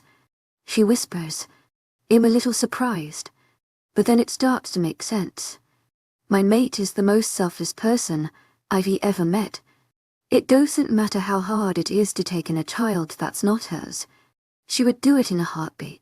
I run my hand over her hair, amazed at how soft it is. Everything about her glows while she carries our pup. 𝐊𝐢𝐳𝐸𝐸, heartfelt thanks for your unfailing patience, enthusiasm. You'll consider it. There's a lot of background checks and paperwork to go through, and I'm not even sure if they would allow us to adopt Kiefer, but you'll see what I can do. And the brightest smile crosses her face. She lunges. The quickest motion I've seen her make since I got her pregnant. Hendrix throws her arms around me, squeezing tight as she rubs her nose against my neck in affection. Sparks erupt, and everything in me feels fuzzy. The mate bond is all-encompassing, amazing, but it doesn't even come close to the love I have for her. I didn't choose Hendrix as my mate, but I let myself fall in love for her. I chose to be with her. Our relationship, our love is the most important thing, and I plan to cherish it like it's made of glass. 50 for new sensation Hendrix POV. I cling to Cedric as he leads me back to our house from the doctor's office. We're finally back home after our trip to the guard, and it's been a bittersweet return. I'm happy to be home though. I had another checkup today, and amazing news soon reached my ears when we were finished with all the poking and prodding. Dr. Melbourne told me that I'm completely full term, and I'm already 2 centimeters dilated. That means it could literally be any day. I can't contain my excitement. She told me all about it. Said the baby is big and healthy and ready to come whenever it's ready. She also said that Cedric should mark me. I remember the wittiness of his cherry eyes when he heard her. He did a double take. He asked what she meant, and she explained that I might get slightly stronger when I become his mate completely, and if not, it could send me into labor so I won't be in pain anymore. I wouldn't be against that. I'm tired of being pregnant. I'm supposed to be relaxed. It will help me go into labor if I'm relaxed. But how can I be relaxed when I'm in agony? I want Cedric to mark me. It just feels right. I'm also excited to become his completely. He's been quiet since the appointment, but I can tell 𝐊𝐲's getting pretty antsy. I wonder if he silently agreed with her recommendation. At first they were afraid what would happen if I got marked while pregnant, but she said after further consideration it probably won't be a problem. It's not dangerous for a werewolf or a lichen to be marked while pregnant, and she doesn't think it will have an adverse effect on me or the pup. I hope that Cedric listened to everything she said. She insisted that I could very well go 2 weeks over, even if I am full term, because it's my first pregnancy. I really don't want to be like this for 2 more weeks while the baby steadily puts on more weight. They already think the baby will be over 10 pounds. That's crazy. I don't know if he'll be able to push this puppy out. It only makes sense that the baby would be huge.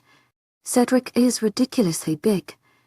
I, on the other hand, am 𝐸 54. I'm not exactly built for having a monster-sized infant. We'll just have to see what happens. Whenever I glance around the pack, I'm a little insecure from everyone who stares. They smile at me, their gazes curiously eating me up from head to toe, their eyes lingering on the belly the size of Mars. They know it'll provide an heir to the pack any minute. They're almost as impatient as I am to have a child in my arms. It only makes me miss Kiefer like a hole in my heart. The pure little boy that I want to hold in comfort, kiss his scrapes and read him bedtime stories. I picture myself with him a lot, but I try not to bring him up to Cedric too much. Or at all. I can tell my mate is stressed as it is, and I don't want to be a pushy brat that presses until she gets what she wants. It's as much his decision as it is mine, if not more. Cedric knows this world more than I do. 𝐊𝐲 the expert. 𝐊𝐲 so much older and wiser than I am. I trust him with my whole heart, and I can't help it with everything that he does for me. I watch him as he drags me home, waiting patiently for me to catch my breath. 𝐊𝐲 so sweet, so kind and understanding. I feel like him leaving me was years ago. It's so far in the past that it's not like it matters anymore. We've moved past it, and we're happily looking to the future. We end up at the house, and it's a bright, sunny day, despite the past week of non-stop rain. Cedric leads me up the stairs, into our big old farmhouse. As soon as the door closes behind us, his lips are on my neck attacking all the scents that I own. I'm already running out of breath as frenzied kisses touch every inch of skin he can reach. He bends, grabbing me by thighs and lifting me effortlessly. I moan, pressing into him while he hauls me up the stairs. He won't stop kissing me. I'm covered in tingles, and the not-so-distant memories of our one night of passion assail me. He carries me up and up, easily taking them at a time as he sucks on the skin where my neck meets my shoulders in an arch. Shivers attack my muscles, shaking me to my core. In thinking that's the place where Cedric will lay his claim on me. I've been told by my friends that it doesn't hurt, but that it feels absolutely amazing. I can believe that. Everything I do that involves touching Cedric feels good. Even being near him makes me overjoyed. I hear the bedroom door slam, and then my back slowly touches the bed. 𝐊𝐲𝐬𝐬's always gentle, but right now I can see the restraint 𝐊𝐲𝐬𝐬's hiding as he tries not to indulge. Met with his red eyes, and he won't look away from me. A hand on either side of my head, his palms flat on the bed. You are so beautiful, he breathes, and I blush, feeling like it's a big fat lie. Thank you, but you're wrong, I tell him, chewing on the inside of my cheek to keep myself from crying as my bottom lip starts to tremble. With these crazy pregnancy hormones, my brain is at the mercy of my mood swings that yanked me back and forth like a painful roller coaster. I'm sorry that Cedric is forced to endure the ride. My mate's beautiful face turns rock hard as it morphs into a sinister glare. Baby, I would never lie to you, he promises, but I don't point out that 𝐊𝐲𝐬𝐬's lied to me on multiple occasions. 𝐊𝐲𝐬𝐬's told me 𝐊𝐲𝐬𝐬's done with lying, and I believe him, but not on this. 𝐊𝐲𝐬𝐬's just trying to make me feel better. I'm big and round, bloated and tired. I have bags under my eyes, and I haven't had the energy to put on makeup or do my hair. I don't think that's necessarily a bad thing, but I feel like Cedric got 𝐊𝐲𝐬𝐬𝐬. I don't look a girl he saw in his college lecture all those months ago. Well, I don't respond. He simply bends down over me to nip at my neck, his substantial weight bearing down on me and his breathing tickling my ear. His fingers become busy with touching my dress, going for the buttons. I groan, from both pleasure and dread. 𝐊𝐲𝐬𝐬𝐬's going to see my body. I try to stop him, grabbing his wrist and yanking at it. It's titanium, completely immovable. I don't want you to see me, I insist, but all he does is shake his head. I've already seen you. I helped you dress, put you in the bathtub. Why is now any different? And I cringe, glancing at the window and the large beams of light. I know exactly why. Because we're in the light, I murmur pathetically. He replies with the most perplexed expression. It turns to one of understanding. 𝐊𝐲𝐬𝐬𝐬's quick to explain himself. You really have no idea. He blows out a breath, and I note how good the air smells. I can see just as well in the night as you do in broad daylight. Nothing could hide you from me. Wondering why he didn't tell me that before, his fingers continue their trail to my buttons, my hand still strapped to his wrist. Cedric's movement pauses when his fingertips finally touch me. Is this okay? He asks before undoing even a single button, his voice husky, and I don't know what to say. Instead I just nod, murmuring a simple yes, and that's all he needs. Cold air hits me, and I look away in shame as more of myself is revealed for my mate to see. I don't want him to see my tears. How can he volunteer to do this? How does he think I'm beautiful like this? I suck in a shocked breath when the knuckles of his fingers brush the top of my breast. The pale swells rise and fall when he blinks his dark lashes up at me, his eyes asking for permission. And when he gets my nod of approval, he gently kisses the angry lines spotting the flesh. My tears fall as he goes lower, his lips touching every little stretch mark on my skin. 𝐊𝐲𝐬𝐬𝐬's reading them like they're pretty, and I whimper with awareness. Baby Vela wiggles in my belly, obviously aware of my reaction to their father. I'm so incredibly lucky to have a man who treats me like I'm the most beautiful woman in the world, even when it is hard for me to believe. Now it's time to mark its mine. Baby, I can't wait any longer, Cedric murmurs, his voice gravelly with desire.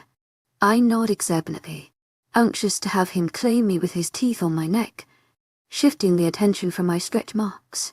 He crawls up my body like a predator, eyes locked on mine while he goes in for the kill strike. I wait, and I wait some more. Then, there's a new sensation. His teeth and tongue are searching for their rightful place, gaining access to the most sensitive area.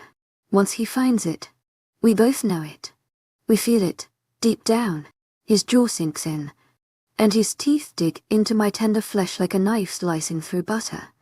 Hearing the sound that it makes, having the knowledge of what's happening, it's alarming. I feel like it should hurt. Part of my brain is convinced that it does hurt, so I squirm under him. Then, the euphoria hits. It's so overwhelming. I almost forget to breathe. The tingling goodness flows from my neck to my shoulders to my head, my breasts and stomach and down to my toes. In frozen, I can't move. Filled with love, knowing how perfect we are for each other. I've never felt so important and treasured in all my life. It's as if every moment has led up to this one.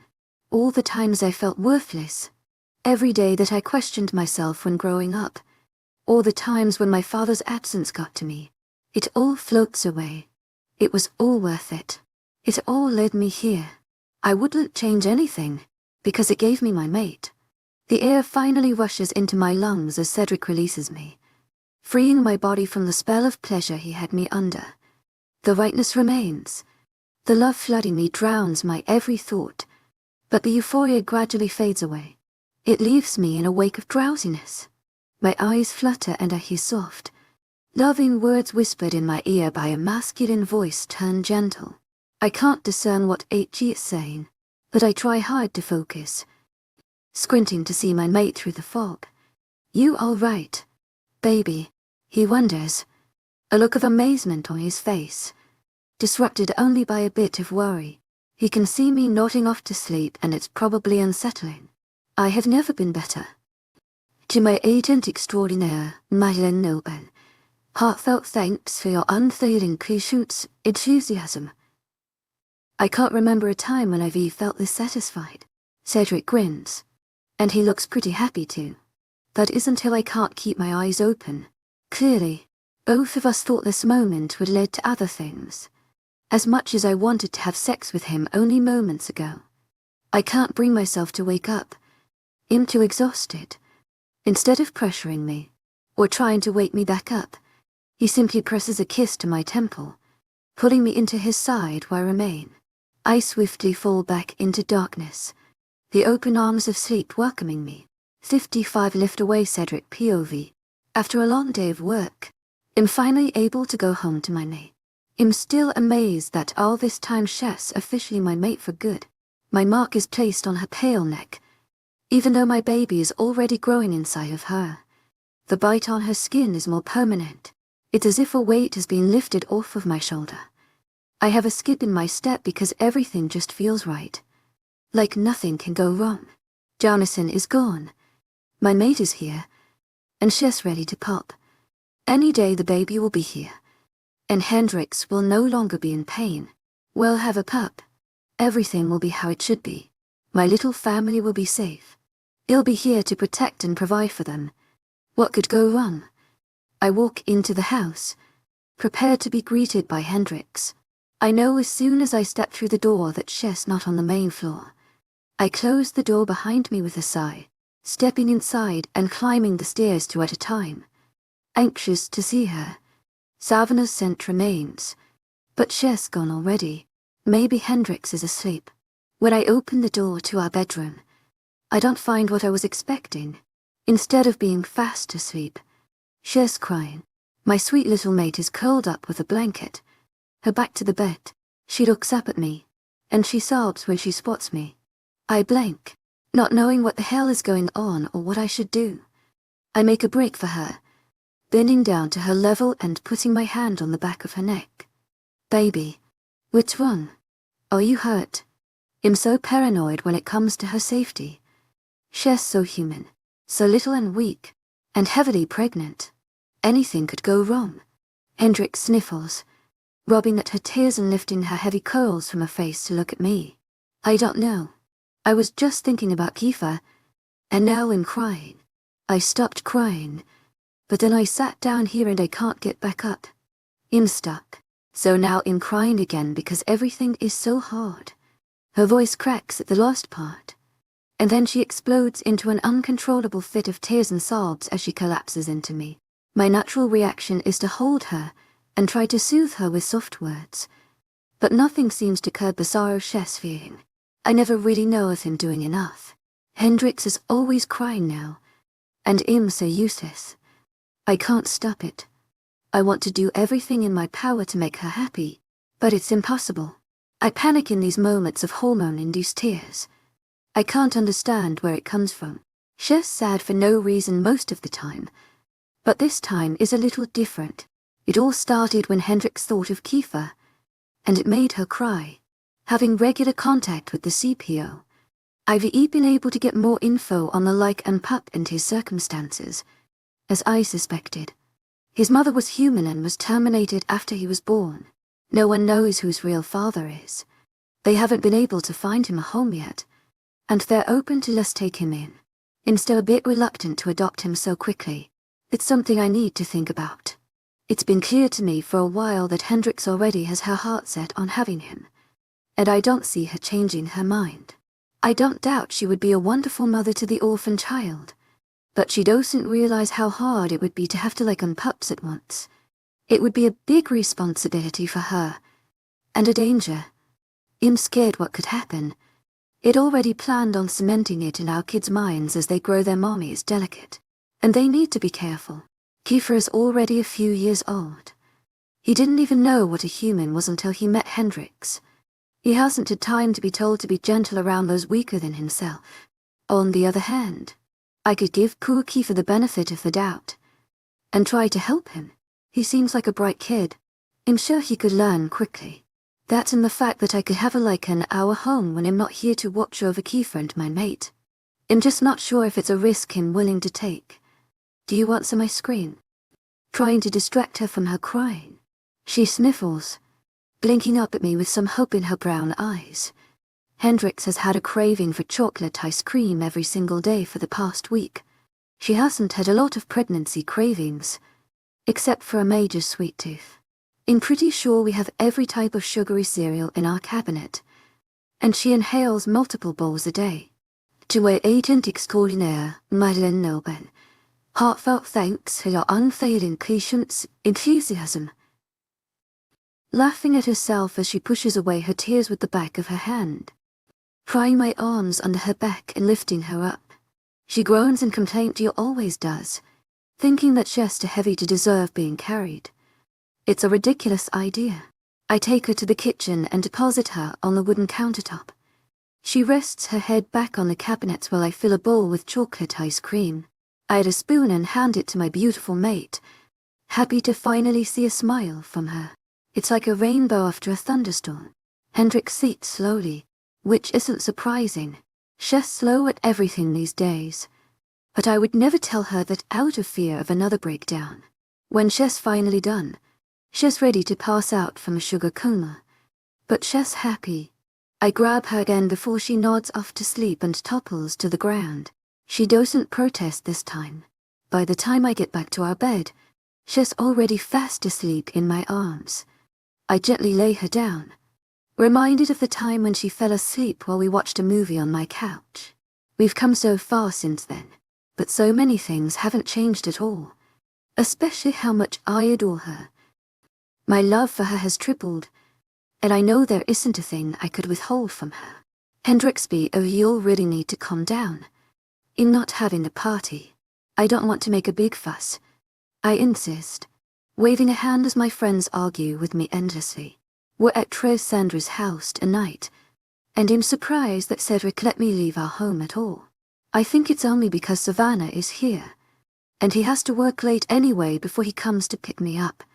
Not to mention, this house isn't too far from where we live.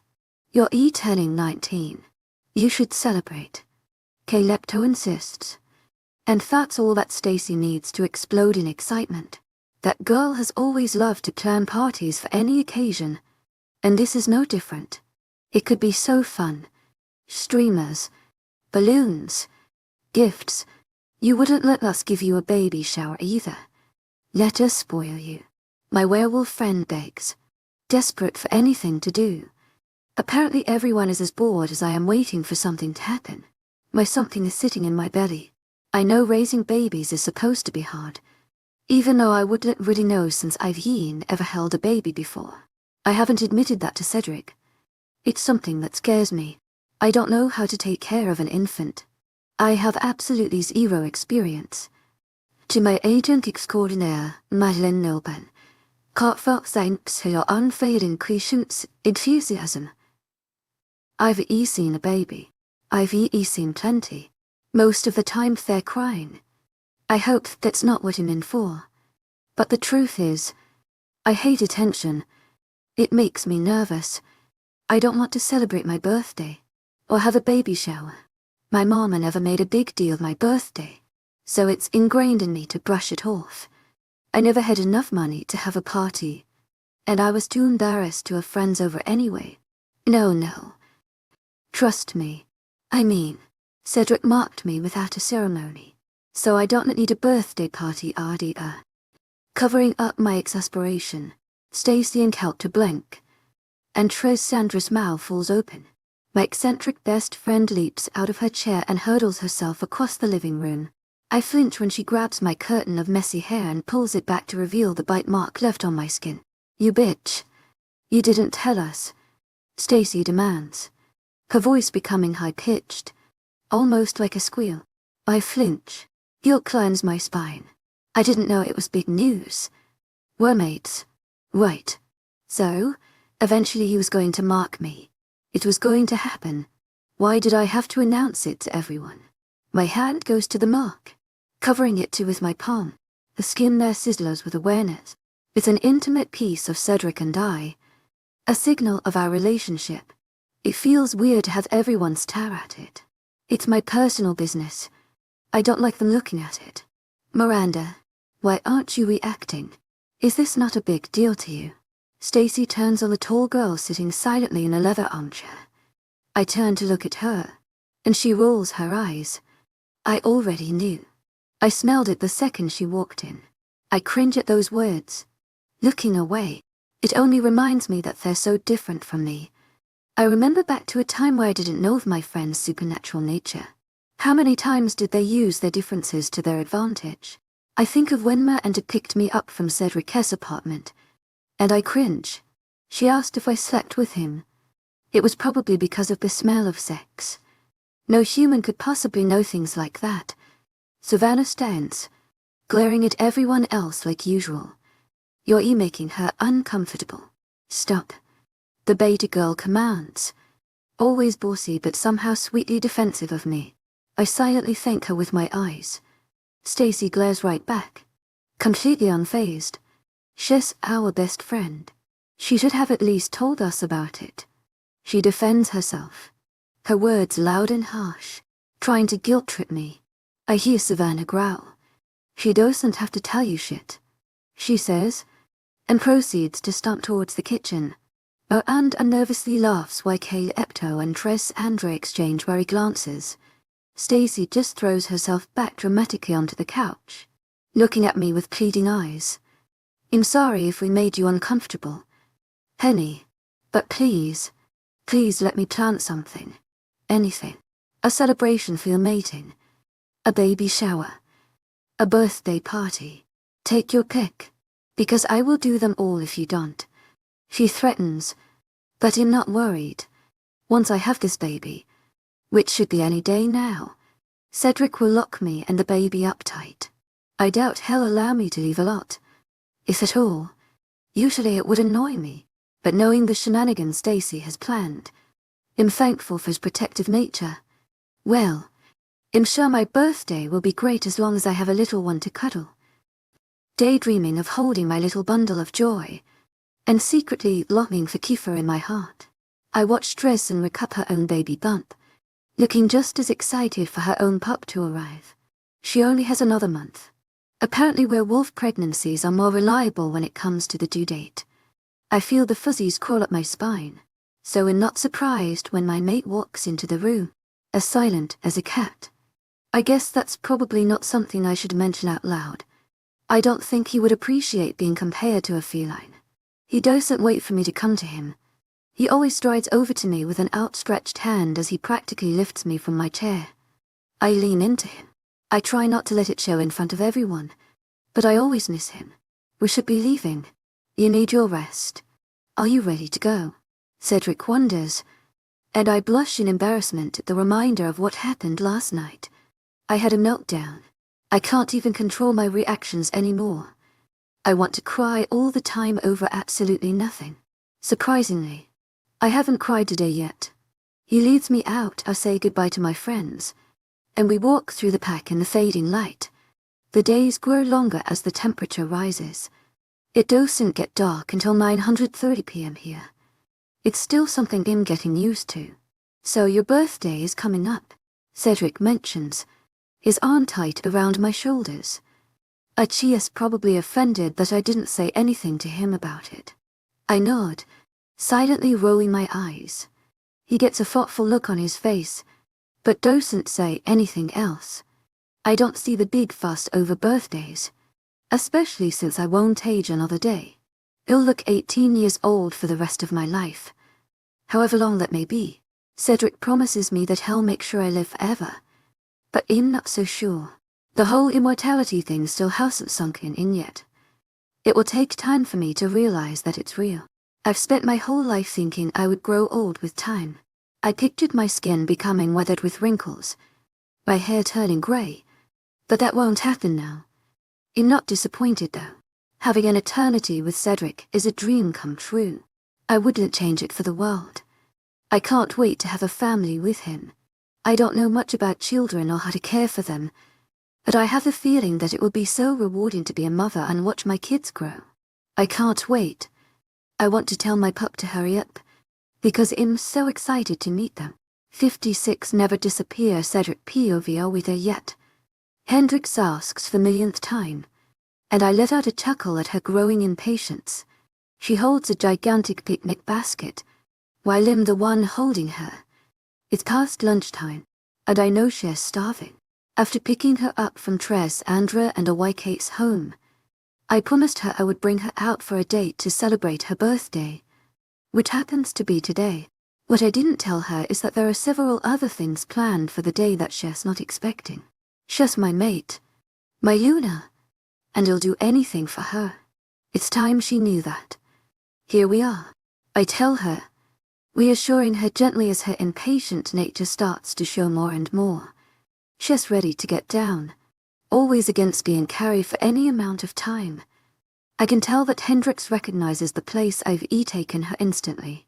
She knows the field as well as I do. It's the field where she demanded to see my other form. The place where she accepted both halves of me. The flower-speckled field feels special to me now, like it's a place of our own to get away. Setting her down, I take the basket from her. Its weight is slight, but she shouldn't be holding anything too heavy just in case. In not taking any chances, I lay out the heavy blanket, making sure to put it in a shady spot. I open the basket and start unpacking all of Hendrix's favorite foods. All of them hold copious amounts of sugar. I'm not surprised. The assortment of desserts gleams in the sunlight. She settles herself down. Reaching for a cookie, she lays down on her side, shoving the sweet in her mouth with a grin. 19 years old. In getting so old. Hendrix complains, but even I know she's joking. Her sarcasm amuses me, so I smirk. Oh yeah, you're ancient. You should look into a nursing home. She chokes on her cookie when she laughs, and I join in with her. To my authentic 𝐿𝐤𝐼𝐻𝐬 𝐑𝐞𝐝𝐬 heartfelt thanks for your unfailing criticism, enthusiasm. Being the sweet girl that she is, she offers me some of the coma-inducing food, and I decline. It's too sweet for my taste. As long as she likes it, that's all that really matters. She takes a swig of a soda, looking up at the sky. The sky in Montana is always bright blue in the summer. Not a cloud in sight some days. That's why they call it Big Sky Country. The sky seems to go on forever before it disappears behind the mountains. What's it like being a lichen? Like when you shift your in orbit, you can see things from miles away. That must be pretty cool. She sighs dreamily, like she wishes could experience it. It's so mundane to me, so everyday.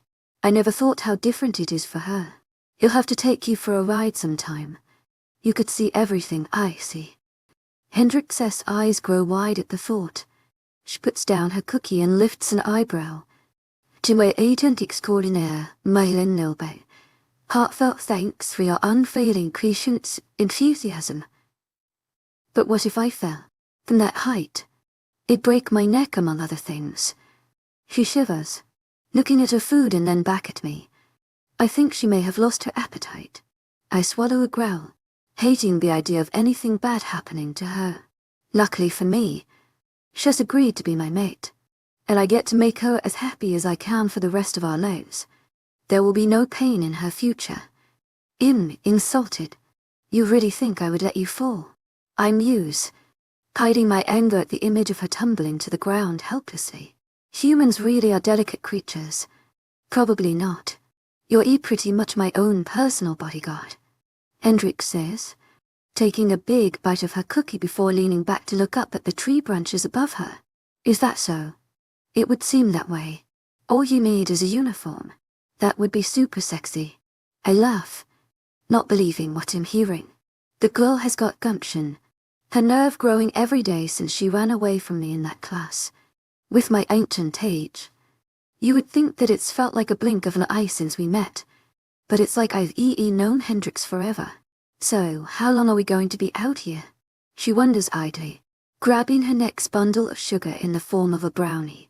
Oh, I don't know. Leaning back casually on my elbows while I watch her closely. As long as you want. Hendrix tilts her head. You mean as long as Stacy told you to be out here? She throws out with a straight face. I balk at her, completely caught off guard with that one. What do you mean? Suddenly nervous. Oh, I'm not an idiot. She's throwing me a surprise birthday party. My mate presses, leaning forward to try to get me to crack. I clap my mouth shut, my jaw going stiff. She was supposed to find out. How did you know?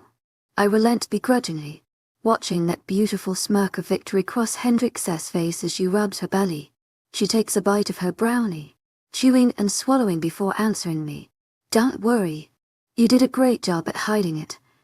𝐊𝐢𝐧𝐰𝐻𝐿𝐬, heartfelt thanks to your unfailing patience, enthusiasm. She pats my knee in mock sympathy. But I've known Stacy for years, since I was a kid, and I knew she had something brewing the second you proposed to get me out of the house today. Shit. I guess we weren't as slick as we thought. I only went along with the idea because I have other plans for later that would be better than any party that Hendrix could imagine. Little did Stacy know that I'm using the surprise party as my own grand distraction. Well, you caught me. Glad that my mate hasn't figured out the whole truth of the day's plans. She grins anyway, proud of her detective skills as she snacks on more desserts freely. So, what's on the agenda? She wonders, and I raise an eyebrow. Just because you uncovered the fact that you're having a party doesn't mean you get all the details. Sorry, baby. More worried about how Stacy would Anand on if I filled her in. That werewolf is annoying as hell. You'll never understand what Hendrix sees in her. But I won't admit it in front of my mate. Especially now with her sensitive nature. She's too prone to tears for me to ruffle any of her feathers. Oh, come on, she grumbles in exasperation. As terrifying as a flower blowing in the wind.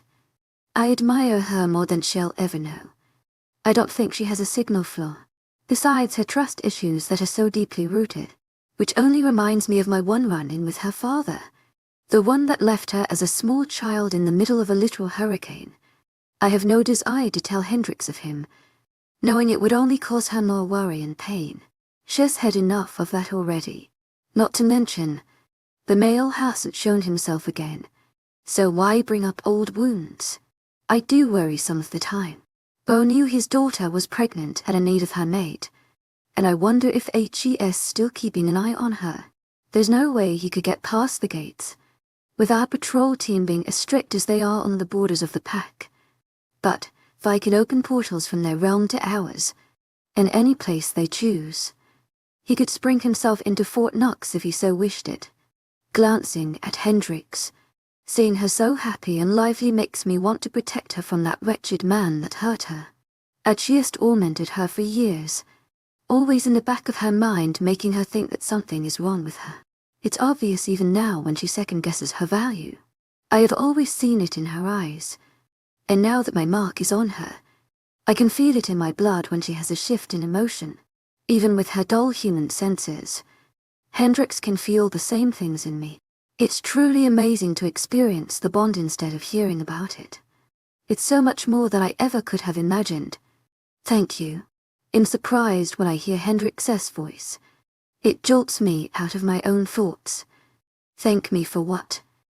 And she shrugs, an endearing tilt lifting her tempting lips. 𝐿𝐤𝐧𝐼𝐻𝐸 𝐊𝐤𝐳, heartfelt thanks for your unfailing 𝐊𝐢𝐧𝐼𝐻𝐸. For our baby, for everything. I wouldn't want to be anywhere else, she admits, and then she leans forward, capturing my mouth with her own. She nips at my top lip, always hungry to take things to the next level. I smirk against her mouth, tearing myself away slightly so I can stare into those doe eyes I've fallen in love with. I would say it's about time we head back to the house. Letting her fill in the blanks, Hendrix sighs, rubbing at her head before grabbing a package of zebra cakes and tossing them in the picnic basket. I reckon you're right. We better get there before Stacy comes to find us. That would not be pretty. Hendrix POV, the party isn't exactly what I was expecting. I guess Stacy didn't have enough time or resources to make the event as extravagant as she usually does. There's streamers and balloons and cake. Chocolate cake, of course. A few presents on the kitchen table. And a smooth playlist droning on in the background. It's a modest party, except for the fact that half of the pack is here. When everyone screamed surprise as I walked through the front door, I didn't even have to fake my surprise. As soon as I saw the people crowded into my house. And now I'm stuck in a conversation with a bunch of towering lichens, all of them forming an intimidating and humongous wall of muscles. I have to thank you for being here, Hendrix. It's been a pleasure seeing Vela turn into a simp. Another one bite the dust. 𝐿𝐤𝐧𝐼𝐻𝐸 𝐊𝐤𝐳, heartfelt thanks for your unfailing 𝐊𝐤𝐧𝐼𝐻𝐸. Elbowing his brother with a goofy grin, Reed rolls his eyes, pulling Stacy closer to his side. 𝐿𝐤𝐧𝐼𝐻𝐸 𝐊𝐤𝐳, heartfelt thanks for your unfailing 𝐊𝐤𝐧𝐼𝐻𝐸. The older brother wonders, clearly making a jab at the unmated lichen, as lets out an abrupt scoff. I don't need anyone tying me down quite yet. I've got time to be free, unlike you sons of bitches.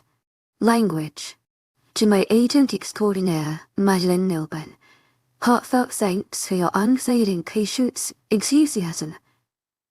Hiram's deep voice rumbles, and now everyone is laughing.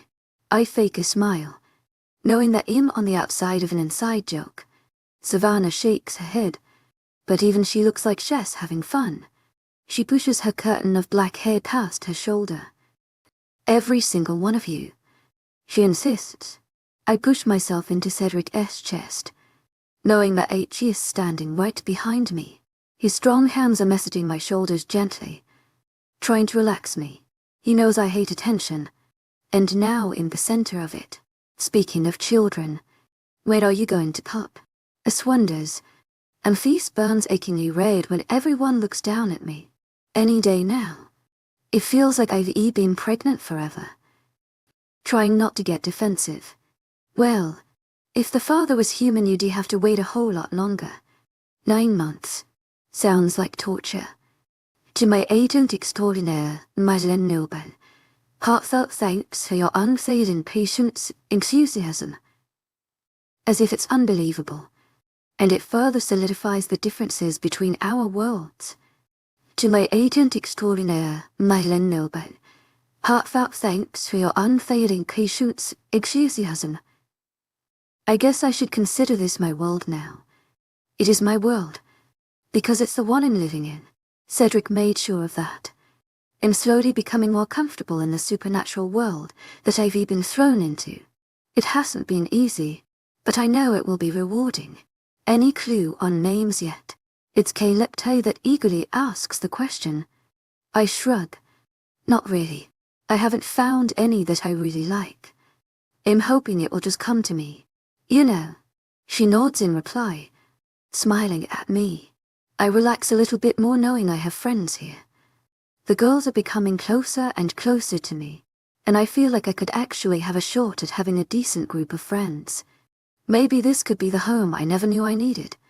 Well, as long as you don't name it 𝐾𝐲, Reed offers, and then he gasps for air when Stacy elbows him, anger evident on her pouting face. I like it okay. What's so bad about that? She demands, looking up at her tall mate with her hands planted on her hips, her rainbow bangles clinking together on her wrist. No, you like 𝐾𝐲, not the name, he insists. And when everyone starts laughing, Stacy gets even more defensive. Have you seen him? 𝐿𝐲𝐻 the badass. We would be lucky to have a son named after him. She raises her voice to be heard over the booming laughter. I can't help but grin. It's too weird to think of Stacy ever being a mother.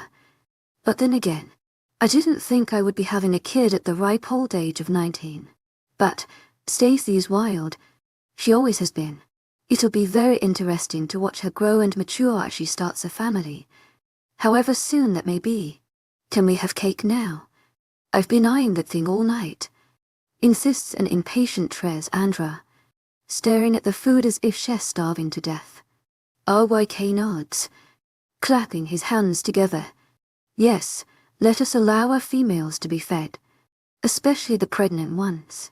Goddess knows that they are bottomless pits, he announces, much to my agreement. I can't seem to get enough food, and it would seem that Tressa is the same way. So we unceremoniously cut into the thick layers of heavenly chocolate. Each bite is amazing, and even though each 𝐊𝐲𝐿 pushes me further towards another pound gained, I don't seem to care. Weight is just a number. And I'm hungry. After another whole hour of talk and laughter, I see that Cedric is gone. I look around for him anxiously, but I can't spot him. I don't like that I'm now left alone in the middle of so much conversation. It's not right for him to abandon me. Savannah notices my dismay, and she shuffles to my side. He'll be back. He went to go get something, she says, reassuring me with a small smile. I rarely see her smile. I don't know how it's possible, but I really do trust Savannah. I trust her with my life. 𝐿𝐲𝐼𝐾𝐜. Heartfelt thanks for your unfailing patience, 𝐿𝐲𝐼𝐻. Going back to talking with my friends as the night draws to a close. People start to make their way out, the house getting emptier within the next half hour. Pretty soon it's just Ezra, 𝐾𝐿𝐲, Savannah, and Stacy and Reed. They all help clean up, bringing dishes into the kitchen, throwing away trash, basically making sure that I won't lift a finger. I sit lamely on the sofa, twiddling my thumbs uselessly. I can't wait to get this freaking baby out of me so I can do something. Anything. I hear the front door open, and then close. Savannah's head snaps up, and she looks back at me. A ghost of a smile translates, and my brows furrow in confusion. Cedric comes around the corner, holding the hand of a little boy. I gasp. 𝐿𝐲𝐼𝐻. Heartfelt thanks for your unfailing patience, 𝐿𝐲𝐼𝐻. I launch out of my seat, going to my knees as the lichen child runs to me with an enormous grin on his precious face. He propels into my arms, and I throw my arms around him. My heart thunders in my chest, pure joy jolting through my veins. I don't even care when everyone stares at us. I sob into his tiny shoulder, running my hands through his soft hair. Leaning back, I cup Kiefer's face in my hands, having to make sure that 𝐿𝐲𝐻 is real, that this moment is actually happening. I see tears in his eyes, only mirroring my own high. I say softly, unable to keep my hands off this child. I can't believe 𝐿𝐲𝐻's here with me. It feels so right seeing him in my home, in 𝐶𝐻, in my arms. I've thought about him every single day, and here he is. Kiefer replies shyly, Are you going to be my mommy now? I laugh, a wholehearted laugh that floods my soul. Yes, sweetheart. In your mommy now. I confirm. And he lights up, throwing his arms around me again. I hug him tight, looking behind him to see Cedric. And 𝐊𝐲𝐻 smiling too. I peek around to see that everyone else is gone. I'm guessing that Savannah got album out of the house to give us some privacy. You'll have to thank her later. Thank you, Cedric. Thank you so much. I cry, and he comes to my side, his hand on my back. He rubs my spine gently, his face softening. I thought it was about time. All the paperwork is done. All you need to do is sign a couple of things. And 𝐊𝐲𝐻 all ours. He tells me, putting an arm around Kiefer. I can already tell that Cedric cares for him. Even if 𝐊𝐲𝐻 not all 𝐊𝐢𝐳. The news is more than I can take. I try to hold back my tears, but I can't. I choke on a sob as I hug little Kiefer for the 100th time. I'm going to treasure you, I murmur into his ear. And he giggles, the sweetest sound I've ever heard. With my mate, our new son, and a baby on the way. I can't say I've seen a more perfect family. 57 flag me down Cedric POV. It's been an eternally long day spent in the office. And I'm almost done. Thank the moon goddess. After a few phone calls, paperwork, and check-ins, I can't say I'm not ready to be home. It's been an eternity since I've had any rest or semblance of a break. I had a call with the new alpha of the Green Pack, checking to see how he was faring in his brand new job. Apparently, things are going smoothly. Alpha Paul and I had no complaints, and it sounded like he was well suited in the position I left in his hands. He chose a beta, and is frequenting nearby social events to find his mate. I'm glad to hear it. No alpha is completely competent without a Luna to check in. Then, there were the multiple calls with the guard. One was about Jameson, and how 𝐊𝐲𝐻 going to prison for a long time for his involvement with my mate. It's good news. I can finally relax and put the whole thing behind me, but I can't make any promises to myself. The situation will forever loom in my mind as what almost happened that night when I came to get Hendrix. She wouldn't be here, and I would have gone completely insane. To my agent extraordinaire, Madeleine Nilban, heartfelt thanks for your unfailing patience, enthusiasm. I had to touch base with the guard once again, but for a much more pleasant reason. Our adoption of Kiefer is still a thing of interest. His caretaker, a social worker named Linda, insisted on weekly phone calls for the next month to make sure 𝐊𝐲𝐻's settling in all right. She's very protective of him after all that 𝐊𝐲𝐻's been through, and I don't blame her. He was stolen from his human mother, and he doesn't even know it. How many others have been adopted out of the 𝐊𝐲𝐻 and are only now finding out about their past? It makes my stomach sick. The scandal of the 𝐊𝐲𝐻 being shut down is national news to all supernaturals around the world. I'm sure that every adopted 𝐊𝐲𝐻 is getting the information firsthand from the guard employees working hard to make things right. Speaking of adopted 𝐊𝐲𝐻s, there's one more thing to do tonight, and I'm not looking forward to it. I have a meeting with my gamma, and he walks right in at 9 on the dot. You wanted to see me? Ezra wonders, sidestepping through the door with raised eyebrows and a stiff posture. Apparently it's always nerve-wracking being called into my office for a chat. I press my lips together. Just for a moment. I wanted to ask you a few things. He nods his head, striding in quickly. He sits down, obviously a bit anxious. How have you been dealing with your adoption circumstances? I wonder, feeling awkward at the question, but knowing it's necessary. No matter how hard it is for me to ask into people's personal lives, I have to. I take care of my pack members. I have to make sure that every single member is faring well, whether it be mental health or physical health. Both are equally important. Ezra sighs, raking a hand of his golden auburn hair. I haven't really thought about it too much. I'm trying to focus more on my life now. My mate has helped me a lot in that regard. She always knows what to say. He explains, making eye contact with me. I have a lot of respect for Ezra, Mostly because 𝐻ES not afraid of me. Have you decided if you're going to take me up on the offer to visit your father in Morton Malum? The high-security prison is located far from here. In Antarctica, to be precise. But the trip might be something that Ezra needs to get some closure. I might pay a visit there myself in the further, just to assure myself that that little son of a bitch, Jameson, is locked up tight where he belongs. Ezra's father was a part of the ruthless murder of Ezra's own human mother.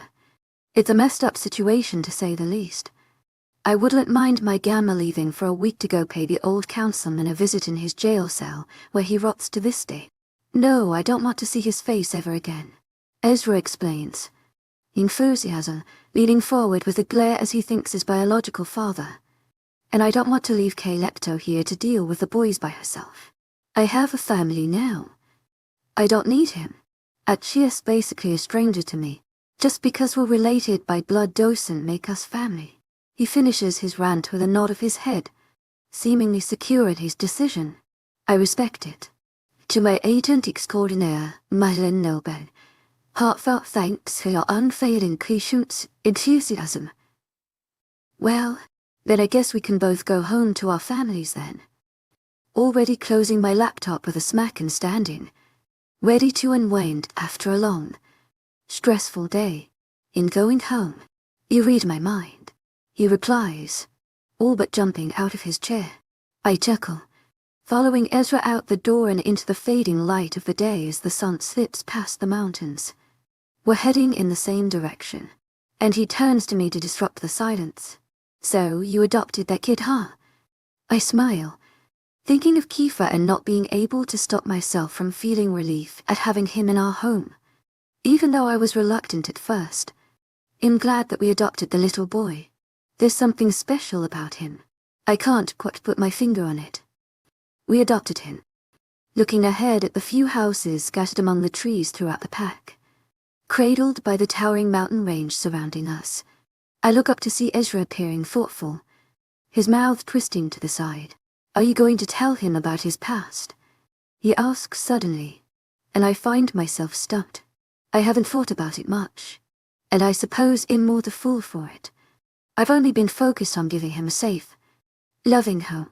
The future seems so far away now that I want to enjoy the present. I don't know. What do you think? I tilt my head at Ezra, and he shrugs. You're more experienced when it comes to it. So what would you have rather had your parents do, if you had the choice? Ezra looks away. I honestly can't tell you, but I feel like he has the right to know. At least when 𝐻𝐤𝐴's older. I nod, agreeing with him, but not knowing what exactly I'm going to do with the information. When should I tell Kiefer? How would he react? Obviously, 𝐻𝐤𝐴's too young to understand something of that magnitude right now. But kids grow fast, and before I know it, he'll be matured. I can't picture the 4-year-old growing into an adult. One day he'll be a full-grown like a male. It's hard to picture. It's even harder when I realize all that will happen between now and then. I had no idea how much stress this new child would bring. I already feel like him doing everything wrong. Does it go away? I ask Ezra, and his brows furrow. 𝐊𝐢𝐴 𝐻𝐼𝐻𝐬 Heartfelt thanks for your unfailing patience, enthusiasm. The fear that you're going to screw them up. Understanding dawns in his eyes. Humor sparks, and he laughs. A deep sound that echoes through the air. I'm not sure. It definitely fades, but I have my moments of panic. He muses, and I know that it hasn't been easy on Ezra to take in his mate's little siblings. The werewolf boys are a handful, and already love their makeshift parents. Good luck. You're going to need it. Kids are a challenge I never expected, he admits, clapping me on the shoulder before saluting me goodnight as he disappears in the other direction. I've been thinking long and hard about the challenge that is fatherhood. I also never imagined myself as a parent until I met Hendrix. It's easier to picture a steady future when your pup is still in the womb, out of sight. It's another thing to have one in your house. It terrifies me a little bit. A small person with so much growing and learning to do, and I have to help him find the way. It's a lot of pressure, The light on the front porch is on when I get home and 𝐊𝐲𝐾 sits on the porch, smoking a cigar.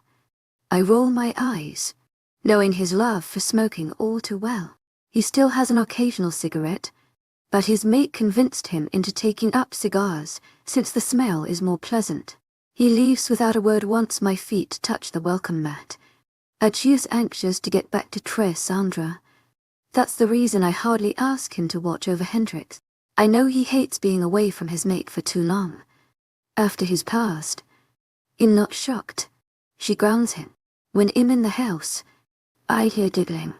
It erases the burden a little more. It's an easy, sweet sound that I could come home to for the rest of my life. Hendrix is laying in bed with Kiefer, and she's tickling him under his arms. 𝐿𝐲𝐳 laughing his head off, trying to wiggle away from her. She grins mischievously when he hauls away, scattering a pile of books onto the ground from the tall bed. What's going on in here? Strolling in as two pairs of eyes flash up in surprise.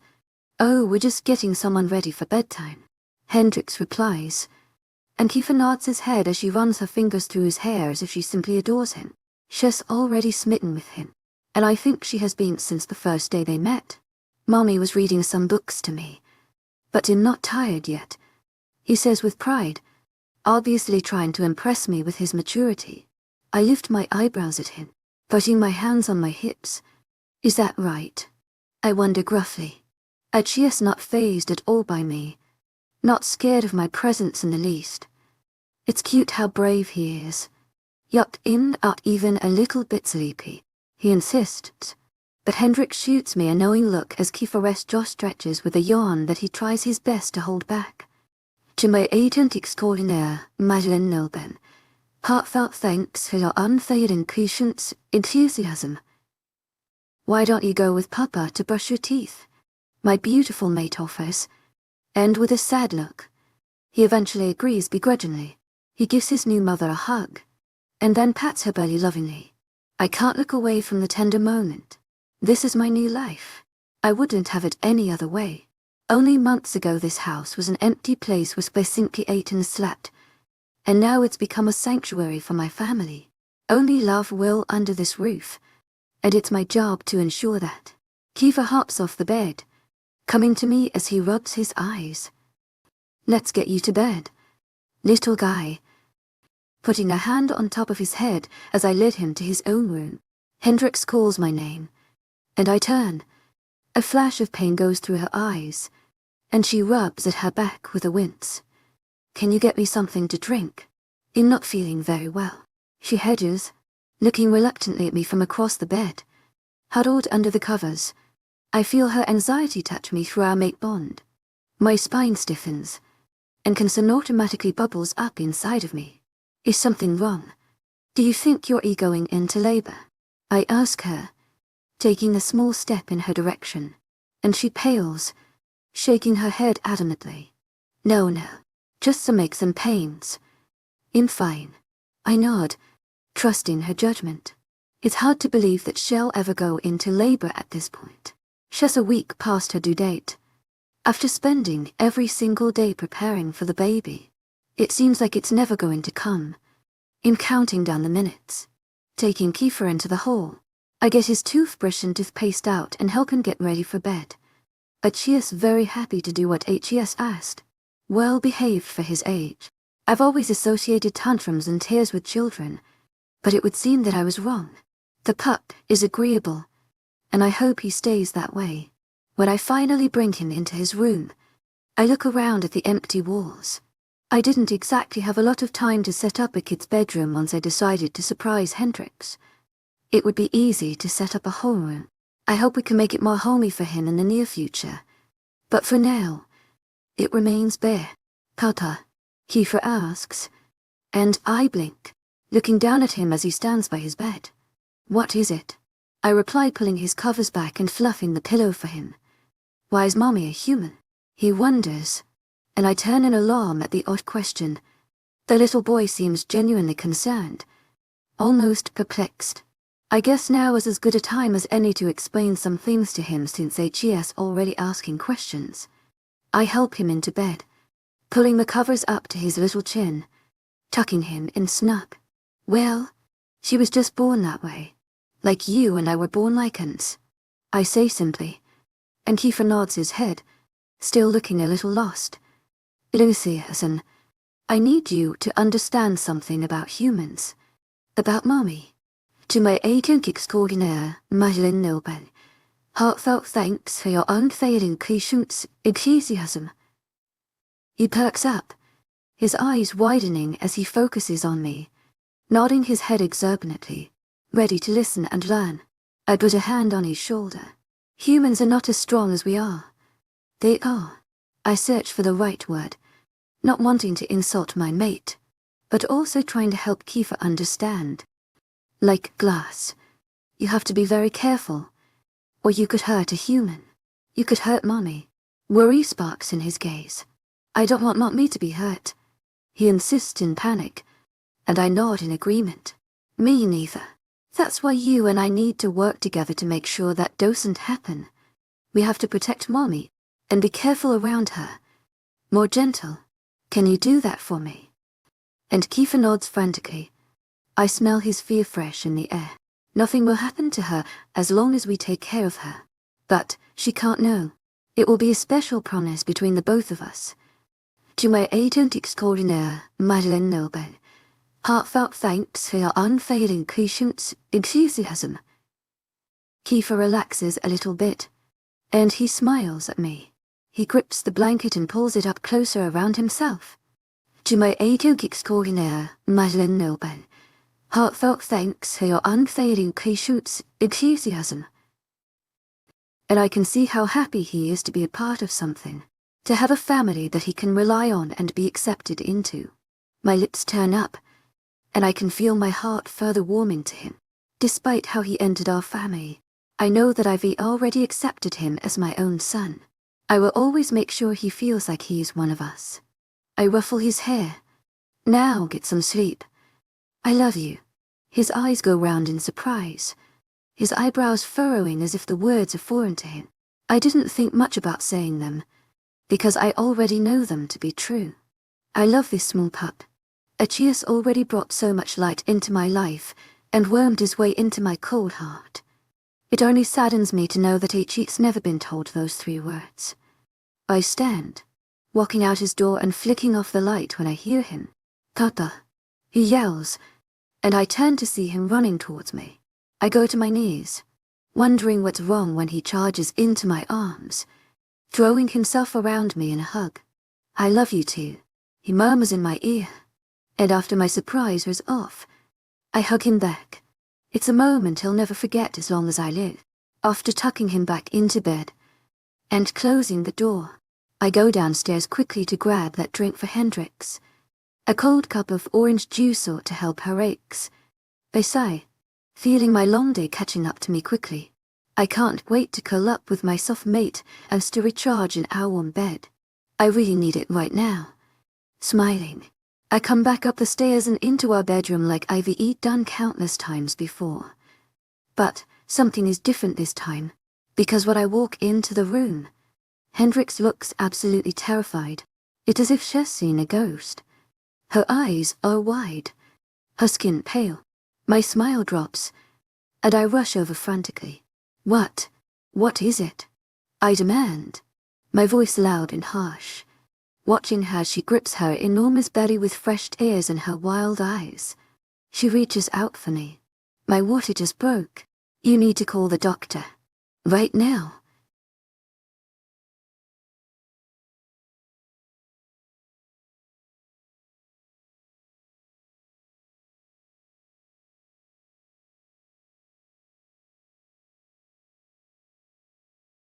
I never thought my eyes, once a source of terror, would become the most beautiful part of her.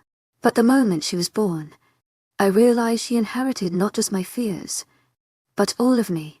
58 bell through the night Hendrix POV. Thunder cracks, rain pours against the window panes, and my scream overpowers them all. The pain is just way too much to handle.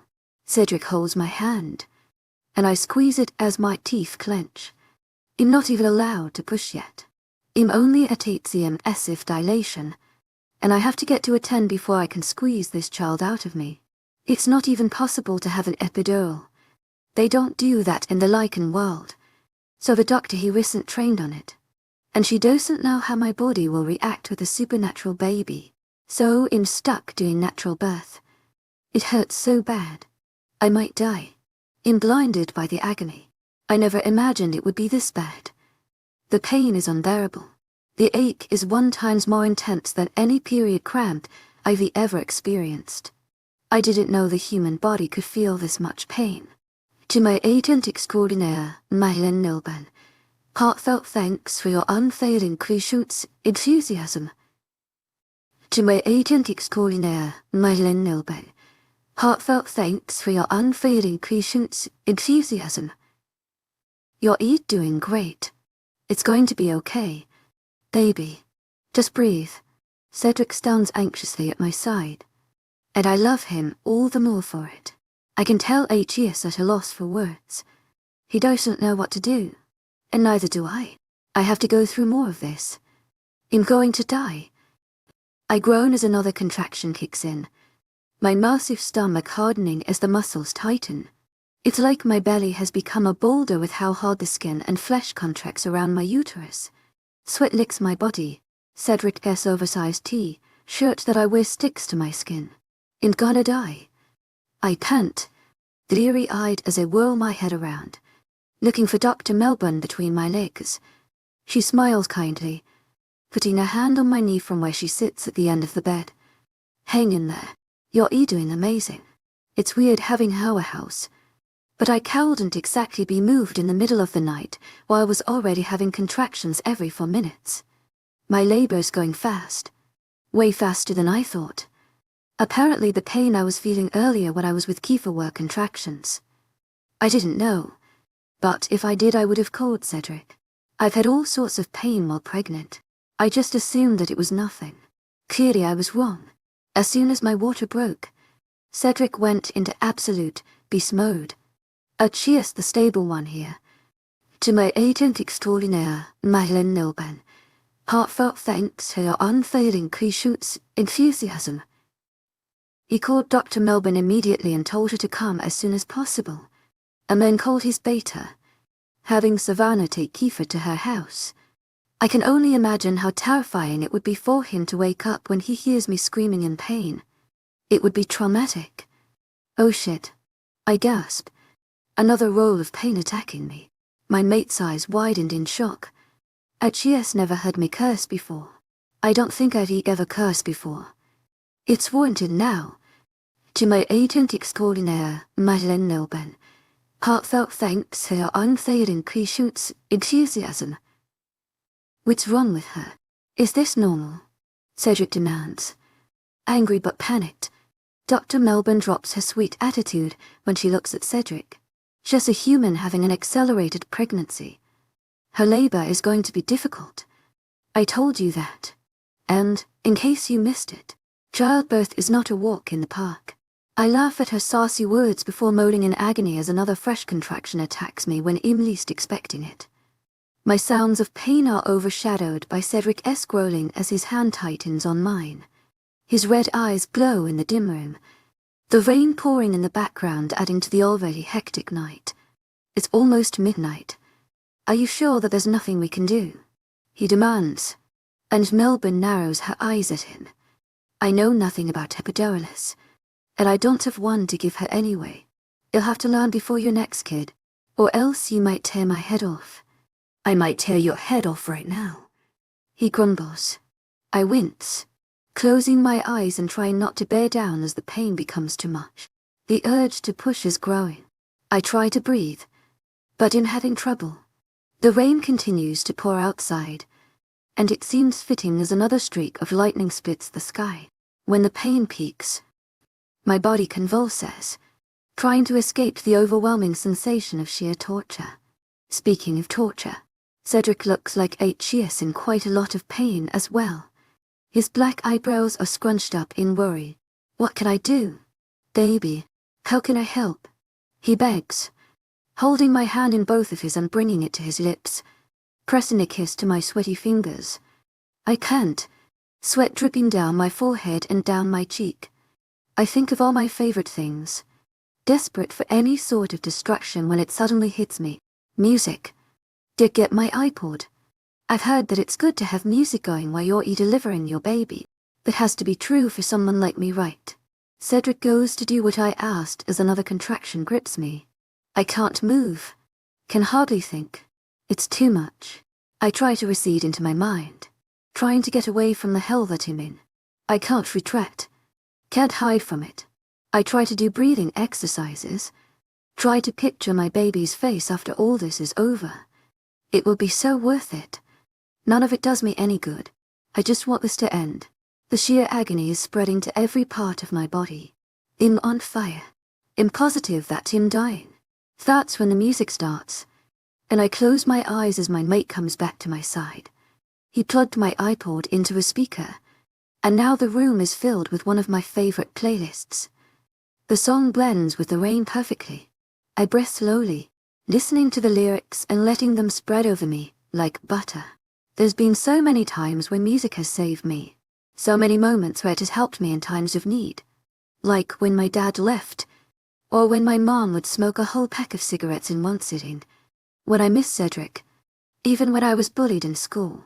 But this takes the cake. It's soothing, distracting. I ease out of the contraction, breathing in through my nose and out through my mouth in an O shape. Cedric rubs my shoulder, hovering over me like a protective wall of muscle. Better. And I just nod, not trusting myself to talk right now.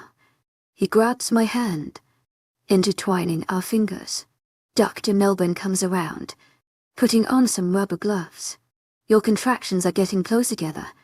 I'm going to check you, she says gently, and then proceeds to check my cervix under the blanket to see how far along I am.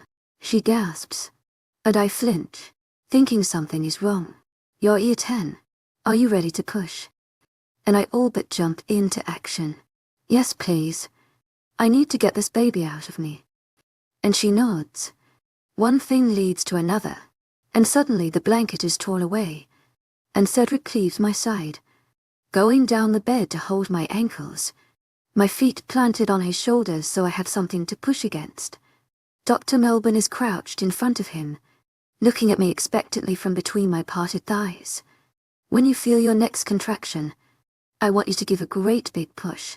To my agent 𝐿𝐢𝐬 heartfelt thanks for your unfailing patience, enthusiasm. And I bite my lip, nodding my head as I feel the pain climbing my spine. I'm ready for this. Ready for it to be over after all this time. I feel like I've been pregnant for eternity, but this delivery feels like twice that. The contraction comes on full swing, and I yell as I push with all my might. It hurts so bad. I push again, holding my breath. I push against Cedric's bulky shoulders, and he doesn't move an inch. Good. Good. You got it. Try again. To my agent 𝐿𝐢𝐬 heartfelt thanks for your unfailing patience, enthusiasm. I nod, not looking at her. She counts down from 10 at a slow pace, trying to get a longer push. Cedric murmurs encouraging words, watching the whole thing from a much different perspective. I don't envy him. I'm sure it looks like a mess down there. It feels like an eternity. Tons of contractions and pushing later, and the pup is not out. Not even close. Another contraction ends, and I collapse on the bed. My legs would have fallen with me too if it weren't for the fact that Cedric is holding my ankles tight in his big hands. All that work for nothing. It's been almost an hour of pushing, and no baby in my arms to show for it. Hendrix, you have to keep trying. The baby is almost here. You're so close.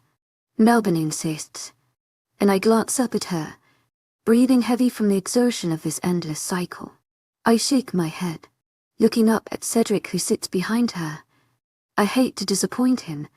I really do. Maybe if his mate had been a lichen he wouldn't have to go through this. I can't do it. Tears springing to my eyes like the rain coming down outside. This is completely impossible. There's no way it will happen. This baby is never coming out. Baby, look at me. I blink up at Cedric, sniffling all the while. His red eyes aren't wavering, his handsome face calm but also stressed. You can do this. I know you can do this. You never give up. I've never seen someone as determined as you. You are strong. Goddess? Hendrix, you are so strong. You got through this pregnancy, carried this baby for almost 6 months of hell. And you never complained. Never wished for it to be easier. I know you can do this. Baby, you're the only one who can. I stare at Cedric in shock, seeing the steady set of his jaw, and the love so stern in his eyes. His words give me courage. I listen hard for the song currently playing on my playlist. It's a Fleetwood Mac song, and a good one. I guess it's time to do this thing for real. One baby, coming right up. Another excruciating contraction comes on, and I clench my teeth, focusing on my body as I dig my heels into Cedric's shoulders. I push with everything I have in me. Every ounce of strength left in my body goes into the push. The power congregates in my lower half, and I scream in agony as I feel the head of the baby coming out. Thunder booms in the sky, filling the room with a flash of light. I take a break for one gasping breath. Then I push again, and the baby slides right out of me. I scream at the same time as a newborn's wail slices through the room. I sob as I go completely limp, my body finally relaxing as the realization dawns on me. I did it. I pushed a living thing into this world. Me, I did that. Cedric gasps, and I look forward desperately, wanting to get a glimpse of my child as my legs slide down my mate's hard body. I cherished, staring at her baby overdrive, Melbourne's shoulder as she goes to work wiping the infant down. His eyes are filled with awe. I want to see my baby. Where's my baby? I beg. And that's when Cedric looks up at me, tears in his eyes. 𝐊𝐸𝐳, so beautiful. 𝐊𝐸𝐳 perfect. Baby. To my 𝐊𝐢𝐳 𝐊𝐢𝐳𝐬 heartfelt thanks for your unfailing crave enthusiasm. I have a baby girl. I smile, another sob breaking free of my chest as my heart seems to triple in size. I love her so much already, even if she put me through months, and then hours. Her wails ring out, calling my maternal instinct to come to life. I watch Cedric cut the umbilical cord carefully, finally getting a glimpse of my squealing baby as Dr. Melbourne wraps her up in a blanket and hands her to Cedric. My mate crosses the bed quickly, kneeling at my side as he places her in my arms, his arm going around my shoulders as hold back a sob. You did it, baby. Look at her. Her eyes are closed, her face swollen from delivery, and she weakly waggles her little fists in anger as her cries die down. Her angel head is covered in a crown of pitch black hair that she obviously received from her dashing father. Her desperate cries turn into soft murmurs as she wriggles in the blanket. Cedric was right. 𝐊𝐸𝐳 absolutely perfect. Hello there, I whisper, touching her chubby cheek with the tip of my finger. She lets out a whimper. No, it's all right. Mama's here. She comes when I talk to her, and just when I think it can't get any better. She blinks. Her little eyes slowly pry open as if to see who spoke to her. I look into her ring gaze, and I gasp, completely startled. Her eyes are bright red, shining like rubies in the dim room. It would seem that 𝐿𝐢𝐳𝐷𝐞𝐝 color the second they're born, and our lucky little girl gained the cherry irises I adore so much in my mate. Cedric's hand comes into view, his big knuckle brushing her head tenderly. I glance up to see him staring at her, absolutely amazed, his full lips parted. I never thought my eyes were anything but terrifying, but they're beautiful on her. He breathes, and I laugh, overjoyed to be blessed with such an amazing moment. Cedric pulls me closer to him, pressing a kiss to my forehead. I am so proud of you, he tells me quietly, and I grin from ear to ear, pleased with myself too. I can't believe I did it. It seemed absolutely impossible, but I did it. I pushed through, and I have Cedric to thank for that. I reach my hand up, putting my hand on his scarred cheek. pressing a kiss to his firm mouth. But I couldn't have done it without you. I tell him. And he smiles thoughtfully. You could have. I just had to remind you of the truth. That's all. He replies. Always so gentle and kind with me. I'm humbled by him every day. 𝐿𝐤 the most supportive man I've ever met. When Dr. Melbourne speaks. I'm jolted back into reality, forgetting that she was here during our private moment. Do you want me to weigh her? She's quite the chunk. She muses, holding a clipboard in her hand as usual. I glance down at my perfect baby, seeing the rolls of fat on her little arms and legs, and the double chin poking out from her neck. She's so sweet and adorable snuggled into my chest. I don't want to have her taken away at all, but I suppose it's necessary. I held her my child, hating to see her beautiful face scrunch up in sorrow as her cries ring out again. What's wrong? Is she okay? I insist as Dr. Melbourne crosses the room with my daughter in her arms. Like an infant's become extremely attached to their mothers. Their sense of smell and hearing is keen, so she'll know when the person holding her is not you. She won't like being separated, Cedric explains. I furrow my eyebrows at the image he paints. Melbourne chuckles as she puts our baby girl on the scale, and the poor little thing is screeching the whole time.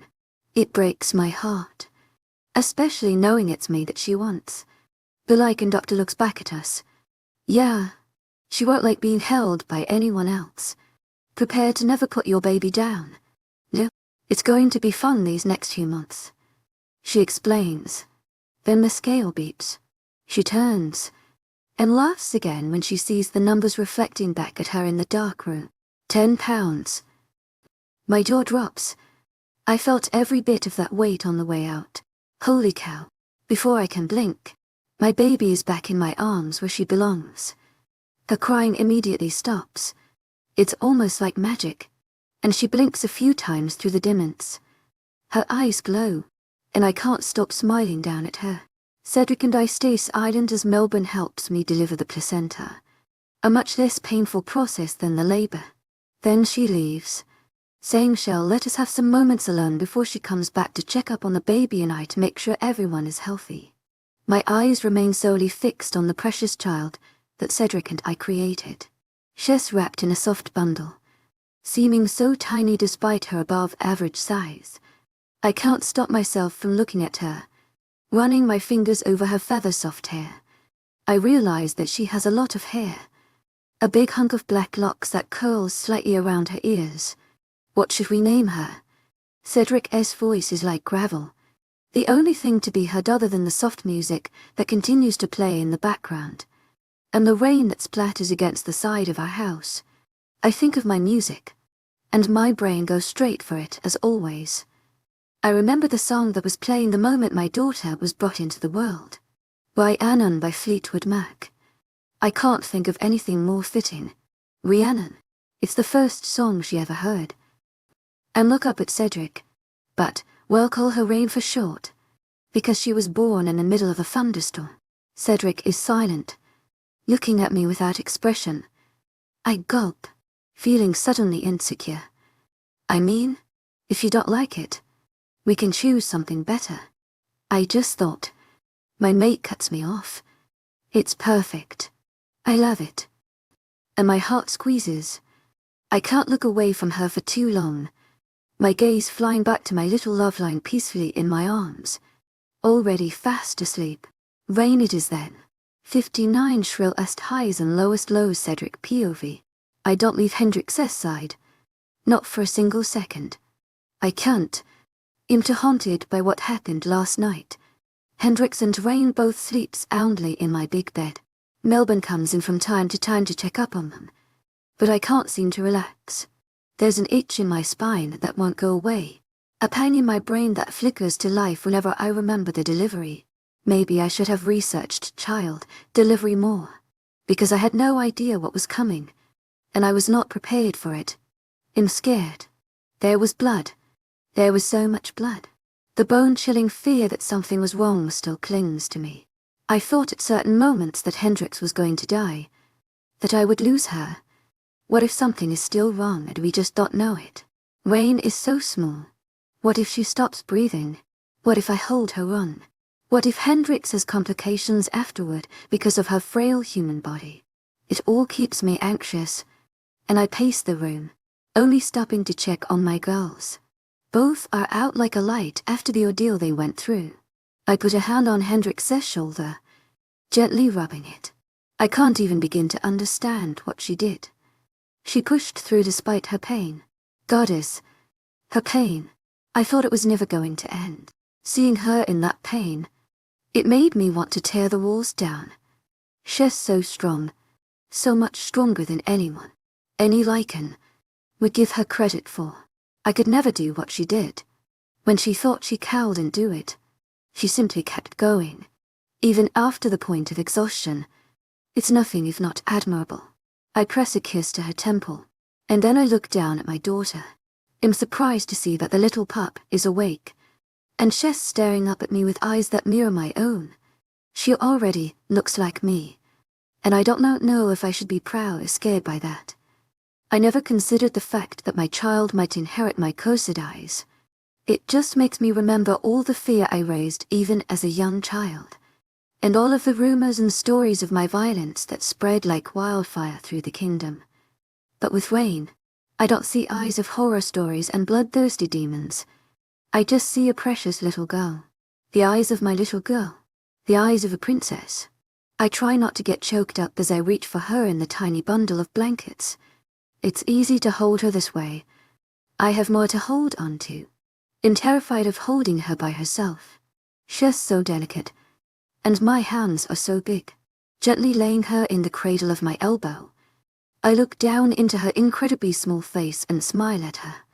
Her lips are large and full, like her mother's, and her little button nose resembles Hendrix too. But everything else is from me. Though lichen pups prefer their mothers, they also will sometimes tolerate their fathers. To my agent extraordinaire, Madeleine Milburn, heartfelt thanks for your unfailing 𝐊𝐢𝐧𝐼𝐶𝐻. Most of Hendrix's scent is my own after I marked her. It's how other lichens know that she's mine. Rain blinks, trying to focus through the afternoon light and failing. Even lichen babies can't see perfectly at birth. But it only takes a few months before they can see better than any human. I put a finger to her cheek, gently brushing the chubby face that already brings me so much joy. When she feels my touch, she wiggles her head to the side, her mouth opening and twisting to seek out sustenance. She latches onto my finger, sucking surprisingly hard, until she realizes that my fingertip isn't a nipple. When no milk comes out, her face crunches up. I try to hush her, but she responds by letting out a wail. Panic strikes, and I try my hardest to quiet her, but she's not having it. Give her here. My mate Southern draw insists, her voice like gravel after sleeping for 10 hours straight. I hand Rain over reluctantly, wishing I hadn't woken Hendrix. She needs the rest. My Luna holds the infant, rocking her in her arms, and Rain immediately stops her crying. What's wrong? Did Papa scare you? She teases, muzzling our baby. I sigh, smiling despite my ever-growing worry. I think she's hungry. I tell her, and Hendrix's eyebrows furrow before looking down at Tiny daughter. Dr. Melbourne said she might not eat for the first 24 hours, and that a lot of babies don't because they're so tired. But she said that if Rain starts rooting, then I should try to feed her. My mate nervously pulls her long shirt up, revealing her bare, swollen breast. Her stomach is still distended, and will be for a while before it goes back to normal. What is rooting exactly? I feel so clueless about babies. I'm not qualified to have one. Hendrix just laughs, then motions to Rain. The little thing has her head turned to the side, her mouth open as she reaches and searches for food. Babies do it when they're hungry, she explains, then brings the baby to her breast. Trying to feed her, it's a lot more difficult than I thought. It's supposed to be natural, but poor Rain is crying as Hendrix tries to help her along. It's a few minutes of struggle, and then suddenly Rain latches on and starts eating with a vengeance. Hendrix gasps, pride shining in her dark eyes. "There you go. You got it," she murmurs, lovingly stroking the baby's cheek as the newborn sucks less as she leans back into the bed. Rain eats for several minutes, and then her little red eyes flutter closed, and she falls onto her mother's breast with a satisfied sigh.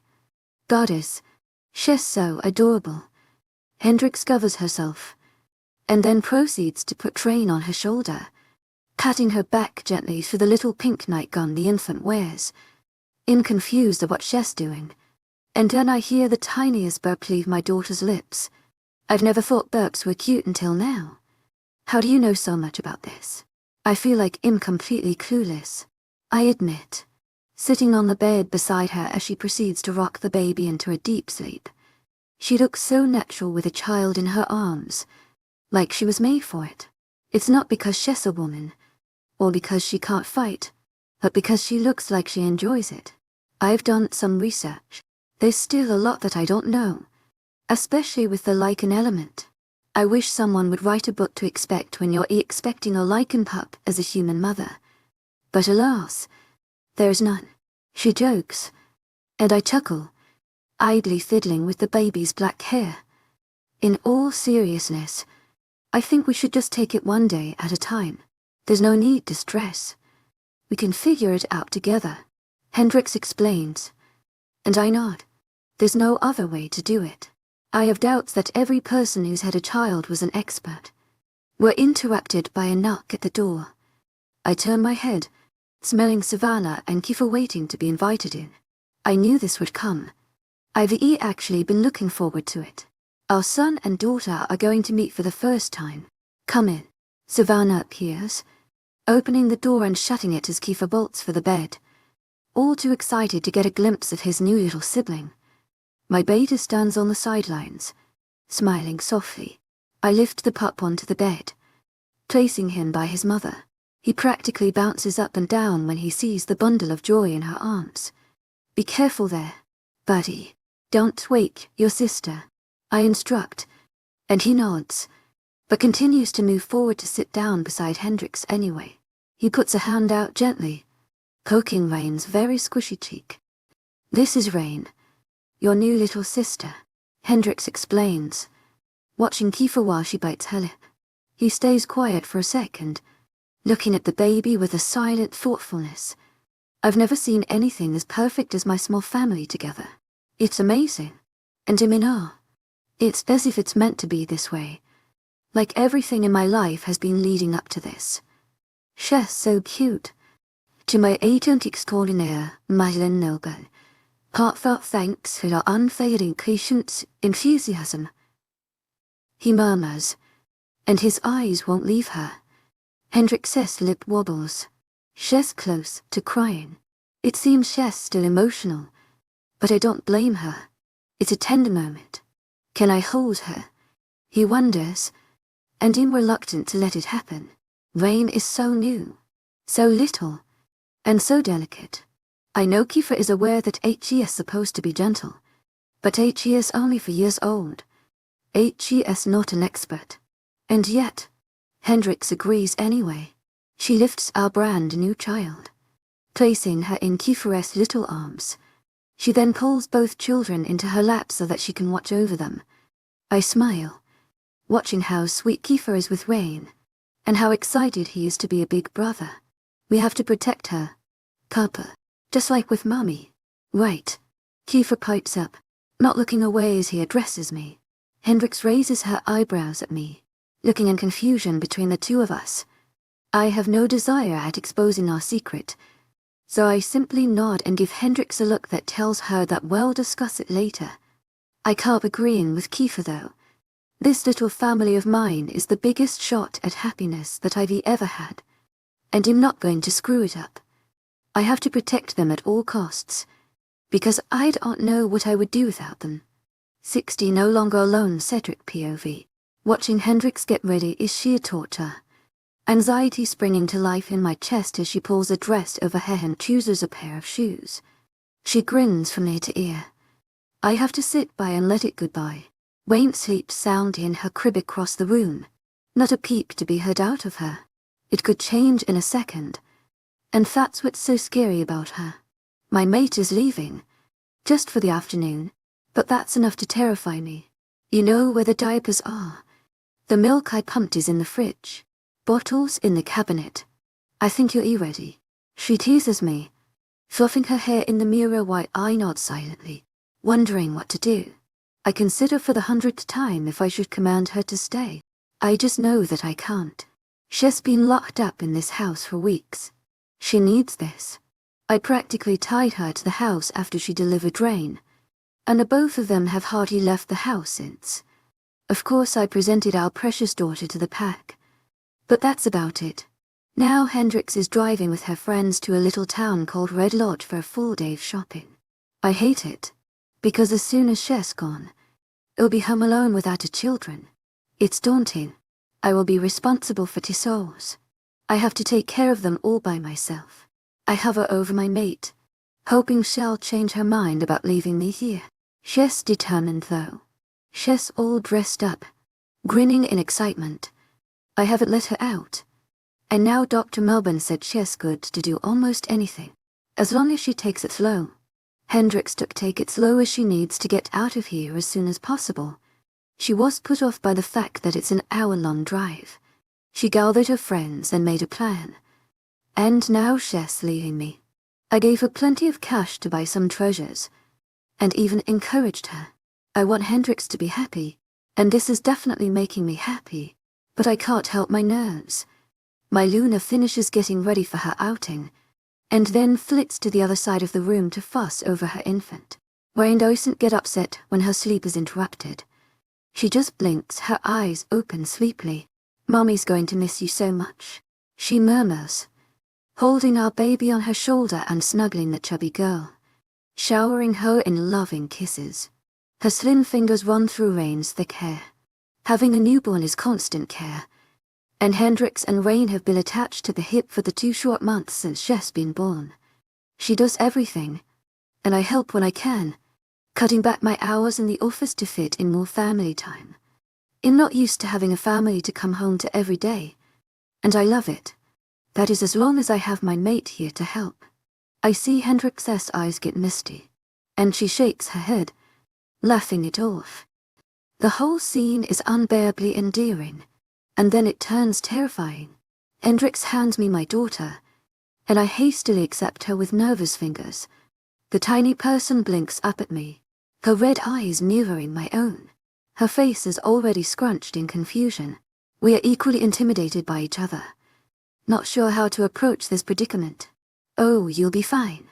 Hendrix waves off my fear, and I watch her helplessly as she grabs her bag, standing stupidly on the sidelines with Rain in my arms. The infant wriggles in obvious frustration. She tolerates me, but much prefers her mother.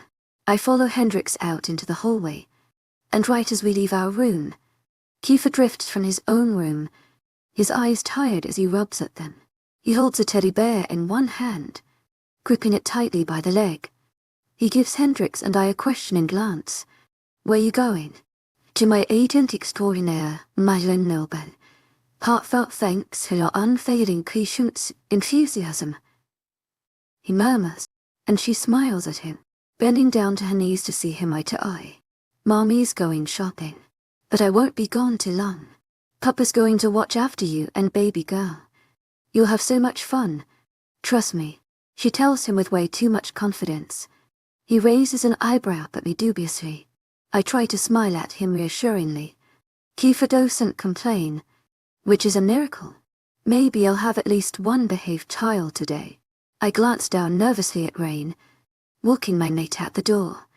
Hendrix supplies us each with a new round of kisses and hugs before disappearing into Savannah Suburban in the driveway. The vehicle is packed with females.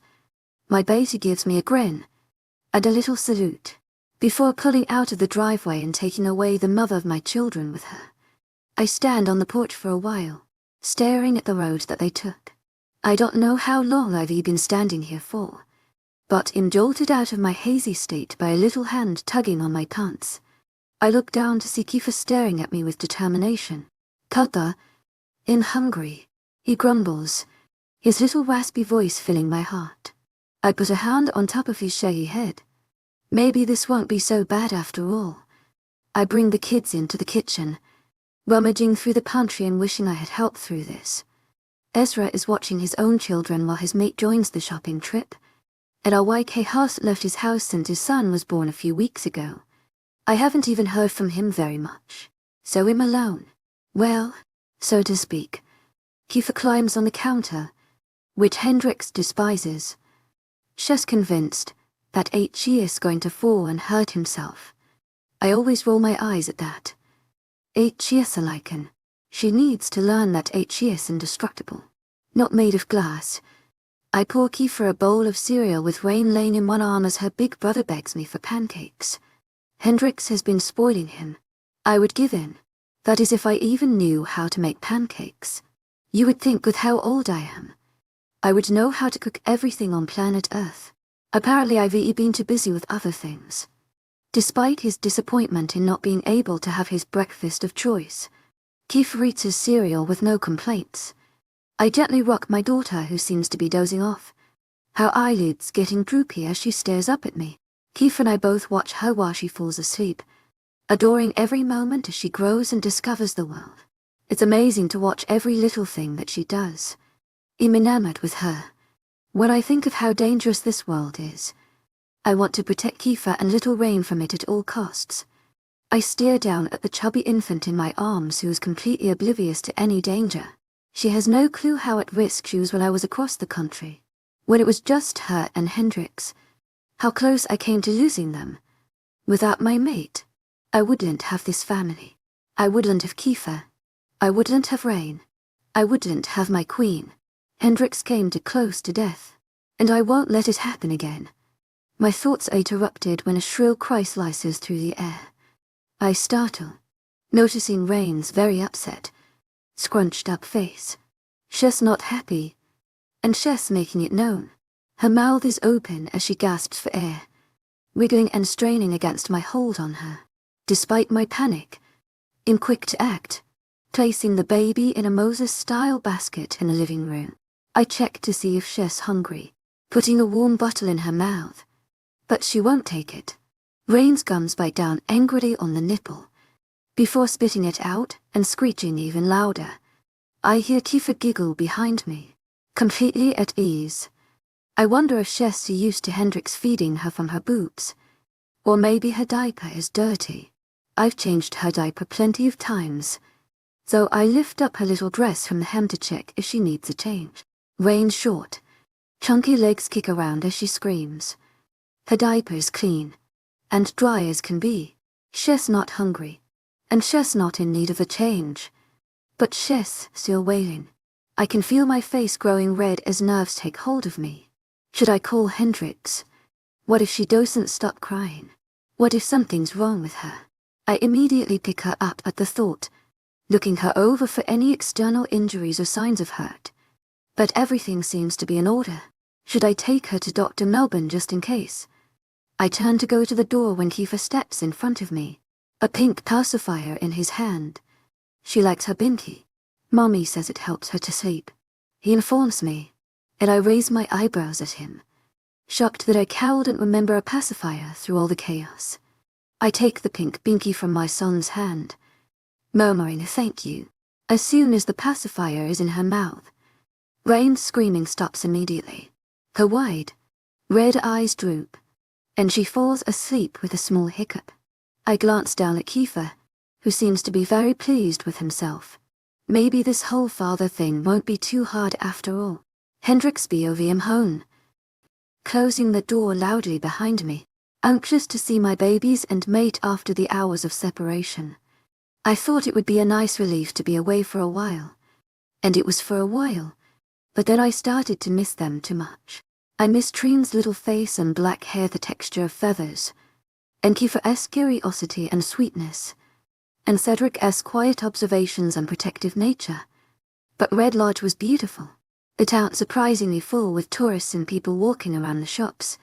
I got lots of cool things, had some amazing food, and got to know my new home a little bit more. It was a great time, and I loved hanging out with my friends. I'd hardly seen them in the last few months, although I was ready to be home after an hour. I expected hugs and greetings when I walked through the door. Not complete and utter silence. Laying my shopping bags by my feet and walking into the house to see what's going on. I wonder if everything's all right. Paranoia creeping in. Where are they? Why can't I hear them? Where's Cedric? I hear a snore before I even find them. Cedric is fast asleep, curled up on the couch. An arm and a leg hanging off the edge since it won't accommodate his massive size. On his chest lays 𝐊𝐽, sleeping noiselessly. Cedric's arm is wrapped tight around our son. His other hand rests in the basket on the ground. His long fingers are draped across our little Rain, who is also content to sleep the day away. I put a hand to my mouth, overcome with so much emotion. I can't believe how well suited Cedric is to this life. Seeing him so gentle, so loving towards our babies, it warms my heart. My insides have turned to mush. I want to make myself part of the picture, but I also want to cherish the sight. Stepping into the room, I try to be as quiet as I can, only wanting to enjoy this precious moment. I'm not silent enough.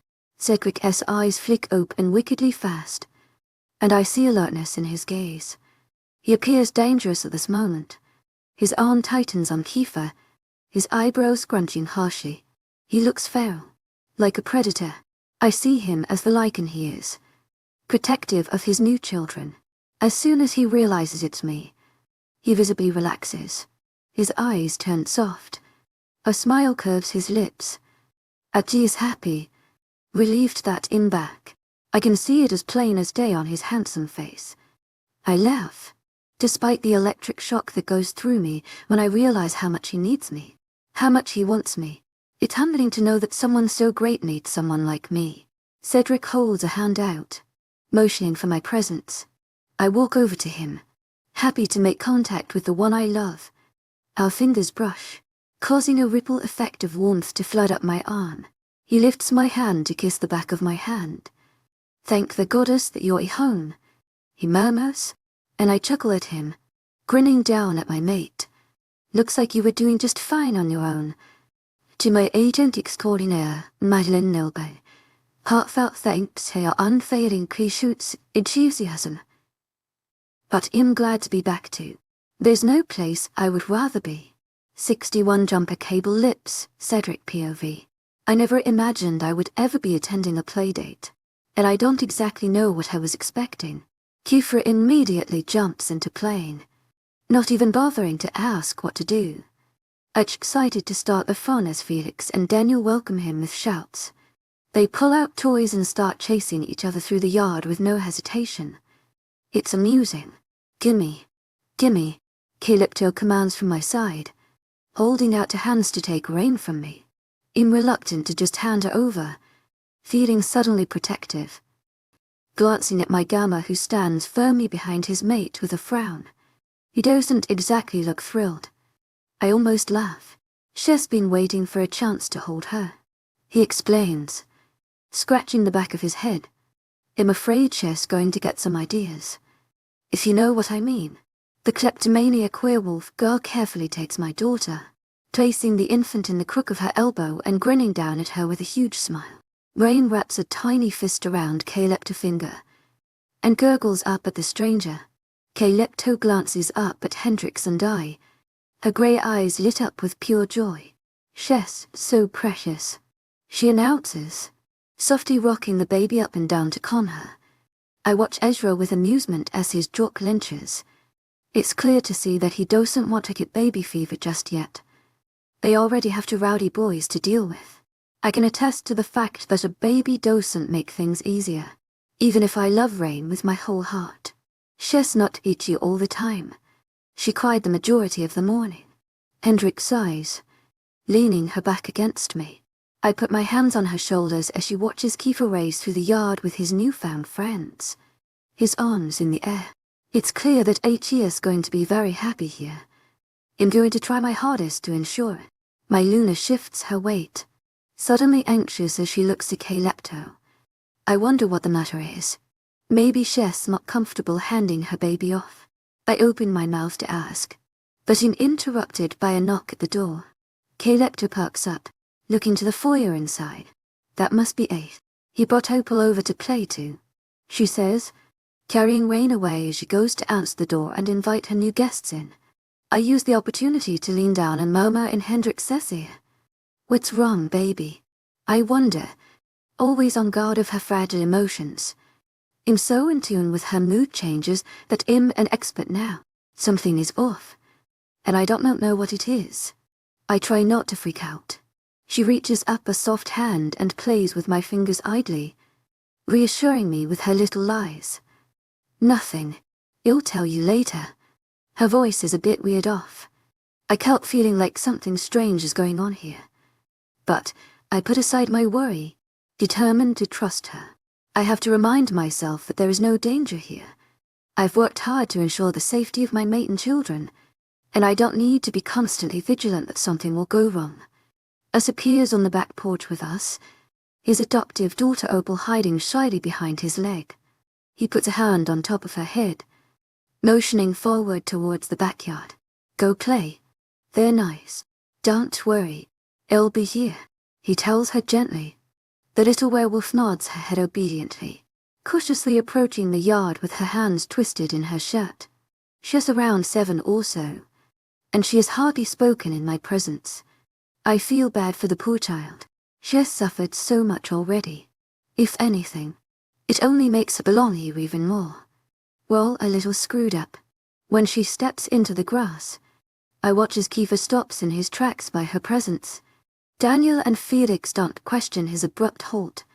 They just keep on sprinting along without him, happy as can be, with a new gleam in his face. Our son walks over slowly to Opal, his lime-green eyes wide as he approaches her. She stops too. She watches him carefully. Now they're both just staring at each other, only a few feet away from each other. How odd. My son simply smiles at her, waving a friendly hand. Kiefer starts talking to her, looking to brave and forward for how much shorter he is than her. My name is Kiefer. Do you want to play? He offers eagerly, and Opal doesn't hesitate to reply. She's almost eager to speak now. In Opal, she pushes her hair short back and smiles with a rueful laugh. What are you playing? Kiefer erupts into an elaborate explanation when Hendrix suddenly slips free of my hands, making a break for it. I watch her in curiosity when she rushes to 𝐾𝐞𝐬𝐻 side. She tries her best to be quiet and discreet when she asks her something, but she doesn't know just how good my hearing really is. I hear every word. The whispering doesn't help hide a thing. You'll watch them. You're sure this is okay? My mate wonders, her voice on edge and slightly urgent. My hackles raise, and I drop closer. I'm alert now, switching from relaxed to vigilant in a second.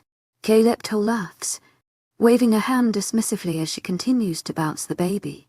To my agentic 𝐷𝐸𝐻𝐬 𝐊𝐢𝐺𝐻𝐬 heartfelt thanks for your unfailing patience, enthusiasm. I know how it is. Go have fun. She winks, and my stomach drops to my toes. Thank you. I owe you one. When Hendrix turns around, I blank. What on earth is going on here? I don't put two and two together.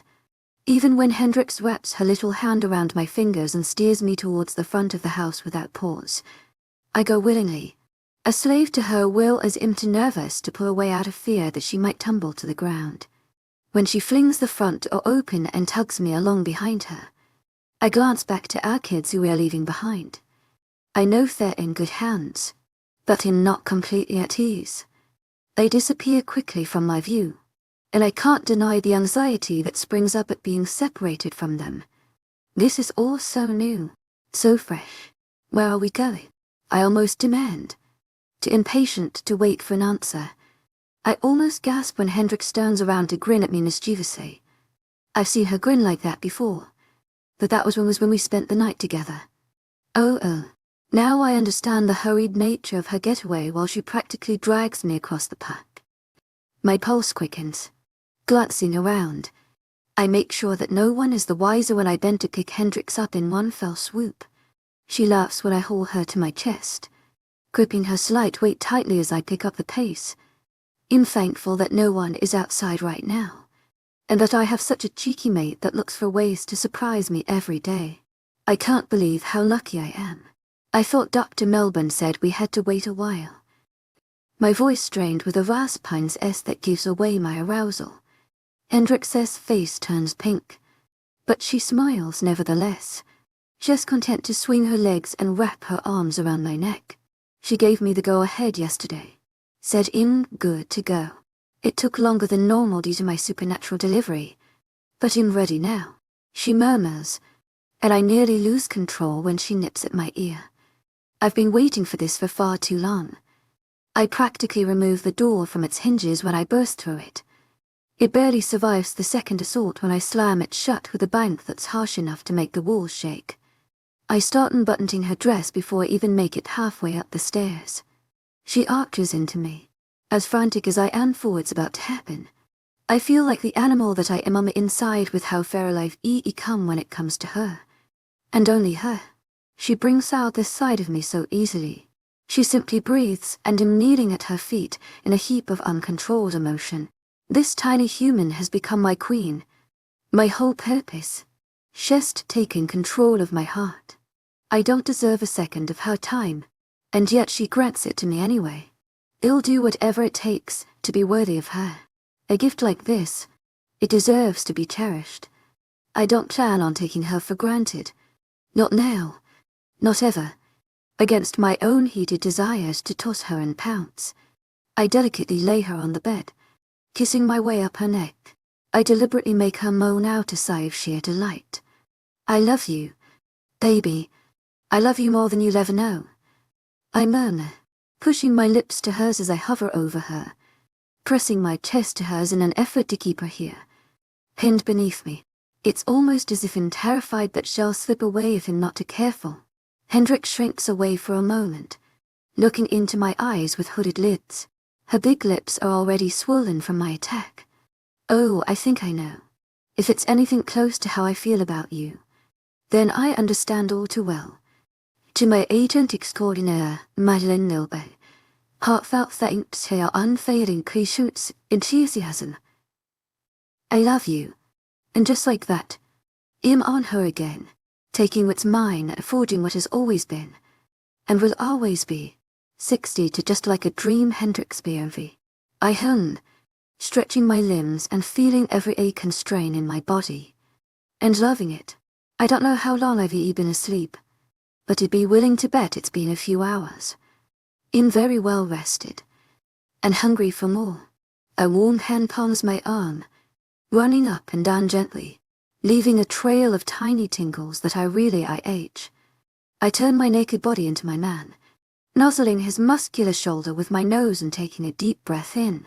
He smells so good. I want to jump him again already. 𝐊𝐢𝐧𝐬𝐷𝐞𝐝 𝐊𝐢𝐳 heartfelt thanks for your unfailing patience, enthusiasm. Beautiful, or should I say afternoon, he murmurs against my ear, making me shiver. His large fingers trail down to capture my wrist, his hand swallowing half my forearm.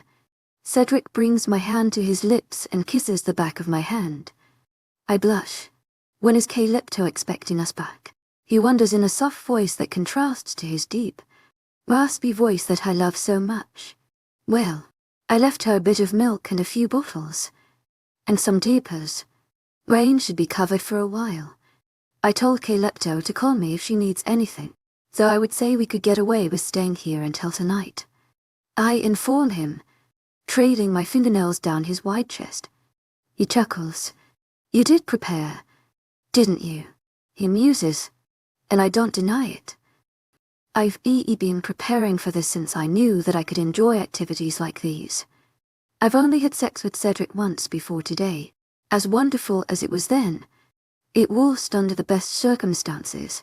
I still have a pit of guilt in my chest over begging him to sleep with me, especially after finding out about his religious beliefs. That was not right, and I had to correct my mistake. We needed to create fresh, new memories.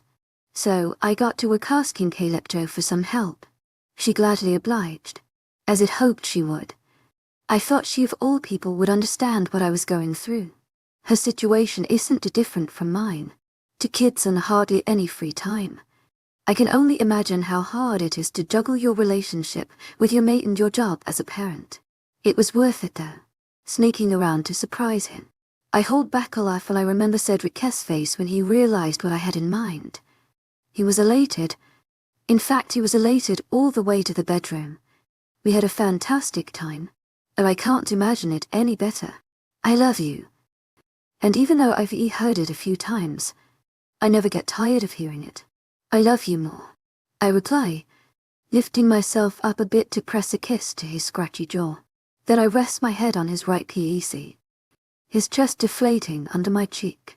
I don't think you understand how lost I would be without you, baby, Cedric counters, as if my statement of love is nothing in comparison to his. He grabs my hand, entangling our fingers and holding them up to the light. My hands are much smaller than his, delicate in comparison. I hum in thought, wondering just what he means by that. There are so many things I don't understand. You'd be fine without me, I manage, focused on the feel of his touch rather than the words I'm saying. No, I wouldn't. His voice is more gruff than I expect. And I sit up, startled, shifting on the bed. I put my arms underneath me to prop myself up slightly on his chest. Now we're eye to eye, at least for a few seconds. He shifts his dazzling cherry irises from me, and I become irritated. Reaching out, I boldly take his Greek god of a face and turn it to me so I can see him and he can see me. What do you mean? Not satisfied with his half ounces, his lips pinch. I realize that he doesn't want to tell me, and that stings a little bit. I release his face, but hold tight to his attention. No more lies. Remember. Cedric thinks it over, and then he sighs again. It's not an annoyed sigh, but a sigh of resignation. He grabs a piece of my hair, twirling the curl around his thick finger as a distraction while he explains. No matter what species, there is always a dominant mate. No matter gender or age. Whoever is more powerful is the dominant of the relationship. I put two and two together and realize that he is indeed the dominant person in the relationship. Whatever that means. When two people are mated, the dominant mate becomes extremely protective of their submissive counterpart. It's ingrained in a dominant, not something they can help. He glances at me quickly, then gulps. If the submissive mate dies, then something very bad happens. The dominant mate that is left alone turns into something that they're not. They have no mind. They will mindlessly destroy everything they can before they're taken down. I go blank at those words. They are so final, so grave that I might choke. If I died, Cedric would never be the same again. He would kill. He would go insane. If anything were to happen to me, then everyone would be in danger. I remain silent. He takes that as an invitation to continue. I've seen it firsthand, he whispers, and he subconsciously raises a hand to touch the vicious scars on the left side of his face. 𝐻 never told me about what happened to cause the red marks. I've never asked, never pressed him, but now the curiosity is eating me up. He keeps going. It was my 𝐻𝐤, my father. I was only 11 years old. My ma was taken captive by an enemy clan of Vikings that 𝐻𝐤 had been fighting for centuries. They knew she was his mate, and they killed her as revenge. They didn't know what he would do to them.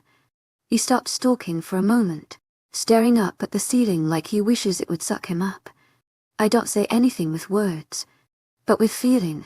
I run my hands over him slowly and gently, reminding him that 𝐿𝐻 far away from his past as he relives his darkest memories. He slaughtered them all. It was a bloodbath. The trouble is that they were lichens as well, so it was nearly impossible to take them all on by himself. No one knew until that moment how serious it was to kill a lichen's mate. That's why it's illegal now.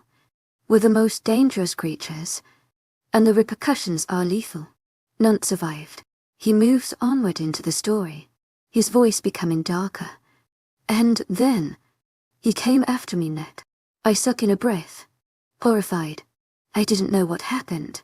I simply saw my father shifted from coming towards me slowly. I asked him what he was doing. He didn't recognize me, because he was already gone, leaving a monster in his place. He attacked. One huge slash across my face. It broke something inside of me. I started to shift. My first time becoming a wolf. I hardly knew how to control my body. But we fought. And I won. I was lucky that day. I had a silver sword on my belt. A sword that 𝐊𝐻𝐻𝐬 made for me to protect myself. Oddly enough, it's the same weapon that ended his life. In awe. I couldn't even attempt to say anything right now. It's an awful story. So much pain and so much grief at such a young age. I feel sick all of the sudden. And part of me wishes I didn't know the story. I thought my family had issues. Cedric. 𝐊𝐻𝐻𝐬 𝐑𝐞𝐝𝐬. Heartfelt thanks to your unfailing patience, 𝐿𝐢𝐳. I'm so sorry. You were so little and had to go through that. I can't even imagine. I fail at finishing the sentence. Despite the trauma he just exposed. Cedric smiles at me. It's a shining beam of warmth in the cold atmosphere. I reckon I was too little. At 11 I was taller than you are now. He muses, and I scoff, trying to picture an 11-year-old Cedric and failing. I can't see it. Can't imagine him different than he is now. I somehow feel like 𝐿𝐢𝐳𝐲's always been like this. Even though 𝐿𝐢𝐳𝐲's brushing it off. I touch his hair and push myself forward until my lips touch his. He groans, ending his will to match mine as he gives himself over to me. I kiss him greedily before I pull away. I love you. You are so unbelievably strong and good. You've gone through so much to be here. I know that I never would have been able to survive all of that. I tell him, only inches away from his face. Our breath mingling. He stares at me with an odd expression. What I've seen before but I've never understood. I decide to be brave and ask him about it. What's that look for? I've always wondered what it means when you look at me like that. Laying my head against his chest. Letting my hair sprawl out. He just smiles softly, taking down into my eyes as he cups my face. I just love you so much. You amaze me every single day. Cedric admits. And I can feel blood rushing into my face. 𝐿𝐢𝐳𝐲's so sweet. When I look at my handsome mate, I don't see the scary man that everyone else does. 𝐿𝐢𝐳𝐲's not what they think. 𝐿𝐢𝐳𝐲's kind, and so strong and empathetic. I would be just as lost without him. What happens if the dominant mate dies? Will I go crazy and try to kill everyone? I can't see myself doing that. But I know I wouldn't be the same. I couldn't go on without you. I say gingerly, despite the fact that losing Cherry hits me hard. It would be worse than losing my daddy, or my nana, or my best friends. Cedric is my anchor. He holds me here. I can't even entertain a life without him. I lived it for a few months, and it was horrible. But now our love feels more permanent. Maybe it's from the mark he put on my neck, or maybe it's because I fall deeper in love with him every single day. Cedric sobers, pressing his lips together. A muscle in his neck ticks as his body stiffens. You would become depressed, and your body would grow weak. You wouldn't be able to eat or sleep. You would get very sick, and you would die within a week. He relays, his voice shuddering at the near thought. I don't blame him. A cold shiver runs down my spine too. What a horrible way to die. The moon goddess that these supernatural beings believe in is not playing around. This relationship really is special. It's unbreakable. When I first heard about the mate bond, I was confused. I thought it meant I had no choice. That some mystical being chose to bind me to someone random and I had no choice. Now I see it all in a different light. None of it was by accident. It's like the goddess knew that the people were made for each other. That they were perfectly compatible in every way possible. She just got the first spark going. I glance up at Cedric, admiring the gift that he's in my life. He gave me a family, a way to start over, a sense of confidence that I've never had before. And just like that, I know that mate bond or not, I would still find myself in love with him regardless. I have to tell him how I feel. He has to know. Do you think that we still would be together if there was no such thing as a mate bond? I wonder, a little scared at what he'll say in response. His red eyes widen and his mouth opens. I interrupt him before he says another word. I think we would. I can't imagine seeing you and not approaching you. It's impossible. I watch silently as Cedric mulls it over, chewing the inside of his cheek absently. I don't know about that. You'd probably be petrified of me, he admits, and I shake my head. He chuckles. Be realistic. Baby, you wouldn't approach me if it weren't for the bond. The connection we have goes beyond a spark. It ensures that you feel safe around me. On the other hand, I can't imagine not pursuing you, even without the mate bond. But who knows? Thinking what if isn't going to help anyone, because it'll never be different than it is. He makes a good point, and his reassurance makes me feel better. I love you. We're together, and we're perfectly happy. There's nothing more to it than that. Cedric is right, of course, but then again, when is he not? He pulls me back into him, and now I can't see his face and some shoved into his neck. I sigh as my body relaxes. I feel at peace with everything, as if my whole life has led to this day where I can just be happy with everything that's happened. It all brought me here, so I wouldn't change a thing. I have two beautiful babies, a mate who adores me, and a pack of supportive friends. I don't need anything more than that. I'm so content with this life that I can't wish for more. It's perfect. I'll love you forever. You know that, right? Cedric murmurs, running a hand through my hair and then trailing it down my naked back. I grin, loving him more as each second passes. I'll hold you to that. To my authentic 𝐊𝐢𝐬𝐩𝐭𝐢𝐨𝐬, heartfelt thanks to your unfailing patience, enthusiasm. To my authentic 𝐊𝐢𝐬𝐭𝐢𝐨𝐬, heartfelt thanks to your unfailing patience, enthusiasm. 3 years later, Alpha Vela was the definition of an oxymoron. He stomped around the packed grounds that he owned in his military boots. He eyed the trees with his red eyes, gazing around in quiet observation. Nothing got past him. He was being overly vigilant, but he was focused and thoughtful as he scanned the area. This was his land. He was in his element. He knew this acreage like the back of his hand. He also knew what he was searching for. He had the scent etched into his mind. He appeared serious, standing tall among the dark trees, and dangerous with his broad shoulders, like a predator stalking its prey. It was clear that he was looking for something. His mannerisms were intent, focused on his surroundings. Underneath his harsh exterior, the Alpha King was amused and relaxed, his grave nature all a facade that was part of his search. It's a game that 𝐊𝐲𝐻 is playing. No one would be able to tell from the outside, but he was toying with his prey. I know you're out here. Half pint. You can't hide forever. I'm going to find you. 𝐊𝐲𝐻's voice lilted through the trees, his glowing gaze shifting from the branches above to the grass below. He knew his target couldn't have gotten far. She wasn't very fast, and she wasn't very strong. He only pretended his long search as a way to boost her confidence.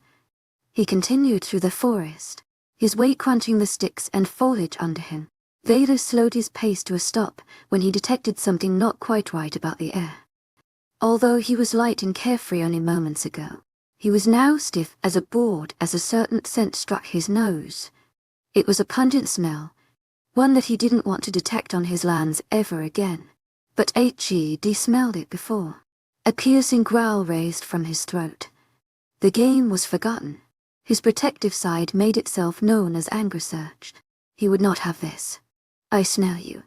No sense in hiding. They were similar words to the ones he uttered earlier, but with new meaning, a new voice. Gone was the soft tone. He was serious this time around. He was surprised in the slightest when the fairy stepped out from around a tree. The tall male had his hands cosily in his front pockets. Nothing about this was casual or playful. The fairy missed the memo. His dark chestnut brown hair was short, but curled around his pale, pointed ears. He donned a misplaced grin despite the circumstances. He seemed oddly relaxed, even with an angry lichen in his way. "Hello, Cedric. Lovely to see you again," he said airily, to which 𝐴𝐿 rumbled in upset. He hated how smug the fairy was, and how he showed up unannounced and uninvited. It was the second time this had happened. Last time he showed up here, Vader made it very clear he did not want Bo to come here ever again. And yet, here he was.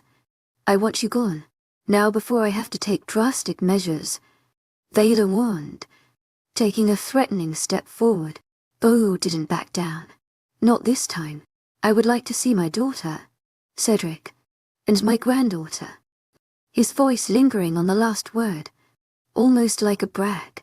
Bo was essentially announcing that he knew all about their private lives. It made Cedric infuriated.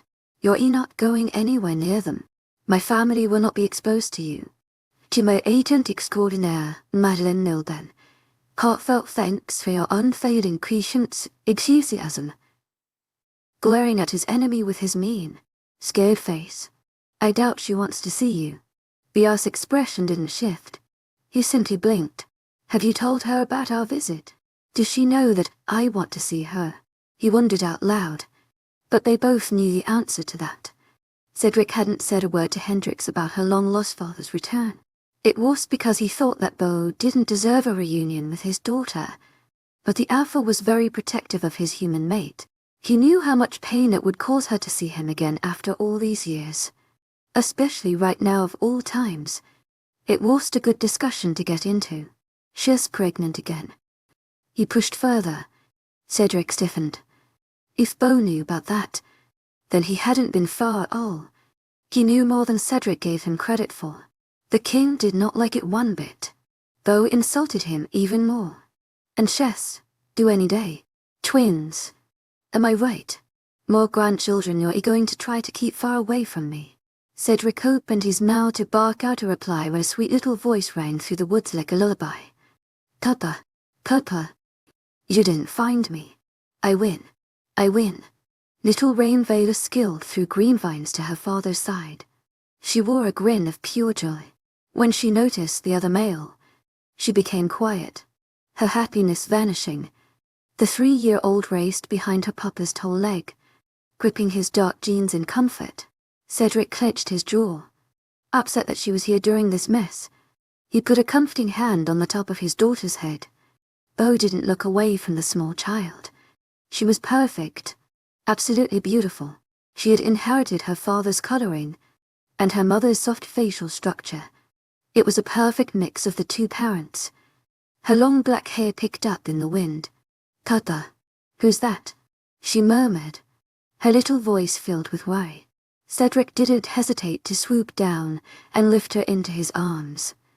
She tucked her head into his neck as was natural for her when he held her. "It's no one. Half pint," he insisted. But Bo was quick to reply in a harsh tone that split the tension. "That's all I am. No one. Is that what you're going to keep telling yourself?" the fairy demanded, running a frustrated hand over his hair. "I want to know them. I respect that this is your pack and your family. But it's my family too." He paused only to observe the child. From her red Mary Jane shoes that matched her eyes, to her frilly daisy print dress. It was all too familiar to him. "She reminds me of Hendrix so much. She was about that age when I left." Rain wriggled in Cedric's hold, clearly uncomfortable being stared at. The protective father turned his enormous body to shield his child. The male didn't deserve to get a glimpse of his grandchild in his mind. He glared at Bo, ready to end the conversation. "Well, you're not going to leave her again, or get close enough to hurt my daughter too. You have no business here." He said it slowly, making sure that he understood every word. He wanted this whole thing behind them. "Don't come onto my lands again, or we'll have a problem." Alpha Vader started to walk away, his daughter on his hip, ready to return to his heavily pregnant mate. That's when his father-in-law spoke again. It seemed that the fairy was determined to have the last word. "I will return, and when I do, I will see my daughter. Make no mistake of that." That was the final straw. Cedric whipped around to give Bo a piece of his mind. But he was met with an empty forest, the wind rustling the pine needles together over his head. The male had disappeared. Vela scoffed, trudging back to his home with a chip on his shoulder. Bo wouldn't be back. He wouldn't get to the Lunar Queen, and he wouldn't get the chance to speak to her. It was a resolve that cemented itself in King's heart, and he didn't plan on changing his mind anytime soon.